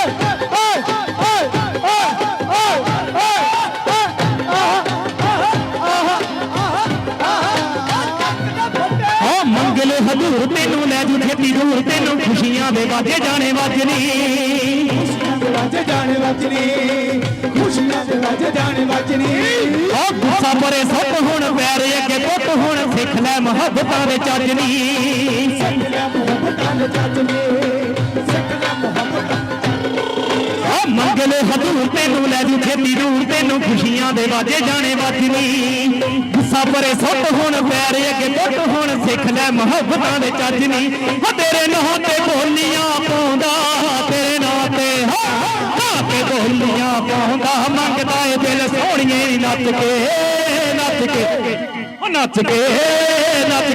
ਹੋ ਮੁੰਡਿਆਂ ਦੀ ਨਜ਼ਰ ਬੁਰੀ ਰਹਿ ਬਚ ਕੇ ਹੋ ਮੁੰਡਿਆਂ ਦੀ ਨਜ਼ਰ ਬੁਰੀ ਰਹਿ ਬਚ ਹੋ ਮੁੰਡਿਆਂ ਦੀ ਨਜ਼ਰ ਬੁਰੀ ਰਹਿ ਹੋ ਮੁੰਡਿਆਂ ਦੀ ਨਜ਼ਰ ਬੁਰੀ ਰਹਿ ਬਚ ਹੋ ਮੁੰਡਿਆਂ ਦੀ ਹੋ ਮੁੰਡਿਆਂ ਦੀ ਹੋ ਮੁੰਡਿਆਂ ਦੀ ਮੁੰਡਿਆਂ ਦੀ ਨਜ਼ਰ ਬੁਰੀ ਰਹਿ ਬਚ ਕੇ ਹੋ ਝੱਕਦੇ ਆਵੀ ਸਵਾਦ ਆ ਰਿਹਾ ਤਾੜੀ ਮਾਰਦੇ ਇੱਕ ਵਾਰੀ ਸਾਰੇ ਜਣੇ ਆਪਦੇ ਨਾਲ ਹੀ ਮਾਰਦੇ ਭਾਵੇਂ ਨਹੀਂ ਭਰਾ ਹਾਂ ਲਓ ਵੀ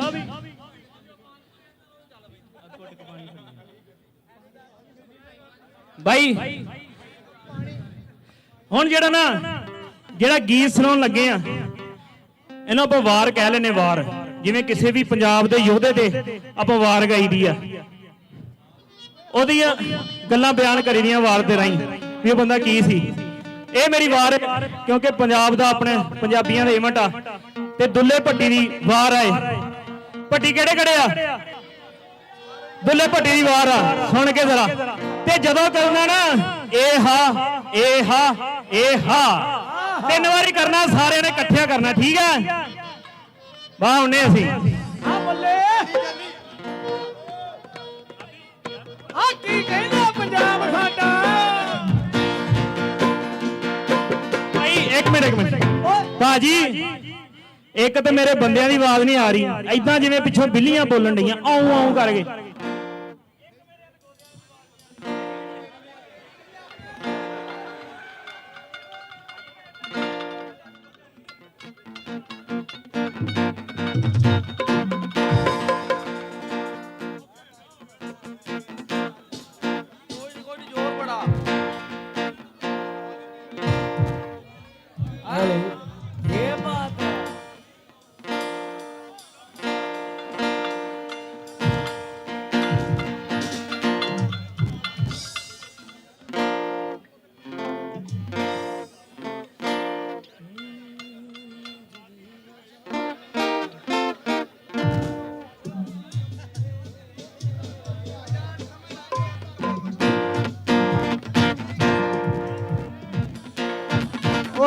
ओके सर ओके या मैं आगे बदल लूं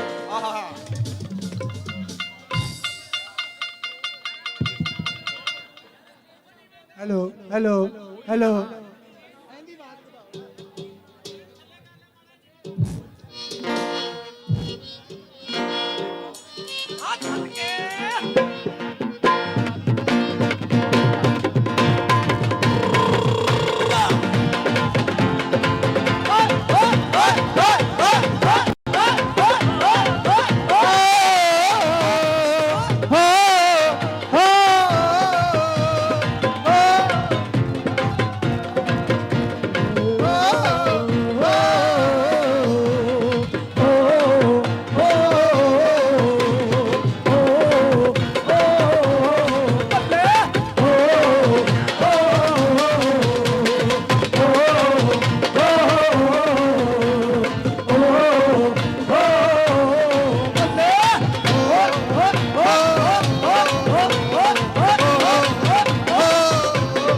यारो दुल्ला चलिया जंग नू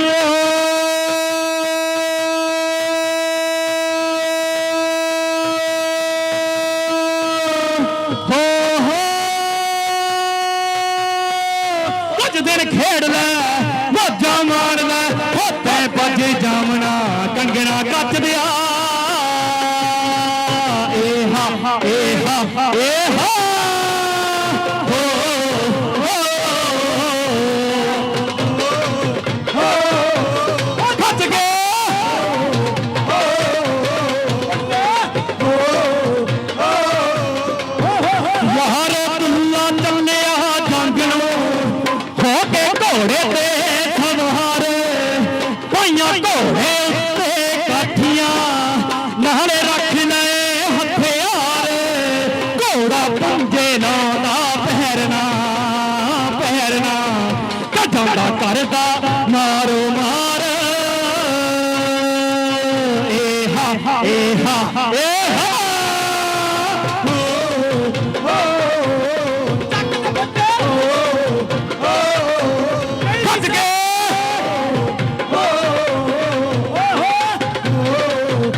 ਉਹੀ ਕਰਦਿਆਂ ਜਾ ਕੇ ਮੁਗਲਾਂ ਦੇ ਦਰਬਾਰ ਨਿਤ ਦਾ ਰੌਲਾ ਆ ਮਕਾ ਦਿਆਂ ਜਿਹੜੀ ਮੁਗਲਾਂ ਦੀ ਸਰਕਾਰ ਏ ਹਾ ਏ ਹਾ ਏ ਹਾ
ਕਦੇ ਨਾ ਕਿਸੇ ਤੋਂ ਹਾਰ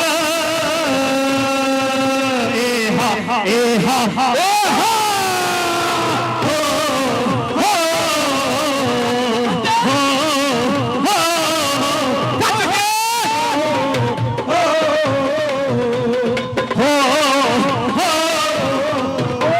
ਸਾਨੂੰ ਸਾਡੀ ਅਣਖ ਵੰਗਾਰ ਦੀ ਸਾਨੂੰ ਸਾਡੀ ਅਣਖ ਵੰਗਾਰ ਦੀ ਸਾਡਾ ਦੇਸ਼ ਦੇ ਨਾਲ ਪਿਆਰ ਅਸੀਂ ਕਿਸੇ ਦਾ ਫੇਣਾ ਰੋਗਣਾ ਹੋ ਸਾਡੀ ਕੋਈ ਕੀ ਜਾਣੇ ਸਾਰੇ ਹੋ ਔਰ ਨਾਲ ਤੋਂ ਬਹਾੜਿਆ ਢਿੱਲੇ ਨੂੰ ਯਾਦ ਰੱਖੂ ਸੰਸਾਰ ਰਹਿੰਦੀਆਂ ਮਰਦਾ ਤੇਰੀਆਂ ਝਾਕੀ ਉੱਤੇ ਰਹਿੰਦੀਆਂ ਹੋ ਮਰਦਾ ਤੇਰੀਆਂ ਹਾਂ ਜੀ ਹਾਂ ਦਾ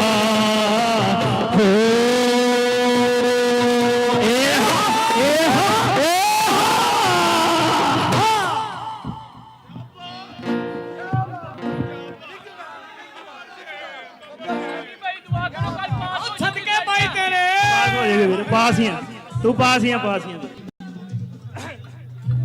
ਇੱਕ ਗਾਣਾ ਪੰਜਾਬ ਦੀ ਖੂਬਸੂਰਤੀ ਦੇ ਪੰਜਾਬ ਦੀਆਂ ਗੱਲਾਂ ਤੇ ਪੰਜਾਬੀਆਂ ਦੇ ਦਿਲ ਦੀ ਗੱਲ। ਪੰਜਾਬੀ ਜਿੰਨੇ ਵੀ ਉੜੇ ਥੁੜੇ ਹੋਣ ਚਿਹਰੇ ਤੇ ਹਾਸਾ ਹੀ ਰਹਿੰਦਾ ਕਿ ਨਹੀਂ ਭਾਈ, ਤੇ ਗਾਣਾ ਵੀ ਹੱਸਦੇ ਹੀ ਰਹਿੰਦੇ ਆ ਹੈ। ਖਾਨ ਸਾਹਿਬ ਇੱਧਰ ਧਿਆਨ ਦਿਓ ਜ਼ਰਾ। ਹਾਂਜੀ ਥੋੜਾ ਜਿਹਾ ਅੱਗੇ ਆਓ ਭਾਈ।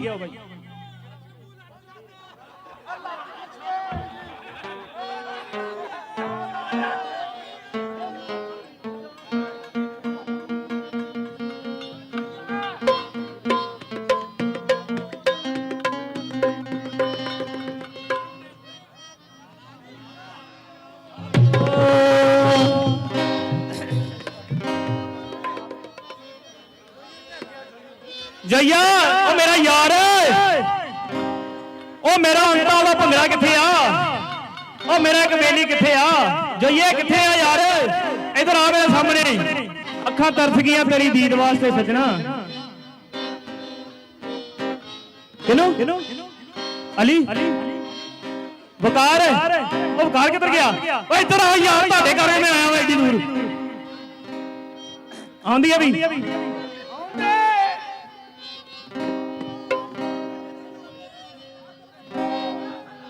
ਆਉਂਦੀ ਹੈ ਬਈ।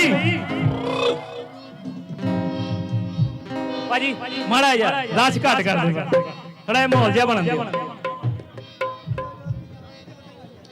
ਥੋੜਾ ਜਿਹਾ ਡਰਮ ਚੱਕਦੇ ਆ ਭਾਜੀ, ਗੁੱਸਾ ਨਾ ਕਰਨਾ। ਹਾਂਜੀ ਹਾਂਜੀ ਆਉਂਦੇ ਖਾਨ ਸਾਹਿਬ, ਥੋੜਾ ਜਿਹਾ ਬਾਜਾ ਵੀ ਚੱਕ ਦੇਣਾ ਭਾਈ, ਬਾਜਾ ਚੱਕ ਦੇਣਾ, ਇੱਥੇ ਆ ਕੇ ਨਾ ਚੱਕ ਦੇਣਾ। ਚਲਿਏ ਜੀ, ਚਲਿਏ ਬਈ। ਹੁਣ ਢੋਲਕੀ ਤਾਂ ਨਾ ਕਹਿ ਦੇਣਾ ਉਹਨੇ, ਇੱਥੇ ਆ ਜਾਣਾ ਬੰਦ ਕਰਕੇ। ਹੋ ਸਾਥਾਂ ਤੋਂ ਸ਼ੁਰੂ ਹੁੰਦੇ ਨੇ ਪਿੰਡਾਂ ਦੀ ਰੂਹ ਵਿੱਚ ਵਸਦੇ, ਜਿੰਨਾ ਕਦ ਉੱਚਾ ਹੁੰਦਾ ਉਦੋਂ ਵੀ ਉੱਚਾ ਹੱਸਦੇ। ਗੱਲਾਂ ਹੀ ਗੀਤ ਰਕਾਣੇ, ਗੱਲਾਂ ਹੀ ਗੀਤ ਰਕਾਣੇ, ਮਹਿਫਲ ਸਭ ਲੈਨੇ ਆ। ਹੋ ਜਦ ਮਰਜੀ ਦੇਖ ਲਈਆਗੇ, ਹੱਸਦੇ ਹੀ ਰਹਿੰਦੇ ਆ। ਜਦ ਮਰਜੀ ਦੇਖ ਲਈਆਗੇ, ਹੱਸਦੇ ਹੀ ਰਹਿੰਦੇ ਆ। ਹੋ ਜਦ ਮਰਜੀ ਦੇਖ ਲਈਆਗੇ, ਹੱਸਦੇ ਹੀ ਰਹਿੰਦੇ ਆ।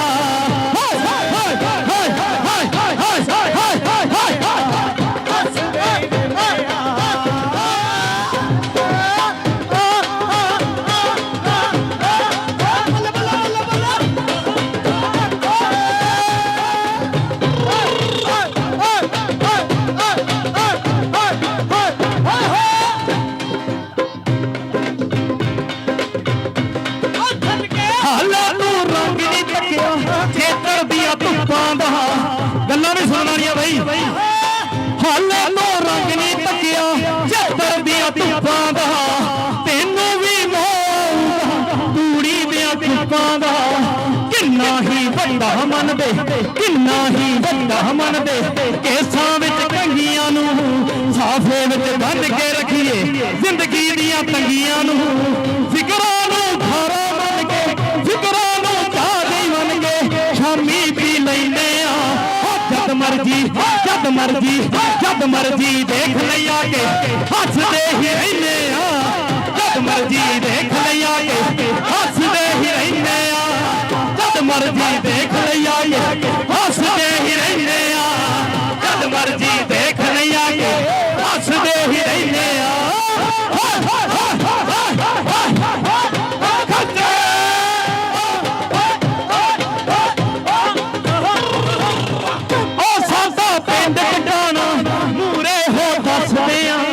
ਰੱਬ ਥੱਲੇ ਆ ਜਾਂਦਾ ਨੀ ਸੋਹਾਂ ਜਦ ਚੱਕਦੇ ਆ। ਉਹ ਸਾਡਾ ਪਿੰਡ ਟਿਕਾਣਾ ਮੂਰੇ ਹੋ ਦੱਸਦੇ ਆ। ਰੱਬ ਥੱਲੇ ਆ ਜਾਂਦਾ ਨੀ ਸੋਹਾਂ ਜਦ ਚੱਕਦੇ ਆ।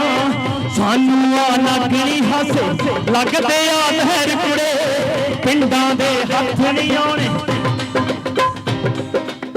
ਸਾਨੂੰ ਆ ਲੱਗਣੀ ਹੱਸੇ ਲੱਗਦੇ ਆ ਲਹਿਰ ਕੁੜੇ, ਸ਼ਹਿਰਾਂ ਦੇ ਹੱਥ ਨਹੀਂ ਆਉਣੇ, ਸ਼ਹਿਰਾਂ ਦੇ ਹੱਥ ਨਹੀਂ ਆਉਣੇ। ਪਿੰਡਾਂ ਦੇ ਪੈਰ ਕੁੜੇ, ਫਿਕਰਾਂ ਨੂੰ ਖਾਰਾ ਮੰਨ ਕੇ, ਫਿਕਰਾਂ ਨੂੰ ਤਾਜ਼ੇ ਮੰਨ ਕੇ, ਸ਼ਾਮੀ ਵੀ ਲੈਂਦੇ ਆ। ਜਦ ਮਰਜੀ, ਜਦ ਮਰਜੀ, ਜਦ ਮਰਜੀ ਦੇਖ ਲਈਆਗੇ, ਹੱਸਦੇ ਹੀ ਰਹਿੰਦੇ ਆ। ਜਦ ਮਰਜੀ ਦੇਖ ਲਈਆਗੇ, ਹੱਸਦੇ ਹੀ ਰਹਿੰਦੇ ਆ। ਜਦ ਮਰਜੀ ਦੇਖ ਲਈਆਗੇ, ਹੱਸਦੇ ਹੀ ਰਹਿੰਦੇ ਆ। ਹੱਸਦੇ ਹੀ ਰਹਿੰਦੇ ਆ, ਹੱਸਦੇ ਹੀ ਰਹਿੰਦੇ ਆ।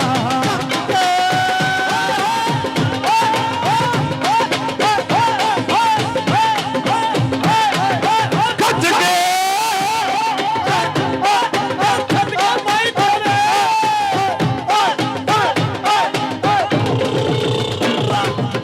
ਬੋਲਾਂ ਨੇ ਬੱਗੇ ਕੁੜੀਏ, ਹਿਲਦੇ ਨਾ ਥਾਂ ਤੋਂ ਨਹੀਂ। ਯਾਰਾਂ ਨੂੰ ਵੱਜਣ ਹੱਥਾਂ ਪਿੰਡਾਂ ਦੇ ਨਾਂ ਤੋਂ ਨਹੀਂ।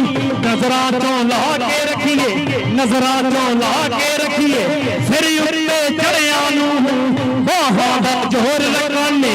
ਪਛਲੀ ਕਦੇ ਕਰਿਆਂ ਨੂੰ ਯਾਦਾਂ ਗਲ ਲੱਗ ਜਾਂਦੇ ਆ, ਯਾਦਾਂ ਗਲ ਲੱਗ ਜਾਂਦੇ ਆ, ਜਾਂ ਫਿਰ ਗਲ ਪੈਂਦੇ ਆ। ਜਦ ਮਰਜੀ, ਜਦ ਮਰਜੀ, ਜਦ ਮਰਜੀ ਦੇਖ ਲਈਆਗੇ, ਹੱਸਦੇ ਹੀ ਰਹਿੰਦੇ ਆ। ਜਦ ਮਰਜੀ ਦੇਖ ਲਈਆਗੇ, ਹੱਸਦੇ ਹੀ ਰਹਿੰਦੇ ਆ।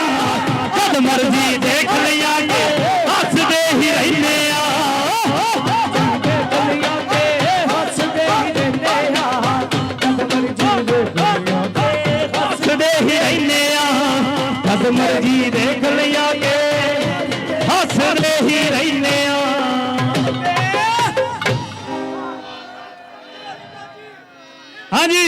ਤਾੜੀ ਮਾਰ ਦਿਓ ਵੀ ਇੱਕ ਆਪਣੇ ਨਾਂ ਦੀ ਤਾੜੀ ਮਾਰ ਦਿਓ ਤਾੜੀ ਮਾਰ ਦਿਓ ਤਾੜੀ ਮਾਰ ਦਿਓ। ਹੁਣ ਮੇਰਾ ਮਿਲ ਦੇ ਭਾਜੀ ਟਾਈਮ ਹੈਗਾ ਤੇ ਹੋਰ ਆਉਂਦੀਏ ਕਿੱਧਰ ਗਿਆ ਆਪਣੇ ਸਰਬਰਾ ਆਊਗਾ ਆਊਗਾ ਭਾਜੀ ਆਊਗਾ ਆਊਗਾ।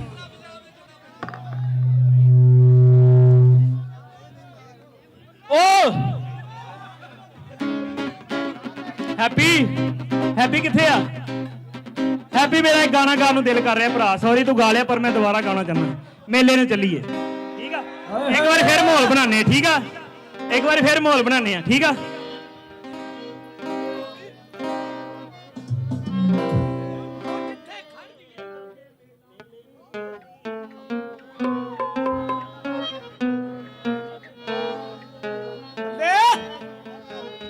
ਮੇਲੇ ਨੂੰ ਚੱਲੀਏ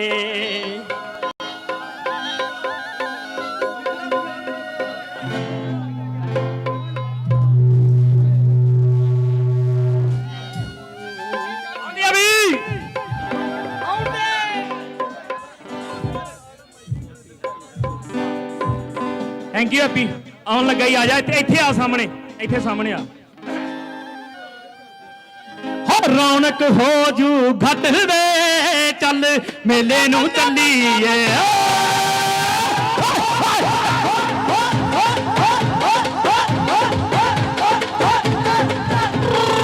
ਰੌਣਕ ਹੋ ਜੂ ਘਟ ਵੇ ਚੱਲ ਮੇਲੇ ਨੂੰ ਚੱਲੀਏ ਹੋ ਬੰਦਾ ਕੱਢ ਕੁੜਤੇ ਵਟ ਵੇ ਚੱਲ ਮੇਲੇ ਨੂੰ ਚੱਲੀਏ ਅੱਲ ਫੁਰ ਅੱਲ ਫੁਰ ਅੱਲ ਫੁਰ ਕੁੰਡੀਆਂ ਤੇ ਸਾਂਭਲੇ ਬਜੋਰੀਆਂ ਅੱਲ ਫੁਰ ਕੁੰਡੀਆਂ ਤੇ ਸਾਂਭਲੇ ਬਜੋਰੀਆਂ ਖਸਮਾਨ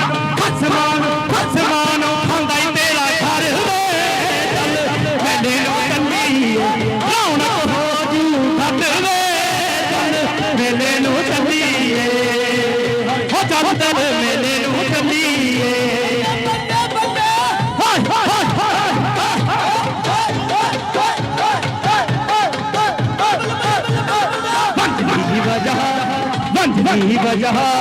ਵੰਜਦੀ ਵਜ੍ਹਾ ਛੋਰਾ ਲੰਮੇ ਦਿਆ ਵਗਦੀ ਏ ਰਾਵੀ ਵਿੱਚ ਜੁਗਨੂ ਜਾ ਜਗਦਾ ਕਮਲਾ ਦਿਲ ਤੇਰੇ ਬਿਨਾ ਨਹੀਂ ਲੱਗਦਾ ਕਮਲਾ ਦਿਲ ਤੇਰੇ ਬਿਨਾ ਨਹੀਂ ਲੱਗਦਾ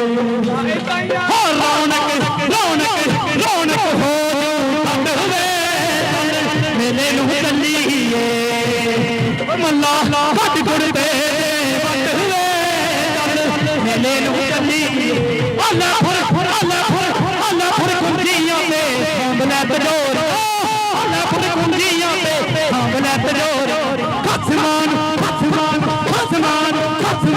ਖਸਮਾਨ ਖਾਂਦਾ ਈ ਤੇਰਾ ਘਰ ਵੇ ਚੱਲ ਮੇਲੇ ਨੂੰ ਚੱਲੀਏ ਰੌਣਕ ਹੋ ਜੂ ਘਟ ਵੇ ਚੱਲ ਮੇਲੇ ਨੂੰ ਚੱਲੀਏ ਮੱਲਾ ਕੱਢ ਕੁੜਤੇ ਵਟ ਵੇ ਚੱਲ ਮੇਲੇ ਨੂੰ ਚੱਲੀਏ ਹੋ ਚੱਲ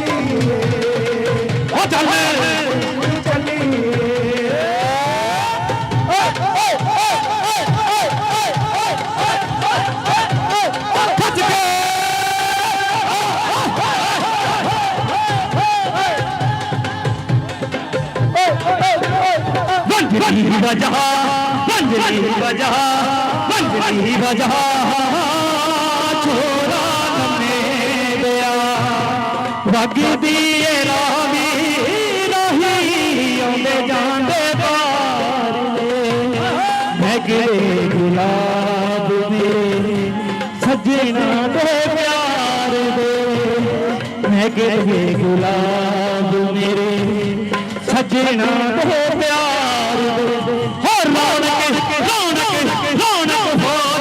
ਘਟ ਵੇ ਚੱਲ ਮੇਲੇ ਨੂੰ ਚੱਲੀਏ ਹੋ ਮੱਲਾ ਕੱਢ ਕੁੜਤੇ ਵਟ ਵੇ ਚੱਲ ਮੇਲੇ ਨੂੰ ਚੱਲੀਏ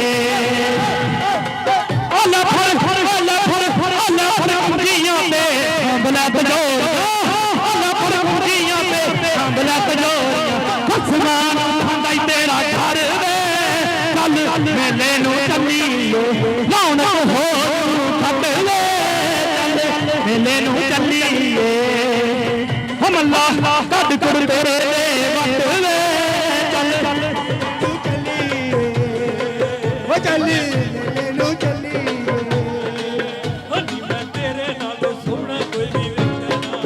ਹੋਣੀ ਮੈਂ ਤੇਰੇ ਸੋਹਣਾ ਕੋਈ ਵੀ ਵੇਖਿਆ ਨਾ ਸੂਰਜ ਲੱਗਾ ਤੇ ਚੰਦਾ ਕੀ ਤਾਰੇ ਪੱਥਰ ਨੇ ਹੋ ਕੋਈ ਮੁੱਲ ਨਹੀਂ ਸੀ ਫਾਫਰ ਉੜਦੇ ਫਿਰਦੇ ਸੀ ਰੌਲਾ ਪਾਰ ਵੱਜਦਾ ਇੱਕ ਚੰਦਨ ਦੀ ਲੱਕੜ ਨੇ ਹੋ ਬਾਬੇ ਲਿਖਿਆ ਨਾਲੇ ਦੇਖਾਂ ਨਾਲੇ ਚੁੰਮਾ ਮੈਂ ਨੀ ਮੇਰੀ ਸੁੱਤ ਭੁਲਾਤੀ ਤੇਰੇ ਨਾਂ ਦੇ ਅੱਖਰ ਨੇ ਹੋ ਮੇਰੀ ਸੁੱਤ ਭੁਲਾਤੀ ਤੇਰੇ ਨਾਂ ਦੇ ਅੱਖਰ ਨੇ ਹਾਏ ਹਾਏ ਹਾਏ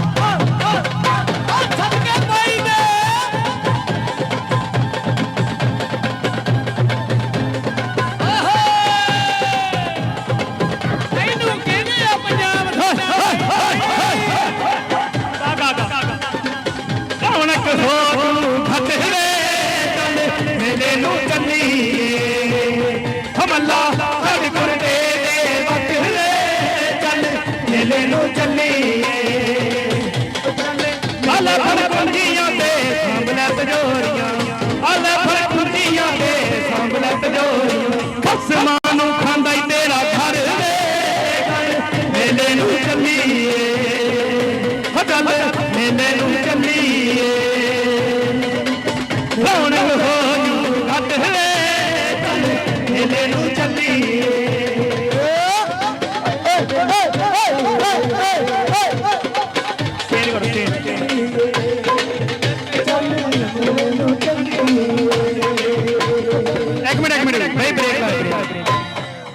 ਭਾਈ ਉਹਨਾਂ ਦਾ ਇੱਕ ਵਾਰੀ ਸਾਰੇ ਵੀਰ ਮਾਰੇ ਜੇ ਥੱਲੇ ਹੋ ਜਾਂਦੇ ਨਾ ਐਲਸੀ ਲੱਗੀ ਨਹੀਂ ਬੰਦਾ ਕਹਿੰਦਾ ਵੀਡੀਓ ਬਣਾਣੀ ਹਾਂ ਚੱਲ ਠੀਕ ਠੀਕ ਭਾਈ ਇੱਕ ਵੀਡੀਓ ਬਣਾਉਣੀ ਸਿਰ ਚੱਲੇ ਦੇ ਮੁੰਡੇ ਭਾਈ ਖੱਬਾ ਹੱਥ ਉਹ ਭਰਾਵਾ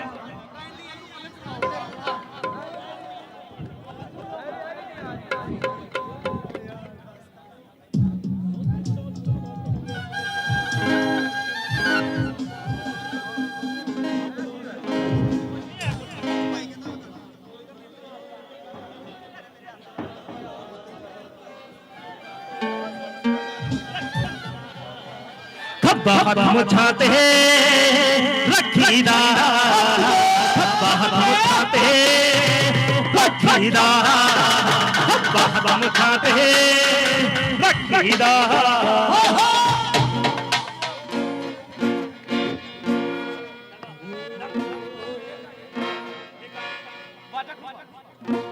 ਬਾਜਾ ਥੋੜਾ ਖੋਲਿਆ ਜੀ ਆਉਂਦੀ ਹੈ ਬਾਈ ਖਾਨ ਸਾਹਿਬ ਰੁਕੋ ਨਾ ਬਸ ਇੱਕ ਵੀਡੀਓ ਬਣਾਉਣ ਲੱਗੇ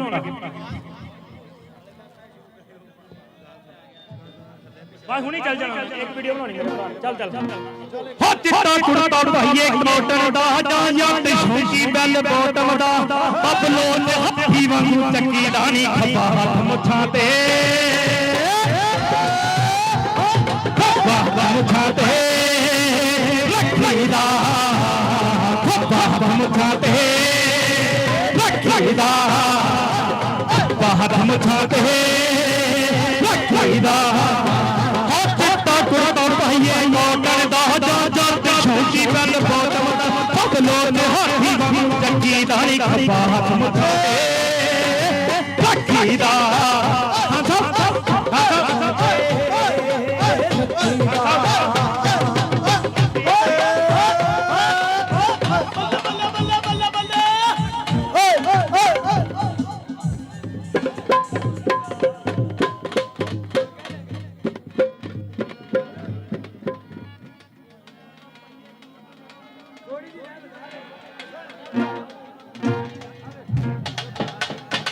ਕੁੜਤਾ ਭਾਈਏ ਕਾਟਨ ਦਾ ਜਾਂ ਜੱਟ ਸ਼ੌਂਕੀ ਬੈਲ ਬੋਟਮ ਦਾ ਬਬਲੋ ਤੇ ਹੱਥੀ ਵਾਂਗੂ ਚੱਕੀ ਦਾਣੀ ਖੱਬਾ ਹੱਥ ਮੁੱਛਾਂ ਤੇ ਰੱਖੀਦਾ ਦਾ ਖੱਬਾ ਹੱਥ ਦਿਖਾਤੇ ਰੱਖੀ ਦਾ ਖੱਬਾ ਹੱਥ ਦਿਖਾਤੇ ਰੱਖੀ ਦਾ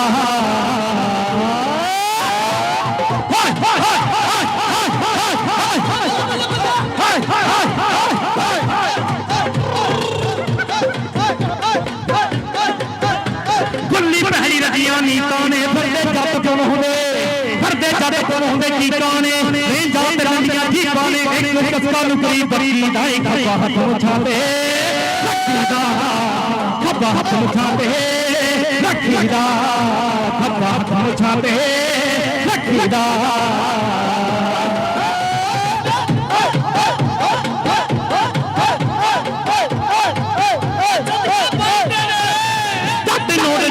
ਫੁੱਟੇ ਨੇ ਸਿੱਧੀਆਂ ਤਾਰਾਂ ਜੁੜੀਆਂ ਸਿੱਧੀਆਂ ਤਾਰਾਂ ਜੁੜੀਆਂ ਉੱਤੇ ਨੇ ਸਿੱਧੀਆਂ ਤਾਰਾਂ ਜੁੜੀਆਂ ਸਿੱਧੀਆਂ ਤਾਰਾਂ ਜੁੜੀਆਂ ਉੱਤੇ ਨੇ ਲੰਡੀਆਂ ਦੀਆਂ ਵਾਲੇ ਕੁੱਤੇ ਨੇ ਗਿੱਟਾ ਚੱਕਦੇ ਛੱਡੀ ਰਾਣੀ ਦਾ ਹੱਥ ਮੁਛਾਤੇ ਖੱਬਾ ਹੱਥ ਮੁਛਾਤੇ ਰੱਖੀ ਦਾ ਖੱਬਾ ਹੱਥ ਮੁਛਾਤੇ ਰੱਖੀ ਦਾ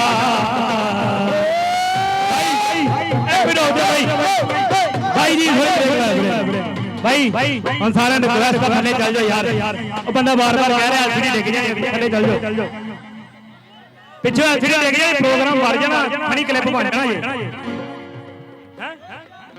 एक डायलॉग बोल दे जरा कहना नहीं हुंदा ਅਸੀਂ ਆਪਣੇ ਸਿਰ ਤੇ इंशाल्लाह अल्लाह से ऐसा वक्त देखेंगे कि हम लोग सही राज पे फिरेंगे वेला कहता चक्कर भी छोड़े अपने सिर ते भी छोड़े बाकी अल्लाह भी आ गया जिन्ना भरावां ने सानू सपोर्ट की बहुत शुक्रिया मेरा ये बबन शेर खेदा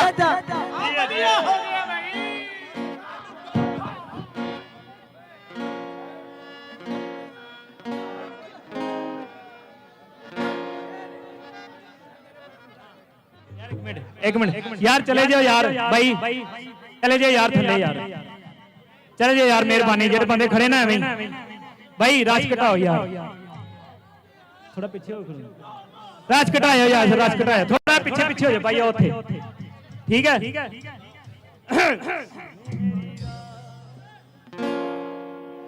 पारियां नी सम्मीने भाई थोड़ा जा वाजा खुले सम्मी सम्मी पा लिया सम्मी सम्मी पानी खुले खुले हो गए खुले खुले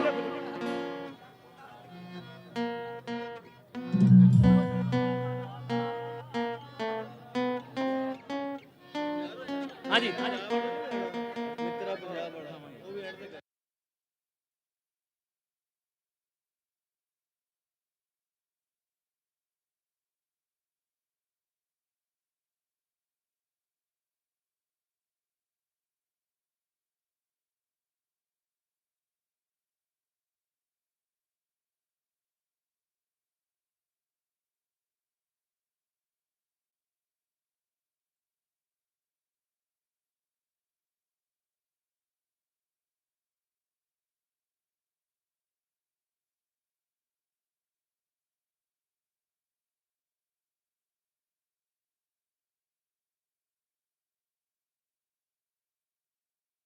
सम्मी मेरी बार मैं वारियां नहीं सम्मी पहली बार दिल हारियां नहीं सम्मी सम्मी मेरी बार मैं वारियां नहीं सम्मी पहली बार दिल हारी मच्छियां गल्ला करी सच्चियां बिच दरिया तरदियां मच्छियां गल्ला करी सच्चियां सम्मी मेरी बार मैं वारी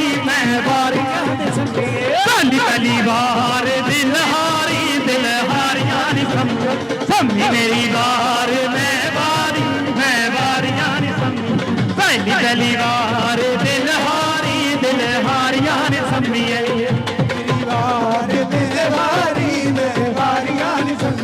सम्मी मेरी बार मैं वारियां नहीं सम्मी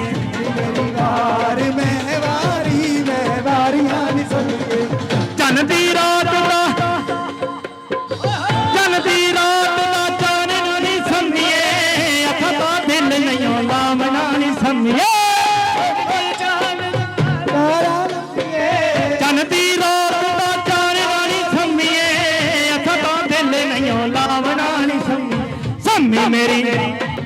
ਸੰਮੀ ਮੇਰੀ ਵਾਰ ਮੈਂ ਵਾਰੀਆਂ ਨਹੀਂ ਸੰਮੀਏ ਪਹਿਲੀ ਵਾਰ ਦਿਲ ਹਾਰੀਆਂ ਨਹੀਂ ਸੰਮੀਏ ਸੰਮੀ ਮੇਰੀ ਵਾਰ ਮੈਂ ਵਾਰੀਆਂ ਨਹੀਂ ਸੰਮੀਏ ਪਹਿਲੀ ਵਾਰ ਦਿਲ ਹਾਰੀਆਂ ਨਹੀਂ ਸੰਮੀਏ ਸੰਮੀ ਮੇਰੀ ਵਾਰ ਮੈਂ ਵਾਰੀਆਂ ਨਹੀਂ ਸੰਮੀਏ।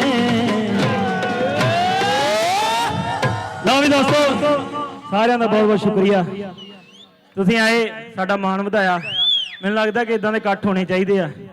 ਤੇ ਬਹੁਤ ਸ਼ੁਕਰੀਆ ਮੇਰੇ ਵੀਰਾਂ ਦਾ, ਜਿਨ੍ਹਾਂ ਨੇ ਜਿਹੜੇ ਅੱਗੇ ਲੱਗ ਕੇ ਤੁਰੇ ਤੇ ਪਿੱਛੇ ਅੱਜ ਵੇਖ ਲਓ ਕਿੰਨੇ ਸਾਡੇ ਪੰਜਾਬੀ ਭਰਾ ਵਾ। ਭਾਈ ਨਾਸਰ ਢਿੱਲੋਂ, ਸਾਡੇ ਅਹਿਮਦ ਰਜ਼ਾ ਸਾਹਿਬ ਪੰਜਾਬੀ, ਅੰਜਮ ਗਿੱਲ ਤੇ ਸਾਰੇ ਮੇਰੇ ਵੀਰ ਜਿਹੜੇ ਮੇਰੇ ਨਾਲ ਹੁੰਦੇ ਆ, ਮੇਰੇ ਸਰਕਲ ਦੇ, ਡੇਰੇ ਵਾਲਾ, ਵਕਾਰ, ਮਨਸੂਰ, ਸਾਰੇ ਜਿੰਨੇ ਵੀ ਮੇਰੇ ਸਰਕਲ ਦੇ ਯਾਰ ਮਿੱਤਰ ਆ। ਅਸੀਂ ਸਾਰਿਆਂ ਦੀ ਕੋਸ਼ਿਸ਼ ਇਹੀ ਆ ਕਿ ਜਿੱਥੇ ਵੀ ਅਸੀਂ ਜਾਈਏ ਸਾਡੀ ਪੰਜਾਬੀ ਦਾ ਨਾਮ ਬੋਲੇ, ਸਾਡੇ ਪੰਜਾਬ ਦਾ ਨਾਮ ਬੋਲੇ। ਠੀਕ ਹੈ। ਸਾਰੇ ਦੋਸਤ ਜਿੰਨੇ ਵੀ ਆ ਇੱਥੇ ਹੁਣ ਇਸ ਵੇਲੇ ਮੌਜੂਦ ਹੈ ਜਾਂ ਲਾਈਵ ਵੇਖਣ ਦੇ ਵੀ ਕੱਲ ਇਸ ਤੋਂ ਵੱਧ ਰੌਣਕਾਂ ਲੱਗਣ ਵਾਲੀਆਂ, ਤੇ ਕਿਤੇ ਰਹਿ ਨਾ ਜਾਣਾ ਘਰਾਂ ਦੇ ਵਿੱਚ ਬੈਠੇ। ਤੇ ਆਜੋ ਕੱਲ ਇਦਾਂ ਹੀ ਸਮਝ ਦਾ ਵੀ ਖਾੜਾ ਦੁਬਾਰਾ ਫੇਰ ਹੋਊਗਾ, ਤੇ ਹੋਰ ਵੀ ਬਹੁਤ ਸਾਰੇ ਸੋਹਣੇ ਸੋਹਣੇ ਆਰਟਿਸਟ ਜਿਹੜੇ ਆ ਰਹੇ ਆ, ਤੇ ਸਾਰਿਆਂ ਦੀ ਕੱਲ ਸਾਨੂੰ ਤੁਹਾਡੇ ਸਾਰਿਆਂ ਦੀ ਉਡੀਕ ਰਹੂਗੀ।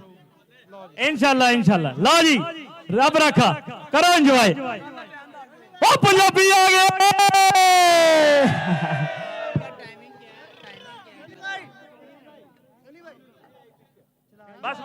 ਬਸ ਬਈ ਬੰਦ ਕਰ ਦਿਓ ਜੀ।